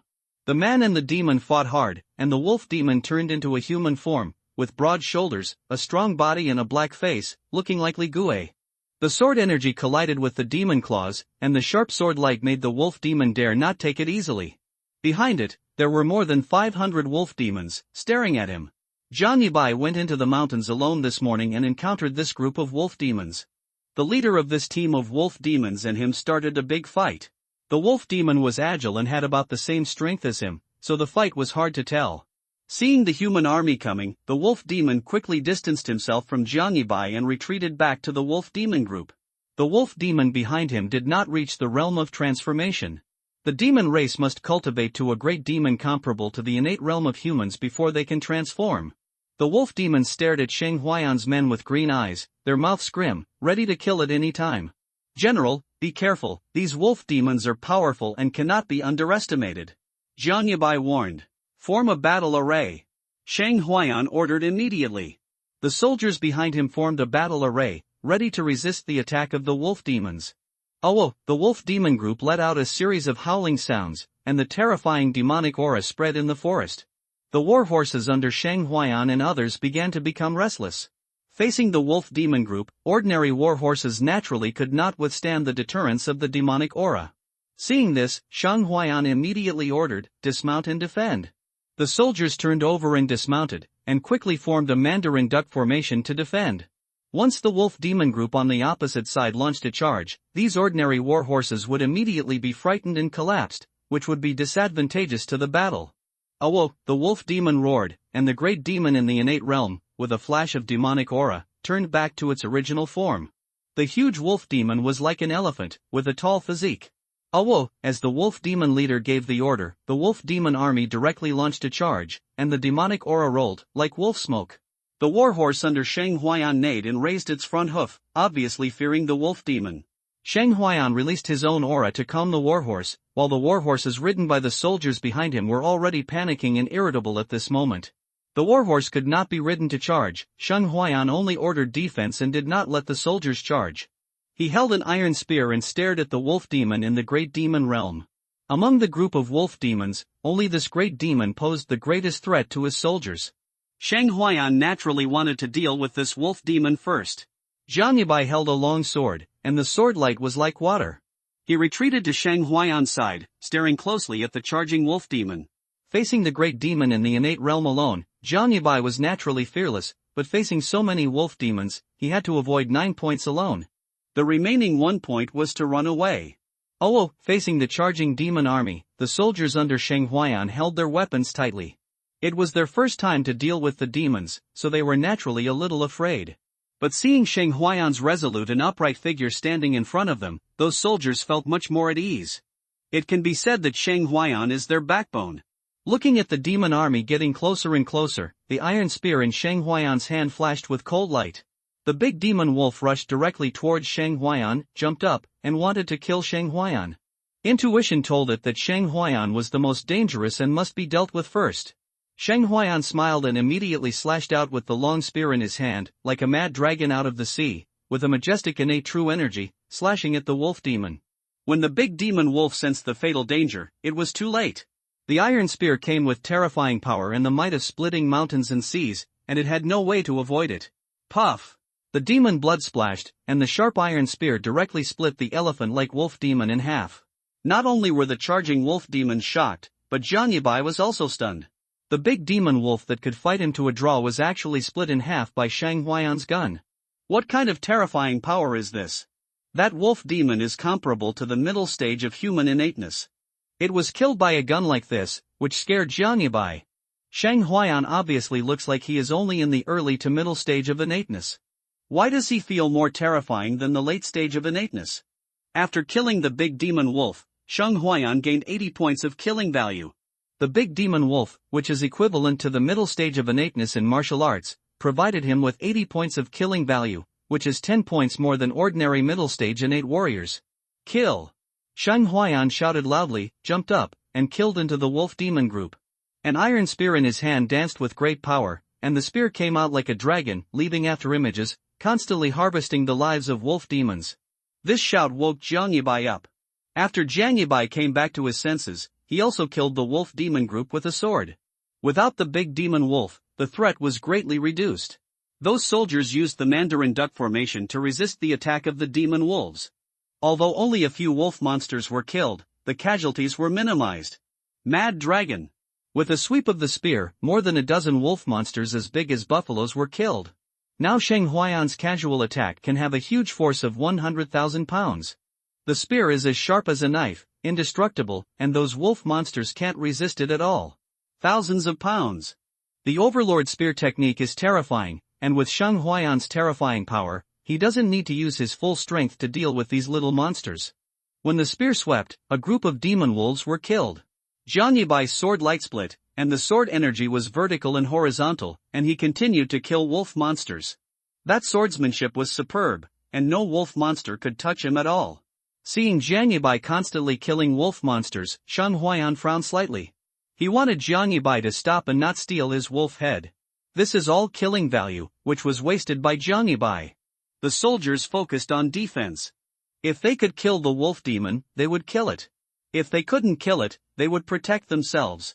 This was what Shang Huayan had told them in advance. Shang Huayan didn't ask his soldiers to make great achievements, as long as there weren't too many casualties. After all, the strength of his 1,000 men was not very strong.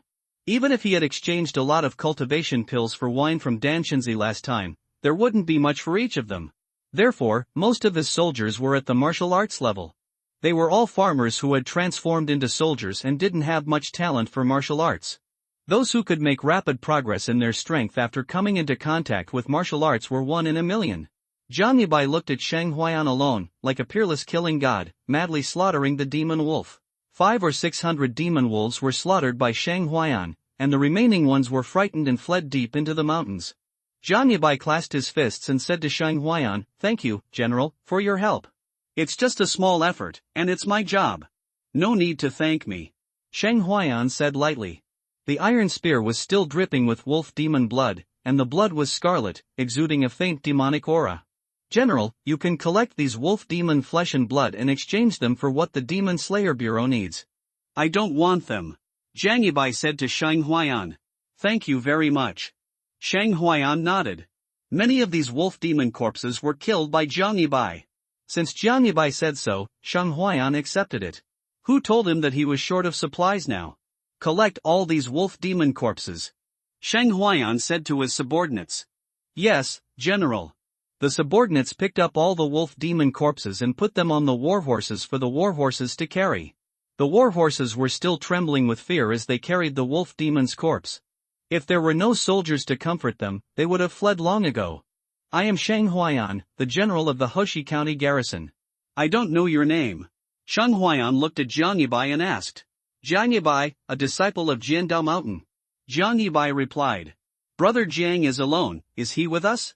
Shang Huayan asked casually. Jiang Yibai pondered for a moment and said, "If General Shang doesn't mind me being in the way, I will go with you guys." "It doesn't matter. One more person means more strength," Shang Huayan said. "Okay, I will go into the mountains with you guys to kill the demon." Jiang Yibai then followed Shang Huayan and the others and headed deep into the Qingyuan mountains. "General, in fact, the flesh and blood of these wolf demons are very good blood food for you martial artists," Jiang Yibai said on the way. "Blood food? How do you say it?" Shang Huayan asked curiously. "Monster meat contains a lot of blood and energy essence. After special processing, the demonic energy in the monster meat is removed and it can be eaten. It can replenish blood and energy for warriors and increase their cultivation or cultivation speed," Jiang Yibai explained. "Why haven't I heard of it before?" Shang Huayan asked. He had heard of the monster clan before, but no one told him that monster meat can assist warriors in cultivation. Monster meat rarely flows out. It is basically digested by major sects or the Demon Slayer division. Moreover, the territory of Wei is peaceful, and there are few monsters. If they appear, they are cleared by the people of the Demon Slayer division. They rarely flow out, and ordinary people know little about it. After listening, Shang Huayan nodded, and then asked, "Brother Jiang, do you know how to remove the demonic energy in monster meat?" Warm reminder, if you find that clicking the next page will force you to jump to other websites, please use the chapter error or contact us at the bottom to inform us. We will deal with it as soon as possible. Thank you for your understanding. Jiang Yibai said, "These are not secrets in the sections. If the general needs them, I can teach you the methods." "That's great. I'm grateful for your kindness. I'll treat Brother Jiang to a drink when I get back," Shang Huayan said happily. If there is the method of making monster blood food that Jiang Yibai said, then all these wolf monsters' flesh and blood will be taken back and used by the soldiers in the army. It can improve the strength of the soldiers to some extent. For Shang Huayan, as long as it can improve the strength of his soldiers, he will do it. The group continued to move forward into the mountains. After killing those wolf monsters, they did not encounter wolf monsters along the way. Shang Huayan killed more than 300 wolf monsters and gained 200 to 300 killing points. The killing points provided by these wolf monsters are more than those provided by the human warriors he killed. The killing points also increased to 4,317 points. This killing point is not enough to continue to improve the cultivation. A terrifying wolf howl came from the depths of the mountains, echoing throughout the Qingyuan mountains. At the same time, 6 terrifying master aura fluctuations came from the depths of the mountains. The strong men of the Demon Slayer division confronted the Demon King. Feeling the fluctuations of the master's fighting aura, many people looked towards the depths of the mountains. "Hurry up, go to the depths of the mountains, the master-level battle should not be missed. Go we go, there are no wolf monsters on the edge of this mountain range, and these ordinary herbs are not worth much." The master has taken action. Jiang Yibai looked at the aura fluctuations in the depths of the mountains with burning eyes. "Go, speed up, those wolf monsters are probably gathered in the depths of the mountains," Shang Huayan said. He came to harvest the killing value, and he couldn't let others grab the head. When he arrived at the battlefield deep in the mountains, the human army and warriors were fighting with the wolf monsters. Chen Junxiao, Xuehu, Wang Bufan, Han Xinyu and other 6 masters of the Demon Slayer division are fighting against the 3 golden armored corpses of Haishet and Yin Huaran. Haishet and Xuehu continue to fight. Chen Junxiao and Wang Bufan are fighting against 3 golden armored corpses, and a Taoist with a wind fairy bone is fighting against Yin Huaran. Between the two, the magic collided, and the magic power mobilized the spiritual energy of heaven and earth, with terrifying power. Who is that Taoist? Shang Huayan saw him cast spells, and the magic formulas were cast one after another, with extraordinary means. It seems to be the great elder of Dingzhou Pumyo sect. Zhang Yibai said. Dingzhou Pumyo sect. Shang Huayan took a look at the great elder of Pumyo sect, with a fairy-like appearance, a Taoist robe fluttering, white hair fluttering, and a whisk waved, a white light shot out, shattering the black fog. The person covered in black fog, I think he is from the Yin Corpse sect. Shang Huayan glanced at Yin Huaran.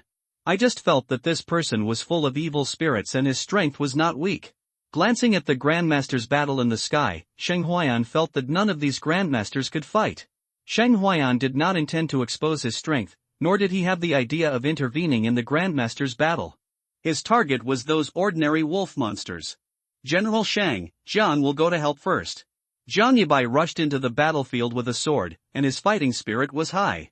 He slashed out with a sword, and a wolf monster comparable to the postnatal realm was cut in half. Seeing this, how could Shang Huayan sit still? If he was slow, wouldn't he lose a lot of killing points? You defend well, don't let the wolf monster break through the formation, I will kill the monster. Shang Huayan said to Wang Wu and others. Then he jumped up with a gun and rushed up. Wang Wu and other soldiers immediately formed a formation and defended. The Wei army in front fought with thousands of wolf monsters, and many warriors who were summoned also killed the monsters. Shang Huayan charged into the battlefield, fierce and ferocious. No wolf monster survived with his iron spear. Even if he concealed his strength and only showed his innate realm, he could kill everything in this realm, which was invincible. Looking at Shang Huayan's fierce figure, many people were shocked. Killing monsters was just like killing dogs, sweeping across the field with one shot. Many people stayed away from Shang Huayan, fearing that they would be affected and scratched. This man is so strong? Where did this fierce man come from? Someone said in surprise. That man seems to be Shang Huayan, the general of the Hoshi County garrison. He is simply a killing god. Looking at the surging murderous aura on Shang Huayan, many people couldn't help but tremble. How many enemies must he have killed to condense such a terrifying bloody murderous aura? So strong. After Wei Yining killed a wolf monster comparable to the acquired realm, he also looked at Shang Huayan. The wolf monster kept biting and killing the Wei soldiers, and the powerful warriors of the Wei were also killing the wolf monsters. In the sky, there was a terrifying battle between the Grandmasters, and the might was terrifying. On the ground, there was a fierce battle between the human race and the wolf demons. More and more wolf demons fell under Shang Huayan's gun. He kept slaughtering wolf demons and harvesting killing points. As long as he killed enough, he could harvest rich killing points. In the army of Dingzhou Prefecture of the Wei dynasty, Cui Lang's eyes were fixed on Shang Huayan. Didn't this person just break through the innate realm not long ago? Why is his strength so strong? Cui Lang felt that even if he was in the innate state of perfection, he might not be able to take down Shang Huayan. This boy is very threatening, and he must be dealt with as soon as possible. Cui Lang's eyes were gloomy, and there was a hint of murderous intent in his eyes. Die! Xuehu swung his fist fiercely, the whole fist was glowing, bombarding the wolf demon king Haisha, the true chi and blood on his fist intertwined, with terrifying power, the void exploded, and the momentum was huge. Haisha faced Xuehu without fear, his palm turned into a demon claw, the sharp demon claw tore the world, and the demon chi rolled. Boom! The fist and the demon claw collided, the sound was like thunder, terrifying, the blood, true chi and demon chi continued to melt. One person and one demon continued the battle that was not finished last time, fighting madly. Chen Junxiao and the other 5, facing 3 golden armored corpses, could only suppress them, they could not break the body of the golden armored corpse at all. Damn, these golden armored corpses, why are their bodies so hard? Wang Bufan was shocked, this golden armored corpse was really extraordinary. If these Yin corpses that were refined were not too powerful, and the Yin corpse sect dug up people's ancestral graves everywhere, arousing public anger, the Yin corpse sect would not have been strangled by the major sects in the court 100 years ago. Han Xianyu said. The 5 masters joined forces and were unable to suppress the 3 golden armored corpses for a while. It can be imagined how strong and tough these golden armored corpses are. The Inshur sect has produced an extraordinary genius who can compete with me at the early stage of the out-of-body state. Tianqiu, the great elder of Pyomyo sect, looked at Yin Huairan with murderous intent in his eyes. The Pyomyo sect has declined greatly. The great elder is only in the middle stage of the out-of-body state. Yin Huairan sneered. If it weren't for the fact that my sect's strongmen were sneak attacked by your Inshur sect 100 years ago, my Pyomyo sect wouldn't have had a high-level combat power gap. Tianqiu's eyes were full of murderous intent. If the sect master hadn't been in seclusion to break through the out-of-body perfection state, he would have come with the sect master of Pyomyo sect today to kill Yin Huairan, the remnant of the Inshur sect. Obviously, there is a 100-year blood feud between the two sections. The great elder of Pyomyo sect came immediately after hearing that the remnant of the Inshur sect was born, wanting to kill the remnant of the Inshur sect. You must die today. I will use your blood to sacrifice to the ancestors of my sect. Tianqiu continued to attack, the light of magic bloomed, and the murderous intent was terrifying. You want to kill me with your strength, you are really dreaming, you haven't woken up yet. Yin Huairan laughed coldly. If the three golden armored corpses were not restrained by the master of the Demon Slayer division, the great elder of the Pyomyo sect in the middle stage of the out-of-body state would definitely not be his opponent. Pardon!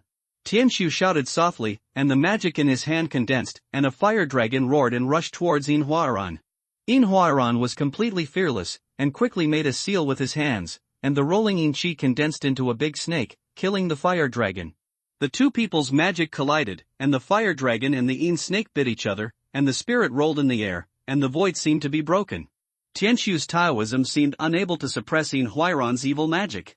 He didn't understand that the Yin Corpse sect, all its skills, were not above refining corpses and controlling corpses? Why was Yin Huairan's corpse refining restrained, and Yin Huairan still had such a strong strength to fight against it? Yin Huairan threw out 5 Yin talismans, and the 5 Yin talismans flashed with black light, and 5 ghost shadows rushed out of the talismans and killed Tianqiu. Tianqiu waved his whisk, and the green light was like a thread, which scattered the 5 ghost shadows. The two fought in the sky, and Taoism and magic weapons were used. Tianqiu couldn't help but feel anxious as he couldn't take down the remnants of the Inshur sect. And Yin Huairan was also waiting for Su Yao to break through. Once Su Yao's fox demon broke through, the situation would be completely reversed. Everyone from the Demon Slayer division, why don't you quickly take down the 3 golden armored corpses? How long are you going to wait? Tianqiu shouted. Chen Junxiao, Wang Bufan, and Han Qianyu were also helpless. They joined forces and tried their best, but they still couldn't destroy the 3 golden armored corpses. How about Junxiao, you go and help Taoist Tianqiu take down the remnants of the Inshur sect first, and we will resist the 3 golden armored corpses. Han Qianyu said. These 3 golden armored corpses are extremely powerful and hard. If you want to destroy them, you must use your absolute strength to completely smash them. Or kill the corpse controller and then take down the 3 golden armored corpses. Okay, let's do it. Chen Junxiao left the battlefield and killed Yin Huairan. Chen Junxiao joined the battle, and Yin Huairan's pressure increased instantly, and he was beaten by the two. His heart sank. If Su Yao didn't break through again, he would definitely run away first if she was in danger. Haisha, who was fighting with Xuehu, watched the wolf monsters in the tribe being slaughtered by Shang Huaiyan. He had a murderous intention in his heart. If he hadn't been dragged by Xuehu, he really wanted to take action and slap Shang Huaiyan to death. Shang Huaiyan was like a killing machine, constantly killing the wolf monsters. Those wolf monsters, the spear light cut through, and they died. The evil spirit on Shang Huaiyan's body was also constantly condensing. Even Wei Yining, a congenital great perfection warrior, could not catch up with Shang Huaiyan in killing wolf monsters. Shang Huaiyan was very anxious when he saw the wolf monsters killed by others. That was all killing value. Zhang Yibai held a long sword in his hand, and the sword energy was crisscrossed and the sword light was shining. He kept killing wolf monsters. He was tempering his sword intent. The innate warriors of the human race were in front, killing the wolf monsters wantonly. There were not many innate warriors among the wolf monsters, and they had been killed. Facing the killing spree of the innate warriors of the human race, the wolf monsters kept dying. The evil spirit and demonic spirit that soared into the sky permeated between heaven and earth. Princess Su Yao, if you don't make a move, Yin will retreat and won't play with you anymore.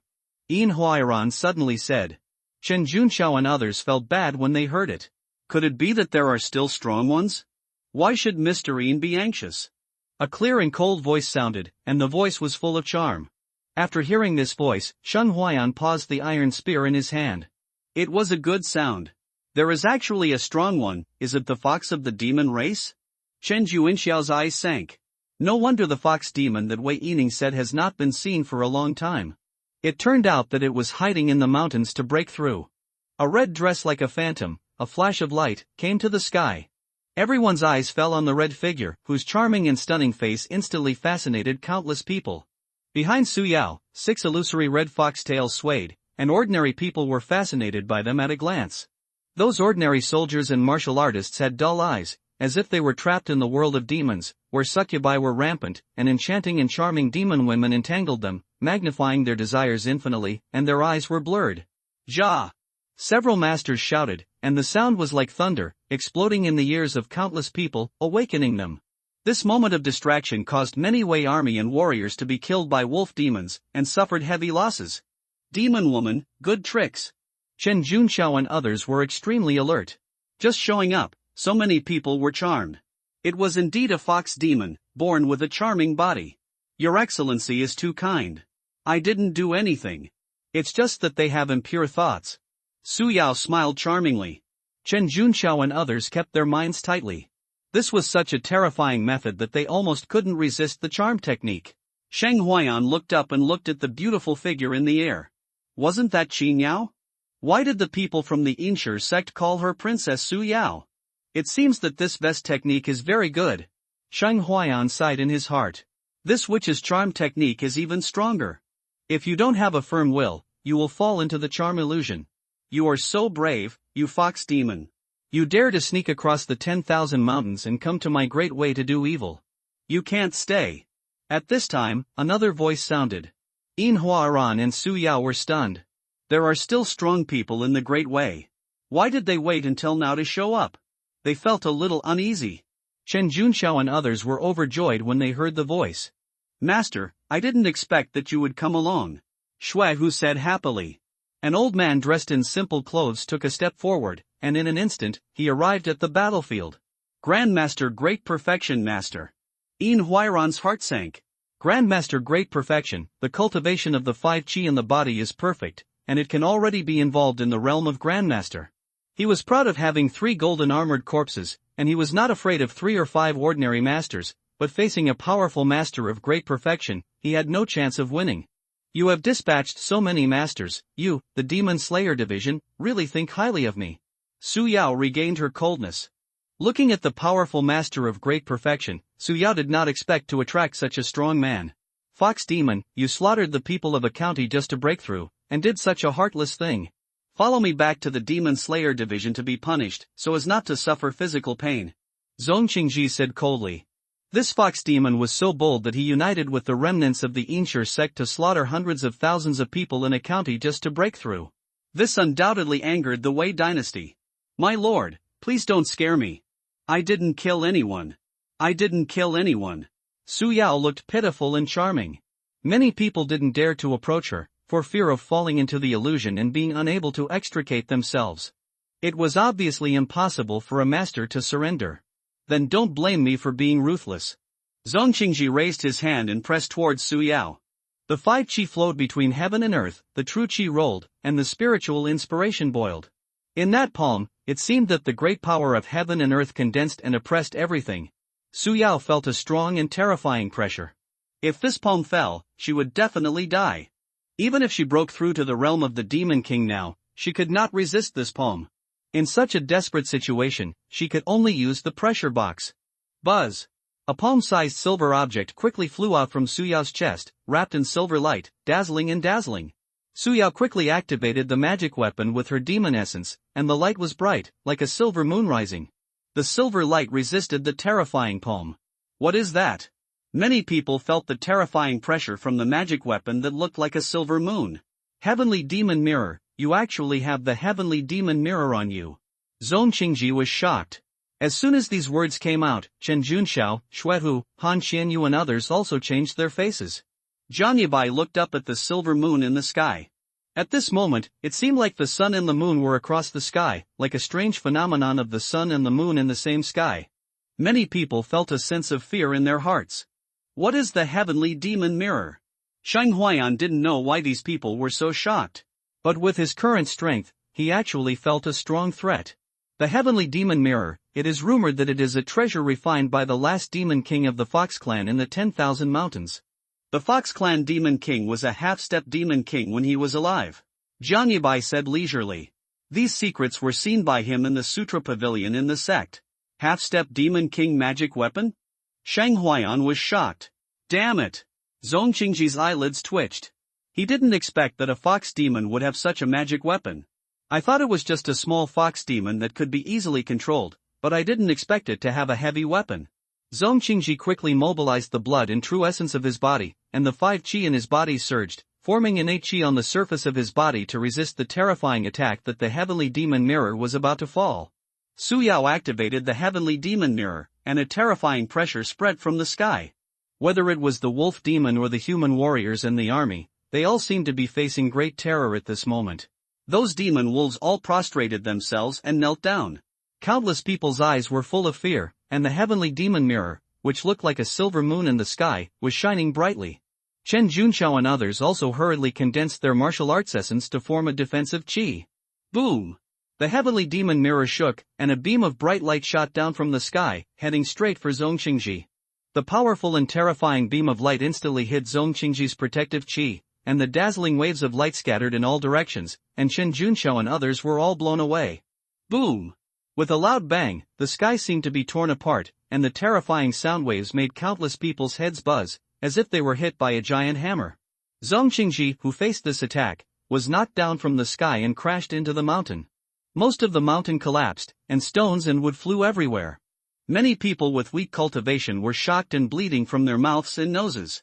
They knelt down with their heads covered in pain. What a terrifying power! Sheng Huayan murmured. This heavenly demon mirror is worthy of being the sacred weapon of the half-step demon emperor. Such a blow is comparable to the attack of a top figure like a grandmaster. He was confident that he was stronger than the grandmaster Zhong Qingji, but facing such a terrifying blow, Sheng Huayan did not dare to say that he could withstand it intact. When everyone came back to their senses from the terrifying blow, Su Yao's figure had disappeared from the sky, and the heavenly demon mirror had also disappeared. Is this the sacred weapon refined by the half-step demon emperor? Yin Huairan's eyes were burning. Chen Junxiao and others hurried to check on Zhong Qingji. Zhang Lao! Zhang Lao! The people of the Demon Slayer division looked at the collapsed mountain with heavy hearts. If Zhong Qingji died, the damage to the Demon Slayer division would be too heavy. Cough cough. A faint cough sounded in the ruins.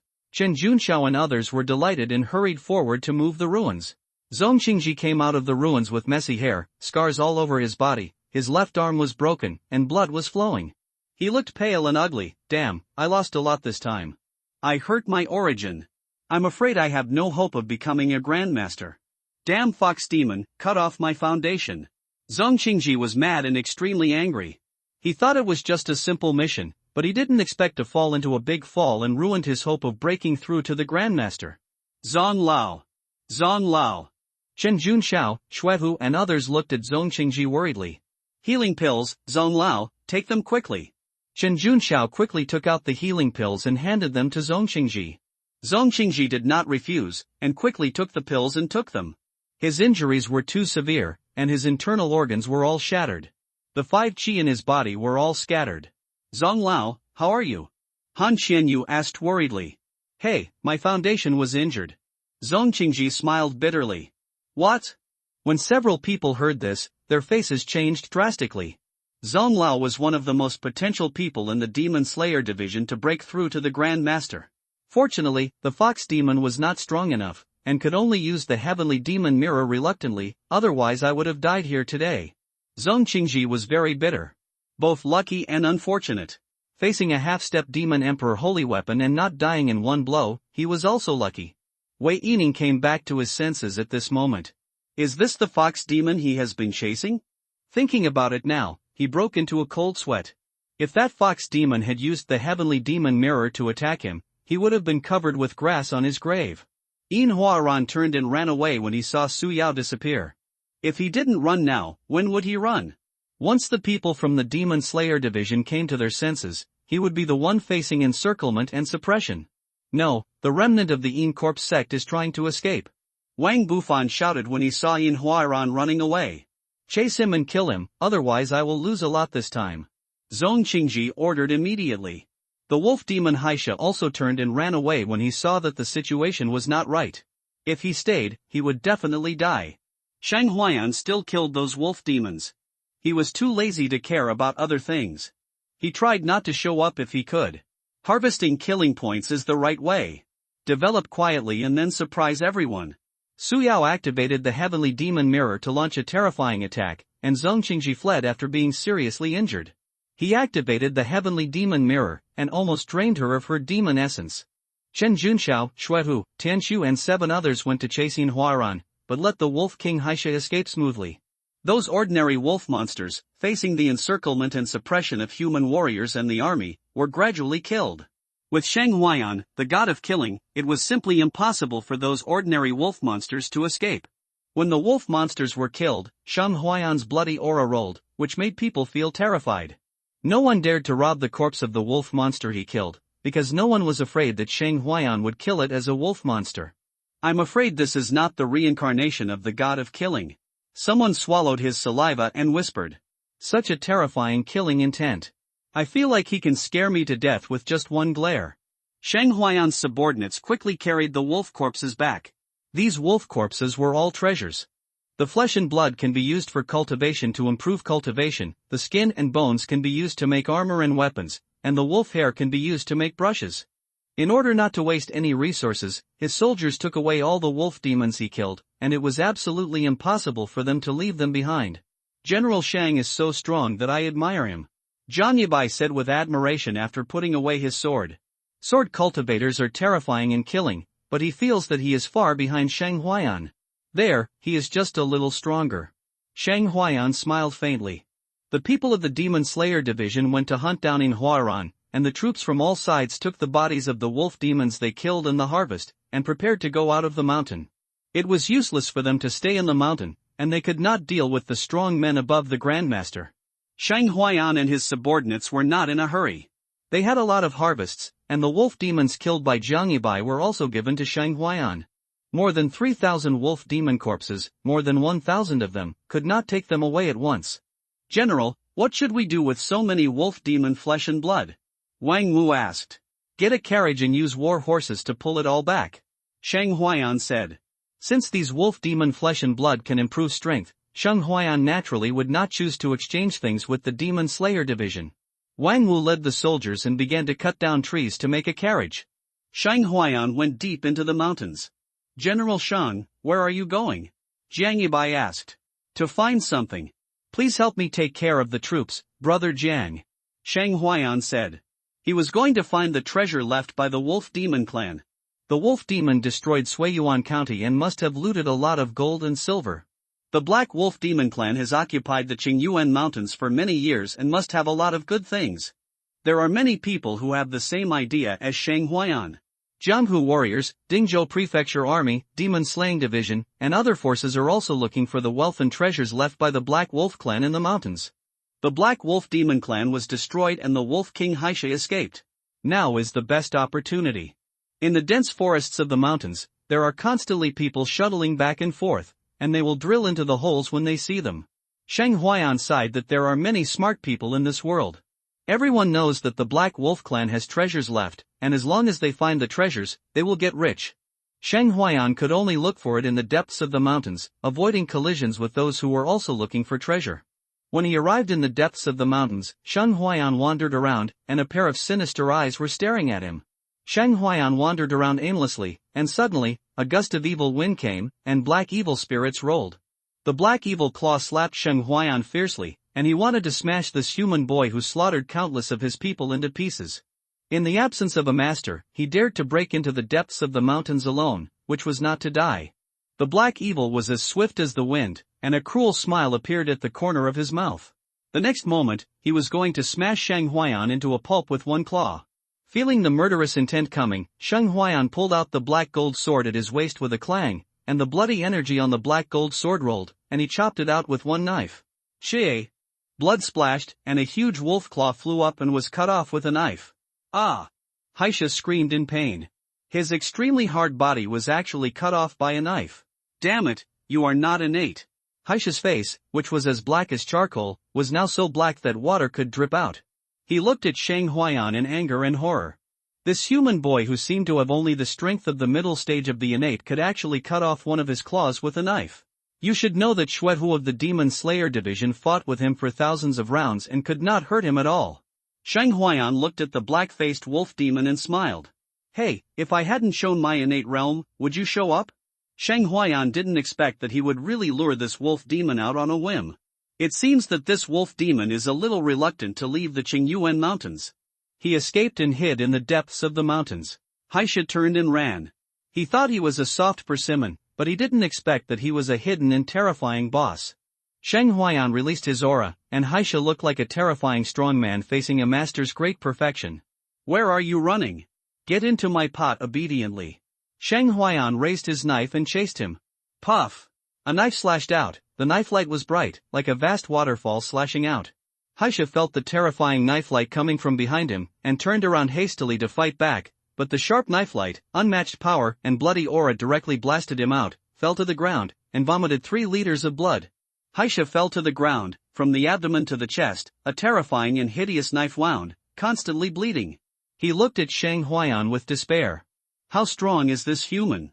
One knife made him seriously injured and lost the ability to resist. Don't kill me, I can be your mount. Looking at Shang Huayan holding the black gold sword, Haisha quickly begged for mercy. He didn't want to die yet.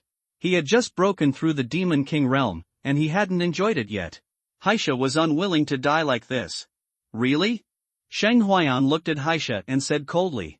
My lord, I am willing to be your mount, and I am asking you to spare my life. Haisha begged. If you want to be my mount, then show your sincerity first. Shang Huayan said lightly. Haisha hurriedly said, whatever my lord wants, I will give it to you as long as I have it. Where are your wolf clan treasures hidden? Shang Huayan asked immediately. My lord wants treasures, I will take you there. At this moment, Haisha was willing to give everything, just to save his life. Okay, lead the way, I will spare your life when I see the treasure. Shang Huayan said. Haisha barely stopped the bleeding of the wound with his demon essence, and climbed up with difficulty, feeling bitter in his heart. First, they were controlled by the fox demon with goo, and they had no choice but to let the tribe go down the mountain to slaughter and provoke the human race, which led to the destruction of the tribe. Now, in order to survive, they have to recognize humans as their master, which is simply a disgrace to the wolf tribe. Under the leadership of Haisha, the wolf king of the wolf tribe, Shang Huayan quickly found the hidden cave where the wolf tribe hid the treasure. If it weren't for Haisha's leadership, it would be almost impossible to find this hidden cave. In the cave, there were a lot of gold, silver and copper coins piled up like a small mountain. These were all gold, silver and copper coins brought back from Suiyuan County. At the same time, Shang Huayan also saw a lot of medicinal materials, and the years were not low. My lord, the wealth of my black wolf demon tribe is all here. Haisha said. Well, that's right, you can die in peace. Shang Huayan smiled and nodded. What? Haisha thought he had heard it wrong. Shang Huayan's black and gold sword pierced Haisha's chest and crushed his heart. You don't keep your word. Haisha died with his eyes wide open. It was clearly agreed that he would spare his life, so he was willing to be a mount and offer all the wealth of the Black Wolf clan. I didn't say I would keep my word. Shang Huayan pulled out the black gold sword. This Black Wolf demon clan slaughtered the entire people of Suiyuan County. How could Shang Huayan spare his life? A great demon king died so easily at the hands of Shang Huayan. When Haisha died, he turned back into his original form. The wolf demon, as big as a hill, almost occupied the entire cave. At the moment when Haisha died, Su Yao, who was 200 miles away, felt the death of the heart-eating goo. The heart-eating goo relies on the blood in the heart of the host to survive. When the host dies, the goo worm will also die. There are only 2 possibilities for the death of the goo worm. One is that the goo has been solved, and the other is that Haisha is dead. And Haisha wants to solve the goo, which is impossible. He can only be killed. When Haisha died, Su Yao was just a dog that died. She was not sad at all. It was just a pity that a goo worm was wasted. Shang Huayan killed Haisha and gained 120 points of killing value. It is equivalent to a demon king in the early stage of the Grandmaster. Only 120 points of killing value is not as fast as killing 100 wolf demons. There are gold, silver and copper coins piled up in the cave. I don't know how much these gold and silver are worth, but I think it will not be less. Looking at the pile of gold, silver and copper coins like a small mountain, Sheng Huayan was in a dilemma for a while. He didn't have a space magic weapon, so he could put all of them into the magic weapon storage device. If he couldn't take them away, he could only find a way to seal the cave and empty it later. And those medicinal herbs, which looked very old, were probably worth a lot. They were all medicinal herbs with years in the mountains. They were collected by the wolf demon, and now they are cheap for Sheng Huayan. Sheng Huayan decomposed the corpse of Haisha into 8 pieces, moved it out of the cave, sealed and hid in the cave to prevent others from finding it. Then he went back with the flesh and blood of the Demon King. Sheng Huayan killed Haisha and obtained the treasure of the Black Wolf Demon clan. It can be said that Sheng Huayan had a rich harvest. Bringing the 8 pieces of the Wolf King's body back to the camp, the carriage built by the soldiers was almost finished. General Shang, why did you take so long? Jiang Yibai asked. I almost got lost and was delayed for a while. Sheng Huayan said with a smile. Jiang Yibai was dumbfounded when he saw the wolf demon corpse dragged back by Sheng Huayan, which was like a small mountain. What is this? He felt the terrifying blood and demonic energy coming from the corpse. This might not be the corpse of the Demon King. This, the corpse of the Wolf Demon King. Sheng Huayan said, without hiding anything. General Shang, did you kill it? Jiang Yibai couldn't help swallowing his saliva. What are you thinking? With my cultivation in the middle stage of the innate realm, can I kill the Demon King of the Master Realm? Is it possible? Sheng Huayan said. I encountered this in the depths of the mountains. I don't know who killed this Demon King. I saw that no one wanted it, so I picked it up. Listening to Sheng Huayan's explanation, Jiang Yibai was skeptical. He didn't believe that the Wolf King's corpse was picked up, but he didn't believe that Sheng Huayan killed the Wolf King. Killing a master in the innate realm, this kind of hell-level cross-level battle, there are almost no people who can have such strength. How about it, Brother Jiang? Let's eat this Wolf King meat tonight. It's just right for you to teach me how to remove the evil spirit from the monster meat. Sheng Huayan said. Okay, I'll teach you how to remove the evil spirit from the monster flesh and blood. Jiang Yibai nodded, without shirking. On the marching pot rack, Sheng Huayan also personally took a piece of Wolf King meat to cut it into small pieces, put it in the pot, and added the source of life. Jiang Yibai told Sheng Huayan how to remove the evil spirit from the monster flesh and blood. With special medicine stewing, the evil spirit in the monster flesh and blood can be resolved. This big corpse, this wolf monster can't be that Demon King. Wang Wu came back and saw the corpse like a hill, and asked in surprise. Come over quickly to help burn firewood. Sheng Huayan did not explain. Wang Wu couldn't help swallowing his saliva. He looked at Sheng Huayan and wanted to ask Sheng Huayan if he had broken through to the master. Only he knew that Sheng Huayan's breakthrough in cultivation was as easy as drinking water. In the end, he still didn't ask, and helped to light the fire and stew the monster meat for dinner. The camp was busy, stewing monster meat, making carriages. Soon, the camp was filled with the aroma of meat. It smells so good. I can't help drooling.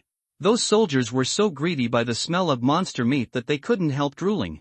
The flesh and blood of the Wolf King Haisha were all stewed by Sheng Huayan. 1,000 people, eating the flesh and blood of a Wolf King is enough. Smelling the meat in the pot getting more and more fragrant, Wang Wu couldn't help drooling. The pot was full of fragrance. Adding special medicine to stew, it soon took place. Wonderful changes occurred, and the demonic aura and evil spirit in the monster flesh were constantly being resolved. It was a magical method, and I don't know which foodie invented it. At night, the monster meat was cooked, and the evil spirit in the meat was dissolved, so it could be eaten. It's ready to eat. Jiang Yibai said. Okay, let's eat. Sheng Huayan said. The soldiers who had been waiting impatiently, when they heard Sheng Huayan say it was ready to eat, picked up the monster meat one by one like starving ghosts and started eating. Sheng Huayan also took out the wine and gave it to Jiang Yibai. Come, brother Jiang, this is Shifeng Lai. I said I'll treat you to a drink. With wine and meat, this is life. Sheng Huayan said. Shifeng Lai, I've heard of the name of this wine, but it's not on sale yet and I can't buy it. Jiang Yibai's eyes lit up. This wine is brewed by me, drink as much as you want. Sheng Huayan said with a smile. Thank you. Jiang Yibai was not polite, picked up the wine jar and opened it, and the aroma of wine instantly filled his nose. Good wine. Jiang Yibai's eyes lit up and he couldn't help but drink. Ah, sure enough. Shang Huayan did not drink, but ate Wolf King meat. The meat is tender in the mouth, fresh and delicious, not raw or sour. The flesh and blood of the Wolf King has been baptized and transformed by the spiritual energy of heaven and earth. It is no longer an ordinary wolf meat. It is not an exaggeration to say that it is the meat of a spiritual beast. The Wolf King's flesh and blood, which is full of spiritual energy and vitality, is a great tonic. Once the evil spirit and evil energy are removed from it, and the warrior eats it, it can increase the vitality and provide the essence needed for martial arts training. Those ordinary soldiers ate the monster meat with big mouthfuls, and their faces were all red. General Shang, don't you drink? Jiang Yibai asked after seeing that Shang Huayan had no intention of drinking. Food and wine are a perfect match. No, if I drink, what will happen to my soldiers? Shang Huayan shook his head. In the military camp, he rarely drank. When facing his soldiers, he had to set an example. Jiang Yibai nodded. Shang Huayan set an example by not drinking. He could only drink alone and eat monster meat. Not long after eating monster meat, many soldiers felt that their bodies began to feel hot and their skin turned red. This is too much.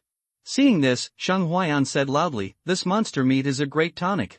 Eating it can strengthen your body and increase your vitality. If you feel unwell, you should quickly practice Mang Nyo Jin and refine the essence in the monster meat." After listening to Shang Huayan's words, the soldiers stood up one after another and began to practice the Mang Nyo Jin posture to digest the flesh and blood of the Wolf King. The camp became lively, and those who felt their bodies were hot got up to practice Mang Nyo Jin to digest flesh, blood, and essence. Those who have strong cultivation and don't feel any changes will continue to eat. Once your body is changed, you can practice Kung Fu and refine the flesh, blood, and essence of the monster beasts. After digesting the flesh and blood and feeling that their strength and vitality had greatly improved, the soldiers sat down and ate again.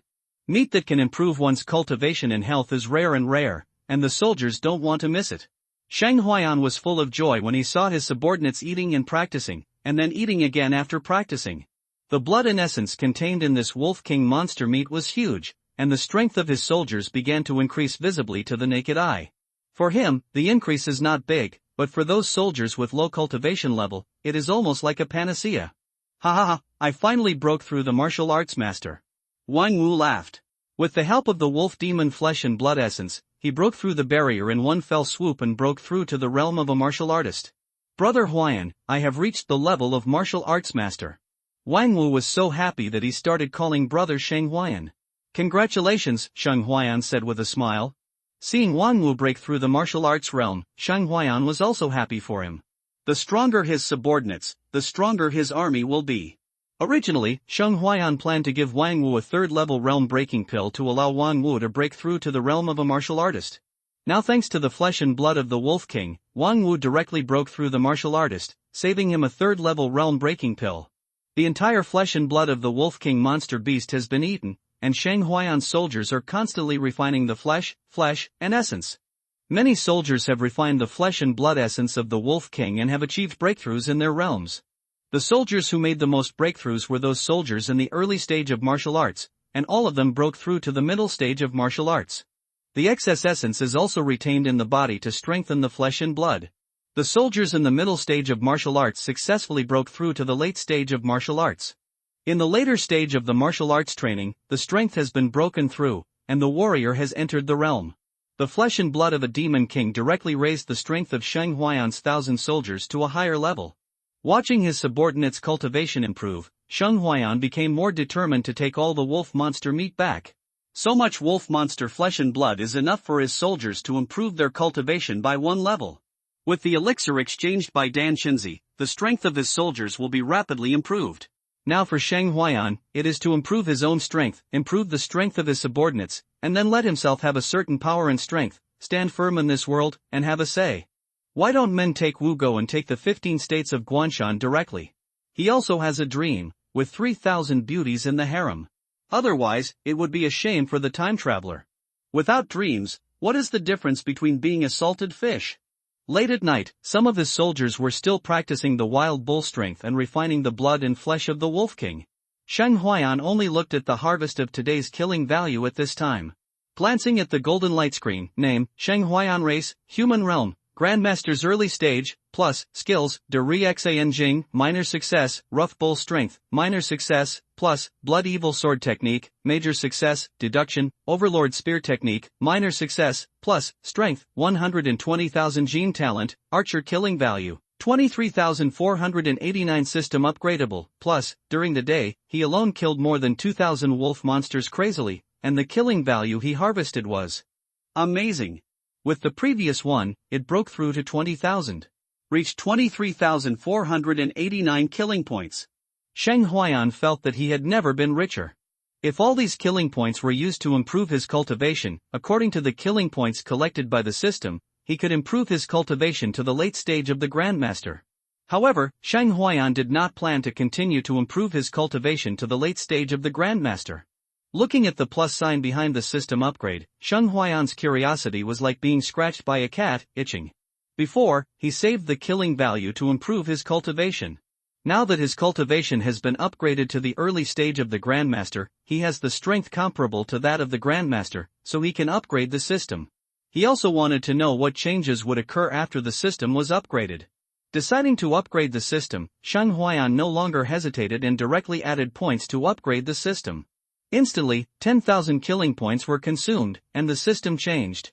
Name, Sheng Huayan race, human realm, early stage of Grandmaster, plus, skills, de Rexan Jing, minor success, rough bull strength, minor success, plus, blood evil sword skill, major success, deduction, overlord spear skill, minor success, plus, strength, 120,000 gene talent, archer killing value, 13,489 mol, space, 100 cubic meters. The system has enabled the mol function and space storage function.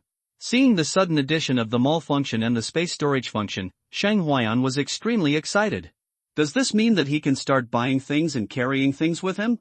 The space storage device that he had been thinking about finally came today. 100 cubic meters of storage space can already hold a lot of things and supplies.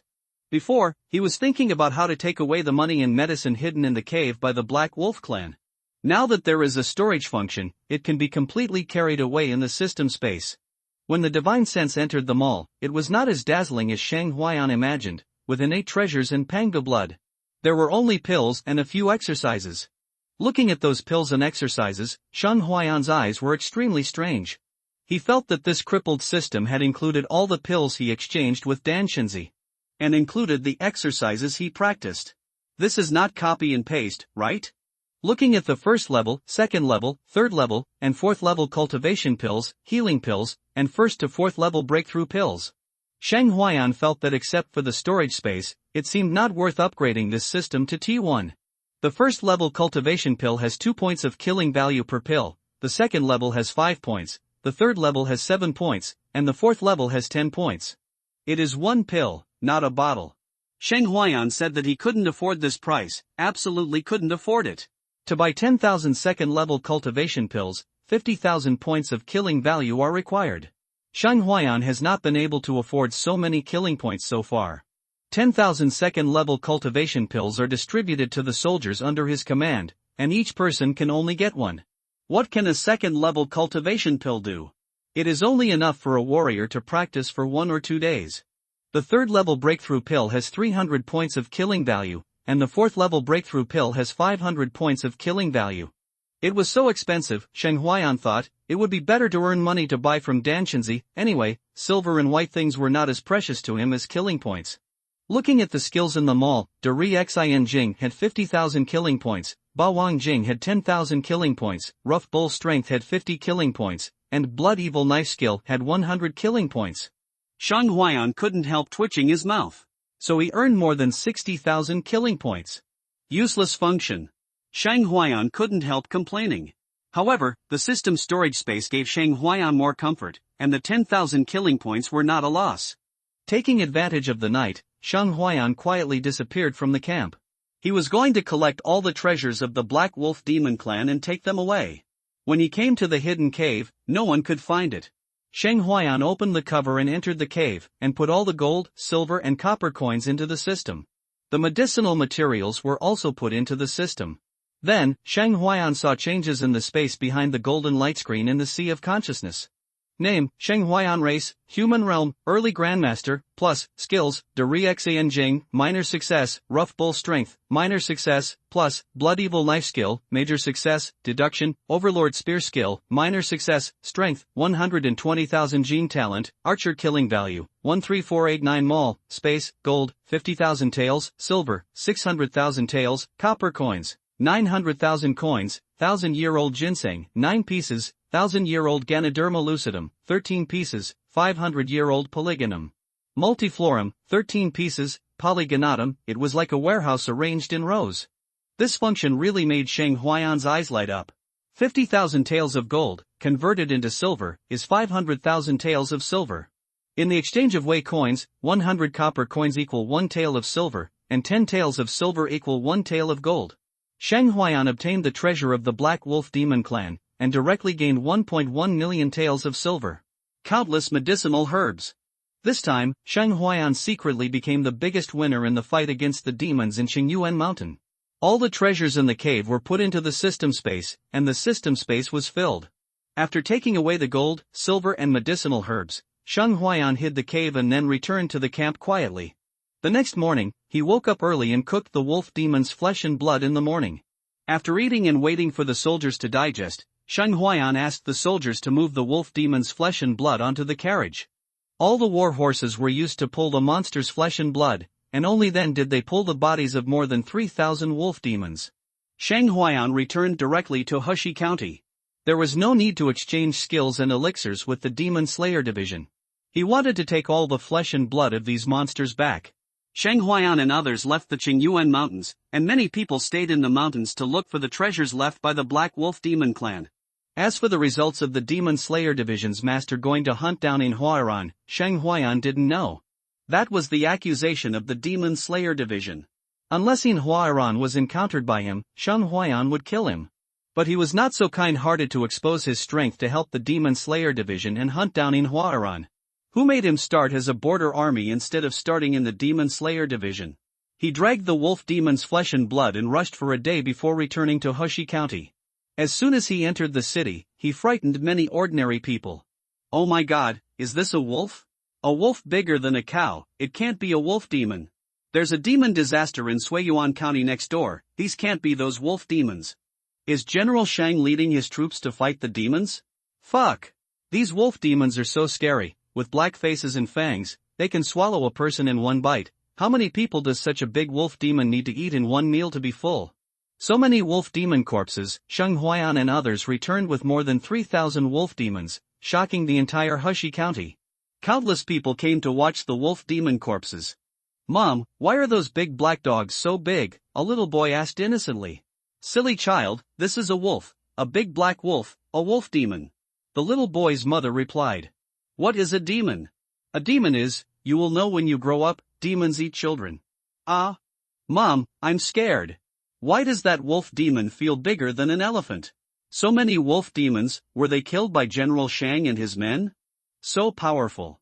Sheng Huaiyan and the soldiers moved the wolf demon flesh and blood into the barracks. The wolf demon corpses were full of demonic energy, and ordinary people could not touch them for a long time, otherwise they would be shocked.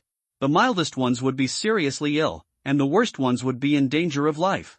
Seeing Sheng Huaiyan and his men bring back so many wolf demon corpses, Hua Xiaoping, Hu Bing, Xiao Chui, Wu Chang and others were all scared. General, why bring back so many wolf monster corpses? Hua Xiaoping couldn't help asking. Bring them back to eat. Sheng Huaiyan said. Eat? Monster meat? Hua Xiaoping, Hu Bing, and Wu Chang all looked surprised and strange. Monster meat can be eaten? They are all ordinary people. They joined the army, practiced hard and killed enemies slowly, and achieved their current achievements. Xiao Chui looked at Sheng Huaiyan in surprise. Few people knew that monster meat could be eaten, and the method of removing the evil spirits from monster meat was not spread out. She didn't expect Sheng Huaiyan to know it. Then she saw Zhang Yibai holding a sword in both hands in the crowd. He was dressed like a disciple of the sword sect of Jiandao Mountain in Shuzhou, and it was a little clear. I think the method of removing the evil spirits from monsters was passed on to Sheng Huaiyan by this disciple of Jiandao sect. Brother Gua, brother Hu, this monster meat is very delicious and can also improve cultivation. I ate monster meat and my cultivation broke through to the level of martial artist. Wang Wu laughed. Everyone saw that it was true. Wang Wu's cultivation had actually broken through to the martial arts master realm. Then several people discovered that the soldiers behind Sheng Huayan had improved their cultivation, and the lowest was the middle stage of martial arts apprentices, which shocked everyone. The combat effectiveness of an army composed of 1,000 martial arts apprentices above the middle stage of martial arts apprentices was simply improved by more than a level. This, Guo Xiaoping and Hu Bing were shocked. Stew the monster meat tonight, and you will know the benefits after eating it. Sheng Huayan said with a smile. General Shang, are you back? County Magistrate Chen hurried over. When he arrived at the military camp, he saw the piles of wolf monster corpses, which scared him silly. Fortunately, it is winter now, there is ice and snow, and the temperature is low, so these monster meats will not go bad for a while. Are these wolf monster corpses? County Magistrate Chen looked at the piles of wolf monster corpses and flesh. Could it be dogs? Sheng Huayan laughed. Has the monster disaster in Suiyuan County been eliminated? County Magistrate Chen was stunned. Of course, this general will kill all the monsters, ghosts, snakes and gods. Sheng Huayan said narcissistically. When County Magistrate Chen heard that the monster disaster had been eliminated, his heart was finally at ease. Then he asked, General Shang, why did you bring these wolf monster corpses back? To eat. Wolf monster flesh and blood are also meat. Eat? You will know the benefits after eating it. In the military camp, a large iron pot was set up and they began to prepare to stew the wolf monster flesh and blood. The 9,000-man army stewed the flesh and blood of nearly 1,000 wolf monsters at a time. Looking at the secret medicine put into the pot, Xiao Chuti is now very sure that the disciple of the Daojian sect taught Sheng Huayan the method of removing the demonic energy from the monster beast's flesh and blood. Soon, the whole military camp was filled with the aroma of meat, and many soldiers couldn't help but drooling. The aroma was really tempting. Sheng Huayan asked people to bring wine, and each soldier had a bowl of Xiefengli, not much, enough to satisfy their cravings. Start eating, eat as much as you can. If you feel hot, practice the bull strength to refine the essence in the monster meat. After the wolf monster meat was cooked, Sheng Huayan said loudly, and his voice reached every soldier. As soon as Sheng Huayan finished speaking, the soldiers who had been waiting eagerly for a long time started to eat. Brother Jiang, I'll drink with you in the barracks now. Sheng Huayan said to Jiang Yibai. Come on, General Shang, let's go. Jiang Yibai took the wine jar and clinked it with Sheng Huayan. This wine is really strong and delicious. Swordsmen love fine wine, and Jiang Yibai is no exception. After taking the first sip of Shifeng Lai, he fell deeply in love with this wine. Delicious, really delicious. County Magistrate Chen took a piece of wolf monster flesh and blood and ate it. After tasting the deliciousness of monster meat, Guo Xiaoping, Hu Bing, Wu Chang, Tang Yunshan, Haidai, and others ate fiercely. Soon, after eating the monster meat, many soldiers felt their bodies begin to heat up. Then they thought of what Sheng Huayan said before, and they all stood up to practice the bull strength and refine the essence in the monster's flesh and blood. This time, Sheng Huayan also added some 100-year-old medicinal herbs to stew the monster meat. General, did you meet Miss Qin Yao when you went to kill the monster this time? County Magistrate Chen asked. Miss Qin Yao? Sheng Huayan looked at County Magistrate Chen with strange eyes. This liquor is still thinking about that demon girl? That's not Miss Qin Yao, but Miss Su Yao, who seems to have a great identity and even has a half-step demon emperor holy weapon. You are the human county magistrate, and that girl Qin Yao is the demon clan. Chen de County Magistrate, there will be no results between you, you know? Sheng Huayan said seriously. Why, County Magistrate Chen sighed, took a sip of Xiefengli, and then ate the monster meat. General, tell us about slaying demons. Guo Xiaoping said. Yes, General, tell us. Everyone also looked at Sheng Huayan curiously, their eyes full of curiosity. Okay, I'll tell you. After eating the meat of monster beasts, the cultivation level of Sheng Huayan's soldiers improved. Although this monster meat is not as rich in energy as the monster meat of the Wolf Demon King, it can still improve the cultivation level of the ordinary soldiers under Sheng Huayan. For the next 3 days, monster meat was eaten in the military camp. Sheng Huayan added the century-old linji, ginseng, polygonatum, and red jingjing grass collected by the Black Wolf Demon clan into it to increase the medicinal effect and energy. After 3 days, all of Sheng Huayan's soldiers had broken through to the mid-level martial arts level and above. Soldiers who have achieved the lowest level of cultivation are all martial disciples. Now, in addition to the lack of high-end combat power, the strength of his soldiers is not weak.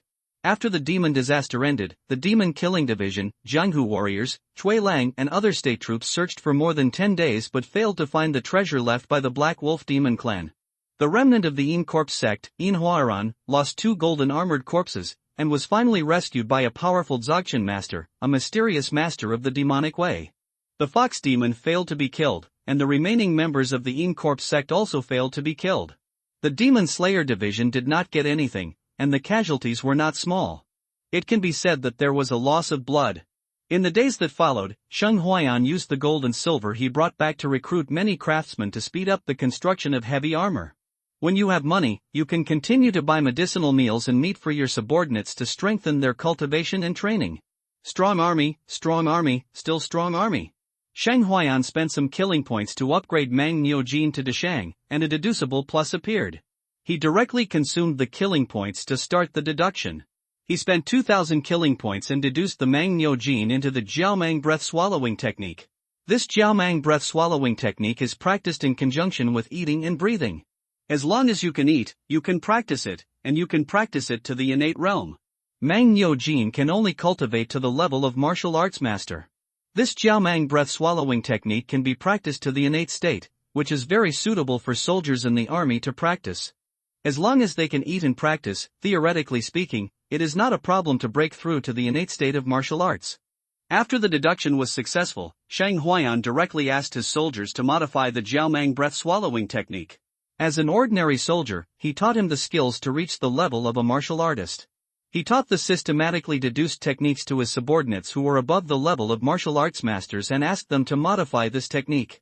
After practicing this technique, my soldiers can eat better. Fortunately, he made a fortune and had assets of more than 1 million taels of silver. He could still afford to support these 9,000 soldiers. In the following days, Sheng Huayan was training soldiers. He didn't have to worry about food or clothing, so he practiced the Jiaomang breath swallowing technique vigorously. As long as he could eat and practice, he would become stronger. The first month passed unknowingly. On February 2nd, the dragon raised its head. After spending a lot of money, Sheng Huayan finally produced the heavy armored cavalry that he had been thinking about. The craftsman workshop has made 1,000 sets of heavy armor. On the parade ground, 1,000 heavy armored cavalry, wearing armor and holding spears, with swords on their waists, riding on war horses, all of which are wearing heavy armor. The momentum is awe-inspiring.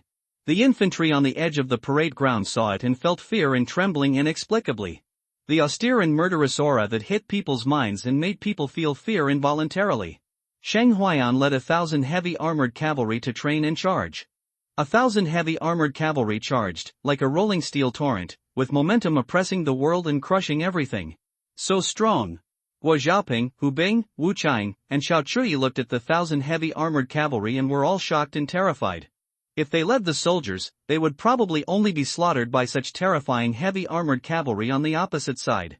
The heavy armored cavalry charged, and the terrifying sound of horse hooves rumbled, and the earth was shaking. This heavy armored cavalry, when it charges, can simply sweep away everything. If we face the Rongdi and Xiangnu cavalry now, the general will lead these 1,000 heavy armored cavalry and it will be a complete massacre. With this heavy armored cavalry, the next time the Rongdi bastards dare to invade again, they must be beaten to death. Wu Cheng said. Such a majestic heavy armored cavalry, I also want to make my 2,000 men all heavy armored cavalry. Hu Bing said enviously. Before, they thought that it was a waste of money to build a heavy armored cavalry, and they couldn't afford it. Now it's good, Sheng Huayan really built a heavy armored cavalry. Looking at Sheng Huayan's 1,000 heavy armored cavalry, Xiao Chuyi came up with the idea of building a heavy armored cavalry. After Sheng Huayan finished training, those ordinary soldiers looked at the heavy armored cavalry with envy, and they also wanted to charge in such a majestic heavy armor. General, can I also build a heavy cavalry? Xiao Chuyi said to Sheng Huayan. You want to build a heavy cavalry too? Sheng Huayan glanced at Xiao Chuyi. Do you know how much money I have spent on building these 1,000 heavy cavalry? 700,000 taels of silver. Do you know what 700,000 taels of silver means? Sheng Huayan spitted and flew to Xiao Chuyi's face. The subsequent maintenance costs are also an astronomical figure. I don't have the money to support you with heavy cavalry. If you have the ability, do it yourself. Sheng Huayan will not indulge the other party, and he wants to borrow his money to build heavy cavalry, which is simply a fantasy. Don't you have a deep background? If you have the ability, do it yourself. The heavy cavalry has been formed, but the logistics are ridiculous. One horse needs 3 horses, one to carry people, one to carry equipment, and one heavy armor to charge. 3 people are also needed to assist a heavy cavalry. If all these are formed, the expenses are so huge. Raising war horses is also a big expense. His 1,000 heavy armored cavalry can be said to be 10,000 iron cavalry to the outside world. Xiao Chui snorted coldly, turned around and left, cursing in his heart, stingy, really stingy. General, give us some heavy armored cavalry, not many, I only want 300. Hua Xiaoping rubbed his hands and said with a smile. You also get out of here, you train your camp well for me, I have other arrangements and reuse. Shang Huayan said unhappily. Still want heavy armored cavalry? Don't even think about it. Hua Xiaoping, who was scolded, didn't dare to talk back, with a face full of grievances, like a bullied little wife. He just wanted 300 heavy armored iron cavalry, not the stars and the moon in the sky. Seeing Hua Xiaoping being scolded, Hu Bing quickly closed his open mouth. After having heavy armored cavalry, Shang Huayan began to lead the heavy armored cavalry to train military formations in charge, and recruit soldiers to serve as the logistics of the heavy armored iron cavalry. Anyway, his troops have already seriously exceeded the standard, he doesn't mind exceeding the standard a little more, what's there to be afraid of? As long as the superiors don't ask, it's fine. The emperor is far away, the bolder the people are, the more productive the land is. After entering February, the sky and the earth began to warm up, and the wind and snow were also less. As soon as the wind and snow subsided, merchants from all over the Wei dynasty came to Heshi County. Their purpose was to get the West Wind Lion Green Ant wine and take them back to sell. Now the prices of West Wind Lion Green Ant are also being hyped up, getting higher and higher. The 2 brothers Hu Yan and Hu Shui also returned to Heshi County. They were the first to eat crabs and made a lot of money. Their family assets more than doubled. After returning, the 2 brothers have been asking to see Sheng Huayan, but it's a pity that Sheng Huayan is busy with heavy armor and training heavy armor cavalry, and has no time to meet the 2 brothers. This made the 2 brothers wait anxiously. Brother, do you think General Sheng doesn't want to sell the wine to us? He hasn't seen us for so many days. Hu Shui said anxiously. I don't know. Now people from big business houses all over the country have come to Heshi County. I'm afraid our competition pressure will be even greater. Hu Yan also said with a worried look. After tasting the huge profits from selling Shifeng Lion Green Ant wine, the 2 brothers Hu Yan and Hu Shui really don't want others to share a piece of the pie. But they can't make the decision. As for Shifeng Lion Green Ant wine, they can't interfere with who Sheng Huayan wants to sell them to and how to sell them. A few days later, almost all the merchants from all over the Wei dynasty came, and Sheng Huayan took the time to meet these merchants. Master, General Sheng sent someone to tell you to go and discuss the purchase of Shifeng Lion Green Ant. What? General Sheng asked us to discuss the purchase of wine? The servant came to tell them, and the brothers Hu Yan and Hu Shui jumped up from their chairs in excitement. Let's go, don't keep General Sheng waiting. The 2 brothers rushed to the wine shop. Outside the wine shop, 450 soldiers in armor and holding knives were guarding, and outsiders couldn't get in at all. It's not that there haven't been crooked ideas, but those who have crooked ideas have grass on their graves that are already 2 feet high. The winemaker and his family all live in the wine shop, and those who want to bribe the winemaker can only grope blindly. After the 2 brothers Hu Yan and Hu Shui came to the wine shop, they saw that many big businessmen had gathered in the front hall of the wine shop. The 2 brothers felt a little depressed, because there were too many people who wanted to grab this piece of meat. Sheng Huayan sat on the main seat, wearing a black robe, elegant with a hint of iron-blooded aura, so that the merchants present dared not underestimate him. Seeing the back, Sheng Huayan slowly spoke. It is my honor that you can come to my wine shop in your busy schedule. Don't dare. All the merchants bowed their hands and said, now in Sheng Huayan's home court, these merchants can only please Sheng Huayan. Sheng already knows the purpose of your visit, everyone is here for Shifeng Lion Green Ant. My original intention of brewing wine is to let more people drink fine wine. If more people want to drink this fine wine, then you are needed, right? Sheng Huayan said with a smile. Yes, the general is right, this fine wine should be drunk by more people. Everyone agreed with a smile. Those who can be sent by major businesses and companies to buy Shifeng Lion Green Ant are all smart people, and none of them are brain dead or cerebral palsy. If we don't praise Sheng Huayan and make him happy now, and then reduce the share we buy for them later, it will be a loss. There will be no second-generation idiots who will ask Sheng Huayan to hand over the wine recipe, or ask Sheng Huayan to sell it to him. Sheng Huayan has nearly 10,000 troops, and even the aristocratic families have to think twice. But my winery is not big, and the wine I brew may not be as much as you think. Sheng Huayan continued. Everyone present is smart, how can they not know that Sheng Huayan's words are going to add conditions? General, just say it, if you have any conditions, tell us if we can bear it. An old man with a goatee said. Yes, General, you can mention any conditions. Others also spoke up. Looking at the performance of the businessmen, Sheng Huayan was very satisfied. He liked these sensible people the most. Well, I won't waste your time. If you want to buy my wine, you have to pay a deposit. You can't use fake wine, inferior wine, or imitation wine to pretend to be my wine. Once discovered, the deposit will be confiscated and the purchase qualification will be cancelled. Of course, if you don't violate my rules and don't want to continue to buy my wine, the deposit will be returned without a cent. At the same time, everyone will supervise and crack down on those who sell fake and inferior wine. Sheng Huayan made his intentions known. He wanted these local businesses to become underwriters of Shifeng Lai and Green Ant. This will prevent these people from selling fake and inferior wine under the name of his wine, and also cut off counterfeit and inferior products outside. The purpose is to tie these people together. The shopkeepers looked at each other. They had never heard of or seen this model before. Those who had little thoughts in their hearts were dumbfounded. They didn't expect that Sheng Huayan would directly cut off their thoughts. I wonder how much the deposit is going to be, a businessman in gorgeous clothes asked. Not much, 300,000 taels of silver. When Sheng Huayan said this, many shopkeepers changed their faces. Of course, if you think it's expensive, you can leave now. Sheng Huayan will not compromise with these vendors. If he doesn't charge a high deposit, someone will definitely dare to use his signboard to cheat people with fake wine in the market. These 300,000 taels of silver are the deposit and the ticket. Those in the future generations all do this. He just copied the operation model and concept. However, no one stood up and left. This is a huge cake with huge benefits. They finally came to Hushi County.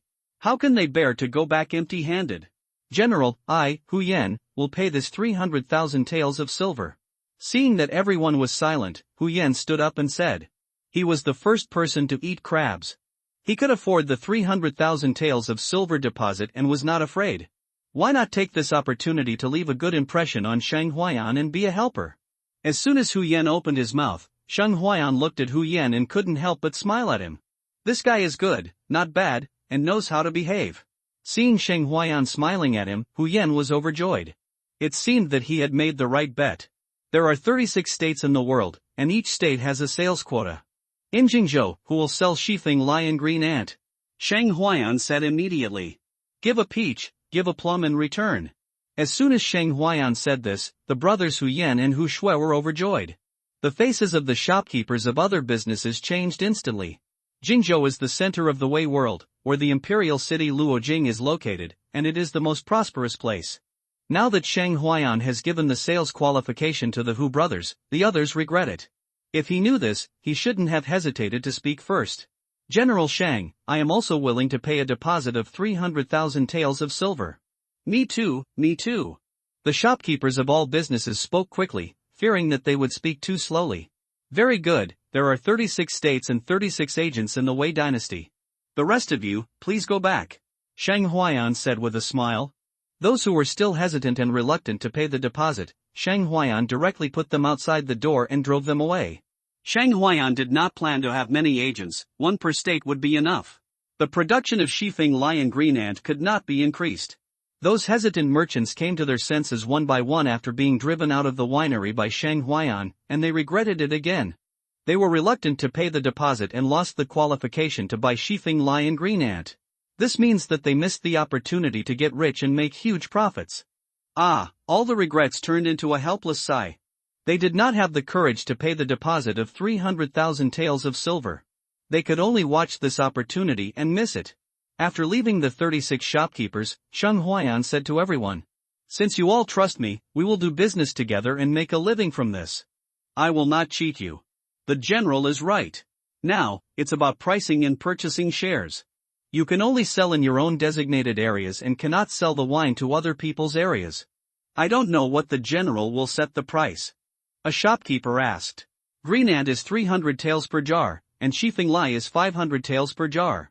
As for how high you can sell it for when you take it back, I don't care. Shang Huayan said. Anyway, it's a monopoly business. As time goes by, and the reputation of Shifeng Lion Green Ant spreads, the prices of Shifeng Lion Green Ant are rising all the way. There is no worry about selling.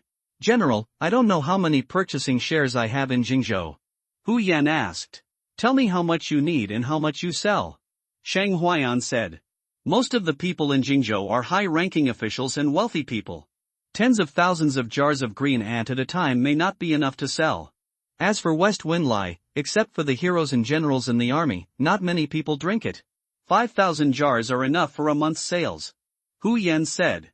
Then we can supply 3,000 jars of green ant and 1,000 jars of West Wind Lai per month. Shang Huayan said. Insufficient production, Shang Huayan played hunger marketing. After determining Hu Yan's purchase quota in Jingzhou, Shang Huayan divided the quota among others. After getting the purchase quota and paying the deposit, which was enough to buy Shifeng Lion Green Ant, all the shopkeepers could not wait to pull the wine and go back to sell. Shang Huayan collected tens of millions of taels of silver by collecting the deposit. The 30,000 jars of green ant and 20,000 jars of Shifeng Lai that he had stored during this period were also sold. With another 19 million taels of silver, Shang Huayan suddenly became rich and had a huge sum of 30 million taels of silver. Such a large amount of money is almost equivalent to the national tax revenue of the Wei dynasty for 1 month. When Guo Xiaoping, Hu Bing, Wu Qiang, Xiao Chudi, Wang Wu and others saw so much money, they were shocked and speechless. If Shang Huayan were allowed to do business, he would probably be the richest man in the world. Guo Xiaoping, Wang Wu and others felt unreal, as if they were dreaming. What is the concept of 30 million taels of silver? This was almost the annual military expenditure of the Wei dynasty. The Wei dynasty had an army of over 1 million soldiers, but the annual military expenditure was only 50 million taels of silver. With the money, Shang Huayan expanded the winery and the craftsman workshop, and the military camp was also expanded.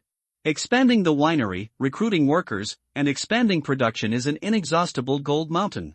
The craftsman workshop was also expanded, and a large number of workers and craftsmen were continued to be recruited to build heavy armor.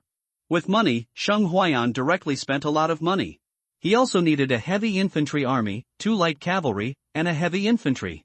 Shang Huayan spent a huge amount of money to buy 5,000 excellent war horses. There were 10,000 war horses in the military camp, and the best 3,000 were given to the heavy cavalry. The remaining 4,000 war horses, Shang Huayan asked Wu Qiang and Hu Bing to lead the soldiers of the 2 battalions to train the art of riding and shooting. Let the 2 battalions form 2 light cavalry, and then cooperate with the heavy cavalry to charge. The remaining 3,000 war horses were kept as a backup or for transporting supplies. Xiao Chudi, Shang Huayan directly planned to let her guard the city in the future. Anyway, he wanted to drive the other party away. Shang Huayan also arranged Wang Wu to buy the elixirs on the black market with a huge sum of money. A large amount of meat and medicinal materials were purchased and given to the soldiers to eat, so that the soldiers could practice and improve their cultivation. The main point is that I am willful because I have money. The Jiaomang swallowing technique deduced by the system can be practiced as long as it can be eaten well, and rich in essence. The white silver flowed out of Shang Huayan's hands like water. He didn't care about money at all. This famous saying was only circulated by someone on the internet in the previous life, and now it has been transferred to him. In his opinion, silver and white things outside of the body, are money only when they are used. Putting them in the warehouse is just a pile of silver lumps. After spending a lot of money, medicinal materials, meat, and elixirs were bought back continuously and supplied to the subordinates. With enough food, the army could train and practice, which could fully guarantee sufficient energy. As time went on, the strength of the soldiers under Shang Huayan's command continued to increase. 10 days later, Yuan Yong, the soldier guarding the wine shop, reported that there was a problem with the wine shop. Shang Huayan, who was training the heavy armored cavalry to charge, stopped the training immediately. What did you say?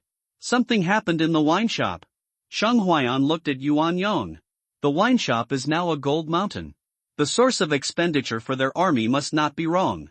Reply to the general, Du Jiushi reported that the 5,000 jars of green ant wine brewed disappeared. Yuan Yong said with a stiff face. He is the guarding general of the wine shop. If there is a problem, he must be held accountable. Let's go and take a look. Shang Huayan said immediately. During this period, he has been training heavy armored cavalry in the military camp. The wine shop is next to the military camp. If a strong man sneaks into the wine shop, it is impossible to escape his perception. Unless it is a strong man at the level of Grandmaster. But does a strong man at that level need to sneak into his wine shop to steal wine? 5,000 jars of green ants, how much silver is that? 1,500,000 taels of silver is enough for him to build another 2,000 heavy armored cavalry. But 5,000 jars of wine, and there are so many soldiers guarding outside, it is impossible to disappear quietly. Came to the wine shop warehouse in a hurry. Master Du, Xiaohe and others saw Shang Huayan coming and saluted quickly. General Shang. Okay, no need to be polite, tell me what's the matter. Shang Huayan waved his hand. General, today Li Xiaohua and the others came to sort out the wine in the warehouse and found that the 5,000 jars of wine were empty. The wine inside seemed to have evaporated from the face of the earth, leaving only empty jars of wine. Li Xiaohua and the others quickly told me about this, and I confirmed with Master Du and the others that we had 5,000 jars of wine in it. When we found that the wine was missing, we reported it to General Yuan and asked you to come over. Xiaohe explained. 5,000 jars of green ants are missing, which is not a small number. The problem is too big. Shang Huayan looked at the empty jars of wine with a frown. 5,000 jars of green ants disappeared, leaving only empty jars in the original place. Who could have such a great ability? Could it be that a strong man in the realm of a grandmaster stole it? Yuan Yong looked at Shang Huayan with a frown, and he was very nervous. His position as a soldier is probably coming to an end. That's right, Shang Huayan promoted him to a soldier and led 500 soldiers to guard the wine shop. Seeing that there was no trace at the scene, Shang Huayan looked at the 5,000 empty wine jars and thought, could it be that Taoist master who did it? Otherwise, who could have such a skill to make 5,000 wine jars disappear out of thin air? Unable to find a trace, Shang Huayan used the master's spiritual power to explore, and the master's spiritual power could be meticulous. After a while, he found something strange in an empty wine jar. Shang Huayan stepped forward and took the empty wine jar out from the empty wine jar. When he opened it, he immediately felt a familiar breath. Turning around and looking at Yuan Yang, Master Du, Xiaohe and others, he said, "You go out first." Everyone saw Shang Huayan speak, there was no reason, but they could only obey the order and leave the warehouse. After everyone left the warehouse, Shang Huayan took out the things in the jar. It was a page of golden book. It was full of tiny seal characters. At the same time, Shang Huayan felt a familiar breath on this page of golden book. It was Qin Yao, no, it was the breath of Su Yao's fox demon. It turned out that it was this fox demon who came to steal the wine. With the heavenly demon mirror to cover up the breath, it was indeed able to hide from his perception. But what is this page of the golden book? The money left to buy wine. Shang Huayan used his spiritual power to detect this page of the golden book, and immediately felt extraordinary. The seal characters on it recorded the Taoist soul cultivation secret technique, the God and Demon view. Shang Huayan quickly put it away. Now is not the time to study this. After leaving the warehouse, everyone looked at Shang Huayan with a little trepidation. After all, so much wine was missing, that was 1.5 million taels of silver, not a small amount. They were all afraid that Shang Huayan would get angry. Shang Huayan looked at the trepidation of everyone and smiled. "It's okay, don't worry, it's lost, it's just some wine, we can just brew it again." This happened strangely, it might be the work of a demon, everyone should pay more attention in the future, just keep an eye on the wine shop. Shang Huayan said to everyone with a smile. Everyone was relieved to see that Shang Huayan didn't get angry and blame them. "General, this is my fault, I will definitely strengthen patrols and guards in the future," Yuan Yang said. "Well, strengthen patrols and be vigilant, this is our army's money bag, there can't be any mistakes," Shang Huayan said. After comforting everyone, Shang Huayan went back to the barracks. Since he knew that it was Su Yao, the vixen, who stole the wine, he couldn't go to Su Yao to settle the account now. He was afraid that he couldn't compete with the Tian Yao Jian in the hands of the fox demon Su Yao. What's more, Su Yao left him a page of the golden book as wine money. Shang Huayan returned to his barracks in the barracks and took out the golden book to study. God and Demon View. Observe the gods and demons, use the mantras to transform the pictures of gods and demons, and thus visualize the gods and demons cultivating their souls. The more he studied, the more Shang Huayan felt that the soul cultivation method recorded on this page of the golden book was extraordinary. I don't know which Taoist secret it was that actually fell into Su Yao's hands. And the fox demon gave it to him, this is really, he made a fortune. Logically speaking, Su Yao is a demon, and the things in Suiyuan County were all done by Su Yao. This fox demon and the human race are mortal enemies. Why would she give him this soul cultivation method? Is it because of love? The fox demon was attracted by his handsomeness and was conquered by his charm. There is no point in thinking too much, and it is not good to be too narcissistic. Sheng Huayan immediately began to practice according to the formula to visualize gods and demons and cultivate the soul. Silently recite the formula, and start to visualize gods and demons with the spirit of the soul. But when he was about to visualize gods and demons, Sheng Huayan was in trouble. What gods and demons should he visualize? He had never seen the gods and demons in this world, and there was no record of them in the book. Sheng Huayan was in a dilemma for a while. Can a living person be suffocated to death by urine? If there are no gods and demons, can I create one myself? Sheng Huayan suddenly had an idea. Can't he view himself in the image of gods and demons? This unrestrained thinking is probably enough to make people from Tianzong sigh. Gods and demons, aren't they half gods and half demons? Sheng Huayan directly imagined himself as a half-golden god and half-demon with raging flames, and used this to visualize. Not to mention, this sudden and cool operation really allowed him to successfully cultivate the view of gods and demons. Daoi Tiandezu, Tian Dao Sect. The fairy mountains are majestic, the fairy air is vague, and the auspicious beasts fly together, a scene of a blessed land of immortals. On the fairy mountain, ancient medicines exude spiritual light and the fragrance of medicine is everywhere. In front of a fairy palace, a sloppy old Taoist, drinking wine, half asleep and half awake, seems to be wandering in his mind.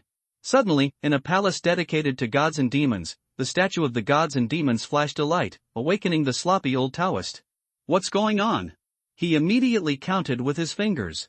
After a long time, the sloppy old Taoist looked at the sky and murmured, "Strange. Strange."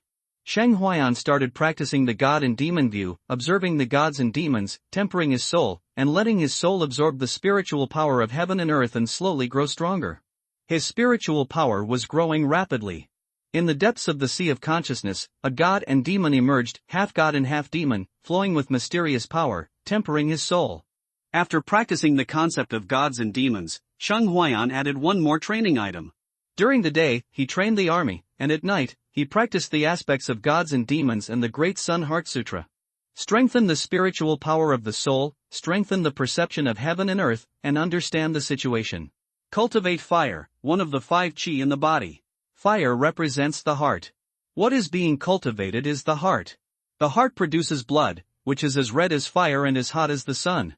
Time is passing, Sheng Huayan's strength is slowly increasing, and he has slowly reached the peak of the early stage of Grandmaster. He has cultivated the essence of innate fire in his body. If his blood energy is let go, it will be like a blood smoke. Soaring dragon into the sky. These were all suppressed in his body, and the blood and energy in his body was like a furnace in the sun, strengthening and baptizing his body and bones every moment. Happy March! When the sun rises, the flowers on the river are as red as the fire. The world is getting warmer, the ice and snow in the northwest have begun to melt, and the grass and trees on the earth have begun to sprout and grow again. March 3rd. Rongdi Xianyu Tribe. Yu Danjun, the little prince of the Xianyu tribe, looked at the melting ice and snow and looked towards the south. That's Hershey County. Go south to the pass of the Wei dynasty. Years ago, when the Xiongnu and the Wei dynasty were fighting fiercely, he led his army southward and captured Hershey County. He was sure of success, but suddenly something unexpected happened. Only 10,000 of his 30,000 strong army escaped. This was his shame. After being dormant all winter, it's time to wash away the shame. The Hershey army grew rapidly in strength as Sheng Huayan used money to clear the way regardless of costs. Up to now, among the 9,000 soldiers, the soldiers with the lowest cultivation level are all late-stage warriors. The powerful Hershey army is full of military virtue, and every one of them is brave and high-spirited. Seeing the results of nearly half a year of training, Sheng Huayan was indescribably happy. Now that the ice and snow have melted and his soldiers have become stronger, Sheng Huayan can't help but want to cause trouble. Find Wang Wu. Looking at Wang Wu, who was now a late-stage martial artist, Sheng Huayan said, "Brother Wang, I need you to go to the grassland now and find out about Rongdi." "What, are we going to launch troops?" Upon hearing this, Wang Wu looked excited and eager to try. "We have been training for so long, it's time to test the results." Sheng Huayan smiled. "Okay, leave this matter to me. I will take the scouts to find out the news." Wang Wu received the military order, took 20 scouts with him, and headed for the grassland. After Wang Wu went to the grassland, Sheng Huayan came to the city wall and looked in the direction of the grassland. There were goshawks circling in the sky. The sky is high and the clouds are pale, and the wilderness is far away. A few days later, Wang Wu rushed back with his scouts. "General, there's a situation," Wang Wu said as soon as he got on his horse. "What was found?" "There is an army gathering from the Rongdi Xianyu tribe, the same tribe that held the customs several years ago," Wang Wu said quickly. "Xianyu tribe, are you here for us? How many people are there estimated to be?" Sheng Huayan asked. "There are a lot of people, probably no less than 50,000. Hey, we haven't gone to trouble them yet, but they came to us first. Go and continue to investigate and monitor," Sheng Huayan said to Wang Wu. "Yes, General." Wang Wu once again went deep into the grassland to explore the military situation of the Rongdi Xianyu tribe. Sheng Huayan recruited 4 more captains, Guo Xiaoping and Hu Bing. "General, you called us, what can you do?" After Guo Xiaoping came in, he saw Sheng Huayan looking at a military map. "You guys are here, sit down first," Sheng Huayan said. The 4 of them sat down and looked at Sheng Huayan. Sheng Huayan then spoke, "I just received news that there are signs of the Rongdi Xianyu tribe's army gathering, and they may be coming towards us." "What? Those bastards from the Rongdi Xianyu tribe want to attack us again?" Wu Cheng suddenly stood up. In order to resist the Xianyu tribe, he almost died in the battle last year. If it weren't for the healing pill given by Sheng Huayan to help him survive, he would be a pile of bones now. "Sit down, what are you excited about?" "General, I can't wait to kill the bastards of the Xianyu tribe," Wu Cheng said with anger. Now he has become the great perfection of the acquired warrior. He has 2,000 soldiers under his command, all of whom are at the advanced stage of martial arts or above. They are very powerful and he is worried about finding an opportunity to take revenge. There are battles for you, and there are opportunities for revenge. Don't get excited yet, Sheng Huayan said. Hey, these Rongdi people don't care about fighting. After training for so long, I'm already hungry and thirsty. Just in time, the Rongdi people dare to come and try the sword on them. Guo Xiaoping was full of expectations. Said. Hu Bing was also eager to try. Seeing the generals under his command fighting with high passion and full of martial virtue, Sheng Huayan held his forehead, and it turned out that they were indeed his subordinates, and their personalities followed his. We have called you here to prepare you and be ready to fight at any time. Once the Rongdi people come, we will make it impossible for them to come back, Sheng Huayan said. Always be prepared. Everyone is gearing up and has been waiting for a long time to make achievements and wait for the Rongdi people to come. Sheng Huayan then sent someone to notify County Magistrate Chen, asking him to prepare and notify the villages below to avoid the Rongdi army. 2 days later, Wang Wu rushed back to report that 50,000 troops from the Rongdi Xianyu tribe had arrived in Heshi County. Sheng Huayan immediately put his army in full position to prepare for the Rong and Di armies. The entire Heshi County was ready, waiting for the arrival of the Rongdi army. 2 days later, the flags were fluttering, and the battle flags were all over the sky, like a long dragon, coming to the outside of Heshi County. The rolling military aura was overwhelming and impacted people's minds. The sky was filled with murderous intent, the stars were moving, the earth was filled with murderous intent, dragons and snakes rose from the land, and people were filled with murderous intent, turning the world upside down. Spears were like forests, flags were like waves, iron spears were clanging, and war horses were neighing. The gates of Heshi County had long been closed, and the residents in the city were hiding at home. The city was also under martial law. Sheng Huayan, wearing a black armor and red robe, holding a black gold sword in his hand, stood on the city wall, looking at the endless Rongdi Xianyu tribe army. He felt a strong breath in the Rongdi army, which was the blood and chi of the master-level strongman. Unexpectedly, there were actually master strongmen coming with the army this time. It seems that they really want to destroy Heshi County. They actually dispatched a master. County Magistrate Chen stood beside him, looking at the endless Rongdi army outside the city. These damn foreign races will never give up their intention to offend our way. County Magistrate Chen cursed angrily. Don't worry, one day, I will flatten this grassland and graze Tianshan. Sheng Huayan was full of passion and ambition. County Magistrate Chen was infected by Sheng Huayan's heroic spirit, and his blood boiled. Flattening the grassland and grazing Tianshan, what a heroic ambition! Those kings and generals would not dare to boast such a big promise. The vanguard of the Rongdi army outside the city did not stop to rest, but directly launched an attack. The offensive was like fire, moving slowly, and the first batch of 3,000 Rondi soldiers who attacked the city rushed to the city wall without caring about their lives. In the Rondi army, arrows were shot at the city wall to cover the soldiers attacking the city. Defense! Xiao Chuyi shouted immediately. Sheng Huayan was the first to arrange the battalion she led to defend the city. She led her subordinates to guard the city wall. When the soldiers saw the rain of arrows coming, they dodged or raised their shields to block the rain of arrows. The archers on the city wall also found the right time to shoot back and kill the charging enemy. The vanguard of the Rongdi army ran to the bottom of the city wall desperately, carrying siege tools such as ladders, ropes for climbing the city, and battering wood. The arrows shot by the archers on the city wall continued to harvest the lives of the charging Rongdi soldiers. Kill! Under the city wall, the deafening shouts of killing rang out, and the residents in the city could hear it. On the city wall, except for the archers who occasionally counterattacked, the other soldiers were dodging the rain of arrows from the Rongdi army to avoid unnecessary casualties. At this moment, Sheng Huayan was stunned, and the golden light curtain in the sea of consciousness had changed.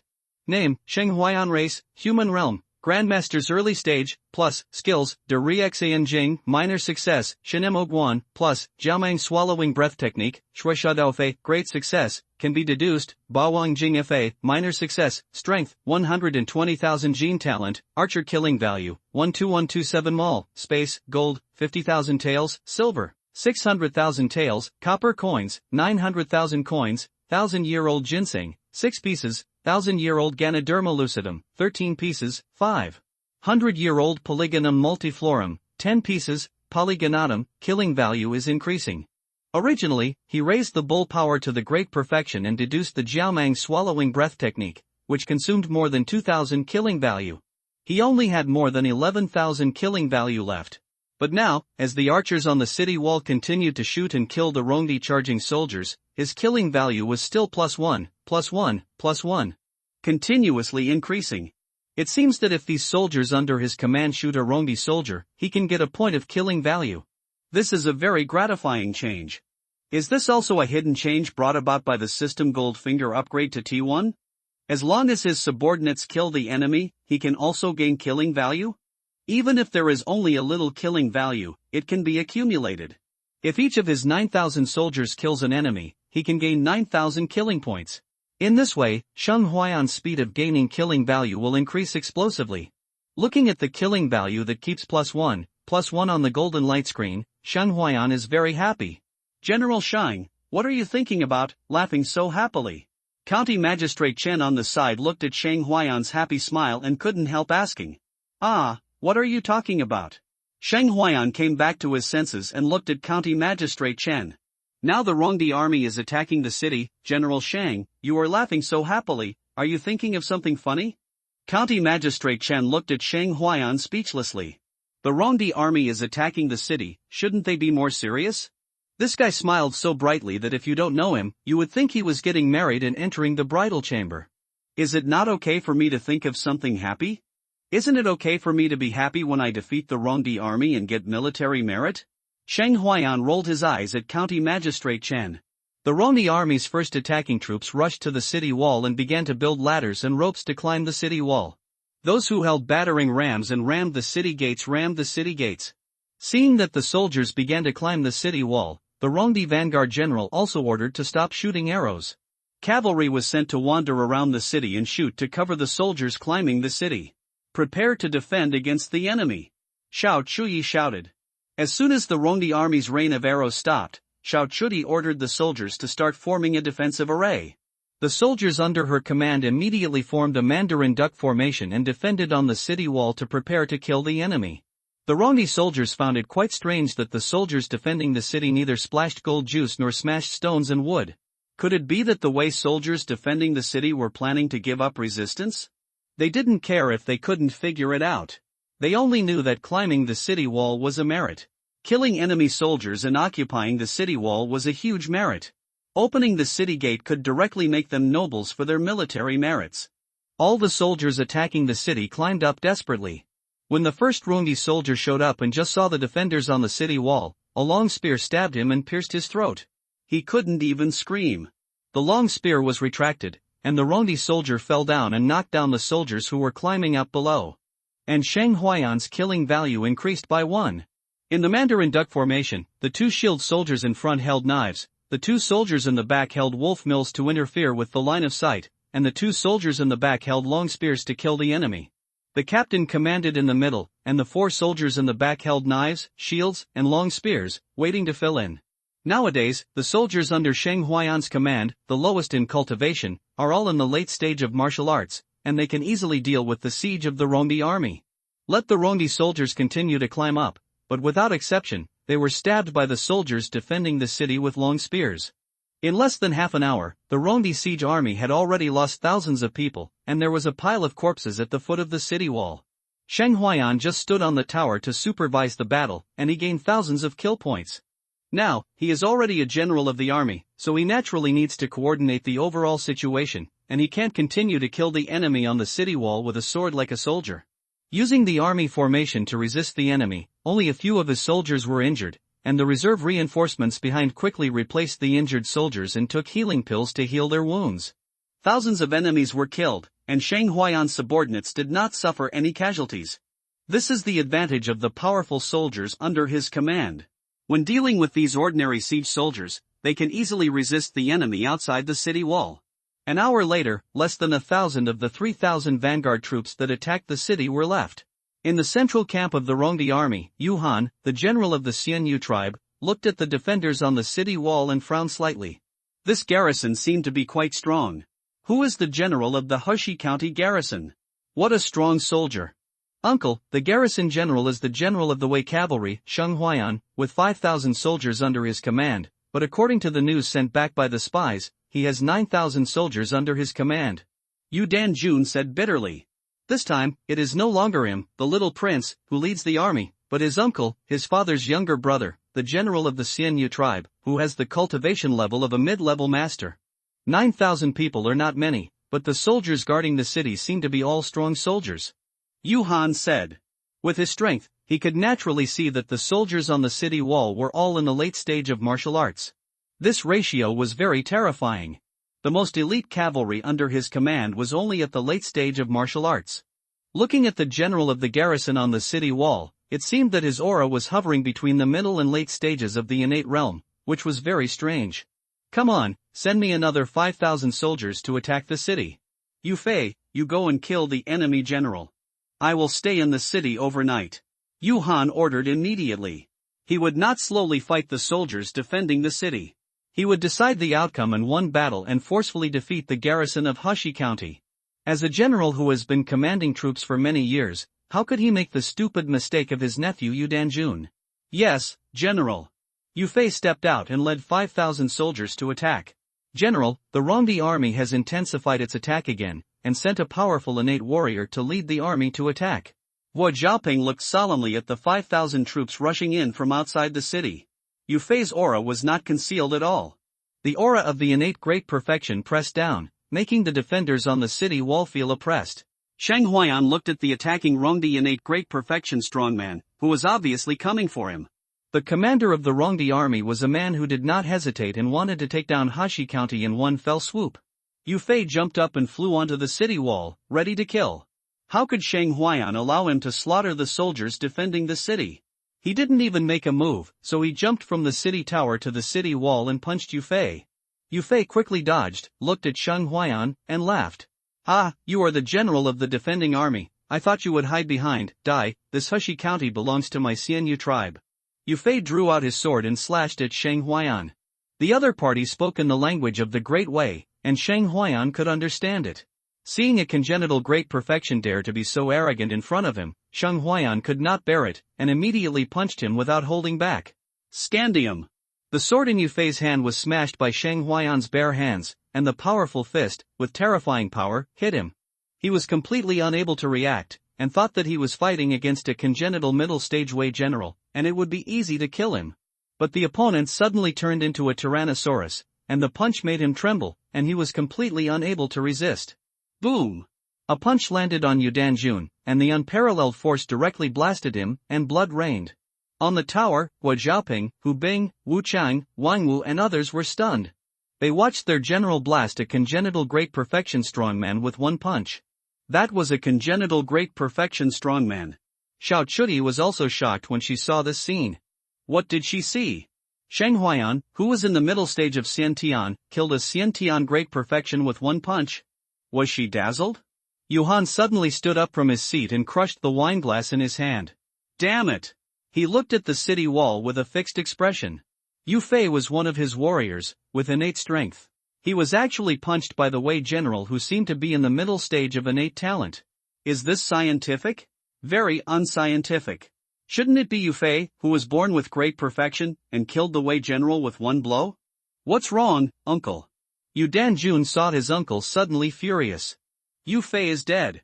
Yuhan's eyes were fixed on Sheng Huaiyan, but no matter how he looked at it, the aura on Sheng Huaiyan's body was at most late-stage innate. With Xiantian's advanced cultivation level, he could kill Sentian Zogchen with one punch. Could it be that this Wei garrison general was a martial arts evil genius? What? Brother Yu Fei is dead? Yu Danjun couldn't believe it and looked towards Hashi County. There is also the figure of brother Yu Fei there. The general is still as powerful as ever. Even the strongest innate Zogchen men were instantly killed by him with one punch.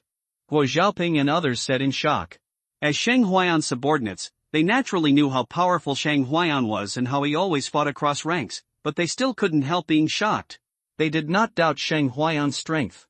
In the past, Sheng Huaiyan often jumped over the ranks to kill enemies. Xiao Chuti, on the other hand, looked at Sheng Huaiyan with doubts in his heart.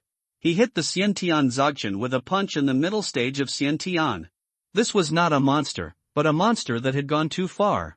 Wang Wu vaguely felt that the strength of their general was not as simple as it seemed on the surface.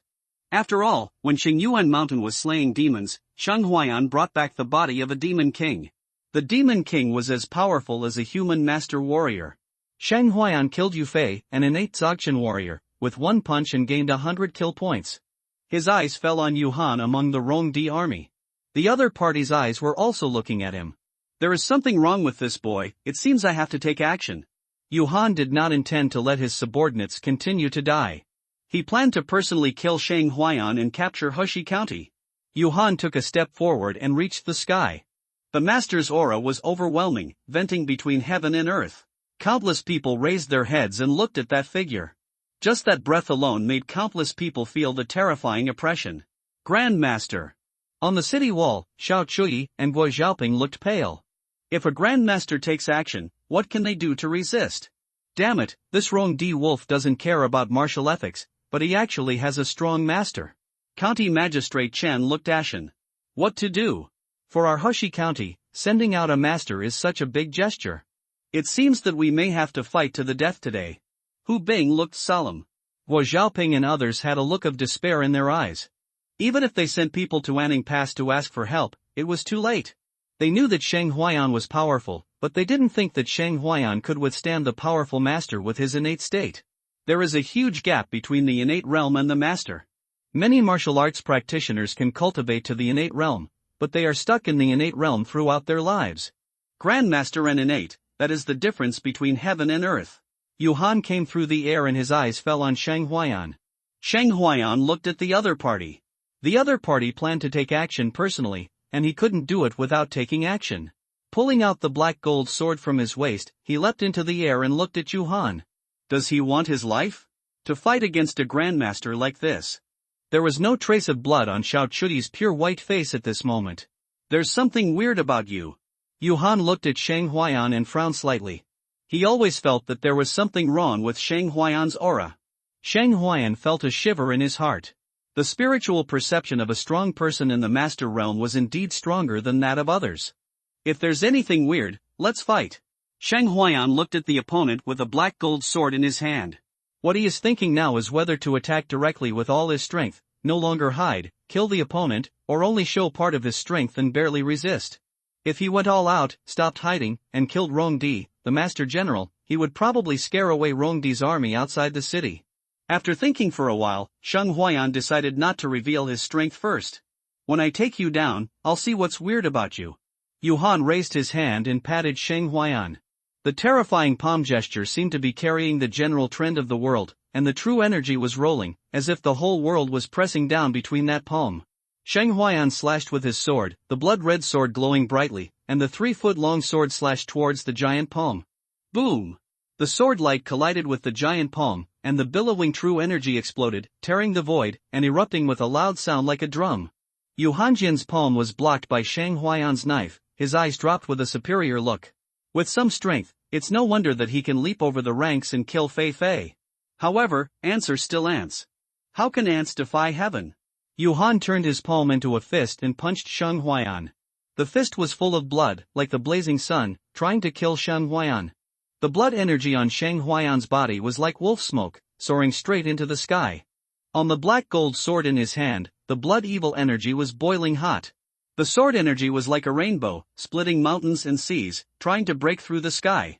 With one slash, the 10-foot-long sword energy, with the power of fiery blood, destroyed everything.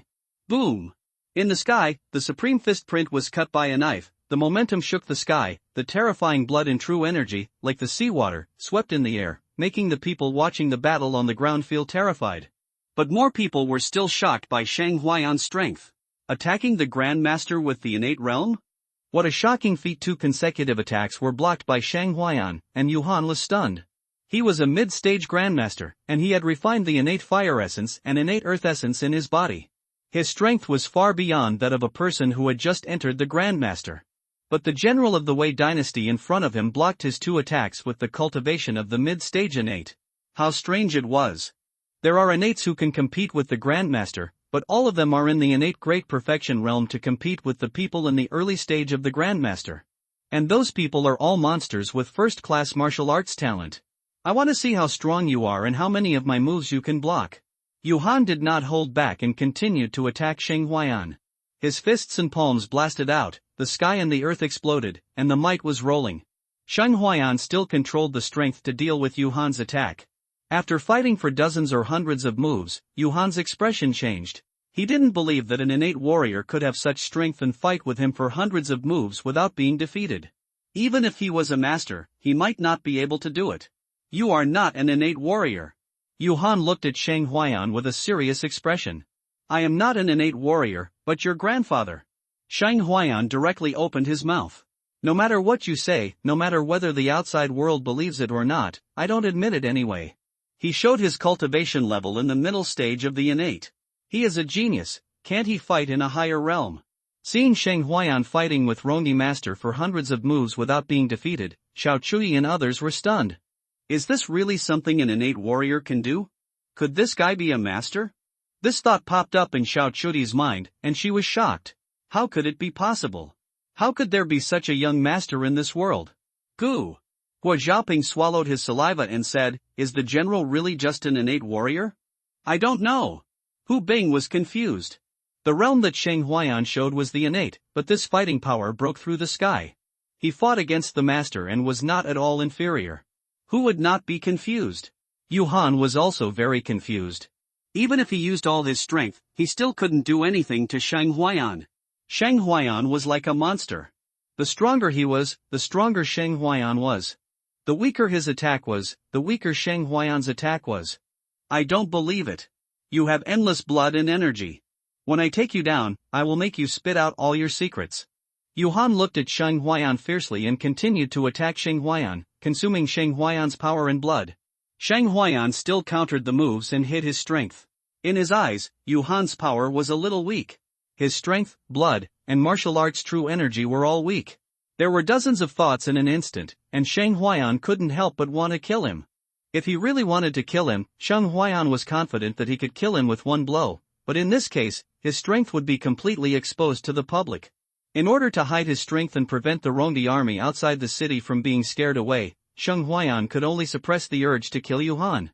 The two fought fiercely in the sky, and many people suspected that Sheng Huaiyan was a master. But his aura was still maintained at the innate level. On the ground, the Rongdi army still did not stop attacking the city. Seeing that they could not take the city after a long time, Rongdi generals who were not at the post-natal level also participated in the attack, wanting to take down Hushi County as soon as possible. Seeing that post-natal warriors had joined the battle, Guo Xiaoping and others also went down to stop the enemy. Kill! On the city wall, there were shouts and shouts. It was difficult for the Rongdi army to attack the city wall, and most of them were killed and fell off the city wall. Occasionally, there were Rongdi soldiers who escaped and attacked the city wall, but they were quickly killed by the defenders on the city wall. Yuhan fought with Shang Huayan for thousands of moves, but still couldn't defeat Shang Huayan, which made him sure that Shang Huayan was a master. This handsome dog was hiding his strength. Unable to defeat Shang Huayan, the idea of taking Shang Huayan down in one fell swoop, or killing Shang Huayan, and then taking over Hushi County was shattered, so Yuhan could only temporarily give up and retreat to the barracks. Shang Huayan also retreated to the tower, still looking at the battlefield. The defenders occasionally suffered casualties, but they were not large, and Shang Huayan did not intend to intervene. He is now a general, commanding soldiers, defending against the enemy's strongmen, soldiers against soldiers, generals against generals. The battle lasted until the evening, and the Rongdi soldiers who attacked the city left more than 5,000 corpses and retreated. Shang Huayan also gained more than 5,000 kill points. After the truce in the evening, Hua Xiaoping and others looked at Shang Huayan. "General, have you broken through the master?" Hu Bing asked a little excitedly. Others were also curious, looking at Shang Huayan expectantly. Shang Huayan looked at these subordinates, and it was obvious that his performance in the battle against Rongdi Grandmaster today was too amazing, and anyone would doubt his cultivation. "No, I want to break through the Grandmaster realm now." Shang Huayan shook his head and said, "Suspicion is suspicion, but he will not admit it anyway. As long as he does not need a Grandmaster, no one can see through his cultivation." "Really not?" A group of subordinates obviously did not believe it. "Why, with this general's natural fighting power, can't I fight across levels?" Shang Huayan said. "Crossing levels is not so outrageous." Hua Xiaoping muttered in a low voice. "Stop mumbling. Tonight, Hu Bing and Wu Chang, you two will lead your cavalry and follow the heavy cavalry out of the city. Follow me to go behind the Rongdi army and launch an attack when the Rongdi army begins to attack the city in the morning. Hua Xiaoping and Xiao Badian, you two will lead your men to defend the city. Once the Rongdi army retreats, you will go out of the city to launch a counterattack." Shang Huayan immediately said to his 4 lieutenants. Defending the city is not his style. Taking the initiative to attack and annihilate the enemy is what he wants. "Yes." Shang Huayan issued a military order and everyone took it. After the sun set, it gradually darkened. The Rongdi army camped 5 miles outside the city, and it was obvious that they would continue to attack the city tomorrow. In the Rongdi Central Army camp, Yuhan's face was not very good. He thought that he would lead an army of 50,000 to deal with a small Hushi county, which must be easy to capture. But things often go against one's will. He encountered Shang Huayan, a freak. He fought Shang Huayan today, and he did his best, but he still failed to take Shang Huayan down. Moreover, 5,000 soldiers were sacrificed in the siege today, but the defenders of Hushi County did not suffer a lot of casualties. How many soldiers does he need to fill in to take down Hushi County through consumption? After the failure of the siege today, Yu Danjun, the little prince of the Xianyu tribe, was also very silent. Who would have thought that after not seeing each other for a few months, the general of the Hushi County garrison was as powerful as his uncle, the master? Yuhan planned to send all the strong men in the army to attack Hushi County tomorrow. He would take action to contain Shang Huayan, and then take down Hushi County in one go. Without soldiers, the defenders of the Wei dynasty could not defend a city. After dinner, Shang Huayan took the heavy armored cavalry with dry food and went out from the south gate. Hu Bing and Wu Chang also led their subordinates to follow behind. Tonight, under the moonlight, Shang Huayan led 1,000 heavy cavalry and 4,000 light cavalry to go around the back of the Rongdi army. Wait until the next morning to launch an attack and directly hit the Rongdi army camp. Shang Huayan and Yuhan were planning their own plans. Before dawn the next day, Shang Huayan had a simple breakfast. Hu Bing, you lead 2,000 cavalry to attack the Rongdi army from the left. Yes. Hu Bing cupped his fists and accepted the order. Wu Qing, you lead 2,000 cavalry to attack the right side of the Rongdi army. Yes, General. He himself led 1,000 heavily armored cavalry to charge from behind. This is undoubtedly a very bold decision. 5,000 cavalry dared to charge against an army of more than 40,000.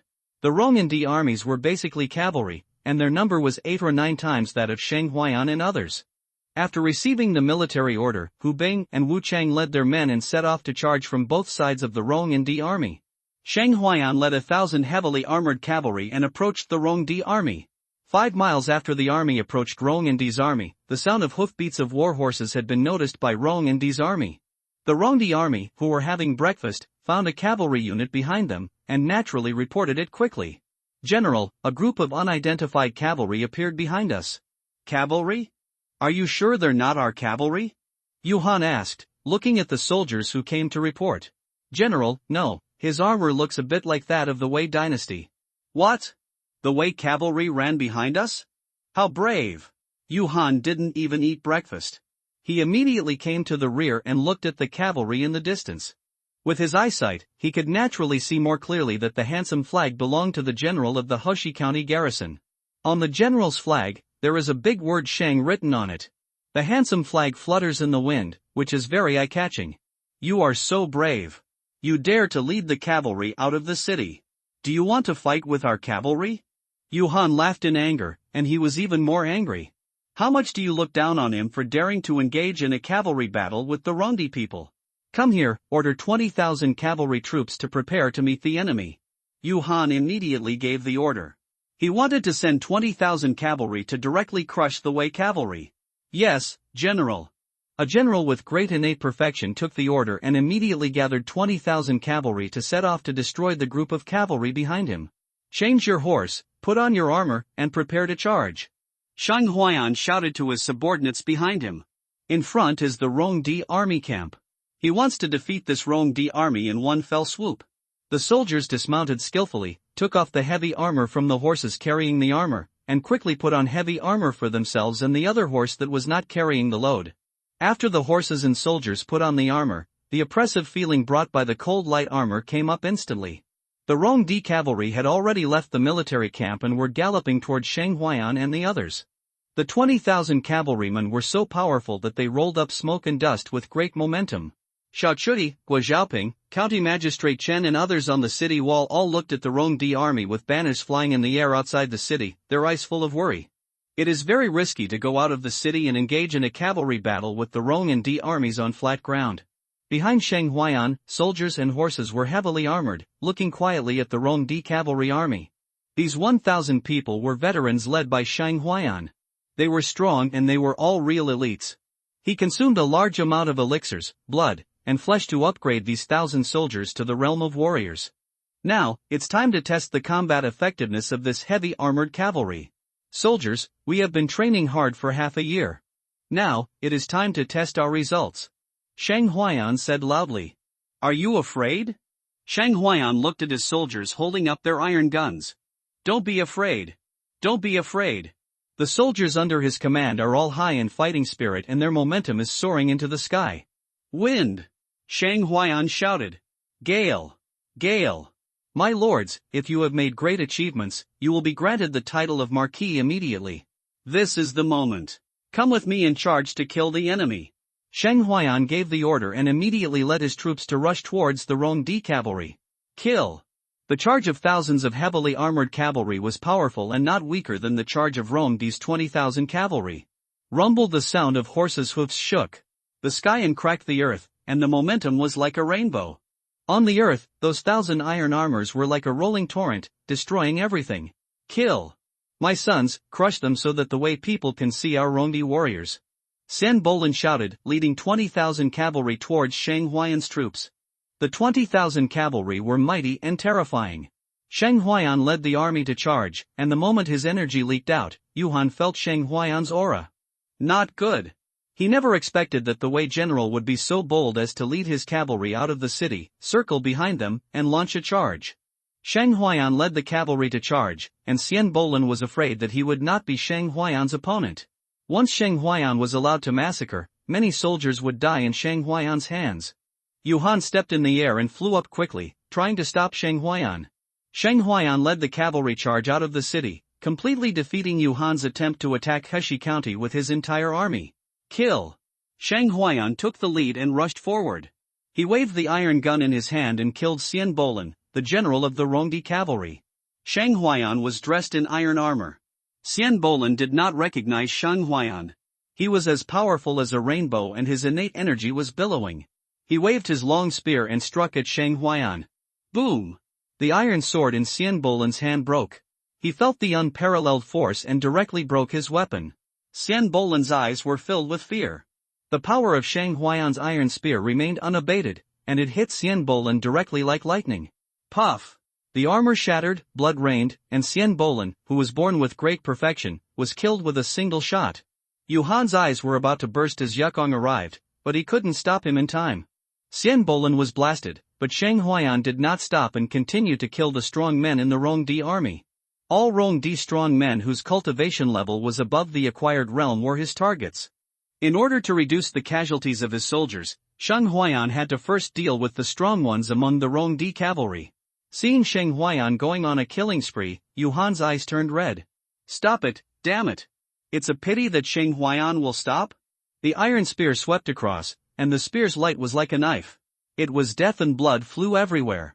The heavy armored cavalry crashed into the Rongdi cavalry formation, like a torrent of steel, pushing across like a bulldozer. The Rongdi cavalry suffered heavy casualties in an instant, and their horses and soldiers were charged and killed one after another.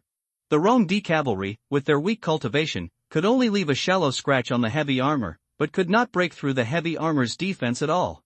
The terrifying heavy armored cavalry followed Shang Huayan with a momentum like a mountain, charging into everything. Wherever they passed, there were stumps of limbs and arms, and corpses everywhere. Yu Hanyu flew up from the air and took action to stop Shang Huayan and let Rongdi surround and kill the heavily armored cavalry. At this moment, he saw the power of the 1,000 heavy armored cavalry. This kind of cavalry must be destroyed and cannot be left. With just one charge, more than 4,000 Rongdi cavalry were killed, and their own casualties were negligible.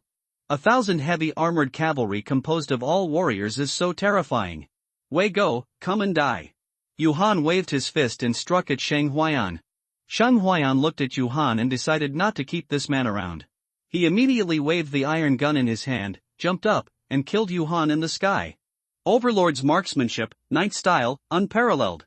Shang Huayan's energy and blood were billowing like wolf smoke rising into the sky. The iron gun in his hand was blazing red, and with unparalleled power, he blasted and killed Xiang Yuhan. This full blow was not hidden at all, and the void was trembling. Yuhan's pupils shrank, he was horrified and frightened. He wanted to withdraw his fists and run away, but it was already too late. The momentum and intimidation that erupted from Shang Huayan at this moment was even more terrifying than when he faced the powerful master of Dzogchen. Boom! One shot split the mountains and seas, and the terrifying power destroyed everything. Under that boundless power, the leader of the Rongdi army, Yu Danjun, a strong man in the middle stage of the Grand Master, turned into a ball of blood mist. Fuck, you used too much force. Seeing Yu Han being blasted into blood mist by a shot, Shang Huayan couldn't help but say something. The Rongdi cavalry raised their heads and stared at the blood mist floating in the air, as if they had lost their minds. Fuck! Not only the Rongdi soldiers, but also Guo Xiaoping and others standing on the city wall were stunned even though they were far away. With an unparalleled shot, a strong master was beaten into a bloody mist. The powerful master was killed like this? Guo Xiaoping knew that Shang Huayan was powerful, but he didn't expect him to be so powerful.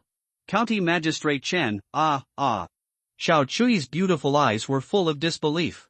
Shang Huayan's domineering and unparalleled figure who killed the Grandmaster with one shot was reflected in her pupils. Uncle! In the Rongdi military camp, Yu Danjun was holding goat's milk and chewing on the leg of lamb.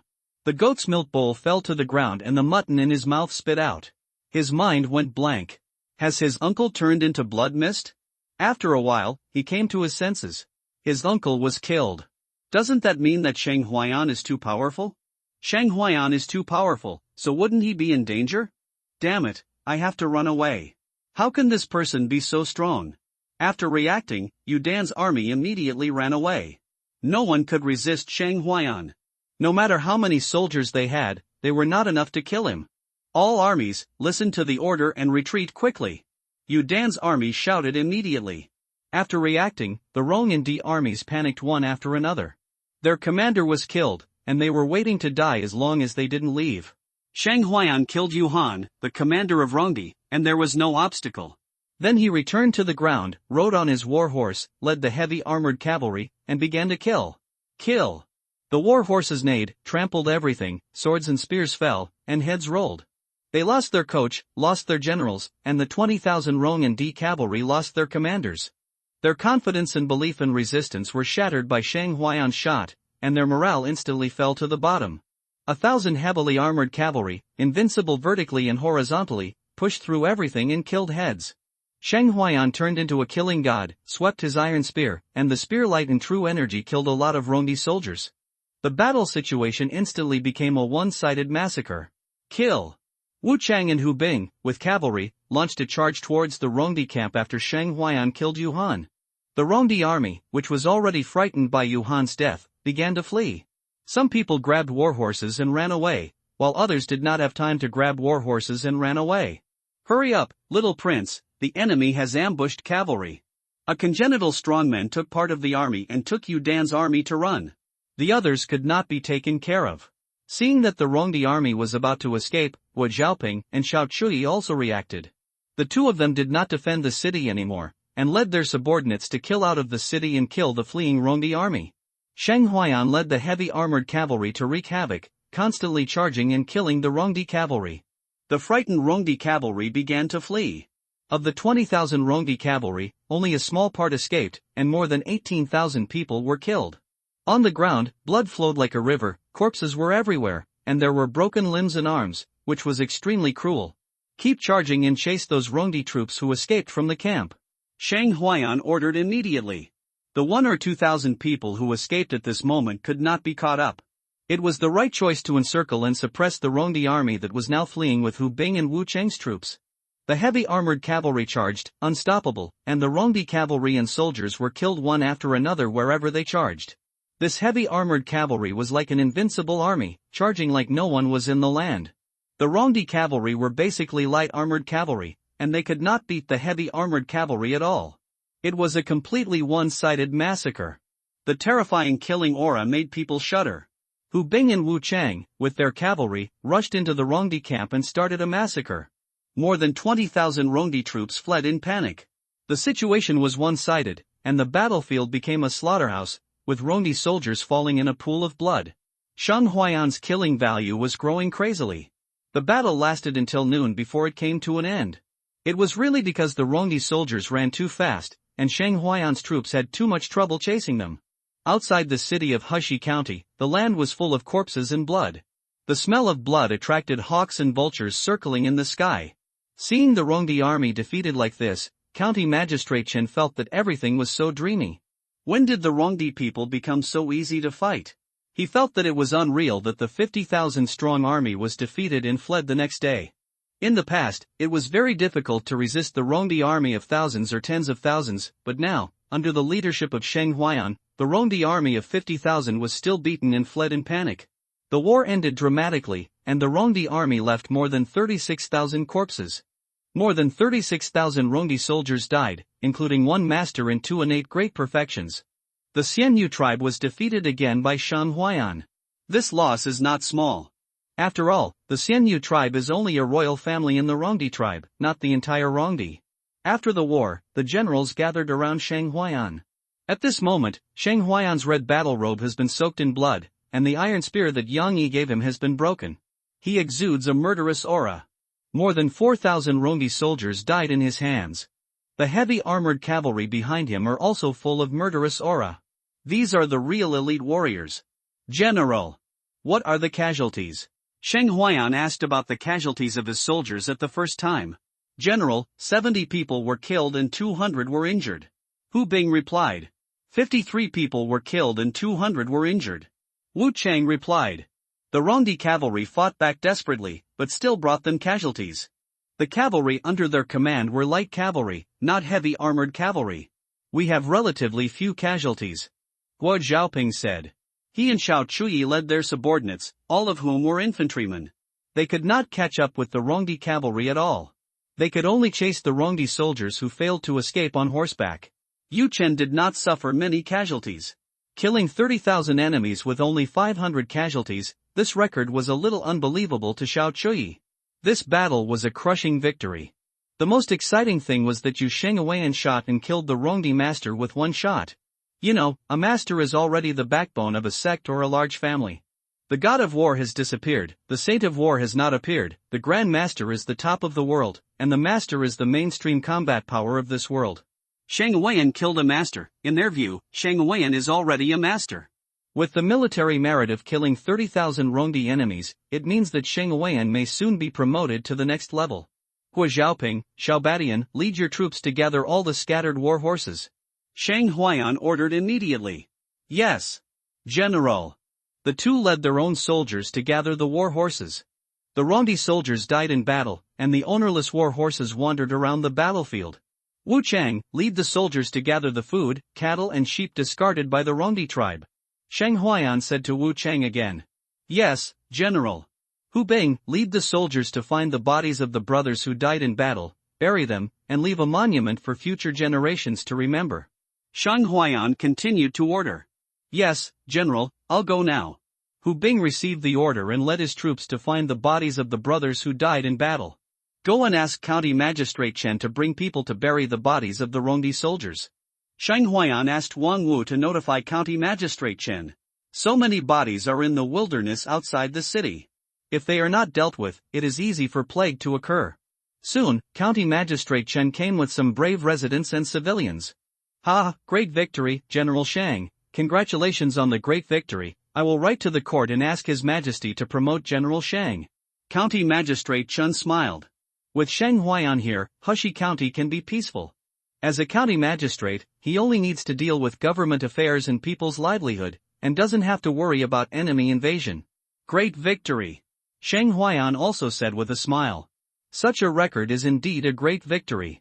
I'll go and bury the bodies of the Rongdi pups, and celebrate together in the evening. County Magistrate Chen said happily. Okay, celebrate in the evening. Shang Huayan nodded with a smile. It didn't take long for Xiao Chuyi and Guo Xiaoping to collect the Rongdi war horses. There were more than 13,000 intact war horses and more than 10,000 slightly injured war horses. The injured war horses, if not seriously injured, were taken back for treatment and used as steeds in the future. The dead or seriously injured war horses were dealt with by County Magistrate Chen, and the horse meat was distributed to the poor people. After all, it was meat. General, these more than 13,000 war horses, plus the ones we raise, there are more than 20,000 war horses, isn't it a bit too much? Guo Xiaoping said. It would be a big expense to raise so many war horses. A lot? Shang Huayan glanced at Guo Xiaoping and said, I still think it's too little. It's just more than 20,000 war horses, is it a lot? If conditions did not allow it, he would have wanted to form 100,000 heavy armored cavalry and sweep across the world. Guo Xiaoping didn't know how to refute it. They only had 9,000 soldiers, and this was 4,000 soldiers overstaffed. But they raised more than 20,000 war horses, several times more than the war horses of the Yanning army. The cattle and sheep left behind by the Rongdi army after their defeat were all great gains. The cattle were taken away by County Magistrate Chen, as they were rare laborers for farming. Shang Huayan left the sheep for the soldiers to eat. The soldiers who practiced the Jiaomong breathing technique became more and more gluttonous as their cultivation improved. After cleaning up the battlefield and returning victoriously, the people of Hushi County warmly welcomed them. General Shang is mighty. General Shang is mighty. The Hushi army is mighty. At this moment, Shang Huayan and his subordinates were the center of attention, with flags flying. Looking at the iron cavalry, wearing warm clothes and iron armor, the people of Hushi County felt particularly safe. Shang Huayan listened to the cheers and welcomes of the people and enjoyed this feeling very much. After returning victoriously and repelling the Rongdi army, the whole Hushi County was in celebration. Shang Huayan was also in the military camp, rewarding the soldiers, killing sheep and cooking wine. Ha, this battle is magnificent. I toast to all the soldiers and brave generals for Hushi County and the Great Way. County Magistrate Chen raised his glass and said happily to all the soldiers. It is our duty to defend the land and kill the enemy. Shang Huayan and the soldiers also toasted County Magistrate Chen. In Hushi County, County Magistrate Chen never asked about military affairs. If there was any help, County Magistrate Chen would always respond. The harmonious Hushi County provided Shang Huayan with quiet training conditions. To celebrate the great victory, I toast to you all. Shang Huayan raised his glass. Cheers to the general. The soldiers shouted. Okay, drink. Shang Huayan held the wine bowl and drank it all. The soldiers also drank it all. This cup is for the brothers who died in the battle. Shang Huayan raised his glass again and shouted. Magnificent! Magnificent! All the soldiers shouted together. This great victory has more than doubled the morale of the army. Only after experiencing the tempering of war can a strong army be formed. This battle has tempered the military spirit and courage. These soldiers under his command are no longer recruits who have never seen blood. Although it was a celebration, Shang Huayan did not give his soldiers much wine. Each person had 2 bowls of green ants and 1 bowl of shifeng lai, which was enough to ensure that they would not get drunk. Basically, they ate mutton and drank mutton soup. That night, they celebrated until midnight before resting. This was the first great victory of their Hoshi army since its establishment.